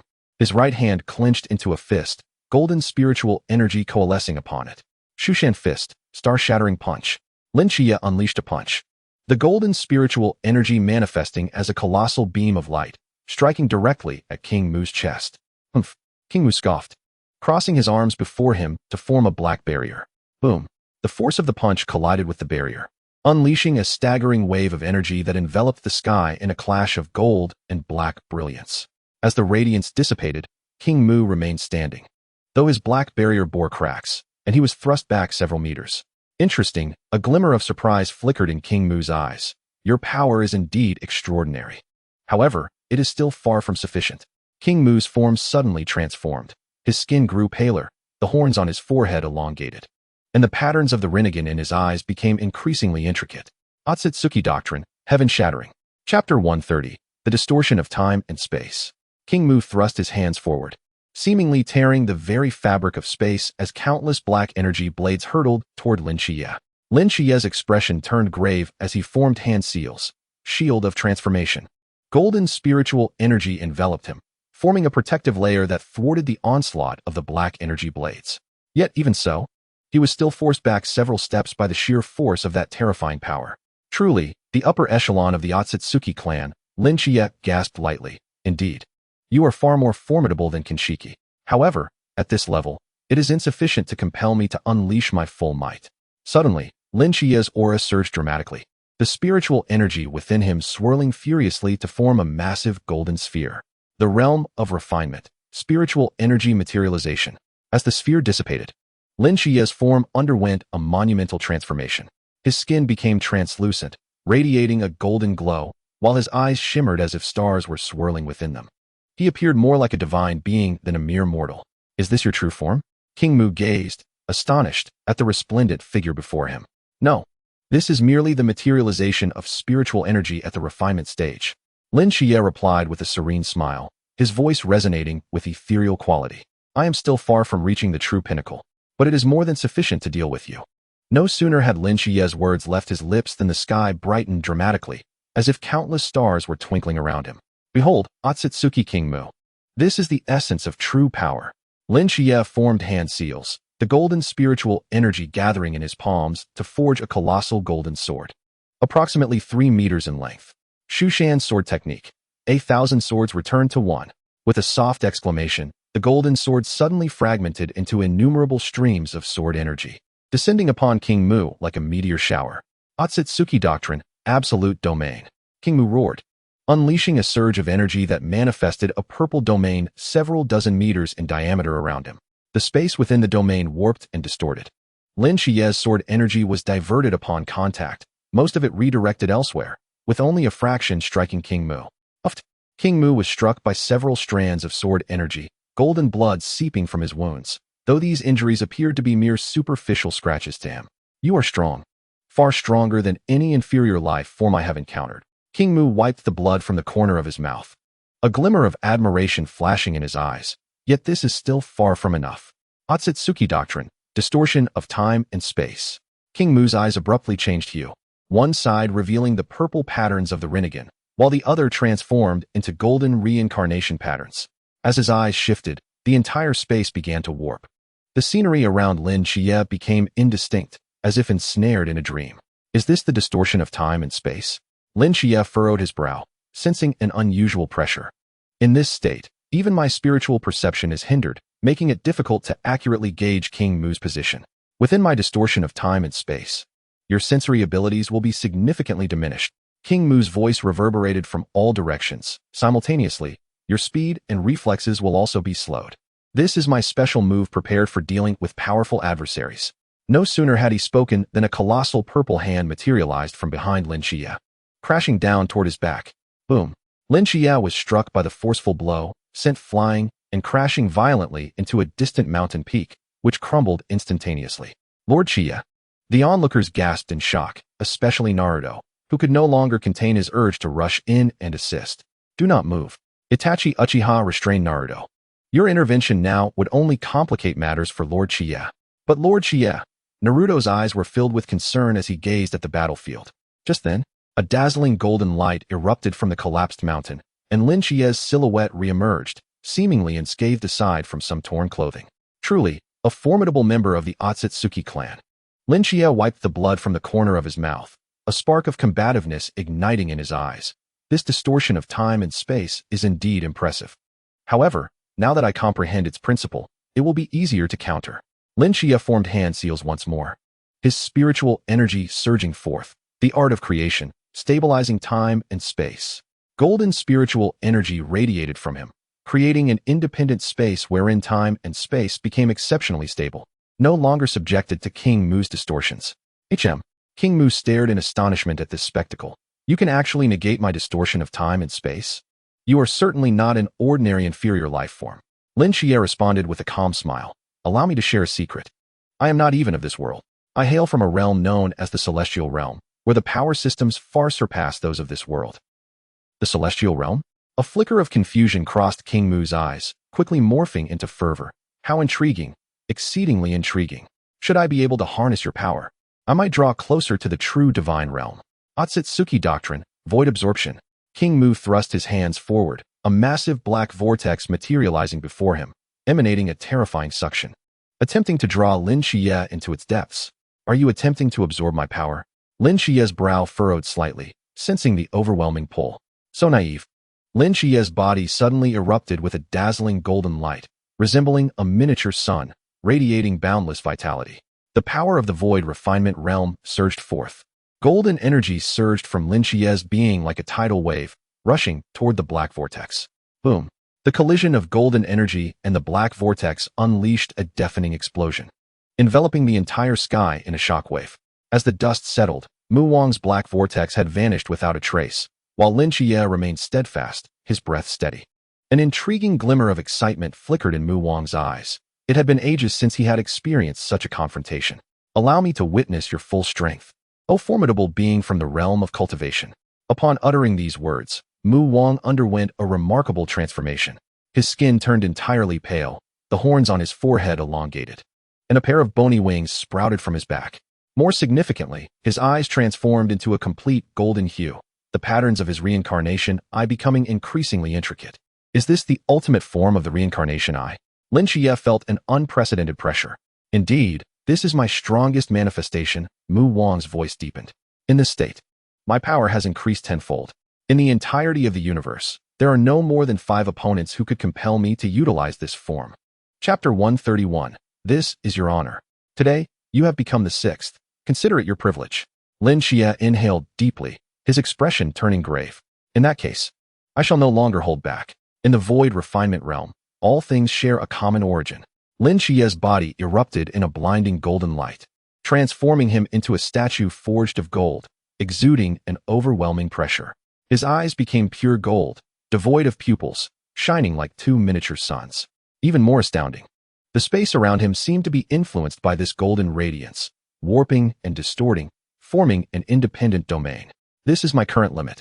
Lin Shichiya's voice became ethereal and distant, as if emanating from another dimension. In the ultimate state of the void refinement realm, all things share a common origin. In this state, I can manipulate all matter and energy around me for my own purposes. The true battle begins now. Before his words could fully resonate, Lin Shichiya's figure abruptly vanished, reappearing before Mu Wang in an instant. His right hand clenched into a fist, infused with boundless spiritual energy, striking toward Mu Wang's chest. Shushan Fist Technique, breaking the void punch. Atsutsuki's absolute defense. Mu Wang hastily crossed his arms in an attempt to withstand this full-force strike. The collision of the punch and defense unleashed a cataclysmic wave of energy, engulfing the sky in a golden and purple glow. Observers from afar could no longer discern the details of the battle, only feeling the terrifying energy fluctuations. This is horrifying. This realm is beyond what a ninja can achieve. Kakashi murmured, his Sharingan unable to fully capture the movements of the two. Lord Lin Shichiya will win, right? Naruto asked with a hint of concern. A colossal shockwave swept across the battlefield. The energy storm generated by the clash between Shichiya and Atsutsuki Mu Wang caused the surrounding space to warp and distort. Those watching from a distance could only see two beams of light colliding in the high sky, golden and purple intertwining like a clash of deities. This is far beyond what any human could ever attain. Kakashi gazed in astonishment at the spectacle, his Sharingan failing to fully track their movements. Even during the peak of Sage of Six Paths power, it would be difficult to compare to Lord Shichiya. A glimmer of yearning and reverence crossed Sasuke's eyes, mixed with a hint of unwillingness. As a prodigy of the Uchiha clan, he longed for the day he could reach that realm. As the dust settled, Atsutsuki Mu Wang's figure emerged. His chest armor lay shattered, golden blood oozing from the wounds, disbelief flashing in his eyes. Impossible. How could you breach my absolute defense? His voice trembled with shock and fury. As a high-ranking warrior of the Atsutsuki clan, he had withstood countless powerful foes, never before having been so easily vanquished. Shichiya calmly hovered in the air, golden radiance enveloping him. Empowered by the void refinement realm, he resembled a true deity descending upon the mortal realm. The power your Atsutsuki clan prides itself upon is but a child's plaything before a true cultivator. Arrogant, Mu Wang roared in fury, his bony wings suddenly unfurling. Atsutsuki's void annihilation. Countless purple-black energy rays shot forth from his wings. Come at me. Shichiya advanced rather than retreating, his hands forming seals as golden energy surged forth. All things creation technique. Energy shield. A perfect spherical protective barrier of golden energy enveloped him. The moment those purple-black energy rays made contact with the shield, they were rebounded. What? Mu Wang's eyes widened in disbelief. His void annihilation had been reflected. The purple-black energy rays scattered in all directions, some even striking Mu Wang himself, leaving behind ghastly wounds. Mu Wang's expression shifted as the golden patterns in his eyes became more intricate. Reincarnation time-space freeze. With a low shout, the entire space suddenly became exceptionally heavy, as if bound by an invisible force. Shichiya felt his movements slow, even the flow of his spiritual energy impacted. Is this the ability of the reincarnation eye? Shichiya frowned slightly, but quickly regained his composure. Unfortunately, it is of no use to me now. Shichiya's body erupted once more in a blinding golden light, forcibly breaking free from the constraints of the time-space freeze. Shushan sword technique, heaven-cleaving style. A golden sword aura, stretching 100 meters, surged forth from Shichiya's hand, slicing through the air directly toward Atsutsuki Mu Wang. Reincarnation eye, void barrier. In a moment of desperation, Mu Wang unleashed his strongest defense, a purple-black energy wall materializing before him. The golden sword aura collided with the energy wall, producing a thunderous roar. The wall cracked under the impact of the sword aura, yet it did not shatter completely. Your attack is nothing but this. Mu Wang cackled, but his laughter quickly froze on his face. Look closely, this is the true heaven-cleaving style. The golden sword aura suddenly radiated an even more blinding light, its length and power doubling in an instant. Crack! The void barrier finally succumbed to this force, shattering completely. Impossible. A flicker of fear crossed Mu Wang's face as he raised his arms in a desperate attempt to withstand the blow. Thud! The golden sword aura, like a relentless force, severed Atsutsuki Mu Wang's right arm, golden blood gushing forth like a fountain. Mu Wang let out a piercing scream, his body hurtling backward for hundreds of meters before crashing into a mountain peak. The mountain crumbled instantly, dust billowing. Lord Shichiya has won. Naruto leaped up in excitement, his face alight with joy. No, it's not over yet. Itachi Uchiha's expression grew solemn. The resilience of the Atsutsuki clan was formidable, and Mu Wang had not been completely defeated. Indeed, just as the crowd murmured, a terrifying aura suddenly erupted from the collapsing mountain. As the dust cleared, Atsutsuki Mu Wang's figure re-emerged. His right arm had been severed, yet the blood at the stump no longer flowed. Instead, a peculiar energy writhed, seemingly attempting to regenerate a new limb. Shichiya, roared Atsutsuki Muo, his voice brimming with unprecedented fury and murderous intent. I shall make you aware of the consequences of offending the Atsutsuki clan. Atsutsuki Forbidden Technique, Bloodline Awakening. With a thunderous declaration, Atsutsuki Muo's body began to undergo a terrifying transformation. His skin turned a deep shade of purple, the horns on his forehead grew ever larger, and the skeletal wings on his back expanded dramatically. Most alarming of all was the emergence of a vertical eye at his brow, its gaze flickering with an eerie red light. Chapter 132, The Third Eye. Is this the third eye? Lin Shichiya mused, his brow furrowing as he sensed a formidable new threat. Indeed, this was the ultimate forbidden technique of the Atsutsuki clan, Bloodline Awakening. Atsutsuki Muo's voice became hoarse and distorted, sacrificing his lifespan for a fleeting enhancement of power. In this state, my strength can triple. Even among the rulers of the Atsutsuki clan, this forbidden technique is rarely employed. Today, I shall wield this power to utterly obliterate your pride. Suddenly, from the severed arm of Atsutsuki Muo, a purple-black energy arm sprouted, appearing even more formidable than the original. Come, let us engage in a battle to the death. Lin Shichiya maintained his composure, though a flicker of solemnity stirred within him. He could perceive that Atsutsuki Muo had indeed gained considerable strength. While it did not yet pose a threat to him, he could not afford to be careless. If that is the case, then do unleash your might. Lin Shichiya's aura surged anew, the golden radiance becoming even more resplendent. In the realm of void refinement, all laws converge as one. Lin Shichiya's essence deepened, his being seemingly melding with the cosmos. In this state, he could harness the surrounding forces to his advantage. The two auras clashed high in the sky, creating a dual domain of gold and purple. Atsutsuki Ultimate Technique, Cycle of Rebirth's End. Atsutsuki Muo bellowed, and the third eye on his forehead emitted a blinding red beam, hurtling towards Lin Shichiya. The art of all creation, Taiji harmonization. Lin Shichiya traced a circular motion with his hands, conjuring a colossal golden Taiji diagram before him, intercepting the red beam. The collision of the red light and the Taiji diagram unleashed a suffocating wave of energy. The entire sky was painted in a golden red hue, resembling the onset of apocalypse. With a thunderous crash, the two forces remained locked in a stalemate, neither able to dominate the other. How is this possible? Atsutsuki Muo gazed in disbelief at the scene before him. His cycle of rebirths end was one of the most potent assaults of the Atsutsuki clan. Yet it had been thwarted. Lin Shichiya spoke calmly. Though your Atsutsuki clan is indeed powerful, before a true cultivator, you remain but a trivial path. Impudent. Atsutsuki Muo seethed with rage, the red light of his third eye growing ever more blinding. Atsutsuki Forbidden Technique, Causal Reversal. With a roar, Atsutsuki Muo summoned forth a peculiar force that twisted the very fabric of space. Lin Shichiya felt an unusual power attempting to alter the events that had transpired, seeking to make his right arm the one severed instead of Atsutsuki Muo's. Attempting to alter causality? Lin Shichiya scoffed, alas. My spiritual power has already fused with the heavenly path, something you cannot alter. Art of all creation, return to the Tao.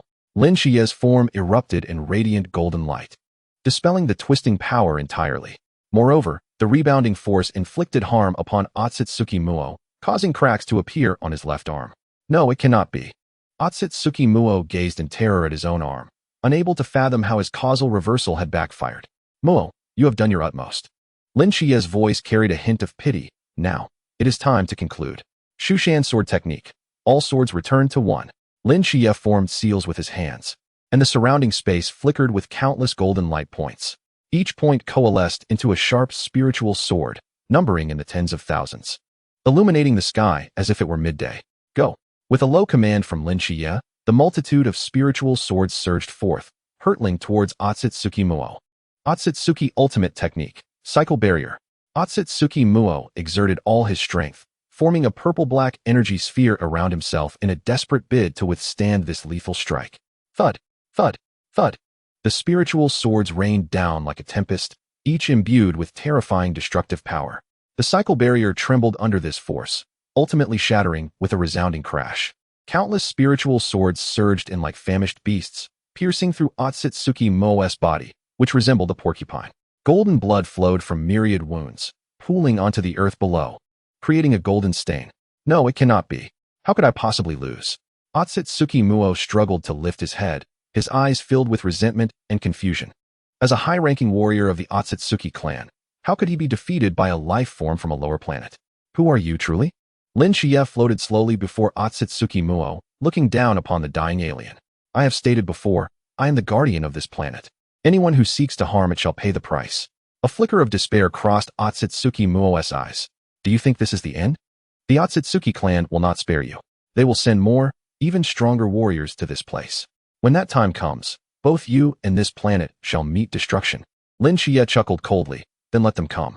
I am quite curious about what other formidable beings the Atsutsuki clan possesses to contest with me. No. You do not comprehend the terror of the Atsutsuki clan. Atsutsuki Muo's voice grew weaker. My father, Atsutsuki Rod, is the ruler of the Atsutsuki clan. His power far exceeds mine by tenfold.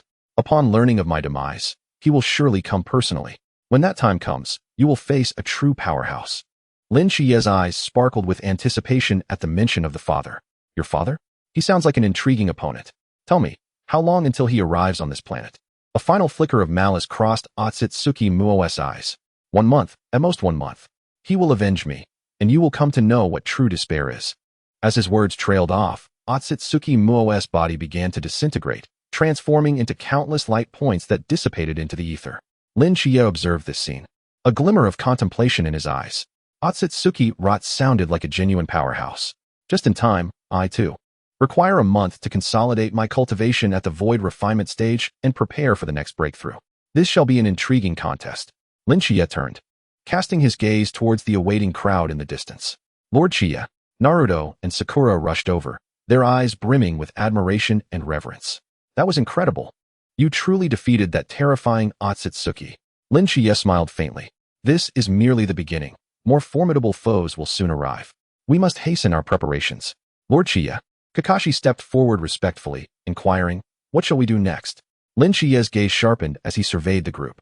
Summon the full strength of the 5 great shinobi villages and bolster the defensive systems of each village. Chapter 133, Mastering the Utilization of Spiritual Energy. At this juncture, I must impart to you the foundational knowledge of cultivation, enabling you to harness spiritual energy. Only through this will you possess a glimmer of hope when confronted by the formidable Atsutsuki beings on the horizon. Sasuke had been silently standing by, but now finally spoke. Lord Lin Shichiya, you previously mentioned that you could teach us to cultivate spiritual energy. Now is the opportune moment. Lin Shichiya regarded Sasuke, a flicker of admiration crossing his gaze. This prodigy of the Uchiha clan indeed possessed remarkable potential. Very well, from this day forth, I shall teach you the fundamental techniques of cultivation, specifically the introductory chapter of the method of all things creation. However, I must forewarn you. The path of cultivation is far more arduous than that of a ninja. Not everyone is endowed with this aptitude. You must be mentally prepared. We are willing to try? Naruto, Sasuke, and Sakura declared in unison, their eyes brimming with determination. Lin Shichiya nodded in satisfaction. Excellent. Let us return to the headquarters of the Peace Alliance and commence our first lesson. Thus, Lin Shichiya led the group back to the Peace Alliance headquarters, preparing for the impending great battle. Meanwhile, on the other side of the cosmos, a colossal spaceship glided steadily through the void. Within the main chamber of the vessel, a towering figure sat upon a throne, exuding an aura so terrifying it was suffocating. At that moment, a subordinate hurriedly approached, kneeling on one knee. My lord, King Mu has perished. The figure on the throne abruptly opened his eyes, a wave of dread emanating forth, causing the entire chamber to tremble. What? King Mu is dead. The voice was deep and commanding, resonating as if it had emerged from the depths of the abyss. Indeed, my lord, the subordinate stammered, trembling. He encountered a terrifying entity on that blue planet. According to the last message transmitted by King Mu, this individual wields a power that transcends chakra, known as spiritual energy. Spiritual energy? The figure on the throne shifted slightly, a glimmer of intrigue flickering in his eyes. Interesting. Alter our course immediately. We shall proceed to that blue planet. I wish to meet this audacious individual who dared to slay my son. Yes, Lord Atsutsuki Rot. The subordinate replied respectfully, retreating. Atsutsuki Rot stood, towering nearly 4 meters tall, his skin pallid, and the horns upon his forehead larger than those of King Mu. His eyes were a pure golden hue, devoid of pupils, filled with an inexorable majesty and murderous intent. Mu, my son, Atsutsuki Rot murmured, a rare glimmer of sorrow flashing in his eyes. This sorrow was soon engulfed by a tempest of wrath. Lin Shichiya, I shall make you taste true despair. I will personally obliterate everything you hold dear, making you regret ever entering this world. Atsutsuki Rot's voice thundered throughout the main chamber, sending shivers down the spines of all present. Prepare to embrace death, Lin Shichiya. At the headquarters of the Peace Alliance, in the central hall, Lin Shichiya sat cross-legged upon a specially designed cultivation platform, emanating a faint golden glow. Before him, Naruto, Sasuke, Sakura, and the elite ninjas from various villages sat respectfully upon the ground, awaiting Lin Shichiya's teachings. The 5 Kage were also present. Their curiosity and anticipation regarding Lin Shichiya's displayed power palpable. Today, I shall impart to you the fundamentals of cultivation. specifically the introductory chapter of the method of all things creation. Lin Shichiya's voice resonated calmly, yet powerfully throughout the hall. Before we begin, I must clarify one point. Cultivation is fundamentally different from ninjutsu. Ninjutsu relies on chakra, whereas cultivation employs spiritual energy. Spiritual energy is purer than chakra and is closer to the essence of the universe, thus wielding greater power. The audience listened intently, none daring to interrupt. The first step in cultivation is to open the chi-si, Lin Shichiya continued. The chi-si resides in the dantian and serves as a reservoir for spiritual energy.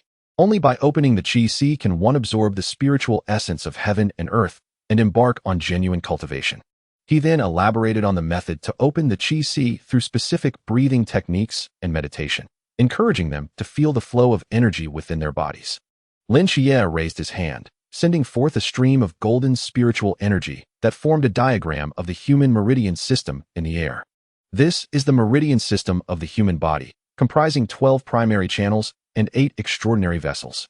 The initial step of cultivation is to unblock these meridians, allowing spiritual energy to flow unimpeded. The audience focused intently on the meridian diagram, striving to memorize the location and direction of each channel. Now, I shall teach you the incantation and meditation method to open your chi-si. Lin Shichiya closed his eyes and began to recite slowly. Heaven and earth possess spirit. All things have chi. Inhale the essence of heaven and earth, drawing in the energy of the sun and moon. Maintain a tranquil heart, focusing on the dantian.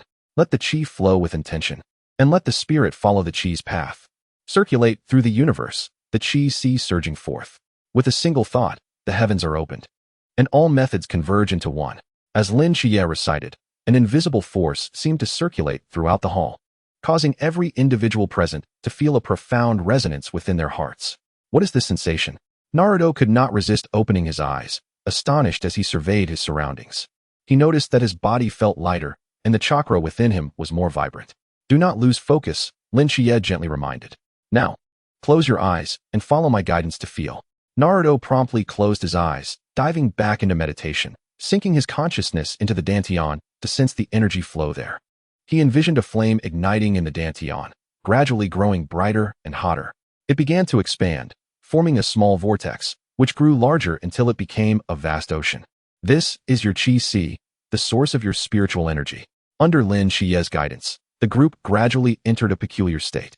They felt as though their consciousness had sunk deep within their bodies, witnessing a vague energy flowing slowly. I can feel it, Sakura exclaimed with delight, her sensitivity as a medical ninja allowing her to perceive the energy more acutely. I feel it too, Sasuke stated calmly, though excitement shimmered in his eyes.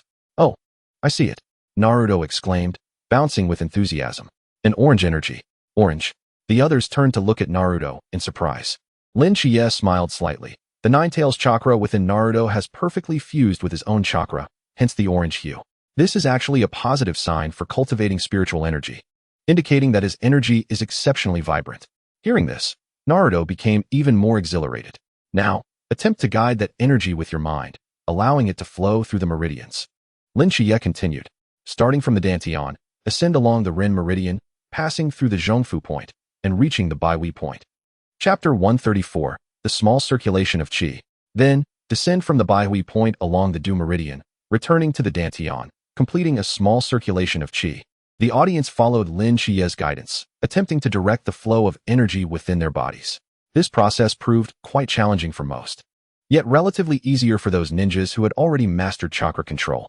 Suddenly, Sakura gasped, her excitement palpable. I can feel it, the sensation of energy flowing through the meridians.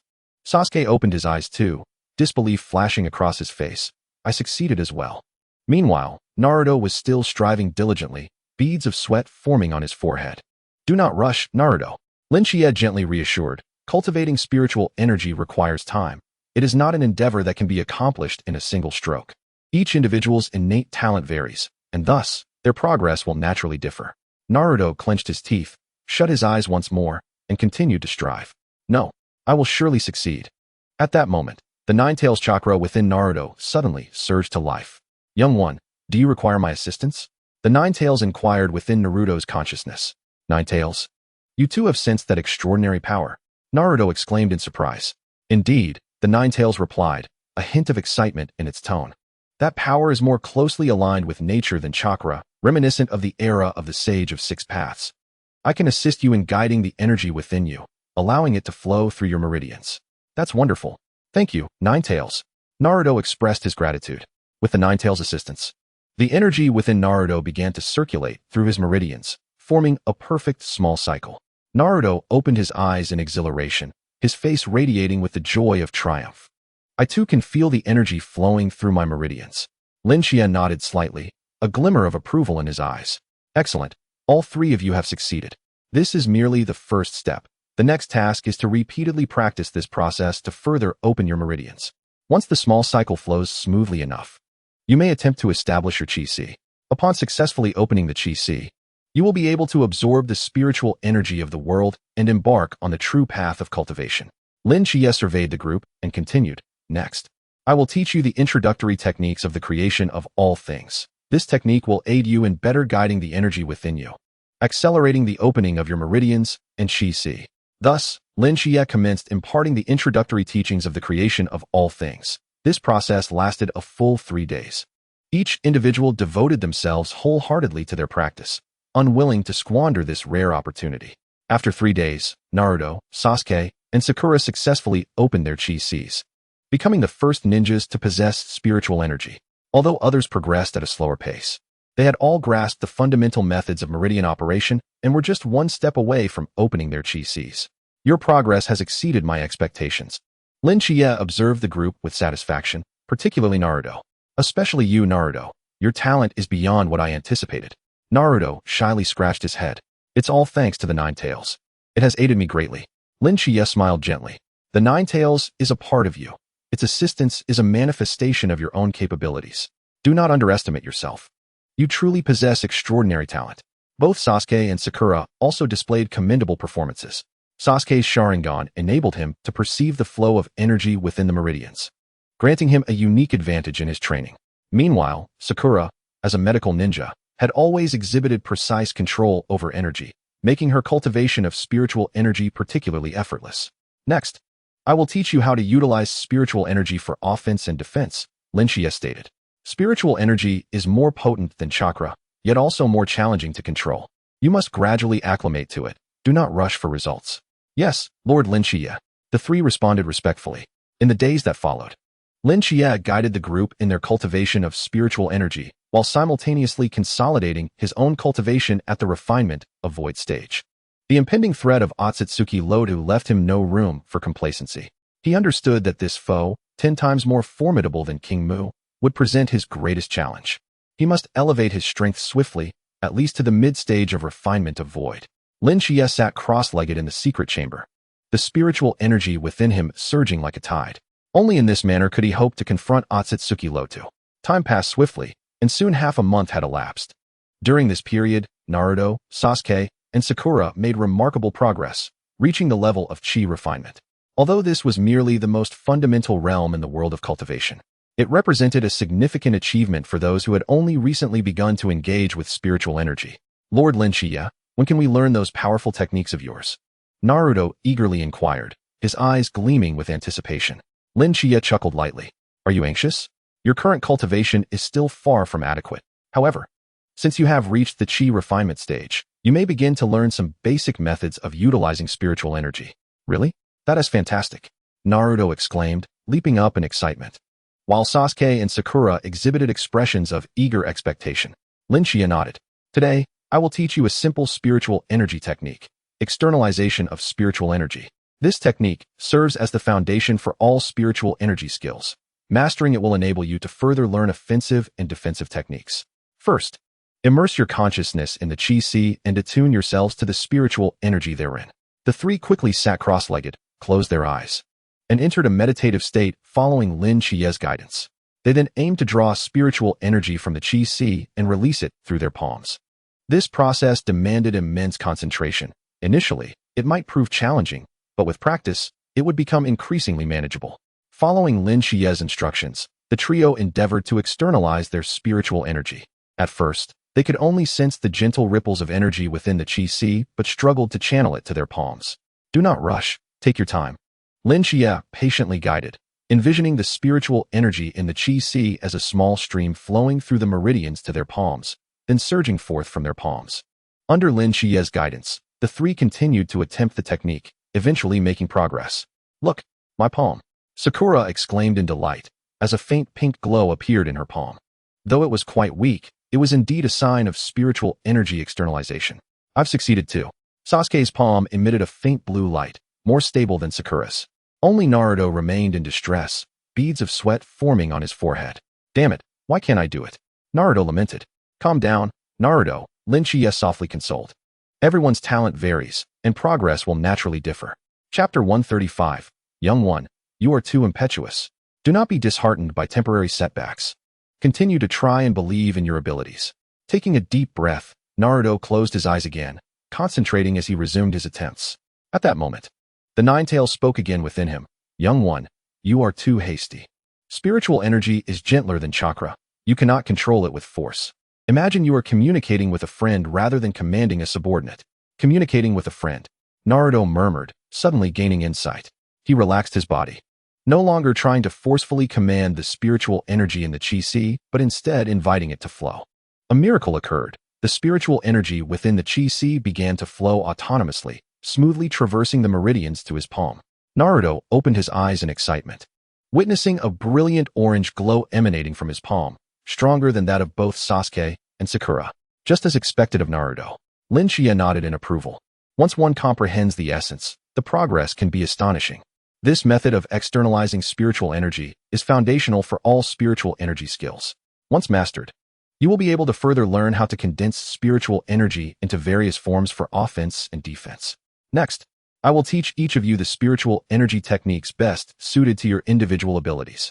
Lin Shiya gazed at Sasuke and remarked, "Sasuke, your chakra affinities lie in lightning and fire, making you exceptionally suited for the cultivation of the dual cultivation of thunder and fire technique. This method enables the transformation of spiritual energy into formidable lightning and flames, yielding immense power." A flicker of anticipation glimmered in Sasuke's eyes as he replied, "Lord Lin Shiya, please guide me." Lin Shiya then turned his attention to Sakura. "Sakura, as a medical ninja, your control over energy is remarkably refined, rendering you ideal for the revitalization of all living things technique. This practice allows spiritual energy to be converted into potent healing forces that far surpass conventional medical ninjutsu." Sakura nodded in delight. "Thank you, Lord Lin Shiya. I will strive diligently in my training." Finally, Lin Shiya addressed Naruto. "Naruto, possessing the power of the nine tails within, you are best suited for the 9 transformations golden elixir technique. This method perfectly merges your spiritual energy with the power of the 9 tails, unleashing astonishing might. Additionally, it will enhance your physique, increasing both your speed and strength." Naruto nodded enthusiastically. "Lord Lin Shiya, I will not let your expectations down." Thus, Lin Shiya commenced imparting the respective techniques to the trio, aiding them in mastering the application of spiritual energy. Over the course of a month, Naruto, Sasuke, and Sakura experienced remarkable progress, reaching the mid-stage of chi training. Although they remained worlds apart from Lin Shiya's level of void refinement, their advancements were astonishing for novices in the realm of cultivation. Concurrently, elite ninjas from other villages began to grasp the fundamental applications of spiritual energy, subtly altering the power dynamics across the ninja world. However, before they could take any action, a voice pierced through the air. Lord Lin Shiya, a sensory-type ninja, rushed forward, his face etched with terror. A colossal energy fluctuation has emerged in the cosmic space, far surpassing the arrival of Atsutsuki Mu. Lin Shiya's expression grew grave. Has he finally arrived? Atsutsuki wrought. In that instant, the sky darkened ominously, a vast spatial rift slowly opening in the heavens. The dreadful aura emanating from the rift caused all present to tremble involuntarily. "Prepare yourselves for the true challenge," Lin Shiya intoned. A glimmer of battle intent flashing in his eyes. The king of the Atsutsuki clan had arrived. Above, the enormous spatial rift expanded gradually, unleashing waves of suffocating terror that engulfed the entire Peace Alliance headquarters. The oppressive force was staggering. Sweat beaded on Naruto's forehead, despite having reached the mid-stage of chi training. He found it difficult to breathe in the face of this aura. Sasuke and Sakura fared no better. Their faces turned ghostly pale. Only Lin Shiya stood resolute, his demeanor calm, as if confronting not a formidable adversary, but merely a gentle breeze. "Everyone, step back," Lin Shiya stated nonchalantly, golden spiritual energy swirling around him, forming an invisible barrier that shielded all from the terrifying presence. Indeed, Atsutsuki Rot's power exceeds that of Mu by several folds. Yet it is insufficient to instill fear within me. Upon hearing this, the hearts of the group settled slightly. Over time, they had developed absolute trust in Shichiya. Emerging from the spatial rift was a figure, a towering giant nearly 4 meters tall, with skin as pale as snow and horns on his forehead even more colossal than Mu's.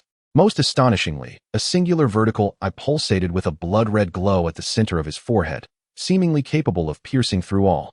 Atsutsuki Rot, Shichiya declared coldly, locking eyes with the giant. As Atsutsuki Rot descended, each step caused the ground to quake. His gaze swept over the crowd before finally landing on Shichiya.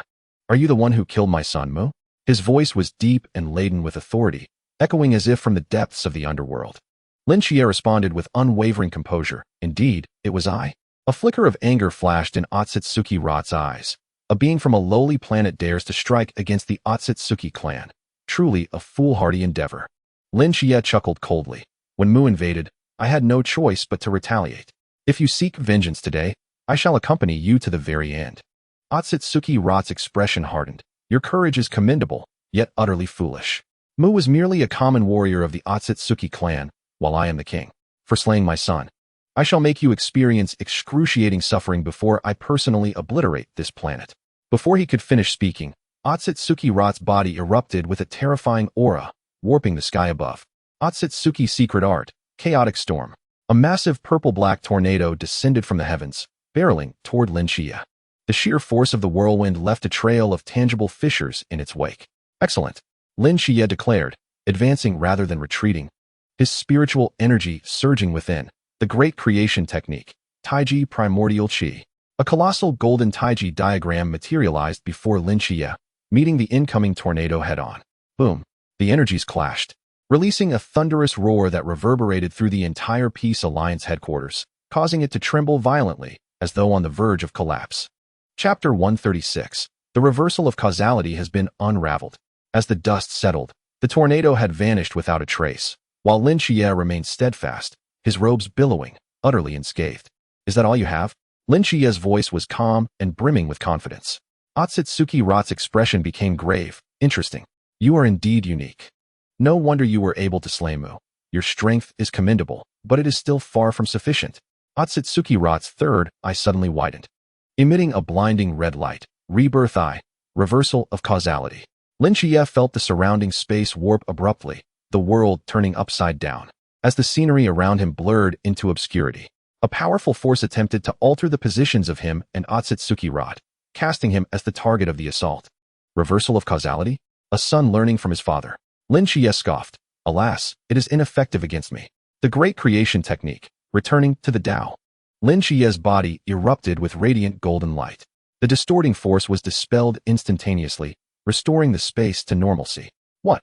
Atsutsuki Rot gazed in disbelief at this scene, shock flickering in his eyes. My reversal of causality has been unraveled? This is impossible. Shichiya replied calmly. Before absolute power, all techniques are futile. The ability your Atsutsuki clan prides itself on is merely a trifling trick before a true cultivator. Anger flashed in Atsutsuki Rot's eyes, arrogant. It seems I must show you the true power of the Atsutsuki clan. With that, Atsutsuki Rot's body underwent a tremendous transformation. His skin turned even paler. His forehead horns grew more colossal, and 6 pairs of bony wings sprouted from his back. Simultaneously, his third eye transformed entirely into a blood-red hue, radiating a chilling, mesmerizing light. Is this your complete form? Naruto gasped in awe. Even shielded by Shichiya's barrier, he could still sense the apocalyptic power emanating from the giant. Do not worry, Shichiya reassured Naruto and the others, maintaining a composed smile. Just watch with ease. This is also a part of your cultivation journey. Upon uttering those words, Shichiya turned to face Atsutsuki Rot, a glimmer of battle intent flickering in his eyes. In that case, I shall hold nothing back. In the realm of refining the void, all things converge as one. Suddenly, Shichiya's body erupted with a blinding golden radiance, transforming him into a miniature sun that illuminated the entire cosmos. In this state, his skin became translucent, and his eyes appeared to swirl with celestial stars, exuding an aura of sanctity and majesty. Is this truly the full extent of Lord Shichiya's power? Sasuke murmured, his Sharingan activated as he endeavored to perceive the fluctuations of Lin Chia's energy. So formidable. This is a realm beyond what any ninja could attain. In the distance, Kakashi gazed in astonishment, his heart overwhelmed with emotion. Atsutsuki Rote's expression grew increasingly grave. Interesting, your power indeed surpasses my expectations. However, it is still insufficient to instill fear within me. Atsutsuki Forbidden Technique, Void Annihilation.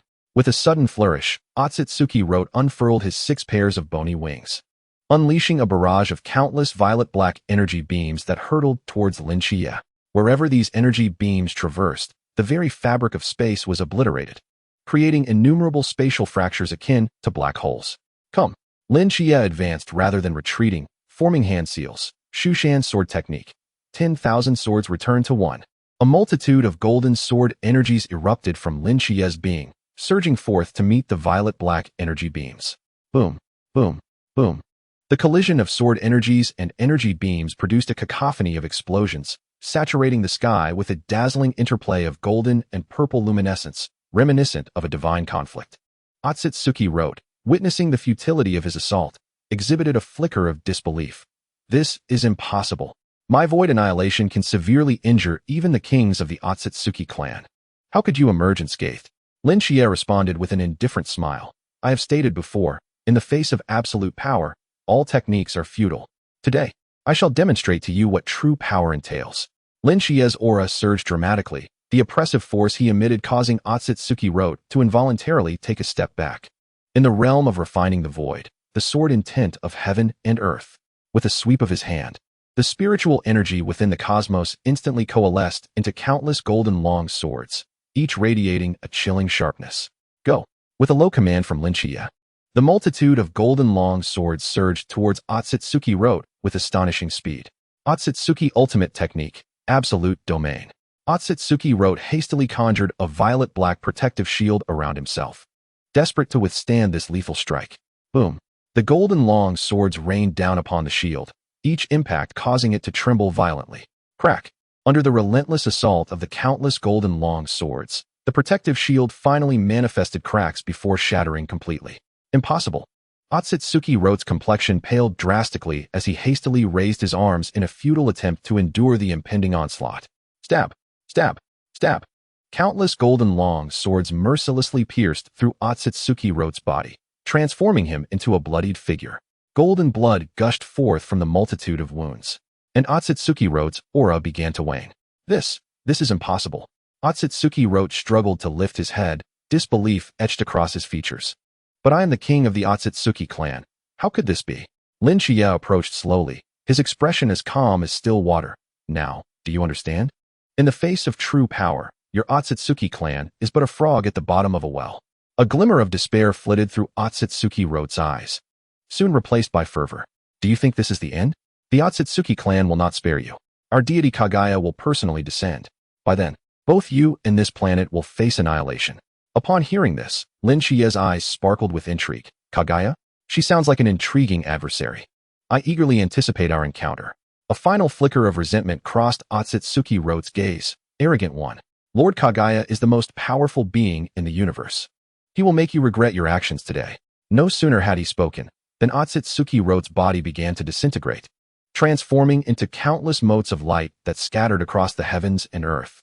Lin Chia observed this spectacle, a trace of contemplation crossing his features. Kagaya, is it? It seems the true challenge has only just begun. Once Atsutsuki Rote had completely vanished, Lin Chia turned to the others, a slight smile gracing his lips. Everyone, we have emerged victorious. Long live Lord Chia! Naruto exclaimed, leaping with excitement, his face aglow with the joy of triumph. Sasuke and Sakura also wore rare smiles, their eyes filled with admiration and reverence. The other ninjas erupted in cheers, the entire headquarters of the Peace Alliance bursting with exuberance. Chapter 137. Victory is but a temporary state. Lin Chia raised a hand, signaling for silence. This victory is merely temporary. The true challenge lies ahead. The supreme ruler of the Atsutsuki clan, Kagaya, may very well descend personally, and we must be prepared. Upon hearing this, the expressions of the crowd grew solemn. What shall we do, Lord Chia? Naruto inquired anxiously. Lin Chia pondered for a moment before responding. Continue to cultivate your spiritual energy and enhance your strength. Simultaneously, I shall strive to break through to an even higher realm in preparation for Kage's arrival. Naruto, Sasuke, Sakura, your talents are extraordinary, and you will soon reach the late stages of chi refinement. At that point, I will impart to you even more powerful techniques. Upon hearing this, the three of them were filled with anticipation and determination. We will certainly strive to cultivate diligently, living up to Lord Chiye's expectations, Naruto declared, brimming with confidence. Lin Chiye smiled slightly. Excellent. I shall now enter seclusion for a period to consolidate my cultivation. During this time, the defense systems of each village must be reinforced to guard against any other members of the Atsutsuki clan attempting to disturb us. The five Kage nodded in understanding, promptly setting about their respective tasks. Observing that they were well prepared for any eventuality, Lin Chiye said nothing further and turned to leave. Within a secret chamber at the headquarters of the Peace Alliance, Lin Chiye sat cross-legged on a specially designed cultivation platform, enveloped in a golden aura of spiritual energy. His eyes were closed, breath steady, as the spiritual energy within him flowed along a predetermined path, forming a perfect cycle. The energy of Atsutsuki Road is even purer than that of King Mu, Lin Chiye mused internally, feeling the energy he had absorbed merging with his own spiritual power, yielding an even more potent force. This energy will greatly aid my breakthrough to the mid-stages of refining the void. With this thought, Lin Chiye accelerated the operation of his technique, the flow of spiritual energy within him quickening. The transformative art of all things, advancement. With a low exclamation, Lin Chiye's spiritual energy suddenly erupted, forming a golden pillar of light that shot skyward, piercing through the roof of the chamber and soaring into the clouds. The entire headquarters of the Peace Alliance trembled in response. Countless ninjas looked up in awe at the celestial golden glow that pierced the heavens. Their eyes filled with astonishment and reverence. Is that the power of Lord Chiye? Naruto stood in the headquarters plaza, mouth agape as he beheld the radiant light. He is breaking through to an even higher realm. Uchiha Itachi stood beside Naruto, calmly explaining as his Sharingan activated, attempting to capture the mysteries within the golden light. So incredible, Naruto murmured, his eyes brimming with yearning. Just as the crowd was abuzz with discussion, the golden light suddenly blazed even brighter. The entire sky seemed to be illuminated, resembling broad daylight. Boom! With a resounding crash, the golden light abruptly vanished, and the sky returned to a serene calm. Within the secret chamber, Lin Chiye slowly opened his eyes, a radiant brilliance flickering within them. He had finally broken through to the mid-stage of the void refinement. Rising to his feet, he reveled in the surging spiritual energy coursing through his body, a satisfied smile gracing his lips. In this state, his aura deepened, exuding an ethereal quality that set him apart from the mundane. However, amidst this transformation, Lin Chiye also sensed that the changes within him were accelerating. Was this the bloodline of Atsutsuki Rot? To his astonishment, after absorbing the energy of Atsutsuki Rot, he discovered that his body had undergone an intriguing metamorphosis. A strange yet formidable power coalesced in his spiritual sea, shimmering with a purplish golden radiance. How fascinating.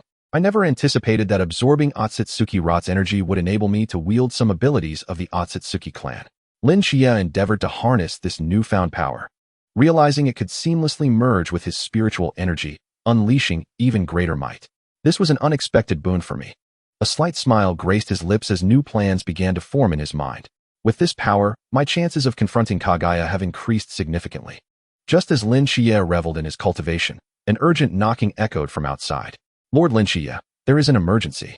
It was Kakashi's voice. Frowning slightly, Lin Chiye opened the door to the chamber. What is it? Kakashi's expression was grave.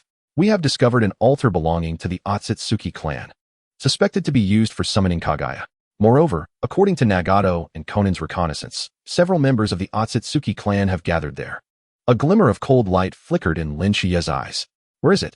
In an unnamed valley at the border of the 5 great nations, Kakashi replied. We have dispatched a reconnaissance team, but dare not act rashly.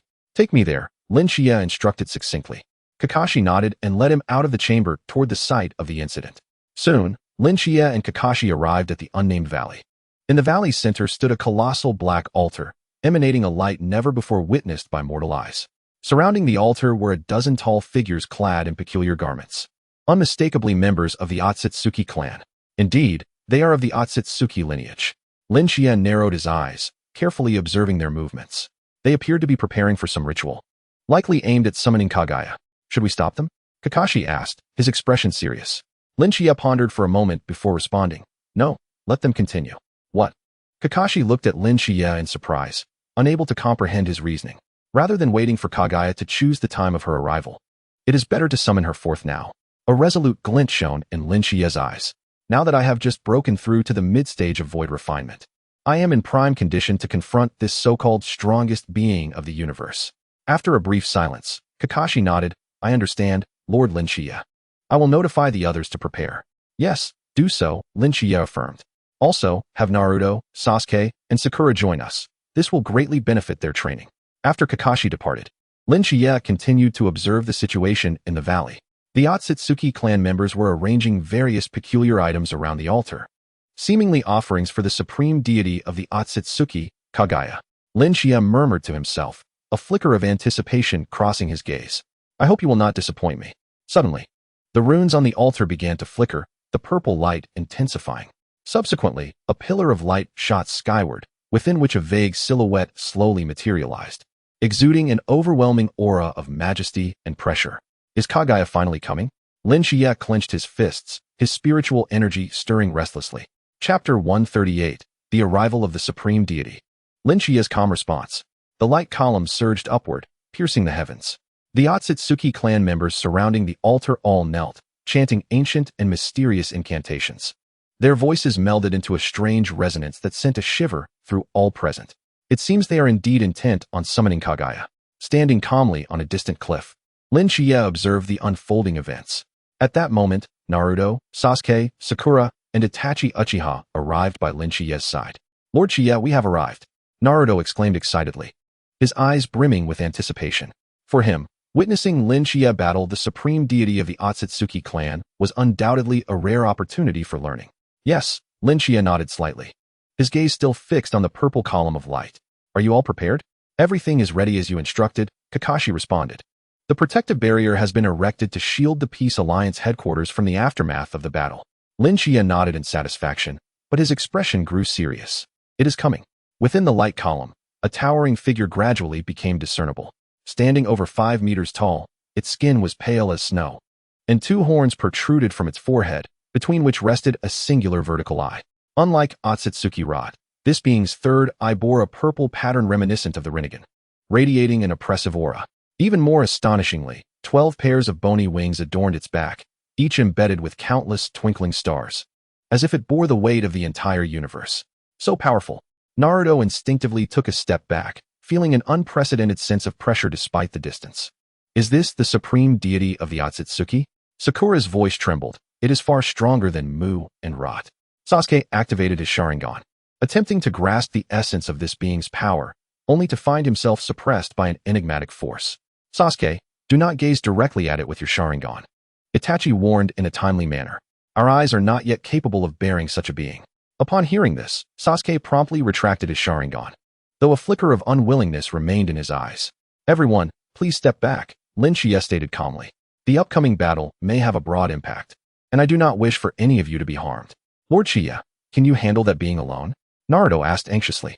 Lin Shichiya smiled slightly, a glimmer of confidence in his eyes.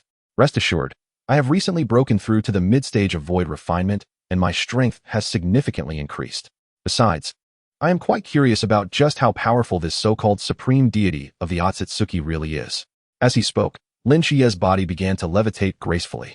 Golden spiritual energy swirled around him, forming a dazzling radiance that surged toward the purple light column. Be careful, my lord, the others called out instinctively. Inside the light column, the towering figure fully materialized. Upon spotting Lin Shichiya, a flicker of surprise passed through its third eye. You are the one who killed my kin, Rod and Mu? A voice like thunder resounded across the heavens, brimming with boundless authority and fury. The voice resonated not through the air, but directly within the minds of each individual, sending a tremor through their very souls. Indeed, it is I, Lin Shichiya responded with neither arrogance nor submission. A golden aura enveloped him, forming a barrier to withstand the oppressive force emanating from his opponent. You are formidable, far more powerful than I had anticipated. The figure gradually descended upon the altar, causing the ground beneath to tremble. To have vanquished Rot, you are the first to achieve such a feat on this planet. My name is Kagaya Atsutsuki, the supreme deity of the Atsutsuki clan.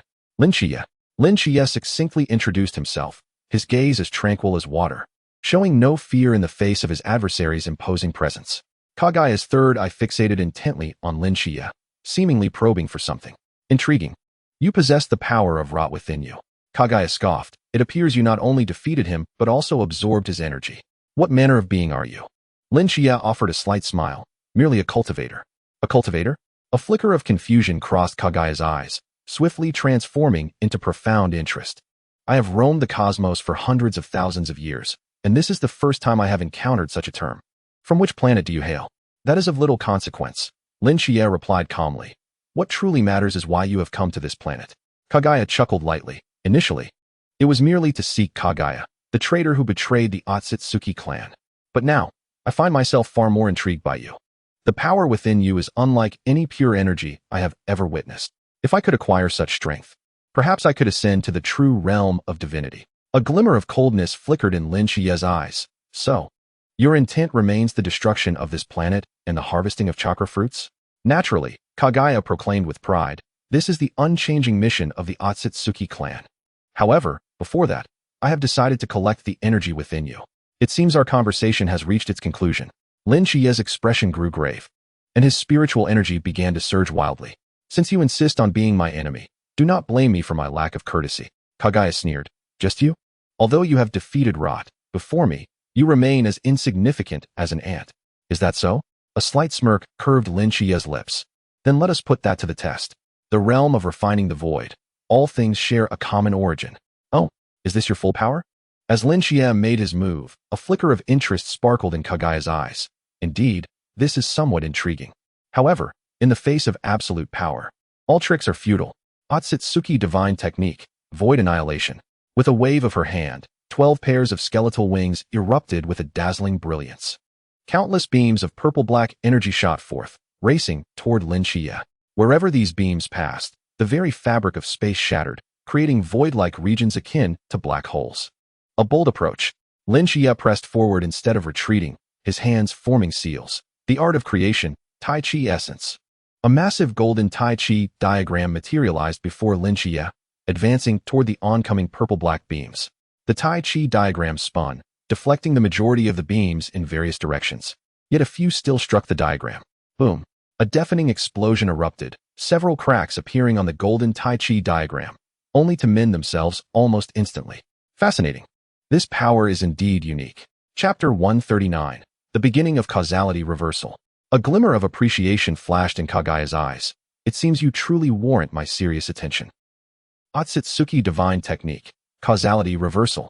Kagaya's third eye suddenly radiated with blinding purple light. The space surrounding Shichiya began to warp and contort. A formidable force attempting to alter the outcome of the recent battle, making Shichiya the one to be struck. Such petty tricks are of no avail against me. Shichiya scoffed. The art of creation, the way of heaven, returns to origin. Golden spiritual energy erupted from Shichiya, instantly dispersing the twisting force, restoring the space to its normal state.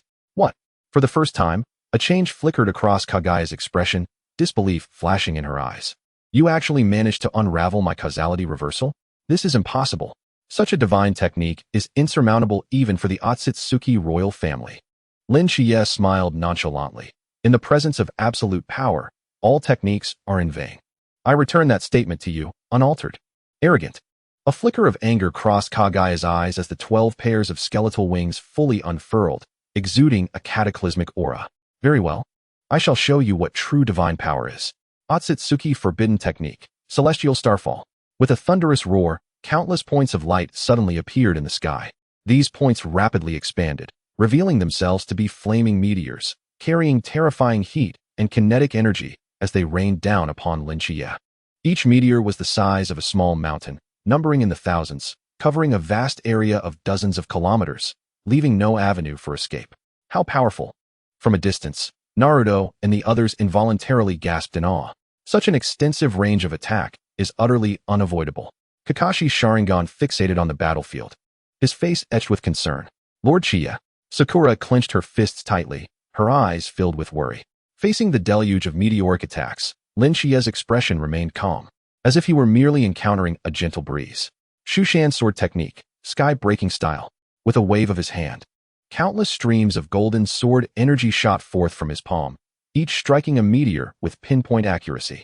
Boom, boom, boom. The sword energy collided with the meteors, unleashing a cacophony of relentless explosions. The sky was painted in a blend of gold and purple, akin to the arrival of an apocalypse.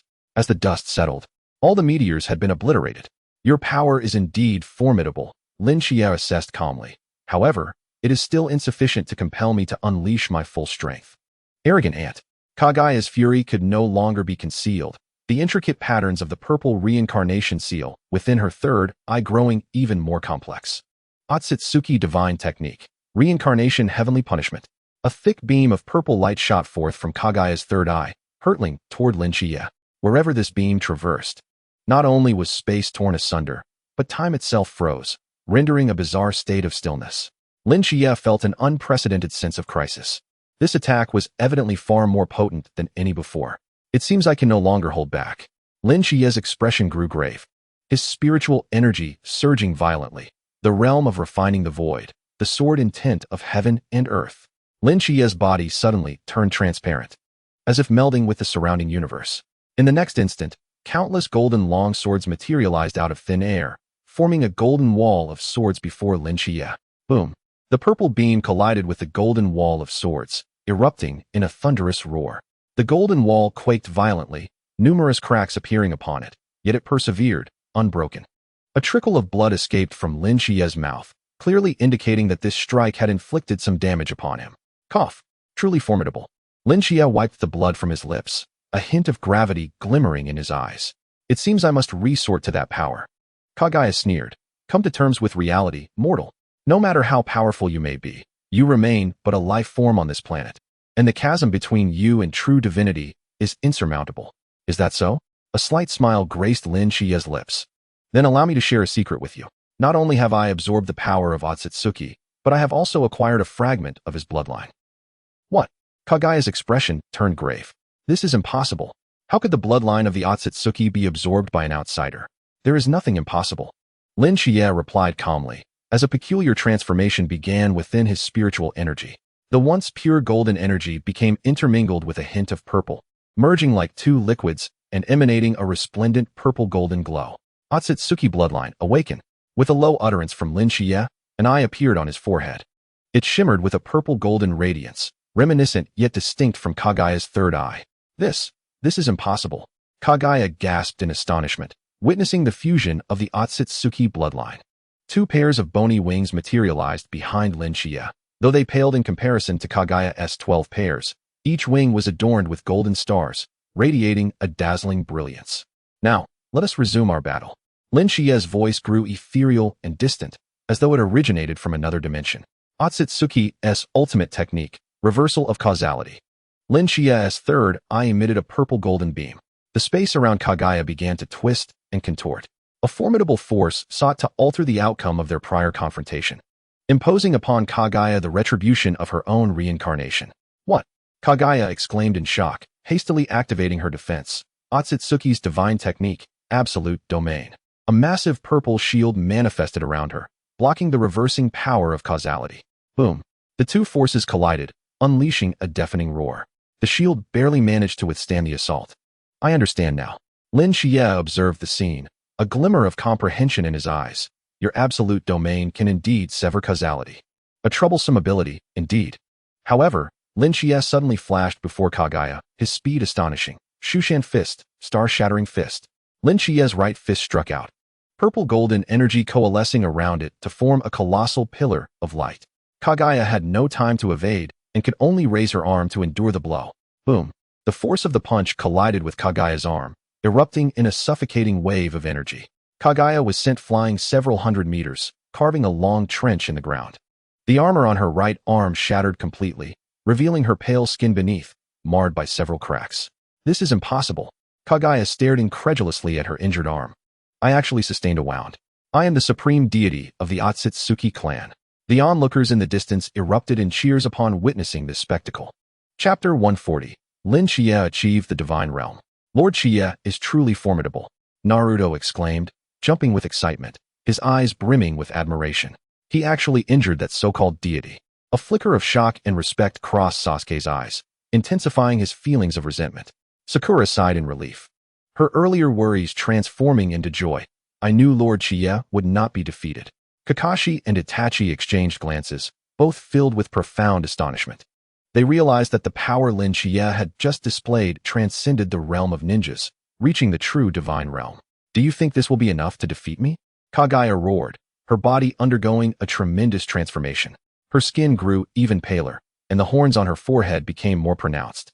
The 12 pairs of bony wings behind her fully unfurled, each adorned star shining even brighter. Atsutsuki's forbidden technique, divine punishment descends. Kaguya's third eye shot forth a massive purple-black beam, aimed directly at Lin Shichiya. This beam was several times more potent than the previous reincarnation punishment. As it passed, the space around it collapsed entirely, forming a colossal black hole. Lin Shichiya sensed a lethal threat. This strike could not be countered by conventional means. It seems I must resort to that technique. Taking a deep breath, Lin Shichiya formed hand seals, the ultimate principle of creation. 3,000 worlds. Lin Shichiya's body erupted with an unprecedented golden radiance, so intense that all present had to shut their eyes. As the light dimmed, they beheld an astonishing transformation. Countless miniature worlds appeared around him.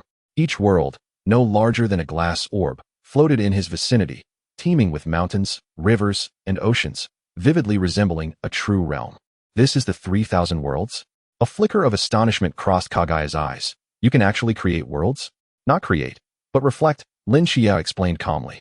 This is the ultimate principle of creation, capable of mirroring the 3,000 worlds of the universe, harnessing their power against foes. 3,000 worlds, suppress. With a firm decree from Lin Shichiya, the miniature worlds suddenly expanded, forming a colossal spherical prison that completely enveloped Kaguya's purple-black beam. Boom! The beam collided with the worlds, producing a thunderous explosion. Remarkably, despite the violent tremors, the miniature worlds did not shatter. Instead, they absorbed the full force of the beam. This power is extraordinary. Kaguya's expression grew more serious than ever. Who exactly are you? Lin Shichiya did not respond, but continued to manipulate the miniature worlds. 3,000 worlds. Converge.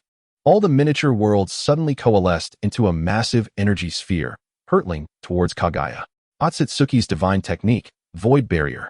In a moment of urgency, Kaguya unleashed her strongest defense, conjuring a purple-black energy wall before her. The energy sphere collided with the wall, unleashing an unprecedented wave of energy. Crack! Under immense pressure, the energy wall fractured, then shattered spectacularly. The energy sphere surged forward, striking Kaguya squarely in the chest. Uffed! Kaguya spat out a mouthful of golden blood, her entire form propelled backward. Truly worthy of Lord Shichiya. Naruto cheered exuberantly, his eyes filled with admiration and respect. So powerful, so powerful, so powerful.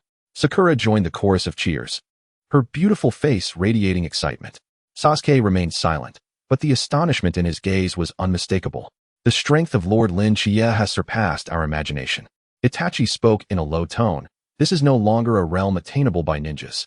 Kakashi nodded, his eyes filled with reverence. He is a true deity, no? Even more powerful than a deity. In the distance, Kaguya, buried beneath the rubble, suddenly opened her eyes, disbelief etched across her features. I was actually injured? I am the supreme deity of the Atsutsuki clan. Kaguya roared as she stood, shaking off the debris from her body. A massive wound marred her chest, golden blood flowing profusely. Yet, it soon ceased, the wound beginning to heal slowly. Lin Shichiya, Kaguya's voice brimmed with rage and resentment. I will make you aware of the consequences of angering a deity. Atsutsuki's ultimate forbidden technique, the descent of the divine.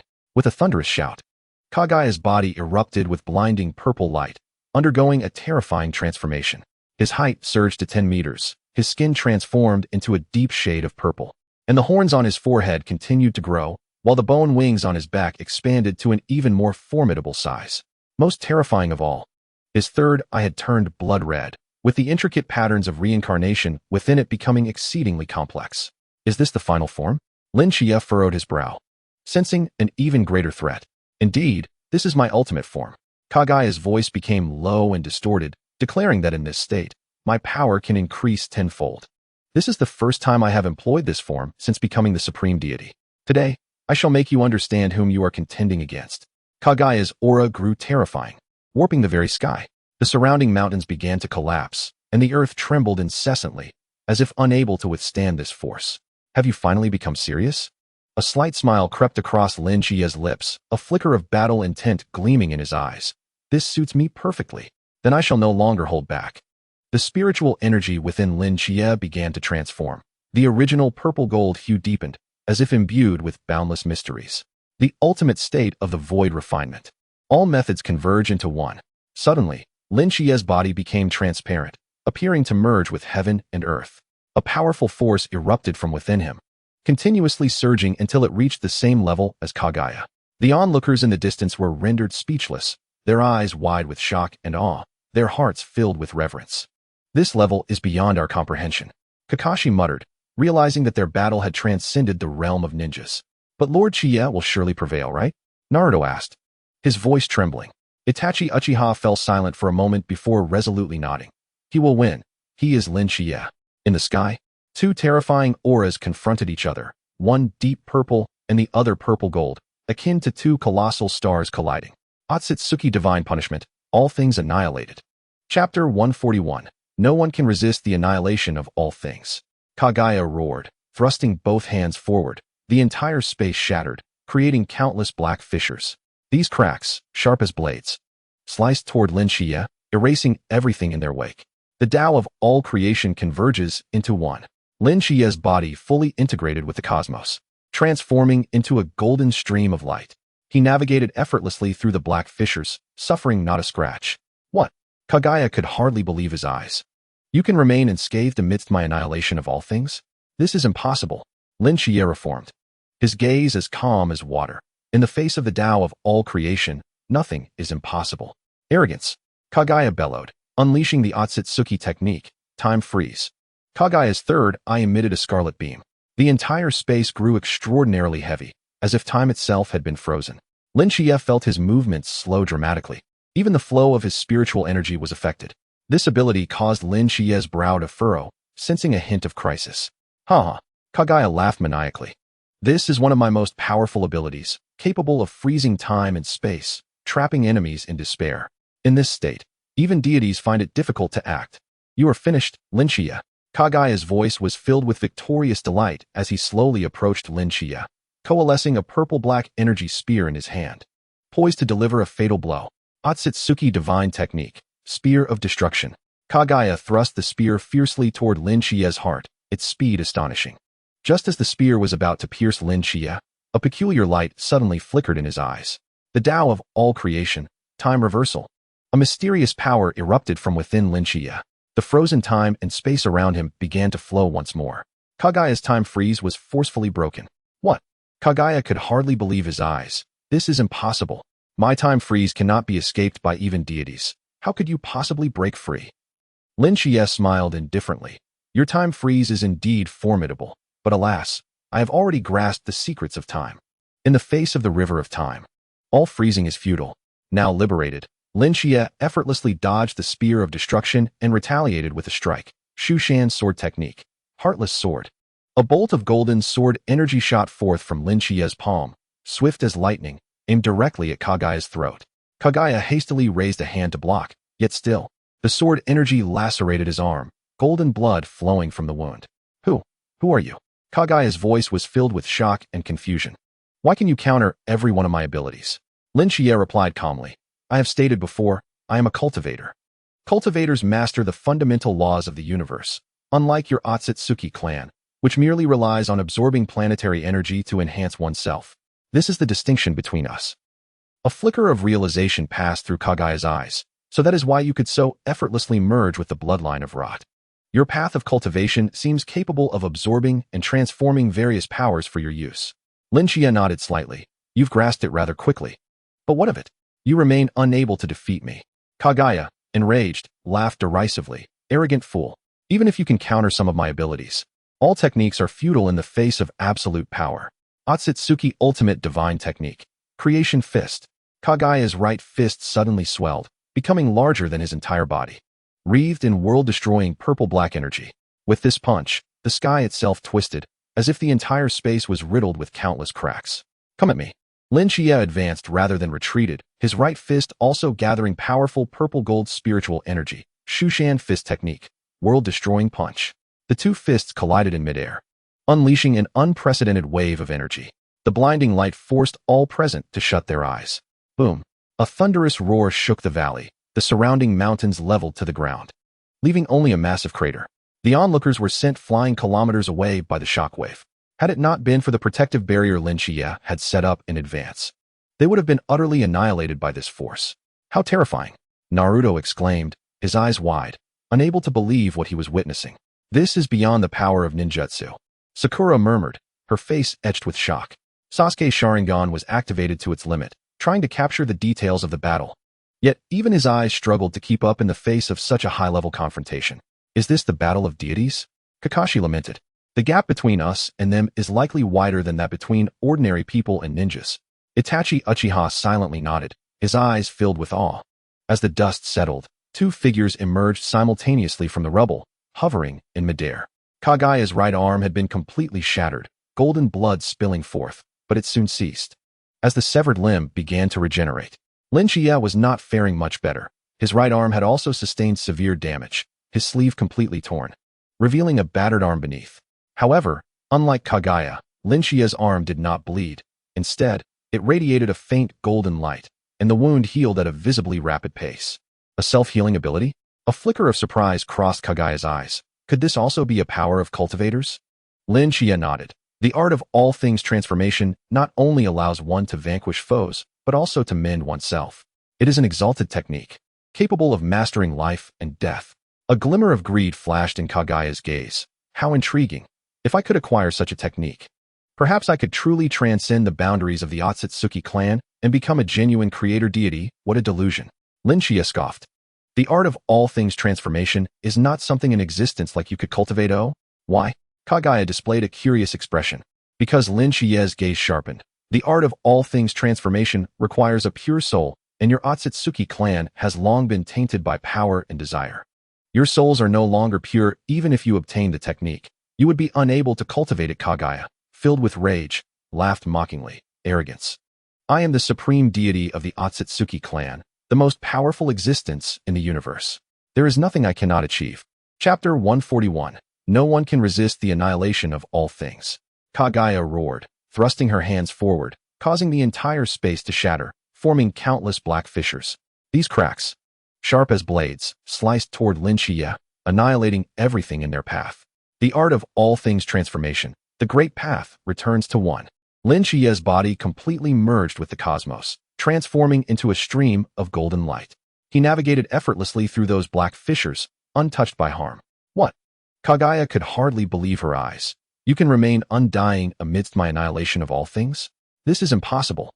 Shichiya reformed, his gaze tranquil as still water. In the face of the art of all things transformation, nothing is impossible. Arrogance. Kagaya bellowed, invoking the Atsutsuki divine technique, time freeze. Kagaya's third eye emitted a red beam. Suddenly, the entire space grew exceedingly heavy, as if time itself had been frozen. Shichiya felt his movements slow dramatically. Even the flow of his spiritual energy was affected. This ability made Shichiya's brow furrow. He sensed a hint of peril. Ha. Kagaya laughed maniacally. This is one of my most powerful abilities, capable of freezing time and space, trapping enemies in despair. In this state, even deities find it difficult to act. You are finished, Shichiya. Kagaya's voice brimmed with victorious delight. She slowly approached Shichiya, conjuring a purple-black energy spear in her hand, poised to deliver a fatal blow. Atsutsuki divine technique, spear of destruction. Kagaya thrust the spear fiercely toward Shichiya's heart, its speed astonishing. Just as the spear was about to pierce Shichiya, in a moment of crisis, a peculiar glimmer flashed in Shichiya's eyes. The art of all things transformation, time flow. A mysterious force erupted from within Shichiya. The previously frozen time and space suddenly began to flow. Kagaya's time freeze was forcibly undone. What? Kagaya could not believe her eyes. This is impossible. My time freeze cannot be escaped even by deities. How could you possibly break free? Shichiya smiled calmly. Your time freeze is indeed formidable, but alas, I have already grasped the secrets of time in the face of the river of time. All freezes are futile now. Free. Shichiya effortlessly dodged the spear of destruction and retaliated with Shushan sword technique, heartless sword. A stream of golden sword chi shot forth from Shichiya's palm. Swift as lightning, aimed directly at Kagaya's throat. Kagaya hastily raised her hand to block, yet still, the sword chi sliced through her arm, golden blood flowing from the wound. Who are you? Kagaya's voice was filled with shock and confusion. Why can you counter every one of my abilities? Shichiya replied calmly. I have said. I am a cultivator. Cultivators grasp the fundamental rules of the universe, unlike your Atsutsuki clan, which merely relies on absorbing the energy of planets to enhance oneself. This is the distinction between us. A flicker of realization crossed Kagaya's eyes. So that's it. No wonder you can so easily merge with the bloodline of rot. Your path of cultivation seems capable of absorbing and transforming various powers for your own use. Shichiya nodded slightly.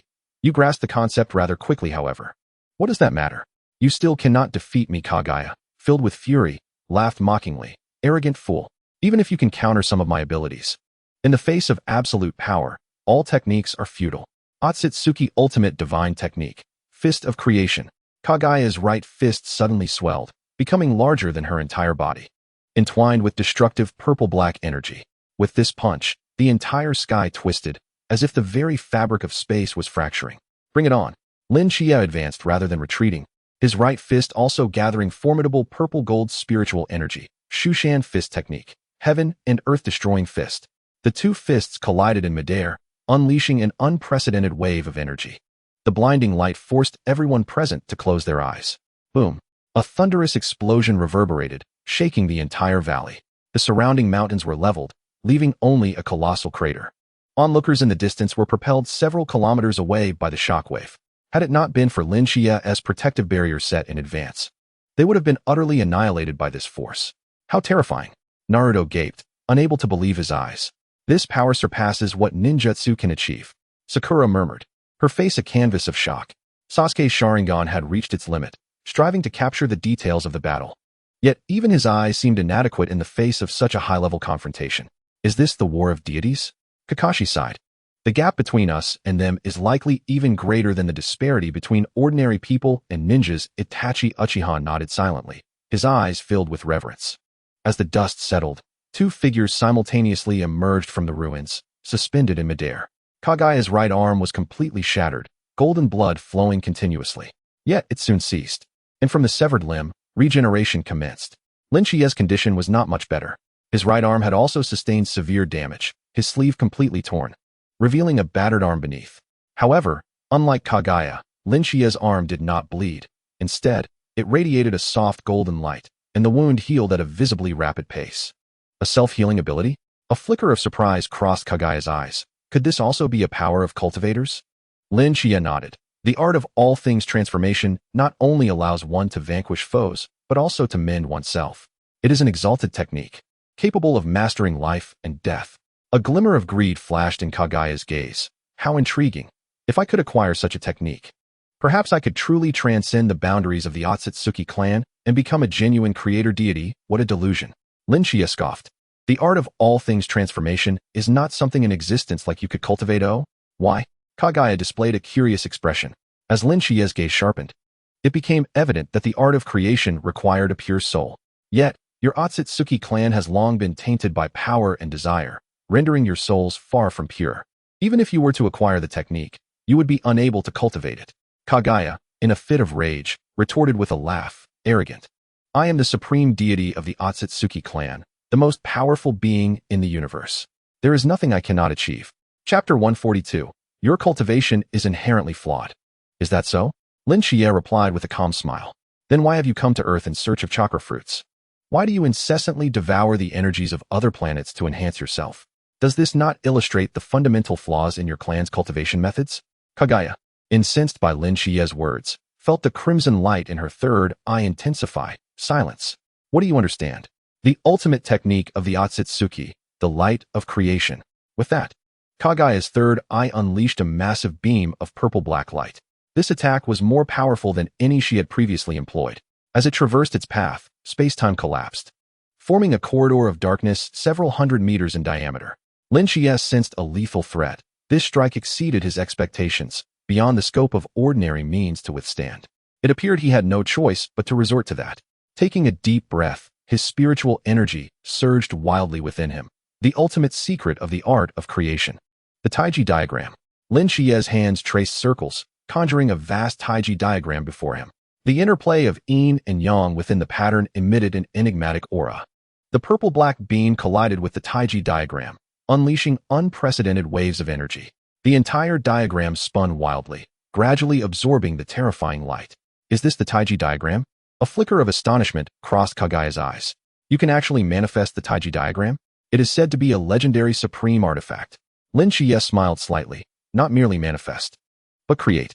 The ultimate secret of the art of creation is the ability to forge various artifacts, and the Taiji diagram is but one among many.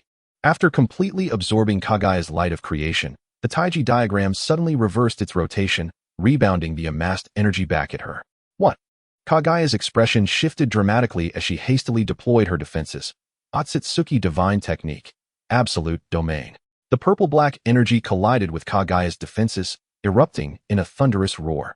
Ultimately, her defenses were shattered, and she was struck by her own force, sent flying several kilometers away to crash violently against a distant mountain peak.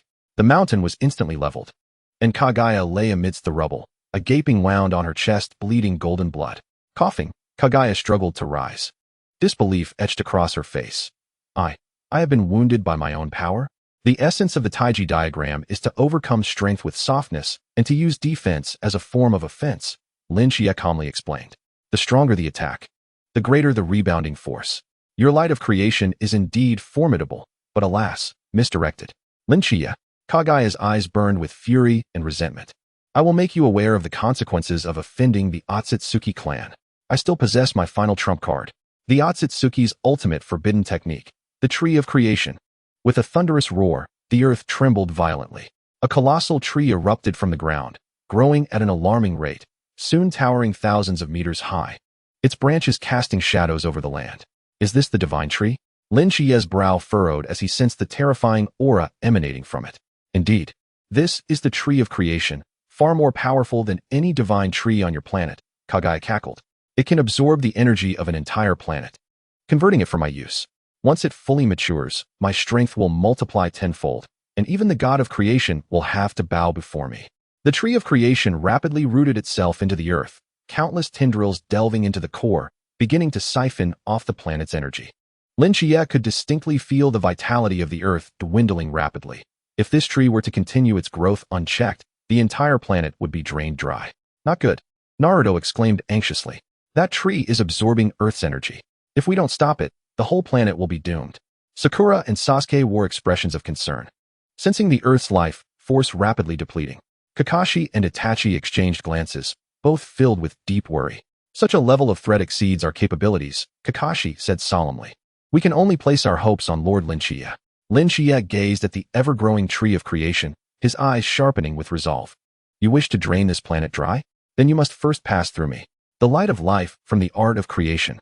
Shichiya thrust his hands forward, unleashing countless golden rays from his palms into the earth. As these rays passed, withered plants revived, and desiccated rivers began to flow anew. Is this the power of life? A flicker of surprise crossed Kagaya's eyes.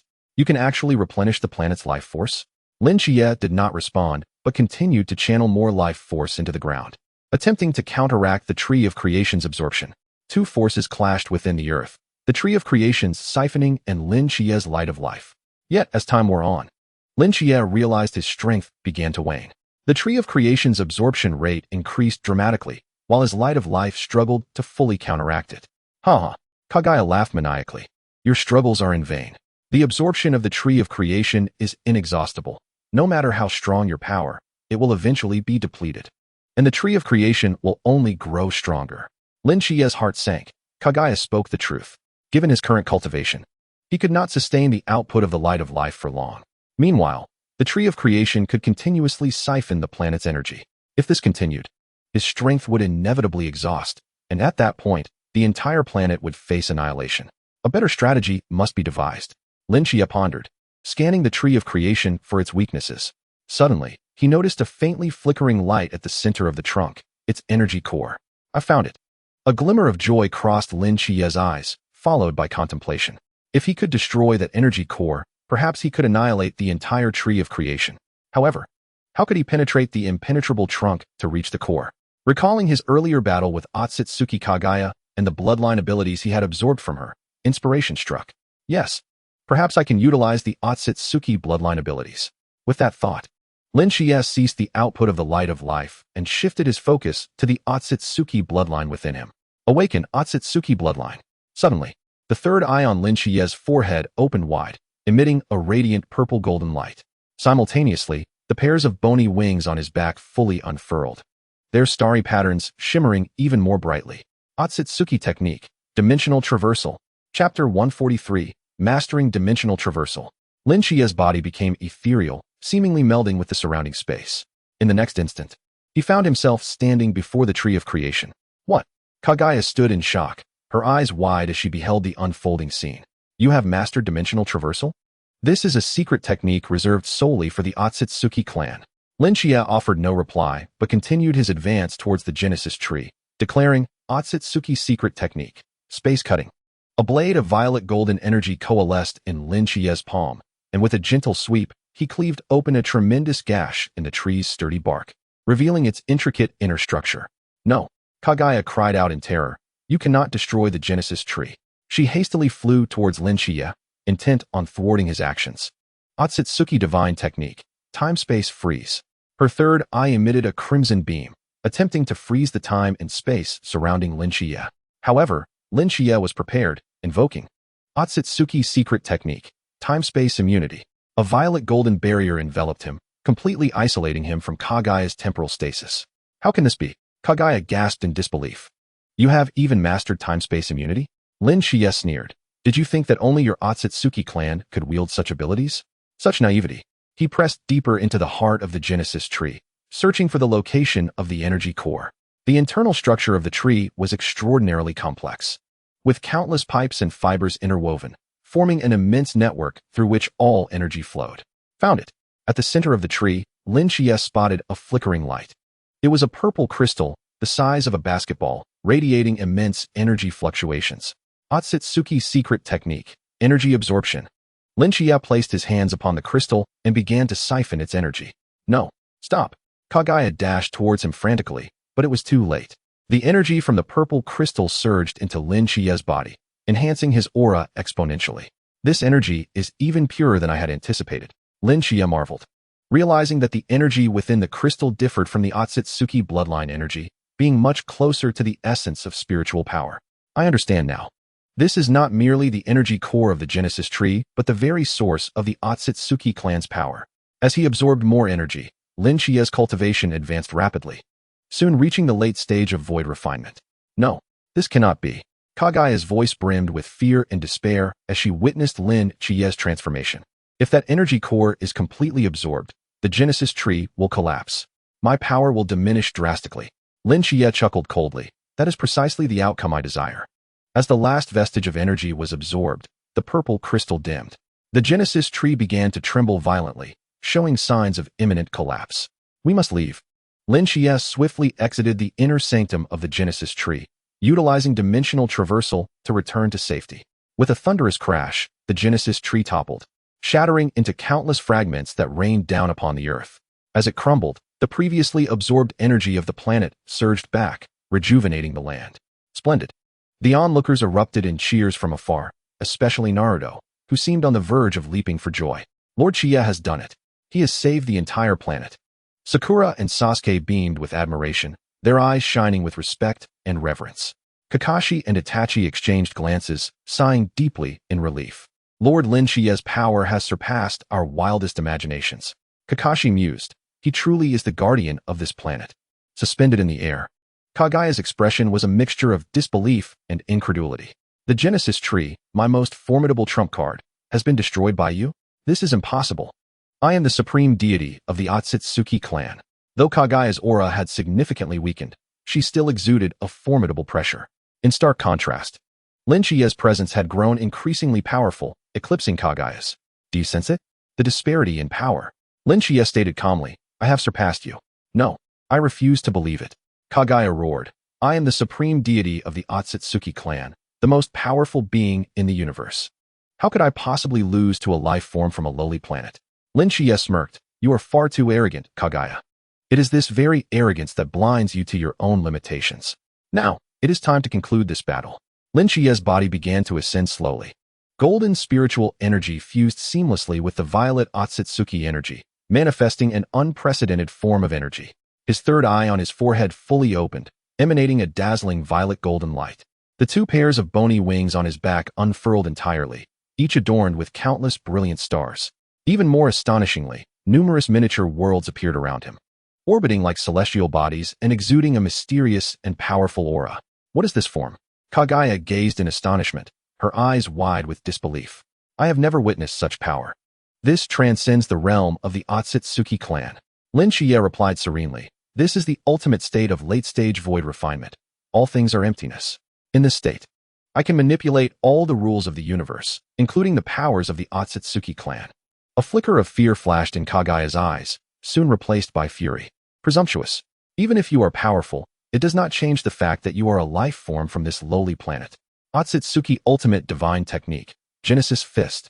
Kaguya bellowed, gathering all her energy into her right fist, forming a colossal purple-black energy fist. As she struck, the very sky warped, and the earth cracked under the immense pressure, as if on the verge of shattering. Come at me. Shichiya advanced rather than retreating, channeling a powerful violet-golden spiritual energy into his own right fist, Immortal Fist, Creation Fist. The two fists collided midair, unleashing an unprecedented surge of energy that shook the entire planet. With a thunderous roar, Kaguya's punch was utterly obliterated by Shichiya's Creation Fist. The overwhelming force coursed through her arm, completely shattering it. Kaguya let out a piercing scream as golden blood gushed forth like a fountain. She was sent hurtling dozens of kilometers away, crashing heavily into the distant mountains, which were instantly flattened. Unbelievably powerful. Naruto's eyes widened in disbelief at the spectacle before him. Lord Shichiya has utterly destroyed the arm of that self-proclaimed deity with a single punch. Sakura and Sasuke were left speechless, their astonishment beyond words. This exceeded the realm of comprehension for shinobi. Kakashi murmured, Lord Shichiya's strength has truly reached the level of a genuine deity. Itachi remained silent, but the awe in his eyes was unmistakable. In the distance, Kaguya struggled to rise from the rubble, her body stained with golden blood. Her right arm had completely vanished, the wound still oozing blood, seemingly unable to heal. How is this possible? Kaguya gazed incredulously at her severed arm. Where is my healing ability? Why can't my wounds heal? Shichiya gradually soared before Kaguya, looking down upon this once mighty member of the Atsutsuki clan. Within my Creation Fist lies the essence of the ultimate principles, capable of severing your self-healing ability. Such wounds cannot be swiftly mended, even by the most exalted deity of the Atsutsuki. A flicker of despair crossed Kaguya's eyes, quickly supplanted by fury and unwillingness. Shichiya, do you think this secures your victory? I am the supreme god of the Atsutsuki. Even gravely injured, I still possess the power to obliterate this planet. Atsutsuki Forbidden Technique. Self-destruct star. Kaguya's body suddenly began to swell, emanating catastrophic waves of energy, as if she intended to transform herself into a miniature star. Self-destruct star? Shichiya furrowed his brow, sensing an unprecedented crisis. He realized that should Kaguya complete this forbidden technique, the explosions could annihilate the entire Earth and possibly affect neighboring celestial bodies. It was imperative to intervene. In a flash, Shichiya appeared before Kaguya, forming hand seals. Universal Creation Technique. Great Seal. A golden rune shot forth from his palm, inscribing itself upon Kaguya's forehead. What? Kaguya cried out in terror. No? Stop. But it was too late. The rune activated instantaneously. Kaguya's inflating form reverted to normal, and the energy fluctuations dissipated. What have you done? Kaguya gazed at her body in disbelief. My power. I can no longer feel my power. Shichiya replied calmly. The Great Seal can bind all powers, including the divine abilities of the Atsutsuki clan. You are now devoid of any capabilities, rendered entirely ordinary. Kaguya collapsed onto the ground, her eyes brimming with despair and resentment. Impossible. I am the supreme god of the Atsutsuki. How could I be sealed? Why? Why do you possess such formidable power? Shichiya did not respond but extended his hand, placing it atop Kaguya's head. Universal Creation Technique. Memory Exploration. A mysterious force surged from Shichiya's palm, infiltrating Kaguya's consciousness. No. Stop.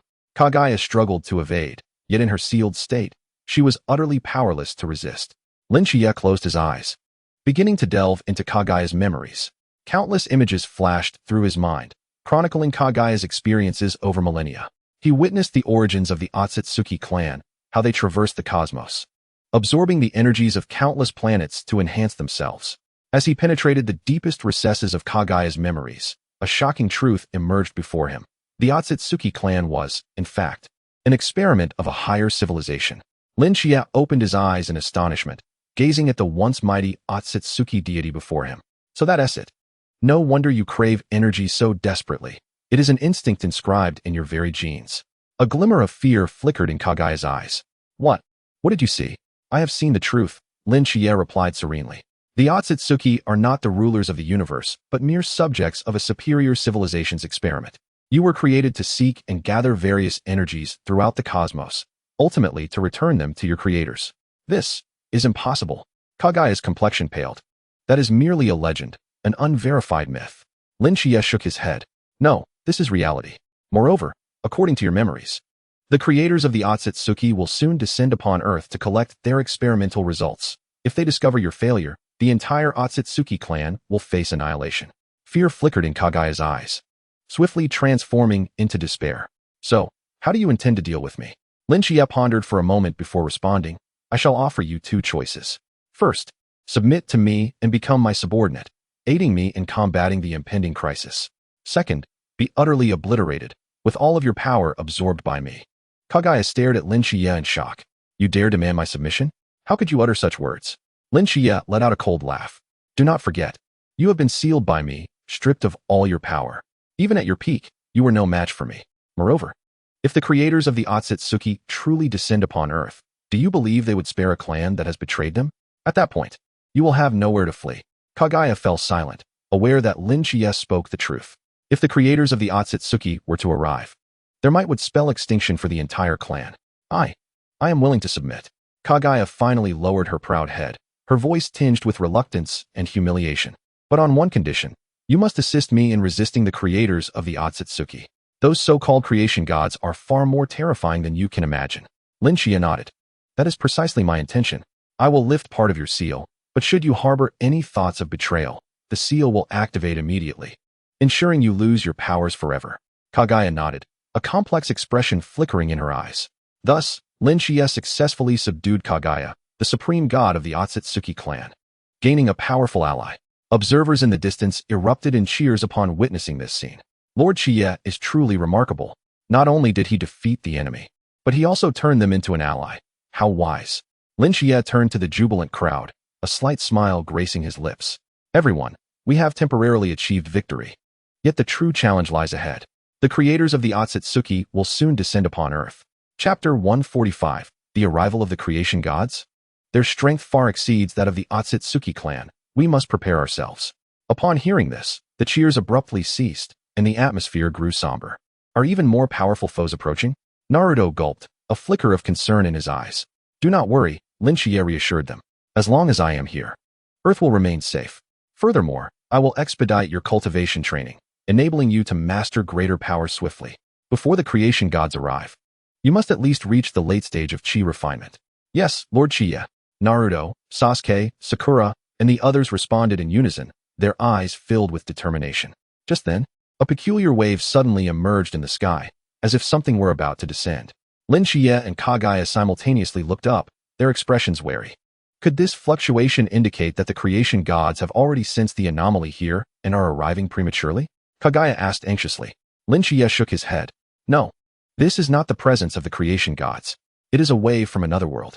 The waves in the sky intensified, ultimately forming a colossal spatial rift. From within the rift, a vague figure slowly emerged, radiating an aura similar yet distinct from Shichiya's. Shichiya's eyes widened in shock. Could it be someone from the immortal realm? As the figure within the spatial rift became increasingly clear, emerging from the shadows was a man clad in a flowing white robe. A delicate golden line adorned his forehead, exuding an aura that instilled both awe and trepidation. What astonished Shichiya the most was the pure essence of spiritual energy coursing through the man's being, an unmistakable sign of a true cultivator from the realm of immortality. Is he truly an immortal cultivator? Shichiya murmured to himself, his eyes shimmering with a mix of astonishment and anticipation. As a transmigrator, he had never envisioned encountering a figure from the cultivation world within the confines of the Naruto universe. The middle-aged man stepped gracefully through the rift in space, his gaze sweeping over the gathered crowd before finally settling on Shichiya.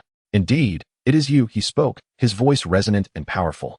each word striking like the tolling of a bell. I sensed the pure fluctuations of the all things transformation technique within this small world. It appears you have been cultivating here. Shichiya furrowed his brow. May I ask who you are, esteemed sir? The man smiled slightly. I am Yiqing, the Grand Master of the Celestial Peak of the Shushan Sword Sect. The Shushan Sword Sect? Shichiya's pupils contracted, a tempest of emotions stirring within him. The sword techniques he practiced originated from the Shushan Sword Sect of the cultivation realm. Could it be that his transmigration was somehow linked to the Shushan Sword Sect? Observing Shichiya's astonished expression, Yiqing's lips curled into a faint smile. It seems you are not unfamiliar with the Shushan Sword Sect. The all things transformation technique you cultivate is a closely guarded secret of our sect. To witness such mastery of it in this small world is indeed unexpected. Taking a deep breath to quell his astonishment, Shichiya inquired, what brings you to this world, senior? Yiqing's gaze shifted to the distant figure of Kagaya, a flicker of coldness passing through his eyes. I have come to investigate the masterminds behind the Atsutsuki clan. To my surprise, upon arriving in this realm, I found you engaged in battle with the clan's supreme deity and managing to subdue them, quite beyond my expectations. Hearing this, Kagaya's expression darkened. You are a powerful being from the cultivation realm. Yiqing snorted disdainfully. The Atsutsuki clan is merely a puppet manipulated by the creator god. Yet you have recklessly disrupted the balance of countless small worlds, devouring the life essence of innumerable beings. Your sins are grave. Today, acting on the orders of the Shushan Sword Sect's master, I intended to deliver justice upon you. However, he glanced at Shichiya. It appears you have already subdued this one, so I shall spare your life for now. Kagaya, as if receiving a reprieve, quickly bowed in gratitude. Thank you for your mercy, senior.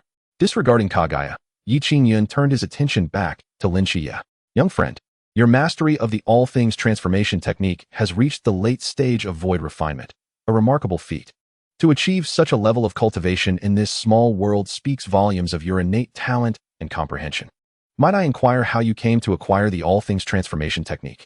Shichiya respectfully bowed. In response to your inquiry, senior, I am a transmigrator. Upon arriving in this world, I found the cultivation methods for the all things transformation technique already present in my mind. A transmigrator? Yiqing's brow furrowed slightly, before a look of understanding crossed his face. Ah, it makes sense now. No wonder you were able to cultivate the all things transformation technique in this realm. It must be that a powerful being from the higher realms deliberately sent you here to confront the impending crisis. Most likely, the sect master foresaw the Atsutsuki clan and the creator god's conspiracy and arranged for you to come. Shichiya's heart jolted. Are you suggesting that my transmigration was not coincidental, but rather a deliberate arrangement? Yiqing nodded. Every occurrence has its cause and effect, especially when it pertains to the transmission of ancient divine arts like the all things transformation technique. How could it possibly fall into the hands of a mere mortal without reason? It appears that the sect master's plans are already bearing fruit. Not only have you successfully cultivated the all things transformation technique, but you have also subdued the Atsutsuki clan's supreme deity, laying the groundwork for the forthcoming confrontation against the creator god. A glimmer of astonishment flickered in Shichiya's eyes. So, his arrival in the Naruto world was not mere happenstance, but a calculated move by a formidable being from the cultivation realm. In the distance, Naruto, Sasuke, Sakura, and the others exchanged puzzled glances. Although they could not comprehend the conversation between Shichiya and Yiqing, they could feel the overwhelming aura emanating from the two. Who is that elder in the white robe? Naruto whispered. He seems incredibly powerful. He must be a figure of strength akin to Lord Shichiya, Sasuke replied solemnly. From their dialogue, it seems they hail from the same world. Shoo, do not speak, Kakashi interjected, halting their discussion. Conversations of this caliber are best left undisturbed. Yiqing's gaze shifted to Naruto and the others. So these are the natives of this world. Their spiritual energy is not weak. It seems you have begun imparting the ways of cultivation to them. Shichiya nodded. Indeed, in preparation for the threat posed by the creator god, I have commenced teaching them the all things transformation technique. Though the duration has been short, their talents are quite promising, particularly that golden-haired youth, who harbors a formidable beastly energy within him, making him exceptionally suited for the 9 transformations golden pill technique. Yiqing nodded slightly. Excellent. If the beings of this small world can grasp the ways of cultivation, their ability to protect themselves will greatly increase. However, the threat of the creator god looms near. With their current cultivation, they may struggle to withstand it. Shichiya's expression grew serious. How much do you know about the creator god, senior? Chapter 146. The Creator God is an ancient race. Yi Qingyun sighed. The Creator God is an ancient race even older than the Atsutsuki clan, possessing powers that transcend reincarnation. They created the Atsutsuki clan to collect various energies and bloodlines throughout the universe, ultimately to be sacrificed to them in order to break free from certain shackles. According to the Shushan Sword Sect's calculations, in 2 months, the Creator God will descend upon this small world to harvest the Atsutsuki clan's results. At that time, if we lack sufficient power to resist, this small world will surely face annihilation. Upon hearing this, Lin Shiya's heart sank. 2 months is indeed a tight time frame. Yi Qingyun regarded Lin Shiya, admiration flickering in his eyes. However, with your presence here, the situation may not be as dire. Your mastery of the all things transformation technique has reached the late stage of void refinement. If you can advance further to the harmonization realm, you may possess the strength to contend. The harmonization realm? Lin Shiya's eyes widened. I have only just reached the late stage of void refinement. The path to the harmonization realm remains long. Yi Qingyun smiled slightly. That is precisely another purpose of my journey. The sect master has tasked me with tracking the movements of the Atsutsuki clan, and on the other hand, to assist you in breaking through to the harmonization realm. Upon hearing this, Lin Shiya's heart soared with joy. Thank you, senior. Yi Qingyun nodded. No need for thanks. This is the sect master's arrangement and a necessary measure against the Creator God. Next, I will impart to you the key to breaking through to the harmonization realm. Simultaneously, I will aid you in accelerating the cultivation of those promising young ones. In this manner, we may establish a defense before the Creator God arrives. Lin Shiya bowed deeply. I am profoundly grateful. Yi Qingyun waved his hand. No need for excessive courtesy. We are both of the Shushan lineage and should support one another. Now, lead me to a tranquil place. I need to gain a detailed understanding of this small world and the traces of the Atsutsuki clan's activities. Lin Shiya respectfully nodded. Please follow me, senior. Upon finishing his words, Lin Shiya turned to face Naruto and the others. You should return to the Peace Alliance headquarters first. Once I have resolved matters here, you may return. Yes, Master Chiya. Everyone responded in unison. Although their hearts were filled with confusion, they heeded Lin Shiya's instructions. Only Kagaya stood in place, at a loss. You should join us as well, Lin Shiya said to Kagaya. Your understanding of the Atsutsuki clan and the Creator God will greatly aid us. Kagaya nodded, placing her trust in Lin Shiya, for he possessed the strength to back it up. Thus, Lin Shiya led Yi Qingyun and Kagaya to a hidden valley, preparing to exchange vital information in anticipation of the impending final battle. Meanwhile, deep within the cosmos, a colossal spaceship was slowly approaching Earth. Inside the vessel, a bizarre creature sat upon a throne. Lacking a definitive form, it seemed to be composed of countless points of light, emanating an unsettling aura of authority. Has Kagaya already failed? Its voice resonated like the chorus of myriad beings, strange and terrifying. Fascinating. There exists a being on this planet capable of defeating the supreme Atsutsuki god. Perhaps this is the final piece of the puzzle we have long sought.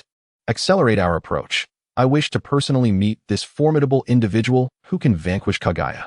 With its command, the spaceship surged forward at an alarming speed toward Earth. An even more terrifying storm was silently brewing. In the depths of the valley, beside a crystal-clear lake, Lin Shiya and Yi Qingyun sat facing each other, while Kagaya respectfully stood to the side. Dare I inquire, senior, how might I swiftly break through to the harmonization realm? Lin Shiya asked straightforwardly. Yi Qingyun smiled slightly. Are you feeling anxious? Understandably so, given the threat posed by the Creator God. Time is indeed of the essence. However, the path of cultivation requires a gradual approach. Haste will not yield results. Fortunately, you have already reached the late stage of void refinement, establishing a solid foundation, allowing you to attempt some special breakthrough methods. Lin Shiya's eyes brightened.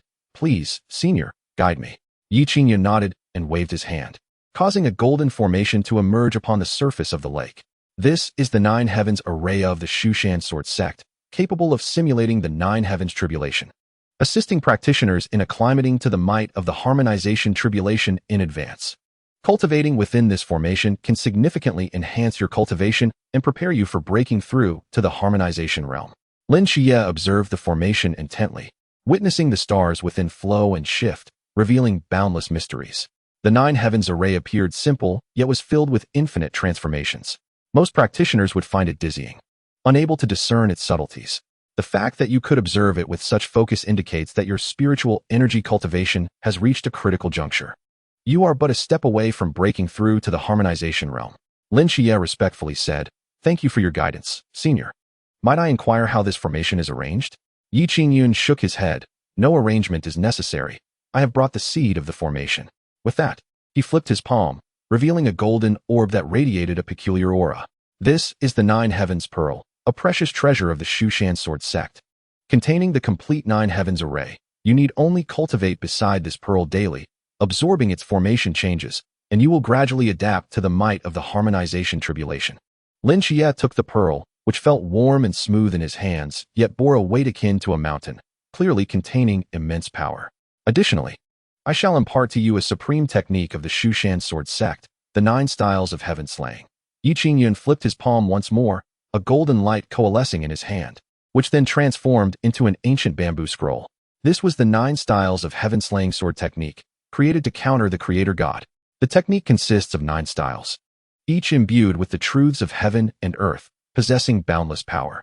If mastered in its entirety, even without entering the harmonization realm, one could contend with the creator god.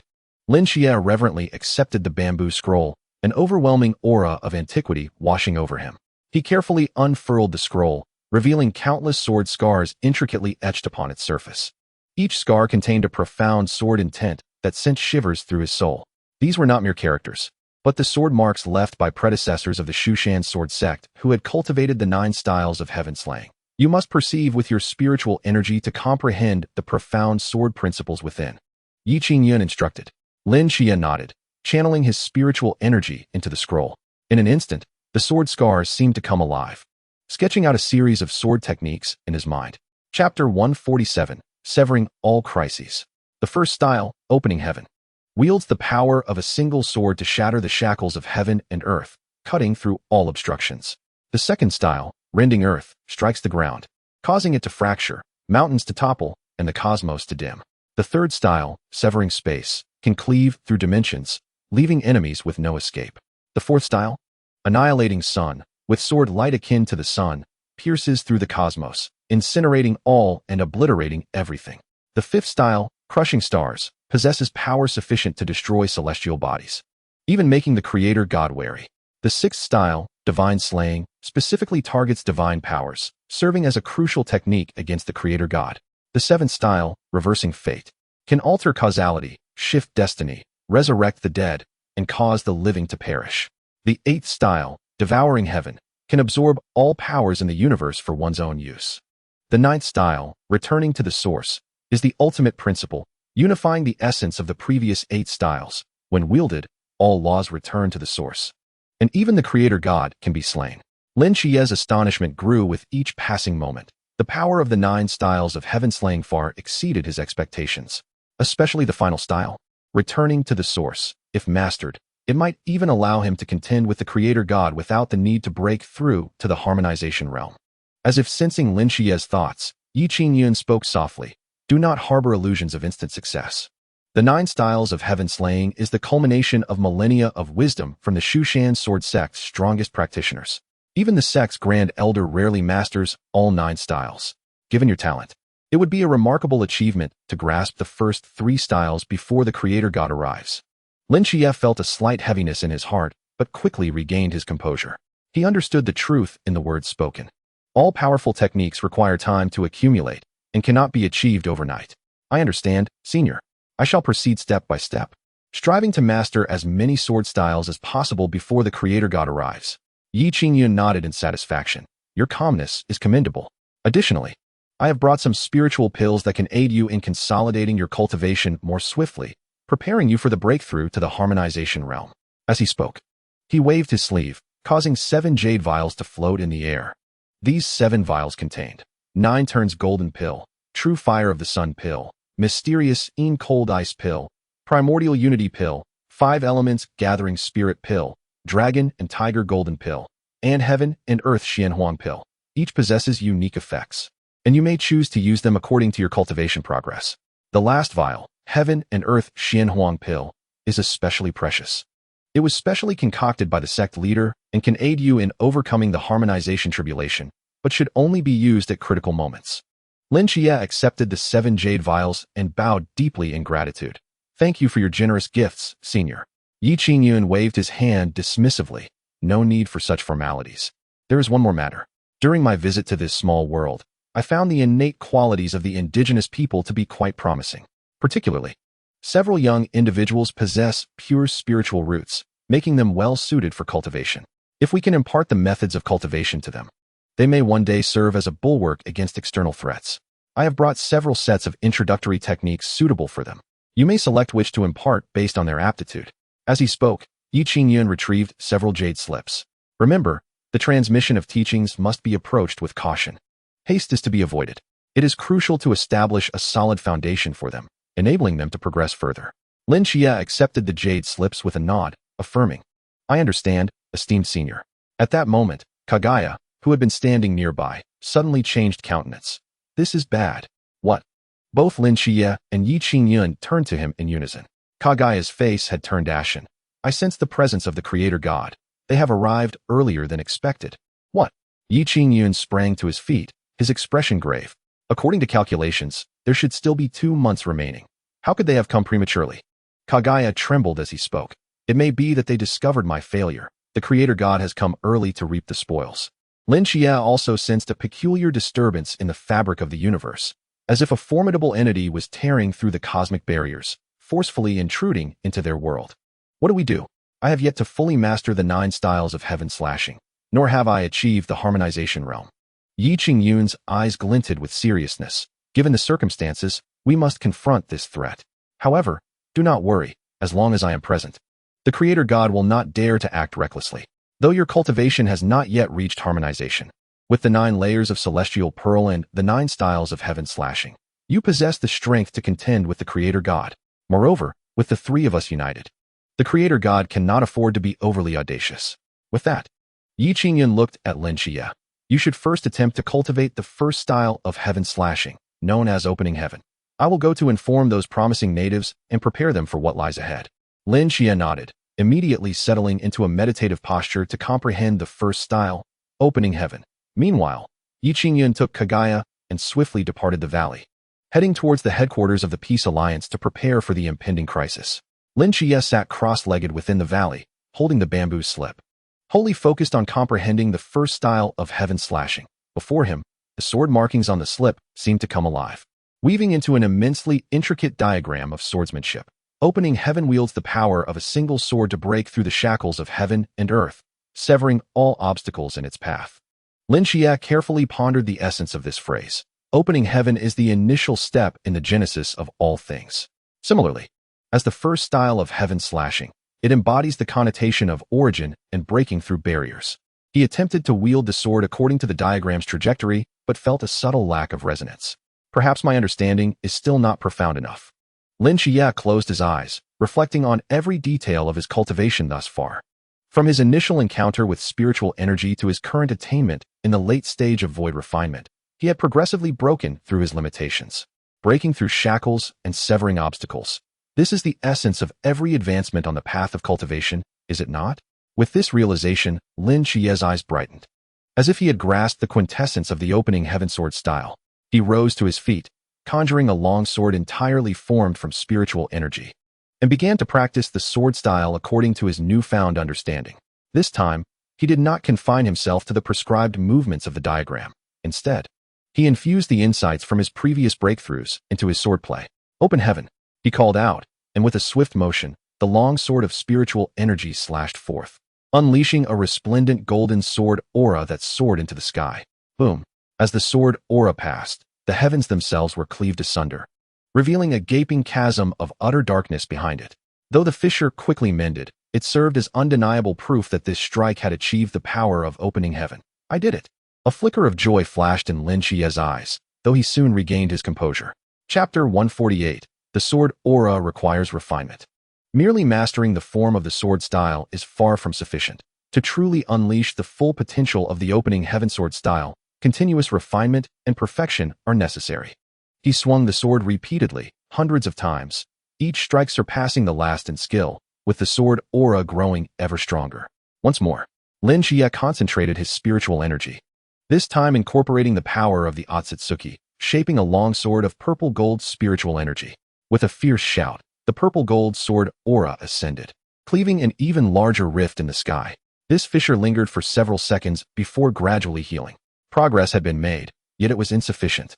Shichiya remained unsatisfied, continuing to strive to infuse greater insights into his swordplay. At that moment, a sudden illumination struck his mind. Perhaps I should not only interpret opening heaven from the perspective of breaking through shackles, but rather contemplate what constitutes true heaven. In the realm of cultivation, heaven signifies not just the sky, but also represents rules, laws, and limitations. To open heaven is to shatter these rules and constraints. So that is the truth. The essence of opening heaven lies in breaking boundaries and creating new possibilities. With this understanding, Shichiya's gaze sharpened. The purple-gold longsword in his hand radiated an unprecedented brilliance. This time, instead of directing the sword aura skyward, he aimed it toward the void before him. With a resounding crash, the void was torn apart, unveiling a passage to an unknown realm. Within that passage, the vast ocean of stars was faintly visible, boundless and magnificent. Success. This is the true opening heaven, to carve out new worlds.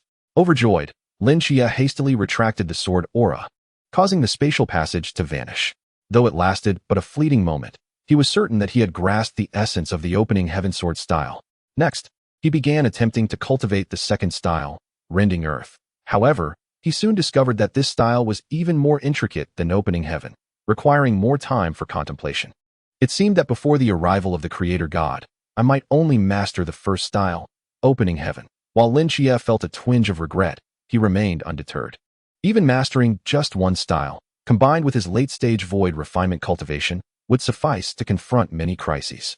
Suddenly, a powerful aura enveloped the entire valley. They have arrived. Shichiya looked up to see a colossal rift in the sky, magnitudes larger than the one he had just cleaved with opening heaven. From within the fissure, a vague figure began to emerge, exuding an overwhelming oppressive force. The creator god. Shichiya's pupils constricted. He had not anticipated that the creator god would seek him first. However, upon reflection, it was likely the disturbance he had created during his practice of opening heaven that had drawn their attention. Regardless, he resolved to face the challenge. It was the perfect opportunity to test my newly mastered opening heaven sword style. Shichiya rose, the purple-gold spiritual energy swirling around him to form a radiant shield. The sword blade bore countless ancient runes, emanating a chilling sharpness. As the figure fully emerged from the spatial rift, it revealed itself to be a being composed entirely of light, lacking a fixed form. At times it appeared humanoid, at others bestial, constantly shifting in a dizzying display. Yet the one constant was the suffocatingly powerful aura it emanated, far surpassing Kagaya by tenfold. "You are Shichiya?" A voice, akin to thousands speaking in unison, resonated within Shichiya's mind, causing his heart to shudder. "Indeed, that is I. You must be the fabled creator god," Shichiya responded solemnly, gripping his longsword, poised for an attack. The luminous figure seemed taken aback by Shichiya's calm demeanor. "How intriguing, a void refinement cultivator who dares to face me with such composure."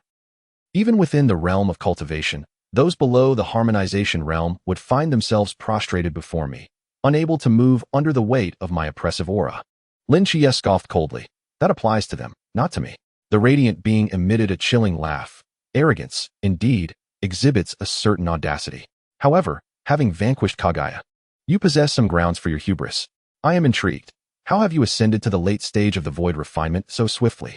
It is known that even the Atsutsuki clan requires millennia of accumulation to reach such heights."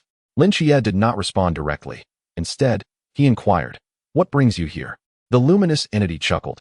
"What else but to harvest the energies of this planet and that peculiar power within you?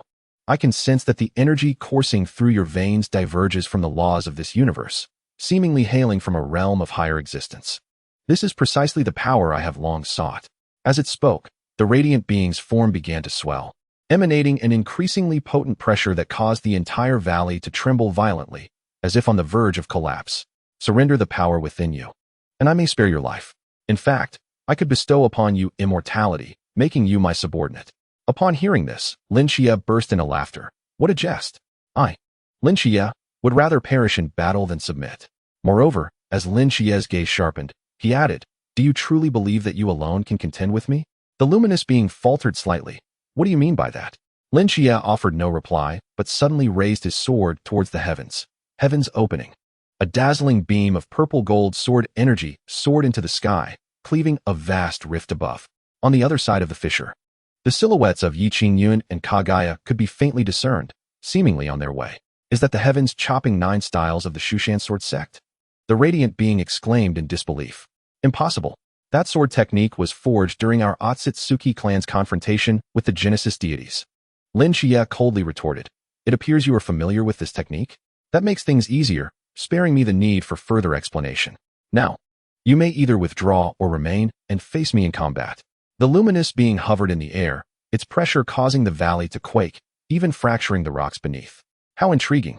This is utterly fascinating. Its voice brimmed with astonishment and excitement.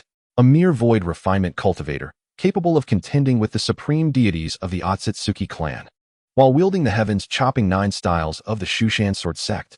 Even more captivating is the fact that you seem to have integrated the bloodline power of the Atsutsuki clan within you. You are truly a veritable treasure trove. Such an abundance of rare powers gathered in one being is nothing short of a divine gift. Shichiya sneered. You are rejoicing prematurely. Chapter 149. This is merely the surface. That last strike was but a mere glimpse of the heavens opening, the first form of the heavens chopping 9 styles. If you wish to witness its true might, you may do so now. With that, Shichiya ceased further words, and with a sudden flourish of his purple-gold sword, he struck. Heavens opening. An even more resplendent sword energy surged forth, aiming directly at the luminous being's vital points. In this strike, Shichiya infused all his comprehension of heaven's opening, unleashing the dormant Atsutsuki bloodline power within him, amplifying the sword energy's might to a degree sufficient to rend the very fabric of reality. Overestimating yourself. The luminous being scoffed disdainfully, waving a hand to manifest countless luminescent points coalescing into a shield that positioned itself before it. Genesis deity shield. Nothing in the world can breach it. Yet, to its astonishment, Shichiya's sword energy effortlessly pierced through the shield, striking its body directly. What is this? The luminous being gasped, its form cleaved asunder, split into 2 halves. Observing this, Shichiya's eyes flashed with triumph. However, this fleeting joy swiftly transformed into astonishment as the severed luminous being swiftly reassembled like mercury, restoring itself without a trace of injury. A mere void refinement cultivator dares to harm me? Utterly futile. The luminous being laughed heartily. Nonetheless, your strike did indeed inflict a modicum of pain, which is quite commendable. As a reward, I shall not slay you immediately. Rather, I will slowly and methodically absorb all the energy within you. With that, the luminous being extended an arm composed of myriad light points, reaching towards Shichiya. Universal absorption. Shichiya felt an overwhelming force pulling at him, causing his inner spiritual energy to surge uncontrollably outward, being drawn into the luminous being. This is bad. Shichiya hastily activated the defensive heart method of the universal transformation technique, attempting to resist the pull, but to little effect. As he neared the brink of having his spiritual energy completely drained, a fierce determination ignited in Shichiya's eyes. If that is the case, then I shall fight back. The ultimate mystery of the universal transformation technique. 3,000 worlds. Suddenly, Shichiya's body erupted with an unprecedented golden light. Countless miniature worlds emerged, suspended around him. 3,000 worlds, suppress. These miniature worlds rapidly expanded, enveloping the luminous being's absorption power and reversing the flow. What? The luminous being exclaimed, hastily retracting its arm. This is the fabled 3,000 worlds. How is this possible? Such a technique can only be wielded by cultivators of the harmonization realm and above. Shichiya replied with a cold laugh. There is nothing impossible about it. Seizing the moment, Shichiya once again swung his sword. Heavens opening. Earth's rift. A beam of sword energy soared skyward, cleaving towards the luminous being, while another cut down towards the ground, instantly causing the mountains to crumble, splitting the entire valley in 2. Earth's rift? The luminous being was taken aback once more. You have even mastered the second form? Although Shichiya's understanding of the Earth's rift style was still shallow, when combined with heaven's opening, its power was enough to instill fear in the Genesis deity. However, the luminous being quickly regained its composure, darting aside to evade the 2 streams of sword energy. Quite interesting. No wonder you could defeat the supreme deity of the Atsutsuki clan. Yet, such skills are still insufficient for me to regard you with seriousness. The luminous being's tone dripped with arrogance as it declared, allow me to show you what true heaven and earth opening entails. Genesis deity technique. Multiverse creation. With a thunderous shout, the entire space warped and transformed. Countless light points erupted from its being, forming miniature worlds that starkly contrasted with Lin Chia's 3,000 worlds. Lin Chia's pupils constricted as he felt a surge of astonishment. The luminous being's multiverse creation bore striking resemblance to his 3,000 worlds. Yet it was far more tangible and stable. In fact, each miniature world contained evolving life, forming a complete ecological system. Do you see? This is the true power of creation. The luminous being proclaimed triumphantly. We, the Genesis deities, possess the ability to create and annihilate any world, including this very planet beneath your feet. All worlds, unleash. The luminous being suddenly gestured, sending all those miniature worlds hurtling towards Lin Chia at an astonishing speed. Each miniature world harbored cataclysmic power. Should they strike, even a harmonization realm cultivator would be gravely injured. Come at me. Lin Chia pressed forward rather than retreating, his long sword slicing through the air with relentless vigor. The celestial sword, Chi, surged forth, shattering the incoming miniature worlds one after another. Yet, there were simply too many of them, their speed overwhelming. Ultimately, Lin Chia was unable to withstand the onslaught, and several of the miniature worlds struck him. Bang, bang, bang. Lin Chia's body was violently hurled away, crashing heavily against a distant mountainside, a trickle of blood seeping from the corner of his mouth. Coughing, Lin Chia wiped the blood from his lips, a grave expression flashing in his eyes. Indeed, the creator god was formidable.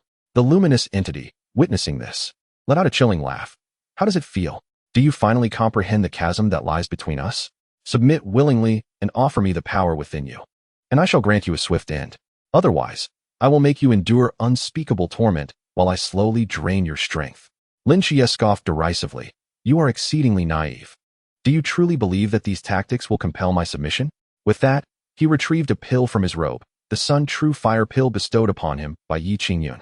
Upon consuming it, a torrent of searing energy erupted within Lin Chia, mending his damaged meridians and bones. Subsequently, he ingested the primordial Qi pill, rapidly restoring his spiritual energy, even surpassing its previous levels. Miraculous elixirs? The luminous entity's voice brimmed with astonishment. It appeared that there were indeed formidable figures backing Lin Chia. Without responding, Lin Chia turned his gaze to the distance. There, two powerful auras were swiftly approaching, Yi Qingyun and Kagaya. Hold steady, Lin Chia. We are on our way.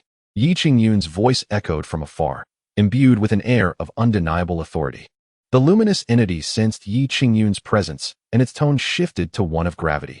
Members of the Shushan Sword sect? How intriguing. This hunting game has become considerably more complex.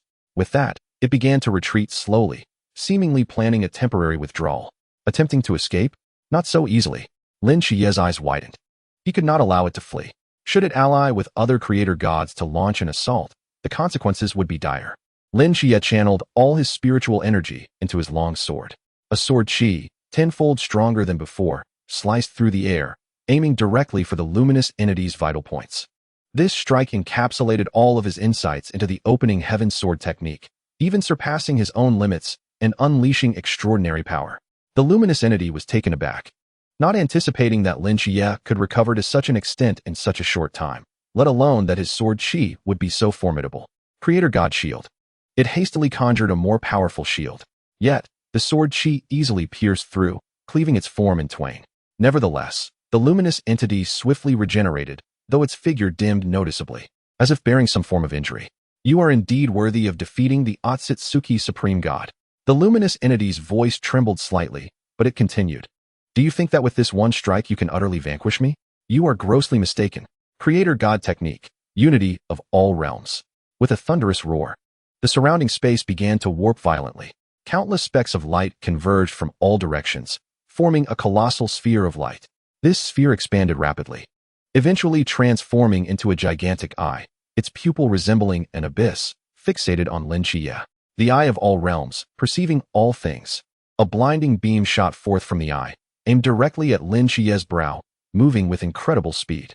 Lin Chia's pupils constricted, and he hastily raised his sword to block. But it was already too late. Just as the beam was about to strike him, a gray figure suddenly appeared before him, raising a hand to intercept the beam with sheer force. Kagaya. Lin Chia gazed in astonishment at the figure, who was none other than Kagaya, the supreme god of the Atsutsuki clan. You traitor of the Atsutsuki clan. The luminous entity seethed with fury.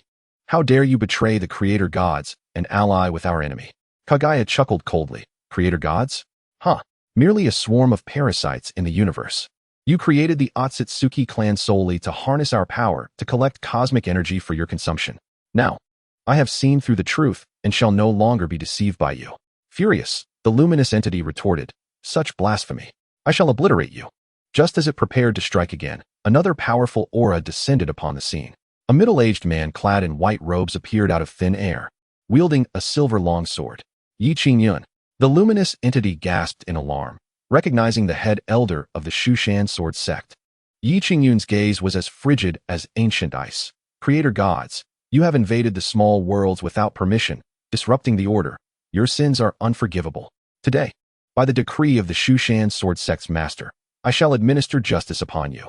With that, Yi Qingyun swung his long sword violently, unleashing a silver sword chi that cleaved through the heavens, targeting the luminous entity's heart. Heavenly Slash, 7th style, Defiance. This strike was astonishing in power, causing even the very fabric of space to tremble. The luminous entity was taken aback, hastily attempting to evade, yet still caught by the edge of the sword chi, its surface light dimming considerably. "Yi Qingyun, how dare you attack me?" The luminous entity roared in rage. "Do you not know that I am the third elder of the Creator God clan, ranked among the highest? Do you truly think that a mere head elder of the Shushan sword sect can defeat me?" Yi Qingyun scoffed, "Enough of your prattling. Today, let me show you the true might of the Shushan sword sect." He then turned to Shichiya and Kagaya. "You two, prepare to join forces. This being is named Rosette, the third elder of the Creator God clan, and possesses formidable strength that must not be underestimated.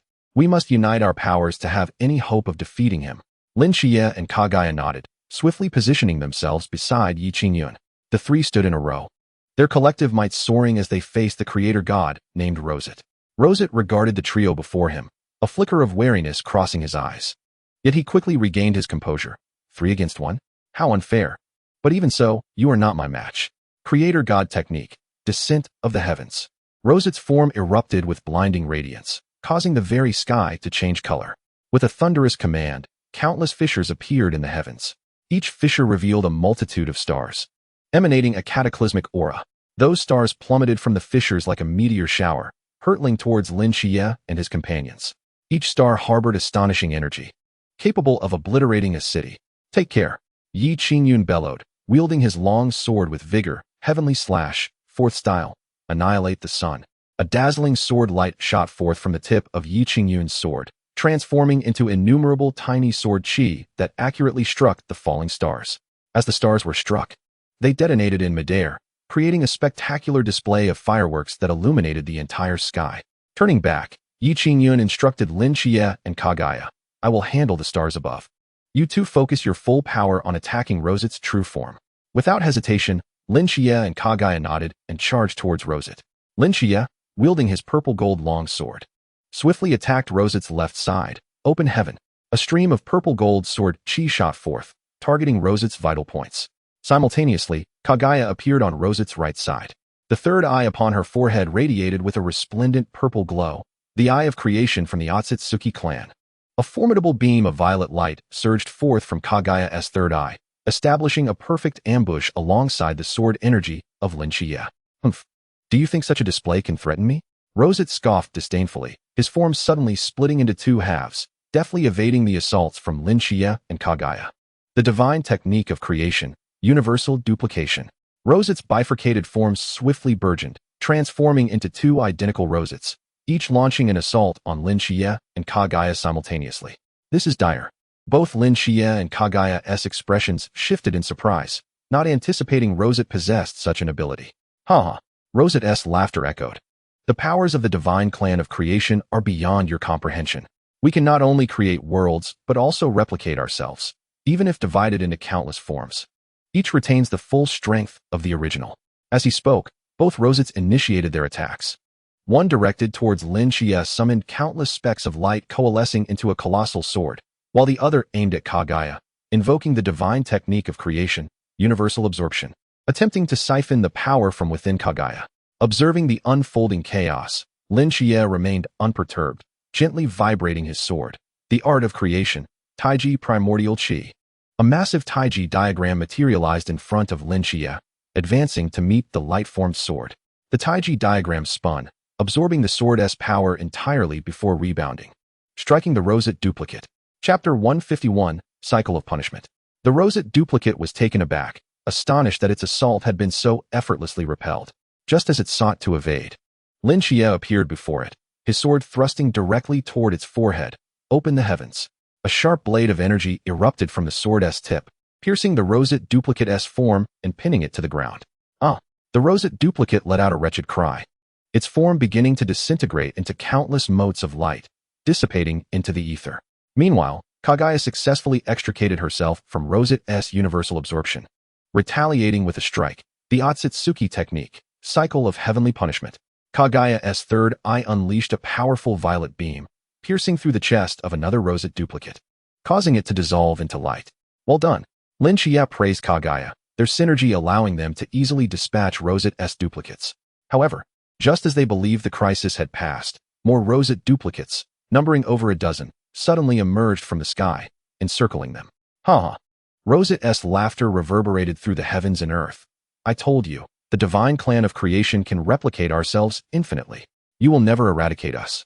Shichiya and Kaguya exchanged glances, realizing that if this continued, their spiritual energy would inevitably be depleted, while Rosette could perpetually generate new bodies, presenting a formidable challenge. At that moment, Yi Qingyun returned, having dealt with the celestial bodies above. Do not be deceived, Yi Qingyun cautioned in a hushed tone. Although these duplicates appear to possess the full strength of the original, in truth, each replication diminishes their power. Furthermore, the greater the number of duplicates, the more energy the original must expend. We simply need to identify the true body and deliver a decisive strike, and all duplicates will vanish. Shichiya suddenly comprehended. I see. But the question remains, how do we distinguish the true body? A glimmer of insight shone in Yi Qingyun's eyes. I have a method. You two continue to engage these duplicates, drawing their attention while I seek the true body. Shichiya and Kaguya nodded in agreement and sprang into action. Shichiya wielded his sword, executing the open heavens sword style, each strike slaying a roseate duplicate. Though the duplicates would continuously respawn, he aimed to buy time for Yi Qingyun. Kaguya, on the other hand, utilized the Atsutsuki technique, space rift, creating numerous spatial fissures around them, preventing the roseate duplicates from closing in. Seizing the opportunity, Yi Qingyun closed his eyes, holding his sword aloft, chanting incantations. The secret method of Shushan, seeking origins and tracing roots. An intangible wave of spiritual energy emanated from Yi Qingyun, enveloping the battlefield. This wave penetrated all the roseate duplicates, ultimately locking onto a glimmer concealed within the void. Found it. Yi Qingyun's eyes fluttered open, sparkling with excitement. Shichiya, Kaguya, it lies there. He pointed toward a seemingly empty spot. Yet Shichiya and Kaguya both understood it to be the resting place of Rosette's true form. Understood. Shichiya and Kaguya simultaneously directed their focus toward that point, resolutely unleashing their most potent attacks. Shichiya raised his sword high. An influx of spiritual energy surging into it, opened the heavens, split the earth. Two blades of energy shot forth from the sword's tip, one soared skyward, rending the heavens, the other plunged earthward, splitting the ground. Yet the true target remained that glimmer hidden within the void. Concurrently, Kaguya unleashed her full might. Atsutsuki forbidden technique, tree of creation. A colossal tree erupted from the ground, swiftly ascending, its branches and leaves obscuring the sun, encasing the glimmer within. Rosette's voice trembled with terror, astonished that his presence could be so easily detected. Impossible. My concealment techniques can deceive even the kings of the divine clan. There is no such thing as impossible. Yi Qingyun retorted coldly, thrusting his sword forward. Sixth style of heaven slaying, Godslayer. A brilliant silver sword light shot forth from the tip of Yi Qingyun's sword, coinciding with Shichiya's blade and Kaguya's tree of creation, simultaneously striking the concealed glimmer. A chilling scream echoed throughout the cosmos. The glimmer forced to reveal itself as Rosette's true form. Under the combined might of the three, its body was torn asunder, scattering into countless motes of light across the expanse. With the demise of the true body, all duplicates vanished, restoring tranquility to the battlefield. We have succeeded. Shichiya exhaled a sigh of relief, sword in hand, vigilantly surveying the surroundings to ensure Rosette had been utterly annihilated. Yi Qingyun, however, closed his eyes, attuning to the fluctuations of the universe. Not yet. It has not perished completely. Its core remains. As long as the core exists, it can resurrect. Just as Yi Qingyun had foretold, The scattered motes of light began to coalesce once more. Gradually, they formed a massive sphere. Is that its core? Lin Xie gazed intently at the luminous orb, a flicker of gravity crossing his features.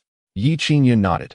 Indeed, the primordial power of the divine clan resides within the core. As long as the core persists, it can continually resurrect, never truly dying. We must utterly destroy the core to truly slay a being of the divine clan. Kagaya also nodded gravely. Precisely.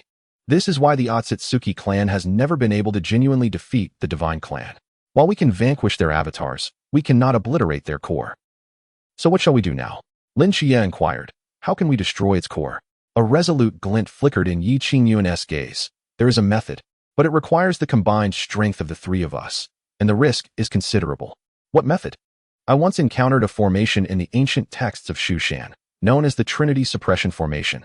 This formation necessitates the collective effort of three individuals, capable of sealing the core of the Creator God entirely, rendering it incapable of rebirth for eternity.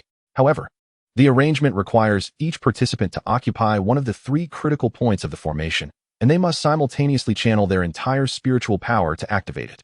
Once the formation is activated, the three will be rendered immobile until the sealing is completed. During this time, should any other creator gods come to aid, we would be powerless to resist. Lin Xie and Kagaya exchanged a glance, both nodding in unison. No matter the risk, it is worth attempting. If we do not eliminate Rosette thoroughly, it will inevitably return, potentially bringing forth more creator gods, with unimaginable consequences. Yi Qingyun nodded in satisfaction. Very well. Let us commence the formation immediately. With that, he retrieved 3 talismans from his robe, handing one each to Lin Xie and Kagaya, while keeping one for himself. Chapter 152, Controlling the Formation. This is the God Suppression Talisman from the Shushan Sword Sect, which will aid us in better controlling the formation. You two shall stand according to my instructions, with one positioned in the southeast and the other in the northwest. I will take my place in the north, forming a triangular formation that encircles the luminous sphere.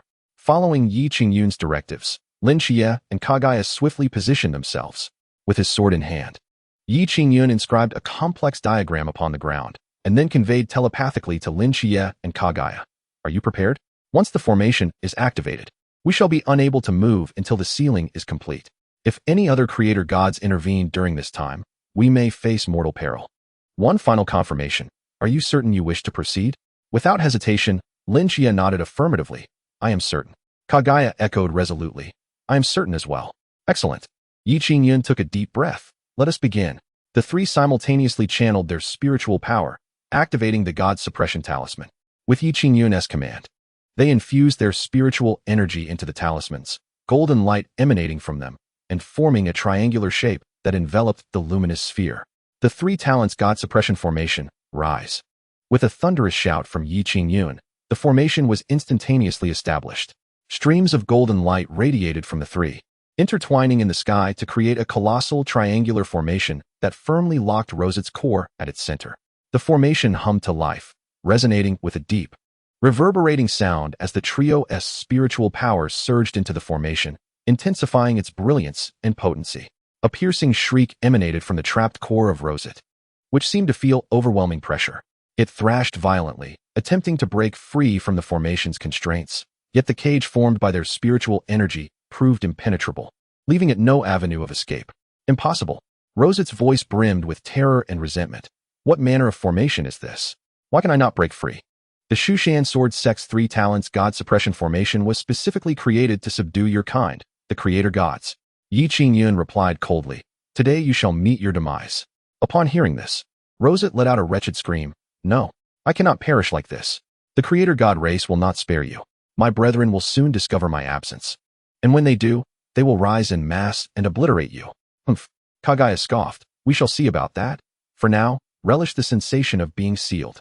As the trio continued to channel their spiritual energy, the formation's power intensified, compressing Rosette's core to a mere speck the size of a mung bean. Flickering weakly at the center of the formation. Put in extra effort. Yi Qingyun bellowed. We are on the brink of success. The 3, hearing his words, unleashed their final reserves of spiritual power into the formation. Boom. With a resounding crash, Rosette's core finally shattered under the formation's pressure, transforming into countless specks of starlight that dissipated into the void. We did it. Lin Xie sighed in relief, his eyes sparkling with joy. Rosette has been utterly vanquished. No longer a threat to this world. Yet Yi Qingyun did not immediately relax. He meticulously sensed the fluctuations of the world around him to ensure Rosette had indeed been fully eradicated. Excellent. There are no lingering traces. It has truly been annihilated. A faint smile graced Yi Qingyun's lips, but it swiftly turned serious. However, just as it stated, other creator gods will soon discover its disappearance. We may soon face an even greater crisis. We must act swiftly and prepare ourselves. Kaguya nodded gravely. Based on my understanding of the creator god race, they seldom operate alone. Rosette was the third elder of their clan, a figure of significant stature. Its sudden absence will undoubtedly alert the others. I estimate that within a week, more creator gods will arrive to investigate. Lin Xia furrowed his brow. 1 week? That is far too tight. Yi Qingyun nodded. Indeed, it is urgent, yet not devoid of opportunity. My purpose here, aside from bringing cultivation resources, is to provide some formation talismans from the Shushan Sword sect, which will bolster this world's defenses. Kaguya, as the supreme deity of the Atsutsuki clan, you possess profound insight into the creator god race. Please tell us, aside from Rosette, how do the other creator gods measure in power? Kaguya pondered for a moment before replying. The creator god race consists of 9 elders, with Rosette ranking third. The first is the creator god Emperor Eric, whose strength is unfathomable. It is said he has attained the ultimate realm of the creator god race, the true god of creation. The second is Queen Freya, adept in mental assaults, capable of disrupting the minds of her enemies and ensnaring them in illusions. The remaining 6 elders possess varied strengths, generally comparable to Rosette, some stronger, some weaker.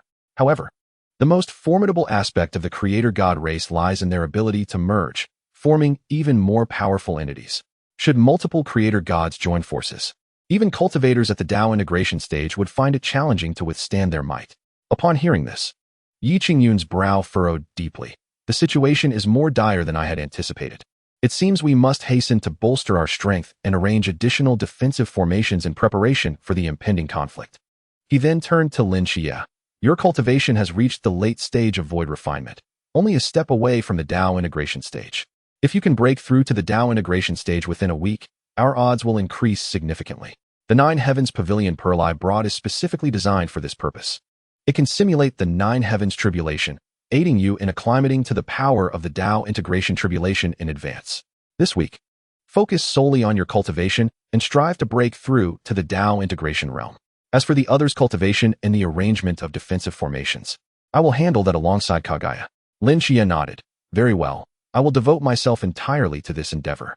Seeing Lin Xia's agreement, Yi Qingyun nodded in satisfaction before turning to Kaguya. Kaguya, you are well versed in the weaknesses and habits of the creator god race. You will be responsible for formulating our defensive strategies. Additionally, you must elevate the power of the Atsutsuki clan to its utmost, preparing for the forthcoming battle. Kaguya bowed respectfully. Understood, Senior Yi. Yi Qingyun nodded approvingly. Excellent, then it is settled. Lin Xia, you are to return to your retreat immediately and exert all your efforts to break through to the Tao integration stage. Kaguya, accompany me to the headquarters of the Peace Alliance. We must convene those promising natives and impart to them the art of cultivation, thereby enhancing their strength. Simultaneously, we shall establish defensive formations to fortify the entire planet's protection. Chapter 153, A Surge in Power. Lin Xia and Kaguya nodded in unison, as you command. Thus, the 3 of them embarked on their respective missions, preparing for the impending conflict. Lin Xia returned to the valley, retrieving the 9-fold celestial pearl bestowed upon him by Yi Qingyun, and began to exert himself fully to attain the harmonization realm. Meanwhile, Yi Qingyun and Kaguya journeyed to the headquarters of the Peace Alliance, gathering Naruto, Sasuke, Sakura, and others to impart to them the more profound techniques of cultivation. Under Yi Qingyun's guidance, Naruto, Sasuke, and Sakura experienced a remarkable acceleration in their training, swiftly advancing from the Chi refinement stage to the foundation establishment stage. Their powers multiplied beyond measure. At this juncture, even against formidable ninja foes, they could secure effortless victories, let alone against ordinary ninjas. Concurrently, Yi Qingyun imparted tailored techniques to each of them. Naruto embraced the 9 transformations golden elixir technique, seamlessly merging the power of the 9 tails with his spiritual energy, unleashing astonishing might.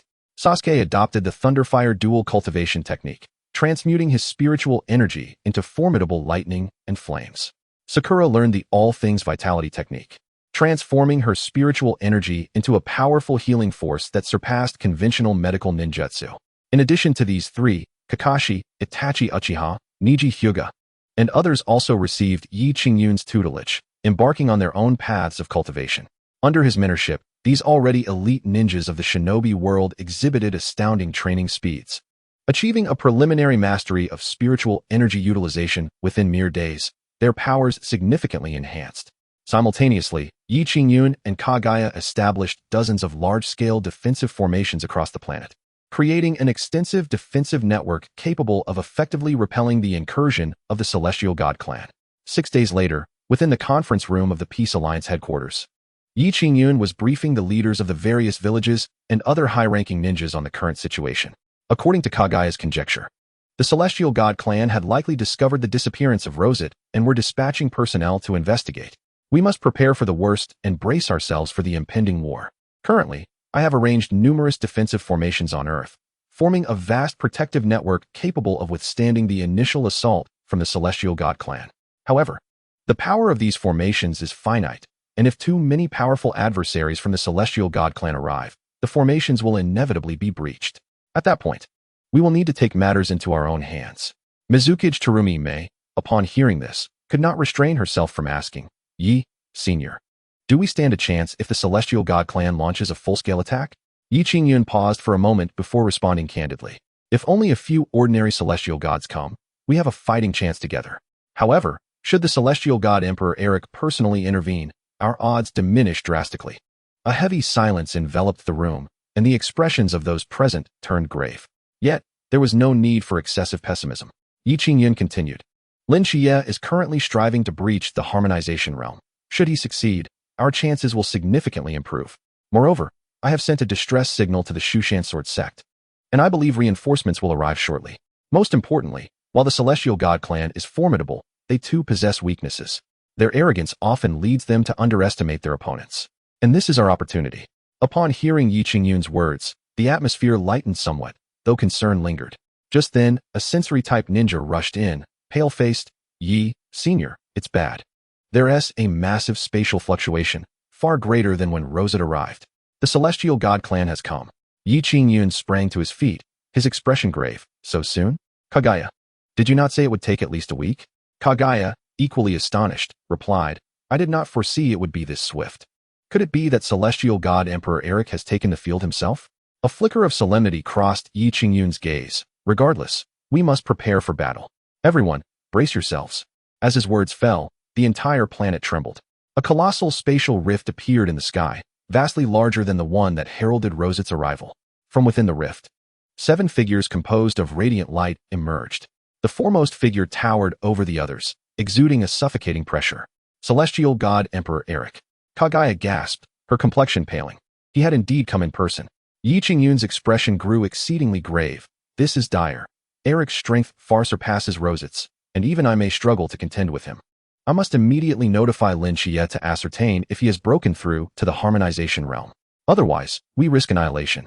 Suspended in the air, the Celestial God Emperor Eric, accompanied by 6 Celestial God Elders, surveyed the earth below with a gaze filled with cold disdain. Is this the place where Rosette vanished? Eric's voice resonated like a multitude of souls speaking in unison, formidable and terrifying. A planet so insignificant that it could cause the disappearance of Elder Rosette? Unbelievable. Your Majesty, we have sensed the presence of the Atsutsuki Supreme God Kagaya, one elder remarked. It appears this traitor is responsible for Rosette's disappearance. A glimmer of icy malice flickered in Eric's eyes. Kagaya, the puppet we created dares to betray us? How intriguing. I look forward to witnessing how he musters the courage to oppose the Celestial God clan. With that, Eric extended his hand, gently grasping at the earth below. The planet quaked violently, mountains crumbled, oceans surged backward, and countless beings plummeted from the skies, crying out in despair. Humph, Eric scoffed. You think mere defensive formations can withstand my might? Just a flawed array from the Shushan Sword sect, utterly inconsequential. As his voice faded, he clenched his fist forcefully towards the earth. Boom. A thunderous explosion echoed as the defensive formations laid by Yi Qingyun shattered under the onslaught of Celestial God Emperor Eric, disintegrating into countless specks of starlight scattered across the cosmos. This is bad. Yi Qingyun's expression shifted drastically. The formations were breached far too easily. Eric's power exceeded his wildest expectations. Kagaya's face also turned ashen. Celestial God Emperor Eric is known as the true god of creation, the mightiest among the Celestial God clan. His power is nearly limitless. We must find a way to buy time until Shichiya breaks through the harmonization realm. Yi Qingyun gritted his teeth. It seems we have no choice. You all stay here to protect the natives. I will hold Eric off. Absolutely not. Kagaya urgently intervened. Senior Yi, your strength is indeed formidable, but against Celestial God Emperor Eric, the odds are exceedingly slim. Chapter 154. Temporarily stalling the opponent. I am the supreme god of the Atsutsuki clan. While I may not be Eric's match, I can at least delay him for a time. Senior Yi, you should seek out Shichiya and see if he has achieved a breakthrough. If he succeeds, perhaps together you might find a glimmer of hope. Yi Qingyun regarded Kagaya with a glimmer of admiration in his eyes. Very well, I shall seek Shichiya. Do take care, do not engage him directly. Just delay Eric for as long as you can. Kagaya nodded resolutely and soared into the sky, confronting the creator god, Eric. Eric, Kagaya called out boldly. I am here. Eric turned his gaze toward Kagaya, a flicker of disdain crossing his eyes. Kagaya, how dare the puppet we created betray us? Truly reckless. Kagaya scoffed derisively. Puppet? Huh. That is your tragic folly. You perceive yourselves as deities, yet remain oblivious to the truth that true gods do not exhibit such hubris, treating all as mere trifles. Today, I shall demonstrate to you that even the creator god is not invincible. With that, Kagaya unleashed her full power. The third eye on her forehead radiated a brilliant purple light. The 6 pairs of skeletal wings behind her unfurled completely, each adorned with luminous stars, her aura reaching its zenith. Now, behold the nature of my attack, she declared, as a massive purple beam shot forth from her third eye, aimed directly at Eric's vital points. Humph. Eric sneered dismissively, flicking his wrist to deflect the beam effortlessly. You dare challenge me with such meager strength? Godly technique, wrath of the gods. Eric's body suddenly erupted with blinding light, countless orbs of energy bursting forth from within him, forming hundreds of fist-sized spheres that hurtled towards Kagaya. Each orb harbored cataclysmic power, capable of obliterating an entire city. Atsutsuki technique, absolute domain. Kagaya hastily conjured a violet protective shield around herself, striving to withstand this lethal onslaught. Boom, boom, boom. The spheres collided with the shield, unleashing a cacophony of deafening explosions. The shield trembled violently, soon riddled with countless cracks, on the verge of shattering. Hold on. Kagaya gritted her teeth, channeling all her strength into the shield, barely managing to fend off Eric's attack. However, just as she exhaled in relief, Eric had already appeared before her, gripping her throat with a vice-like hold. With such paltry power, you dare oppose me? Eric sneered coldly, truly deluded. Tell me, where's Rosette? Kagaya struggled to breathe, but defiantly replied, I killed him. What? A flash of shock crossed Eric's eyes, swiftly morphing into fury. You, a mere Atsutsuki, dared to slay an elder of the Creator God clan? Impossible. With your strength, you could never defeat Rosette. Unless Eric's eyes glimmered with realization. Unless someone aided you. Who? Tell me, who helped you kill Rosette? Kagaya, enduring the pain, retorted with a cold laugh. A powerful being from the immortal realm. The immortal realm? Eric's expression shifted dramatically. How could this be? The immortal realm is worlds apart from ours. How could they possibly come here? A hint of fear flickered in Eric's eyes. Could it be the people of the Shu Mountain Sword sect? Indeed. Kagaya gasped. Elder Yi Qingyun of the Shu Mountain Sword sect has arrived in this world. The end of your creator god clan is nigh. Upon hearing this, Eric's expression morphed into a complex mixture of shock, terror, and rage. Yi Qingyun, the head elder of the Shu Mountain Sword sect? How could he come to this world? No. Eric's eyes suddenly narrowed with suspicion. You are deliberately stalling for time, aren't you? Kagaya remained silent, yet her eyes betrayed her. Eric erupted with rage-laden laughter. Ah, what a clever scheme. But do you truly believe this will deter me? Even if Yi Qingyun arrives, I, Eric the creator god, fear no one. With that, Eric tightened his grip, a sickening crack echoing as Kagaya's neck strained. On the brink of being crushed. Release him. At that critical moment, a cold voice rang out, followed by a dazzling sword light slicing through the air, aimed at Eric's wrist. Sensing a perilous aura, Eric was compelled to release Kagaya and evade the incoming sword light. Who? Eric bellowed in fury, turning toward the source of the voice. In the distance, 2 figures soared toward him. One was a man in a white robe wielding a long sword, none other than Yi Qingyun. The other was a young man radiating a golden-purple glow, his presence vast and unfathomable. Shichiya. Kagaya exclaimed joyfully, "You succeeded." Indeed, the young man was Shichiya, who had successfully broken through to the Harmony realm. His demeanor had transformed completely, his eyes deep as the starry sky, emanating an aura of transcendence. "Shichiya?" Eric squinted, scrutinizing the young man. "So you are the one who killed Rosette?" Shichiya replied with a calm smile. "Indeed, it was I. However, it was not solely my achievement, but also thanks to Elder Yi and Kagaya's assistance." Eric scoffed disdainfully. "A mere fledgling just breaking into the Harmony realm dares to be so audacious before me? You merely relied on ambush and numbers to barely defeat Rosette. Today, I will show you what true power entails." With that, Eric's body exploded with blinding light, rapidly expanding into a towering giant, towering hundreds of meters high, radiating an aura of world-destroying might. "Godly technique, divine form." Eric's voice thundered like a storm. "Before my divine form, you are but ants. Even ants can slay gods." Shichiya retorted fearlessly, condensing a purple golden longsword in his hand. "Allow me to demonstrate my heaven-splitting technique." With that, a purple golden sword energy surged forth, aimed directly at Eric's brow. This strike encapsulated Shichiya's complete understanding of the heaven-splitting sword technique, bolstered by the formidable spiritual power of the Harmony realm, its might exponentially greater than before. "Humph." Eric sneered, raising his hand to block. Yet, to his astonishment, the sword energy effortlessly pierced through his palm, leaving a conspicuous hole in his hand. "What?" Eric gasped in disbelief, never expecting to be harmed. This was inconceivable. Chapter 155. Shichiya's realm is not to be compared with the Void Refinement realm. The Shichiya of the Harmony realm is not to be compared with the Void Refinement realm. Yi Qingyun remarked coldly. Moreover, he has mastered the 9 styles of heaven splitting. The 9 styles of heaven splitting. A glimmer of shock crossed Eric's eyes, swiftly turning to rage. The unparalleled sword technique of the Shu Mountain Sword sect? How dare you impart such a crucial technique to an outsider? Yi Qingyun replied dismissively. Though Shichiya hails from this small world, his soul originates from the immortal realm. He is a fated individual of my Shu Mountain Sword sect. Teaching him the 9 styles of heaven splitting is most fitting. Upon hearing this, Eric's shock intensified. A soul from the immortal realm? No wonder he could cultivate to the Harmony realm in such a short time. Such a talent, if allowed to grow, will undoubtedly become a significant threat to my Creator God clan. Today, I must eliminate you here. With that, Eric swung his hand violently.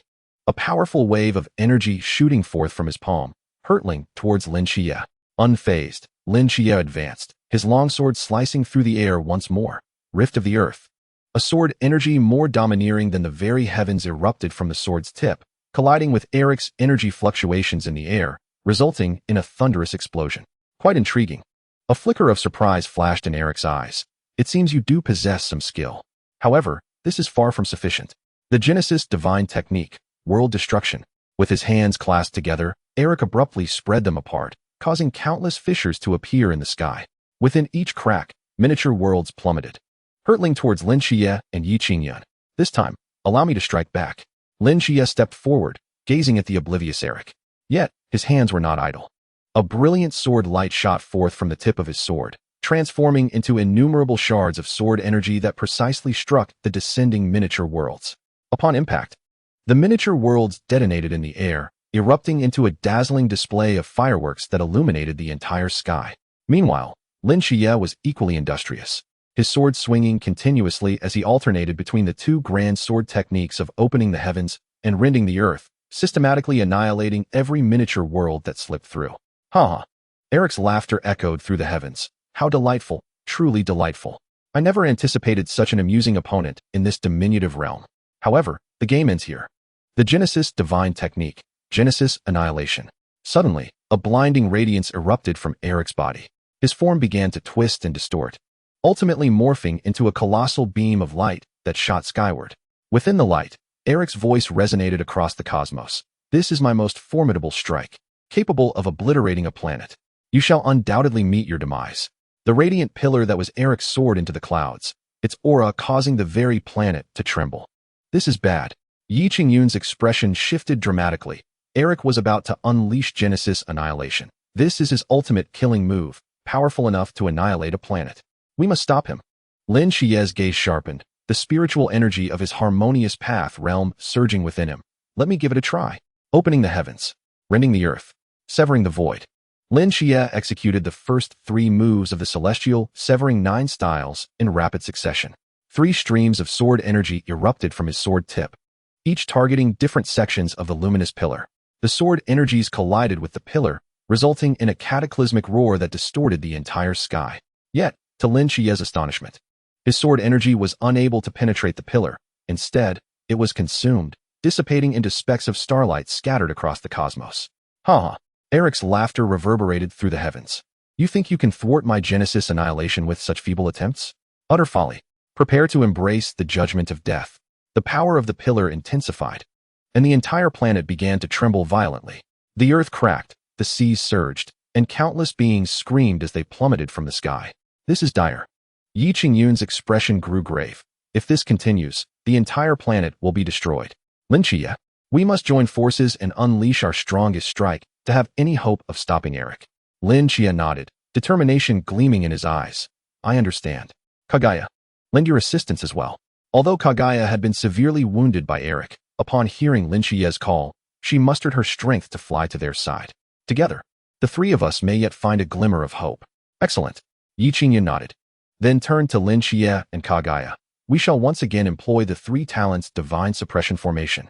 This time, instead of sealing, we will use the formation as a foundation to execute our mightiest blow. Lin Xie, you will lead with the opening the heavens sword style. Kagaya, you will assist with the eye of creation, and I will utilize the 9th style of celestial severing. Return to origin as the main strike. When these 3 forces unite, we may be able to withstand Eric's Genesis annihilation. Lin Xie and Kagaya nodded in unison. Understood. The trio quickly took their positions, forming a triangular formation that encircled the radiant pillar that was Eric. 3 talents divine suppression formation, arise. With a commanding shout from Yi Qingyun, the 3 simultaneously channeled their spiritual energy. Streams of golden light shot forth from each of them, weaving together in the air to form a colossal triangular array. The moment the formation solidified, Lin Xie, Yi Qingyun, and Kagaya launched their attacks in unison. Lin Xie raised his sword high, his entire spiritual energy surging into the blade. A sword energy tenfold stronger than before pierced the air, aimed directly at the luminous pillar that was Eric. Simultaneously, Kagaya's third eye radiated a brilliant purple light, unleashing a thick beam of purple energy that intertwined with Lin Xie's sword energy, creating an even more formidable force.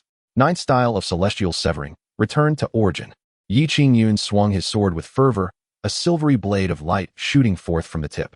This strike encapsulated Yi Qingyun's lifelong cultivation, its power astonishing enough to make the very fabric of space tremble. The 3 forces, under the influence of the 3 talents divine suppression formation, fused into a singular, resplendent beam of light that surged toward the luminous pillar of Eric. The 3 talents divine suppression formation clashed with Genesis annihilation, 2 utterly distinct forces colliding. One side was the time-honored formation of the Shushan sword sect, designed to subdue deities. The other was the supreme destructive technique of the Genesis divine clan. Boom. The 2 powers collided in the air, unleashing a deafening roar that painted the sky in an extraordinary tapestry of purple gold and silvery hues. Lin Xie's eyes sparkled with intensity, the spiritual energy of his harmonious path realm continuously pouring into his sword, the sword energy soaring upward like a dragon. Since breaking through to the harmonious path realm, his strength had multiplied exponentially, and his understanding of the opening the heavens sword style had deepened profoundly. Opening the heavens. Chapter 156. 3 talents divine suppression against Genesis annihilation. With a low shout from Lin Xie, the sword energy and the 3 talents divine suppression formation melded perfectly, exponentially increasing in potency. This power is beyond belief. For the first time, a hint of astonishment crept into Eric's voice. He had not expected that 3 individuals working together could contend with his Genesis annihilation. Impossible. I am the Genesis Divine Emperor, the most powerful being in the universe. How could I be obstructed by mere ants? Eric roared in fury, the power of the pillars surging once more, causing the entire planet to tremble violently, on the brink of collapse. Lin Xie, Senior Yi, I cannot hold on much longer. Kagaya's complexion turned pale, blood trickling from her third eye, clearly pushed to her limits. Hold on. Lin Xie urged gravely. If we can just endure a little longer, I will discern his weakness. Lin Xie's gaze sharpened, as if he could see through all illusions. As a harmonious path cultivator, his perception had reached an unfathomable level. At last, at the center of Eric's radiant pillar, Lin Shichiya spotted a faint glimmer. That is the core of Eric. A surge of joy filled Lin Shichiya's heart as he quickly conveyed this discovery to Yi Qingyun. Found it. Good. A glint of determination flashed in Yi Qingyun's eyes. Let us concentrate all our strength for a decisive strike. The three shared a telepathic bond, simultaneously channeling their entirety of power towards that feeble point of light. Opening the heavens, rending the earth, severing the void. Lin Shichiya executed the first three moves of the celestial severing 9 styles, intertwining 3 streams of sword energy to form an indomitable divine sword.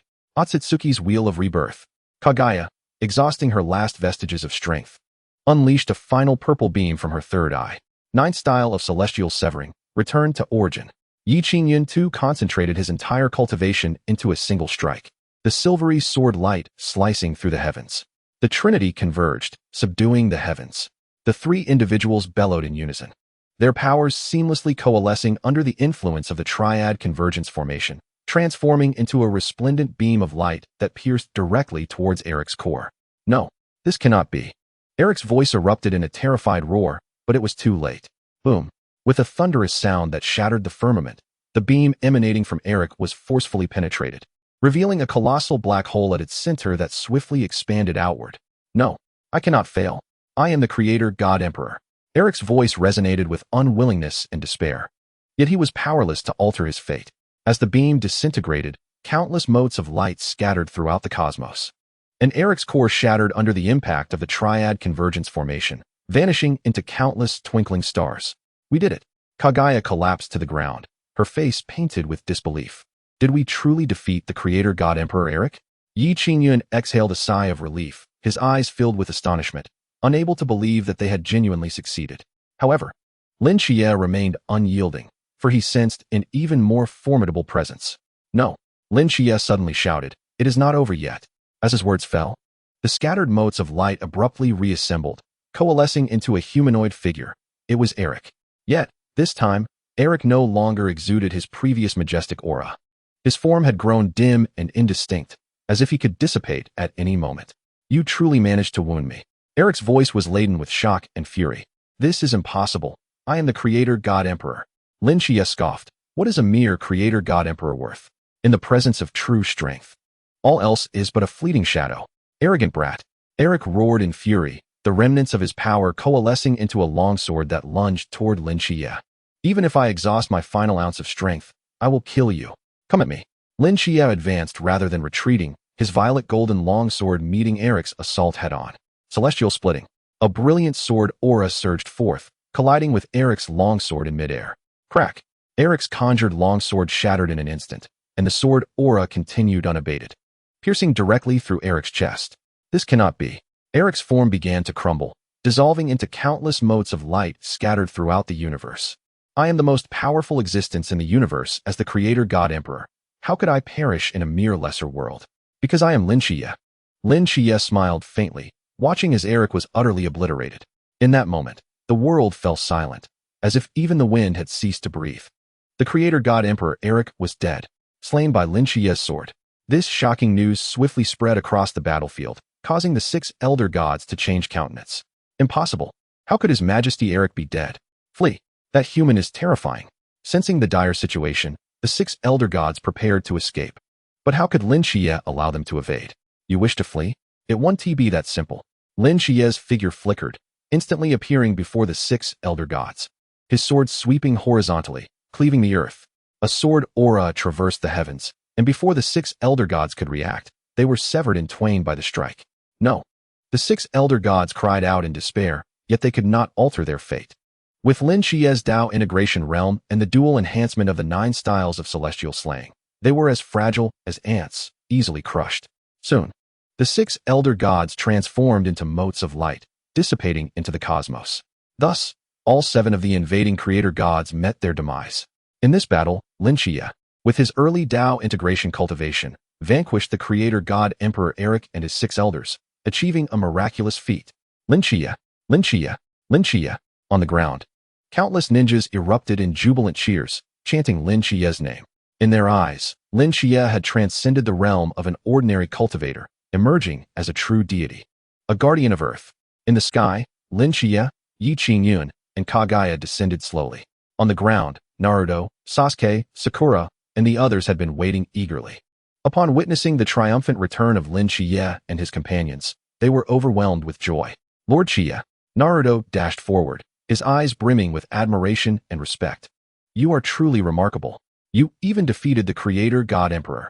Sasuke and Sakura approached as well, their expressions equally filled with reverence. Lord Shichiya, your power surpasses our wildest imaginations.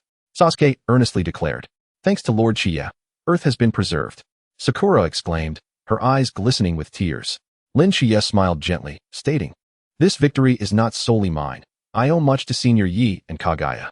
Without their assistance, I could not have defeated Eric. Chapter 157, Strength Ensures Protection. Yi Qingyun shook his head. Shichiya, you are too modest. Were it not for your breakthrough to Tao integration and your discovery of Eric's core, we would have had no chance of victory. Indeed, Kagaya nodded in agreement. Lord Shichiya, you are the one who truly defeated Eric. I merely provided support. Shichiya ceased to feign modesty, smiling slightly as he surveyed the crowd. At that moment, the 5 Kage approached, expressing their gratitude to Shichiya.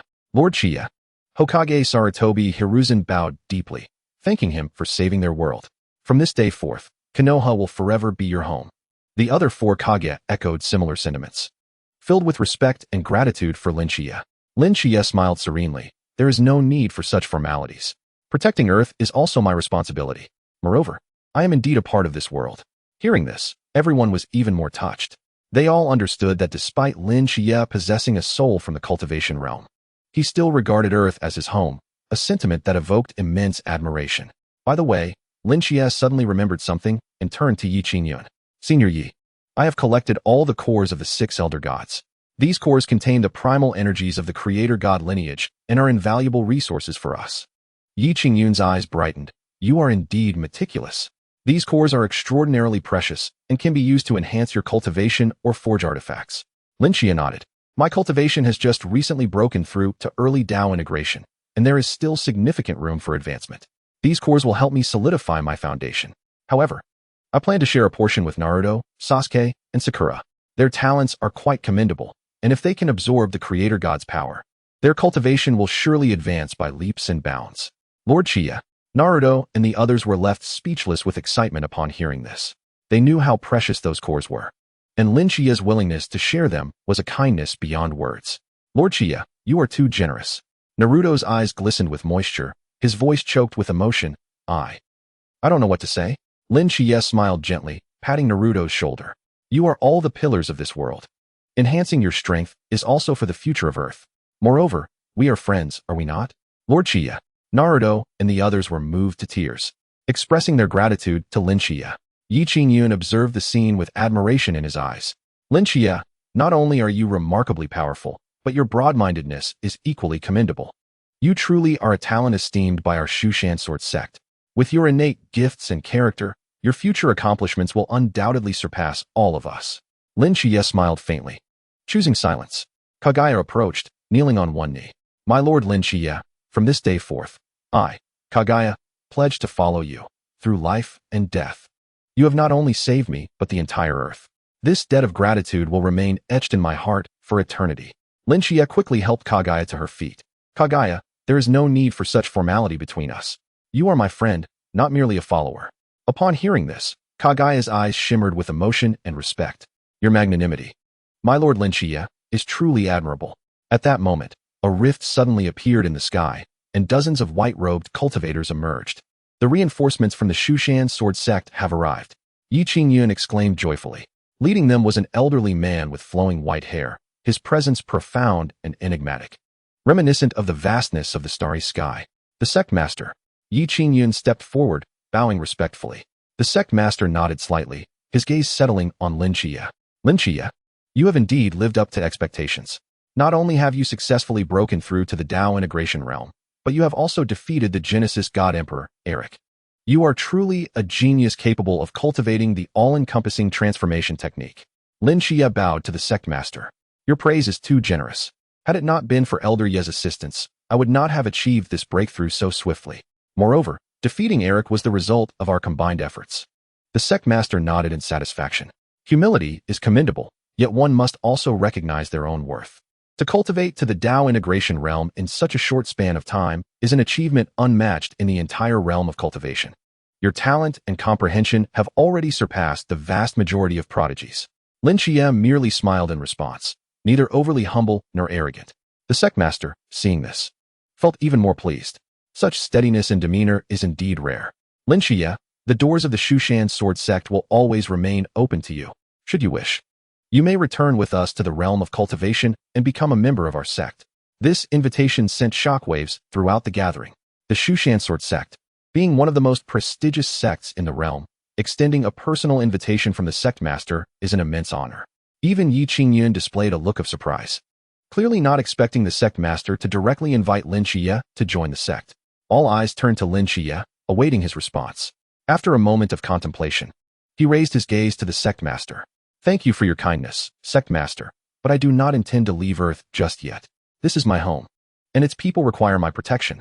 Moreover, there remains significant room for me to enhance my cultivation, and I need time to solidify and elevate my abilities. The sect master, upon hearing this, did not show anger, but rather an expression of appreciation. A person of deep loyalty and affection is indeed a rarity. Very well, I respect your decision. Should you ever require assistance, the Shushan Sword Sect will always welcome you back. Shichiya respectfully bowed. Thank you for your understanding, sect master. The sect master nodded and then turned to Yi Qingyun. Qingyun, you have done well. From now on, you shall remain in this small world, continuing to guide Shichiya and these indigenous people in their cultivation. Although the Genesis God clan has been temporarily repelled, we cannot guarantee they will not return. We must enhance the overall strength of this small world swiftly to prepare for potential crises. Yi Qingyun nodded respectfully. Understood, sect master. The sect master nodded in satisfaction. And then he, along with Shichiya, Yi Qingyun, and Kagaya, engaged in a detailed discussion regarding future plans and arrangements. Ultimately, it was decided that Yi Qingyun would remain on Earth to continue guiding Shichiya and other promising indigenous cultivators. Simultaneously, the Shushan Sword Sect would dispatch several disciples to assist in establishing more powerful defensive formations to guard against any resurgence of the Genesis God clan. Chapter 158, Mastery of the Nine Cuts of Heaven. Shichiya continued his cultivation, solidifying his Tao integration realm while also delving deeper into the nine cuts of heaven, striving to master all nine forms in a short period. After the discussions concluded, the sect master led numerous cultivators back to the realm of cultivation, leaving Yi Qingyun and a few core disciples on Earth to assist Shichiya. While this battle had reached a temporary conclusion, Shichiya understood that even greater challenges awaited him. The power of the Genesis God clan far exceeded that of Eric alone. Once they discovered Eric's downfall, they would undoubtedly dispatch an even stronger force for retribution. At that time, Shichiya must grow even more formidable to safeguard the world he considers his home. On the third day following the battle, Shichiya ventured to a secluded valley, abundant in spiritual energy and distant from human habitation, making it an ideal place for cultivation. Yi Qingyun and Kagaya accompanied him, ready to assist Shichiya in absorbing the powers contained within the cores of the Genesis gods. Shichiya, are you certain you wish to absorb all the Genesis god cores at once? Yi Qingyun asked with concern. These are the cores of 7 Genesis gods, including that of the Genesis god Emperor Eric, whose power is exceedingly formidable. If you absorb them all at once, your body may not withstand it. Shichiya smiled confidently. Elder Yi, rest assured, I am confident in my abilities. The all-encompassing transformation technique is designed to absorb the essence of all things. And now that I have reached the Tao integration realm, I believe I can manage. Yi Qingyun observed Shichiya and, seeing his unwavering confidence, chose not to press further. Very well, Kagaya, and I shall stand by to protect you in case of any unforeseen circumstances. Shichiya nodded and then settled into a meditative position in the center of the valley, the 7 Genesis god cores hovering before him. These cores varied in size, with Eric's being the largest, akin to a fist, radiating a dazzling light. The other 6 were smaller, yet equally imbued with tremendous power. Let us begin. Shichiya took a deep breath, activating the all-encompassing transformation technique while reaching for the smallest core. Instantly, he felt a surge of energy erupting from the core, flowing into his body through his arm. Ugh! Shichiya grunted, his brow furrowing as the intensity of the energy exceeded his expectations. Shichiya, Kagaya exclaimed anxiously. Shichiya waved his hand dismissively, signaling that he was fine, and continued to focus on absorbing the energy from the core. Under the operation of the all-encompassing transformation technique, the The wild energy gradually became tamed. Within Lin Shiya's body, small whirlpools of energy formed, slowly merging into his meridians and dantian. After approximately an hour, the energy from the first core was completely absorbed, dissipating into the air like a speck of dust. Lin Shiya exhaled, feeling the surge of power coursing through him. It was an extraordinary sensation. Having absorbed merely the smallest core, his cultivation had risen from the initial stage of Dao integration to its peak, just a step away from breaking into the mid-stage. Onward. Without hesitation, Lin Shiya grasped the second core and resumed his absorption, one core after another. As he absorbed the second, third, and fourth cores, Lin Shiya's aura grew increasingly powerful. When the sixth core was completely absorbed, Lin Shiya's cultivation had ascended to the pinnacle of the late stage of harmonization, merely a step away from achieving the great perfection of harmonization. The final core. Lin Shiya's gaze was intensely fixed upon the last core, that of the creation god emperor, Eric.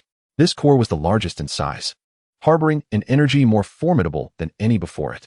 If he could fully absorb it, Lin Shiya's strength would undoubtedly experience a qualitative leap. Be cautious, Lin Shiya, Yi Qingyun urged. Eric's core is unlike the others. It may still contain remnants of his consciousness. Once you absorb the core, those remnants could influence you. Lin Shiya nodded. I understand, Senior Yi. There is no need for concern. If I could defeat Eric, I am not afraid of his lingering consciousness. With that, Lin Shiya grasped Eric's core with both hands and began to absorb its power with all his might. Boom. A surge of energy, tenfold stronger than the combined might of the previous 6 cores, flooded into Lin Shiya's body, crashing through his meridians like a colossal tidal wave. Ugh. Lin Shiya could not suppress a pained groan, his complexion paling instantly. Shiya, Yi Qingyun and Kagaya exclaimed in unison, moving to assist. But Lin Shiya raised a hand to halt them. I am fine. Gritting his teeth, Lin Shiya activated the All Things Transformation Technique, striving to tame the violent energy. However, within Eric's core resided not only immense energy, but also a fragment of his consciousness. This fragment slithered into Lin Shiya's sea of consciousness like a venomous serpent, attempting to seize control. Ha ha. Eric's maniacal laughter echoed in Lin Shiya's mind. You think you have one, boy? I am the creation god Emperor Eric. Even with but a sliver of consciousness, I can easily usurp a mere cultivator like you. Once I successfully take over, I shall resurrect through your body and bring utter destruction to this little world. Lin Shiya's body began to tremble violently, his facial expression contorting into a grimace as he wrestled fiercely against Eric's consciousness. This is bad. Lin Shiya's sea of consciousness has been invaded. Yi Qingyun's face turned grave as he swiftly prepared to assist Lin Shiya. Yet, at that moment, Lin Shiya's expression abruptly returned to calm, a glint of cold amusement flashing in his eyes. Eric, you are far too naive. You presume I am unprepared? With your feeble consciousness, you dare to take over me? You overestimate yourself. As soon as he spoke, a golden radiance erupted from Lin Shiya's sea of consciousness, enveloping Eric's consciousness entirely. What? What is this power? Eric's consciousness shrieked in terror. I have stated before, the All Things Transformation Technique is the progenitor of all laws. All things in this world can be absorbed and transformed. Lin Shiya scoffed, including your pitiful consciousness. With a thunderous command from Lin Shiya, the golden radiance contracted violently, crushing Eric's consciousness and absorbing it into himself, transforming it for his own use. No, this is impossible. I am the creation god emperor. Eric's final, defiant roar echoed before he completely dissipated, leaving no trace behind. In turn, Lin Shiya gained all of Eric's memories and a portion of his abilities, which undoubtedly constituted an immense treasure for him. With the complete absorption of Eric's consciousness, the energy within the core ceased its resistance, surging into Lin Shiya's body as pure spiritual power, nourishing his meridians and dantian. Boom, boom, boom. A series of thunderous roars emanated from Lin Shiya's dantian, as if something was breaking free from its cocoon. Great perfection of harmonization. With a deep rumble, Lin Shiya's cultivation broke through to the realm of great perfection of harmonization, reaching the pinnacle of this stage. Simultaneously, his comprehension of the 3 techniques, heaven opening, earth shattering, and space severing, deepened significantly, their power greatly enhanced. Even more astonishingly, through absorbing Eric's memories, Lin Shiya gained preliminary insights into the techniques of sun extinguishing, star crushing, and god slaying. Although he could not yet wield them with proficiency, he had already grasped the fundamental methods of execution. I did it. Lin Shiya opened his eyes, which now sparkled with brilliant golden light. His entire demeanor had undergone a transformative change. He was no longer the cultivator who had just broken through to the harmonization realm, but had become a genuine powerhouse at the great perfection of harmonization. His strength rivaling that of the creation god Emperor Eric. Lin Shichiya, you truly succeeded? Yi Qingyun gazed at Lin Shichiya in disbelief, his eyes filled with astonishment and joy. Indeed, Senior Yi, Lin Shichiya replied with a smile and a nod. Not only have I successfully absorbed the energies of the 7 creation god cores, but I have also acquired a portion of Eric's memories and abilities. I have now achieved the great perfection of harmonization. Wonderful, Kagaya exclaimed excitedly. Lord Lin Shichiya, your power now rivals that of the creation god Emperor, perhaps even surpassing it. With this, we need not fear if the creation god clan sends stronger opponents. Yet Lin Shichiya shook his head slightly. Kagaya, you are overly optimistic. Through Eric's memories, I discovered that the strength of the creation god clan far exceeds our expectations. Although Eric was the creation god Emperor, there are beings within the clan more powerful than he. What? Yi Qingyun and Kagaya gasped in unison. Indeed, Lin Shichiya's expression turned serious. In Eric's memories, I encountered a figure named Odin, the supreme ruler of the entire creation god clan. His power greatly surpasses that of Eric, and it is said he has reached the ultimate realm of the creation god clan, the true god of creation. In that realm, he can genuinely create and destroy worlds, even bringing forth life. Upon hearing this, Yi Qingyun's countenance also grew gravely serious. If such an entity exists, it truly poses a significant threat. However, I believe they will not notice the fall of Eric and the others for some time. This grants us precious time to enhance our strength and prepare. Lin Shichiya nodded. Senior Yi is correct. We must seize this opportunity to elevate our power. By the way, I have extracted the shards of the creation god cores intended for Naruto and the others. As he spoke, Lin Shichiya produced dozens of translucent shards, each emanating a faint yet pure energy. These are a small portion of the energy I extracted from the 7 creation god cores, condensed into core fragments. Though they may not compare to the complete cores, they are invaluable treasures for Naruto and the others. With these core fragments, their cultivation will undoubtedly soar, laying a solid foundation for future confrontations against the creation god clan. Yi Qingyun regarded the core fragments with admiration in his eyes. Lin Shichiya, your magnanimity is truly commendable. Had it been anyone else, they might have hoarded all the power of these cores for themselves, let alone consider enhancing other strength. Lin Shichiya smiled slightly. We are a team. Only by growing stronger together can we protect this world. Moreover, Naruto and the others are my friends, and I naturally wish for their growth. Let us return to the headquarters of the Peace Alliance and distribute these core fragments to them, Kagaya proposed. Lin Shichiya nodded in agreement. Very well, let us proceed. As soon as the words left his mouth, the 3 figures flickered and vanished from the valley, leaving behind only a gentle breeze rustling through the grass. As if nothing had transpired. At that moment, Lin Shichiya had ascended to an unimaginable height, achieving the pinnacle of harmony. In this realm, his power had surpassed the vast majority of the creation gods, even rivaling the esteemed creation god Emperor, Eric. Such strength was sufficient to sweep through the entire shinobi world, rendering him invincible. Yet, this was merely the inception of his cultivation journey. At the headquarters of the Peace Alliance, in the Grand Conference Room, Naruto, Sasuke, Sakura, and others had been eagerly awaiting, their faces alight with anticipation and excitement. They had long heard that Lin Shichiya intended to bestow the creation god core fragments upon them, an extraordinary piece of news. Soon, Lin Shichiya, Yi Qingyun, and Kagaya materialized in the conference room. Master Shichiya, the assembly greeted in unison, their eyes brimming with reverence. Lin Shichiya offered a slight nod, his gaze sweeping over the attendees, ultimately resting on Naruto, Sasuke, and Sakura. How has your training progressed these past few days? With enthusiasm, Naruto responded, Master Shichiya, we have diligently followed your and Elder Ye's guidance and made significant progress. Indeed, Sakura chimed in. I can now fully harness my spiritual energy and execute the 10,000 living things technique. Sasuke, rarely one to smile, revealed a hint of a grin. Thanks to Master Chia's thunder and fire dual cultivation technique, my strength has improved considerably. Lin Shichiya nodded in satisfaction. Excellent. You are all prodigies, your learning capabilities surpassing my expectations. Today, I shall fulfill my promise and distribute the creation god core fragments to you. As he spoke, Lin Shichiya produced the crystalline core fragments, which floated gracefully in the air. The assembly gazed at the fragments, their eyes filled with longing and anticipation. These core fragments are a minuscule portion of the energy I extracted from the creation god core. Though they cannot compare to the complete core, they are invaluable treasures for you. Absorbing these fragments can significantly enhance your cultivation, potentially enabling you to break through to the late foundation establishment stage or even the golden core stage. Upon hearing this, the crowd erupted with excitement. The late foundation establishment stage, or even the golden core stage, that would be a realm dozens of times stronger than we are now. However, Lin Shiya's tone shifted. But be warned, the energy contained within these core fragments is immensely potent.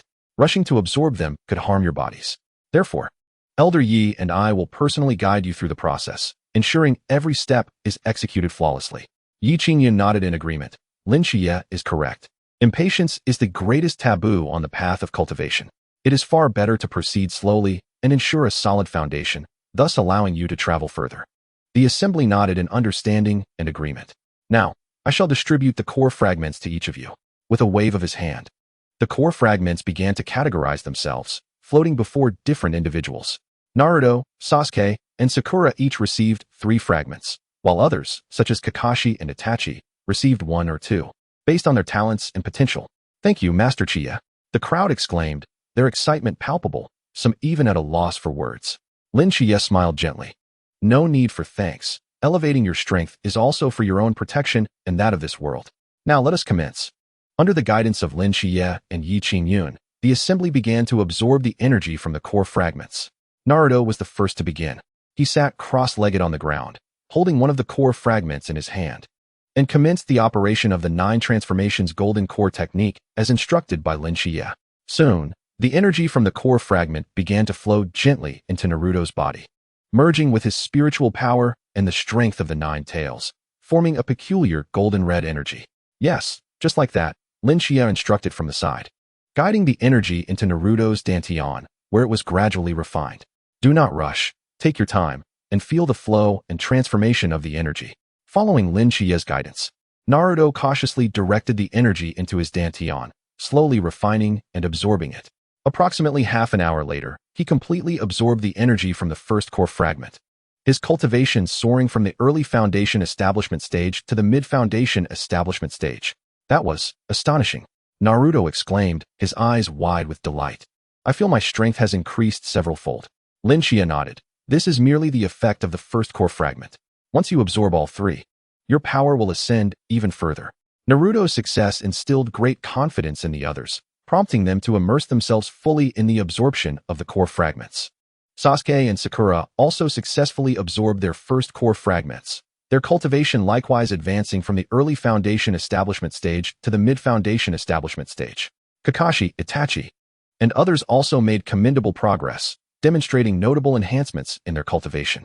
All right, we shall conclude for today. Lin Shiya observed the group's condition and stated, absorbing the core fragments requires time for digestion. Do not rush it. You may continue to absorb the remaining core fragments over the next few days, following the methods I have taught you. Should you encounter any issues, feel free to seek assistance from either me or Elder Yi. The assembly nodded in unison, filled with gratitude toward Lin Shiya. Master Chiya, Naruto could no longer contain his curiosity. You must have greatly enhanced your own cultivation after absorbing those creation god cores, right? Lin Shiya smiled slightly. Indeed, I have reached the pinnacle of harmony. The pinnacle of harmony. Kakashi and the others stared in astonishment.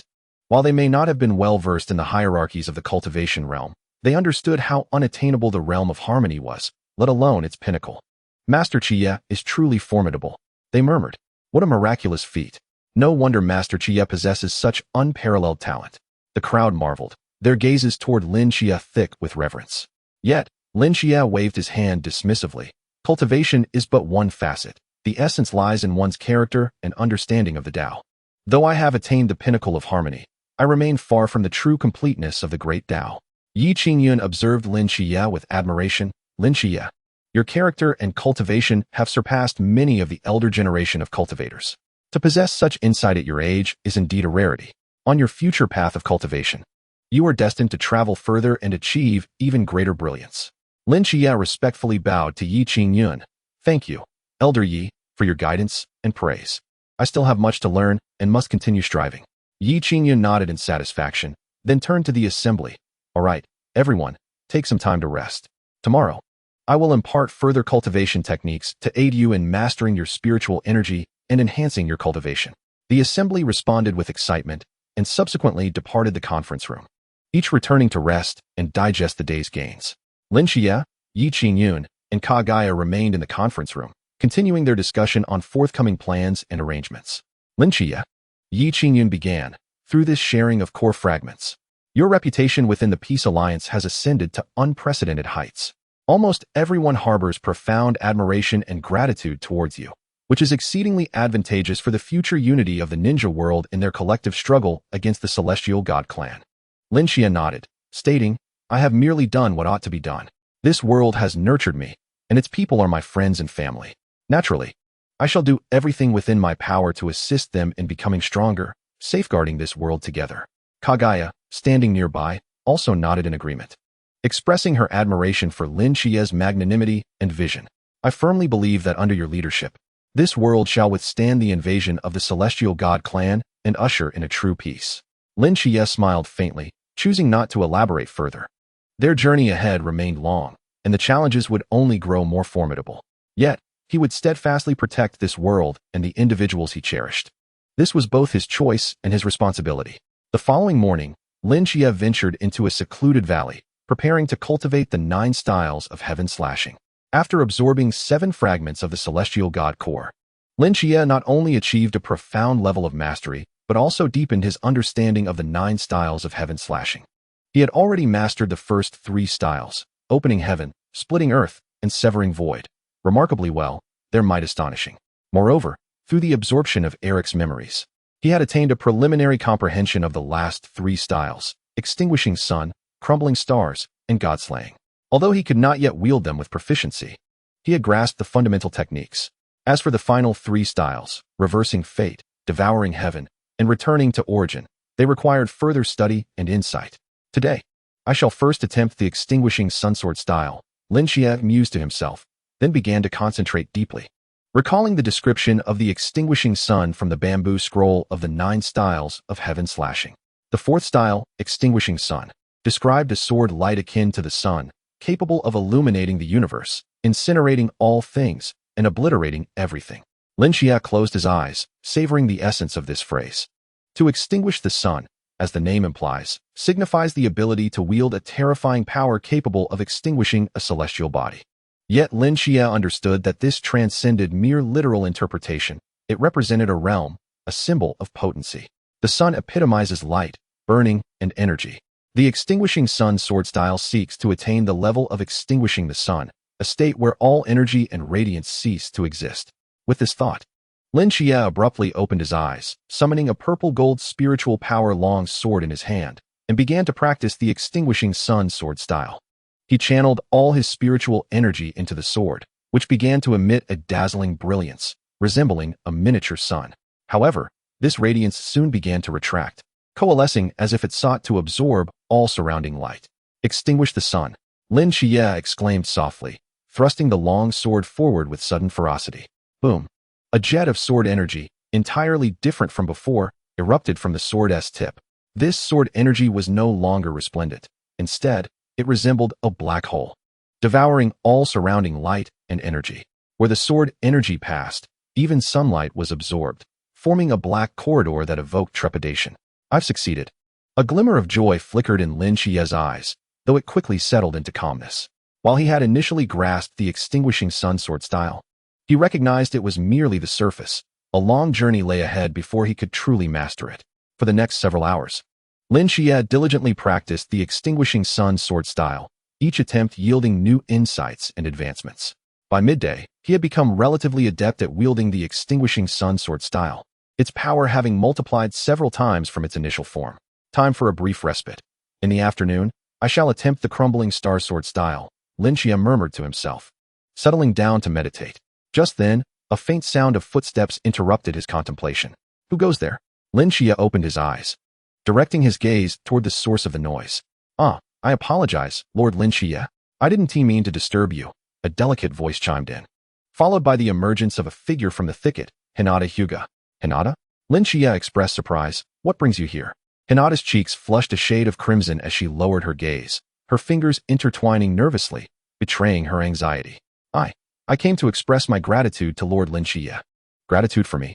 Lin Xie inquired, puzzled. Yes, Hinata affirmed with a nod, her voice growing softer. I heard from Naruto-kun that it was Lord Shichiya who gifted me a fragment of the celestial god core, which greatly enhanced my cultivation. Hence, I wish to personally thank you. Shichiya's realization dawned upon him, and he smiled gently. There is no need for thanks. It is what you rightly deserve. Your Byakugan talent is exceptionally suited for spiritual energy cultivation, and given your diligence, providing you with a core fragment was entirely appropriate.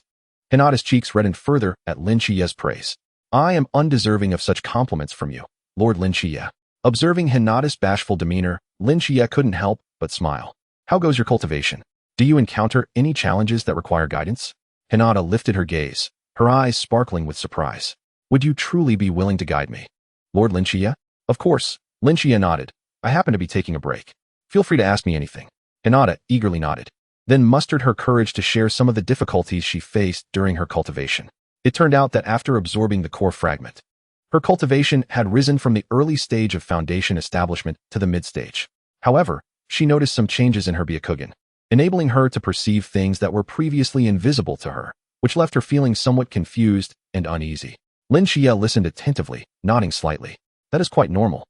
The Byakugan is indeed a unique bloodline limit that allows one to see what is normally hidden.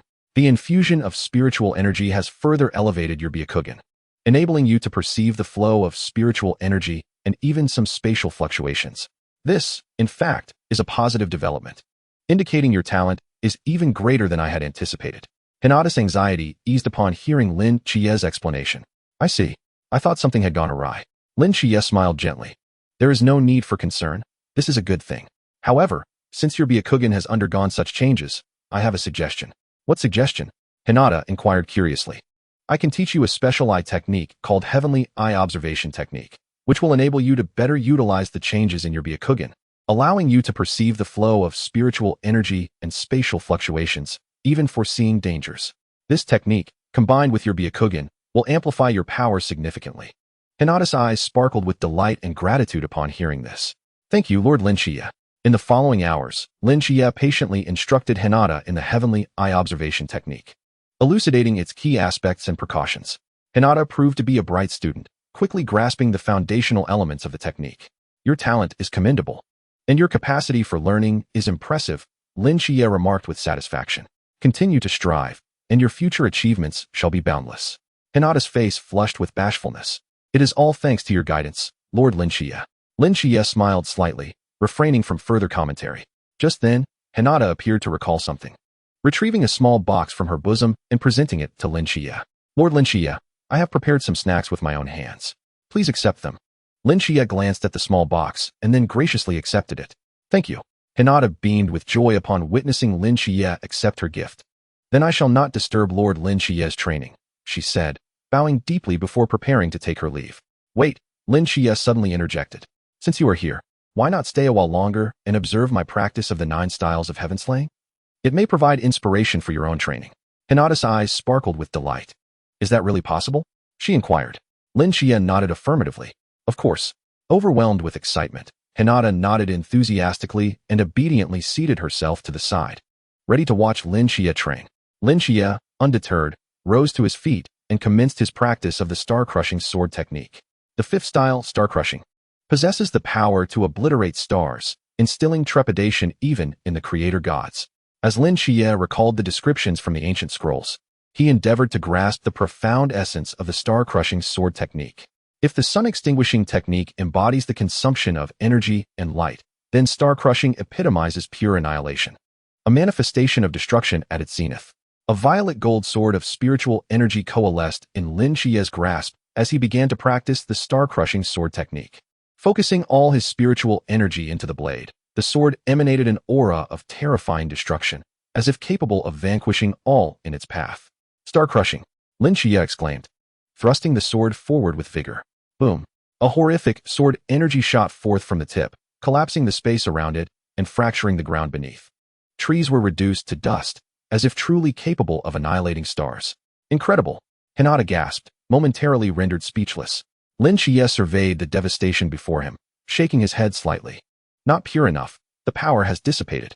The essence of the star-crushing sword technique lies in concentrating the force of annihilation to its utmost rather than allowing it to disperse indiscriminately. Once more, he commanded. gathering his spiritual energy anew as the sword radiated an even more fearsome aura of destruction. Star-crushing. With another decisive swing, a more concentrated sword energy erupted forth, piercing through a distant hill and leaving behind a crater several meters in diameter. Much improved, yet still insufficient, Lin Shichiya murmured, continuing his practice with relentless attempts and adjustments. Hinata, watching in awe, was utterly captivated by Lin Shichiya's formidable prowess, her eyes gleaming with admiration and longing. Lord Lin Shichiya is so powerful, she mused inwardly. No wonder he can defeat even the creator god. In her heart, she resolved to become as strong as Lin Shichiya and protect Naruto-kun and others. With this determination, she quietly observed Lin Shichiya's training, her gaze filled with steadfast resolve. Thus, Lin Shichiya continued his practice under Hinata's watchful eyes until dusk fell. "Let us call it a day," he declared, sheathing his sword and glancing at the visibly fatigued Hinata. "It is getting late. Allow me to escort you home." Hinata quickly shook her head. "No, it is unnecessary, Lord Lin Shichiya. I can return by myself. Your training is more important." Lin Shichiya smiled gently, acknowledging that while training is vital, one must also consider the safety of friends. "Come, I shall accompany you home." Reluctantly, Hinata nodded and followed Lin Shichiya out of the valley. On their way back, Hinata could not contain her curiosity any longer. "Lord Lin Shichiya, is the 9 styles of heaven slaying truly that formidable? Even the creator gods fear it?" Lin Shichiya confirmed with a nod. "Indeed. The 9 styles of heaven slaying is the ultimate technique of the Shushan sword sect, specifically designed to combat the creator gods. It embodies the principles of heaven and earth, possessing boundless power. Should one master it fully, even the creator god emperor would regard it with caution." Hinata's admiration deepened, convinced that Lord Lin Shichiya would surely master all 9 styles. Lin Shichiya smiled slightly, replying, "I hope so. However, there are no shortcuts on the path of cultivation. Only step by step can one progress further." "Yes." Hinata nodded earnestly, committing Lin Shichiya's words to memory. As they continued to converse, they soon arrived back at the headquarters of the Peace Alliance. Upon parting, Hinata once again expressed her gratitude to Lin Shichiya before departing. Watching Hinata's retreating figure, Lin Shichiya smiled faintly and turned toward his dwelling. Although his training had been interrupted by Hinata, imparting the heavenly eye observation technique to her was a worthwhile endeavor. Moreover, Hinata's Byakugan talent was indeed remarkable. If nurtured well, she could undoubtedly become a significant force in the future. 1 month later, at the headquarters of the Peace Alliance, under the guidance of Lin Shichiya and Yi Qingyun, Naruto, Sasuke, Sakura, and the others made substantial progress in their cultivation. Naruto had already reached the early stage of Golden Core, with Sasuke and Sakura not far behind. Others, like Kakashi and Itachi Uchiha, had also attained at least the late stage of foundation establishment. During this month, Lin Shichiya had mastered all 6 of the 9 styles of heaven slaying, elevating his strength to new heights. "Senior brother, I still have some doubts regarding the reverse fate sword style," Lin Shichiya confided to Yi Qingyun. "This technique claims to reverse causality and alter fate, yet I feel my understanding remains insufficient." Yi Qingyun smiled gently. "Indeed, reverse fate is one of the most challenging styles to comprehend within the 9 styles of heaven slaying. Its essence lies not in the sword technique itself, but in the understanding of causality and fate. You must realize that causality is merely the inevitable law governing the development of events. Fate is simply the result of countless intertwining causations. The reverse fate sword style seeks to break this law, reversing causality and changing fate." Lin Shichiya pondered thoughtfully. "So, the key lies in the comprehension of causality and fate, rather than the sword technique itself?" "Precisely," Yi Qingyun affirmed. "The sword technique is but a form. The true essence is in the understanding of the great Tao. Only by truly grasping causality and fate can one comprehend the quintessence of the reverse fate sword style." Lost in contemplation, Lin Shichiya reflected on Yi Qingyun's words. At that moment, a ninja rushed in hurriedly, his face pale. "Lord Lin Shichiya, Senior Yi, trouble is brewing. There has been another significant disturbance in space. Far stronger than when Eric arrived last time. The creator gods are coming again." "What?" Yi Qingyun sprang to his feet, his expression grave. "So soon, they return?" Lin Shichiya stood as well, a glint of cold light flashing in his eyes. "Let us investigate." The two swiftly made their way outdoors, gazing skyward. They beheld a massive rift in the sky, exponentially larger than the one present during Eric's arrival. From within the rift emerged a tall, imposing figure, flanked by dozens of creator gods. The figure, clad in golden armor and wearing a golden crown, exuded an aura of unparalleled authority. The terrifying presence radiating from him surpassed Eric by innumerable magnitudes. "Is that the creator god Emperor Odin?" Kagaya flew in from a distance, her face ashen. It is over. We are finished. Odin is the supreme ruler of the entire Creator God clan, his strength vastly surpassing that of Eric. It is said that he has reached the realm of true Creator God, capable of genuinely creating and destroying worlds, even creating life itself. At this level, he is virtually an invincible entity. Upon hearing Kagaya's words, Yi Qingyun furrowed his brow. The situation is indeed worse than I had anticipated. Odin's power has undoubtedly transcended the ultimate realm of harmony, ascending to an even higher echelon.